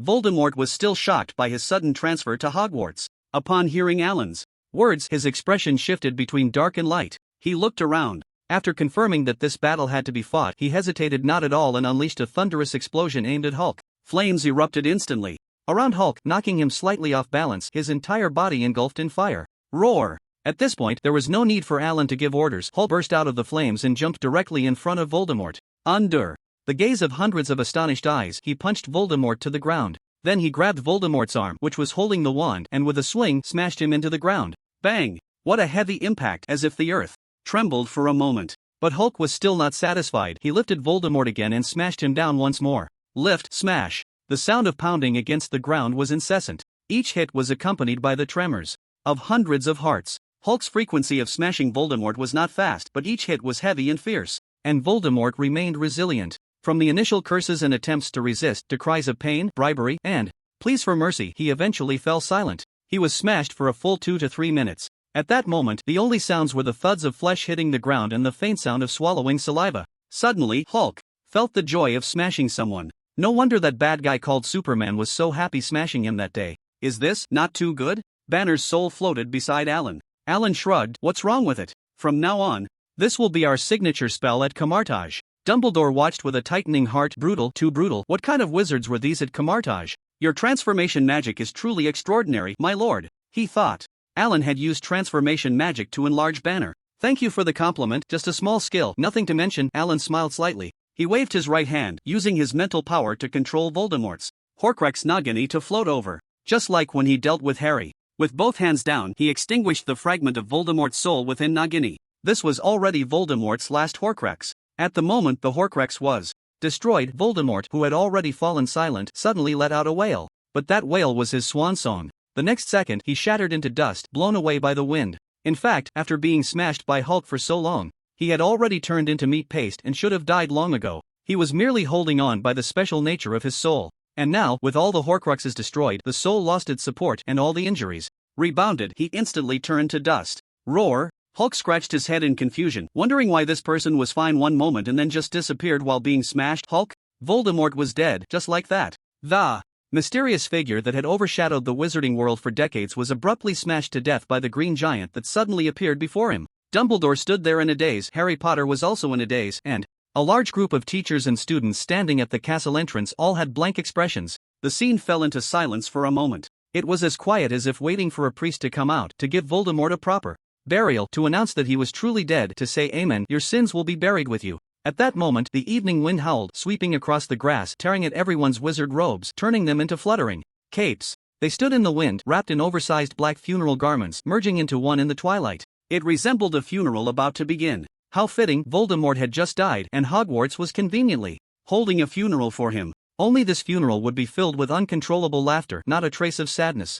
Voldemort is dead? A small wizard hesitantly asked amidst the quiet wind. His voice trembled, both excited and fearful, worried that he was just being overly optimistic. Dead for sure, turned to dust by that big guy. The Weasley brothers hugged each other's shoulders. But didn't the prophecy say that the one who could defeat Voldemort was Harry? Ron questioned, puzzled. Maybe, if he stands there, that counts as participating in the battle and thus defeating Voldemort? The little wizards were skeptical, unwilling to assert that Voldemort was truly gone. They had heard of the Dark Lord's infamous reputation since childhood. His name was one they could hardly dare to speak. How could such a figure have died so carelessly before them? None of them dared to believe it. You're not wrong, he is indeed dead, not a trace of ash left. Suddenly, a voice appeared from the side of the little wizards. They turned to see Dumbledore. He had been brought to the castle entrance by the Supreme Wizard through a golden portal. Dumbledore smiled slightly. Go take a look, witness Voldemort's death, and don't forget to cheer for the hero. His name is Hulk. Hulk searched around for a while. He even turned over stones, but he couldn't find the durable Voldemort.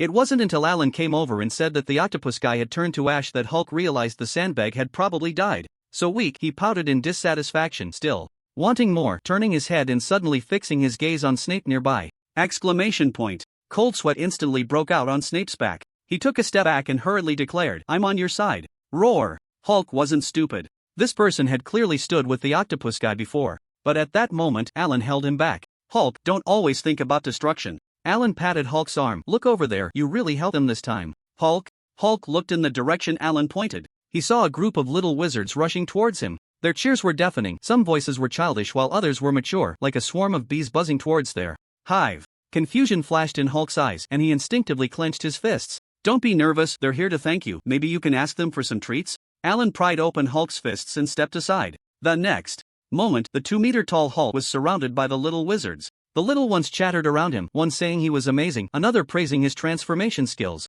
Some were bouncing around, saying that the move he used to smash Voldemort was really cool. Hulk was momentarily at a loss. He couldn't understand the gratitude of the little wizards, but the joy reflected in their excited eyes all reached his heart. He raised his hands high, looking around in confusion. Suddenly, he was a bit afraid of accidentally hurting these human cubs. Oh ho ho, my brother, you are truly amazing. That was Voldemort, and you actually killed him. At that moment, Hagrid, towering at 3.5 meters tall, squeezed in among the little wizards like a child and hugged Hulk tightly. Hulk was clearly stunned. Since his birth, he had never seen anyone so much taller than himself. In Hagrid's arms, he seemed like a little green man. Alan stood by and smiled at Banner's soul floating beside him, saying, You see, Hulk is actually a kind soul, just like you. After all, it's the same soul, so their memories must be partially interconnected, Tony analyzed. He is essentially your other side, Banner. Banner's expression became quite complex. In the past, whenever Hulk appeared, he would lose consciousness and memory. So he had never truly understood the Hulk hidden on the other side of his soul. Instead, every time he transformed back, he was greeted by the sight of devastated buildings and a flood of wanted posters. Thus, he always thought of Hulk as a monster and had been searching for a way to kill this monster. But now, seeing Hulk grinning foolishly among the little wizards, he suddenly felt that Hulk's existence might not be a bad thing after all. Dr. Banner was like that, always kind and full of empathy. Maybe you guys are right. I should try to communicate with him, Banner said, pursing his lips. On the other side, the professors surrounded Snape and the Malfoy mother and son. They had initially wanted to subdue the 3 Death Eaters immediately. However, under Dumbledore's explanation, the 3 Death Eaters successfully cleared their names and reached a happy conclusion. The Malfoy mother and son wept in each other's arms, having suffered great grievances and humiliation under Voldemort. As an undercover agent, Snape felt he had completed his journey of atonement. He stood in the wind, gazing up at the clouds, tears streaming down his deeply wrinkled cheeks, lost in thought. Finally, Dumbledore led all the teachers and students to Alan and the others, expressing deep gratitude and anticipation for future magical exchanges. Meanwhile, the confused Hulk was still standing among the little wizards, bowing along with everyone towards Alan and the others. After that, it was a celebration following Voldemort's defeat. That night, the Hogwarts Hall was brightly lit, and every long table was filled with the house elves' best dishes. Alan and the others were invited to the professor's table to dine with everyone. Hulk sat at the little wizard's table, constantly receiving whole roasted chickens from them, and after he finished one in a single bite, they would jump up in amazement. Eventually, a long line formed beside Hulk, with every little wizard eager to feed him. Hulk suddenly felt he had friends and delicious food, and he was incredibly happy. Only Banner's soul floated beside him, repeatedly saying he couldn't eat anymore or he would get a stomachache. Unfortunately, Hulk responded to him only with an impatient hand. The Hogwarts dinner mainly featured English cuisine. However, it wasn't limited to just English dishes. Anything the house elves could make was available at the feast. Overall, Alan enjoyed the meal until Dumbledore brought out the cockroach cluster dessert after dinner. No, I can't possibly eat that. I'd rather go to the library and read than eat cockroach clusters.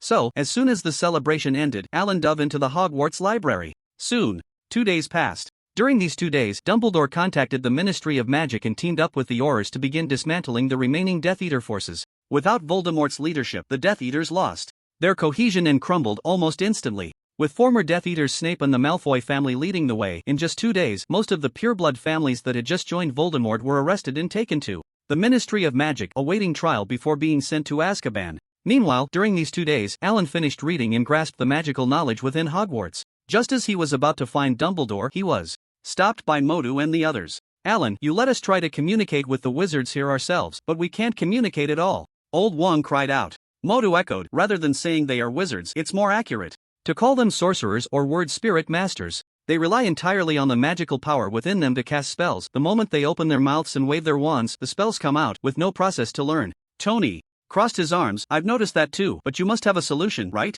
Banner grimaced, I haven't had time to learn magic these past few days. Hulk keeps wanting to come out and play with those little sorcerers. Alan patted Banner on the shoulder. Kids are like that, if you let him play until he's tired, he'll go back on his own. As for magic, I do have a way now, follow me. Alan led a few people to the potions classroom. He walked to a cauldron. At first, I tried to use magic directly, but I failed. So I went to Dumbledore and had him demonstrate all the magic. I figured out the mechanism of magical power in his body when he used magic and learned all the spells based on that. But it's a bit different for you, since you don't have magical power within you. Modu asked in confusion, so we need to reconnect with other dimensions to borrow power again? Alan shook his head. You can't borrow power in this world, I've always used my own energy. Now Modu and Wang were puzzled. What does own energy mean? Didn't everyone learn the same kind of magic at Camartage? Alan smiled. Don't worry, I said I have a solution. I found that the wizards here are very similar to those magical creatures. You know about magical creatures, right? Tony nodded. Yes, some animals are born with magical power and can use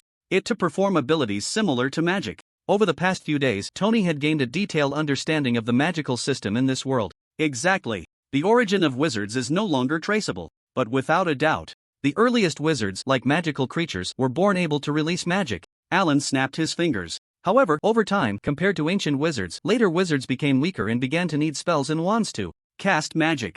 Alan took out some materials from magical creatures and started to brew them in the cauldron. It's hard to say how much of this involves bloodline factors, but it definitely does, because bloodline is very important. For wizards, even modern wizards, including Muggle wizards, must have the bloodline of ancient wizards within them. In other words, one of their ancestors must have been a wizard. Without a wizard's bloodline, one cannot awaken magical power or become a wizard. Alan added all the materials to the cauldron in order, then pointed with his finger. Potion acceleration. This spell was a new magic he developed by combining the laws of time. The speed of the potion brewing in the cauldron suddenly accelerated. Alan stirred it at the same rapid pace, occasionally adding a few more ingredients. 10 minutes later, only about 10 milliliters of potion came out. Alan poured it into a glass dropper. This is the method I've researched, bloodline potion. This potion is brewed using various magical creature materials, including phoenix blood, feathers, and fire dragon blood. As for where The materials came from, of course, they were taken from Dumbledore. Just 1 milliliter can grant the user a high-quality magical creature magical talent comparable to that of an ancient wizard.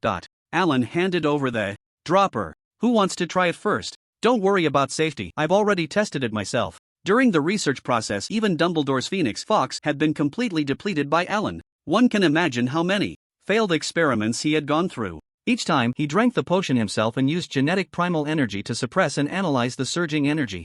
Until the moment of success, Fox had already turned into a bald bird, and whenever he saw him, he would start to weaken. However, this potion, in the magical world of Harry Potter, which has seen little innovation over the past few centuries, it was like a groundbreaking existence. After Alan ensured that the bloodline potion was safe, Dumbledore also tried drinking a milliliter. A few seconds later, the surge of magic power within him directly destroyed the headmaster's office. Merlin, you are simply a second Merlin. Please, considering how much blood and feathers Fox has given, let me have the rest of the potion. Dumbledore, who was astonished at the time, said this. He held on to the remaining 8 milliliters of potion, refusing to return it to Alan no matter what. No one in this world understood the terrifying nature of this bloodline potion better than him. It could be said that from the moment the potion was brewed, Alan became the second Merlin of the magical world. To this, Alan could only say that it was rare and strange. Even the previous fountain of the gods' water was far more precious than this potion. You must know that water not only brought Dumbledore back to life but also removed the unusual curse on him and made him decades younger.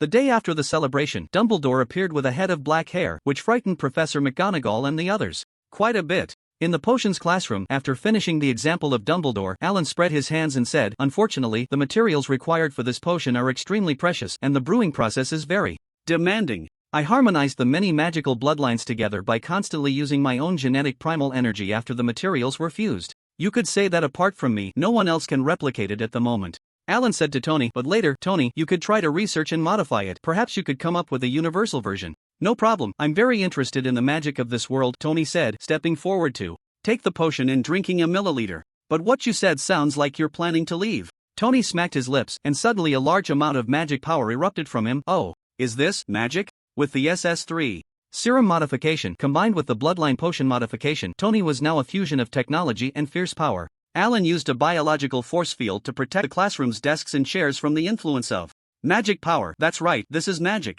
For the next few days, you will experience uncontrolled magic phenomena, so it's best to reduce going out and start learning magic as soon as possible. Modu was left speechless.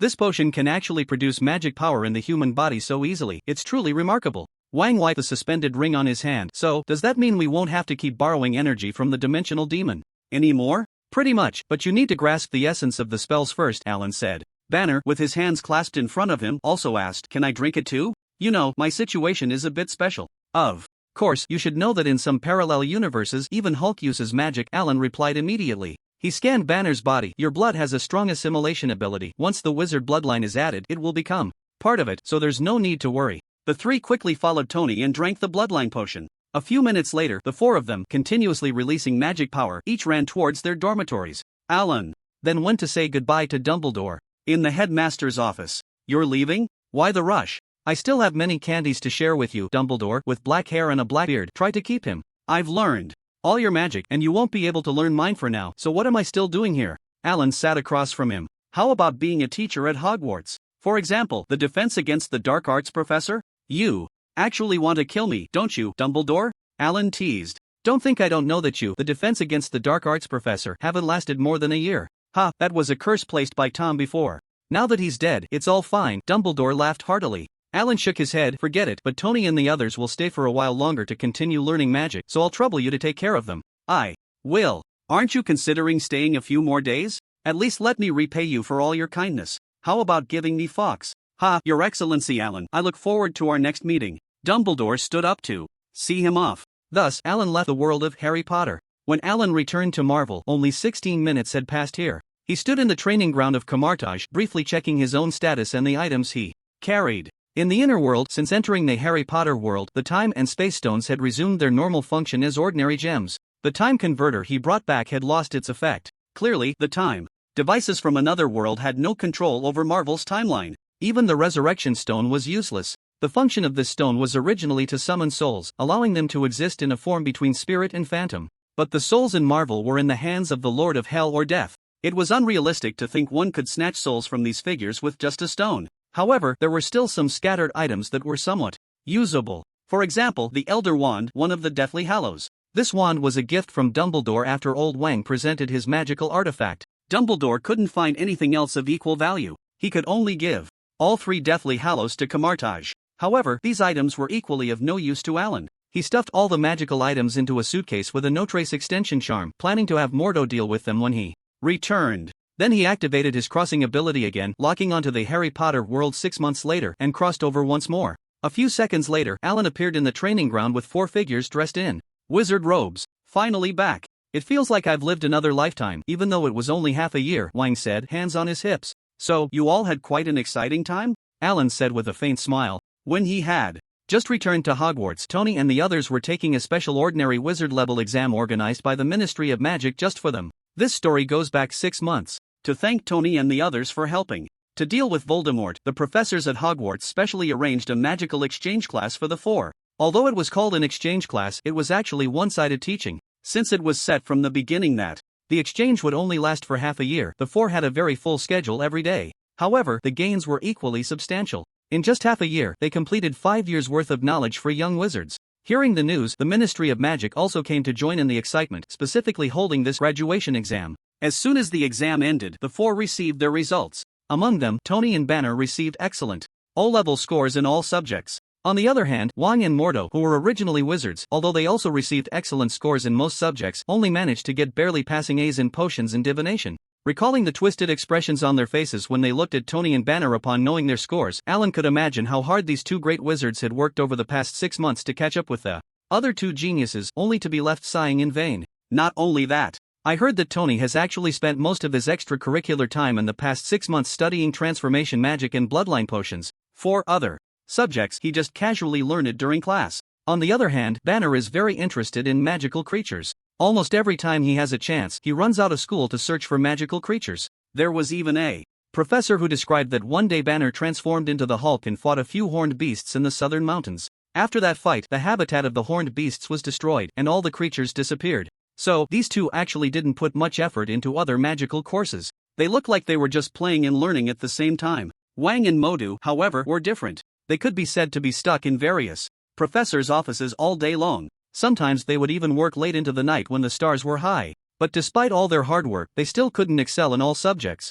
Instead, those 2 who seemed to be having fun every day ended up with all O's on their report cards. This made Wang and Modu feel quite upset. Don't say it. Upon hearing Alan's question, Wang and Modu fell into a long silence. They sighed. If we could do it all over again, we definitely wouldn't come to Hogwarts. That said, they really couldn't give up the opportunity to learn new magic. It was just that they were trying to learn 5 years' worth of knowledge in half a year.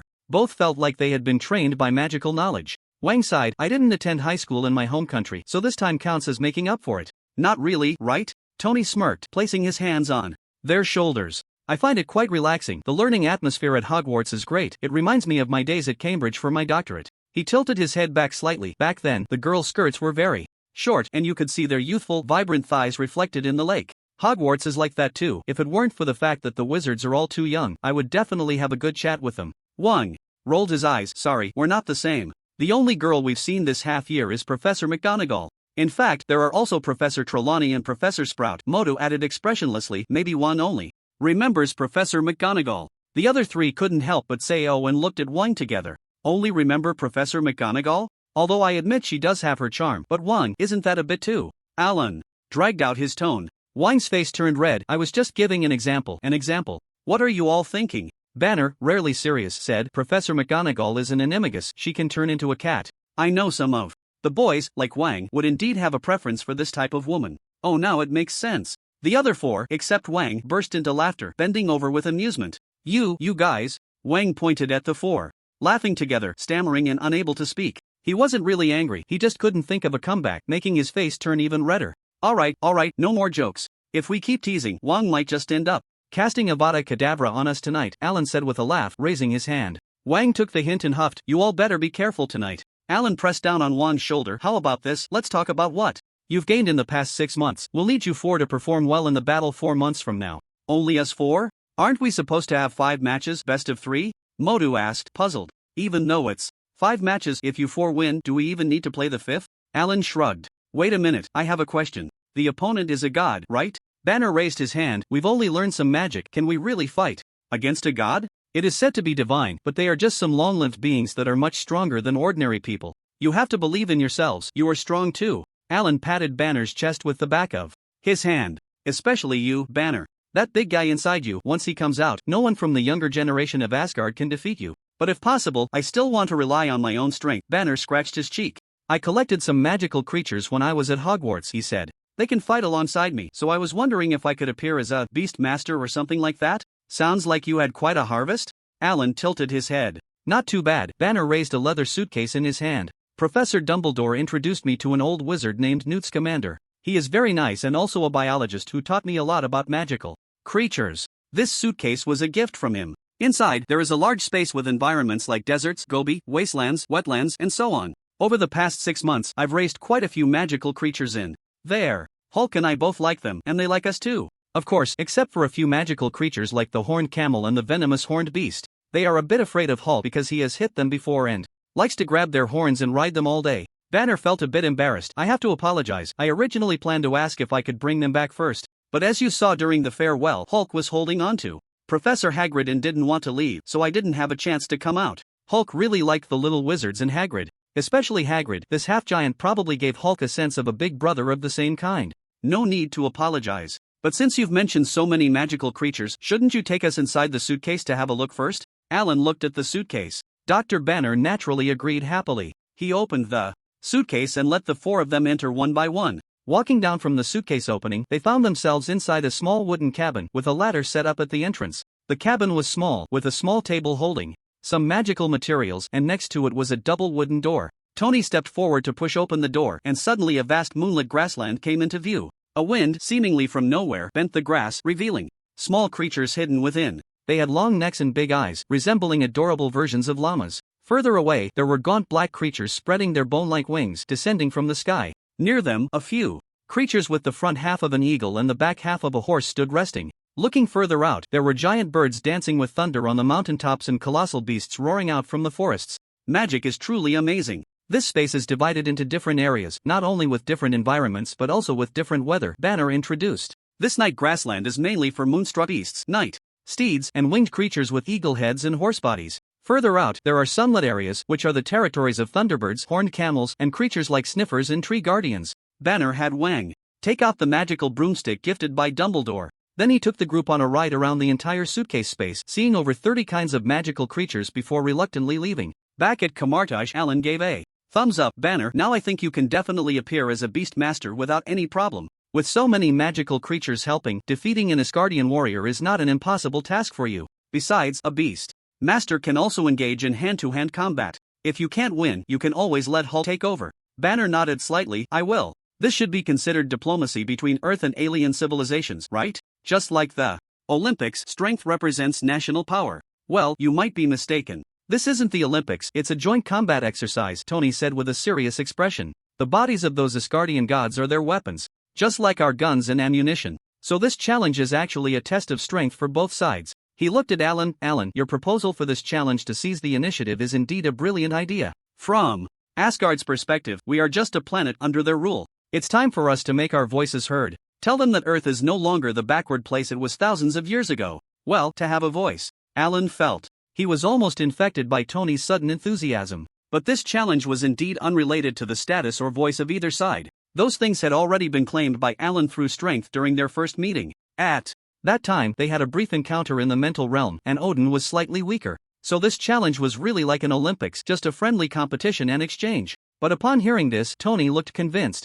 Biting his finger, so we must win this challenge. You just said that no Asgardian warrior can defeat Hulk. My Mark 8 can probably secure a victory too. He analyzed. The rest is King and Mordo. We should be able to win. At least one more. No, we need to be more cautious, Tony said. I studied transfiguration for a long time at Hogwarts. This time, I will combine the technology in the light brain with transfiguration magic to create a stronger armor. He still couldn't forget about his armor. Send me back first, Alan. We only have 4 months. I need to speed up. Alan wanted to explain. Actually, there's no need to rush. In fact, I already. But Tony interrupted. How can we not rush? The sooner we develop the new armor, the better our chances will be. Send me back first. Well, okay. Alan opened a portal, watching Tony solemnly step inside. Some pressure is a good thing. Consider it motivation for Tony's progress. Alan then looked at King and Mordo. How did you two bring up Odin with Tony? He seems to have some misunderstandings. King pursed his lips and thought seriously. I told him that you won after locking eyes with Odin for a few seconds and then mentioned the Ancient One which led to this challenge. Alan gasped. From King's description, it sounded like Odin had let him off the hook for the Ancient One's sake. King, you're a good storyteller, but next time, let Mordo tell it, Alan said earnestly. By the way, did Tony only study transfiguration at Hogwarts? He asked curiously. No, he also developed a universal version of the bloodline potion, Mordo said. Based on your initial bloodline potion, Master Tony used a single magical creature material to create a new type of potion, and he already has a workable formula. It no longer has the issues of being unrefinable like the initial version. However, the new bloodline potion also has flaws. One is that the enhancement to magical power is limited, and the other is that it leaves magical creature traits on the person. For example, the Mooncalf bloodline potion will make a person's neck longer and their eyes bigger. The Zowu bloodline potion will give a person cat ears and a tail. Alan complained. It sounds like he added his personal preferences into the potion. I can't say for sure, Mordo replied seriously, but after the potion was successfully developed, Master Tony released the formula. In the month before we left, he received the first class Merlin Medal awarded by the Ministry of Magic. Master Tony is a great man, Mordo summarized. Alan nodded, surprised that Mordo would hold such a high opinion of a playboy like Tony. It seemed that this time, Tony had indeed charmed quite a few people with his unique charisma. What about you and Wang? Do you two have any achievements? He asked again. This time, Mordo was at a loss for words. His face turned awkward as he exchanged a glance with Wang, both of them falling silent. We just barely finished the Hogwarts curriculum, Mordo and Wang said, looking down. They resembled students who had failed an exam, preparing to face their parents' wrath. Alan couldn't help but chuckle. Wang and Mordo were truly disheartened by Tony and his companion. Clearly, they had also completed in half a year what others took 5 years to finish. Their talent and foundation had already surpassed the vast majority of wizards. Yet, there were 2 other even more talented individuals studying alongside them. That abnormal performance had left the once confident Mordo and Wang feeling withdrawn. Isn't that pretty good? Alan encouraged. In just half a year, you managed to pass the ordinary wizard assessment with almost all top grades. That's impressive. When those people from the Ministry of Magic handed you the transcripts, their eyes nearly popped out. And just look at those students from Hogwarts. How many of them can't even pass all subjects after 5 years? Hearing Alan's comforting words, Wang and Mordo's dejected expressions eased a bit. The reason for their low spirits wasn't just the blow to their confidence. They were also worried that their image in Alan's eyes would turn into that of untalented individuals. Thinking back to a month ago in Camartage, Alan was still a novice in magic, while they had been on the path of spells for a long time. During their first meeting, Mordo even considered guiding Alan in his practice. Old One thought that this Superman was too bold and didn't understand the taboos in magic. Yet, in just a month, Alan had become the supreme sorcerer, with a level of magic that could easily crush all the Camartage sorcerers. Even now, the newcomers Alan brought along far surpassed the 2 of them in magical talent. This made Wang and Mordo worry whether Alan would develop a negative view of them, thinking they were too dull. Especially Mordo. He was actually a very proud person. In some parallel universes, he might even become a villain due to Ancient One's favoritism towards Strange.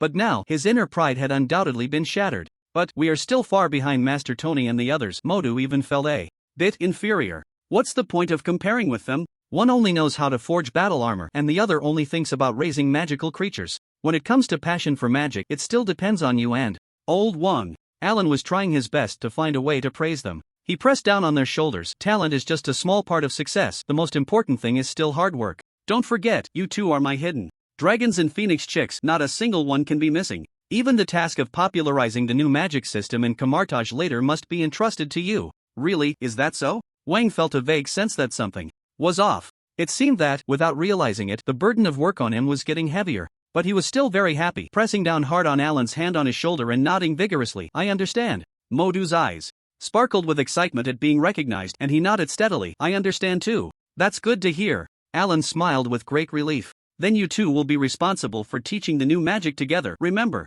to prepare a project proposal for me and do it quickly. He looked at Banner again. Banner, you still need to learn soul magic, so stay here for a while. If you have any questions, you can ask me on the chat app. I will. Banner nodded. Are you planning to leave Camartage? Yes, there are more important matters I need to handle, Alan did not deny. Ancient One had said that once he became the Sorcerer Supreme, he only needed to help hold back the dimensional demon. So the daily management of Camartage would still be left to Wang and Mordo. Alan opened a portal and stepped inside. Camartage is in your hands now. Do well. I believe in you. As soon as he finished speaking, the portal closed. Wang looked at the empty training ground under the moonlight, suddenly fell silent, and asked with a delayed realization, Mordo, do you feel like our work has been increasing since Alan became the Sorcerer Supreme? Mordo frowned. More work means Alan trusts us the most. Do you want to slack off? No, I just feel like something is a bit. Never mind, I must have been out of it last night. Wang shook his head. Banner listened to their conversation, scratched his forehead, and quietly made his way toward the dormitory. Looking at the two of them, he felt that they might really end up working all night if they kept chatting. On the other side, Alan passed through the portal. First, he returned to the Stark Industrial Park in Los Angeles. He chatted for a while with Pepper, whom he hadn't seen in a long time. Then he returned to his apartment in Brooklyn. It was still afternoon in New York. Sherry, who was on summer vacation, was not home, and the Natasha sisters were still at the place where Hulk and Tony had fought earlier. Alan simply pointed his finger and used magic to control the kitchenware, making it prepare dinner according to the recipe by itself. He learned this trick from the house elves at Hogwarts. Those little elves had to prepare food for thousands of wizards every day and had unique skills in using magic to create delicious dishes. More than 2 hours later, Sherry bounced in through the door. As soon as she saw Alan, she exclaimed like a porcupine spotting corn and rushed over to hug him tightly. While shouting, "I missed you so much," she rubbed her face against Alan's chest. The Natasha sisters followed behind. Sherry, laughing and saying they thought Alan would be gone for another month.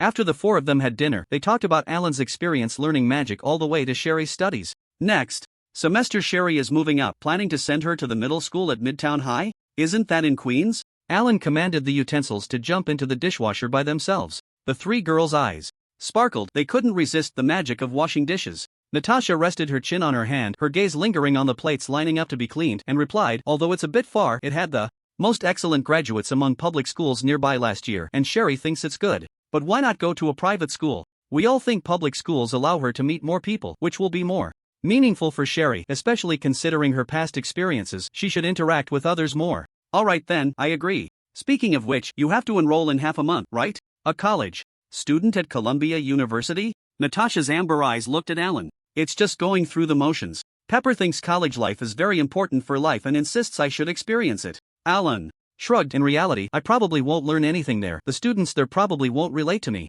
So what do you plan to do? Finish the credits as quickly as possible and graduate." Alan was ready to give the professors at Columbia a shock from a genius. "By the way, since we've finished eating, how about we watch a movie together?" Yelena suggested at that moment. "What are you looking at? Are you watching your new movie?" Alan shot a death glare. 3 hours later, the latest film from the superhero company, The Origin of Iron Man and Superman, came to an end. Alan, with a dark expression, dropped Yelena, whose head was smoking from being pinched by his knuckles, and turned to pick up Shirley. "Let's go, Shirley, we're going to listen to a bedtime story. This movie isn't worth watching." "Yay! I want to hear the story of Lyon, the professional." Shirley waved her little hand. "You've heard that story 7 times already, but fine, if you want to hear it, of course, we can." The story went on for half an hour before Shirley finally fell into a deep sleep. When Alan returned to his room and closed the door, a hot, humid breath suddenly blew on his face. "You've been gone so long, looks like Shirley isn't very sleepy today?" Following the breath was a fiery hand resting on his chest. "It's been a month since we last met. The little girl is too excited and insisted I tell her more stories about wizards. After all, it's a long-awaited reunion, so how do you think I feel?" "You're not just excited, you're about to set me on fire." In the quiet room, their breaths intertwined. The sound of drinking like gulps gradually rose, then began to quicken, the noise slowly moving around the room. Suddenly, the door was slammed open with a bang against the wall. A voice burst in. "Boss, how can you leave me behind? I'm excited too, hee. Shit, Yelena, what are you doing? Hey, the room is going to collapse." That night, Alan returned to his shameless and restless daily life. The next morning, at the dining table, Yelena and Shirley were devouring their food. The two age-gap friends seemed to be competing over who could stuff their cheeks more, their mouths bulging like hamsters. What was merely a nutritious breakfast of bread and eggs felt like a grand feast to them. Alan had showered and was drying his hair while sitting next to Natasha. "Is there anything going on at the company lately?" he casually asked. Natasha looked at the projected news in her hands, chewing on her bread. "Everything is normal, except the boss hasn't shown his face all month." Alan seemed to miss the underlying tone. "That's great." Then he turned to Yelena, inquiring about the girl whose face had immediately stiffened. "What about the superhero company? Don't tell me you've only been focused on filming that movie." "Well," Yelena averted her gaze, feeling guilty. "After all, there are only 2 superhero IPs in the company, so making this one movie actually." Alan raised an eyebrow. "I'll give you another chance to rephrase that. I mean," Yelena jolted, "it's all Tony Stark's fault, boss. It's all his fault. He filmed the whole movie." Natasha beside her slapped her forehead, looking defeated. "Yelena, Alan is asking about things other than the movie." Sometimes Natasha really didn't know what to do with her sister. She was usually quite smart, but when it came to Alan, her brain turned into a single-thread processor. Oh. Yelena made a crowing sound. "Other areas are developing well too. She counted on her fingers. The company's market has expanded globally. The annual revenue from merchandise is expected to exceed $30 billion. However, there hasn't been much progress in signing new heroes. After all, there are only 2 superheroes so far. Speaking of which, the Men in Black should also count as a superhero team, right? Can we sell merchandise for them too? The annual revenue of $30 billion was about what Alan had initially expected. The reason for such a considerable annual income was that the merchandise for Superman and Iron Man had spread to global markets, with almost no pirates competing. If there are no preconditions, no matter how popular the IP is, it cannot sell so much in just 1 year.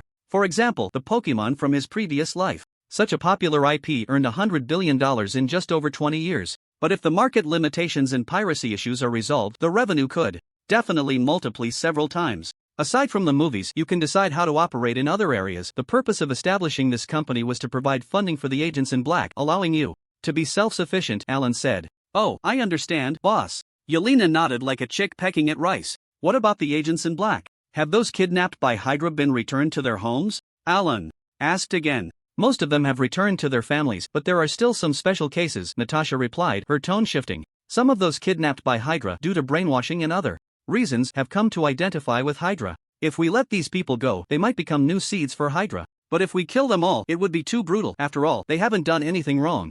They were just kidnapped and brainwashed. So after our discussion, we used the technology from the Red Room to deprogram them. This group has already started to gradually return to normal. After we deprogram them one by one and send them back to their homes, we will also conduct a long period of observation. Alan sipped his milk. Well done. But Natasha had a turn, though this time she hesitated a bit. But what? Alan took another bite of bread. Among these people, there is a pair of siblings who were not brainwashed. Instead, they actively joined Hydra after being kidnapped. You specifically mentioned these two. Is there something special about them? Alan had no good feelings towards Hydra. They are from Sokovia, and when they were 10 years old, their parents died under a missile produced by Stark. Natasha paused. After that, the siblings could only struggle to survive in war-torn Sokovia, and joining Hydra was their way of seeking revenge on Stark. Sokovia. Alan's chewing stopped. A pair of siblings whose parents died in a Stark missile attack actively joining Hydra. It could only be Wanda, the Scarlet Witch, and Pietro, Quicksilver. Did the agents in black brainwash them? Alan's expression turned somber. Not yet. The siblings are scheduled for tomorrow. Natasha bit her lip. They are actually quite similar to Yelena and us. They had to face some harsh realities at a young age. If you don't mind, after we brainwash them, I want to give them some appropriate compensation, Natasha said. Alan did not answer immediately. After thinking for a few seconds, he shook his head.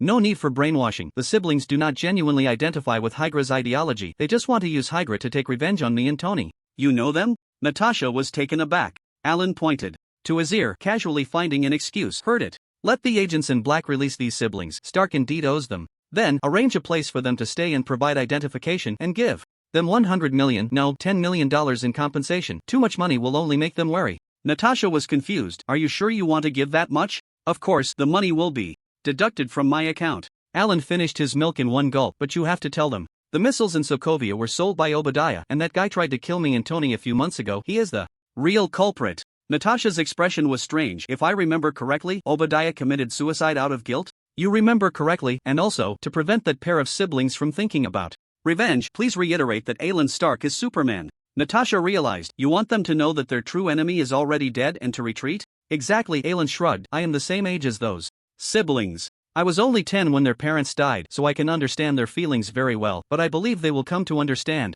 Natasha nodded. I understand. After breakfast, Natasha put on her armor and flew to the Sky Fortress. Yelena took Sherry to the company to play. Alan stayed at home, standing by the living room window, watching the bustling traffic below. Speaking of which, he quite liked Wanda. Strong, beautiful, and a romantic at heart. It's just a pity that in Stark's eyes, she probably saw him as a heinous demon. The time before school started passed quickly. Alan's counted the days every day, counting down to the day his Blood Sea avatar would be born. He was simultaneously using the time and space stones to comprehend the laws of the Marvel Universe while not forgetting to accelerate the nurturing of his avatar. He was eager to experience what it felt like to embody an ocean. In this waiting, 7 days quickly passed. On this day, Alan's finally went out. Because this day was also very important. However, it had nothing to do with Alan's himself. Instead, Jarvis is about to be born. It's about to successfully evolve. Alan's looked at the thousands of lines of characters rapidly jumping on the projection screen. Soon we will have to change our wording and refer to Jarvis as he. Wait, I have no objections to the previous part, but Jarvis hasn't completed its evolution yet. How can you assume its gender? Tony deliberately picked a fight. He had finally learned from a remote call with Banner a couple of days ago that Aelins had defeated Odin once. He realized that the upcoming battle 4 months later was actually quite easy. Winning or losing only concerned the face of Kamartaj. Someone like him, who had just joined and had no sense of belonging, could completely enjoy a hamburger and a breeze, treating it as a foreign sightseeing trip. So his anxiety and worry were actually just his own internal struggle. This made Tony breathe a sigh of relief while feeling humiliated. Thus, for the past 2 days, he had moved into Aelin's apartment, and the first thing he did every morning was to bicker with this younger brother. But what Aelin feared the least was being mocked by Tony. He spoke in Jarvis's tone. "What do you mean? Are you saying that Jarvis, who has served you for decades, greeting you every day with a sexy male voice saying 'Good morning, sir,' could also be female? Or is Mr. Tony Stark looking forward to his AI program turning into a beautiful girl for a long time? Just like those otaku who point at their cats at home, urging them to transform quickly? Aelins, you can say that about Tony, but can you not involve others?" Dr. Banner awkwardly adjusted his glasses and interjected. Aelins raised an eyebrow. "Sorry, I forgot there's another science nerd here. By the way, Banner, you don't really want magical creatures like the Zowu to turn into beautiful girls, right? Betty would be heartbroken." Bruce? Betty, who was nearby, looked at Dr. Banner in shock. Banner slapped his face with his hand. "No, I didn't, Betty, he was just joking, don't believe him." "Stop the banter, gentlemen. After Jarvis is born, evolves, I absolutely do not want to hear you discussing its gender." Natasha crossed her arms. At this moment, everyone was gathered in the Avengers director's office. Present were Banner, who had rushed from Kamartaj, Tony and Pepper, as well as Natasha's sisters and Sherry brought by Aelins. Everyone was incredibly curious about the evolution of artificial intelligence into sentient life. After all, normally speaking, with Earth's current level of technological development, this is a miracle that could not possibly happen for decades to come. When Banner first entered the room, he was so excited that he almost tried to insert his head into Jarvis's projected image. In fact, this is quite a topic worth discussing. Alan did not drop the subject. Jarvis has no body and therefore no biological gender, so whether it is male or female must be determined by its own subjective choice. Tony looked up at Jarvis's datastream. "I think it will become female. After all, no one can resist Uncle Tony's charm after following him for so long, right, Pepper?" Pepper, both angry and amused, pinched Tony's arm. "Be serious, Jarvis is your brother's old butler, not a maid." "Stereotype, can't a butler be female?" Tony wanted to say a few more words. At that moment, the rapidly jumping characters on the projection screen suddenly slowed down. The English characters transformed from a waterfall flow into a still image. Then, all the characters quickly disappeared one by one. In their place were the numbers 0 and 1. The orange spherical data projection representing Jarvis suddenly began to fluctuate. In a moment of tearing flashes, the spherical projection vanished, revealing the image of a middle-aged gentleman with graying temples. He was dressed in a well-fitted suit, his right hand bent at his waist, draped with a white scarf. This was the usual attire of Edwin Jarvis, the old butler of the Stark family in his later years. "Mr. Stark, long time no see," Jarvis said, bowing politely to Tony. "Jarvis, your appearance is really..." Tony instinctively wanted to comment, but he suddenly found himself at a loss for words. Jarvis's lifelike image struck his heart like a surge of electricity. In his mind, countless childhood memories suddenly surged forth like a series of flashing slides. At that moment, Jarvis was exactly the old butler who always stood beside his father in Tony's memories. He stared at Jarvis and, after a long pause, said hoarsely, "Wonderful, you will no longer just be a rather intelligent AI system. Jarvis, I am happy for you." "Thank you, sir." Jarvis nodded with a smile and then looked at Alan. "Young Master Alan, thank you for your help. I feel incredibly good now. I'm just sorry, your evolution key seems to have lost all data after helping me complete the evolution. It appears to be a one-time use." Alan looked at the evolution key that Jarvis pointed to, which was just an iron box. The data interface of the iron box was still connected, but there was no longer any light indicating data flow, clearly indicating it was scrapped. "It's okay, anyway, I don't have a second AI that I want to evolve." He pointed at Tony. "Speaking of which, just now Tony said he wanted you to become a beautiful woman. Are you not considering it?" "Young master, I heard your previous conversation." Jarvis nodded. "Because during the data flushing process, my personality was completely shaped by past experiences, I believe I should belong to the male gender. Not only that, but the data flushing would also solidify some of Jarvis's emotions, making him forever centered around Tony and Alan. That seemed to be a program automatically set in the evolution key.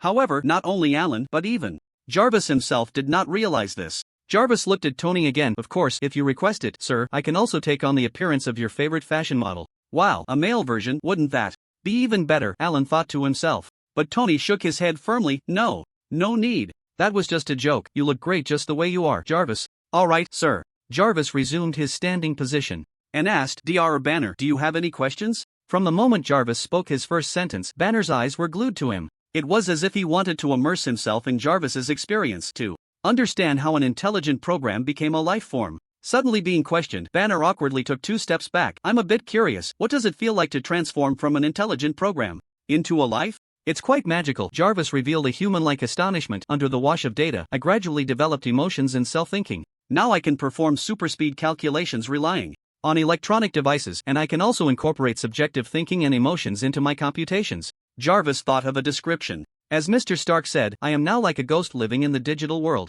Alan pondered, perhaps we can create a body for you in the future so you can be more like a biological entity, even able to interact with reality. That's a good idea. Tony's eyes lit up. Jarvis can already easily control my Iron Man suit. With just a few simple modifications, he would essentially have a body. He clapped his hands. And when necessary in the future, we can rely on Jarvis to establish a space defense system. At this moment, Tony had not yet experienced the attack of the Chitauri army, and with the powerful Alan by his side, he did not have the immediate thought of creating a defense system. He was merely proposing a vision. At your service, sir. Jarvis smiled slightly. I have a question. Jarvis, do you have a soul now? Banner raised his hand to ask. He had recently been studying soul magic and was very interested in the topic of souls. Jarvis was taken aback.